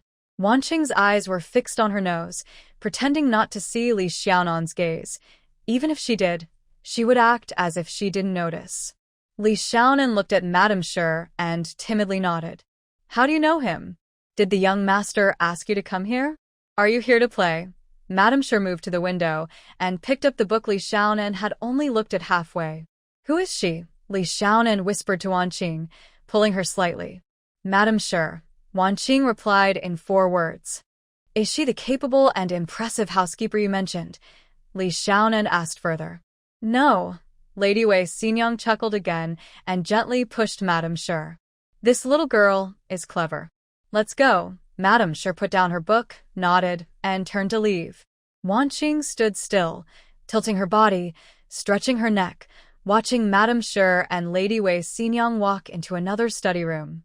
She exhaled deeply and patted her chest. "Are you afraid of her?" Li Xiaonan studied Wan Qing's face carefully. "I'm not afraid. Why would I be? She's not from our household. Our young master is strict. I'm straightforward and blunt. Every time I talk to her, she finds a reason to criticize me. I've already lost several months' allowance because of her." Wan Qing frowned, raising her hand to block Li Xiaonan. Don't speak yet. "Let me think carefully. Did I say something I shouldn't have just now? I told you you're not from our household, and I said you came here on official business. I must have missed something," Wan Qing said with frustration. "That doesn't count as missing, does it? If someone asks you a question, you have to answer," Li Xiaonan comforted uncertainly. "If it were anyone else, maybe. But Madame Shi is too clever. If I miss even a little, she'll catch it." Sigh. Wan Qing sighed with frustration. "It's so annoying.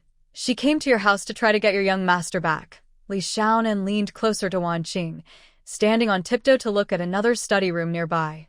Madame Shi had just entered that study room. "I think she is daydreaming." Wan Jing leaned close to Li Xiaonan's ear and whispered, "None of us like her. Who are you all?" "Stone rolling. He doesn't count. We're just some young girls. Madame Shi is too clever and annoying. Last year, when she was away, many people deducted money from her monthly allowance. This year she's back. It's only been a few days, and yesterday our young master just returned. This morning, 2 people already deducted money. I might not get my allowance this month either." Wan Qing's shoulders drooped in worry. "Even if you accidentally said those 2 things just now, how would your young master know? Could she have figured it out and told him?"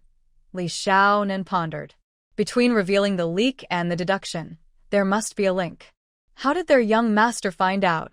Last year, Madame Pan sent someone to give our young master some warming herbal tea. He immediately asked Stone Roll to check the tea storage and the tea house staff. In less than an hour, they found out it was Aunt Lu, who manages the tea storage, who slipped up. She had her monthly allowance deducted for half a year. Wan Qing and Li Xiaonan whispered to each other, "Wow. That's really scary.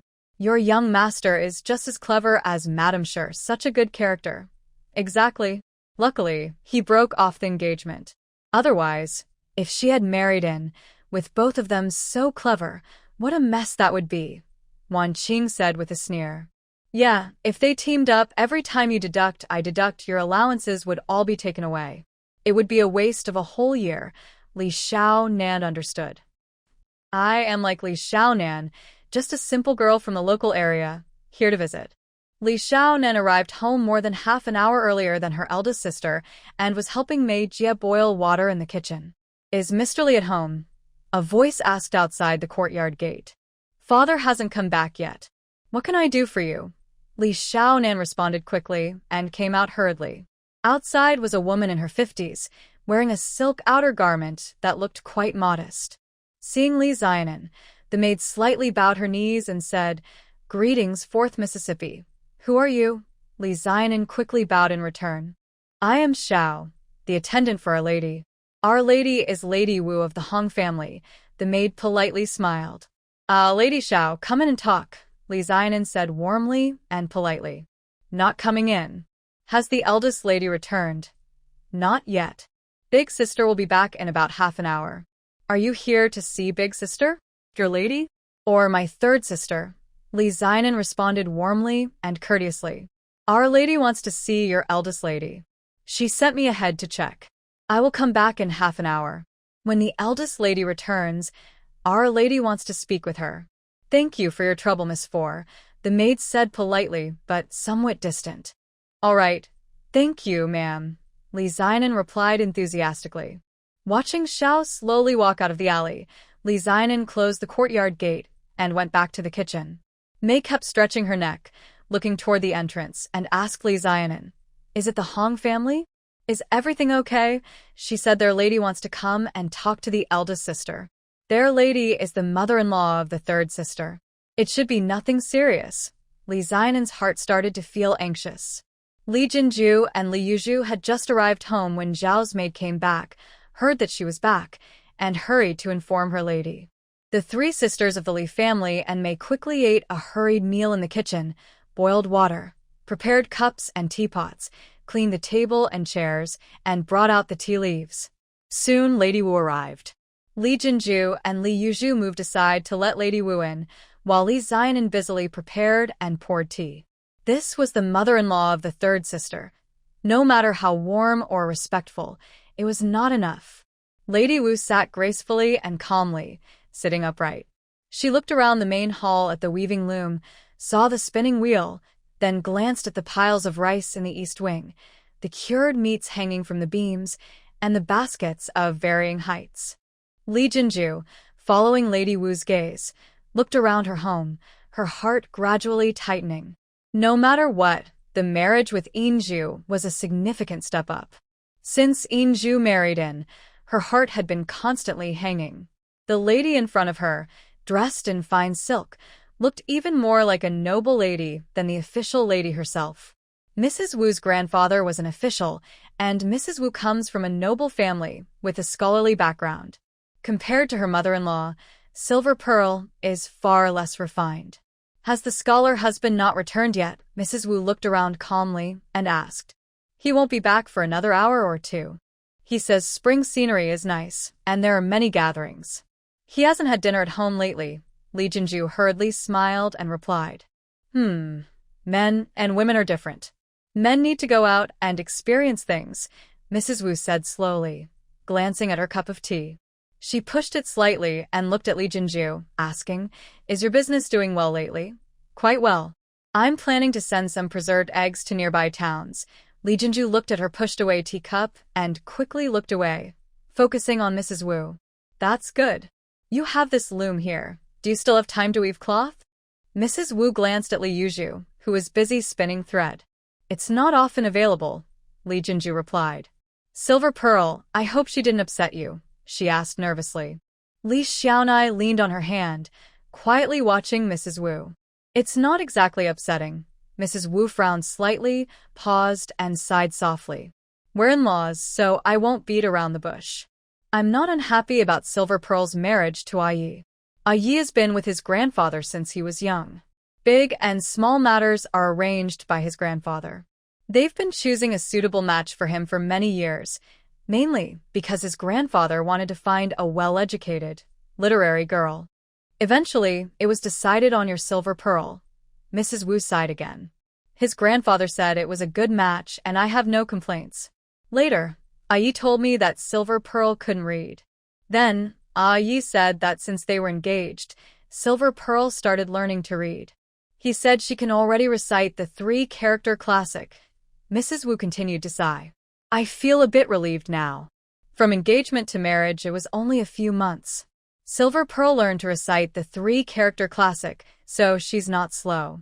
I think, in the worst case, Silver Pearl is not stupid. She just lacks someone to teach her. I plan to teach her well after she marries into our family. I want to spend a few years helping her learn.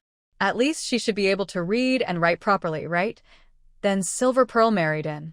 Sigh. On her first day after marriage, early in the morning, Silver Pearl went into the kitchen and started a fire, saying she wanted to boil water and cook. The kitchen filled with smoke. I looked and thought, sigh, Silver Pearl can't even tell the difference between the kitchen and the tea room. How can that be okay? A Yi is the eldest grandson of our Hong family, the heir of our family. Silver Pearl will also become the head wife someday. She needs to learn how to manage the household properly, right? I thought, after they complete their month of marriage, I would let a Yi go to Pingjiang City to study, while Silver Pearl stays at home with me. I wanted to teach her well for a few years. But who knew Silver Pearl wouldn't listen at all, and insisted on going to Pingjiang City with a Yi. Mrs. Wu gently stroked her chest, looking very angry. Li Yuzhu had long stopped spinning thread. Seeing Mrs. Wu constantly holding her chest, she thought about how Silver Pearl was usually so careless, and she dared not make a sound or move.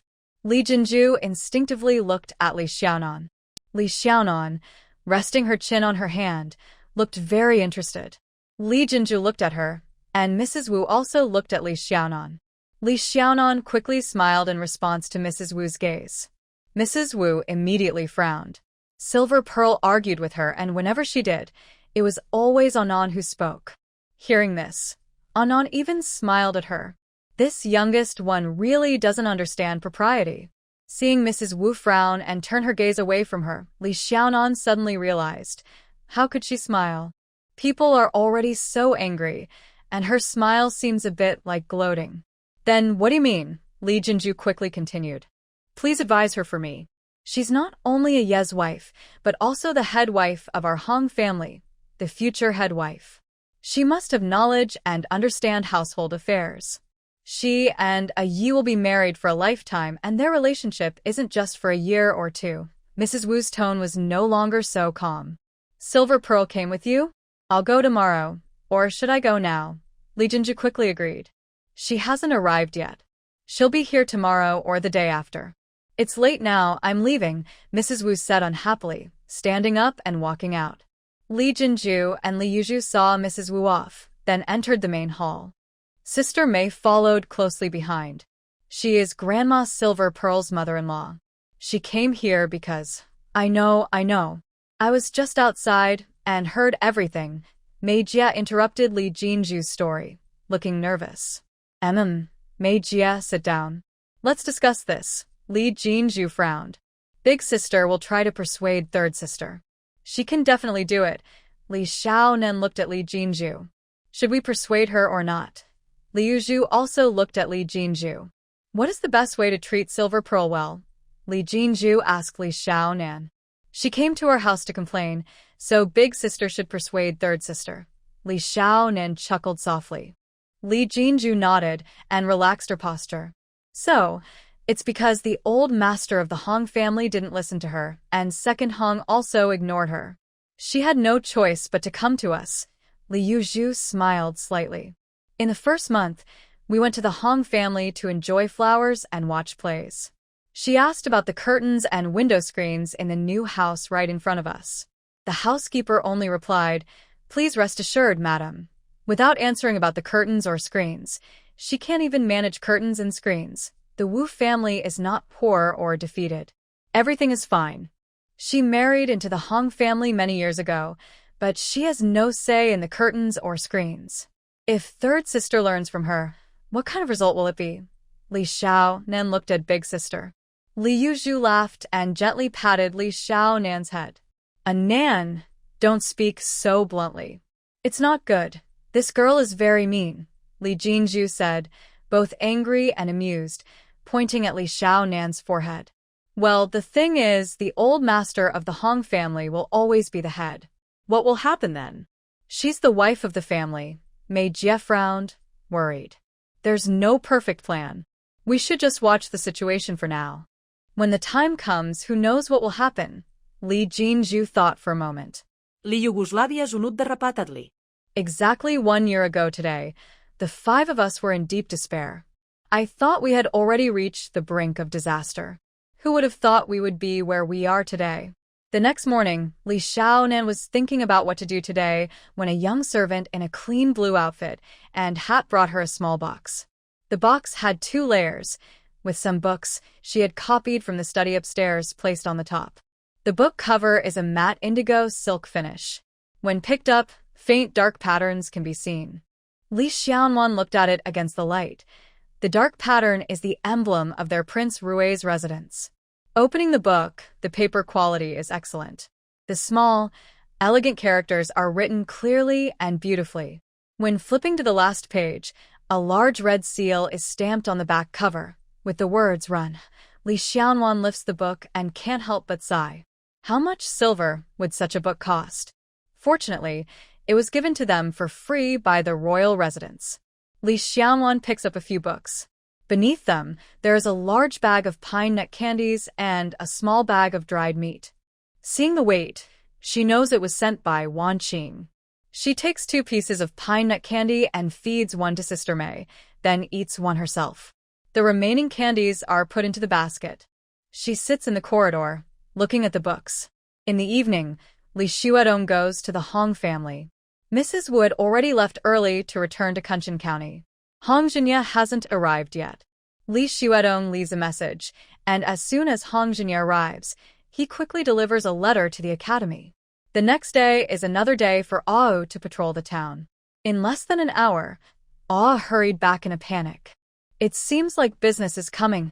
Ao whispers softly. Someone is selling cloth again. Li Xiaonuan's heart races. No, a woman said she has cloth and needs to speak directly with the shopkeeper still in Gua Alley. Isn't that still selling cloth? Li Xiaonuan retorts first. I'll tell Sister Mei.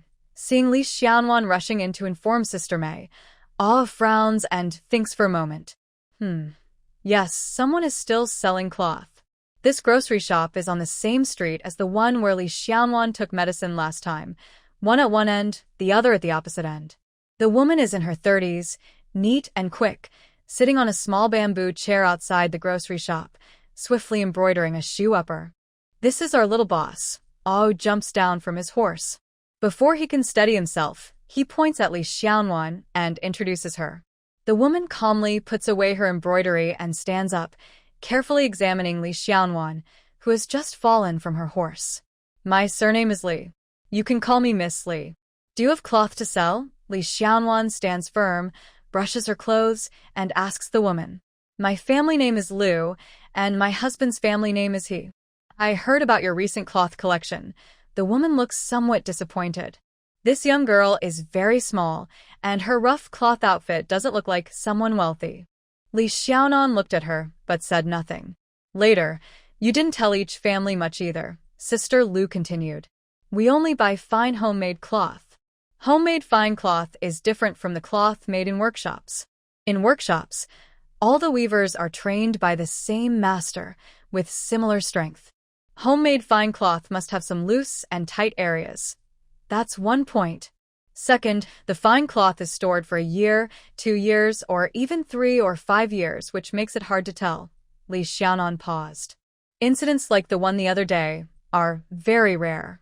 How many families would keep fine cloth until it turns to dust? Young shopkeeper, you're quite smart for your age.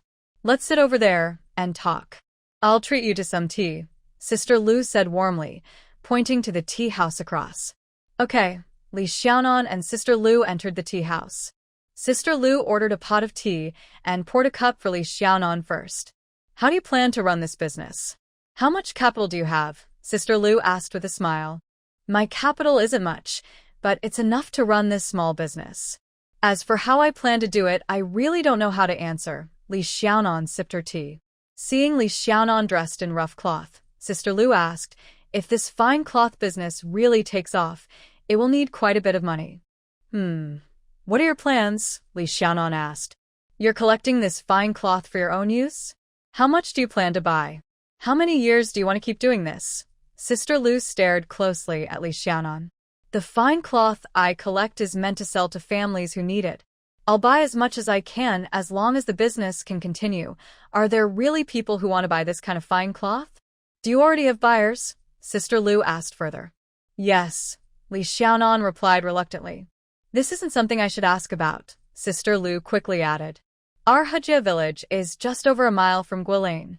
It's a big village. There are 6 people, including me, who can weave fine cloth. If you can keep collecting fine cloth long-term, we plan to pool our money to buy a large weaving machine. 6 people sharing one machine? Li Xiaonan asked. That weaving machine is very expensive. Anyway, Sister Lu paused and looked at Li Xiaonan with a smile. Li Xiaonan understood her meaning. She was worried that if she invested too much and she decided not to buy the fabric, she would suffer a big loss. How about this? You buy a weaving machine and I will give you a 3rd weaving machine. You can use the fabric as payment for the machines. What do you think? Li Xiaonan said with a smile. New machine or old machine? Sister Lu's eyes lit up. Brand new. From the Ma family's weaving shop in town. Li Xiaonan paused, then continued with a smile. And, right now, this is the lowest price. If your woven fabric is tight, even, and has a nice pattern, the price can go up. Alright. If we have 2 machines, we can weave faster. One machine can produce a piece of fabric in 2 or 3 days. With 2 machines, we could almost finish a piece in 1 day, Sister Lu reminded her. Only 1 piece a day, Li Xiaonan said with a slight frown. Sister Lu smiled. Okay, let's go see the machines first. If anything comes up, just leave a message at the grocery store across the street. Yes. Li Xiaonan stood up with her, watched as Sister Lu paid for the tea, and they left together. Li Xiaonan returned home and sat in the yard, starting to worry. This business suddenly appeared, but what about the capital? Now she only had enough money for 1 weaving machine. If Sister Lu bought a machine, she would have to buy one too, and then she wouldn't have enough money left for many pieces of fabric. Big sister has silver, but is it too early to talk to her now? Yes, it's too early. She wasn't sure if this business could succeed or make money, so she couldn't tell big sister. Third sister has a lot of silver, but she just got married, and her mother-in-law is very unhappy with her. She couldn't ask third sister either. Who else? Li Xiaonan looked at Wang Yuding. Wang Yuding was standing nearby with Sister Mei, watching her prepare dried vegetables. Seeing Li Xiaonan's gaze, she looked over instinctively. Li Xiaonan waved to her. Wang Yuding walked over a few steps, looked at her face, and sat beside her. What's wrong? Do you have silver? How much? Li Xiaonan asked softly. Wang Yuding forced a smile. When your third sister got married, we didn't even have enough for the dowry. Now we're even poorer. What are you planning to do? You don't have any money, so why are you asking me? Li Xiaonan interrupta. I have no money with Ah Wu.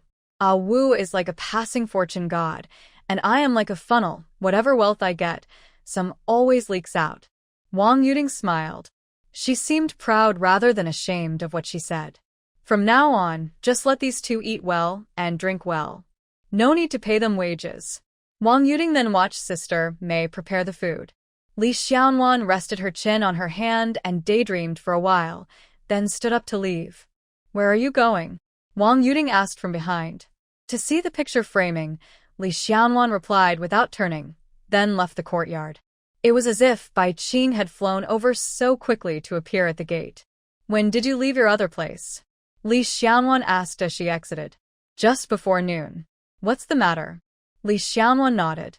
Before she could deliver her message at the tea house, they had already left the other place. No wonder they were so quick. Nothing much. Did they deduct your monthly pay? She asked with concern. No. Her tone was cheerful, with no rising intonation. Does the young master know about our meeting with Annie Sher yesterday? Li Xiaonan asked softly. I don't know if he does or not. Wan Qing slowed her steps. Our young master is very busy every day and rarely at the other place. Yesterday, he seemed to come back quite late. I didn't ask. I just overheard Shogun talking to Wang Gui when they came out of the other place. They mentioned how the lantern outside the south gate was lit up, and from the tone, it seemed the lanterns were already burning when he returned yesterday. Then he definitely doesn't know. Li Xiaonuan raplia pili. I think so too, Wan Qing smiled. We're at the alley entrance now, no talking. Guyan stood at the tea house door, watching Wan Qing at the alley entrance. She brushed her dress, adopting a modest, respectful look, then glanced at Li Xiaonuan, who was smiling and watching Wan Qing. Guyan snorted softly, half amused. When Li Xiaonuan stepped into the tea house, Guyan was already sitting by the window, swinging a folding fan and enjoying the view of the bamboo in the courtyard. Hearing the noise, Guyan turned his head, gestured with his finger, and signaled her to sit down.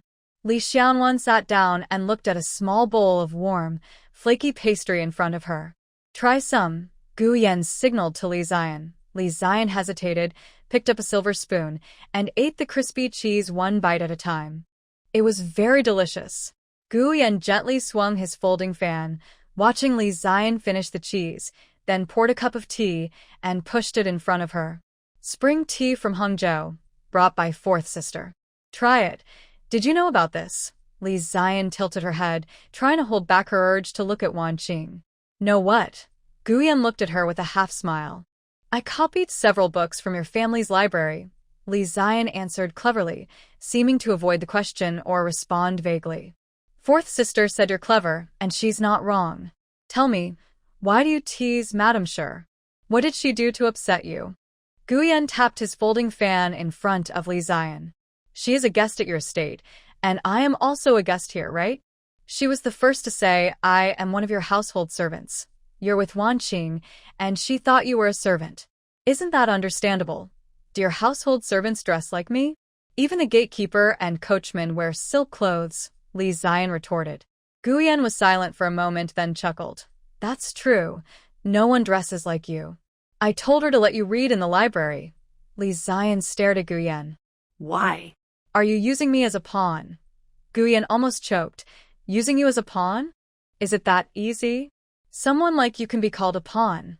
Then, when she knew I wasn't your household servant, did she leak that I was your relative? Li Zion ignored Guyan's argument about pawns. Old friend of many years, Guyan replied. Old friend? How old are you? How old am I? Do we need to talk about old friends? Li Zion was speechless. She said you're a servant in the estate, and that was deliberate. Guyan brought the topic back. She said that to make me explain or to make Wan Qing explain. She's really clever, Li Zion sighed. She was annoyed by such a clever person full of tricks. What do you want from me? Guyan changed the subject. Li Zion reached for the teapot, poured more tea for Guyan, and asked with a smile, Has Mr. Niu come back? Guyan drew out a long sound and said, I can't come back for a while. Why do you ask this? Are you looking for him for something? It's nothing, just the teacher caring about the students, Li Xiaonan said, feeling very disappointed. She missed her training very much. Guyan smiled as he looked at Li Xiaonan. Li Xiaonan picked up the teapot again and held it up to Guyan's cup. Seeing his cup was full and hers was also full, she had to put down the teapot. Guyan looked from the teapot to Li Xiaonan, raising his eyebrows slightly. Can you lend me some silver? Li Xiaonan asked softly, pressing her hands on the table with her eyes closed. Guyan chuckled softly, and when he saw Li Xiaonan's face turn red, he quickly nodded. Sure. How much do you need? 1,000 taels? 10,000 taels. 50 taels is enough. Let's make it an even 100 taels. It's not good to give it here. I'll ask Wan Qing to deliver to you. Guyan leaned forward and lowered his voice. Thank you. Li Xiaonan looked down, feeling shy.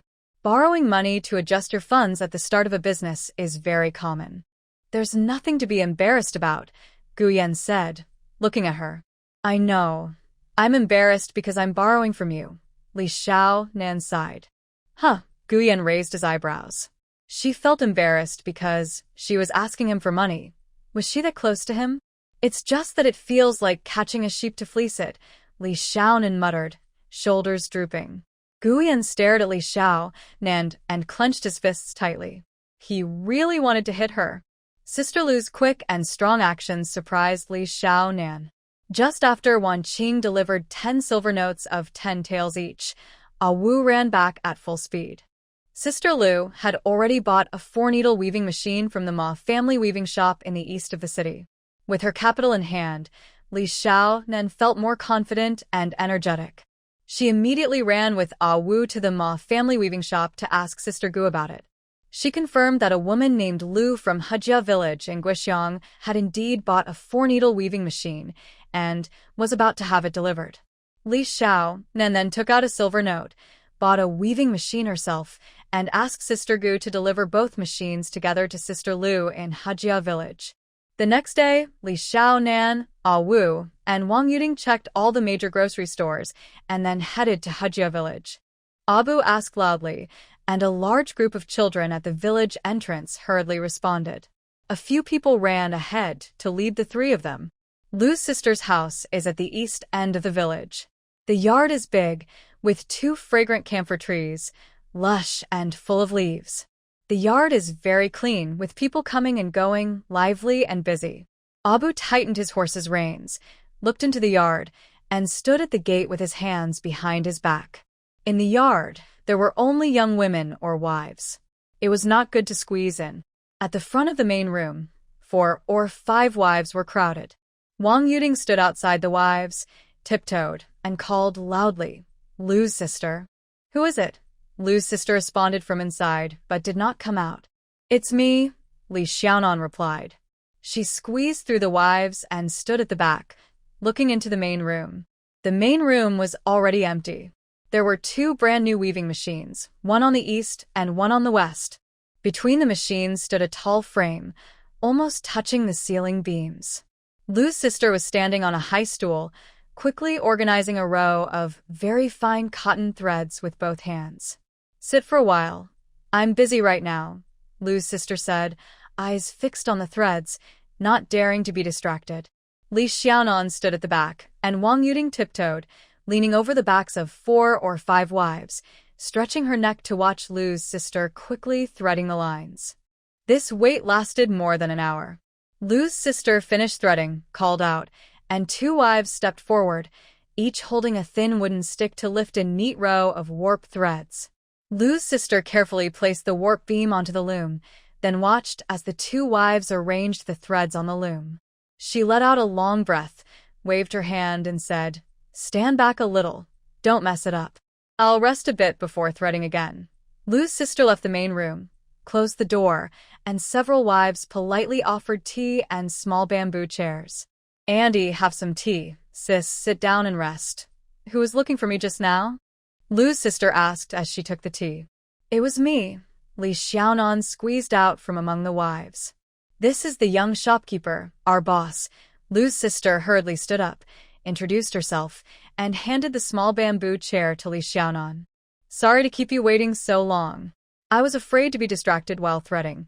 Lu's sister is really talented. I'm dazzled." Li Xiaonan sat down and praised. The little shopkeeper praised us kindly. The weaving machine was delivered yesterday before lunch. After lunch, a few of us started adjusting the machine. Today, we tightened it up, and if we set the thread properly, we can try weaving.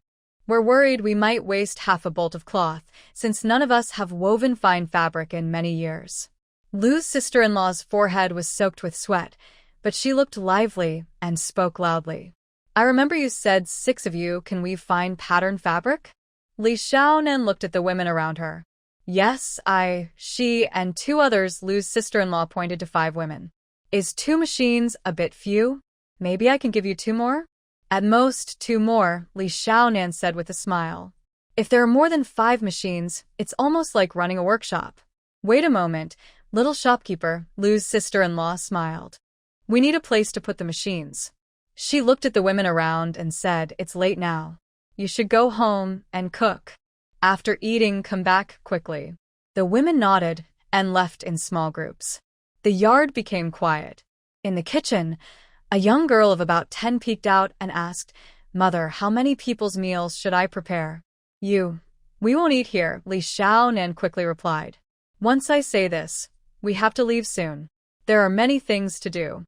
The girl didn't wait for Lu's sister-in-law to speak and hurried back inside.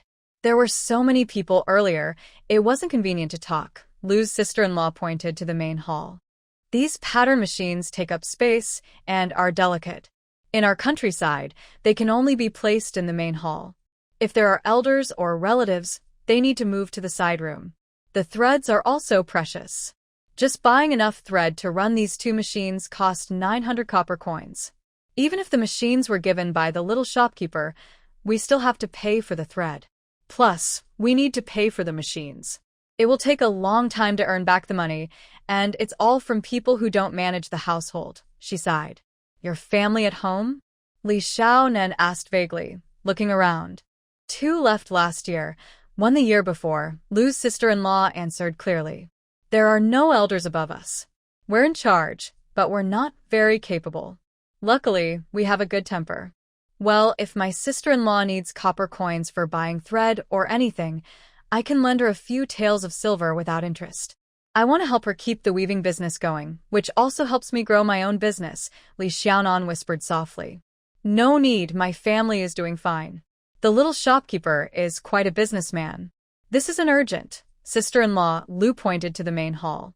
Once we weave fine cloth and see the copper coins, then we can think about borrowing to buy thread or moving to a bigger house. Right now, we can't say if we will profit or lose, she said. Isn't that right, shopkeeper? Yes, sister-in-law is very thoughtful.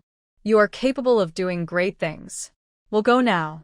If you need anything, just leave a message at the general store. I'll have Awu go there every day, Li Xiaonan said as she stood up.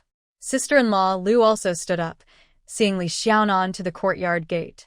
She watched the 3 riders leave and then stood there for a while, lost in thought, before turning back inside.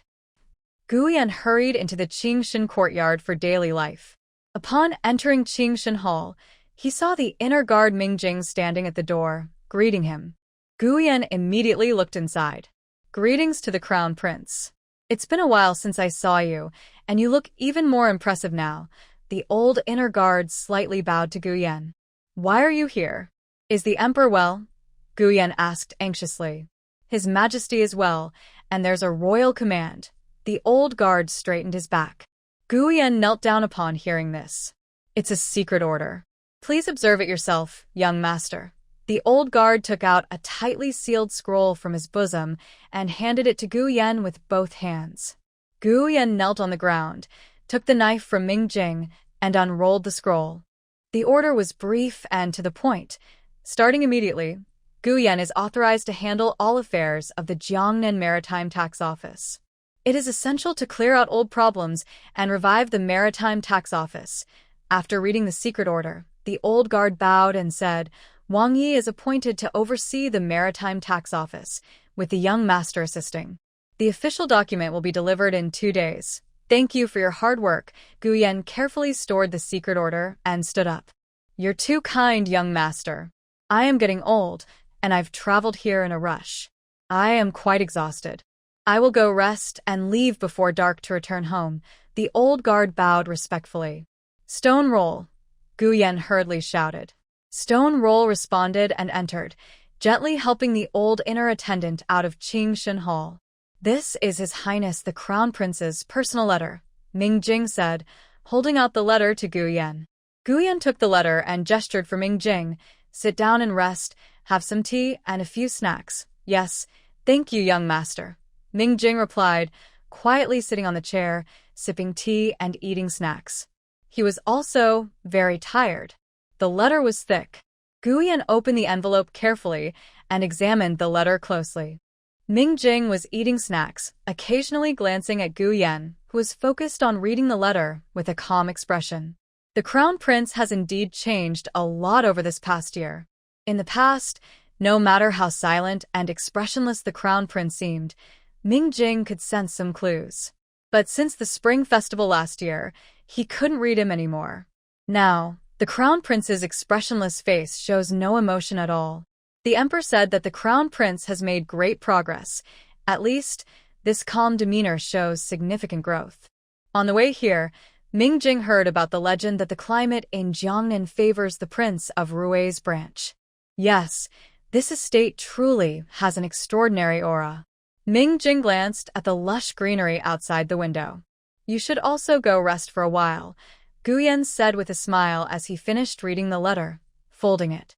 Yes, Ming Jing replied, standing up and quietly leaving. Guyan stood up, went into the study, sat at the desk, ground ink, prepared paper, and began to write a reply to the Crown Prince. After grinding a block of ink, he picked up the brush, but didn't start writing for a long time. He put down the brush, stood up, and paced back and forth in the room. He then stood by the window, clasping his hands behind his back, looking at the dense greenery and vibrant yellow outside. He was extremely surprised by the emperor's decree, and even more surprised by the crown prince's letter. In the past, before the grand departure, the emperor had warned him and the crown prince, do not act rashly, do not proceed recklessly. He had always thought the emperor was too conservative, lazy in governance, and cowardly. Guyan lowered his head, then raised his hand to rub his face hard. The emperor is not lazy in governance, nor cowardly. He simply lacks the right people and dares not act recklessly. Last time, before the grand departure, his concern was because he saw that both he and the crown prince were overly ambitious and lacked practicality. As the emperor predicted, the future indeed unfolded as he foresaw. Guyan took a deep breath and slowly exhaled. This time, the crown prince said that the emperor thinks he can try a small experiment. Guyan felt a surge of intense, unclear emotions rising in his heart, making his eyes water. This time, he was determined to become a true expert, to help the empire by removing corruption, making government affairs clearer, and bringing more wealth to the people. Guyan paced back and forth a few times to calm his mind, then sat down again and picked up his pen to write a letter. He wrote a thick letter, folded and sealed it. Then he took a few sheets of paper, organized his thoughts, and carefully explained his understanding of the Jiangnan Customs Office and his future plans. He rolled up the paper, took a brass tube, placed the letter inside, and coated the entire tube with sealing lacquer. After finishing the letter and a report, Guyan ordered a bottle of wine to be brought in. He poured himself a glass, stood by the window, and slowly sipped while organizing his thoughts. Now that he had the emperor's approval, and since the emperor also thought he could try a small task, he was ready to act. But he knew he couldn't rush. Haste makes waste. He had to move forward step by step, steadily. Tomorrow, he planned to visit Kunshan County again, just as he had originally intended, to see Huang Xianzhou carefully. He always felt Huang Xianzhou was a capable person, but he also seemed a bit sarcastic and aloof. Guyan sensed Huang Xianzhou held some prejudice against him, but he wasn't sure what it was. Suddenly, Guyan's eyebrows lifted slightly. Tomorrow, he would bring his little girl along and have her talk to him. Back at the Prince Rui's residence, Green Sleeve was very popular. Guyan initially thought it was because he favored her, but later, when she followed him north to the bleakest place, the small leader guarding them had already received orders to let them starve, yet he still agreed to Green Sleeve's exchange, took the ring, and gave them 30 jin of old rice. Later, he sent another 20 jin of rice. Without this 50 jin of rice, they wouldn't have survived the chaos. This little girl seemed even more popular than Green Sleeve. Rumor had it that the workers at the paper shop next to the tea house kept the cut edges and scraps for her. Yes, he would bring her along and let her talk to Huang Xianzhou. Guyan called loudly for Shurgun and ordered Wang Qing to go to Kai Lian Lane to ask if Miss Li was free tomorrow. If she was, he would take her to Linhai Town for a long visit. Li Xiaonan wanted to refuse immediately, but since her third older sister was coming to Pingjiang City tomorrow, she had no free time. She hesitated several times, but finally swallowed her words. She had just borrowed money from someone. Sai, no matter how brave or heroic you are, once you owe money, you can't act so freely. Li Xiaonan was thinking about the time it would take to go to Linhai Town and back, then smiled. I'm free in the morning, but not in the afternoon. My third sister is going back to her parent house. A round trip to Linhai Town definitely wouldn't be done in just one morning. Wan Qing nodded. And one more thing. Have you learned to ride a horse with Awu? This question, Shurgun didn't say whether he asked it or if our young master asked it himself. So, How should I answer that? Li Xiaonan asked humbly. If you can sit steadily on a horse, just say you can ride pretty well. Wan Qing leaned forward and lowered her voice. Our young master has been trained in martial arts since he was little, then learned to read and write. If you can walk, you can ride. Wherever he goes, he rides. When he gets on a horse, he starts running. It's like a fast march. If you don't know how to ride sitting in a carriage, just think how bumpy it is. Then if I ride a horse, I might fall off, right? Li Xiaonan asked. It's just to say you can ride pretty well, just pretty well. Wan Qing emphasized the phrase. You only need to sit steadily on the horse. Our horses are well trained. As long as you can sit still, that's enough. Our young master takes good care of you. If your riding isn't good, maybe he'll run a bit slower or he might go ahead first, leaving some people to ride with you slowly. Anyway, it's definitely more comfortable than sitting in a carriage. Alright then, just say you can ride pretty well, Li Xiaonan repeated. Wan Qing finished her task smoothly and happily waved goodbye to Li Xiaonan. The next morning, Wan Qing arrived early. Before she could finish saying, let's go, Li Xiaonan asked directly, how far is it from here to Linhai town? Can I make it back before noon? Even a fast march might be too rushed, right? I don't know, Wan Qing shrugged. This wasn't something she could control. She didn't even dare to ask. I must be back home before noon, Li Xiaonan said firmly, word by word. This conversation is not suitable for family-friendly content. Please provide a different text for translation and editing. Li Xiaonan grabbed the saddle and slipped off the horse.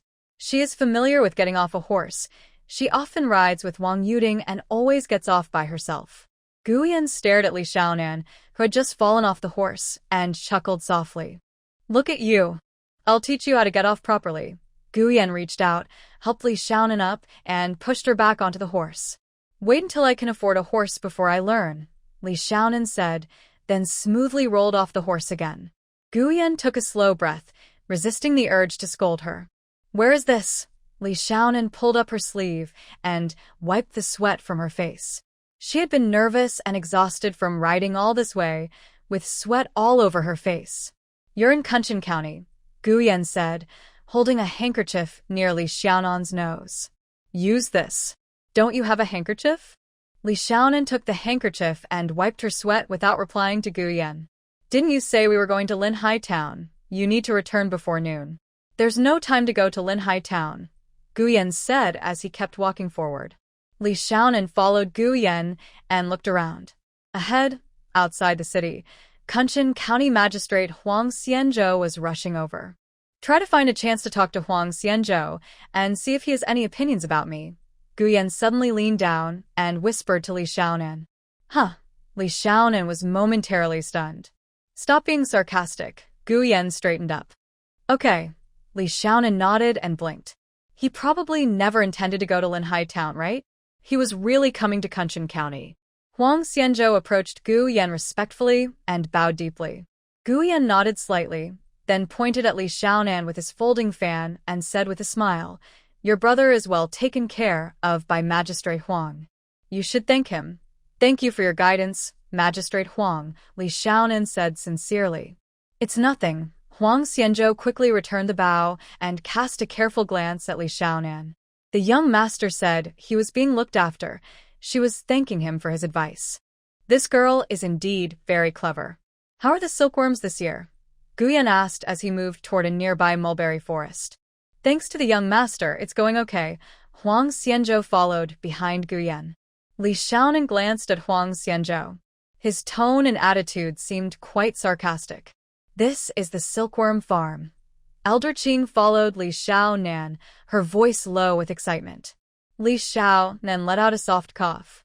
She was afraid of all soft, squishy bugs, including silkworms. How big are the silkworms now? Li Xiaonan asked quietly.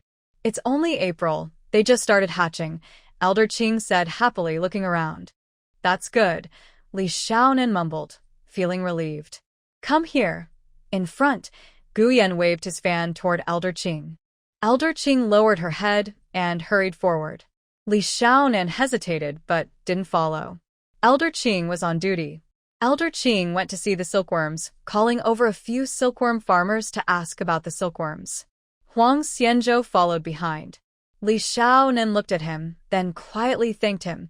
Your Excellency the County Lord, my brother told me about your guidance. Thank you. You already thanked him just now, Huang Xianzhou said softly.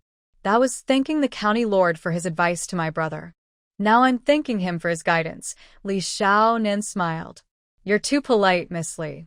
I'm best at studying, and I taught my brother about it. The young master asked me to teach his household bookkeeping and arithmetic. She paused, looked at Huang Xianzhou, and softly said, I met the young master in Hang City. He saw me, but I didn't see him. Huang Xianzhou raised his eyebrows but quickly lowered them, looked around, and cleared his throat. Let's not mention Hang City anymore. Yes, I haven't mentioned it before, just this once. Li Shaonan lowered her voice even more. Your brother is very talented. He's made great progress in these 6 months. Yes. He's been working hard. Last year, he ranked first in the exams. I know. And that elder Qing?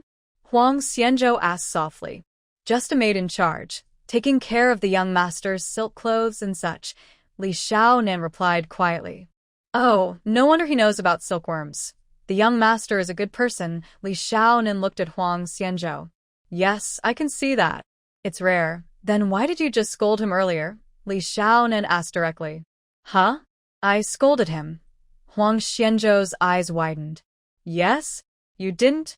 You said something about the young master's help or something. Isn't that just flattery? Huang Xianzhou's eyes widened even more. I was just flattering him. Li Xianwan glared at Huang Xianzhou. Huang Xianzhou blinked a few times and leaned slightly forward. Do you really think I was insulting him with my words? Yes, Li Xianwan replied very confidently. And the young master? Huang Xianzhou carefully nodded toward Gu Yan. Yes, Li Xianwan confirmed again. She was very sure that the young master had just said Huang Xianzhou was sarcastic.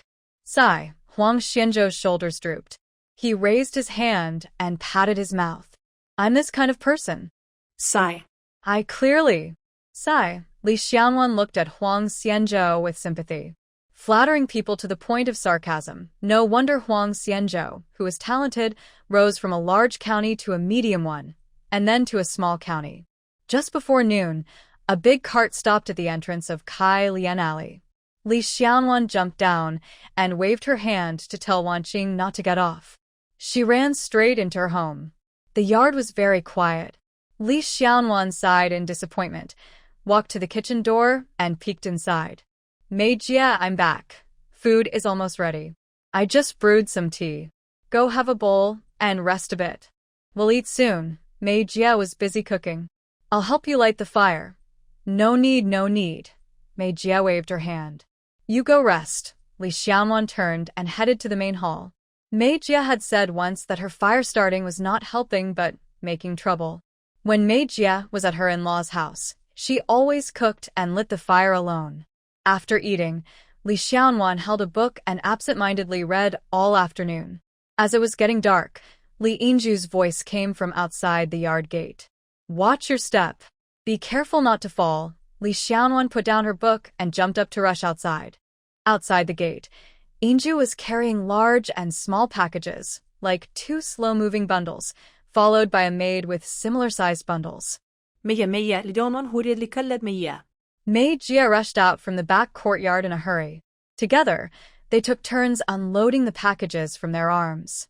Go back first. Tell the second young master I'll return later. If he goes back early, let him wash up and go to bed, Li Yingju said firmly, patting her clothes. The maid agreed with a nod and brushed her clothes as she headed out. Third sister, you brought back so many things, Li Shaonan said, crossing her arms as she looked at the pile of various packages in the main room. Li Yingju carefully took off her blue robe, and Sister Mei quickly took it. Third sister, this is for entertaining guests, right? When you're at home, there's no need to wear such fancy clothes. What if you get them dirty? I'm not going to wear this. It's for second brother. He insisted I wear this outfit, Li Yingju said as she took off her bright red pomegranate skirt. This pomegranate red is very delicate, and the silk is smooth. Third sister, you also wear silk inside, Sister Mei said carefully, holding the skirt and turning it around. She looked for a place to put the precious skirt and suddenly saw Li Yinju's pink silk underskirt, exclaiming in surprise. Li Xiaonan sat on a small bamboo chair, resting her chin on her hand, watching the two women. One was tugging at her clothes while explaining, and the other was gasping in surprise. Li Yinju dressed in a coarse cloth skirt belonging to second sister Li Yuzhu, then put on a coarse long shirt from the eldest sister, covering her silk outfit underneath. She even took off her shoes and handed Sister May an old pair, finally sitting down. Sister May hurried back to the kitchen to add ingredients and cook. Li Xiaonan and Li Yinju sat talking. Li Xiaonan pointed at the pile of packages. Third sister, you brought too many things. I think big sister won't be happy. Why wouldn't big sister be happy? She'll be overjoyed. Anan, I tell you, the Hong family is really rich. They eat meat every meal. When my second brother and I eat, we only get 4 or 5 dishes, with 2 or 3 meat dishes, chicken, fish, meat, eggs, everything.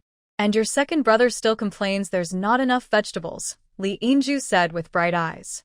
Did you eat until you were full every meal? Li Xiaonan tugged at Li Yinju's clothes. No. You told me before that rich families eat a lot of oil and meat, and they only eat until they're about 80% full. Eating more can cause health problems.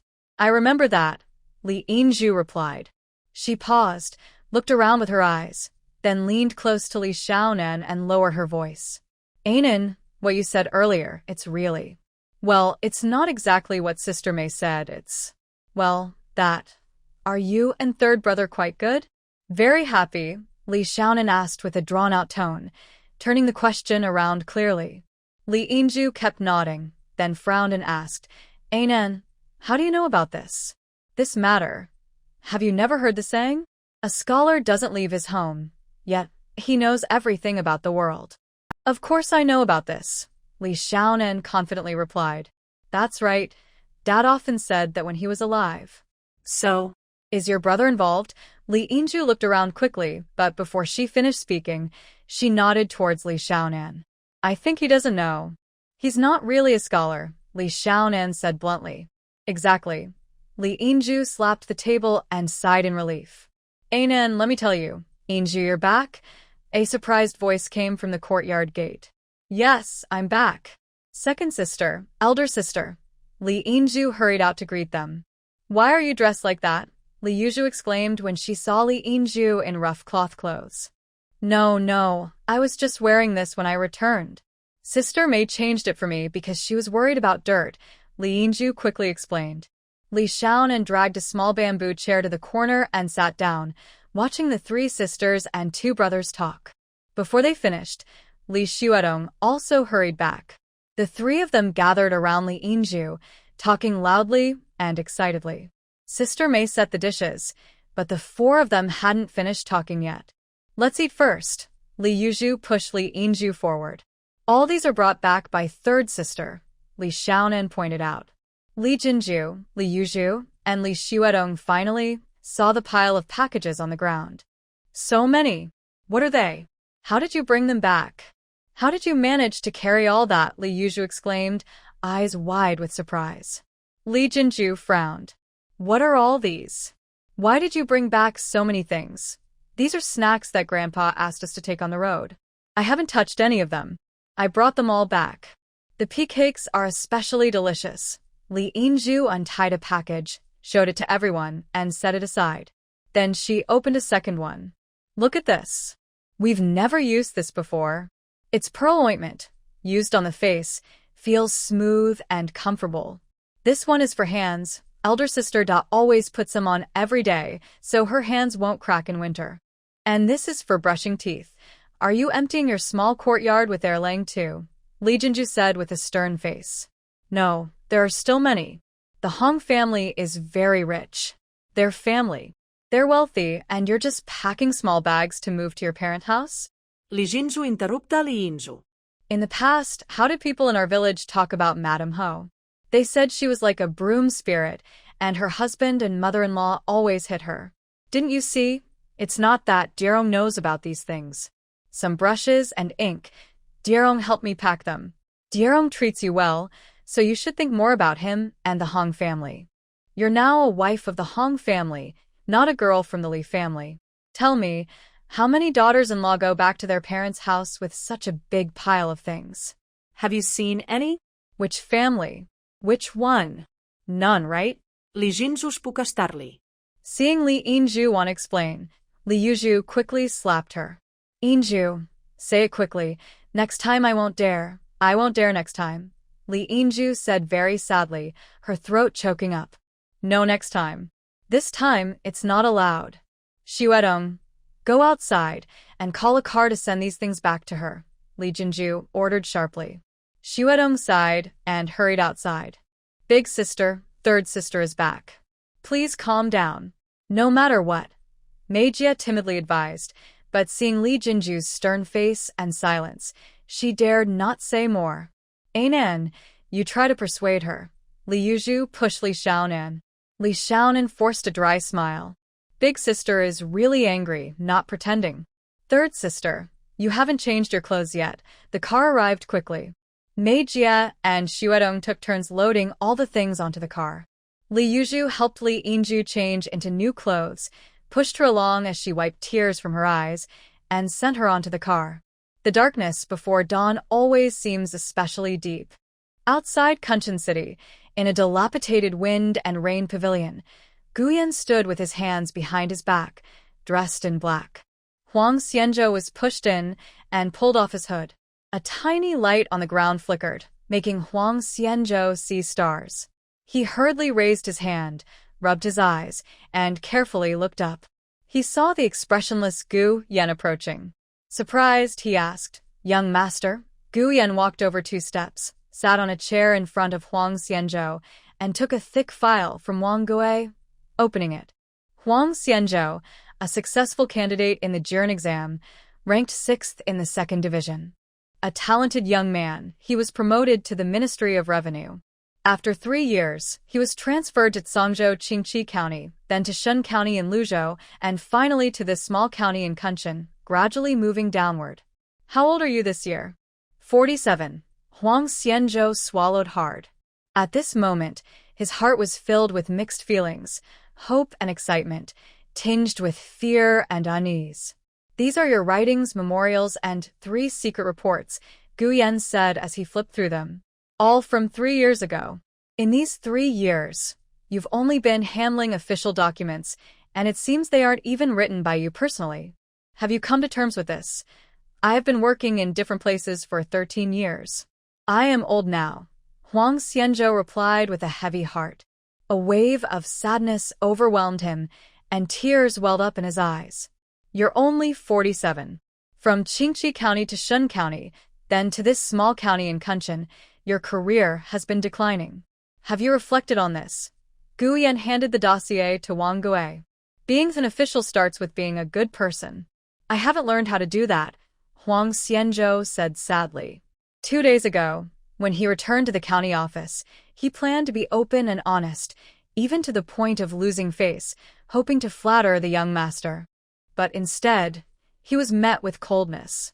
He drank alone, got drunk, and lost hope. He had already planned to resign after this term, fall ill, and return to his hometown to live out his days. You are good at dealing with people. The officials in Qingqi County speak highly of you, and those in Shun County remember you fondly. Ainan also tried her best to speak up for you.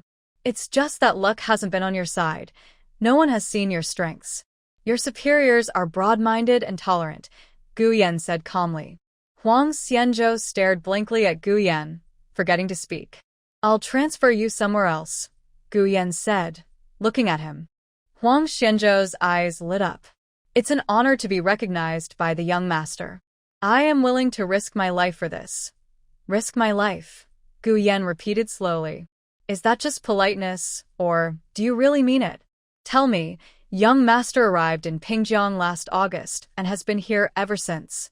In Pingjiang Prefecture, even in the Tuzha roads, only the Maritime Tax Office has taken nearly a year of your time, Huang Xianzhou said carefully, raising his head to look at Gu Yan. Gu Yan stared at Huang Xianzhou silently, expressionless, without saying a word. When I was in the Ministry of Revenue, I managed the accounts of the Jiangnan Maritime Tax Office. The silver they contributed to the ministry each year was only about 60% of what it was at the height of their prosperity.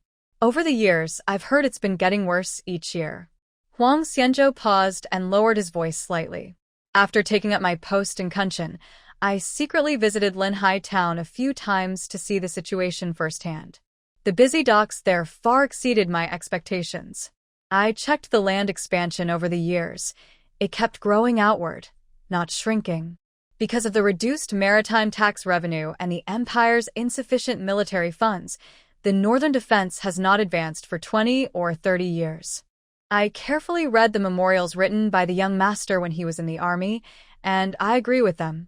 To push the empire's army northward and eliminate hidden dangers there, we must rebuild the Maritime Tax Office and restore its former prosperity. Reviving the Maritime Tax Office is not an easy task. Yes, reviving it. Where do you think we should start? Guiyan showed no particular expression. At the docks. Whether goods are coming in or going out, they must be loaded or unloaded there. No matter who is operating, everything ultimately ends up at the docks, on each ship's cargo. Also, it's safer to start from the bottom and work upward. Huang Xianzhou thought for a moment and said, "All right, then do as you suggest. I'll give you a chance to try." He stood up, walked out, and ordered, "Send him back." The next evening, Li Yinzhu returned to Kai Lian Alley. Li Yinzhu was wearing the same clothes as yesterday, empty-handed. The same old woman came with her, each holding a small box. She delivered them into the courtyard and then quietly left. Li Xianwan leaned forward to look closely at Li Yinzhu's complexion. I'm fine. "I've been through big sister's lessons before," Li Yinzhu said, looking a bit downcast. "Da Jiet is doing this for your good," Li Xianwan said with a smile. "I know. You're also doing it for me," Li Yinzhu replied, giving Li Xianwan 2 firm pats on the back. "Will you be eating at home this time?" Mei Jia asked. This is all for now. "According to the Hong family's rules, I didn't take even a single thread," Li Yinzhu pointed to the 2 small boxes. "Yes, it's your Hong family." Sister Mei corrected the sentence. "Okay. We are the Hong family," Li Yinzhu sighed. "Sister Mei, cook a few more dishes and kill a chicken," Li Xiaonan cheerfully ordered. "Big sister has told me to keep the hens for laying eggs, so we can't kill them. The chicks are too small. We'll eat them in a couple of months." "Cook an extra egg," Sister Mei replied, rejecting Li Xiaonan's suggestion. "Come over tomorrow, and I'll kill a chicken for you." "I'll eat alone at noon. Your second brother isn't home," Li Yinzhu and Li Xiaonan whispered. "I have something to do tomorrow at noon, something related to work. I'll tell you later." "Brother has come back," Li Xiaonan raised her voice at the end. "Third sister has returned." Li Xuedong looked carefully at Li Yinzhu and let out a long breath. "You look fine. Brother Hong complained to me all day, saying you cried all night yesterday, and that third sister was too much. He also said he wanted to come and talk to third sister. When I asked him to come after school, he said he was busy. I didn't cry all night." "Don't listen to his nonsense," Li Yinzhu said. "Is he home now?" she asked. "He said he's at Second Wingwing's house, and since you're coming today, he probably won't come back early," Li Xuedong replied, looking around. "Just 2 boxes," Li Xiaonan pointed to Li Xuedong. "Yesterday was too much," Li Xuedong said quickly, noticing Li Yinzhu's sidelong glance.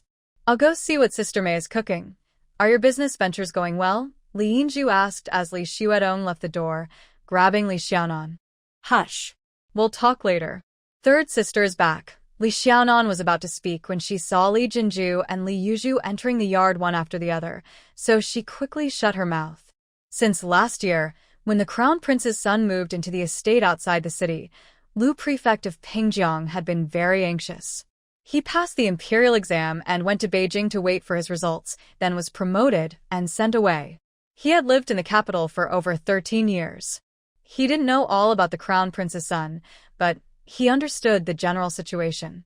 He never dared to expect to gain the favor of the crown prince's son. He just hoped nothing would go wrong. That was the best he could hope for, with the god's blessing. The young master stayed peacefully for half a year, calm and quiet.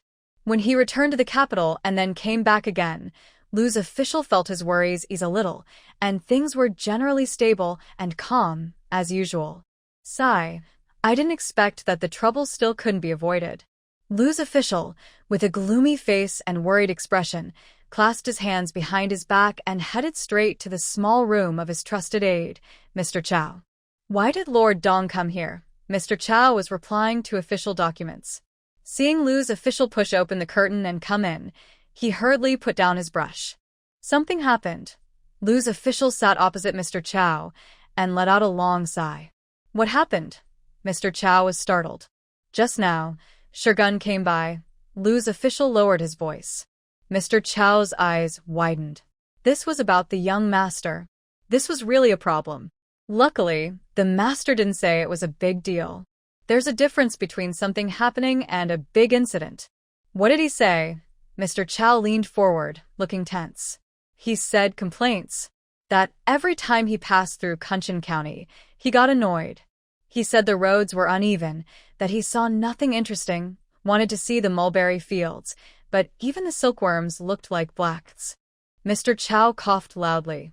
It's the time for silkworms to hatch now, and those silkworms are indeed just blacks.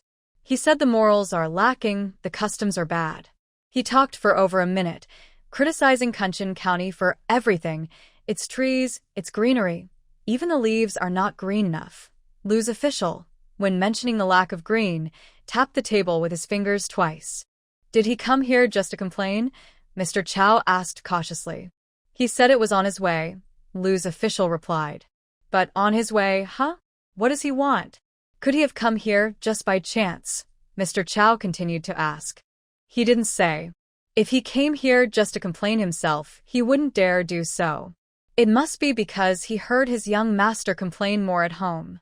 He came to pass on a message, to move away or remove anything that might upset his young master. First, to please their young master. Second, if their young master is happy, then his own work will be easier. Lu's official didn't dare think that Shogun came to complain just to pass a message. He didn't have that close a relationship with Shogun. Lord Dong's words are very true. Mr. Chow nodded in agreement, stroking his beard. If only he had followed orders. Lu Fu-yin looked at Mr. Chow, but didn't finish his sentence. If Master Shi had come to deliver orders, then he wasn't here to complain but to give instructions. Mr. Chow looked shocked. Exactly. Lu Fu-yin slammed the table. Why did Kunshan County offend the young master?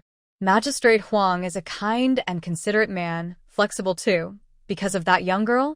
That girl's family is from Kunshan County, but she has already moved to Pingjiang City. Mr. Gao Flawen, Gonfu. Sigh, I've always worried about Kunshan County, especially after the young master took a liking to that girl. Liu Fuyin sighed deeply. Mr. Chow raised his eyebrows, puzzled. Magistrate Huang Xianzhou. Oh. Lu Fu-yin shook his head and sighed. He was a successful candidate in the Renzi Imperial exam. I took the Yimao exam, and he was one of the new successful candidates I met at a literary gathering. He was the most kind and considerate, giving me the most advice. Later, he was assigned to the Ministry of Revenue for training. I went to ask him for help 2 or 3 times, and each time he was very kind, thoughtful, understanding, and flexible.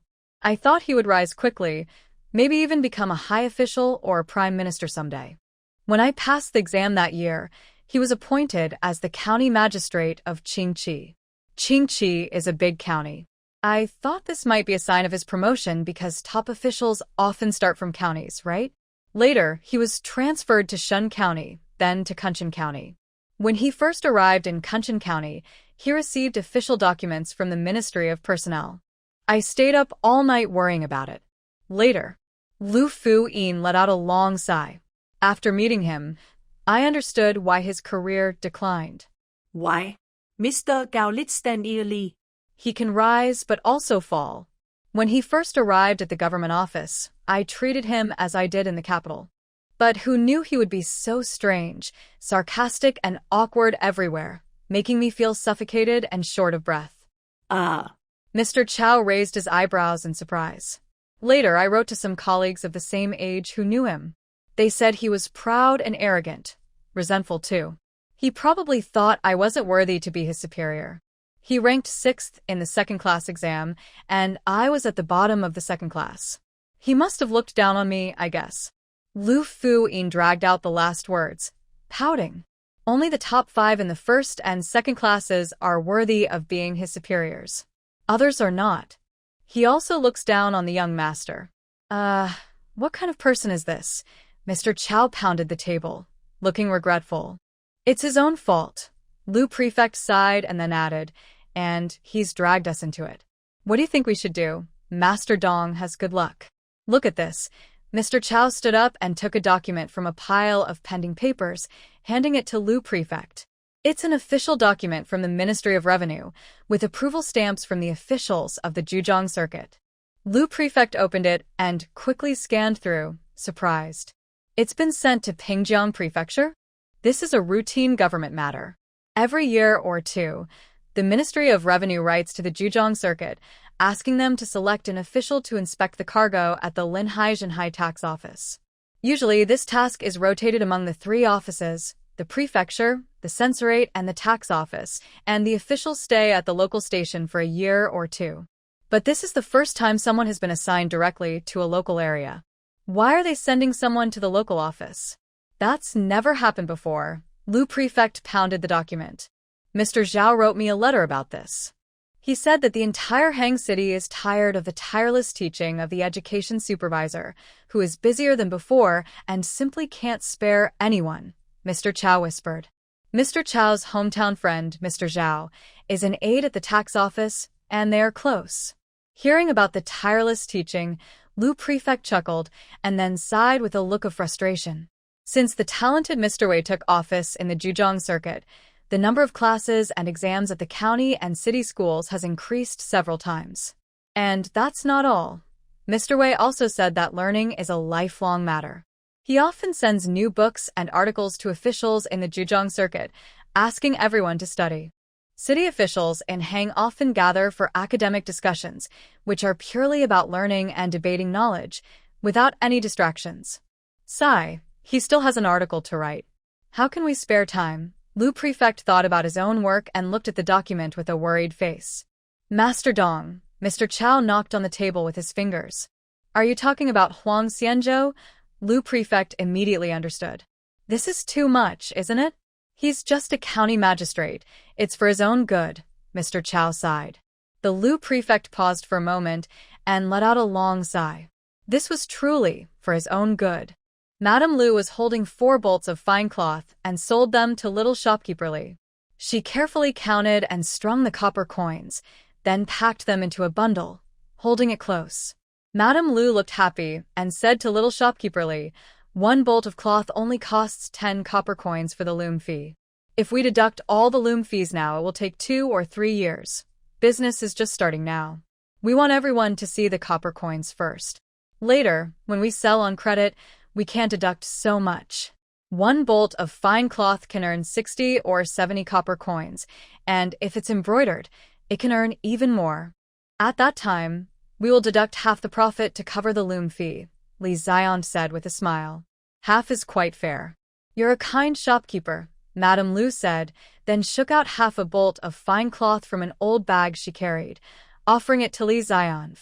She smiled and said, this was woven during our trial run. The first half isn't very good, but the second half, though a bit loose and tight, can still be used to make lining clothes. If you don't mind, take it for lining. Thank you. I won't refuse. Li Zion accepted the half bolt and handed it to Wang Yuding. I have to leave quickly. I need to go to Pingjiang City to buy thread. My family is waiting at home. Goodbye, Madame Lu said hurriedly, then rushed toward Pingjiang City. Li Zion, Wang Yuding, and Ao came out together. Ao carried 4 bolts of fine cloth, constantly glancing at the half bolt that Wang Yuding was holding. At the town entrance, Ao couldn't hold back anymore.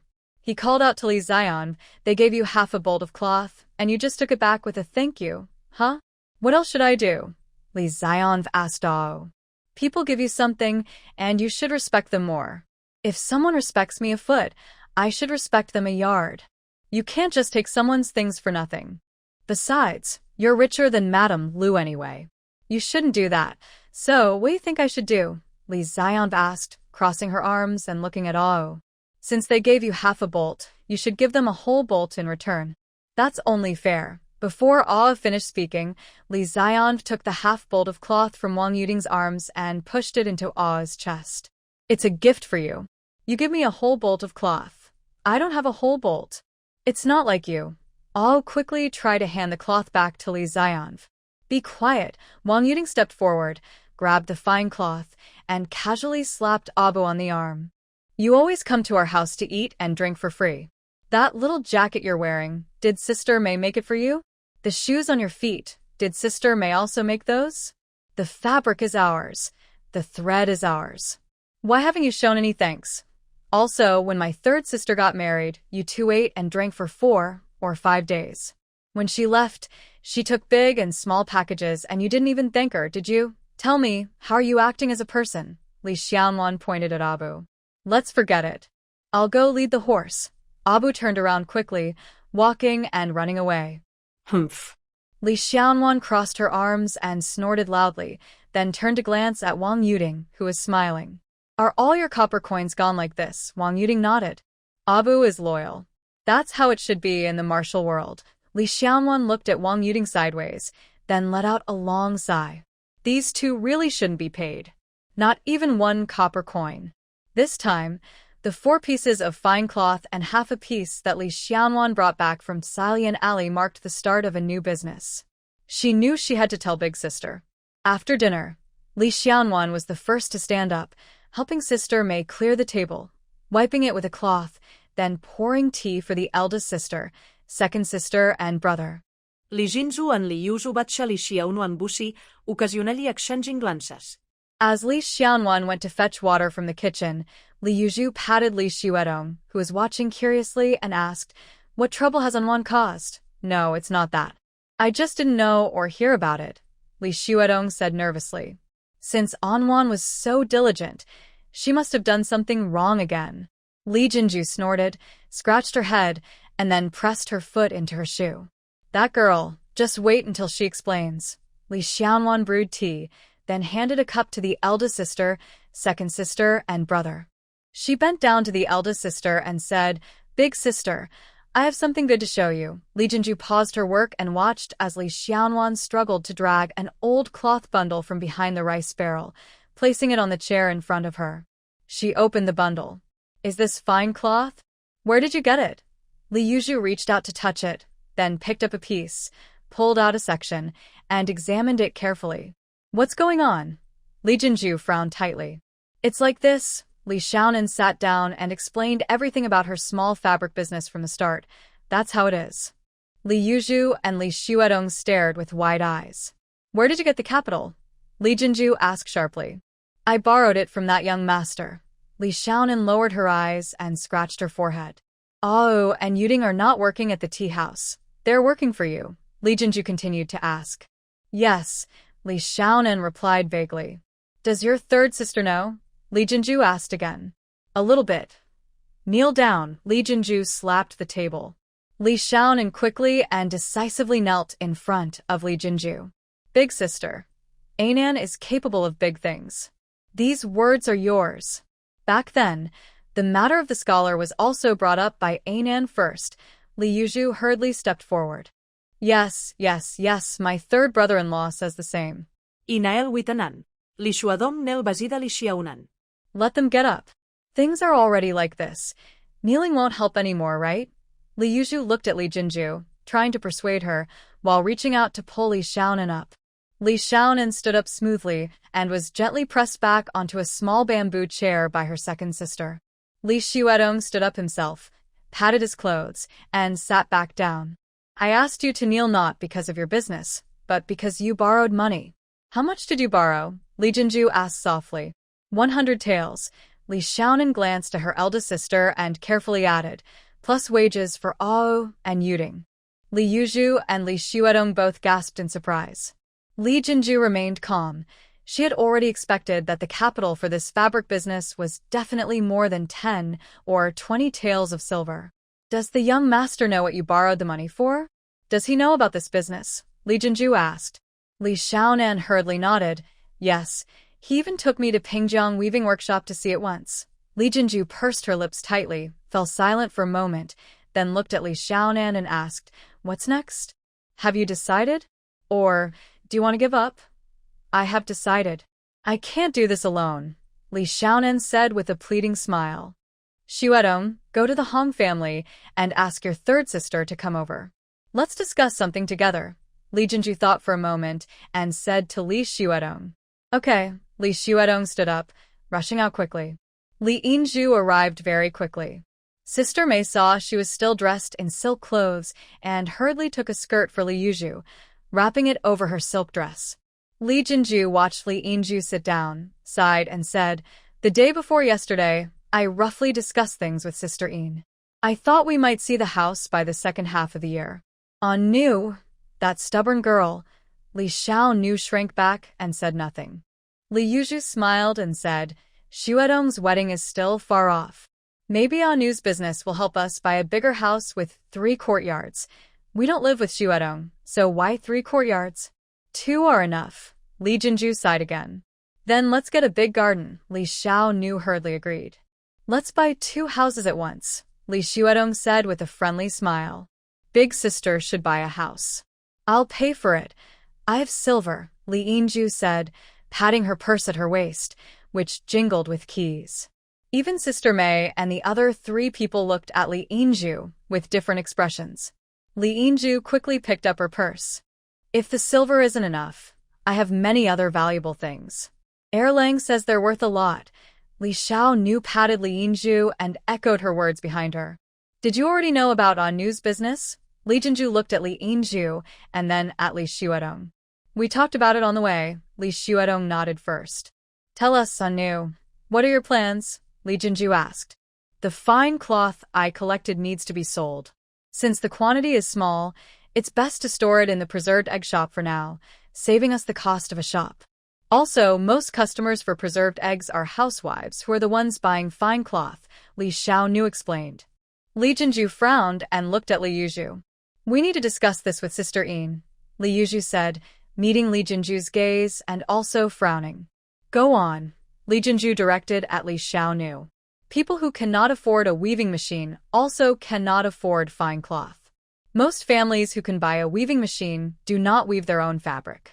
I plan to lend weaving machines to families who cannot afford them, collect the fine cloth they weave, and sell it to those who can afford fine cloth but not silk. In the future, I also want to teach girls and daughters-in-law who don't know how to weave to make fine cloth and jacquard patterns. We have already talked about this with second and third sisters. This business is good. By doing it, we can help poor girls and women find a way to earn money." Li Yuzhu smiled and said. Li Jinju frowned, looked at Li Xiaonan for a moment, and asked, "The cloth we weave is different. Second sister's weaving is the most even and fine, but third sister's cloth is too tight and hard. Surely, each person's fine cloth is unique. How will you set the price when you collect the cloth? And when you sell it, will it be one price per piece? I haven't thought it through carefully. Right now, the buying price I offer is about the lowest. I think if the cloth is good, people will be happy to pay more. If I ask for too little, there might be arguments," Li Xiaonan replied with a forced smile. "There must be rules. We should at least set a standard weight for each piece of cloth. Without rules, looser cloth saves thread and is more cost-effective," Li Yuzhu said. "If you lend out the weaving machines, what if people don't return them?" Li Jinju asked. "Take legal action," Li Xiaonan answered quickly. "That's a good idea," Li Xuedong immediately agreed. "Don't speak if you don't understand." Li Yinju slapped Li Xuedong. "Are you relying on that young master?" Li Jinju's face darkened. Li Xiaonan forced a dry laugh and didn't dare to reply. This is still far off. Besides, such matters can only be dealt with step by step. We'll handle it when the time comes. For now, each piece of cloth is different. When we collect, we need to check each piece. Luckily, how we sell it later is another matter," Li Yuzhu said, changing the subject. We'll discuss this later. Right now, she has already set up this business. Sister Lu has 2 weaving machines, and once she earns some copper coins, others will follow suit, borrowing weaving machines to make cloth. We need to assign someone to work with Ainin to manage this business, Li Jinju said to Li Yuzhu. Better for the eldest sister to go, handle the cloth and buy or borrow a loom. You come and go, always dealing with people. I'm not as good as the eldest sister. If we are to leave one, we should discuss it with Sister Een, Li Yuzhu said. Yes, it's still early. Sister Een is probably still counting money. Send Shuedong to invite her over, but don't mention business matters first, Li Jinju signaled to Li Shuedong. Li Shuedong responded quickly and ran outside. Sister Een arrived soon after. After hearing a few words about Li Xiaonu's business, she looked her over and smiled. Aran Nu is amazing. She handles big deals. Li Xiaonu forced a dry smile. I'm telling the truth. Can I buy a share of this business? Sister Een turned to Li Jinju and asked seriously. Li Jinju looked at Li Xiaonu, and Sister Een also looked at her. It's okay, but not too many. Our family has the eldest sister, second sister, third sister, brother Mei, and me. I don't want it. Mei quickly replied, I'm alone, I don't want it. It's better if she doesn't want it. Sister Een knew Mei's past and patted her gently. Give you 10 shares and 1 for me? Okay? Li Xiaonu asked Sister Een. Okay. Sister Een agreed happily. Then, the cloth-selling business will be managed by Sister Een, Li Xiaonu immediately said with a smile. Yes. I know how to do that, Sister Een boasted confidently. First, our preserved egg shop is too small. Not because of the cloth, but it was always small. We've talked about this before. Sister Een patted Li Jinju, who nodded. They had indeed considered finding a new shop, originally planning to do so later this year, but now it seemed they needed to do it sooner. We need to start looking tomorrow. Let our eldest brother's father-in-law handle it.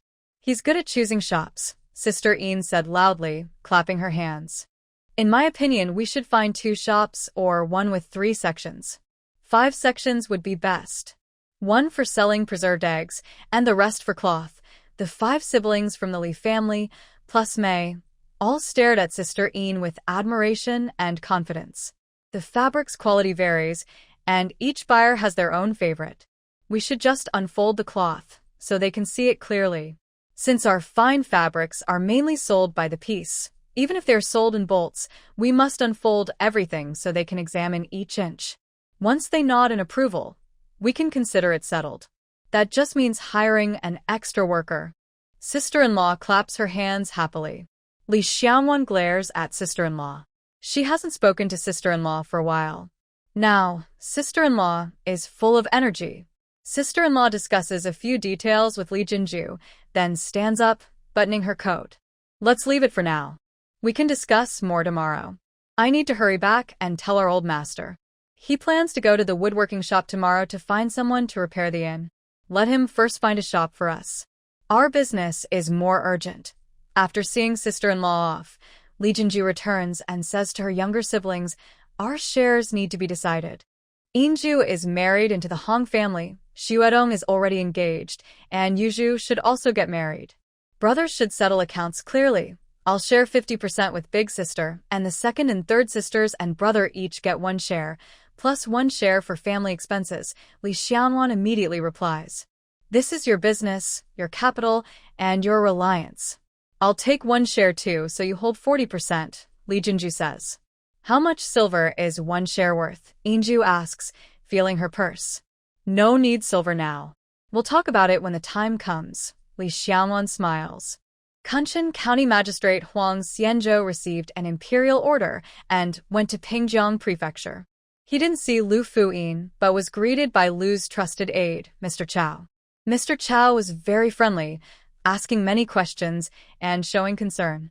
After a while, he hesitantly mentioned that Huang Xianzhou was assigned to investigate at the Maritime Tax Office. Seeing Huang Xianzhou accept the documents calmly, Mr. Chao felt both regretful and guilty. He insisted on inviting Huang Xianzhou to dinner. Huang Xianzhou refused, saying the Maritime Tax Office task was very important and he needed to return quickly to prepare. Mr. Chao couldn't persuade him and saw him off at the gate, watching him mount his horse and leave. He couldn't help but sigh and shake his head. Lord Fu said he was being sarcastic, but it was really quite obvious. He didn't even bother to make an excuse, just saying that the customs office's task was very important. It felt like he was insulting people directly. Sigh, forget it. He must be in a very bad mood. A good county magistrate, Marquis Bailey, just received an official order and went to the dock to oversee goods. It's truly pitiful. Huang Xianzhou rode his horse all the way back to Kunshan County office. He entered the detention room, carefully spread out the official documents, and read them 2 or 3 times. Customs office, dock. The young master said, give him a chance, just as he wishes. This document is his opportunity, an enormous chance. Huang Xianzhou slowly sat down.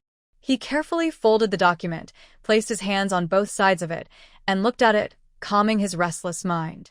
He needed to think carefully about what to do and where to start. First, he needed an assistant, Mr. Yao. Huang Xianzhou stood up, took the document, and went to the next room to call Mr. Yao. The two of them followed one after the other. Huang Xianzhou first went to a small restaurant across from the office, bought a bag of marinated peanuts, a bag of pork snacks, a bag of boiled broad beans, and a large jar of wine. He carried the vegetables, and Mr. Yao carried the wine, into the rear courtyard of the county office. Mr. Yao watched as Huang Xianzhou moved a small table to the corridor, set out several bags of cooked food, took out cups and chopsticks, and suddenly, he wondered, since they had just finished lunch, and it was still early before dinner, why were they drinking now? Huang Xianzhou sat down, poured wine from the jar, and gestured for Mr. Yao to sit as well. What happened? Mr. Yao sat down and carefully observed Huang Xianzhou's expression. Huang Xianzhou poured more wine, took out the document from his sleeve, and handed it to Mr. Yao. The document was very short. Mr. Yao read it in one glance. Dong Weng, what is this? Mr. Yao looked at Huang Xianzhou with sympathy. Very good. Huang Xianzhou took a sip of wine, then picked up his chopsticks and examined the document. Yeah, very good, very good. Mr. Yao forced a smile, raised his cup, and toasted Huang Xianzhou. It's really very good. Huang Xianzhou looked at Mr. Yao seriously. Yeah, very good. Mr. Yao half laughed, but when he saw Huang Xianzhou's serious face, he became curious. Dong Weng, do you have a plan? Or are you angry about something? Why would I be angry? I told you it's very good. This is the customs office of the Sea Tax Department. Huang Xianzhou was happy. What does this really mean, Elder Dong? Mr. Yao was truly confused this time. We've said it many times. Why does that young master stay in Pingjiang City and refuse to leave? Huang Xianzhou threw a peanut into his mouth. Sea Tax Department? Lu Fuzun said the young master is lingering in Pingjiang City because of that young girl. Bah. Huang Xianzhou spat. The young master is a noble prince's son, experienced and knowledgeable. Would he delay for half a year or a year just because of a country girl? If the young master truly liked that girl, he would have already called her to his side and taken her away. The prince's son holds high status and power. It would be easy to uproot her entire family and bring them to the capital. Thinking like that, the young master must be a simple-minded person. Is this the young master's intention? Mr. Yao leaned forward and asked cautiously. This is destiny. This is my good fortune. The young master staying in Pingjiang must be for the Sea Tax Department. Look at this order of transfer. Tell me, isn't this my good luck coming? Huang Xianzhou didn't directly answer Mr. Yao's question. That may be so, but... He didn't finish his sentence. But this elder Dong, wherever he went, was disliked by his superiors. Could that young master really appreciate him? This is an opportunity. All my ambitions in life depend on this chance. Huang Xianzhou loudly pounded the document. Mr. Yao glanced at him with a forced smile, raised his cup in a toast. Sigh, forget it, no need to say more. Let's drink. This is our chance, Huang Xianzhou pointed at Mr. Yao with his finger. We met as friends, and I'm also unlucky. No, that's not right. Elder Dong has luck, which is also my luck. Elder Dong knows I've long decided that in this life, I will follow Elder Dong. If you become a county magistrate, I'll be your assistant. If you go to the docks to check goods, I'll keep the records. If you return to the countryside, I'll go home too. We'll keep in touch, sigh. Mr. Yao sighed deeply. His fate was tough, sigh. His father died early, and he was raised by his uncle, who was both a grain master and a disciple. Growing up, I learned a lot about money and resources, almost as if I was better than my peers. I also studied criminal law and thought I couldn't be worse than my uncle. I worked with about 14 or 15 bosses, involved in various affairs. The longest I worked was 17 months, the shortest just 1 month. I was always on the move, changing bosses, until I met County Magistrate Huang. When Huang first arrived in Shun County, I served him. It's been 7 or 8 years now, and we get along very well. I decided long ago that I would follow Huang for the rest of my life. But, County Magistrate Huang, our lives are really different. We just can't seem to be on the same path. This is an opportunity. I've been dreaming lately, dreaming of a big snake biting me hard. This is a great chance. Our opportunity has come. Huang Xianzhou leaned forward, lowering his voice. Mr. Yao raised his eyebrows and looked at Huang Xianzhou. He paused for a moment, then leaned forward almost nose to nose with him. County Magistrate, this isn't right. Can you tell me more clearly? How is this an opportunity? I need to understand so I can plan and act properly, right? No talking about it. Huang Xianzhou leaned back in his chair, chuckling. My dream was very real. The snake really bit me. This is a true sign, a big omen, a great opportunity. Mr. Yao nodded slowly, then said softly, and what about the government office? How do they see it? They seem quite guilty. Lu Fuzun hasn't seen me. This was given to me by Mr. Chow, insisting I stay for a meal. Huang Xianzhou pointed to some documents. Yes, that's right. This is a secret matter. When do you want to leave? Mr. Yao asked, leaning forward. When can you be ready? I only have a few sets of clothes. When you're packed, we can leave. Huang Xianzhou took a sip of wine. Let's leave early tomorrow morning, right at dawn, Mr. Yao said after a pause. Then he leaned forward again, smiling at Huang Xianzhou. Since Lu Fuzun feels guilty, and this is a secret matter, old Dong, why don't you just resign quietly? That's a good idea. Huang Xianzhou clapped his hands on the table, laughing. Resigning quietly is so free and easy. Later, when we look back on this, it will be a story of boldness and heroism. What a wonderful tale.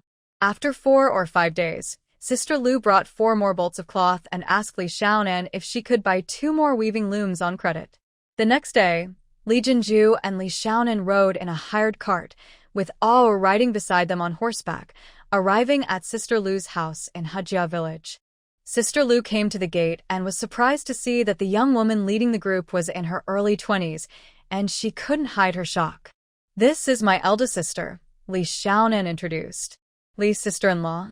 Sister Lu tentatively called out. Call me Big Madam. I am from Zishu, Li Jinju said confidently with a smile.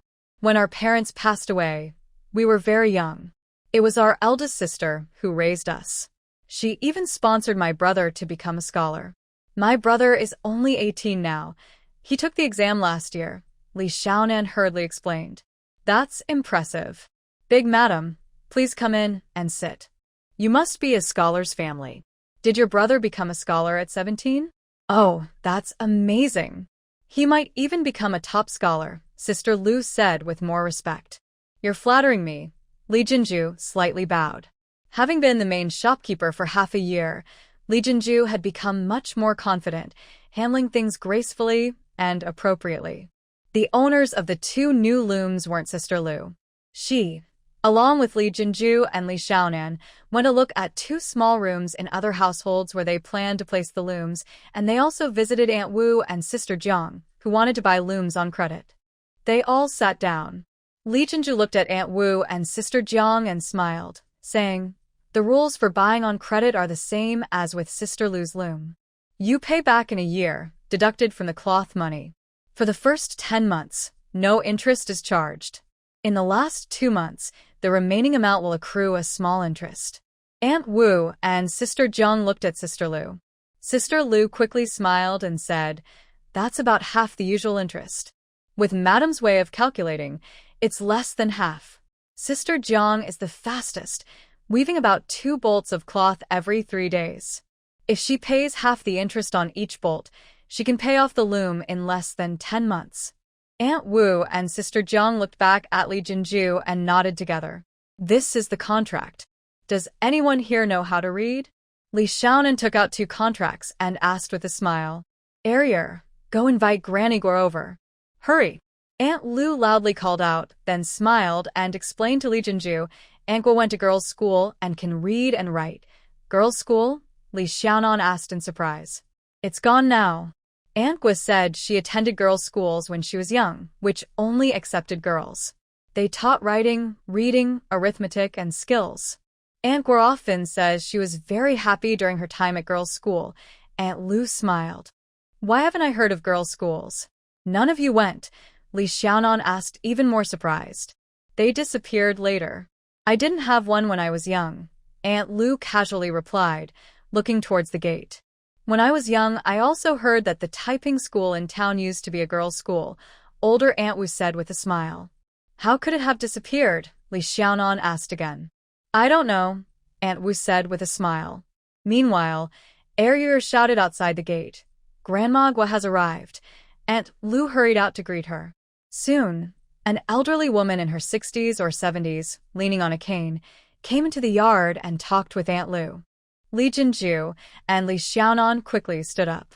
Sit down, Grandma Guo, missing half her teeth and smiling with a puckered mouth, waved her hand to stop them. Grandma Guo, sit here.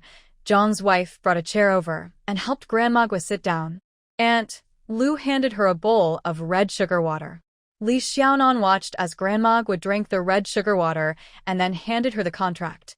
Grandma Guo held up the contract from afar, squinting and reading carefully, sometimes explaining a sentence. After finishing, Grandma Guo handed the contract to Li Xiaonan and smiled at Aunt Lu, saying, This contract is honest. Both of these gentlemen are good people. I still have half a bolt of fine cloth at home. When I have some free time, I'll make you a suit.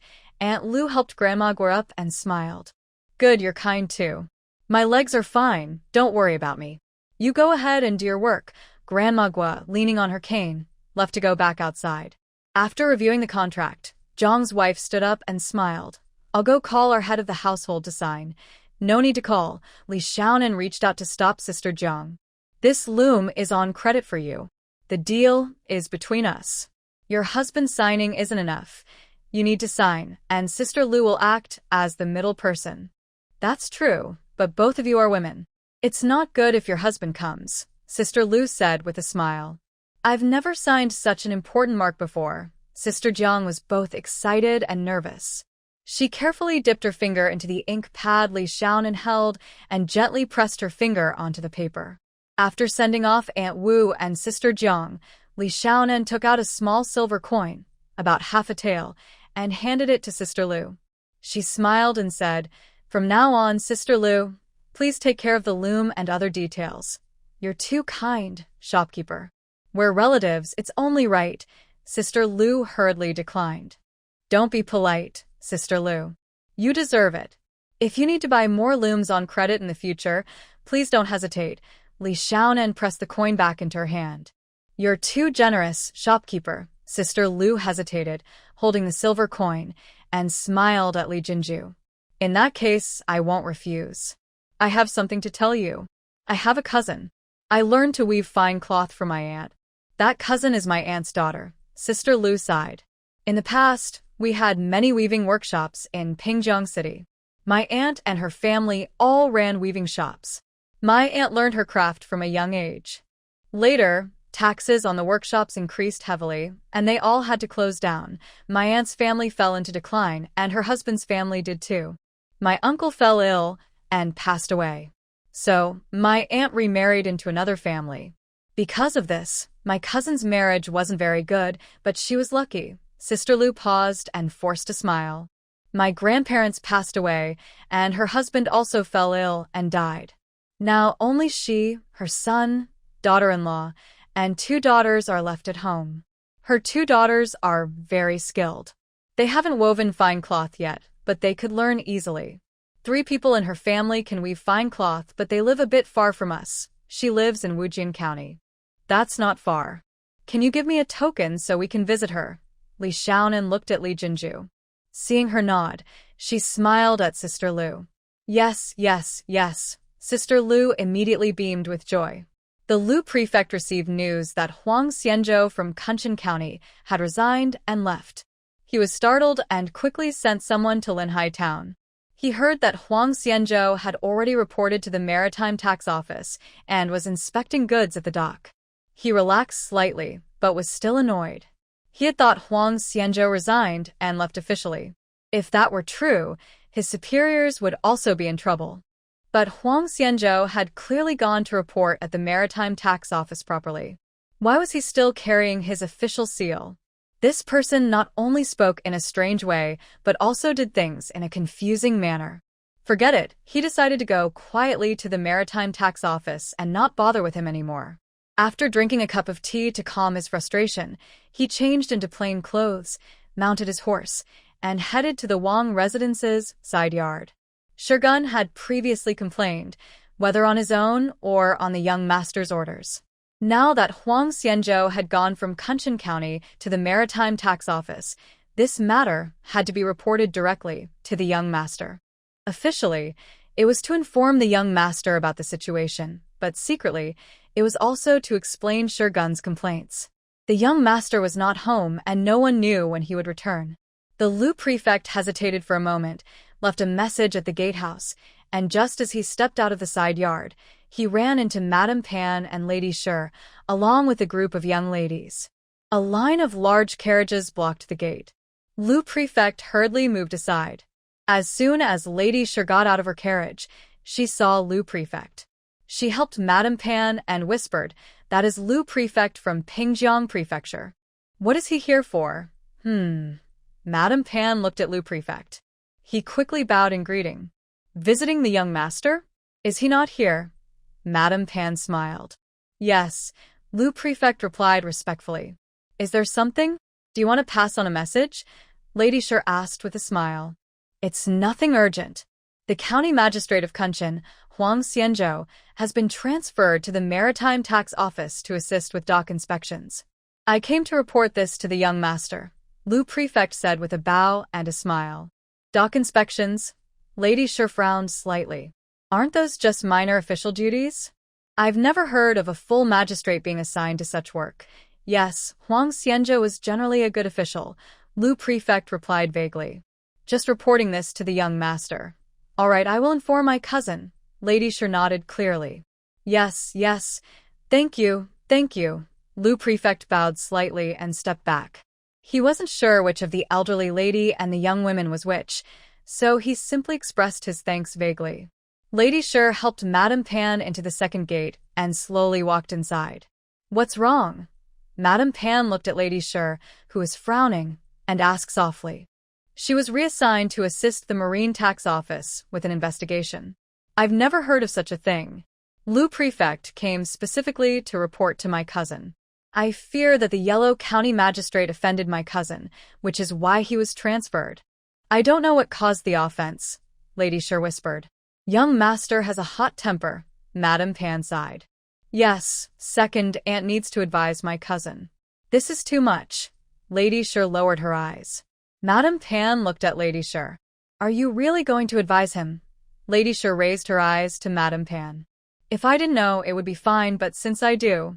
She lowered her eyelids and said no more. "Yes, Sai, you're too kind and proper. You're doing it for his good, but maybe he just doesn't like you always advising him." Sai, Madame Pan kept sighing. Right now, her biggest worry was why the young master suddenly grew tired of their Chi sisters. She couldn't figure it out no matter how much she thought. Lady Shi kept her eyes down and said nothing. Guyen had just dismounted at the main gate when the steward on duty hurried out to report. "Young master, Miss Shi is waiting for you inside the second gate at Wanqiu Pavilion. She has something to tell you." Guyen frowned slightly. "Did something happen? I don't know." The steward pointed to another steward behind him, waiting to report. "I just took over from Steward Chui." Guyen looked at Steward Chui. Steward Chui quickly stepped forward and bowed. "Young master, about an hour and a half ago, Lu prefect from Pingjiang came to see you." I heard he didn't know when you would return, so he left a message. County Magistrate Huang Xianzhou from Kunshan has already been sent to the Marine Tax Office for an investigation. When the second madam and the young ladies returned to the residence, Lu Fu-yin happened to meet them. She asked Lu Fu-yin if there was anything urgent. Steward Chui carefully reported the conversation at the gate to Gu Yan. Gu Yan nodded faintly, then stepped onto the stairs and headed straight to Wanqiu Pavilion. Inside Wanqiu Pavilion, Lady Shi leaned against a gooseneck chair, her delicate neck slightly bowed as she read a book. On her left and right stood two maidservants beside young Lady Shi. When they saw Gu Yan, they lowered their eyes and knelt politely. Gu Yan reached the pavilion door, stood there with his hands clasped and smiled, saying, "Sister, are you looking for me?" "Yes." Lady Shi stood up, bowed politely, lowered her eyes, and held her book gently, turning it slightly. Gathering her courage, she said, "I just came back from watching a play with second aunt. We met Lu Fu-yin at the door." Gu Yan slowly fanned himself with a folding fan, watching Lady Shi, waiting for her to continue. Lady Shi lowered her head and was silent for a moment. Then she suddenly looked up at Gu Yan and asked, "Did County Magistrate Huang Xianzhou from Kunshan offend my cousin?" Gu Yan raised his eyebrows in surprise, then smiled. "Where does this come from?" "Lu Fu-yin came here just to say that County Magistrate Huang Xianzhou has gone to the Maritime Tax Office to work. Isn't he here to reply to my cousin?" Lady Shi looked at Gu Yan. "You think too much. I am carrying the assignment of the South River Inspection Envoy. Any transfer of a county magistrate must be reported to me," Gu Yan said with a smile. "My cousin didn't answer my question." Lady Shi lowered her eyelids. "He said he's too familiar with me, but I am no less familiar with him. My cousin can't fool me." Gu Yan raised a slight smile but said nothing. "My cousin's temper isn't just something I talk about. Prince and Princess also advised him many times. With his status, he should be more tolerant. He should focus on whether officials are capable, not on his personal preferences," Lady Shi said softly. "Indeed, you are right. I am grateful for your advice." Gu Yan bowed slightly. Lady Shi looked up in surprise, expecting him to explain or argue. Usually, he would need many words to convince her. But this time, before she finished speaking, he accepted her words. While Lady Shi was momentarily stunned, Gu Yan cupped his hands and smiled, saying, "Don't worry, Lady Shi. I will remember this in my heart. Thank you for your kindness." Lady Shi stared blankly at Gu Yan as he quickly stepped down the stairs. She was stunned for a long time before slowly descending and walking back home, lost in thought. Her cousin was no longer the same as before. This change made her feel uneasy and confused, a feeling she had never experienced before. Gu Yan strode quickly, turned twice, then suddenly stopped. He looked up at a group of chirping sparrows in the tree. He always admired Lady Shi's sharpness. He still does now. Her advice was correct. He used to have a bad temper, and now he has improved. She didn't know that, but her advice was still right. However, he was in a bad mood. It was the same as before. Every time she advised him, it was correct. After he admitted his mistake and agreed with her, he would become upset and irritable, just like now. "Prepare the horse. Let's go for a walk," Gu Yan said as he turned to leave. He hurried to the gate, then suddenly ordered, "Go call Wan Qing." Wan Qing ran out of breath, rushing out the gate. A guard stepped forward quickly, crossing his hands to signal her to stop. Wan Qing ran straight past the steps, one foot on the guard's palm. The guard lifted her onto her horse. At the front of the group, Gu Yan cracked his whip and rode away quickly. It wasn't until they reached the Lotus Pond entrance that Wan Qing finally caught her breath. The Leaf family only had Sister May sitting on a mat, sewing a quilt. She looked up and saw Wan Qing, smiling and saying, "You went out early this morning to Wujin County, Wuqiao Town." "Thank you," Wan Qing replied with a smile. She turned and hurried down the stairs, walking and running.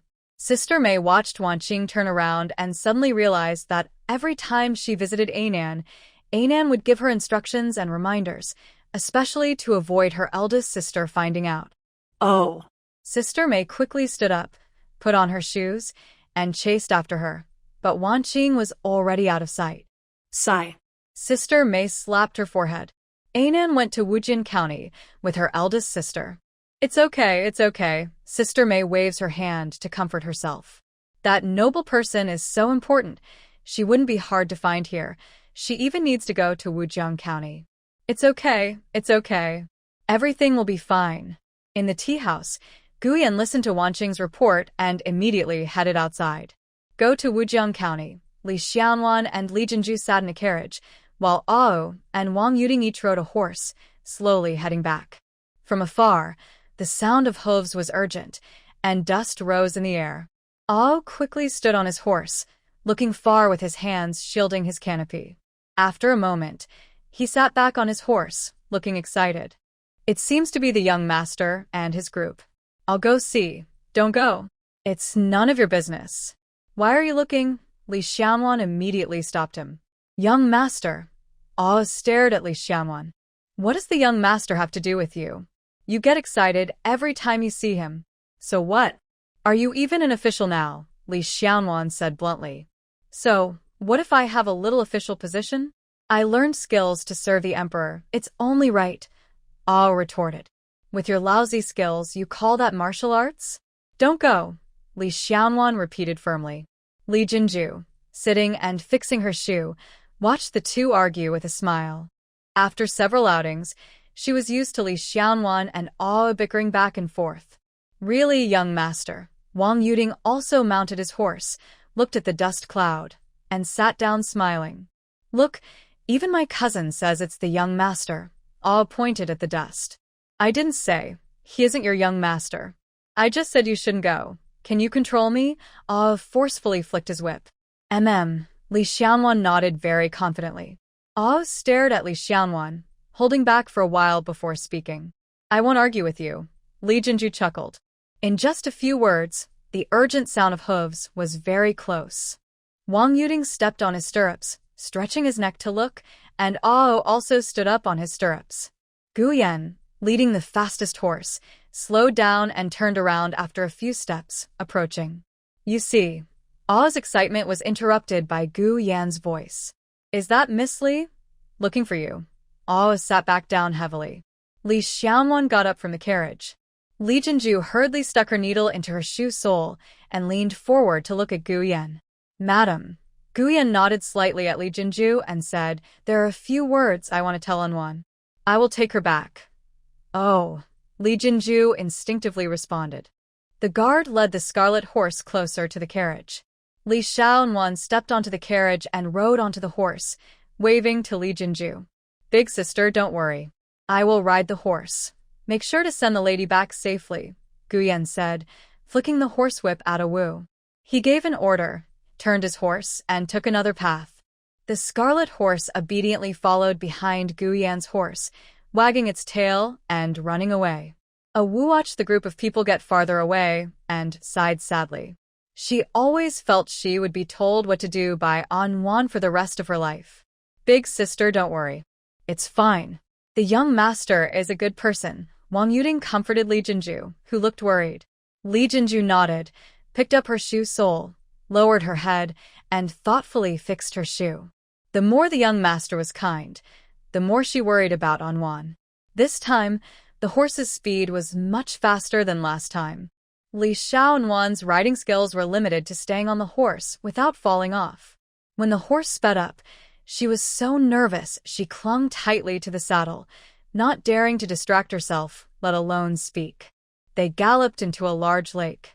Guyan jumped off his horse and, before Li Xiaowan fell off, reached out and grabbed her shoulder, pulling her halfway down. He then grabbed her collar, lifted her up, and placed her on the ground. Li Xiaowan patted her collar hard, looked up at Gu Yan with anger, and asked, You pull me down like that? Isn't it more elegant than me getting off the horse myself? Gu Yan ignored her question. He took a folding fan from his sleeve, used it to poke her shoulder, and pushed her to turn around. Let's talk after we get on the boat. The boat was neither too big nor too small, with silk curtains on all sides.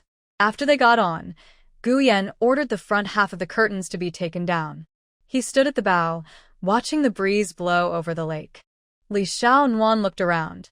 Around the big boat, there were about 10 small boats. Yan Qing was on a small boat behind and to the side, holding a teapot and pouring tea for herself. Li Xiaonan also picked up her teapot, poured herself a cup, and looked at Gu Yan standing straight at the bow. She took a few steps forward and peeked at him from the side. "What are you looking at?" Gu Yan closed his folding fan and pressed her forehead back gently. "You seem quite unhappy," he said. Li Xiaonan shrank her head and pulled away. Every 2 years, the Ministry of Revenue sends a small official of about 8th or 9th rank from Zhejiang to the Maritime Tax Office to check the shipments. They stand on the dock in the wind and rain, counting for a year or a year and a half, then return to their original posts, often with little to show for it. "This year, Zhejiang sent your county magistrate, Huang Xianzhou," Gu Yan said after a pause, slowly. Did you send him there? Li Xiaonan asked suddenly. Huh. "Why would you think I sent him?" Gu Yan turned to look at her. "You've seen him quite a few times, and last time you even asked me to ask him. I kept wondering, why'd he stay in Pingjiang and not leave? Turns out it's for the Maritime Tax Office. Of course, Jin Hai and Yin Hai." Li Xiaonan sighed. "Look at you, so clever." "I'm thirsty," Gu Yan said, turning into the cabin and sitting in his chair. He flicked his fan and motioned for Li Xiaonan to pour him some tea. Li Xiaonan stood by the table, looked at Gu Yan, then at the teapot. "I'll pour you some tea." Gu Yan tapped his fan on the table. Li Xiaonan frowned. "He poured her tea before?" Impossible. "Never mind, I won't argue with him." She picked up the teapot, poured tea for Gu Yan, then poured herself a cup. "You actually thought of me, thought I told Huang Xianzhou to go to the Maritime Tax Office, and even thought I wanted to move the Maritime Tax Office? Did you ever consider that maybe Huang Xianzhou offended me, so I sent him to suffer for a year there, then found an excuse to dismiss him and send him home, so he could spend his old age in the countryside?"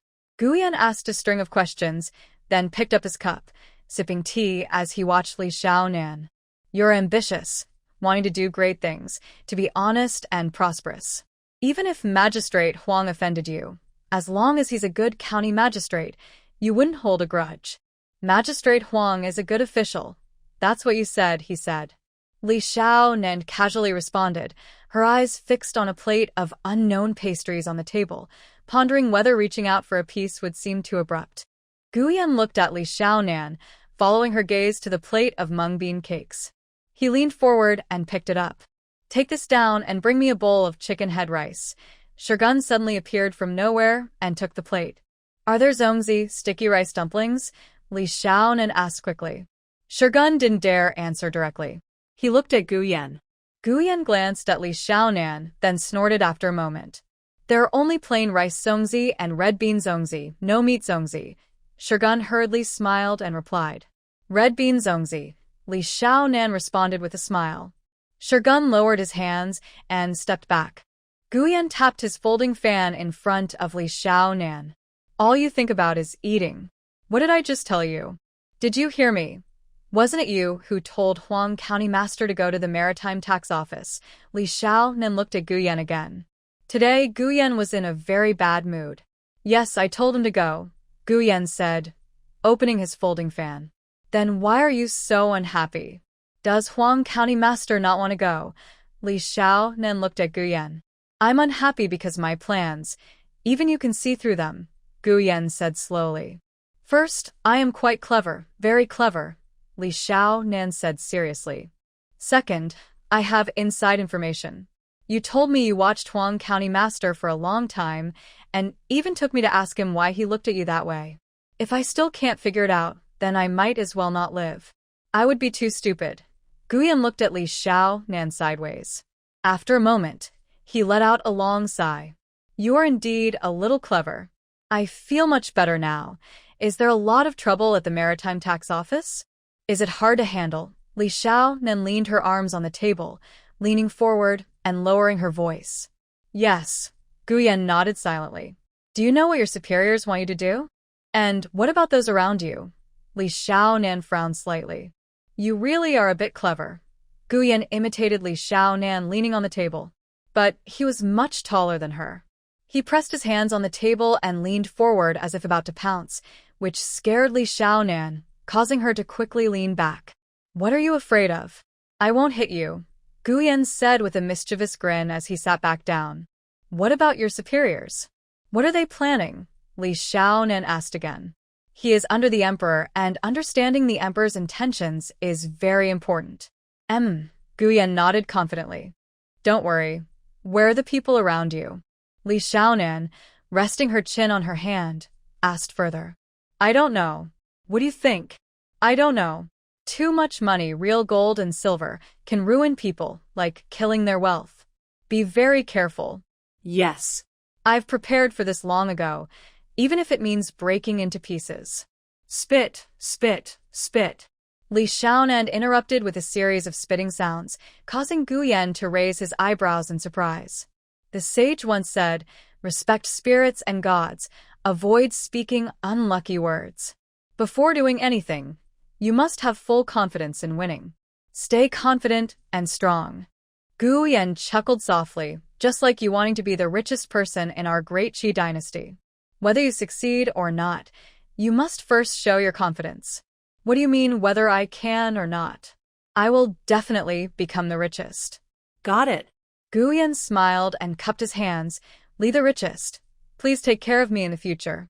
If I need to borrow money, you must help me out. One word. With our friendship, borrow as much as you want. Not just money, if needed, I'd even risk my life." Li Xiaonan waved her small hand bravely. Hearing about risking life and blood, Gu Yan felt a sudden sharp pain in his heart. For her, green sleeves, blood flowed freely. "As long as I live, I will never let you get hurt, not even a hair." Gu Yan extended his folding fan, stopping Li Xiaonan's raised hand, pressing it down. In early May, Jiangnan was drizzling.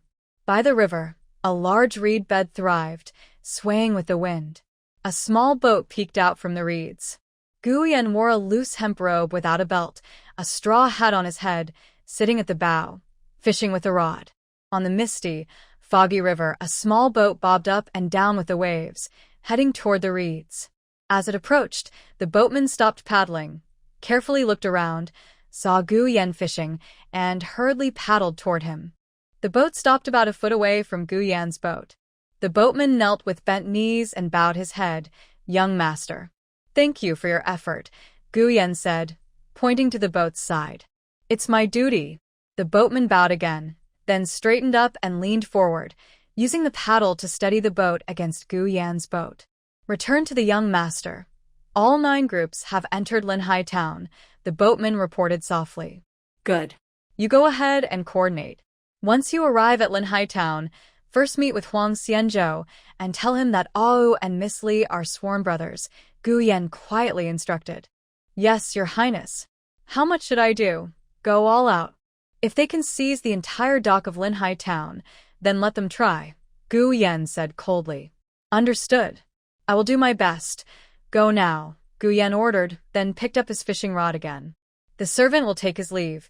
The boatman put away his paddle, knelt briefly on the boat, and the boat drifted 2 zhang away with the current. The boatman stood up, paddling quickly, and soon disappeared into the misty water. Gu Yan slowly reeled in the fishing line, looked at the empty hook, then lowered the rod and said, "Let's go back." In the blink of an eye, it was late June.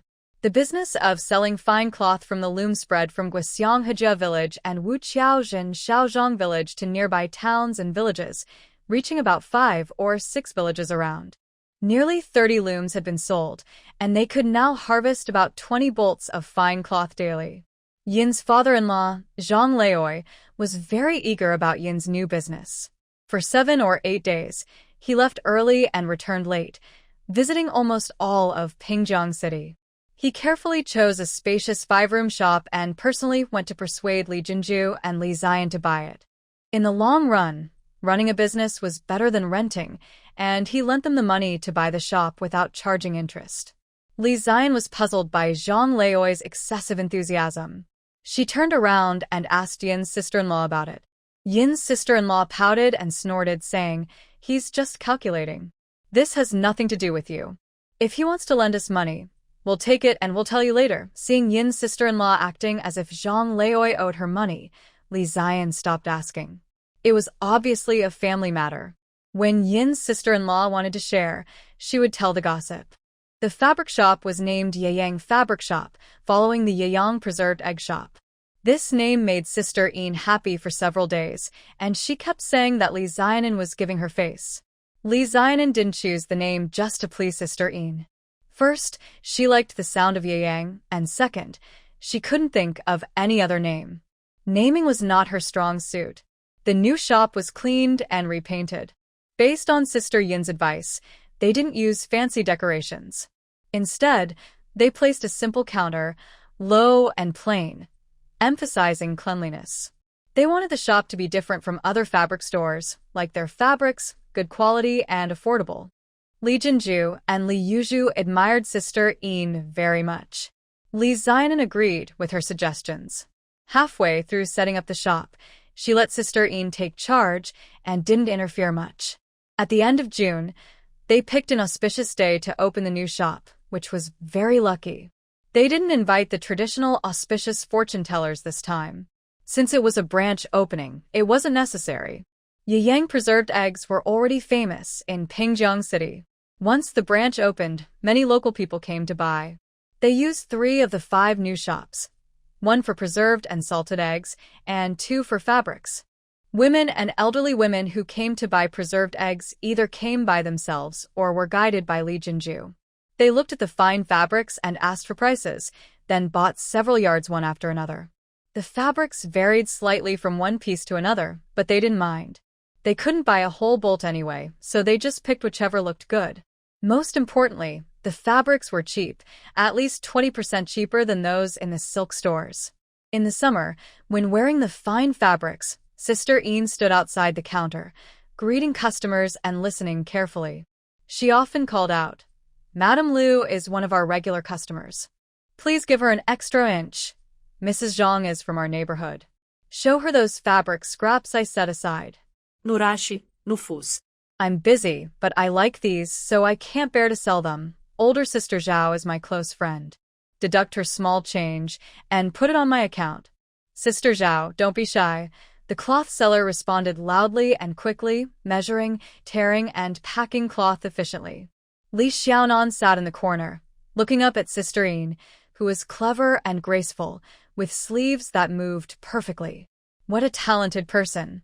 Before and after noon, fewer people were on the street and fewer customers in the shop.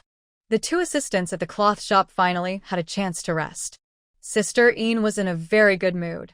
She called some dishes from the restaurant next door and treated everyone to a hearty lunch. Not long after finishing the meal, Li Xiaonan was about to go back when Aunt Miao and a gentle-looking woman entered the shop. "These 2 are not good people. Don't talk to them," Sister Yin quietly told Li Jinju and Li Xiaonan, then stood up and warmly greeted them. "Oh, just now a sparrow was calling at our door. I thought something happy was happening. Turns out Aunt Miao has come." "Hello, Aunt Miao." "Hello, Aunt Wu. It's been a while since we saw you too." Li Xiaonan stepped back, and Li Jinju followed Sister Yin a few steps behind, only smiling silently. "Your business is growing bigger and bigger, sister." "That's amazing." Aunt Miao stood at the door, turning her head carefully to look around. "We came from your main shop. When your new shop opened, you didn't tell us. If I hadn't happened to pass by today, I would have missed it. Andy is so busy. I didn't dare to bother you with such small matters. Since you and Aunt Wu came, please take a look at these fine fabrics. If you like them, I'll give you a piece of long cloth as a gift."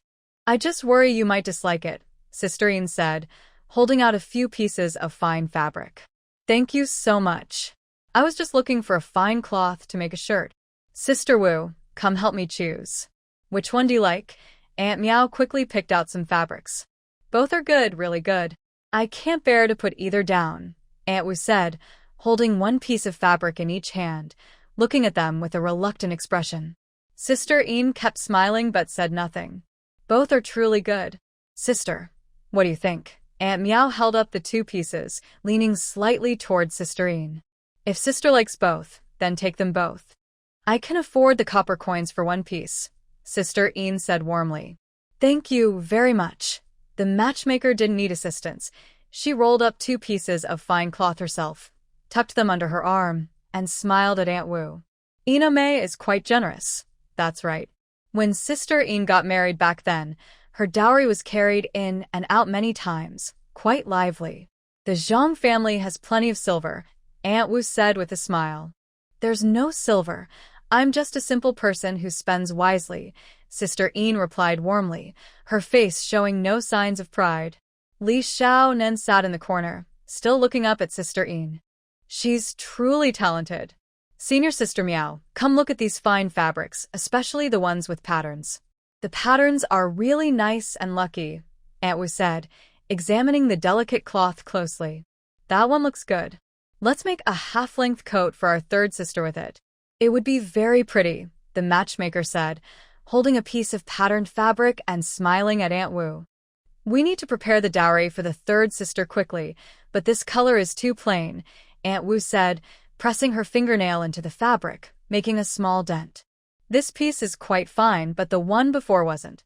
Ina May, does your family have other colors of this fine cloth? The matchmaker asked Sister Een. Sister Een was worriedly watching Aunt Wu press the fabric. Then she chuckled twice. No, we only do plain, white fine cloth. If we dye it, it costs more. We're a small business. Can you help me dye a few pieces? Aunt Wu asked with a smile. Dyeing cloth is a delicate job, and Aunt Wu is very particular. No one here really knows how, so we can't just take on the job, Sister Een said with a smile. It's just about adding some money. Don't worry, Sister Een. I'll pay you what it's worth, Aunt Wu said, clearly a bit annoyed. Business is business. We don't just give away our work, the matchmaker added. We're a small business. We don't sell many pieces of cloth each day. If we had more business, we wouldn't need to push it out. We really don't understand, Sister Een said with a constant smile. Aunt Een looked at Aunt Wu, whose face darkened. Is Sister Third's marriage settled? Sister Een quickly changed the subject. Yes, Aunt Wu replied vaguely with a simple Oh, that is such wonderful news. Whose son is he? I really can't think of any young man who could match our third sister. Sister-in-law Een clapped her hands happily and let out a surprised sigh. Who is this person? Someone who caught the eye of the old lady and aunt. It must be someone good. It's the eldest son of the Yu family who used to live near us, said Aunt Miao with a big smile. Oh, the Yu family's eldest son. That's hard to find, even with a lantern. They moved away, and I kept saying, there's no one in our neighborhood who's good enough for our third sister. That Yu family's eldest son is very picky. He's been choosing for over 10 years, hasn't he? Looks like he's been waiting for our third sister to grow up. Sister-in-law Een kept talking and laughing, clapping her hands non-stop, filling the room with happiness. No matter how he chooses, he can't find anything wrong with our third sister. I tell you, about this marriage, forget other things. I just like their garden full of flowers and plants. Our third sister is gentle and loves flowers and plants. That's all. Aunt Miao, already full of joy, was clapped and cheered by sister-in-law Een until she was all smiles. Aunt Wu also lifted her chin and smiled shyly. Young Master Yu is so handsome. Standing next to our third sister, oh my, that would be such a beautiful sight. A perfect match, like a fairy tale couple. Sister-in-law Een clapped and praised. I think they look so good together, so well matched. Aunt Miao smiled happily. Young Master Yu is so talented. When it comes to business, no one in Pingjiang Prefecture is better than him. Sister-in-law Een kept clapping and praising, her words flowing like a river, making Aunt Miao and Aunt Wu giggle happily. Li Xiaonan followed sister-in-law Yin's rhythm of clapping, lifting and lowering her feet in time. Sister-in-law Yin's praise was so lively, it sounded much better than a song. Amid the praise, sister-in-law Een sent Aunt Miao and Aunt Wu out of the shop, took a few more steps, waved her hand for a while, then turned back inside, spat on the ground and said, Pa, you're amazing, sister-in-law. Li Jinju sincerely admired. Such little troublemakers, so naughty. When you see these two, you'd better avoid them. Pa, sister-in-law Een spat again. A while ago, and Miao came to my house to talk about marrying Jade Pearl. I didn't dare agree because I felt she wasn't sincere, Li Jinju whispered softly. She's not that kind-hearted. Sister-in-law Yin raised her eyebrows. Tell me carefully, she definitely doesn't have good intentions, Li Jinju said, with Li Xiaonan adding. She carefully explained how Aunt Miao came to visit. After hearing this, sister-in-law Yin clapped her hands loudly. She's not just visiting to talk about marriage. She must have seen that someone liked Jade Pearl. Maybe she was upset because things didn't go her way. She's just causing trouble. She's always up to no good. Maybe it's the Yu family, Li Xiaonan leaned in and said. They seem to have come specifically to discuss their third sister marrying Daliang. Exactly. They're so proud of themselves. If it's really the Yu family, that's a shame. Sister-in-law Yin frowned. It's not a shame, Li Jinju said calmly. You've said before that everyone in the neighborhood knows what kind of person Aunt Miao is. If the Yu family doesn't know, they're blind. If they do and still ask her to help, they're foolish. Either way, they're not wise people. Such families aren't good families. That's a good point. Sister-in-law Yin clapped several times. The Yu shop is right across from our main store. If they're interested in marriage, they just come over. There's no need to ask others to do it for them. If they want to marry, they should tell me directly, not rely on others. Your eldest sister is very smart, sister-in-law Yin smiled while patting Li Xiaonan. Of course. She's clever, understanding, polite, generous, and… Li Xiaonan was about to praise her sister endlessly, but Li Jinju looked outside and asked, What are you hungry for now? Sister-in-law Yin burst out laughing. Linhai Town. At the entrance of He's general store next to the Maritime Tax Office, He Rui Ming jumped down from his horse, walking quickly towards his father, He Chengze's small house. What's wrong? He Chengze took off his glasses and looked at his sweaty son with a frown. There was another fight at the dock. This is the third one today, He Rui Ming said, reaching for the teapot, pouring himself a cup of tea, and drinking it all in one go. He Chengze frowned. Have you checked how many outsiders came to the dock? He Chengze looked at his son, who had just finished drinking 2 cups of tea, and asked. There are still 2 docks not reported yet. The ones that have been reported and confirmed are nearly 500 people, He Rui Ming frowned. He Chengze relaxed slightly. A few hundred people is not much compared to the tens of thousands of porters in Linhai Town. But where did these few hundred people get the courage to keep causing trouble and fighting? Father, they say these people came in groups, all skilled fighters. He Rui Ming lowered his voice. He Chengze's brow furrowed again. Seeing his father's tense expression, He Rui Ming's brow tightened even more. Lately, father has been very worried. He also feels like something big is about to happen, even a sense of impending disaster. After a long silence, He Chengze asked softly, How is Huang Xianzhou doing recently? Since the first day he arrived, he's been at the dock before dawn every day, only returning after dark. He stays at the nearest public house to whichever dock he's watching. He and his master's assistant are on opposite sides of the dock, constantly taking notes. During meals, they eat with the porters, He Rui Ming whispered. He Chengze listened carefully, eyes half closed, thumbs slowly circling. After a while, he opened his eyes and said, At a distance, these 2 matters seem unrelated. No need to get too close for now. Understood, He Rui Ming nodded. Third sister does have quite a bit, but the eldest sister has spoken, and she won't allow her to ask for this or that. However, third sister's temper is strong. When she says something, the eldest sister must give her at least a little, but it has to be as small as a hippopotamus's mouth. She can't secretly take even a tiny bit. Sigh. Li Xiaonan was sighing in front of the wash basin when Wanqing's voice came from outside the courtyard gate. Is fourth lady at home? Yes, Li Xiaonan replied quickly, wiping the water from her face. Did you just get up? Wanqing stepped into the courtyard, looking at Li Xiaonan still washing her face, and exclaimed.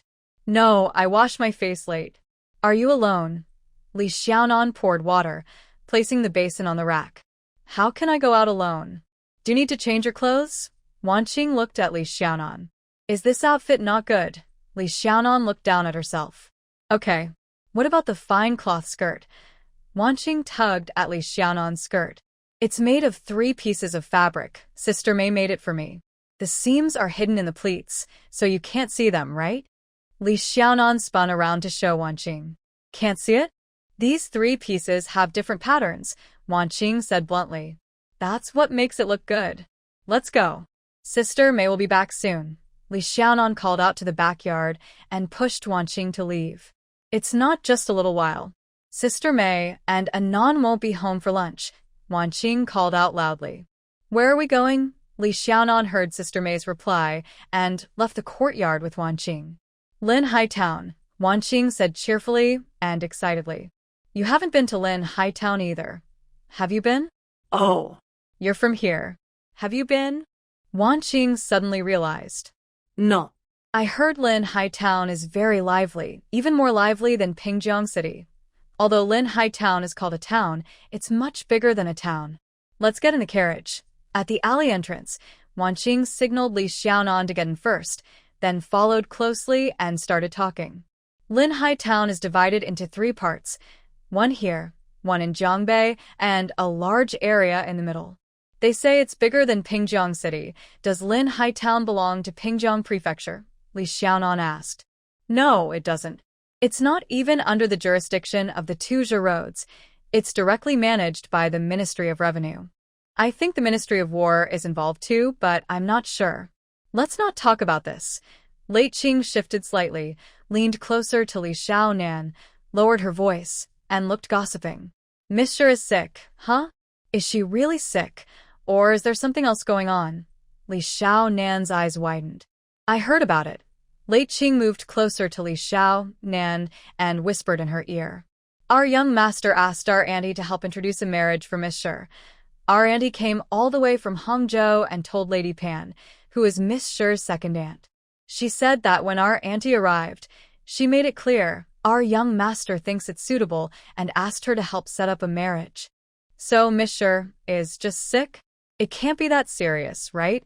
Li Xiaonan was surprised. What's there to be so worried about? It's not that simple. Keep your voice down.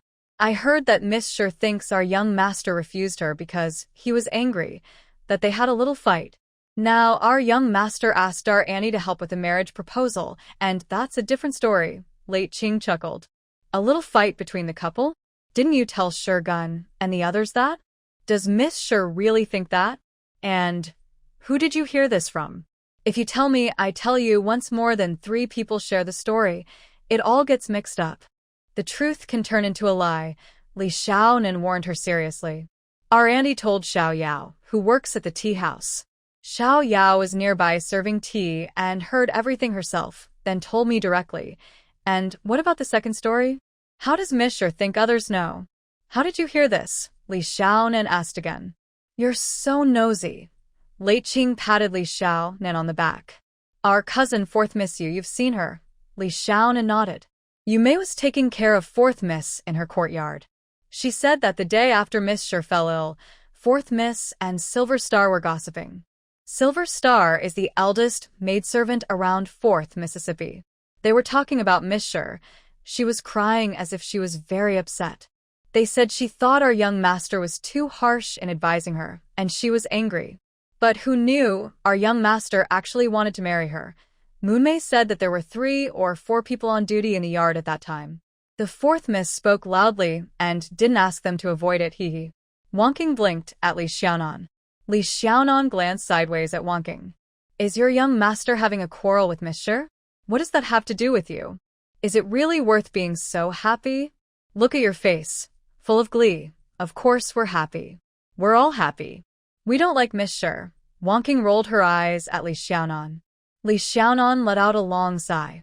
She remembered that Miss Sure and the young master were very clever and liked to collect moon money.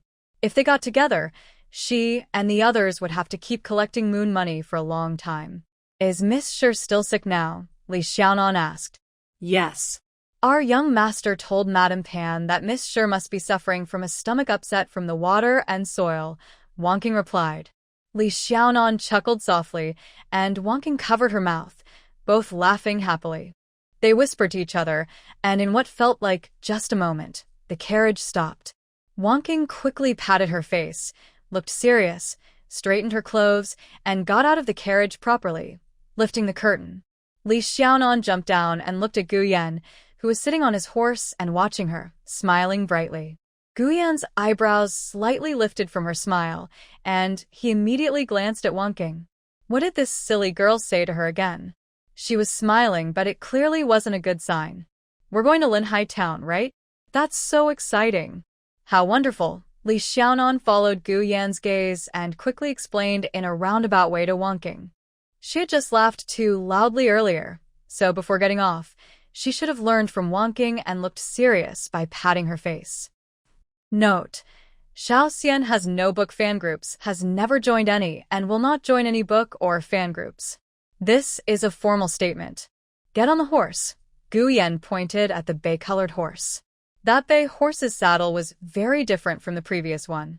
It had a pink background embroidered with a red pattern. Very beautiful. Li Xiaonan leaned forward to look carefully. Specifically prepared for you. Get on the horse, Gu Yan urged. The guard had already set up the footrest. Li Xiaonan stepped onto it and sat on the horse. The previous saddle was wide and loose, almost big enough for two of her, but this one fits just right. The stirrups are not too big or small, perfectly fitting her feet. The old saddle was too large. Li Xiaonan looked down to the left, then to the right, and then stood up by pressing on the stirrups. She saw Ao and Wang Yuding at the outer edge and quickly waved to them. Sit properly, hold the reins, watch me. Like this, don't look around. Look here. You need to learn how to ride, Gu Yan said seriously, pressing Li Xiaowan's hand with the whip. Li Xiaowan grabbed the reins, looked at Gu Yan, and imitated him. The two horses moved side by side and started trotting. Use your legs to push, lean your upper body forward. Yes, sit steady, Gu Yan reminded her and urged the horses forward. Li Xiaowan leaned forward as Gu Yan showed her. The horses sped up. Pull the reins gently, don't rush. Slowly pull, yes, that's good. The horses slowed from running to walking. After several lessons on switching between walking and trotting, Gu Yan looked quite satisfied. You're quite clever. Now we need to keep moving. Remember, the most important thing is, stay steady and don't fall off. As long as you don't fall, nothing will happen. Okay. Li Xiaonan responde Pili. Riding a horse feels really good. A group of people and horses moved along, and arrived at Linhai town just before noon. They entered Jiayue Tower. Gu Yan stopped at the staircase, glancing sideways at Li Xiaonan, who was sweaty and excited, with bright eyes. He signaled to Wan Qing with a look of dislike. Help her wash up. The restaurant had a special place for washing up, with all kinds of utensils. Li Xiaonan bent down to wash her face, and Wan Qing also washed her face and hands. She looked Li Xiaonan over from head to toe. Sigh. With her current look, it's no wonder her family's young master can't stand her. Stand still and don't move. Wan Qing wrung out a damp cloth, straightened Li Xiaowan's skirt, and pulled it tight. The skirt immediately looked much neater. Wan Qing looked at Li Xiaowan's messy hair, sat her down, and carefully combed her hair again. After fixing her hair, Li Xiaonan looked at herself in a tall copper mirror and was very happy. Wan Qing's skills are really good. Her hair was now cleaner and more tidy than when she first came out of her home. Li Xiaonan entered the private room on the second floor. Gu Yan was standing by the window, swinging a folding fan, looking at the busy and lively scene outside. Li Xiaonan walked over to Gu Yan and leaned forward to look outside. That's the Maritime Tax Office, Gu Yan said, pointing at a large dark building at the end of the street with his fan. Looks like a big sea monster, Li Xiaonan said, standing on tiptoe. It's an important place for the empire's finances, Gu Yan replied, turning around. Whatever you want to eat, just pick for yourself. Shogun hurriedly pushed aside the curtain and called in the tea and wine expert. Li Xiaonan carefully examined the exquisite menu held by the tea and wine expert, choosing her dishes carefully. Gu Yan swung his fan and slightly raised his eyebrows, watching Li Xiaonan seriously and attentively making her choices. After finishing the menu, Li Xiaonan picked 3 seafood dishes with satisfaction, sighed in relief, and smiled at Gu Yan. I'm ready, she said. Is that enough? Gu Yan asked, pointing at the menu. My dishes are enough. I don't know what you like to eat, Li Xiaonan replied with a smile. Have Qin Tu add a few of his specialties, Gu Yan instructed. The tea and wine expert bowed and responded, then stepped out. Why are you so happy? Do you like riding horses? Gu Yan asked, observing Li Xiaonan, who was always smiling. It's not that I like riding horses, but I like the feeling of running fast. Li Xiaonan was trying to explain clearly, when Gu Yan nodded. You just started learning to ride, so you can't run fast. That's not what I call running fast. Real galloping is on the grassland. If there's a tailwind and you hoist the sail, standing at the bow of a ship, that's pretty good too. This is my first time going out with my eldest sister. From Kunshan County to Pingjiang City, we walked step by step, too slowly. I was so jealous of birds then. I thought I'd rather be a bird, not an eagle or hawk. Even a sparrow would do. At least I could fly. Li Xiaonan sighed. Everything here was so slow it was almost despairing. The slow passage of days and peaceful years. Bah. 50 years ago, someone said he could make people fly. Find my grandfather. My grandfather paid him 10,000 silver coins a year for 6 years, just to find him. Gu Yan paused and Li Xiaonan hurriedly asked, and then, later, he said he could fly, soaring 10 or more zhang high, flying a mile, then falling and dying. Li Xiaonan was stunned for a moment, then sighed sadly. A pioneer. The tea and wine expert brought in the dishes. Gu Yan glanced at the drip at the corner of the room and signaled to Li Xiaonan, eat now, it's about the right time.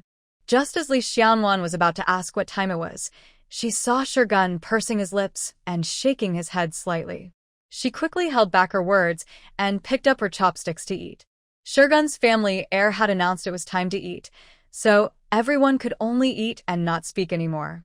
Li Xiaonan picked up her chopsticks and ignored everything else. The dishes at this restaurant were very delicious. Over the years, or even including her past experiences, this was one of the best meals she had ever had. Gu Yan occasionally looked at Li Xiaonan, who was happily eating fish, shrimp, and crab, with a satisfied expression. His gaze grew gentler. Green-sleeved girl was carrying heavy worries. He had never seen her enjoy her food as much as she did now. How wonderful it was, living with a sense of warmth and life. After they finished eating and drank half a cup of tea, they left the Zhaohua Tower, strolling and heading toward the dock. Next to the He family general store near the Maritime Tax Office, He Chingza stood with his hands behind his back by the window, using 2 bronze mirrors to watch Gu Yan and Li Xiaonan coming from Zhaohua Tower. He Rumming stood beside his father, slightly frowning as he carefully examined Li Xiaonan in the mirror. He couldn't help but mutter, "What's so special about this girl? She walks confidently beside the young master, very calm. That's what makes her special," He Chingza said softly. He Rumming looked more carefully, nodded quietly, and after a moment, with a hint of suspicion, he said, "Maybe she's just a country girl who doesn't know her place." He Chingza turned to look at He Rumming. He Rumming forced a smile, but didn't dare say more. "Don't be arrogant, and don't hold prejudices. She's very clever, well-educated, and skilled in the arts. She comes from the countryside, but she's not just a simple girl from the fields," He Chingza said calmly. He Rumming listened carefully and nodded silently. Gu Yan and Li Xiaonan crossed over the He family general store. He Chingza adjusted the bronze mirror, watching their backs as they crossed the Maritime Tax Office and headed toward the dock. Seeing Gu Yan and Li Xiaonan descend the steps, He Chingza lowered the mirror and instructed He Rumming, "Go check on them." "Okay," He Rumming agreed, leaving the courtyard and heading toward the dock. Li Xiaonan stood at the bottom step, looking at the busy harbor stretching endlessly before her. She asked, "What are we going to see?" Gu Yan turned to look at her, snorted, and said, "You're quite clever. What else is there to see?" "Just watching the fun." She didn't finish her sentence before quickly changing her tone and smiling. "It's really lively here, very lively." Gu Yan glanced at her sideways and smiled. "Let's walk forward and look at the ships." He Rui Ming ran from behind to catch up, greeted Shurgun, and lagged half a step behind Shurgun, following at the back. They moved a short distance forward, and Gu Yan stopped, pointing at the distant ships and smiling. "Big ships sit deep in the water, and I can't get close to the dock. Soon we..." Before he finished, a loud shout came from afar. Brothers! Attack now! Rui Ming was startled and quickly shouted, I'll go see what's happening. Young master, don't go forward. Go take a look. Guyan flicked his fan towards Wu. Wu responded crisply. Before he finished speaking, he had already dashed out. When Rui Ming reached near, Wu was already shouting. Everyone stop, and had grabbed a stick, rushing inside. Stop! Everyone stop! Rui Ming had no choice but to shout along. Wu, holding the stick, was very formidable. In no time, he knocked down half the group. The remaining few gathered into 3 or 4 groups, all aiming their sticks at Wu. Wu stood in the middle, gracefully twirling his stick a few times, then tucked it away. He cupped his hands toward Guyan. Reporting to the young master, I won't fight anymore. Guyan looked grim and motioned with his fan to signal her to go back. Wu spun his stick a few more times, then handed it back to the person who had taken it, lifted his chin, and strode back confidently, standing with his hands behind his back. Li Xiaonan beckoned Wu with a finger. Wu's eyes shifted left, then right, without answering. His upper body stayed still, but his feet moved quickly to the side, stepping beside Li Xiaonan and Wan Qing. Did the young master tell you to go see and to fight? Li Xiaonan asked softly. Wu looked upward but didn't reply. Did he tell you to fight? Li Xiaonan asked again. Ao cleared his throat and spoke quietly. That is my brother. If I don't block for him, his head will be split open. Li Xiaonan glanced at him sideways but said nothing. Such a big crowd in broad daylight. You dare to carry guns and clubs and fight here? Is there no law? Guyan waved his folding fan at the people lying, sitting, or standing on the ground and sternly questioned them. It was them who started the fight. We were just working, and they came up and attacked us. A man, blood on his face, pointed at another group and shouted. Nonsense. It was clearly you who started it. Yesterday, who injured our brothers. Not only did you hurt them, but you also ambushed us. Bah, the other side retorted without backing down. You're the one talking nonsense. Your brothers injured ours the day before yesterday, and we're just getting revenge. Another person jumped in. Nonsense. It was you who started it half a month ago. Everyone shut up. Guyan raised his hand and pressed his forehead, looking extremely annoyed and in pain. He waved his fan back and forth between the two groups. Suddenly, he turned around and pointed at Rui Ming, asking, Is there no one in charge of this dock? There is. There is, Rui Ming, sweating on his forehead, quickly replied. I've already called someone. Called someone? Well, you called someone? Are you waiting for him to come? Guyan clenched his teeth and, in a flash, saw Huang Xianzhou, who was stretching his neck to watch the commotion. He pointed his fan at Huang Xianzhou. Aren't you good at judging cases? Go and investigate. Find out clearly who started the fight and how many times they fought. Yes, yes, yes. Huang Xianzhou hurriedly pushed through the crowd and moved into the inner circle. Following behind Huang Xianzhou was Mr. Yao, who slowed down and was blocked by a denser crowd. After struggling for a while, he couldn't get through and began to jump and shout anxiously. Excuse me. I am the clerk for Minister Huang. I need to make a record. Let me in. Move aside. Don't delay the investigation. A man pushed someone nearby forcefully. Mr. Yao quickly squeezed through under the man's arm. Let the boss investigate properly and find out clearly. Guyan looked furious. The leader in charge of this dock and his soldiers rushed over, but by then, Huang Xianzhou had already found a small stool and sat down to oversee the investigation. The leader quickly ordered the soldiers to guard around Guyan and drove the bystanders 2 steps away. Guyan's face softened a little, but he still looked angry and ready to find trouble. The case was easy to investigate. A large group of men were fighting and accusing each other, from one fight to another, involving main fighters, helpers, and even helpers' helpers. Mr. Yao sat nearby, writing quickly with a brush. The ink was used up fast, and Huang Xianzhou asked questions while helping him grind more ink. The 2 groups of men kept accusing each other for over half an hour. Mr. Yao wrote a thick stack of documents, his hand tired and trembling. Huang Xianzhou held the stack of statements and brought them to Guyan. Guyan looked like he was about to faint, tapping his fan on the stack and asking, "How many times did you fight? How many people were hurt? How many died?" "Yes, young master." Huang Xianzhou bowed his head respectfully. "In the past month, there have been 47 fights of different sizes. Over 160 people were injured, 12 seriously, some with broken legs, some with broken arms. No one has died yet. 47 fights." Gu Yan said each word carefully, looking at the young leader. The young leader's legs went weak under Gu Yan's fierce gaze, and he knelt down with a thud. Young master, Minister Luo has arrived," he Weiming whispered quietly, watching from the side. Gu Yan slightly turned his body and glanced behind him. Behind him, Minister Luo was rushing over, holding his long robe front with one hand, panting heavily. He was about 7 or 8 steps away from Gu Yan when he hurriedly cupped his hands. "Young master, I didn't know you were coming." Tell him."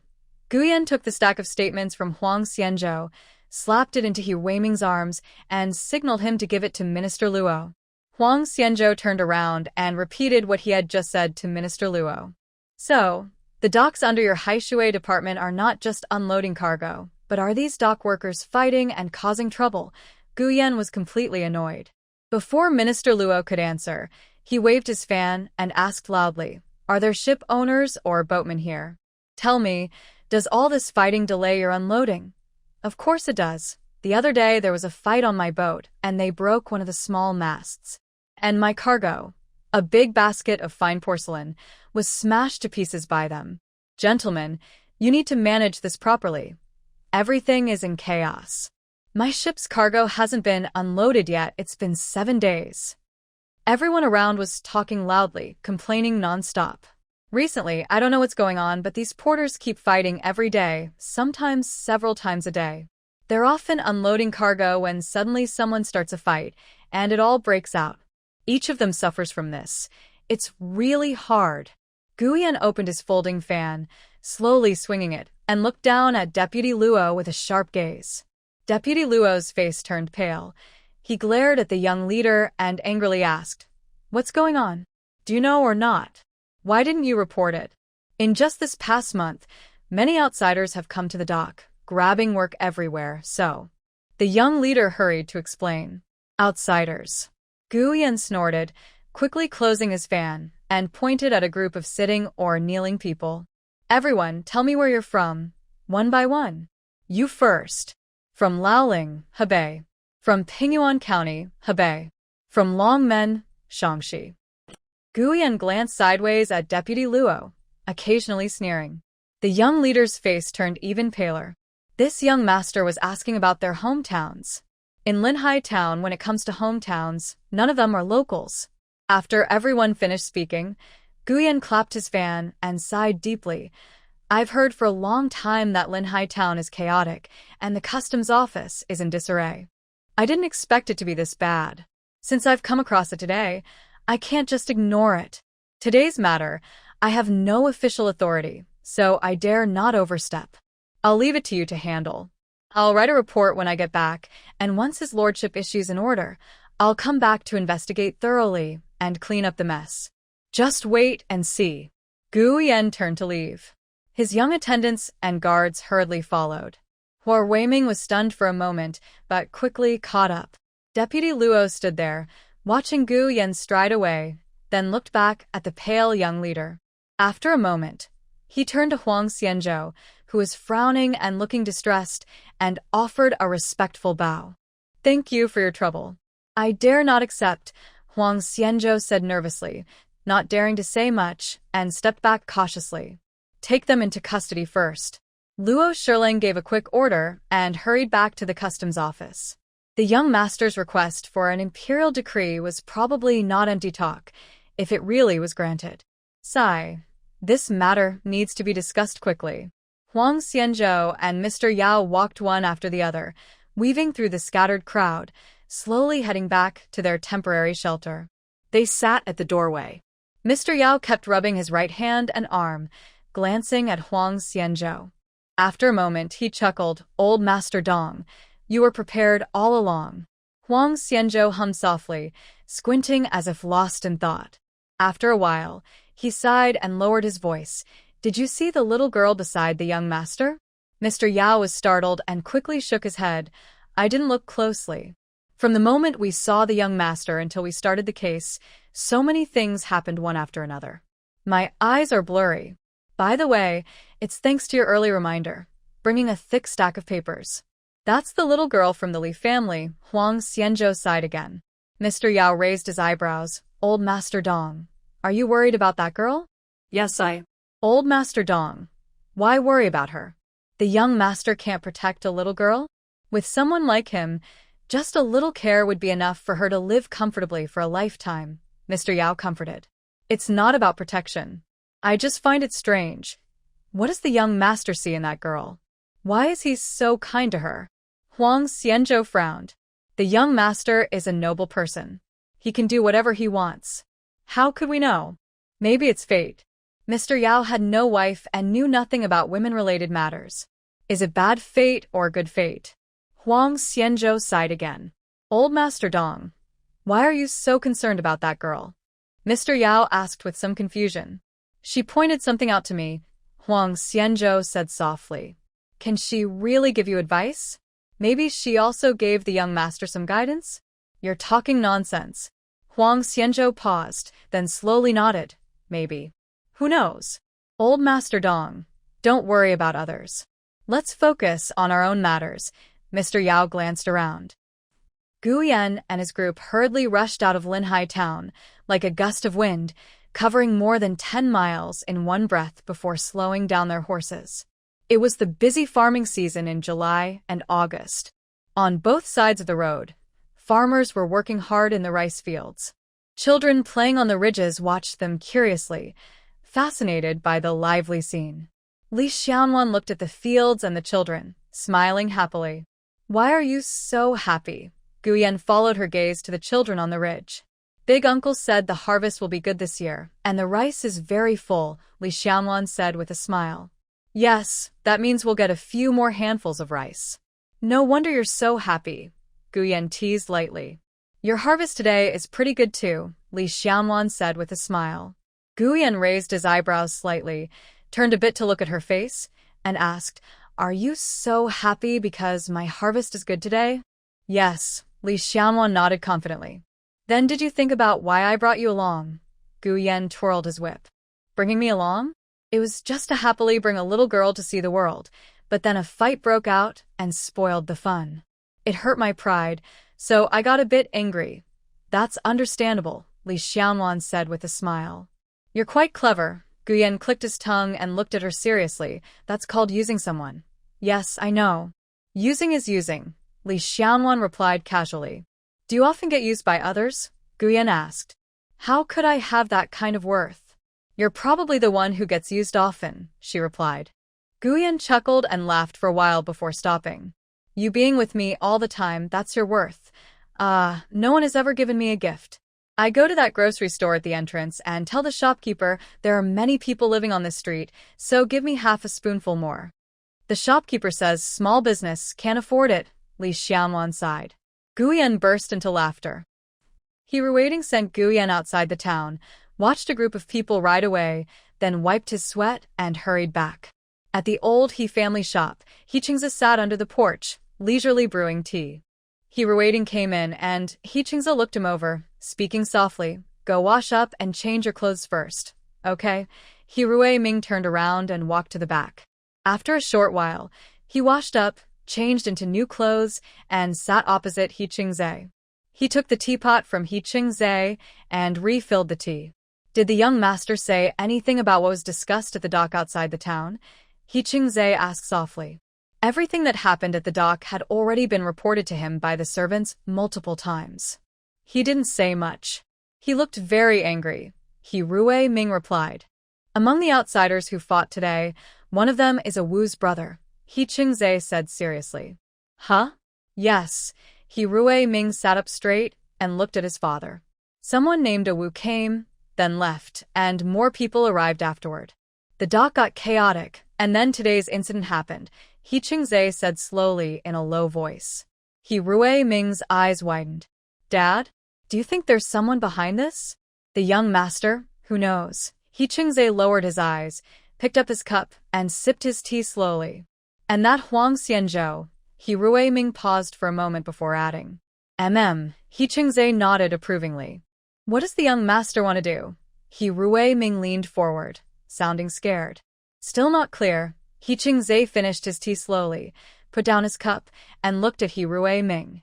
Last year, the young master said he wanted you to stay close and advise him at any time.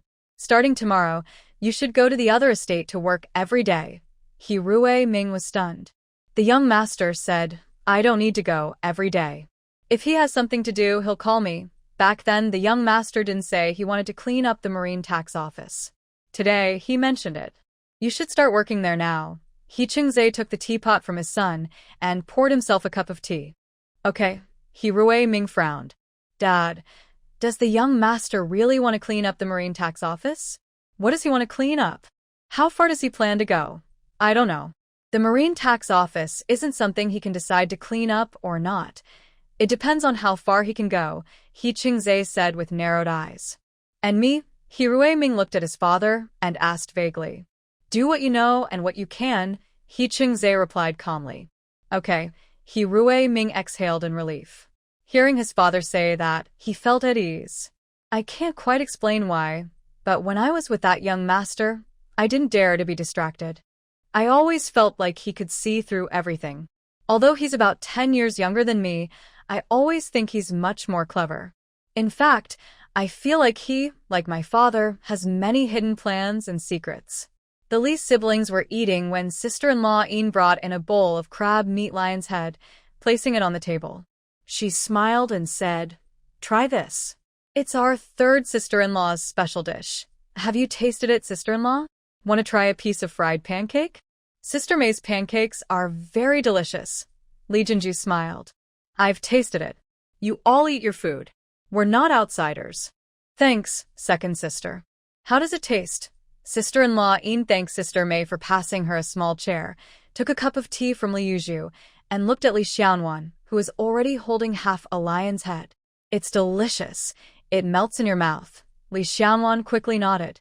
This lion's head really shows skill. Our third sister-in-law rarely shows her cooking skills, sister-in-law Yin said, pouting her lips. Li Xiaonan turned to look at sister-in-law Yin.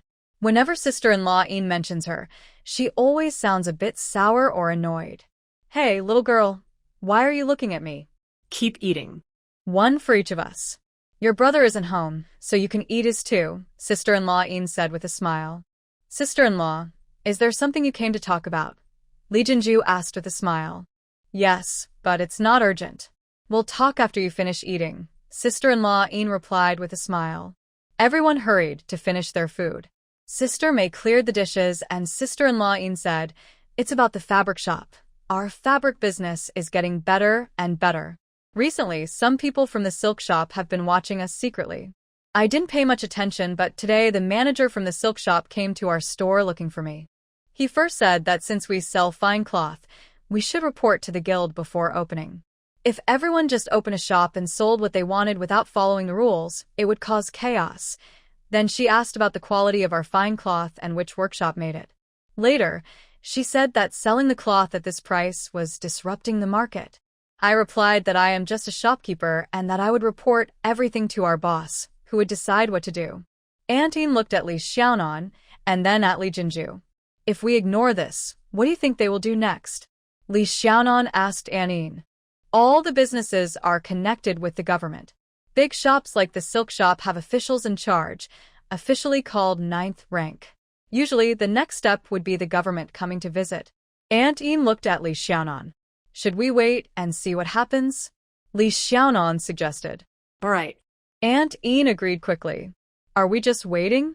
Li Jinju frowned and asked nervously.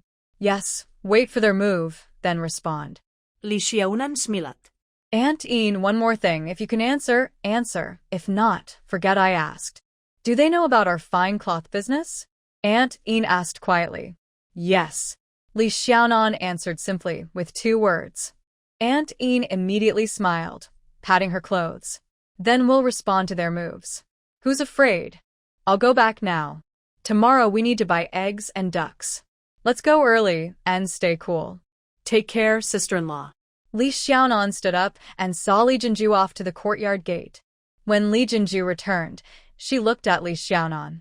Before she could speak, Li Xiaonan smiled and said, "We already expected this. I thought someone would come knocking soon after the shop opened, but I didn't expect it to be so late." Li Jinju slowly exhaled and, after a moment, let out a long sigh. She looked at Li Yuzhu and said, "Before Xuedong became a scholar, I thought once he passed the exam, we wouldn't have to worry or be afraid anymore." Then she continued, "And then there was Silver Pearl's marriage. I was always worried about that. Now, Silver Pearl is happily with Erlang." Her words paused, and she patted Li Xiaonan's shoulder. But my worries only grew stronger. Li Xiaonan smiled in a friendly way. Father once said, "Life is about passing one hurdle after another, one after the other." When we were at Little Li Village, it was very difficult, but we got through it. Anan is smart, so don't worry, sister. Li Yuzhu smiled. This girl is just too clever. Li Jinju raised her hand, but then gently patted Li Xiaonan's head. "Nan, you need to be aware. Do only as much work as you can handle. Do you understand?" Li Xiaonan kept nodding. The silk shop in Pingjiang sent someone to visit the Yiyang cloth store. They waited for 2 or 3 days, but no one from Yiyang cloth store came, no favors were sent, and no messages were delivered. On the same street as Yiyang cloth store, several other silk shops made at least one trip a day to ask about progress, which made the shop owner, Shi Huizhong, very annoyed. By noon on the 3rd day, Shi Huizhong couldn't wait any longer and sent people to invite a few senior shopkeepers to discuss. "Who exactly is Yiyang cloth store?" one senior shopkeeper asked with a frown. "It's the Yiyang Pidden shop," Shi Huizhong replied irritably. "So, they're just relying on their reputation, sending Pidden to other businesses and officials," another shopkeeper sneered, looking disdainful. "We need to find out for sure," suggested another senior shopkeeper with a frown. "Have we not found out yet?" The senior shopkeeper sitting at the head, the youngest among them, glared at Shi Huizhong. "Should we find out first? Then we can decide." Shi Huizhong ignored the questioning shopkeeper, glanced around at everyone, and said impatiently, "Old Chui was right. We should have found out long ago. What's going on now?" "Sigh. The old shopkeeper has never faced such a situation before," said a white-bearded senior shopkeeper, tapping his cane and sighing. "One generation is not as good as the last." Shi Huizhong shot a quick glance at the white-bearded shopkeeper, but said nothing. "Little you, when you delivered the message, did you make things clear?" one senior shopkeeper asked the youngest among them, sitting at the bottom. "Yes, I made it clear," the young shopkeeper nodded. "That's too bold. Exactly, they really don't respect our shop. No matter what their background is, they shouldn't act like this." "It's just lawless," I said. "President Shi is too soft-hearted. Look at this, something has gone wrong." Old Chi from the group was talking loudly, poking the ground with his cane, banging the table, and the room was noisy. President Shi was very worried, rubbing his temples. Opposite President Shi, Yu from the group said, "The biggest issue in our business is taxes. Yiyang Cloth Shop is collecting cloth from weavers and probably avoiding taxes. This is against the law. President Shi, you should quickly tell Deputy Liu and ask him for instructions." "Yes, that's right. Come with me to the government office." President Shi stood up, clasped his hands, and raised his voice. "Everyone, I will go with you to talk about this. Stay here or go home and wait for news." Amidst the noisy chatter, President Shi and Yu left one after the other and headed straight to the government office to see Deputy Liu. Mr. Chao saw President Shi and Yu off the house, watched them leave through the gate, then turned to Deputy Liu. Deputy Liu rubbed his temples, looking worried. He pointed to a chair, signaling Mr. Chao to sit. "There are so many businesses everywhere. Why is it that only fine cloth is problematic?" Old Dong's words make sense. "Which business is as profitable as fine cloth?" "The profit is huge," Mr. Chao chuckled. Deputy Liu sighed deeply. "This family's scheming, they spread weaving machines to every household. As long as each family has no more than 5 machines, it's not considered a weaving workshop. 50% tax, Just on this profit, it's a lot, Mr. Chow said, spreading his fingers and waving them. What should we do? Deputy Lu looked at Mr. Chow's 5 fingers and asked. Old Dong, do you think the young master knows about this? Mr. Chow leaned forward and lowered his voice. Deputy Lu looked at the ceiling beam for a moment, then slammed the table. Whether he knows or not, he must pretend he doesn't. I need to go to the other estate. You go too and watch over things for me. Okay, Mr. Chow agreed. They both left quickly, changed their clothes, and headed straight to the Wang family estate. Deputy Lu went to see the young master at the estate. He had visited him at least 8 times, but this was the first time the young master was actually there. Lu Fu-yin couldn't believe his ears. He wanted to ask again, but seeing the gatekeeper quickly walk inside, he swallowed his words. Soon after, a young servant hurried out, slightly bowing with respect. He politely led Lu Fu-yin and Mr. Chow into a flower hall next to the second gate. As soon as they sat down, a servant brought tea and a plate of snacks. Lu Fu-yin and Mr. Chow drank half a cup of tea. Mr. Chow was about to taste the snacks from the Wang residence when Guyan appeared from behind the fake mountain, swinging a fan. This was the first time Mr. Chow saw Guyan up close, and he stared so hard his eyes nearly popped out. The young master was very handsome. He had heard many stories about him, and although he was prepared, seeing him in person still made him feel excited and moved. He wanted to say, he looks so good, but only managed 3 words. Really handsome. Young master. Lu Fu-yin saw Guyan and quickly stood up, rushing out of the flower hall, down the steps and bowing politely. Mr. Chow was a bit slower and hurried to follow. Don't be so formal. It's hot here. Let's talk over there, Guyan said casually, waving his fan to signal them to follow. They turned a corner and entered a small pavilion built over a narrow stream. Water flowed down the eaves on both sides like a curtain, falling into the stream below. The pavilion was very cool inside. Sit down. This is this year's autumn tea. Try some. Pingjiang Prefecture is good at everything, but summer is too long and too hot, Guyan said comfortably, sitting in a large round chair. Young master is right, Lu Fu-yin said respectfully. Guyan chuckled. No need to be so formal. Then he smiled and added, I shouldn't be so considerate. Being formal means being stiff and awkward. He shifted a little and sat up straighter, smiling. Lu Fu-yin usually doesn't come here without a reason. Tell me, what brings you today? Not at all. Lu Fu-yin quickly bowed and stepped back, saying nervously, Your servant really has something to say. Seeing Guyan raise an eyebrow with a look of impatience, he hurriedly sat down again, feeling awkward. Go ahead. Speak frankly. Mr. Chow, enjoy your tea and snacks. Don't be shy, Guyan said with a smile, waving his fan at Mr. Chow. Yes. Lu Fu-yin rested both hands on his knees and briefly explained how he found the government office. He looked carefully at Guyan. Guyan listened attentively. Seeing Lu Fu-yin stop speaking, he gestured. Go on. Lu Fu-yin blinked several times. Go on? How? He had already finished speaking. The rest was something he could only understand intuitively, not say aloud. Guyan looked at Lu Fu-yin with curiosity and asked, What's wrong? Is there something difficult to say? I am straightforward. So just tell me. Yes. Lu Fu-yin swallowed and instinctively looked at Mr. Chow, who was eating some snacks after hearing Guyan's words. That is, the owner of the Yang cloth shop is Miss Li, Lu Fu-yin said through gritted teeth. I know that. What's the problem? Is there a difficulty regarding her being the owner? What difficulty? Just tell me. Guyan still looked puzzled. Well, Your Highness, please advise. How should this matter be handled? Lu Fu-yin decided to speak plainly. Guyan's smile disappeared. He frowned and said, I have been in Jiangnan for a long time, assigned by the wind-observing envoy. I have no authority over local government affairs. Your official matters shouldn't require my advice. Cold sweat appeared on Lu Fu-yin's forehead. Your concern is that Miss Li is my friend, isn't it? Guyan asked directly. Yes. Lu Fu-yin was a bit confused. The prince's words were very direct. You govern your area according to laws and orders from above, and also follow the teachings of sages and your conscience. You shouldn't seek outside help. There's no need to seek outside help.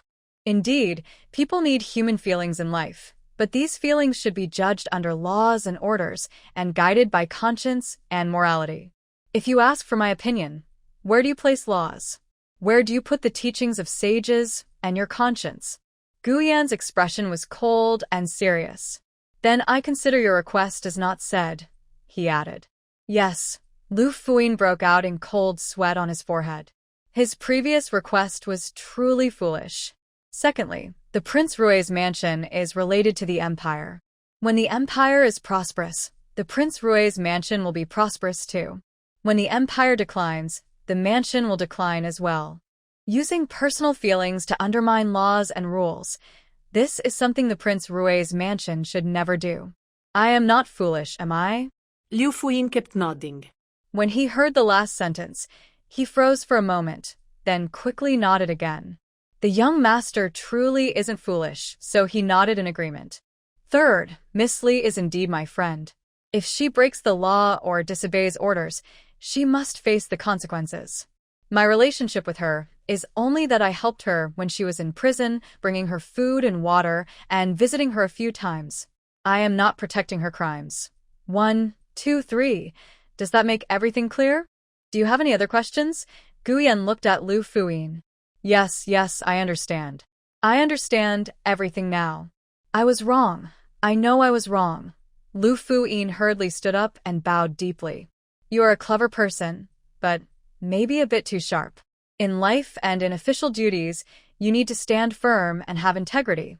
After saying this, Guyan got up and walked out. When he passed by Mr. Chow, he patted his shoulder with his folding fan and asked, "How's the tea?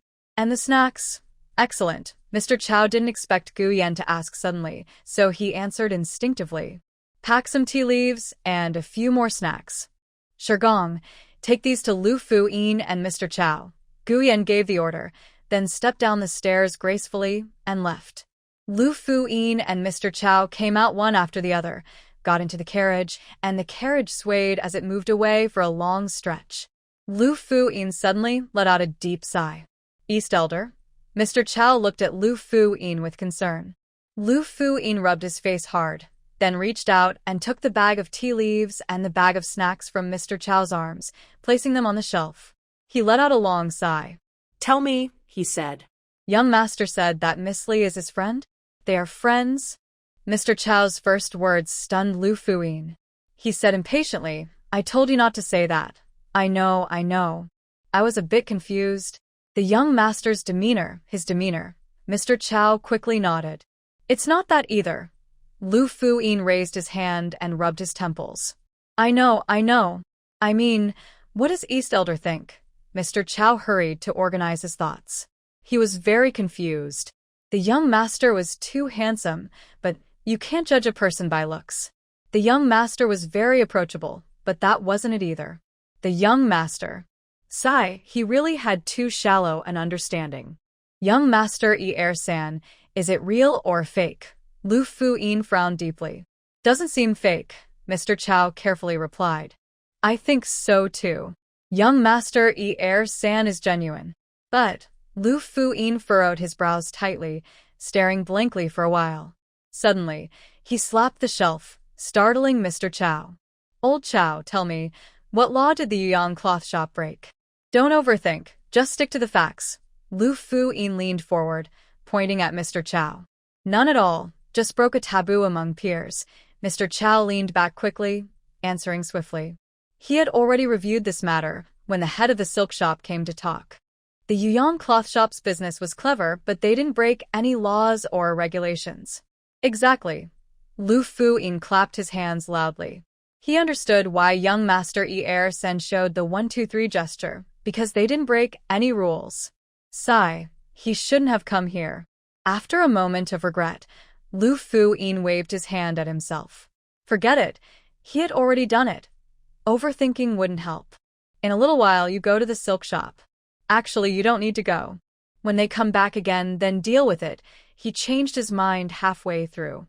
Going there personally seemed too formal and deliberate. Better to ignore it. They would definitely come again. When they do, it's best to respond casually and smoothly.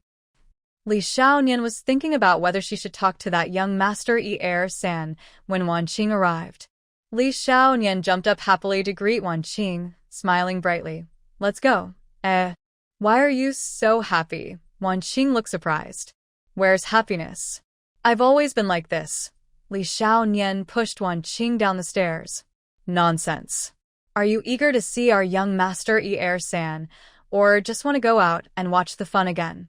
Wan Qing pinched Li Xiaonian's earlobe, carefully examining her expression. Some trouble. Li Xiaonian lowered her voice. I want to ask your young master San for a little help. Going to your family's place, it's a bit complicated, you know. I knew it. Wan Qing clapped her hands, whispering with a smile. Our young master San is in a good mood. Has that young lady from the Sher family recovered? Li Xiaonan asked. Later. We'll talk about it when we reach the alley entrance, Wan Qing whispered, putting away her smile and straightening her clothes. Li Xiaonan also mimicked her, patting her clothes and adopting a serious look. Guyan sat in his usual chair, swinging a folding fan, watching Li Xiaonan, who was following Wan Qing with a tense face. Li Xiaonan met Guyan's gaze, smiled brightly, and Guyan raised his eyebrows. Her smile was too bright. Does she have something on her mind? Yes, her matter is probably the same as the reason for their trip here. Guyan watched Li Xiaonan sit across from him, saw her lift her cup, bring it close to her lips, slightly lean forward, look at his cup, then put down her cup, pick up the teapot, and pour tea for him. Guyan raised his eyebrows. He stayed silent, and Li Xiaonan, smiling, asked first, Did you get your imperial decree? Yes. Guyan replied vaguely, shaking his fan and watching her, waiting to see what she would do or say next. It's been a long time since she saw Mr. Niu. Is he doing well? Li Xiaonan took a shallow sip of tea and then asked with a smile. Yes, Guyan responded again, still silent. Is it because of the tribute?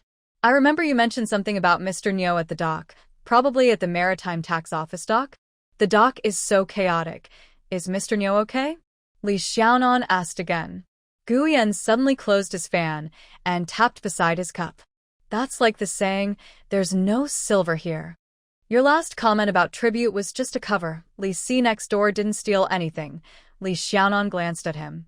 Guyan opened his fan and smiled. Just tell me plainly what's going on. The silk shop warned us. I just want to know if Mr. Niu is all right. Nothing's wrong, right? Mr. Niu is working at a warehouse, keeping accounts. He's fine. How did the silk shop warn you? Guyan asked, opening his fan. They said we didn't register with a guild, asked which weaving workshop our goods came from, whether we paid taxes, and accused us of selling fine cloth too cheaply, disrupting the market. What are your plans? Do you want me to do something? Guyan looked at Li Xiaonan. I have studied criminal law and tax regulations, but I have found very few official documents or imperial edicts related to the Ministry of Revenue. Is it illegal not to register with a local office? The silk shop is an official business. The court doesn't interfere with this, Guyan replied straightforwardly. What about tax policies? The only records I found are about the weaving workshops in Wutai, 1, 2, 3, 4, none of which count as workshops. If it's not a workshop, there's no tax. Are there any other orders? Li Xiaonan asked. If you're selling locally, then no. But if you leave Zhejiang province, there are several tax checkpoints in the north, south, and west where you must pay taxes. If you sell southward into Linhai town, Guyan paused, there are no current orders. But you should avoid selling into Linhai town and definitely don't ship out to sea. Then, am I selling cheaply or expensively? The court probably doesn't care, right? Li Xiaonan smiled. No, they don't care. Unless you're hoarding goods to cause a riot, then it's fine, Li Xiaonan said, reaching out to pick up a piece of scallion oil pastry. Are you really fine? Aren't you afraid that the silk shop and the government might team up to accuse you falsely? The silk shop is an official business. Guyan looked at her as she finished the pastry and asked, Since I spend all day with you, does the Pingjiang prefecture dare to bully me with false accusations? Li Xiaonan looked at Guyan, her expression as if to say, Are you stupid? Guyan was silenced by her words. He took a deep breath, tapped his folding fan at her, but couldn't speak. He really wanted to hit her. The Pingjiang prefecture government wouldn't dare, but the silk shop has money, influence, and means. Can you handle it? Gu Yan spat out his breath, annoyed. I think I can. Li Xianwan considered her sister's instructions, but didn't dare to be too confident. Gu Yan looked at her with a sideways glance, then let out a long sigh. You're like a young bull that's not afraid of the tiger. I'm aiming to become the richest person. The richest means I am the best at doing business in the world. If I can't even handle a silk shop in Pingjiang Prefecture, how can I become the richest? Li Xianwan looked at Gu Yan seriously and asked. Gu Yan looked at her, blinked a few times, then tapped his fan at her, but didn't speak, only chuckled softly. Li Xianwan picked up another piece of scallion oil pastry, ate it, and smiled at Gu Yan. You asked if they might use sneaky tricks like beating me up, hurting my older sister, or causing trouble at our shop to force Sister Yin to stop working with us. Li Xianwan finished eating the scallion oil pastry and asked, if they only do business fairly, they probably wouldn't push you out, especially since you spend all your time with me. But since you are the richest person in Li, if they get desperate, maybe they would. However, Gu Yan trailed off.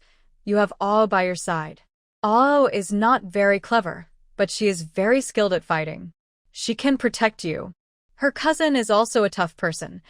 As for your older sister, if they try to attack the main person, you should handle it well. If they hurt your older sister, it will only make you angrier. Smart people wouldn't use such foolish tricks. If Sister Yin can be pushed away, it means she isn't very useful. You can just find a new shopkeeper. Gu Yan analyzed one by one. Li Xianwan listened and nodded. Gu Yan looked at her and asked, have you thought about what would happen if they copied your business and started making fine cloth with their own weaving machines? What would you do? Then let them do it, Li Xianwan said happily. Right now, only our family is doing this. Even if every shop in Pingjiang Prefecture has one weaving machine, how many years would that take? How much silver? Sigh. Maybe it will take many years, and I don't have that much silver. If they are willing to copy and everyone in each village starts promoting the weaving machines, it could happen very fast. Maybe in a year, 2 years, or even half a year, every household in Pingjiang Prefecture could be weaving fine cloth. That would be wonderful. Li Xianwan's eyes sparkled. If that happens, even if only in Pingjiang Prefecture every family has a weaving machine and everyone can weave fine cloth. A machine can produce a bolt of cloth in a day and a half. Imagine how much fine cloth that would be in a day. Pingjiang Prefecture has about 158,700 households. Gu Yan slowly replied, let's assume 1 in 10 households has a machine. That would be over 10,000 bolts of fine cloth a day. Li Xianwan rested her chin on her hand, looking longing. Over 10,000 bolts a day. If that happens, I will only think about how to get more cloth, how to help everyone weave better cloth, how to make sure I have what others don't, and others have what I excel at. Sigh, I wish they would just follow the example.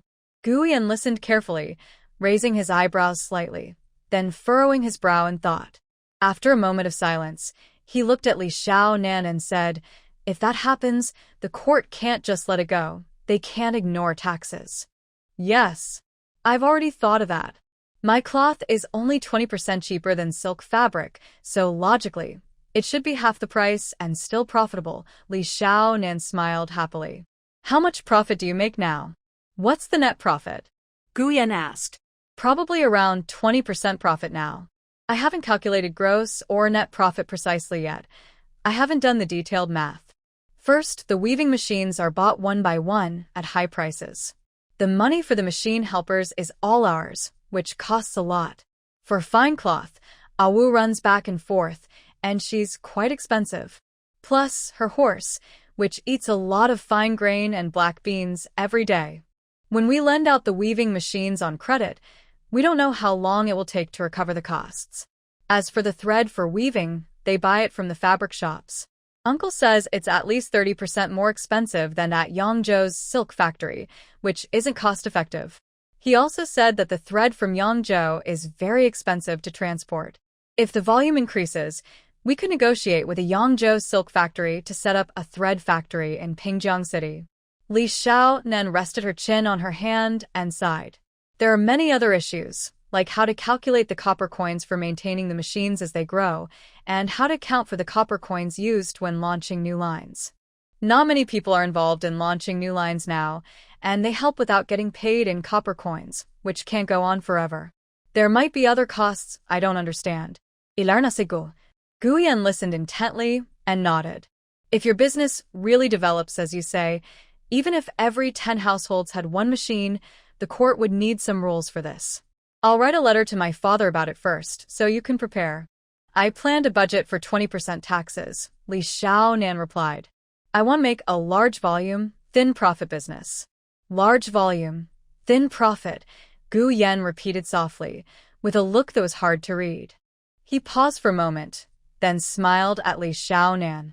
Maybe your business can revive the bustling scene of every household in Jiangnan weaving their looms. If that happens, I will bow to you and thank you. Oh. Your grandfather Li Xiaonan dragged out the tone. Did he regret it later? You little clever girl. Gu Yan snorted. I can't say I regret it. At that time, Jiangnan's silk and fine fabrics were produced in huge quantities, but the court hardly collected any taxes. As a result, during the Great Drought in Hebei, the court didn't even have enough silver for relief funds. Also, the silk workshops in Jiangnan back then followed the apprentice system modeled after the Yangzhou Meng family, but it became increasingly harsh and inhumane. Many women were imprisoned inside the workshops, treated like slaves. In Jiangnan, some areas were extremely wealthy, while others were very poor. Farmlands were abandoned, and people's lives were hard. Grandfather didn't regret it. He only wished he could revive Jiangnan. Li Xiaonan siga.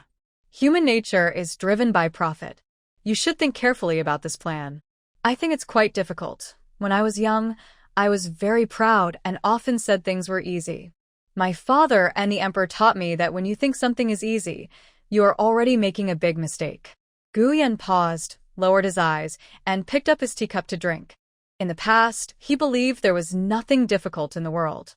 The emperor also taught you, Li Xiaonan asked hesitantly, dragging out her words. Want to ask something? Gu Yan looked up at her.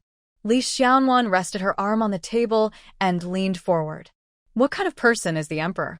Is he someone who doesn't seem human at all? Gu Yan raised his eyebrows, wanting to smile but holding back. He cleared his throat. Of course he's not an ordinary person. He's a true dragon emperor. He has horns on his head. Li Xiaonan glanced sideways at Gu Yan. She didn't want to ask directly, but he was teasing her like she was a fool, which was too much. In autumn, the crown prince will go on a southern tour through Pingjiang Prefecture. When that happens, I'll take you to meet him. Though he's not emperor yet, he will be someday. When he ascends the throne, he will grow horns. Gu Yan pointed to his head and gestured. Li Xiaonan started to speak, but stopped immediately. Want to say something? People won't grow horns, Li Xiaonan said slowly. She wanted to ask if the crown prince would definitely succeed, but it was better not to ask. Gu Yan chuckled softly. Not long after Gu Yan received the imperial decree, the order arrived quickly from the Ministry of Revenue. Prince Rui, acting head of the Ministry of Revenue, appointed his heir, Gu Yan, to assist with the affairs of the Jiangnan Maritime Tax Office. The three senior officials of the Maritime Tax Office looked at the thin official document, all frowning. Minister Wang was the most calm. Among the three ministers, he had the lowest rank and least experience. First, he listened to Minister Du and Minister Luo, who usually agree with each other. Minister Luo lowered his eyes and focused on drinking tea. The head of the Jiangnan Maritime Tax Office was Minister Du when it came to decisions. Minister Du had the final say. Minister Du frowned and looked at Minister Luo, then at Minister Wang, before lowering his eyes to drink tea. The three sat facing each other, drinking 2 or 3 cups of tea. Afterward, Minister Du put down his cup and sighed deeply.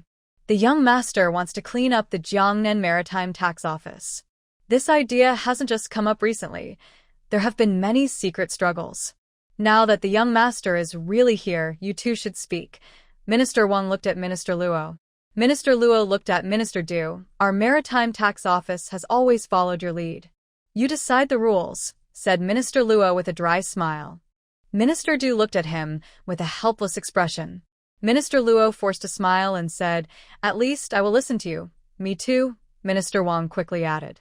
Since Minister Wang also agrees, then what should we do? All three of us will follow your lead. Please set the rules, Minister Luo said with a dry smile. What can we do? The head of the Maritime Tax Office has changed every 10 years, then every 5 years, and now every 3 years. What can we do? Sighed Minister Du. Minister Luo still smiled dryly, and Minister Wang lowered his head to drink tea. Minister Du looked at Ministers Luo and Wang, then picked up his cup, raised it to his mouth, but then put it down again, sighing. Maybe we should just wait and see, he said. Whatever you say, Minister Luo nodded. Minister Wang hurriedly nodded as well. Minister Luo, you first find a good place for the young master to handle official business. The best place, Minister Du continued. When they heard the best place, both Minister Luo and Minister Wang looked at Minister Du. The best place. Wasn't it that half floor on the 3rd floor overlooking the sea, where Minister Du lived? Minister Du looked at Minister Luo and then at Minister Wang, sighing once more. Clear out my place. Don't touch anything else. The young master still doesn't know how long he will be busy. I'll temporarily move to those empty rooms on the west side of the 2nd floor. Do you want to redecorate? Minister Luo asked. That depends on the young master's instructions, Minister Du replied irritably. The young master hasn't arrived yet, so his beautiful office is empty for now. That's a bad sign. No, I shouldn't think like that. Minister Du mentally scolded himself several times, warning himself not to jinx it. On the same day the Ministry of Revenue received the official notice from the Ministry of Finance, Gu Yan led a large group of guards and attendants, riding quickly to Linhai town. They bypassed the Ministry of Revenue and headed straight for the dock. Gu Yan wore a golden crown and a black robe embroidered with golden snakes and arrow sleeves. He sat on a sleek black horse with shiny fur and a neatly trimmed mane styled into 3 proud strands. The horse was a rare divine steed, and Gu Yan was one in a million. He and his horse, guarded by elite escorts, trotted briskly along the dock. Where they passed, it was as if an invisible hand cast a paralysis spell, leaving onlookers staring blankly as Gu Yan and his horse approached, and then moved away. Soon, gasps and whispers of admiration erupted among the crowd. Gu Yan circled the dock once, then returned to the entrance of the Ministry of Revenue. He dismounted, threw the reins to a servant, and strode into the ministry. As Gu Yan passed by, the gatekeeper hurriedly ran to inform Minister Du. When Minister Du called for Minister Luo and Minister Wang and hurried to the entrance of the Ministry of Revenue, Gu Yan had already crossed the gate and entered the dock area. The 3 ministers rushed after him. Gu Yan returned to the high stone steps at the entrance of the Ministry of Revenue, turned around slowly from the main street leading outside the town, and looked out over the endless dock and the forest of masts standing along one side. He stood here once again. The Ministry of Revenue was still the same as before. He was no longer the spirited young man he once was. Gu Yan turned around, passing through the never-closed gate of the Ministry of Revenue. He paused, gazing at the large garden and the 3-story buildings shaped like the character 4, Return, that surrounded it. He clearly remembers the first time he stood here, seeing the garden and the long, heavy, square-shaped building, feeling amazed. Now, he stands here again, looking at the garden and the tall, wide buildings, still feeling surprised and impressed. This customs office was established during Emperor Taizong's reign, built by the founding ancestor of the Prince Rui's family. It is a key financial center of the empire and one of its most important foundations. This time, he is determined to carefully clean and organize this foundation, making it spotless. Gu Yan turned around and walked slowly along the wide corridor. He paused at each door, meeting the eyes of the officials inside, smiling and nodding before moving on. After walking around and returning to the main gate, Deputy Minister Du, Deputy Minister Luo, and Deputy Minister Wang hurried back, panting heavily. Just before they reached the stairs, Gu Yan went upstairs to the 2nd floor. He inspected more than 10 rooms. The 3 deputy ministers looked exhausted, pale, and sweaty, but finally caught up. What happened? Gu Yan looked at the 3, raising his eyebrows in surprise. We went to welcome the young master at the dock. Deputy Minister Du started to speak, but suddenly coughed, exhausted. I'm here, So why are you going to the dock to welcome him?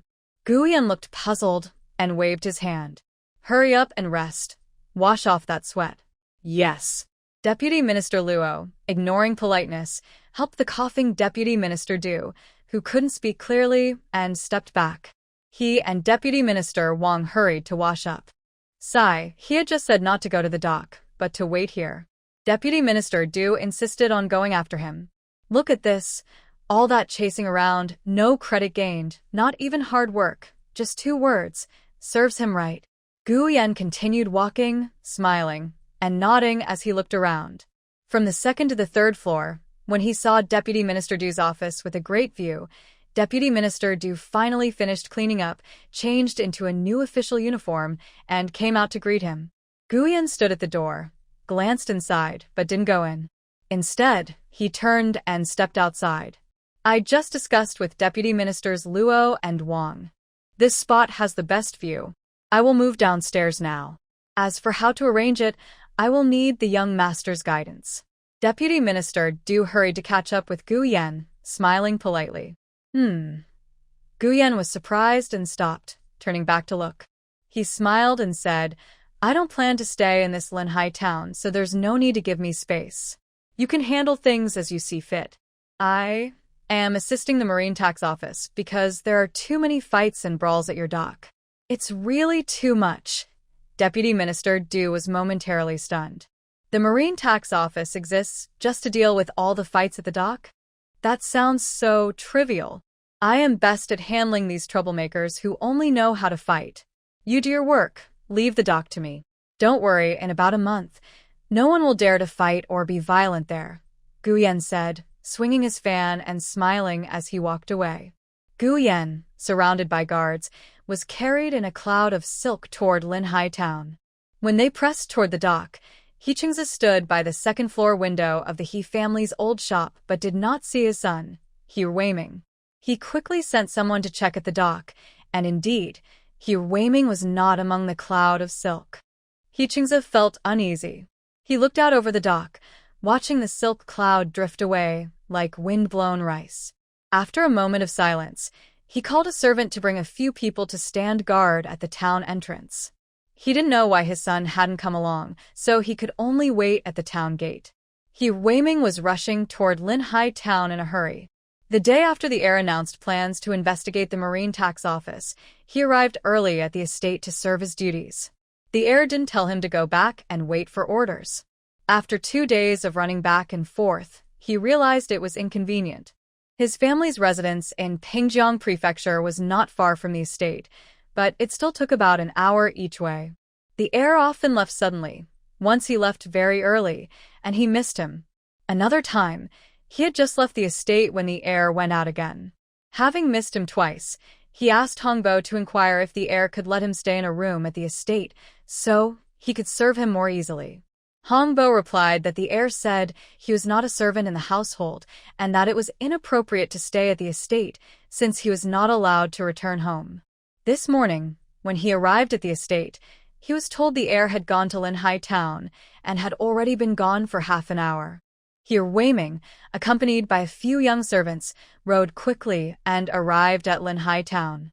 The servant waiting outside the town hurried to greet him. He Weiming slowed his horse slightly and heard that the young master was at the Maritime Tax Office. He quickly mentioned that he was late and urged his horse to go there. Hichingza received the report that he was late and frowned. Since the young master was arriving at the Maritime Tax Office today, it couldn't be a sudden decision, but he hadn't informed Ah Ming.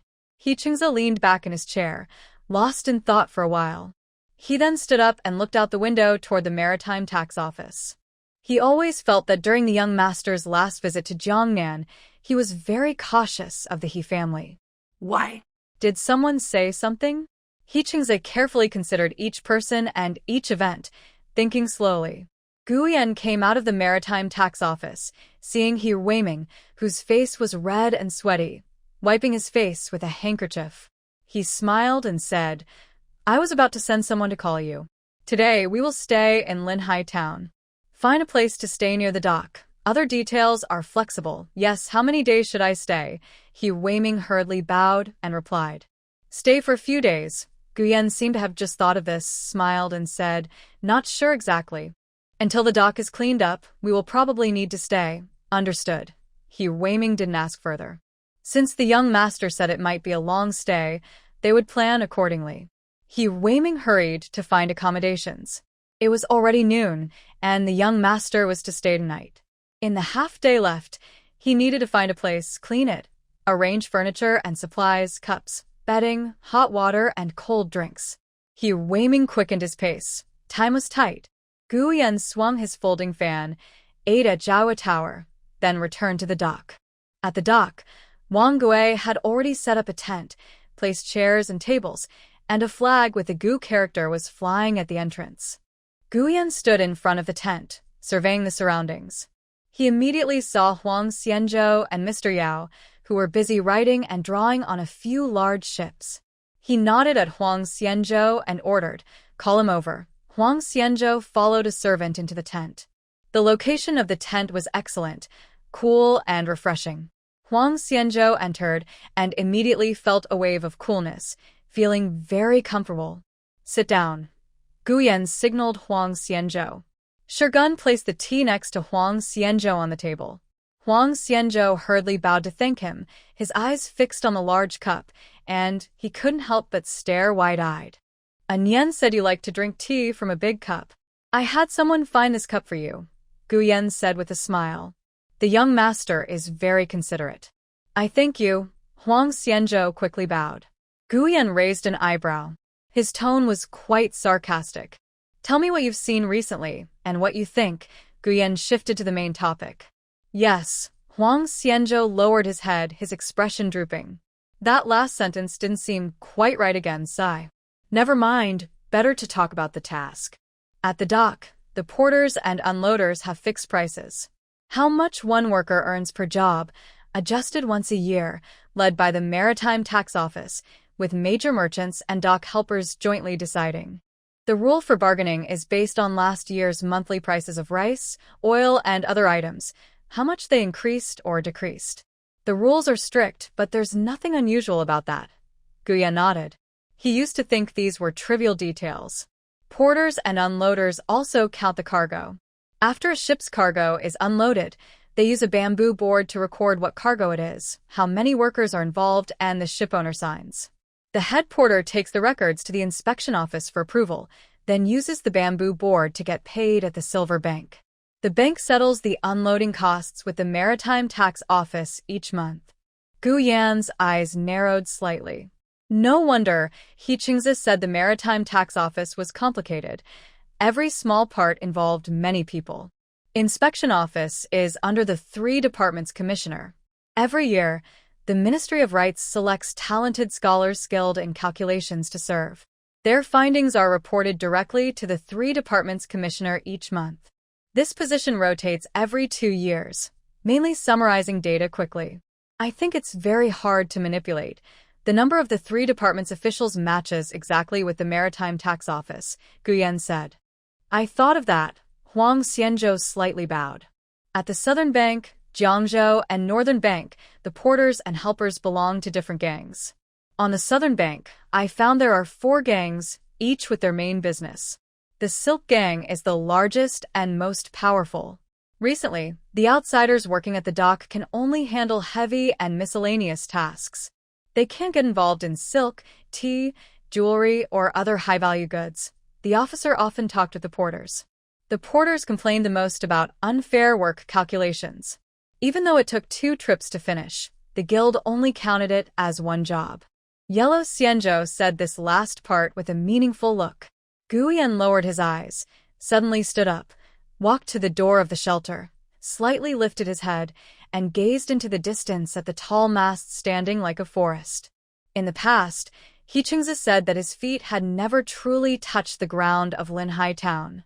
Now he understood what that meant. Go on. Guyen turned back and gestured to Yellow Xianzhou. I believe that counting these 2 jobs as only one is due to the joint point, Yellow Xianzhou said with bright eyes. What do you think we should do? Guyen asked.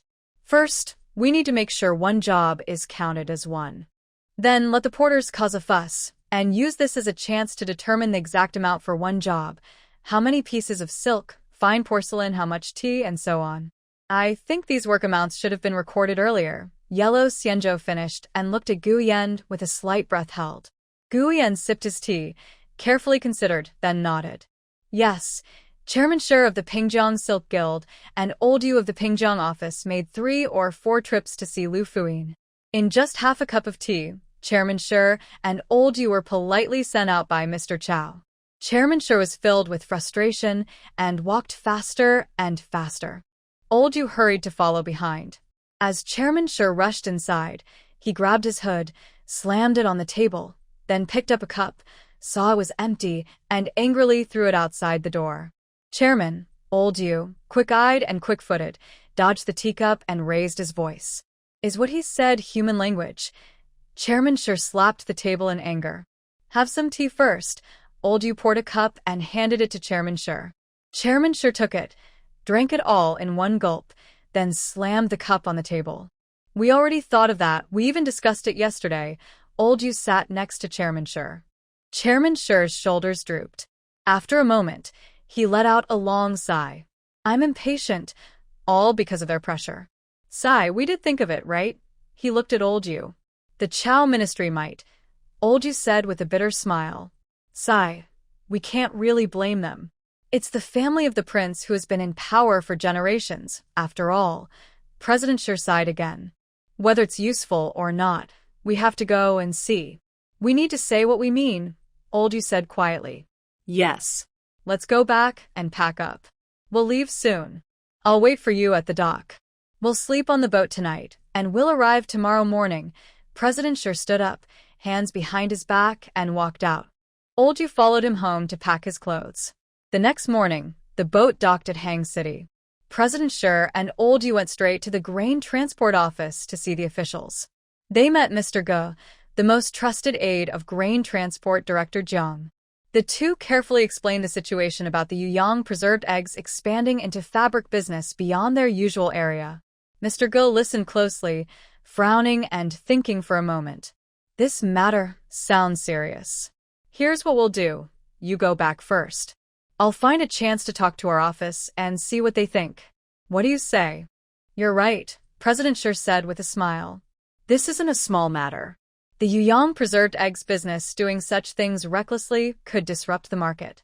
Besides Hang City, the main weaving area in Jiangnan is Pingjiang Prefecture. If Pingjiang's market gets messed up, he paused, looked at Old Yu and forced a smile. Business is tough for everyone. Next year's charity funds will be hard to gather if things go wrong. We really can't let this happen. Yes, that's very true, Mr. Ge said, stroking his beard casually. You two go back first. I'll keep this in mind and find a chance to report to our office as soon as possible. Seeing them stand up to leave, Mr. Ge also got up, and President Shi and Old Yu had to bow and take their leave. Watching them walk out through the main gate, Mr. Ge went out the back door of the flower hall and headed straight to find Director Jiang. What's going on? Director Jiang asked when he saw Mr. Ge. It's about what Mr. Chow wrote in his letter. Mr. Ge sat down next to the long table and leaned forward. Sure enough, they've come here. Jiang Chao-si frowned and thought for a moment. He then stood up, sat next to Mr. Ge and lowered his voice, saying, This is probably the young master's reckless behavior. He's letting his little friend cause trouble in the market, thinking it's a small matter, or maybe. Jiang Chao-si dragged out the ending, speaking even more softly. Does the young master have deep plans to stir up trouble and cause a big fuss? It's hard to tell. Mr. Ge frowned more tightly than Jiang Chao-si. The young master has been in Pingjiang City for a year. Suddenly, he wants to clean up the maritime tax office. We thought he was planning carefully before acting, but instead, he dressed in fine clothes and rode a horse to show up at the docks. Because he went to the docks, I started to think. Jiang Chao-si squinted his eyes. Do you really think the young master went to the docks because he saw something important? What's so special about the docks? Mr. Ge leaned forward. I'm not entirely sure what's so special, but Jiang Chao-si and Mr. Ge almost had their heads touching. A long time ago, at a banquet, someone mentioned the problems with the maritime tax office. The old president of the Silk Guild in the South once said that the key points are at the docks. Ah, that old president was quite clever. Sadly, he has passed away. If he were still alive, Chao Si would definitely visit him to ask for advice. Mr. Go looked regretful. That time it was also because we drank too much. He said one thing, and then immediately tried to cover it up.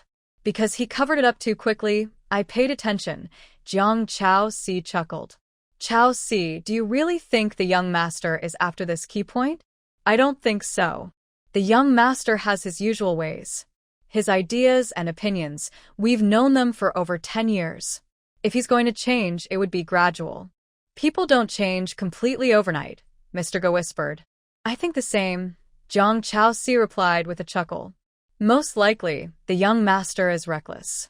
We should quickly write a secret report and send a letter to the prince. Also, you should visit the commandant of the Imperial Guards and mention this matter to him subtly, just enough to make him aware. Don't worry, Chao Si. I understand.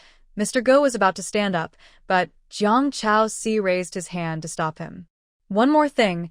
At the end of the month or early next month, the crown prince will arrive. Jiang Chao Si paused.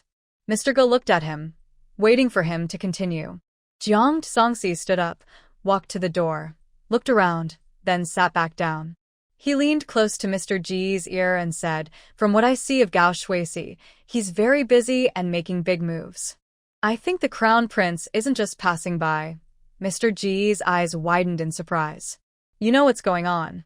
Starting today, keep a close watch everywhere. We must not let anything slip. Jiang Tsongsi patted Mr. Go on the shoulder. Rest assured, Tsongsi. Mr. Go quickly nodded.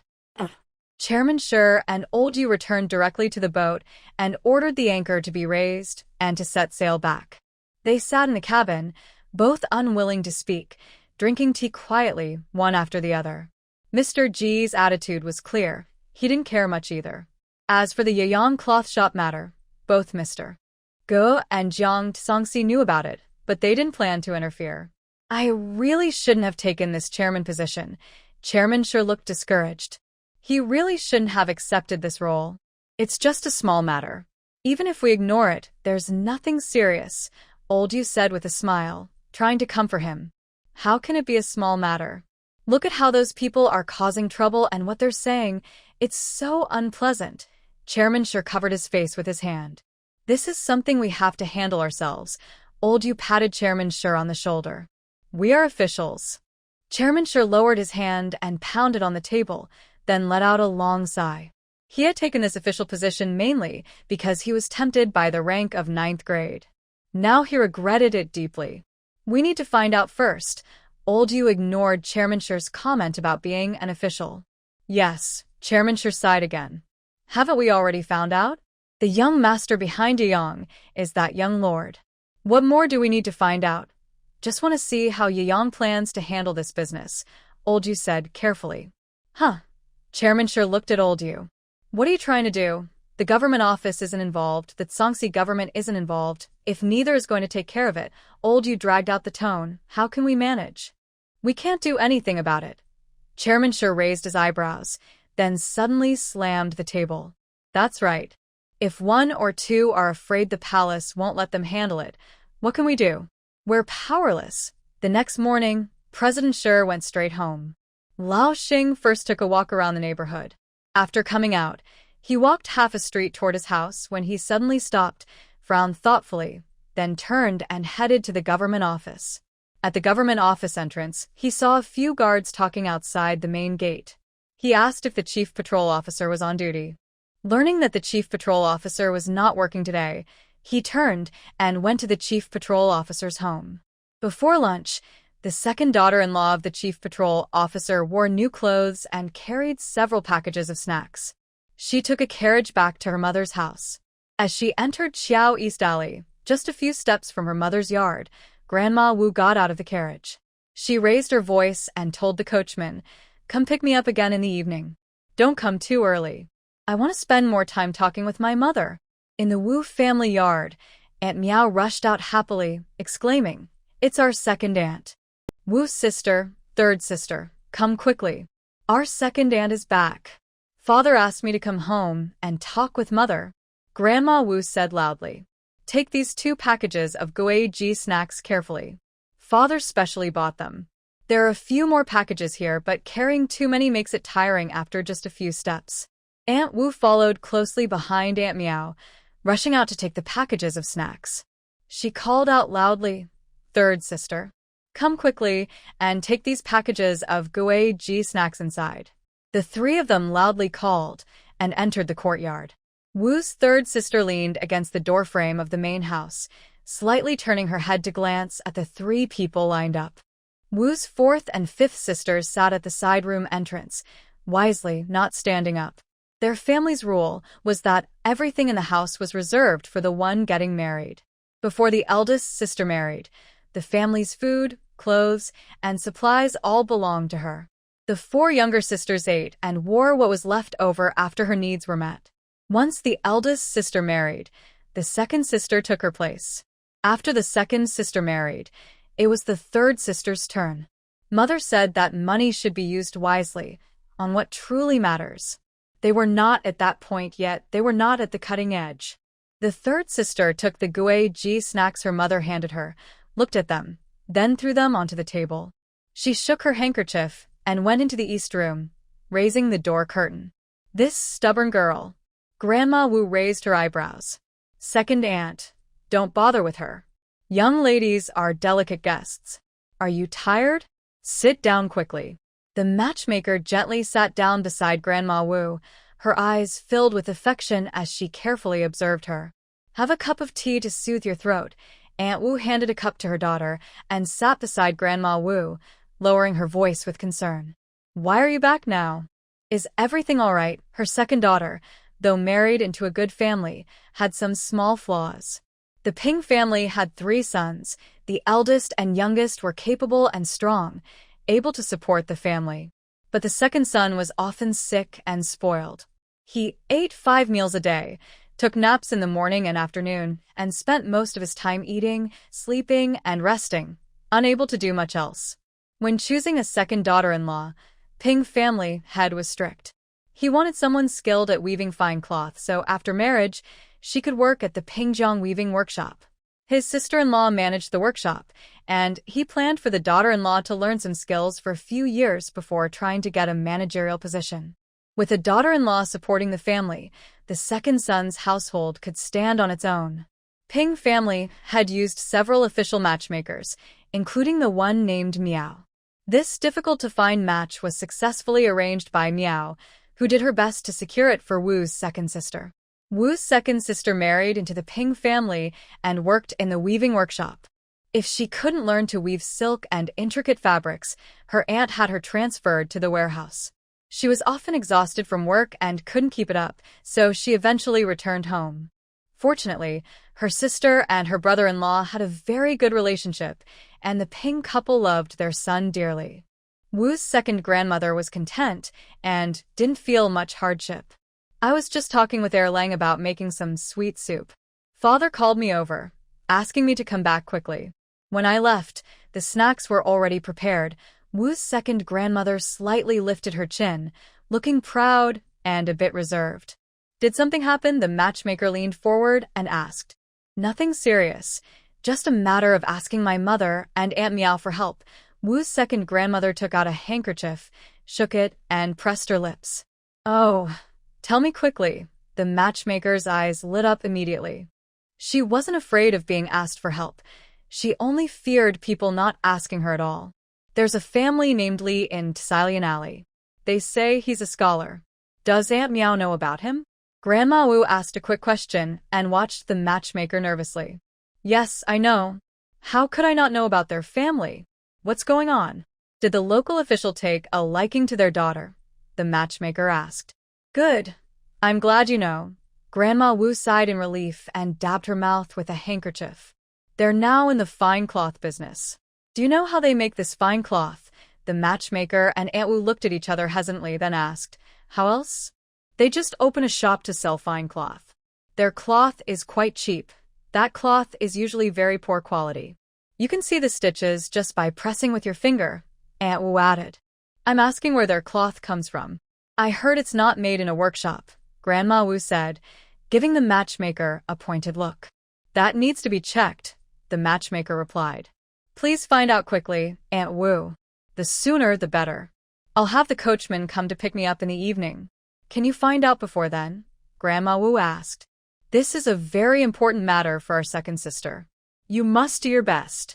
It's not hard to find out, just ask around, Aunt Wu said with a smile. All right, wait for me. I'll go to their shop and ask, the matchmaker said, standing up. Dinner is almost ready. Maybe you should eat first, sister. Aunt Wu hesitated. The meal wasn't ready yet, so she decided to wait until it was served. It would take at least half an hour, and this was a big matter concerning their second sister's reputation, so they couldn't delay. I'll just take some cloud cakes to eat on the way. It's rare that the local official asked for our second sister's help. We must do everything we can to support her face, the matchmaker said, grabbing a few slices of cloud cake from the plate on the table. Exactly, sister. I think the same. No matter what, we can't let our second sister's reputation fall, Aunt Wu said quickly with a smile. The matchmaker hurried to the Yang cloth shop. Yin's wife warmly and politely hosted her. As for where the fine cloth came from, how much it cost, and how the business was run, she answered every question thoroughly. The matchmaker was empty-handed and, carrying 10 preserved eggs given by sister-in-law Yin, looked angry as she came out. Thinking that their second sister was still waiting at home, she decided to head straight to the Li family in Kai Lian Lane. Only Sister Mei was at the Li family. Sister Mei was honest but not foolish, and she greatly disliked matchmakers like the one before her. She pretended to be deaf and dumb, showing no interest. The matchmaker had no choice but to leave. She walked halfway along the east side of the bridge, feeling more guilty with each step. She hadn't learned anything, and she wondered how she could face her second sister. How could her sisters go home with such shame? Where would they put their dignity? The matchmaker stopped, turned around, and went back toward Kai Lian Lane. When she reached the entrance, she looked around and sat down at a framing shop facing the alley. She asked the shopkeeper to pour her a cup of tea. She planned to wait until the girls from the Li family returned. Sister Yin probably didn't know the truth. Otherwise, with her skills, she would have found out everything. The matchmaker was determined. After the framing shop closed, she sat in the corner behind the sign, waiting until dusk. A large cart arrived, and 2 people behind it got off their horses, led the horses into a nearby tea house. The cart stopped at the entrance of Kai Lian Lane, and Li Jinzhu and Li Xiaonan got off one after the other. The matchmaker stood up quickly and hurried to the middle of the street.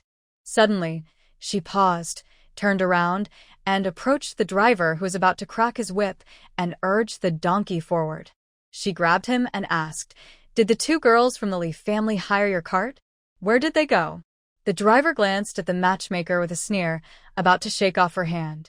She quickly took out 2 copper coins and pressed them into his hand. The driver weighed the coins and said, "To his village on the east side of Guoali. What are they doing there?" The matchmaker immediately asked. The driver sneered again at her, and she handed him another copper coin. "They're weaving cloth." The matchmaker nodded, just about to let go, but suddenly stepped forward again and grabbed him once more. "Take me there," she said. The driver looked at her with a side glance. "You don't need to pay for the ride," she said as she climbed onto the cart. "It's getting dark, and I haven't eaten yet." "I'm not working today," the driver replied, turning his head away from her. "I'll give you 10 more copper coins," she said firmly, settling herself on the cart. The coachman reached out his hand, saying, "Pay the fare first. Just half now." Miao the matchmaker took out a copper coin and handed it to the coachman. After returning from Hejia village, Miao the matchmaker entered Pingjiang City, already at the appointed time. She asked the coachman to take her directly to the Pingyang house, paid the remaining fare, and then knocked on the door.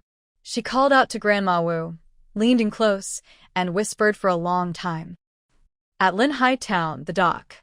At the inspection office entrance, a line of porters waiting to sign, draw lots, and make pledges. Little Ma, a young porter, stretched his neck and looked at a young porter ahead holding a set of tokens. He then looked at his own and compared. His tokens were only half of the others. "Hey, brother, are those all yours?" Little Ma couldn't hold back anymore. He gently tapped the shoulder of the porter ahead and asked with a smile. Of course. Not all mine. Do you think I have yours too? The young porter was in a very good mood. Then how come you have so many? Little Ma shouted. Look at mine, half of yours. I've been working all day without a break. The young porter glanced sideways at Little Ma, his mouth curling downward slightly. After a moment, he leaned forward and chuckled. If you want to pay tribute, we don't need to. What do you mean? I won't pay tribute, Little Ma said, puzzled. You two send out tokens, 2 for each, and 1 for collecting. We only send tokens from one place and make 1 trip, the young porter boasted, waving a handful of bamboo tokens. Really? That's stealing. That's not right. You definitely won't pass the inspection. Little Ma glared at the young porter. The young porter tilted toward Little Ma, shook his handful of tokens again, and confidently moved forward. Little Ma clenched his lips tightly, staring at the young porter as he leaned over the inspection counter, handing in his tokens. He immediately stepped forward, squeezed beside the young porter, stretched his neck to look inside at the 3 long robes. 3 long robes, one quickly counting tokens, another verifying their authenticity, and the third writing down the number, stamping a seal, and handing out a small slip of paper about 2 fingers long. Let me see. Little Pony didn't have time to think about his betting slips. He rushed forward to look at the small note the young porter had just received. The young porter handed the note to Little Pony and generously allowed him to see it. Little Pony stared at the number on the note until the young porter pinched it and, swinging his steps, headed toward the silver inn. He stood there, still stunned and unable to react. The number on the note was more than double what he had. Huang Xianzhou and Mr. Yao each sat on a small stool. In front of them, 2 bricks held up a wooden board, on which was a large bowl filled with a hearty stew. Mr. Yao scooped some broth, picked a lean piece of meat, and added a few dried bamboo shoots into his bowl. Huang Xianzhou only took 2 pieces of bamboo shoots, poured some broth over his rice, then put down his spoon and called over the porters around them. Xiao Jiu, you just recovered from an illness. You go first. Take 2 pieces. Lao Zhao, you're older, so take 1 more. Come on, everyone, 1 piece each. The porters quickly stood up, each taking a piece of meat, and then shared the remaining broth. Thanks to the young master, we've been eating well these days, one porter said with a smile. Thanks to the young master, Huang Xianzhou replied with a smile. Since the young master set up a shelter at the dock, every morning and evening, people brought large bowls of meat or chicken. Thanks to him, his popularity was growing. Old Lord Huang, have you heard about those people over there? They're doing this 1 trip at a time, a middle-aged porter asked Huang Xianzhou. Huang Xianzhou nodded. Isn't that stealing? Aren't you going to do something about it? The middle-aged porter asked. That's not my business. I can't do anything, Huang Xianzhou said with a smile. I've seen it several times. The inspection office doesn't care either. Those officials just focus on counting betting slips and writing notes. How can they do this? Another porter said angrily. Porters work 1 trip at a time. Why do you insist on doing 2 trips? I really don't understand this, Mr. Yao asked slowly. We're in Linhai town, of course it's different from other places. When I first came to this dock, it was 30 years ago. Back then, even if it was 2 trips at a time, 10 trips would cover 2 betting slips. Later, 2 slips became 1, and eventually they stopped giving extra benefits. The oldest porter, Old Zhao, spoke a bit slowly. My grandfather said that in the beginning, we worked 1 batch at a time. My grandfather is 70 years old. A young porter next to Old Zhao replied. Your grandfather is getting forgetful, a middle-aged porter across said. My grandfather just has bad eyesight. He's not forgetful at all, the young porter retorted. Master Huang, isn't that young master supposed to be in charge of the dock? Those people over there are forging signatures, and the young master isn't stopping them? Surely, he can do something about it, the porter leader next to Huang Xianzhou asked with a frown. Why don't you go talk to the young master about it, Huang Xianzhou suggested. Would that be okay? A middle-aged porter beside the leader asked. How can it be not okay? They're forging signatures, a young porter said angrily. Then you go tell him. The middle-aged porter replied bluntly. I'll go. They're forging signatures. The young porter, after eating a few bites, stood up and asked, Is there anyone going? Let's go now. Doing the same work. Why do they get twice as many signatures? 3 or 4 porters stood up. Master Huang, please talk to him. The young ones don't understand. If this causes trouble, it will be bad. Old Zhao hurriedly stood up. Don't worry, it's fine. The young master won't argue with them. Nothing will happen. If you want to go, just go. It'll be fine, really. Huang Xianzhou waved his hand to signal them to hurry. Gu Yan went out to sea fishing on a boat, leaving the shelter in charge of Steward Zhu, who came from another business to assist. Steward Zhu was nearly 50, always smiling like a kind old man. Although he wore silk clothes, they were somewhat old, with the cuffs frayed. A few brave porters, feeling nervous, saw the steward and relaxed immediately. They sat or stood around him, talking excitedly about how those people were forging signatures and how it was impossible. They reminisced about how things used to be. Steward Zhu listened carefully, then smiled and said, "Let me clarify this for you. Listen and see if I got it right. Please go ahead. You are now carrying loads with 2 trips counting as 1 bamboo token. But you say that the newcomers, those who just arrived, count each trip as 1 bamboo token. Is that what you mean?" Yes, yes. Our dock's rule is 2 trips per token, but they are claiming 1 trip per token. Let me ask one more thing. At other docks in Pingjiang City, 1 trip equals 1 token. Why here do 2 trips count as 1? Because we are in Linhai Town. Our wages are higher. Our wages increase every year. Not exactly, every year. There was no increase the year before last and none last year. That's because the prices of rice and oil didn't go up. When they do, our wages go up too. All right, here's what I suggest, said the supervisor with a smile, raising his hand and pressing down a few times. We need to report this to our young master, right? But if you just tell him your side and they tell theirs, our young master might get angry. Huh? Why? The load carriers were very surprised. First, why do other docks count 1 trip as 1 token, but here 2 trips count as 1?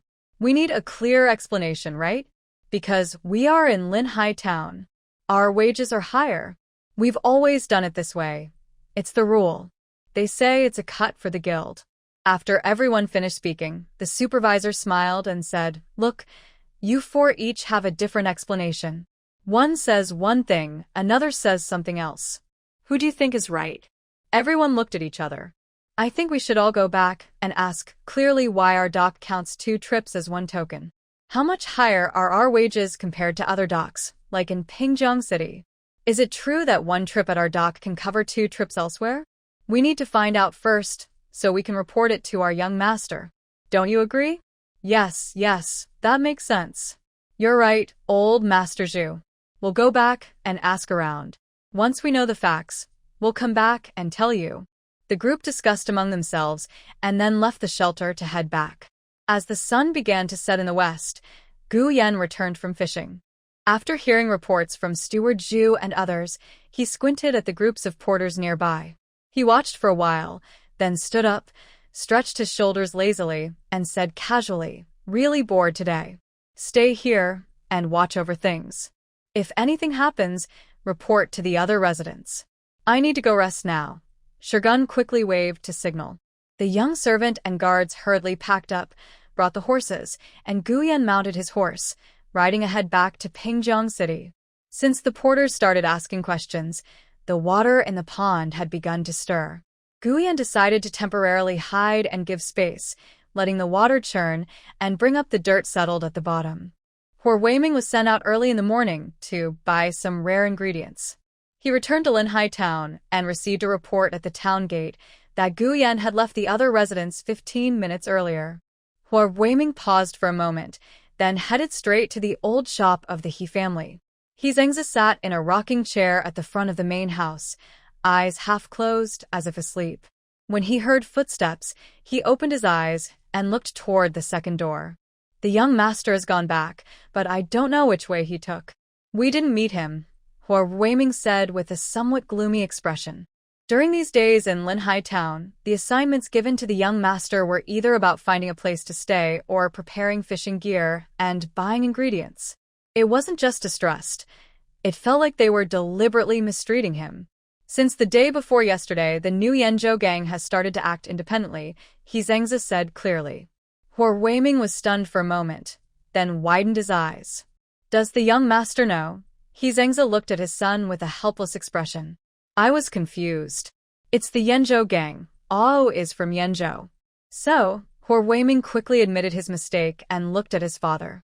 Today, a group of porters reported to the young master that the Yanzhou gang was claiming the bamboo tokens. He Zhengzi continued.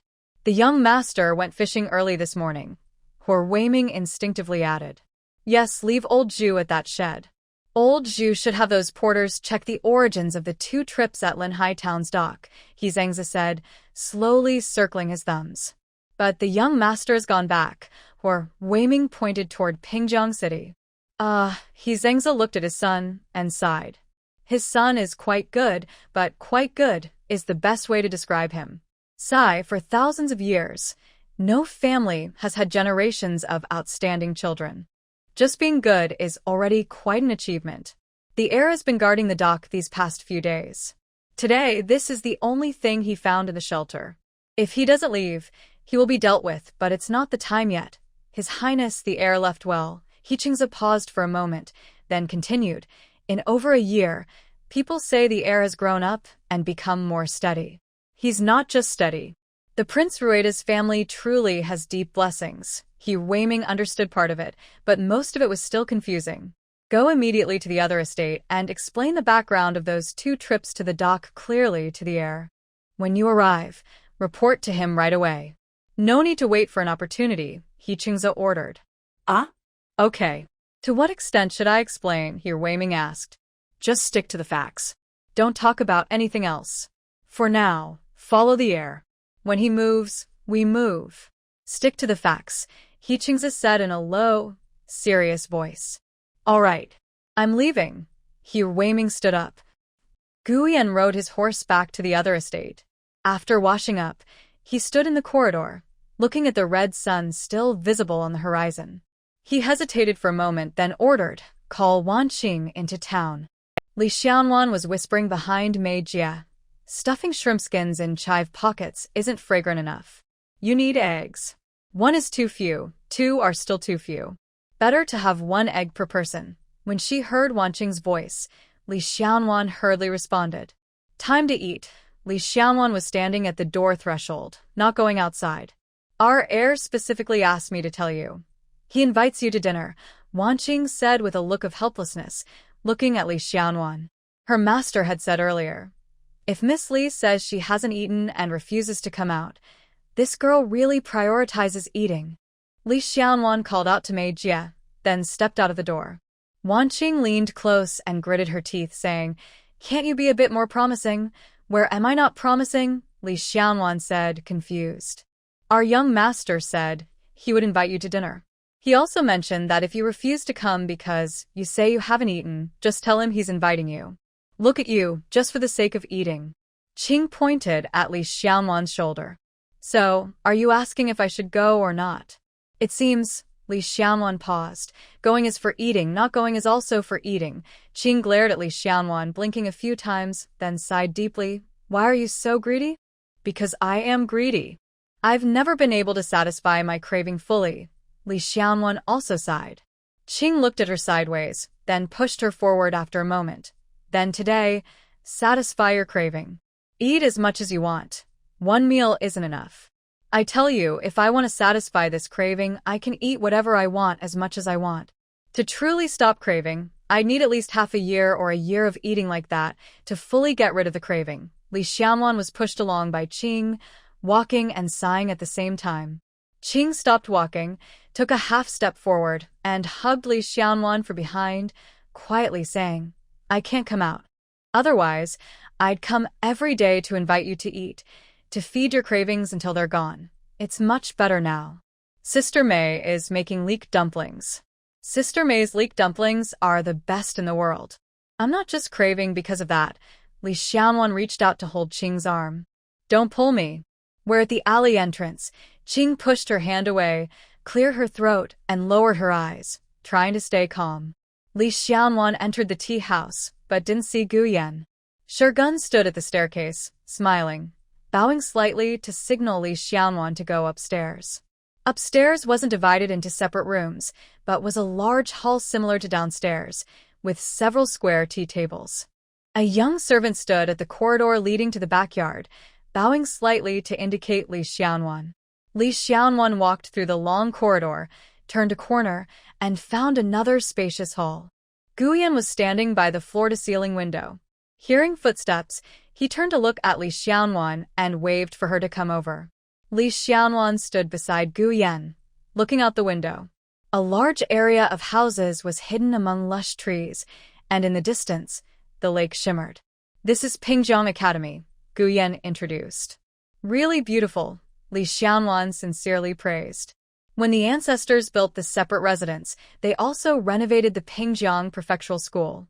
The person in charge of the institution and the school was surnamed Zhou. This small building was Mr. Zhou's place for rest and reflection in his later years. Mr. Zhou was a talented scholar, but he never succeeded in passing the exams. Still, he loved reading very much and spent his old age here. He was buried in Yangzhou after he passed away. Later, this small building became part of the separate residence. After buying the tea house in front, I had a corridor bridge built. The prefectural school is really beautiful. Your family study building is also very nice, Li Xianwan praised. I only visited once. Why didn't I go again? Was it because Miss Shi? Gu Yan sat at the table. It's not because of her. I was busy with business and had no time. Li Xianwan sat down with a sigh. How is your business? Any trouble? Gu Yan poured a cup of tea and handed it to Li Xianwan. It's going well. We now have 7 villages and 39 weaving machines, Li Xianwan said happily. Oh. Your business has grown so big, Gu Yan exaggerated with a surprised tone, then burst out laughing. Li Xianwan rolled her eyes at him and picked up her cup to drink tea.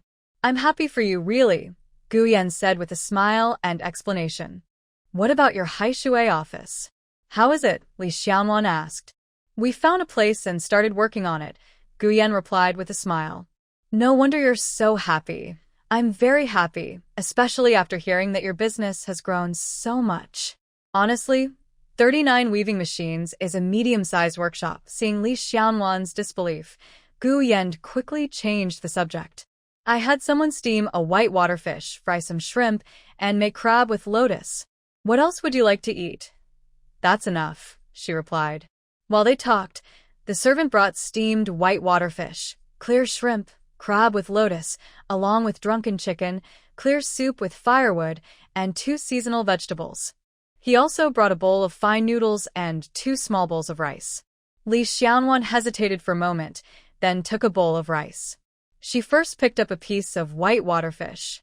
Gu Yan didn't take rice. Shirgun stepped forward, scooped some fine noodles, poured a spoon of clear soup from the firewood dish, and placed it in front of Gu Yan. Gu Yan slowly ate his noodles, watching Li Xianwan eat her vegetables with full concentration.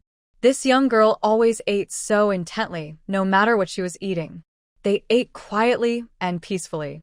Shirgun brewed tea and brought it over. At the end of October, how is your brother preparing for the imperial exam? Gu Yan asked. Li Xianwan was momentarily stunned, then responded within, "Oh," without answering Gu Yan directly. Instead, she asked back, "Why do you ask? Your brother did very well earlier this year, achieving 2 top honors in a row. If he succeeds again this fall, it would be quite normal," Gu Yan said with a hint of meaning. "What are you trying to do?" Li Xianwan pressed her hands on the table, leaned forward, and lowered her voice. "Just looking out for him, hoping your brother can become a successful candidate," Gu Yan replied straightforwardly. Li Xianwan let out a slow, long sigh, then leaned back in her chair, looked at Gu Yan, and was silent for a moment. She then moved her chair slightly forward, resting her arms on the table, and asked, "Thank you," but her words trailed off as she lowered her eyes. Then after a moment, she looked up at Gu Yan and asked, "Have you read my brother's essays? What do you think? Are they good enough to pass the autumn exam?" Gu Yan looked at Li Xianwan but did not answer. "Those essays took me 3 or 5 days, sometimes 8 days, to write and revise. I had to read them 2 or 3 times, make changes 2 or 3 times. Li Xianwan looked down at her fingers. My brother's knowledge and writing are quite difficult to get into the Xiaocai level now. Guyan looked at Li Xianwan with a slight raise of his eyebrows. Back then, how did third uncle bully us? Do you remember the day Huang County Magistrate was judging the case? Li Xianwan glanced at Guyan. Guyan nodded. That was a big event, but there were many smaller ones too. Third uncle's family and the villagers seemed to have nothing else to do but think about how to bully us every day. They drained water from our fields, refused to walk along the dikes, and insisted on crossing through our land, throwing water snakes and leeches into our fields. Big sister and second sister almost daily watched over the fields. Whenever third aunt was upset, she would come to our house, block the yard gate, and curse us. Over half a year, she smashed our jars 3 times, and third uncle's grandchildren threw stones and urinated in our yard. Li Xianwan's throat choked up, and she looked down. After a long pause, she continued, Big sister worries about my brother. I've been worried about big sister and second sister too, afraid they're overworked and might collapse. I really had no choice but to use my older brother's name to take the exam. I never thought I could pass as a scholar, so I hoped to pass 1 or 2 exams and asked Mr. Gao for help to get my brother into the county school. Our family sold our land and moved to the county to live. My eldest sister said that as long as we stay alive, we can survive. I took the exam in place of someone else because it was a matter of saving 5 lives in our family. Now, I believe I shouldn't do such things anymore. Being a scholar is too low a goal. Besides, if someone lucks out and passes, it happens every year. Guyan thought for a moment and advised. For our family, being a scholar is enough. If luck is on our side and we pass by chance, that's a blessing.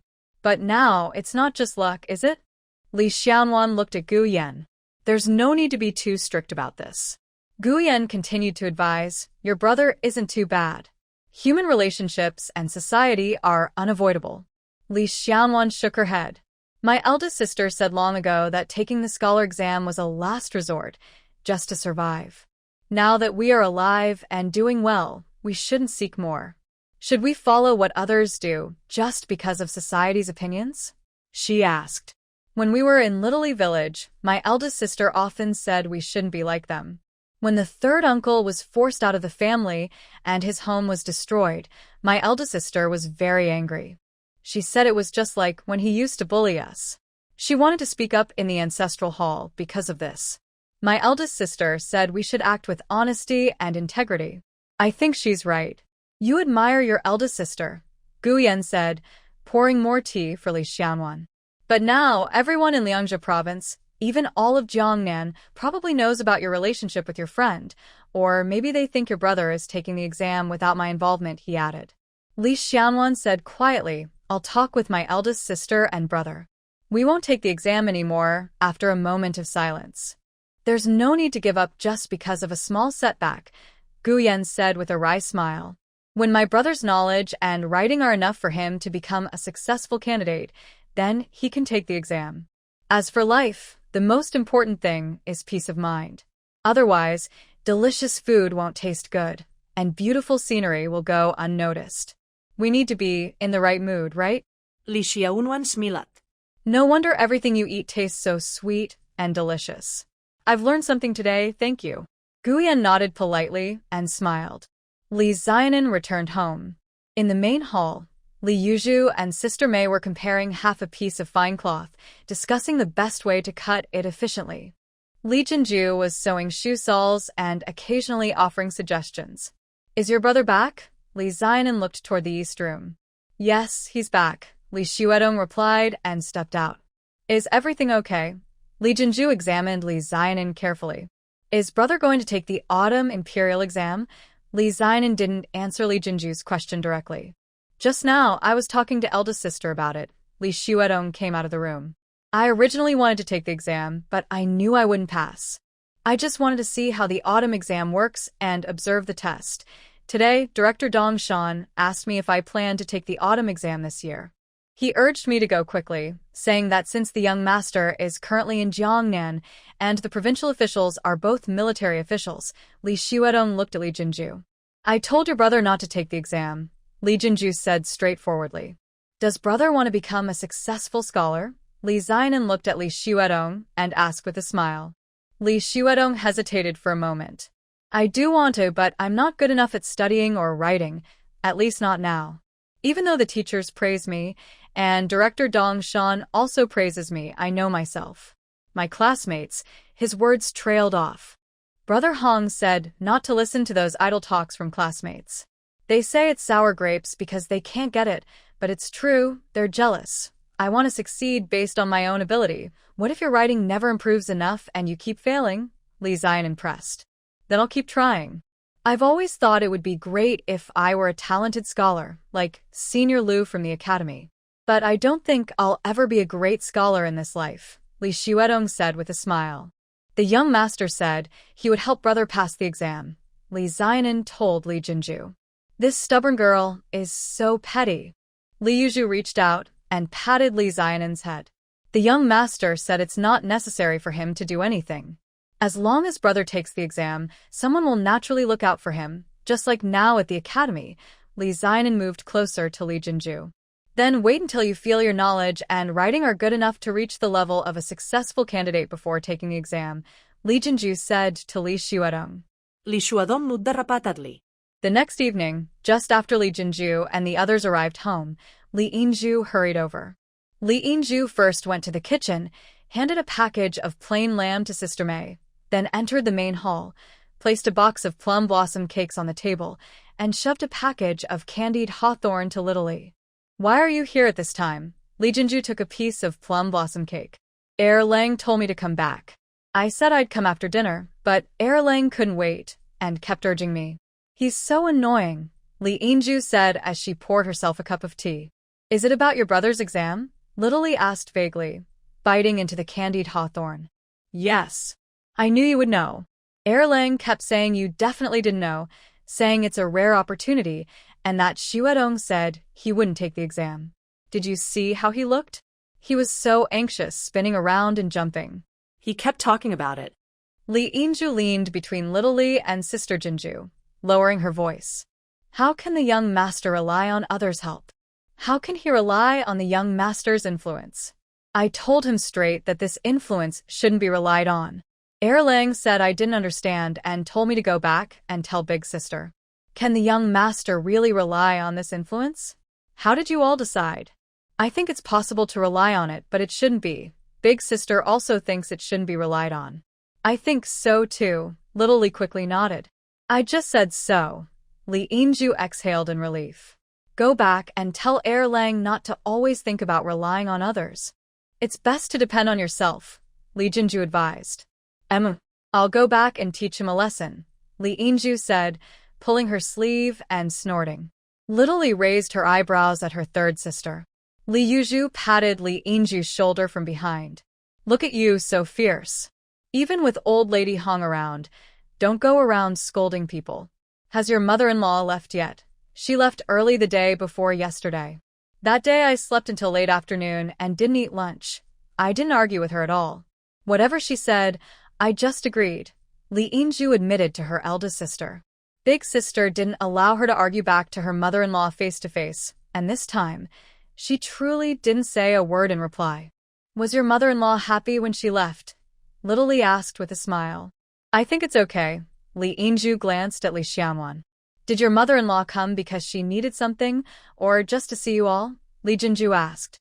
She said she just came to visit. But Granny Zhou said she told the old master she couldn't sleep well at night and wanted to visit Dr. Tang in Pingjiang City to check her pulse and get a prescription for health.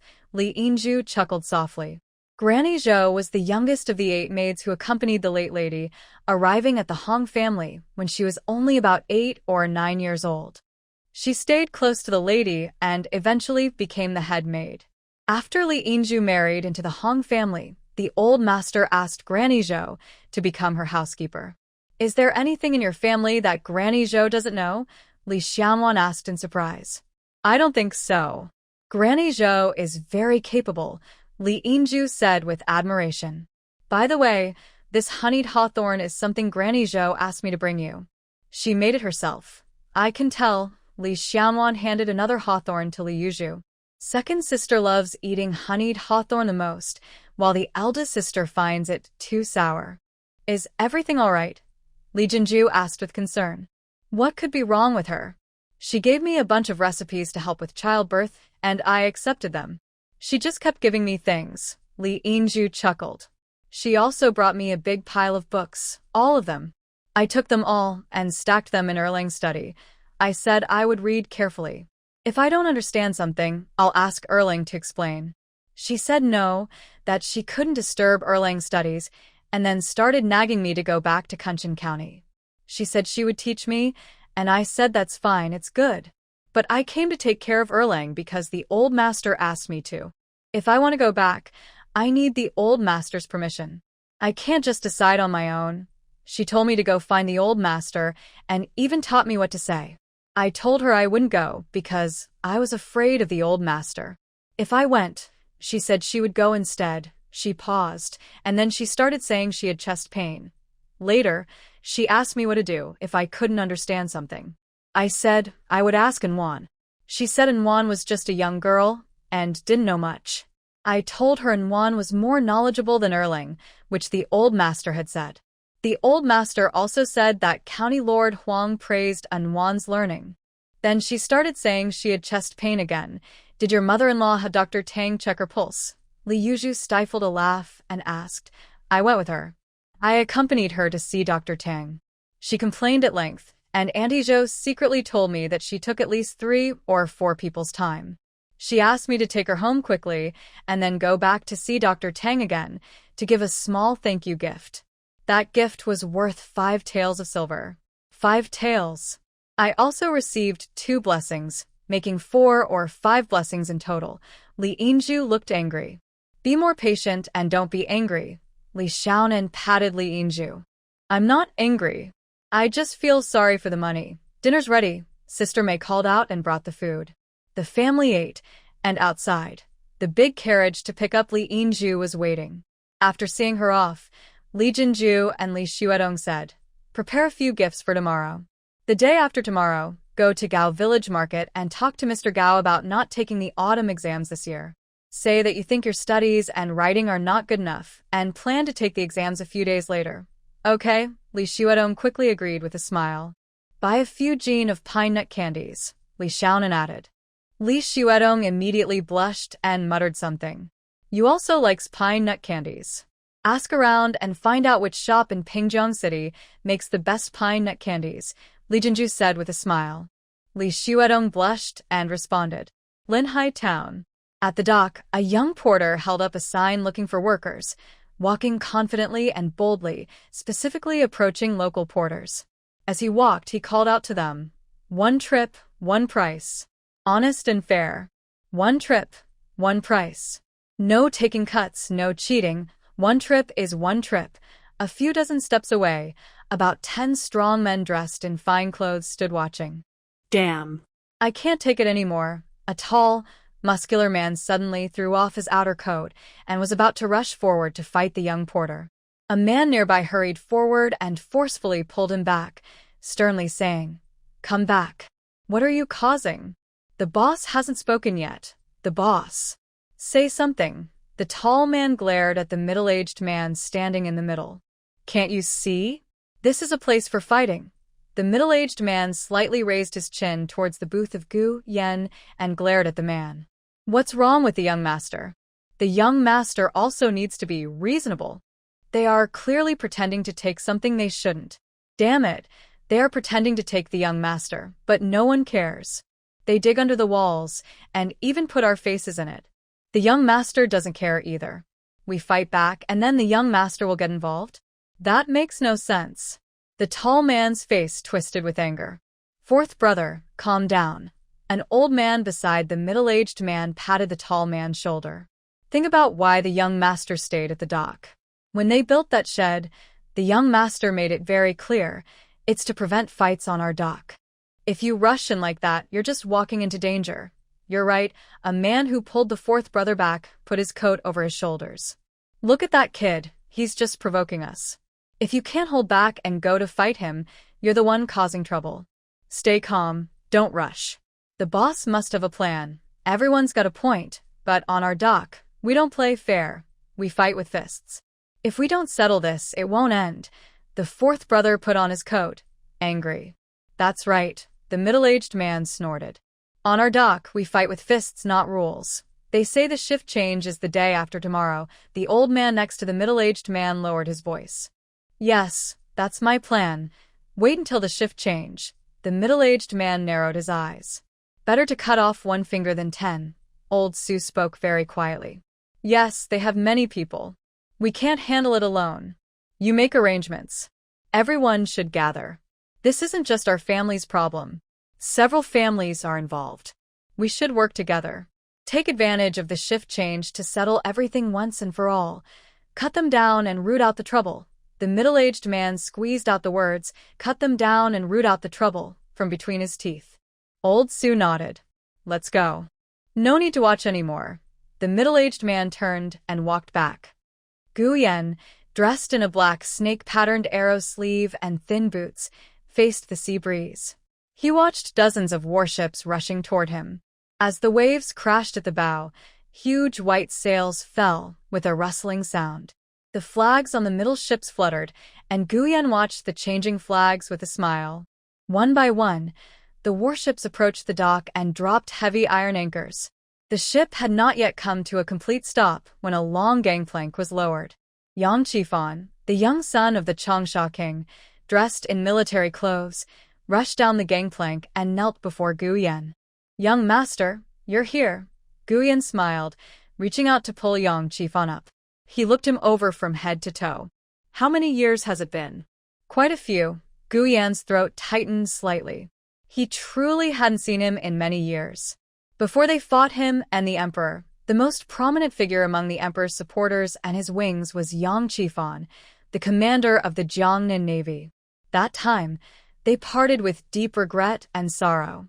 It hasn't been many years, young master. Yang Qifan choked with emotion at Gu Yan's sob, tears welling up. Too sentimental. It's only been 3 years, almost 4 months.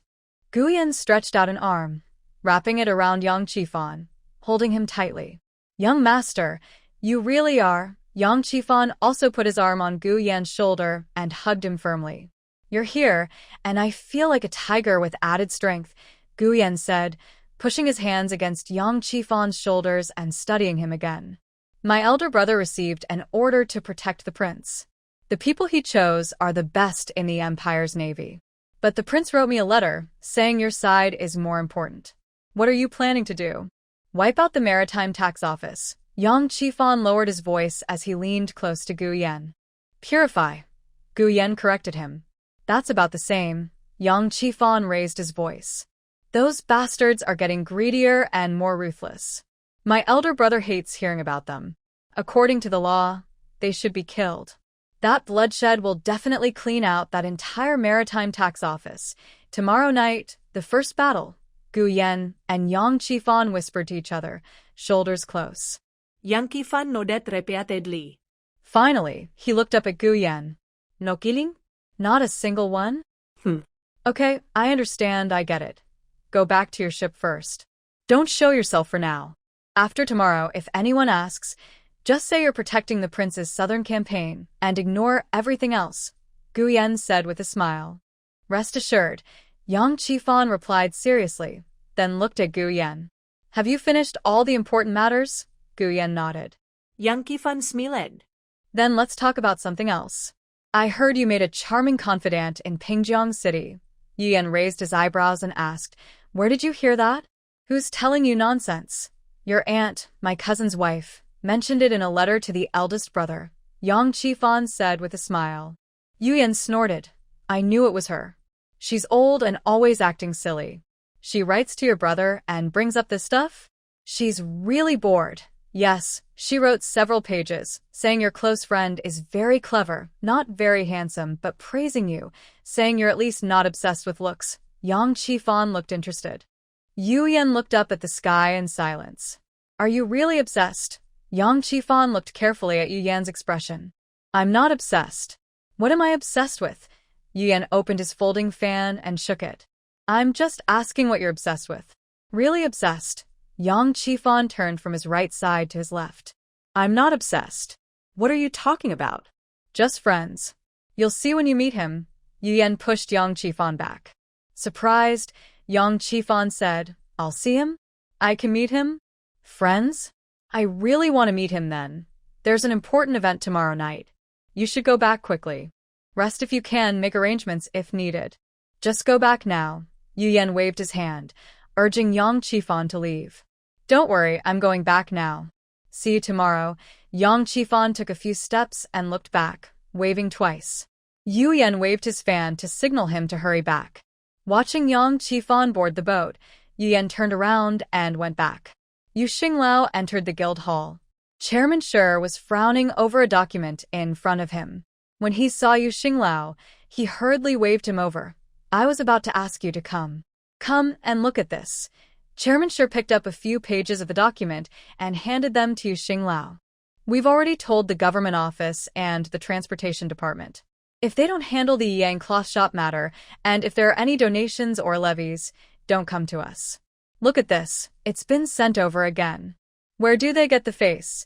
Chairman Shi said angrily, pounding the table. This is about the Crown Prince's carriage. If they don't send it to us, it would be a big problem. It's our reputation. Yu Xinglao examined it carefully and smiled. Chairman Shi still frowned tightly, snorted, and picked up his teacup to drink. Have you heard anything about the Yang cloth shop? Yu Xinglao put down his documents and asked Chairman Shi. It said that Yang preserved eggs business relies entirely on Zhang's eldest daughter-in-law, Yin. They say Yin is from the old Yang Yin family. Chairman Shi spat. This woman uses her family's traditional skills to make money for others. Her family has such a daughter. She's really done something wrong. I've been there. The shop is run entirely by Sister Yin. She's quite skilled at selling goods, Yu Xinglao replied with a smile. Yang cloth shop is a joint venture between the Zhang and Li families. Dexing warehouse deals with grass and fodder business. Xiao Dongjia, who handles the grass trade, is related to me through marriage. I plan to ask Xiao Dongjia to give a heads up so the Zhang family will withdraw. At worst, we can send some business their way to make up for it. Chairman Shi looked troubled. This is a matter of official business, but it also involves his personal relationships. This business of making amends might even require him to spend money and effort. Sigh. It really wasn't wise to chase after that 9th-ranked title. Since becoming chairman, there's been endless trouble, so tiring. I've also heard some things. Yu Xinglao lowered his voice and leaned closer to Chairman Shi. Do you know how she runs her business? Yu Xinglao explained carefully about Yang cloth shop's weaving machine leasing and fabric collection, with at most 4 machines per shop. He clicked his tongue. Her cleverness is impressive. No wonder our government offices and the grain transport department are just watching. Even if no one is behind her, her business is all within the law. Doing this, Chairman Shi frowned, roughly calculating, then clicked his tongue. Without official approval, her fabrics can't enter Linhai town. But if she just sells in her shop, the profit is quite good. Exactly. She doesn't need much space or workers. It's a very good business, Yu Xinglao said with a smile. What do you mean by that? Chairman Shi looked at him. Don't you think it's a good business? Yu Xinglao repeated simply, without elaborating. Lacking a weaving workshop in Yiyang makes this easier. We all have workshops. When it comes to these fine fabrics, will they be made in our workshops or bought in? How do we tell the difference? Chairman Shi shook his head. The business is good, but we can't get involved. There are always ways to do it, said Yu Xinglao with a smile. Chairman Shi frowned, paused, and then shook his head. No, her business doesn't make much more silver than our weaving workshop. Mixing together and doing everything at once, sigh. Chairman Shi sighed deeply. Back then, the silk workshops in Jiangnan were taxed at 50% across the board. It was because they mixed domestic and export sales, doing too many shady deals, which angered the court. Sigh, we should not think about that. There are many profitable businesses in the world. Our weaving workshop isn't the most profitable, but close. If you want to earn more silver, just add more weaving machines and hire more workers. Isn't that enough? Why get involved in this? Adding more weaving machines isn't easy. By the end of the year, they will discuss the quota for the next 3 years. How many do you think we can get? Yu Xinglao asked with a half-smile. Chairman Shi rubbed his face, stayed silent for a moment, then let out a long sigh. Every 3 years, the silk shops discuss their machine quotas. To get more machines, they fight fiercely every year. Now, again, they are competing for quotas. He can't compete with others. Sigh. He really shouldn't be the chairman. After leaving the guild, Yu Xinglao walked back with his hands behind his back, lost in thought, calculating the situation along the street. Then he stopped, waved to call a servant, and told him to invite his wife's younger brother to come for tea at the Manhwa tea house up front. Meow Madam worked hard all day and into the night. The next afternoon, she woke up and went straight to Wu's house.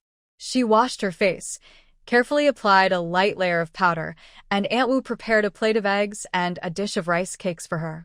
While eating, Meow Madam animatedly told how she waited, how she had the coachman take her to Guerlain, how she found sister-in-law Lu, how she gathered all the details of the business, and how she told her second sister. Wu Sanyang sat opposite Meow Madam, slowly fanning herself and glancing sideways at her excited storytelling. After hearing about the business, Wu Sanyang slowly turned her eyes and snorted after a moment. This business is really easy to do. Not at all. It's just buying a loom with silver. That's all the capital needed. From now on, it's all profit. TSK really good at making money, isn't it? Meow Madam clicked her tongue happily. Did you ask second sister? Who told her about this business? Aunt Wu leaned forward, asking with concern. It was the head of the magistrate's office who asked second sister to find out. It must be about some outside man's affair. Since it's an outsider, our second sister wouldn't know anything. Asking is pointless. Meow the matchmaker poured herself a cup of tea. Maybe someone is interested in this business. The money is too good to pass up. Wu Sanyangzi snorted again. Look at our third sister. She's so clever. I think so too. I don't know which family it is, but since it's in the hands of the head of the magistrate's office, it must be someone important. With this move, doing business in Yiyang will be even harder. Meow the matchmaker smiled. Aunt Meow, do you think the Yu family can also get into this business? Wu Sanyangzi asked softly. Of course. They can do it. It's such a good business. Look at our third sister. So smart. Meow suddenly stopped praising her and slammed the table. Third sister, I'll arrange for you to meet Yu Daliang. Just tell him you saw Yiyang's preserved eggs start to sell fine cloth.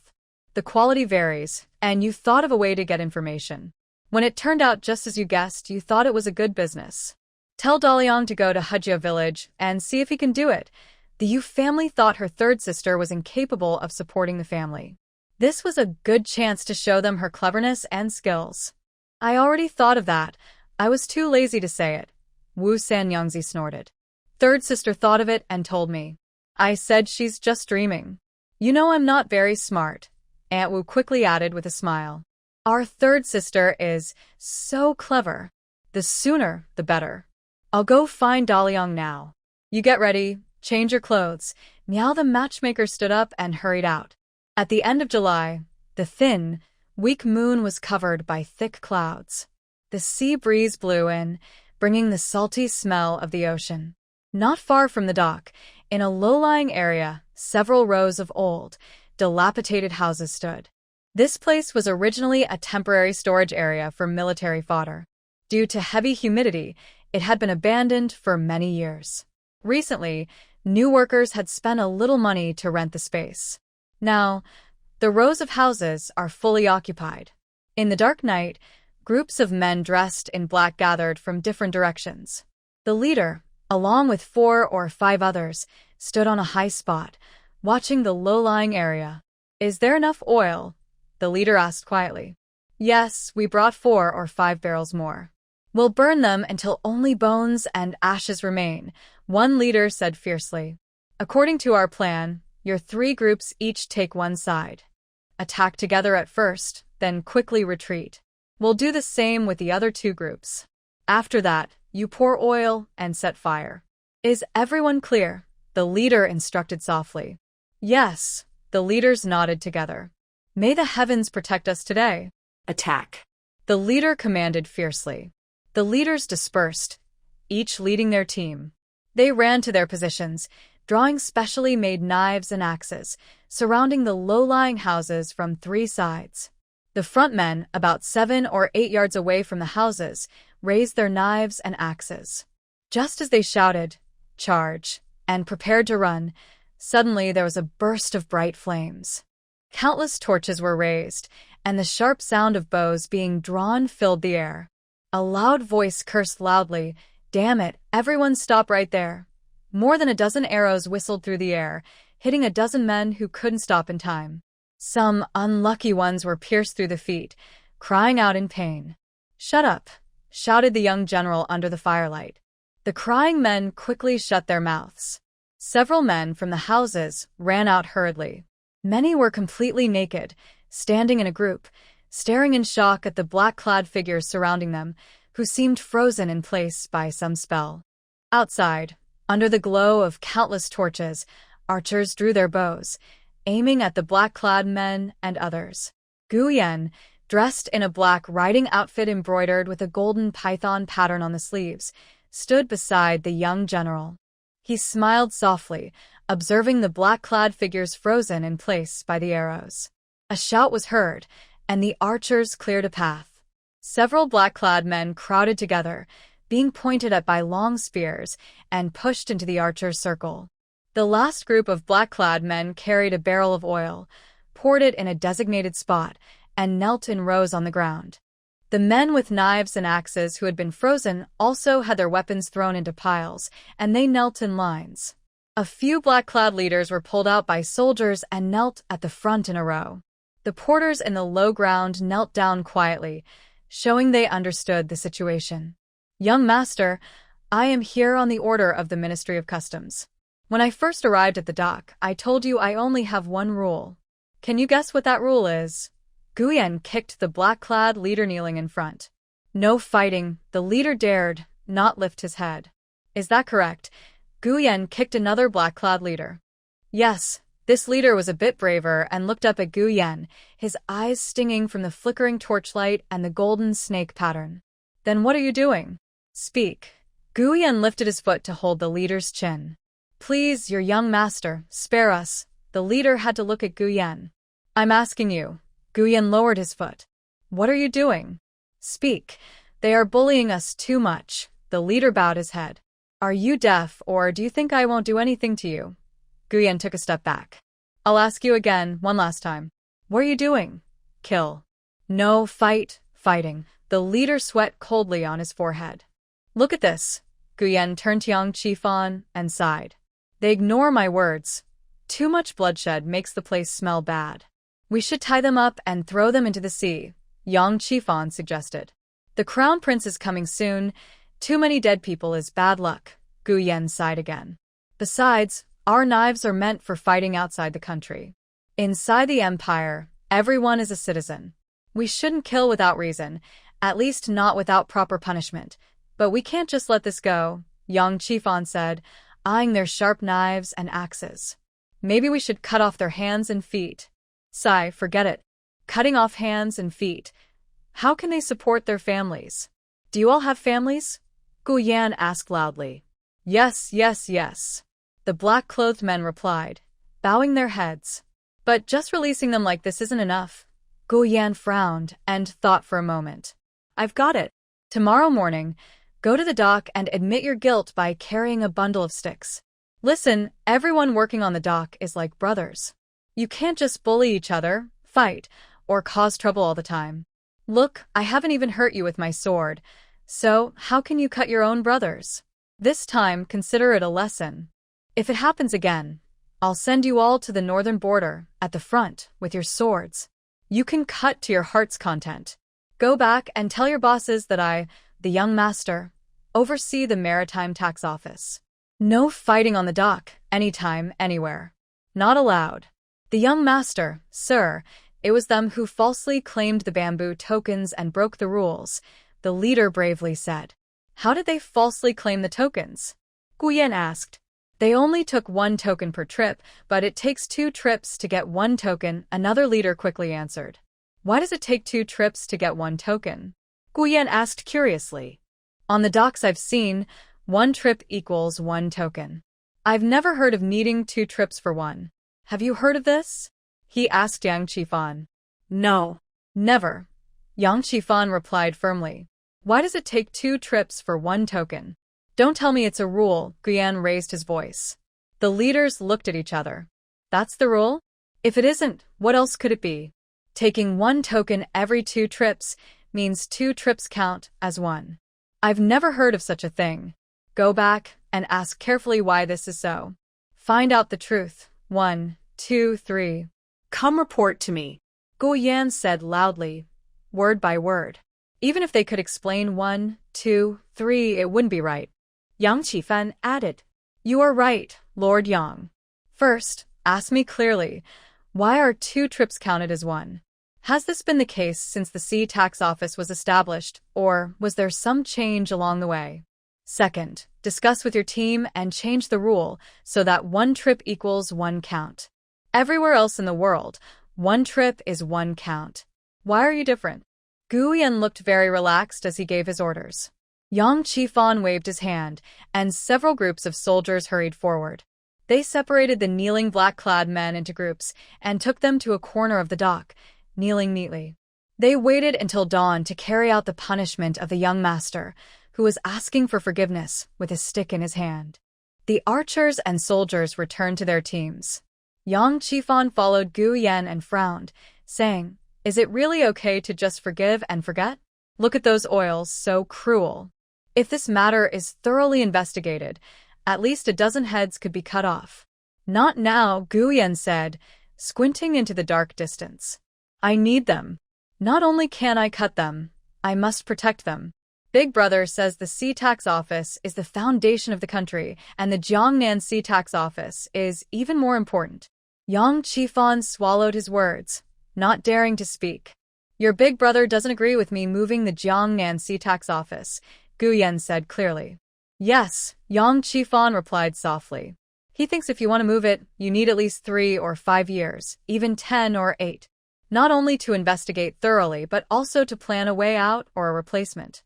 Like, you just arrived in Jiangnan or something. Gu Yan was silent for a moment and nodded quietly. He had been preparing for this cleanup of the Sea Tax Office for many years. What he wanted to clean up was not just the Jiangnan Sea Tax Office. You really are different from before, Yang Qifan said, turning to look at Gu Yan. Is that your cousin's idle talk again? Gu Yan tilted his head at Yang Qifan.